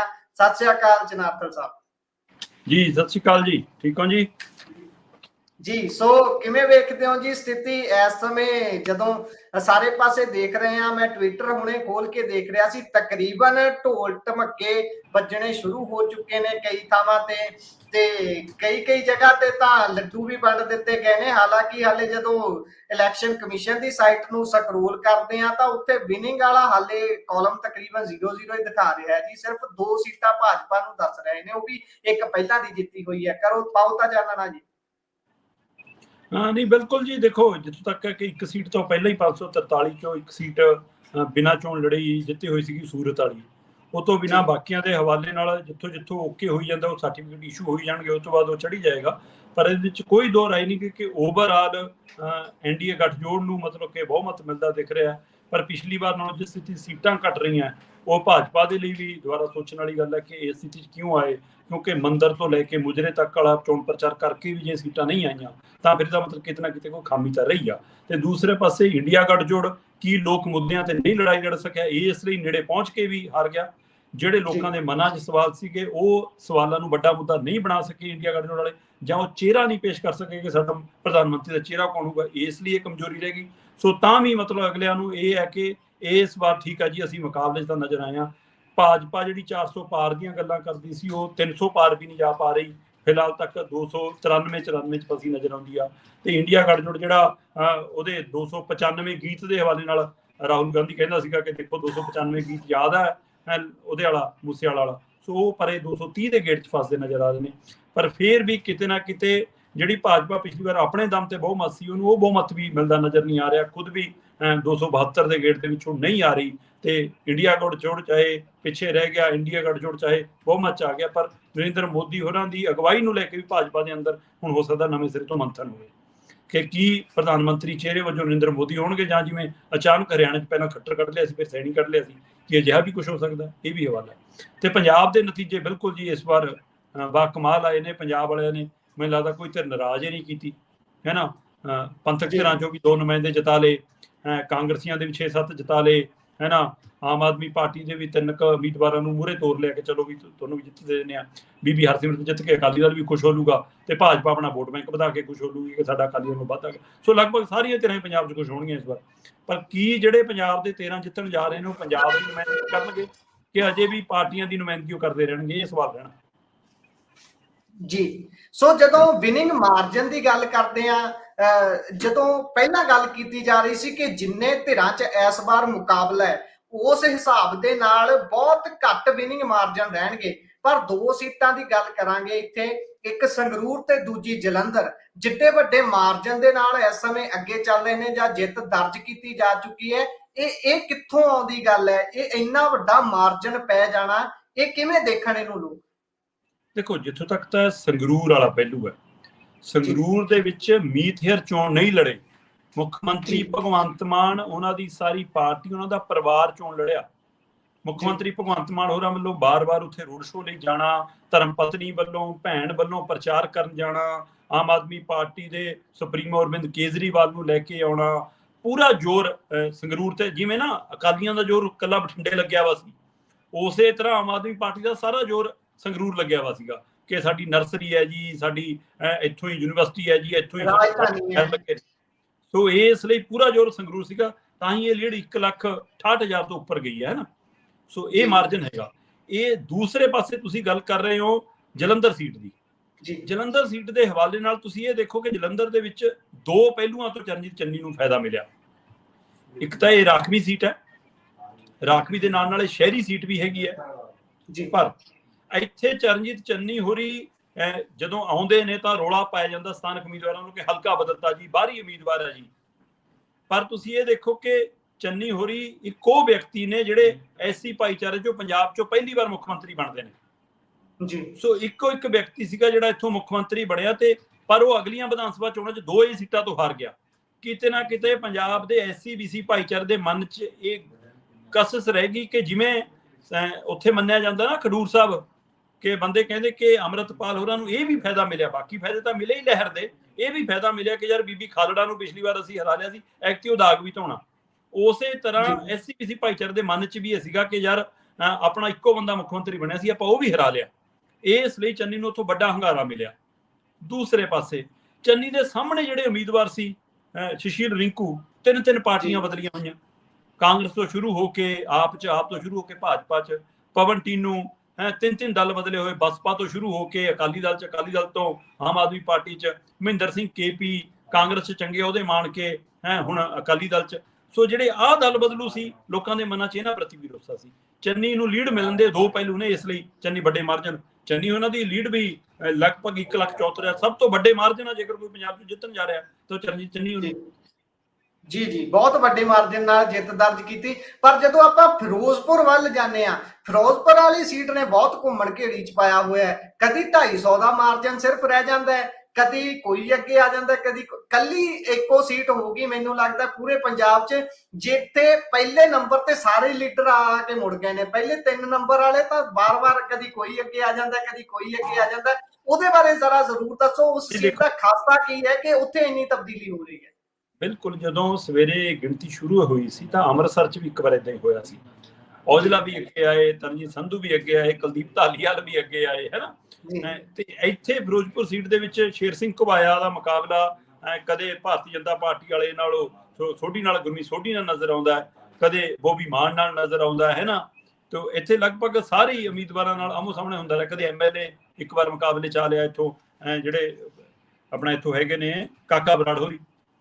ਇਸ ਤਰ੍ਹਾਂ ਇਹ 4ਾਂ ਦੇ ਵਿੱਚ ਰਿਹਾ। ਤੇ ਪਰ ਹੁਣ ਲਗਭਗ ਜਿਹੜਾ ਮਾਰਜਨ ਹੈ 4,000 ਤੋਂ ਉੱਪਰ ਚਲਾ ਗਿਆ। 4358 ਦੇ ਕਰੀਬ ਸ਼ੇਰ ਸਿੰਘ ਘੁਬਾਇਆ ਲੀਡ ਲੈ ਗਏ ਨੇ ਤੇ ਲਗਭਗ ਹੁਣ ਨੇੜੇ ਲੱਗਣ ਵਾਲੇ ਹੋਏਗਾ। ਪਰ ਇਹ ਬਹੁਤ ਨੇੜਲਾ ਮੁਕਾਬਲਾ ਔਰ ਸਭ ਤੋਂ ਘੱਟ ਮਾਰਜਨ ਨਾਲ ਜਿਹੜੀ ਸੀਟ ਇਸ ਵਾਰ ਜਿੱਤੀ ਜਾਣੀ ਉਹੀ ਹੈ। ਫਿਰੋਜ਼ਪੁਰ ਸੀਟ ਅਕਾਲੀ ਦਲ ਆਪਣਾ ਗੜ੍ਹ ਮੰਨਦਾ। ਅਕਾਲੀ ਦਲ ਇੱਥੋਂ ਲੰਮਾ ਸਮਾਂ, ਸਭ ਤੋਂ ਵੱਧ ਸਮਾਂ ਜਿੱਤਦਾ ਰਿਹਾ ਤੇ ਸੁਖਬੀਰ ਬਾਦਲ ਦੀ ਮੌਜੂਦਾ ਸੀਟ ਹੈ, ਉਸ ਦੇ ਨਾਤੇ ਇੱਥੇ ਅਕਾਲੀ ਦਲ ਨੂੰ ਚੰਗਾ ਪ੍ਰਦਰਸ਼ਨ ਕਰਨਾ ਬਣਦਾ ਸੀ। ਪਰ ਬੋਬੀ ਮਾਨ ਹੋਰੀ ਹੁਣ ਪਛੜ ਕੇ ਚੱਲ ਰਹੇ ਨੇ। ਭਾਜਪਾ ਦੇ ਉਮੀਦਵਾਰ ਸੋਢੀ ਹੋਰੀ ਜਿਹੜੇ ਇੱਕ ਵਾਰ ਸਵੇਰੇ ਹੀ ਪੋਲਿੰਗ ਬੂਥ ਤੋਂ ਬਾਹਰ ਵੀ ਚਲੇ ਗਏ ਸੀ, ਗਿਣਤੀ ਕੇਂਦਰ ਤੋਂ ਬਾਹਰ ਵੀ ਚਲੇ ਗਏ ਸੀ, ਹੁਣ ਮਤਲਬ ਕਿ ਉਹ ਮੁਕਾਬਲੇ 'ਚ ਨਜ਼ਰ ਆ ਰਹੇ ਨੇ। ਪਰ ਘੁਬਾਇਆ ਉਹਨਾਂ ਕੋਲ ਤਜਰਬਾ ਹੈ, ਅਕਾਲੀਆਂ ਵਾਲਾ ਵੀ ਤੇ ਕਾਂਗਰਸੀਆਂ ਵਾਲਾ ਵੀ, ਤੇ ਇੱਥੇ ਉਹਨਾਂ ਦਾ ਰਾਏ ਸਿੱਖ ਭਾਈਚਾਰਾ ਵੀ ਚੰਗਾ ਹੈਗਾ। ਉਸ ਨਾਤੇ ਵੀ ਉਹਨਾਂ ਨੂੰ ਉਮੀਦ ਸੀ ਇਹ ਲੀਡ ਹੈ। ਤੇ ਸੋਢੀ ਹੋਰੀ ਵੱਡੀ ਪਾਰਟੀ ਤੋਂ ਆਉਂਦੇ ਨੇ ਹੈ ਤੇ ਝੋਲੇ 'ਚ ਦਾਣੇ ਵੀ ਖਾਸੇ ਹੈਗੇ ਨੇ। ਸੋ ਇਸ ਲਈ ਉਹਦੇ ਕਾਰਨ ਵੀ ਉਹ ਮੁਕਾਬਲੇ 'ਚ ਆ ਸਕਦੇ ਨੇ। ਤੇ ਕਿਤੇ ਨਾ ਕਿਤੇ ਇਸ ਵਾਰ ਪੰਜਾਬ ਦੇ ਵਿੱਚੋਂ ਹਿੰਦੂ ਵਰਗ ਚੋਂ, ਵਪਾਰੀ ਵਰਗ ਚੋਂ, ਜਾਂ ਦਲਿਤ ਪਰਿਵਾਰ ਚੋਂ, ਜਾਂ ਆਪਣੇ ਰਸੂਖ ਨਾਲ ਲੀਡਰ ਬਾਕੀ ਘਰਾਣਿਆਂ ਚੋਂ ਵੋਟਾਂ ਖਿੱਚਣ ਦੀ ਕੋਸ਼ਿਸ਼ ਕਰ ਰਹੇ। ਉਸੇ ਕਰਕੇ ਭਾਜਪਾ ਦਾ ਵੋਟ ਬੈਂਕ ਵੀ ਵੱਧ ਰਿਹਾ ਨਾ। ਸੋ ਫਿਰੋਜ਼ਪੁਰ ਸੀਟ ਕਾਫੀ ਹੌਟ ਸੀਟਾਂ 'ਚੋਂ ਇੱਕ ਬਣ ਗਈ ਹੈ, ਜਿਹੜਾ ਬਹੁਤ ਨੇੜੇ ਦਾ ਮੁਕਾਬਲਾ, ਨੇੜੇ ਦਾ ਨਤੀਜਾ ਆਏਗਾ ਜੀ। ਸੋ ਹੁਣ ਆਪਾਂ ਆਨੰਦਪੁਰ ਸਾਹਿਬ ਵੱਲ ਚੱਲਦੇ ਹਾਂ। ਉੱਥੇ ਵੀ ਮਾਰਜਨ ਬਹੁਤ ਥਿਨ ਰਹਿ ਰਿਹਾ। ਹੁਣ 11,000 ਵੋਟਾਂ ਦਾ ਕਰੀਬ ਮਾਰਜਨ ਹੈ ਉੱਥੇ ਕਿਸ ਤਰ੍ਹਾਂ ਦੀ ਫਾਈਟ ਦੇਖਦੇ ਹੋ? ਕੀ ਇਸੇ ਤਰ੍ਹਾਂ ਦੀ ਉਮੀਦ ਕੀਤੀ ਸੀ ਲੋਕਾਂ ਨੇ, ਜਾਂ ਜਿਹੜੇ ਮਾਹਰ ਨੇ ਉਹਨਾਂ ਨੇ ਇਸੇ ਤਰ੍ਹਾਂ ਦੀ ਫਾਈਟ ਉਮੀਦ ਕੀਤੀ ਸੀ? ਬਿਲਕੁਲ, ਅਨੰਦਪੁਰ ਸਾਹਿਬ ਹਲਕੇ ਦੇ ਵਿੱਚ ਕਾਫੀ ਹੱਦ ਤੱਕ ਇਸੇ ਤਰ੍ਹਾਂ ਦੇ ਮੁਕਾਬਲੇ ਦੀ ਆਸ ਸੀ, ਔਰ ਇਹ ਮੁਕਾਬਲਾ 3 ਕੋਣਾ ਹੋਣ ਦੀ ਜ਼ਿਆਦਾ ਆਸ ਸੀ। ਇਹ ਵੀ ਮੰਨਿਆ ਜਾਂਦਾ ਸੀ ਕਿ ਨੇੜੇ ਤੇੜੇ ਚੰਦੂ ਮਾਜਰਾ ਵੀ ਕਾਫੀ ਰਹਿ ਸਕਦੇ ਨੇ, ਕਿਉਂਕਿ ਉਹ ਇੱਥੋਂ MP ਰਹੇ ਵੀ ਨੇ ਤੇ ਇੱਕ ਵਾਰ ਹਾਰੇ ਵੀ ਨੇ। ਉਹਨਾਂ ਨੇ ਅੰਬਿਕਾ ਸੋਨੀ ਨੂੰ ਹਰਾਇਆ ਵੀ ਸੀ, ਮਨੀਸ਼ ਤਿਵਾੜੀ ਤੋਂ ਹਾਰੇ ਵੀ ਸੀ। ਉਹਨਾਂ ਨੂੰ ਤਜਰਬਾ ਬਹੁਤ ਸੀ ਇਸ ਸੀਟ ਦਾ, ਜਦੋਂ ਕਿ ਕੰਗ ਲਈ ਵੀ ਇਹ ਚੋਣ ਨਵੀਂ ਸੀ ਤੇ ਵਿਜੇਂਦਰ ਸਿੰਗਲਾ ਲਈ ਹਲਕਾ ਨਵਾਂ ਸੀ, ਪਰ ਵਿਜੇਂਦਰ ਸਿੰਗਲਾ ਨੂੰ ਚੋਣ ਲੜਨੀ ਆਉਂਦੀ ਹੈ। ਪਰ ਉਹਦੇ ਬਾਵਜੂਦ ਵੀ ਕੰਗ ਨੇ ਇਸ ਨੂੰ ਮੁਕਾਬਲੇ 'ਚ ਬਣਾਏ ਰੱਖਿਆ। ਕੰਗ ਇੱਕ ਪਹਿਚਾਣਿਆ ਚਿਹਰਾ ਵੀ ਨੇ। ਆਮ ਆਦਮੀ ਪਾਰਟੀ ਨੇ ਆਪਣੇ ਵਰਕਰ 'ਚੋਂ ਵੀ ਇੱਕ ਟਿਕਟ ਦਿੱਤੀ ਸੀ, ਪਰ ਵਿਜੇਂਦਰ ਸਿੰਗਲਾ ਕੋਲ ਤਜਰਬਾ ਵੀ ਸੀ ਤੇ ਇਸ ਹਲਕੇ 'ਚੋਂ ਕਾਂਗਰਸ ਜਿੱਤਦੀ ਵੀ ਰਹੀ ਆ। ਸੋ ਇਸ ਲਈ ਇਸੇ ਹਵਾਲੇ ਨਾਲ ਇੱਥੋਂ ਬਿੱਟੂ ਵੀ, ਇੱਥੋਂ ਮਨੀਸ਼ ਤਿਵਾੜੀ ਵੀ, ਹੈ ਨਾ, ਤਾਂ ਇਹਨਾਂ ਨੂੰ ਲੱਗਦਾ ਸੀਗਾ ਕਿ ਫਸਮਾ ਹੋਏਗਾ। ਔਰ ਇਸੇ ਤਰ੍ਹਾਂ ਅੰਦਾਜ਼ਾ ਲਾ ਜਾਂਦਾ। ਇਹ ਸੀਟ ਕਾਫੀ ਇੱਕ ਪਾਸੇ ਸੀਟ ਤੇ ਤੁਸੀਂ ਹਿਸਾਬ ਲਾਓ ਜਾ ਕੇ ਦੁਆਬੇ ਵਾਲੇ ਪਾਸੇ ਨਾਲ ਲੱਗਦੀ ਆ, ਉਹ ਨਵਾਂ ਸ਼ਹਿਰ ਬੰਗੇ ਵਾਲੇ ਪਾਸੇ ਨੂੰ, ਹੈ ਨਾ। ਦੂਏ ਪਾਸੇ ਗੜ੍ਹ ਸ਼ੰਕਰ, ਨੰਗਲ, ਆਨੰਦਪੁਰ ਸਾਹਿਬ ਵਾਲੇ ਪਾਸੇ ਨੂੰ ਹੁੰਦੇ ਹੋਏ ਕੰਡੀ ਖੇਤਰ ਦੇ ਨਾਲ ਪਵਾਦ, ਫਿਰ ਉਹ ਤੋਂ ਬਾਅਦ ਇੱਧਰ ਮਹਾਲੀ ਖਰੜ ਦੇ ਨਾਲ ਆ ਕੇ, ਹੈ ਨਾ, ਇੱਧਰਲੇ ਪਾਸੇ ਨੂੰ ਇਹ ਨਾਲ ਮਾਲਵੇ ਵਾਲਾ ਵੀ ਟੱਚ ਕਰਦਾ। ਸੋ ਇਸ ਲਈ ਇਹ ਸੀਟ ਦੇ ਨਾਲ ਵੀ 2-3 ਪਹਿਲੂ ਹੈਗੇ ਨੇ। ਤੇ ਇੱਥੇ ਮਹਾਲੀ ਵੀ ਖਾਸੀ ਭੂਮਿਕਾ ਨਿਭਾਉਂਦਾ ਇਸ ਹਲਕੇ ਦੇ ਵਿੱਚ। ਤੇ ਕੰਗ ਹੋਰੀ ਆਪਣੇ ਆਪ ਨੂੰ ਮਹਾਲੀ 'ਚ ਵੀ ਮਜ਼ਬੂਤ ਮੰਗ ਰਹੇ ਸੀ, ਪਰ ਆਨੰਦਪੁਰ ਸਾਹਿਬ ਹਲਕਾ ਜਿਹੜਾ ਹੈਗਾ, ਹੈ ਨਾ, ਉੱਥੇ ਬੈਂਸ ਦਾ ਥੋੜਾ ਵਿਰੋਧ ਵੀ ਹੈਗਾ। ਇਸੇ ਤਰ੍ਹਾਂ ਖਰੜ ਦੇ ਵਿੱਚ ਅਨਮੋਲ ਗਗਨ ਮਾਨ ਨੂੰ ਥੋੜਾ ਰੋਸੇ ਦਾ ਸਾਹਮਣਾ ਕਰਨਾ ਪੈ ਰਿਹਾ। ਇਸ ਲਈ ਇਹ ਸੀਟ ਮੁਕਾਬਲੇ ਵਾਲੀ ਸੀਟ ਮੰਨੀ ਜਾ ਰਹੀ ਸੀ। ਹਾਂ, ਫਿਰ ਵੀ 11,000 ਦਾ ਮਾਰਜਨ ਹੋ ਗਿਆ। ਹੁਣ ਮੈਨੂੰ ਲੱਗਦਾ ਹੁਣ ਇਹ ਠੀਕ ਠਾਕ ਲੀਡ ਬਣ ਗਈ ਹੈ ਕੰਗ ਲਈ। ਹੁਣ ਸ਼ਾਇਦ ਉਹਨਾਂ ਨੂੰ ਥੋੜੀ ਸੰਤੁਸ਼ਟੀ ਹੋ ਗਈ ਕਿ ਇਸ ਟਾਈਮ ਤੱਕ ਆ ਕੇ ਜਦੋਂ 2 ਵਜ ਚੱਲੇ ਕਿ ਹੁਣ ਠੀਕ ਹੈ ਜੀ। ਸੋ ਹੁਣ ਚੱਲਦੇ ਆ ਸ਼ਾਹੀ ਸੀਟ ਵੱਲ। ਪਟਿਆਲੇ ਦੀ ਗੱਲ ਨਾ ਕਰੀਏ ਤਾਂ ਫਿਰ ਗੱਲ ਨਿਬੜਦੀ ਨਹੀਂ, ਕਿਉਂਕਿ ਉਹ ਸੀਟ ਹੀ ਇਦਾਂ ਦੀ ਹੈ। ਉੱਥੇ ਇਸ ਸਮੇਂ ਧਰਮਵੀਰ ਗਾਂਧੀ ਹੁਣੀ ਬੇਸ਼ੱਕ ਅੱਗੇ ਨੇ, ਪਰ ਉੱਥੇ ਵੀ ਉਲਟ ਫੇਰ ਹੁੰਦਾ ਰਿਹਾ। ਸੋ ਹੁਣ ਉੱਥੇ ਕੀ ਮੰਨਿਆ ਜਾਵੇ ਕਿ ਹਾਲੇ ਵੀ ਕੋਈ ਉਮੀਦ ਹੈ ਉਲਟ ਫੇਰ ਹੋਣ ਦੀ, ਜਾਂ ਤਕਰੀਬਨ ਸਥਿਤੀ ਸਪਸ਼ਟ ਸਮਝੀ ਜਾਵੇ? ਨਹੀਂ, ਉੱਥੇ ਬੇਸ਼ੱਕ ਸਥਿਤੀ ਫਸੀ ਰਹੀ, ਤਾਂ ਵੀ ਮਾਹਿਰਾਂ ਦੇ ਮਨ ਦੇ ਵਿੱਚ ਵੀ, ਰਾਜਨੀਤਿਕ ਧਿਰਾਂ ਦੇ ਮਨ 'ਚ ਵੀ, ਇੱਥੋਂ ਤੱਕ ਕਿ ਗਾਂਧੀ ਦੇ ਸਾਹਮਣੇ ਲੜ ਰਹੇ ਉਮੀਦਵਾਰਾਂ ਦੇ ਮਨ 'ਚ ਵੀ ਇਹ ਸੀ ਕਿ ਜਿਤਨਾ ਗਾਂਧੀ ਨੇ ਉੱਥੇ ਇਹ ਸੀਟ ਤੇ ਬਣਿਆ ਵਾ ਸੀ ਲਗਭਗ ਇਹ ਲੋਕਾਂ ਦੇ ਮਨਾਂ 'ਚ, ਕਿਉਂਕਿ ਇੱਥੇ ਧਰਮਵੀਰ ਗਾਂਧੀ ਨੂੰ ਵੋਟ ਕੱਲੀ ਕਾਂਗਰਸ ਕਰਕੇ ਨਹੀਂ ਪੈ ਰਹੀ, ਇੱਥੇ ਉਹਨਾਂ ਦੀ ਆਪਣੀ ਸ਼ਖਸੀਅਤ ਕਰਕੇ ਵੋਟ ਪੈ ਰਹੀ ਹੈ, ਉਹਨਾਂ ਦੀ ਆਪਣੀ ਪਹਿਚਾਣ ਕਰਕੇ ਵੋਟ ਪੈ ਰਹੀ ਹੈ। ਇਸ ਲਈ ਉਹਨਾਂ ਦਾ ਜਿਹੜਾ ਸਤਿਕਾਰ ਹੈ ਉਹਨੂੰ ਵੋਟ ਪਈ ਹੈ, ਨਾ ਕਿ ਉਹਨਾਂ ਦੇ ਕਾਂਗਰਸ ਦੇ ਚੋਣ ਨਿਸ਼ਾਨ ਪੰਜੇ ਨੂੰ ਵੋਟ ਪਈ ਹੈ। ਪਰ ਬਲਬੀਰ ਹੋਰਾਂ ਵੀ ਉੱਥੋਂ MLA ਨੇ, ਮੰਤਰੀ ਨੇ, ਫਿਰ ਉਹਨਾਂ ਦੇ ਕੋਲ ਸਰਕਾਰ ਹੈ, ਇਸ ਲਈ ਉਹ ਵੀ ਪੂਰੇ ਜੋਰ ਜਮੈਸ਼। ਤੇ ਪ੍ਰਨੀਤ ਕੌਰ ਤੋਂ ਵੱਧ ਉਸ ਹਲਕੇ ਦਾ ਕਿਸੇ ਨੂੰ ਤਜਰਬਾ ਨਹੀਂ, ਪ੍ਰਨੀਤ ਕੌਰ ਤੋਂ ਵੱਧ ਕਿਸੇ ਦੀ ਅਪਰੋਚ ਨਹੀਂ, ਤੇ ਪ੍ਰਨੀਤ ਕੌਰ ਦਾ ਆਪਣਾ ਰਸੂਖ ਵੀ ਲੋਕਾਂ ਦੇ ਵਿੱਚ ਚੰਗਾ ਹੈ। ਇਸ ਲਈ ਇੱਥੇ ਤਿਕੋਣਾ ਮੁਕਾਬਲਾ ਹੋਇਆ। ਕਦੇ ਧਰਮਵੀਰ ਗਾਂਧੀ ਦੇ ਨਾਲ ਬਲਬੀਰ ਸਿੰਘ ਆ ਜਾਂਦੇ ਸੀ, 1-2 ਵਾਰ ਅੱਗੇ ਵੀ ਗਏ, ਪ੍ਰਨੀਤ ਕੌਰ ਵੀ 1 ਵਾਰ ਅੱਗੇ ਆਈ। ਸੋ ਇਸ ਲਈ ਪ੍ਰਨੀਤ ਕੌਰ ਤੇ ਬਲਬੀਰ ਸਿੰਘ ਹੋਰੀ ਦੋਵਾਂ 'ਚ ਲੜਾਈ 2ਵੇਂ ਨੰਬਰ ਵਾਲੀ ਚੱਲ ਰਹੀ ਜਿਵੇਂ। ਤੇ ਧਰਮਵੀਰ ਗਾਂਧੀ ਹੁਣ 12,000 ਦੀ ਲੀਡ ਬਣਾ ਗਏ ਨੇ। ਸੋ 12,000 ਦੀ ਲੀਡ ਹੁਣ ਇਸ ਸਮੇਂ ਮੈਨੂੰ ਲੱਗਦਾ ਹੁਣ ਮੁਸ਼ਕਲ ਹੈ, ਥੋੜਾ ਬਹੁਤ ਥੱਲੇ ਉੱਪਰ ਹੋ ਜਾਵੇ ਤਾਂ ਹੋ ਜਾਵੇ, ਨਹੀਂ ਇਹ ਨਤੀਜੇ 'ਚ ਬਦਲੇਗੀ ਜਿੱਤ ਜੀ। ਸੋ ਆਪਾਂ ਗੱਲ ਕਰ ਲਈਏ ਇੱਕ ਵਾਰੀ ਮੋਦੀ ਸਾਹਿਬ ਦੀ। ਉਹ ਵਾਰਾਣਸੀ ਵਾਲੀ ਸੀਟ ਤੋਂ ਜਿੰਨੀ ਲੀਡ ਦੇ ਨਾਲ ਅਮਿਤ ਸ਼ਾਹ ਹੁਣੀ ਜਿੱਤੇ ਨੇ, ਉਨੀ ਲੀਡ ਨਹੀਂ ਬਣਾ ਪਾਏ। ਕਰੀਬ 80,000 ਦੇ ਲਾਗੇ ਨੇੜੇ ਤੇੜੇ ਉਹਨਾਂ ਦੀ ਲੀਡ ਹੈ। ਕਿ ਇੱਕ ਪ੍ਰਧਾਨ ਮੰਤਰੀ ਨੂੰ ਐਡੀ ਕਿ ਲੀਡ ਨਾਲ ਸੈਟੀਸਫਾਈ ਹੋ ਜਾਣਾ ਚਾਹੀਦਾ, ਕਿਉਂਕਿ ਆਸ ਤਾਂ ਕੀਤੀ ਜਾ ਰਹੀ ਸੀ ਕਿ ਉਹ ਬਹੁਤ ਮਾਰਜਨ ਨਾਲ ਜਿੱਤਣਗੇ। ਦੇਖੋ, ਜਿੱਥੋਂ ਤੱਕ ਮਸਲਾ ਹੈਗਾ, ਐਕਤੀ ਯੂਪੀ ਦੇ ਵਿੱਚ ਵੈਸੇ ਹੀ ਭਾਜਪਾ ਦੀ ਹਾਲਤ ਕਾਫੀ ਬਦਲੀ ਹੋ ਗਈ ਹੈ ਜੀ। ਇਸ ਲਈ ਇਸ ਲੀਡ ਨੂੰ ਮੋਦੀ ਦੀ ਲੀਡ ਜਾਂ ਮੋਦੀ ਦੇ ਘੱਟ ਮਾਰਜਨ ਵਾਲੇ ਹਵਾਲੇ ਨਾਲ ਦੇਖਿਆ ਜਾਊਗਾ, ਇਸ ਨੂੰ ਜੋਗੀ ਦੇ ਕੰਮਕਾਜ ਦੇ ਹਵਾਲੇ ਨਾਲ ਵੀ ਦੇਖਿਆ ਜਾਊਗਾ। ਸੋ ਇਸ ਲਈ ਜਾਂ ਨਰਿੰਦਰ ਮੋਦੀ ਓਵਰ ਕੌਨਫੀਡੈਂਸ ਇੰਨੇ ਹੋ ਗਏ ਸੀ ਕਿ ਮੈਨੂੰ ਵਾਰਾਣਸੀ ਜਾਣ ਦੀ ਕੀ ਲੋੜ ਆ, ਮੈਨੂੰ ਤਾਂ ਘਰੇ ਬੈਠੇ ਨੂੰ ਵੋਟਾਂ ਪੈਣੀਆਂ, ਪਰ 1 ਵਾਰ ਪਿੱਛੇ ਵੀ ਹੋ ਗਏ ਸੀ ਸ਼ੁਰੂ 'ਚ। ਸੋ ਇਸ ਲਈ ਓਵਰਆਲ ਯੂਪੀ ਦੇ ਵਿੱਚ ਜਿਹੜੀ ਇਸ ਵਾਰ ਭਾਜਪਾ ਦੀ ਸਥਿਤੀ ਆ, ਉਸ ਨੇ ਉਹਨੂੰ ਸੋਚਣ ਲਈ ਮਜਬੂਰ ਕਰਨਾ ਹੋਊਗਾ ਕਿ ਉੱਥੇ ਹੀ ਰਾਮ ਮੰਦਿਰ, ਉੱਥੇ ਹੀ ਅਯੋਧਿਆ, ਉੱਥੇ ਹੀ ਜੋਗੀ, ਉੱਥੇ ਹੀ ਉਹਦਾ ਬਲਡੋਜ਼ਰ। ਉਹਦੇ ਬਾਵਜੂਦ ਵੀ ਜੇ ਸੀਟਾਂ ਘਟ ਰਹੀਆਂ ਨੇ ਜਾਂ ਮਾਰਜਨ ਘਟ ਰਿਹਾ, ਤਾਂ ਇਹਦਾ ਮਤਲਬ ਭਾਜਪਾ ਸੋਚੇ ਕਿ ਉਸਨੇ ਕਿਹੜੇ ਏਜੰਡੇ ਤੇ ਲੜਨਾ ਸੀ, ਕਿਉਂ ਇਹ ਸਥਿਤੀ ਬਣੀ ਹੈ। ਤੇ ਇਸੇ ਲਈ ਮੈਂ ਸ਼ੁਰੂ 'ਚ ਗੱਲ ਕੀਤੀ ਸੀ ਕਿ ਹੋ ਸਕਦਾ ਇਸ ਵਾਰ ਭਾਜਪਾ ਆਪਣੀ ਅਗਵਾਈ ਬਦਲਣ ਬਾਰੇ ਵੀ ਸੋਚਣ ਲੱਗ ਪਵੇ ਕਿ ਜੇ ਸਰਕਾਰ ਅਸੀਂ ਆ ਰਹੇ ਹਾਂ ਸਾਡਾ NDA ਆ ਰਿਹਾ ਤੇ ਤਾਂ ਅਸੀਂ ਫਿਰ ਸੀਟ ਕਿਹਨੂੰ ਦੇਣੀ ਹੈ, ਪ੍ਰਧਾਨ ਮੰਤਰੀ ਦਾ ਉਹਦਾ ਕਿਹਨੂੰ ਦੇਣਾ, ਇਹਦੇ ਬਾਰੇ ਵੀ ਵਿਚਾਰ ਹੋ ਸਕਦਾ।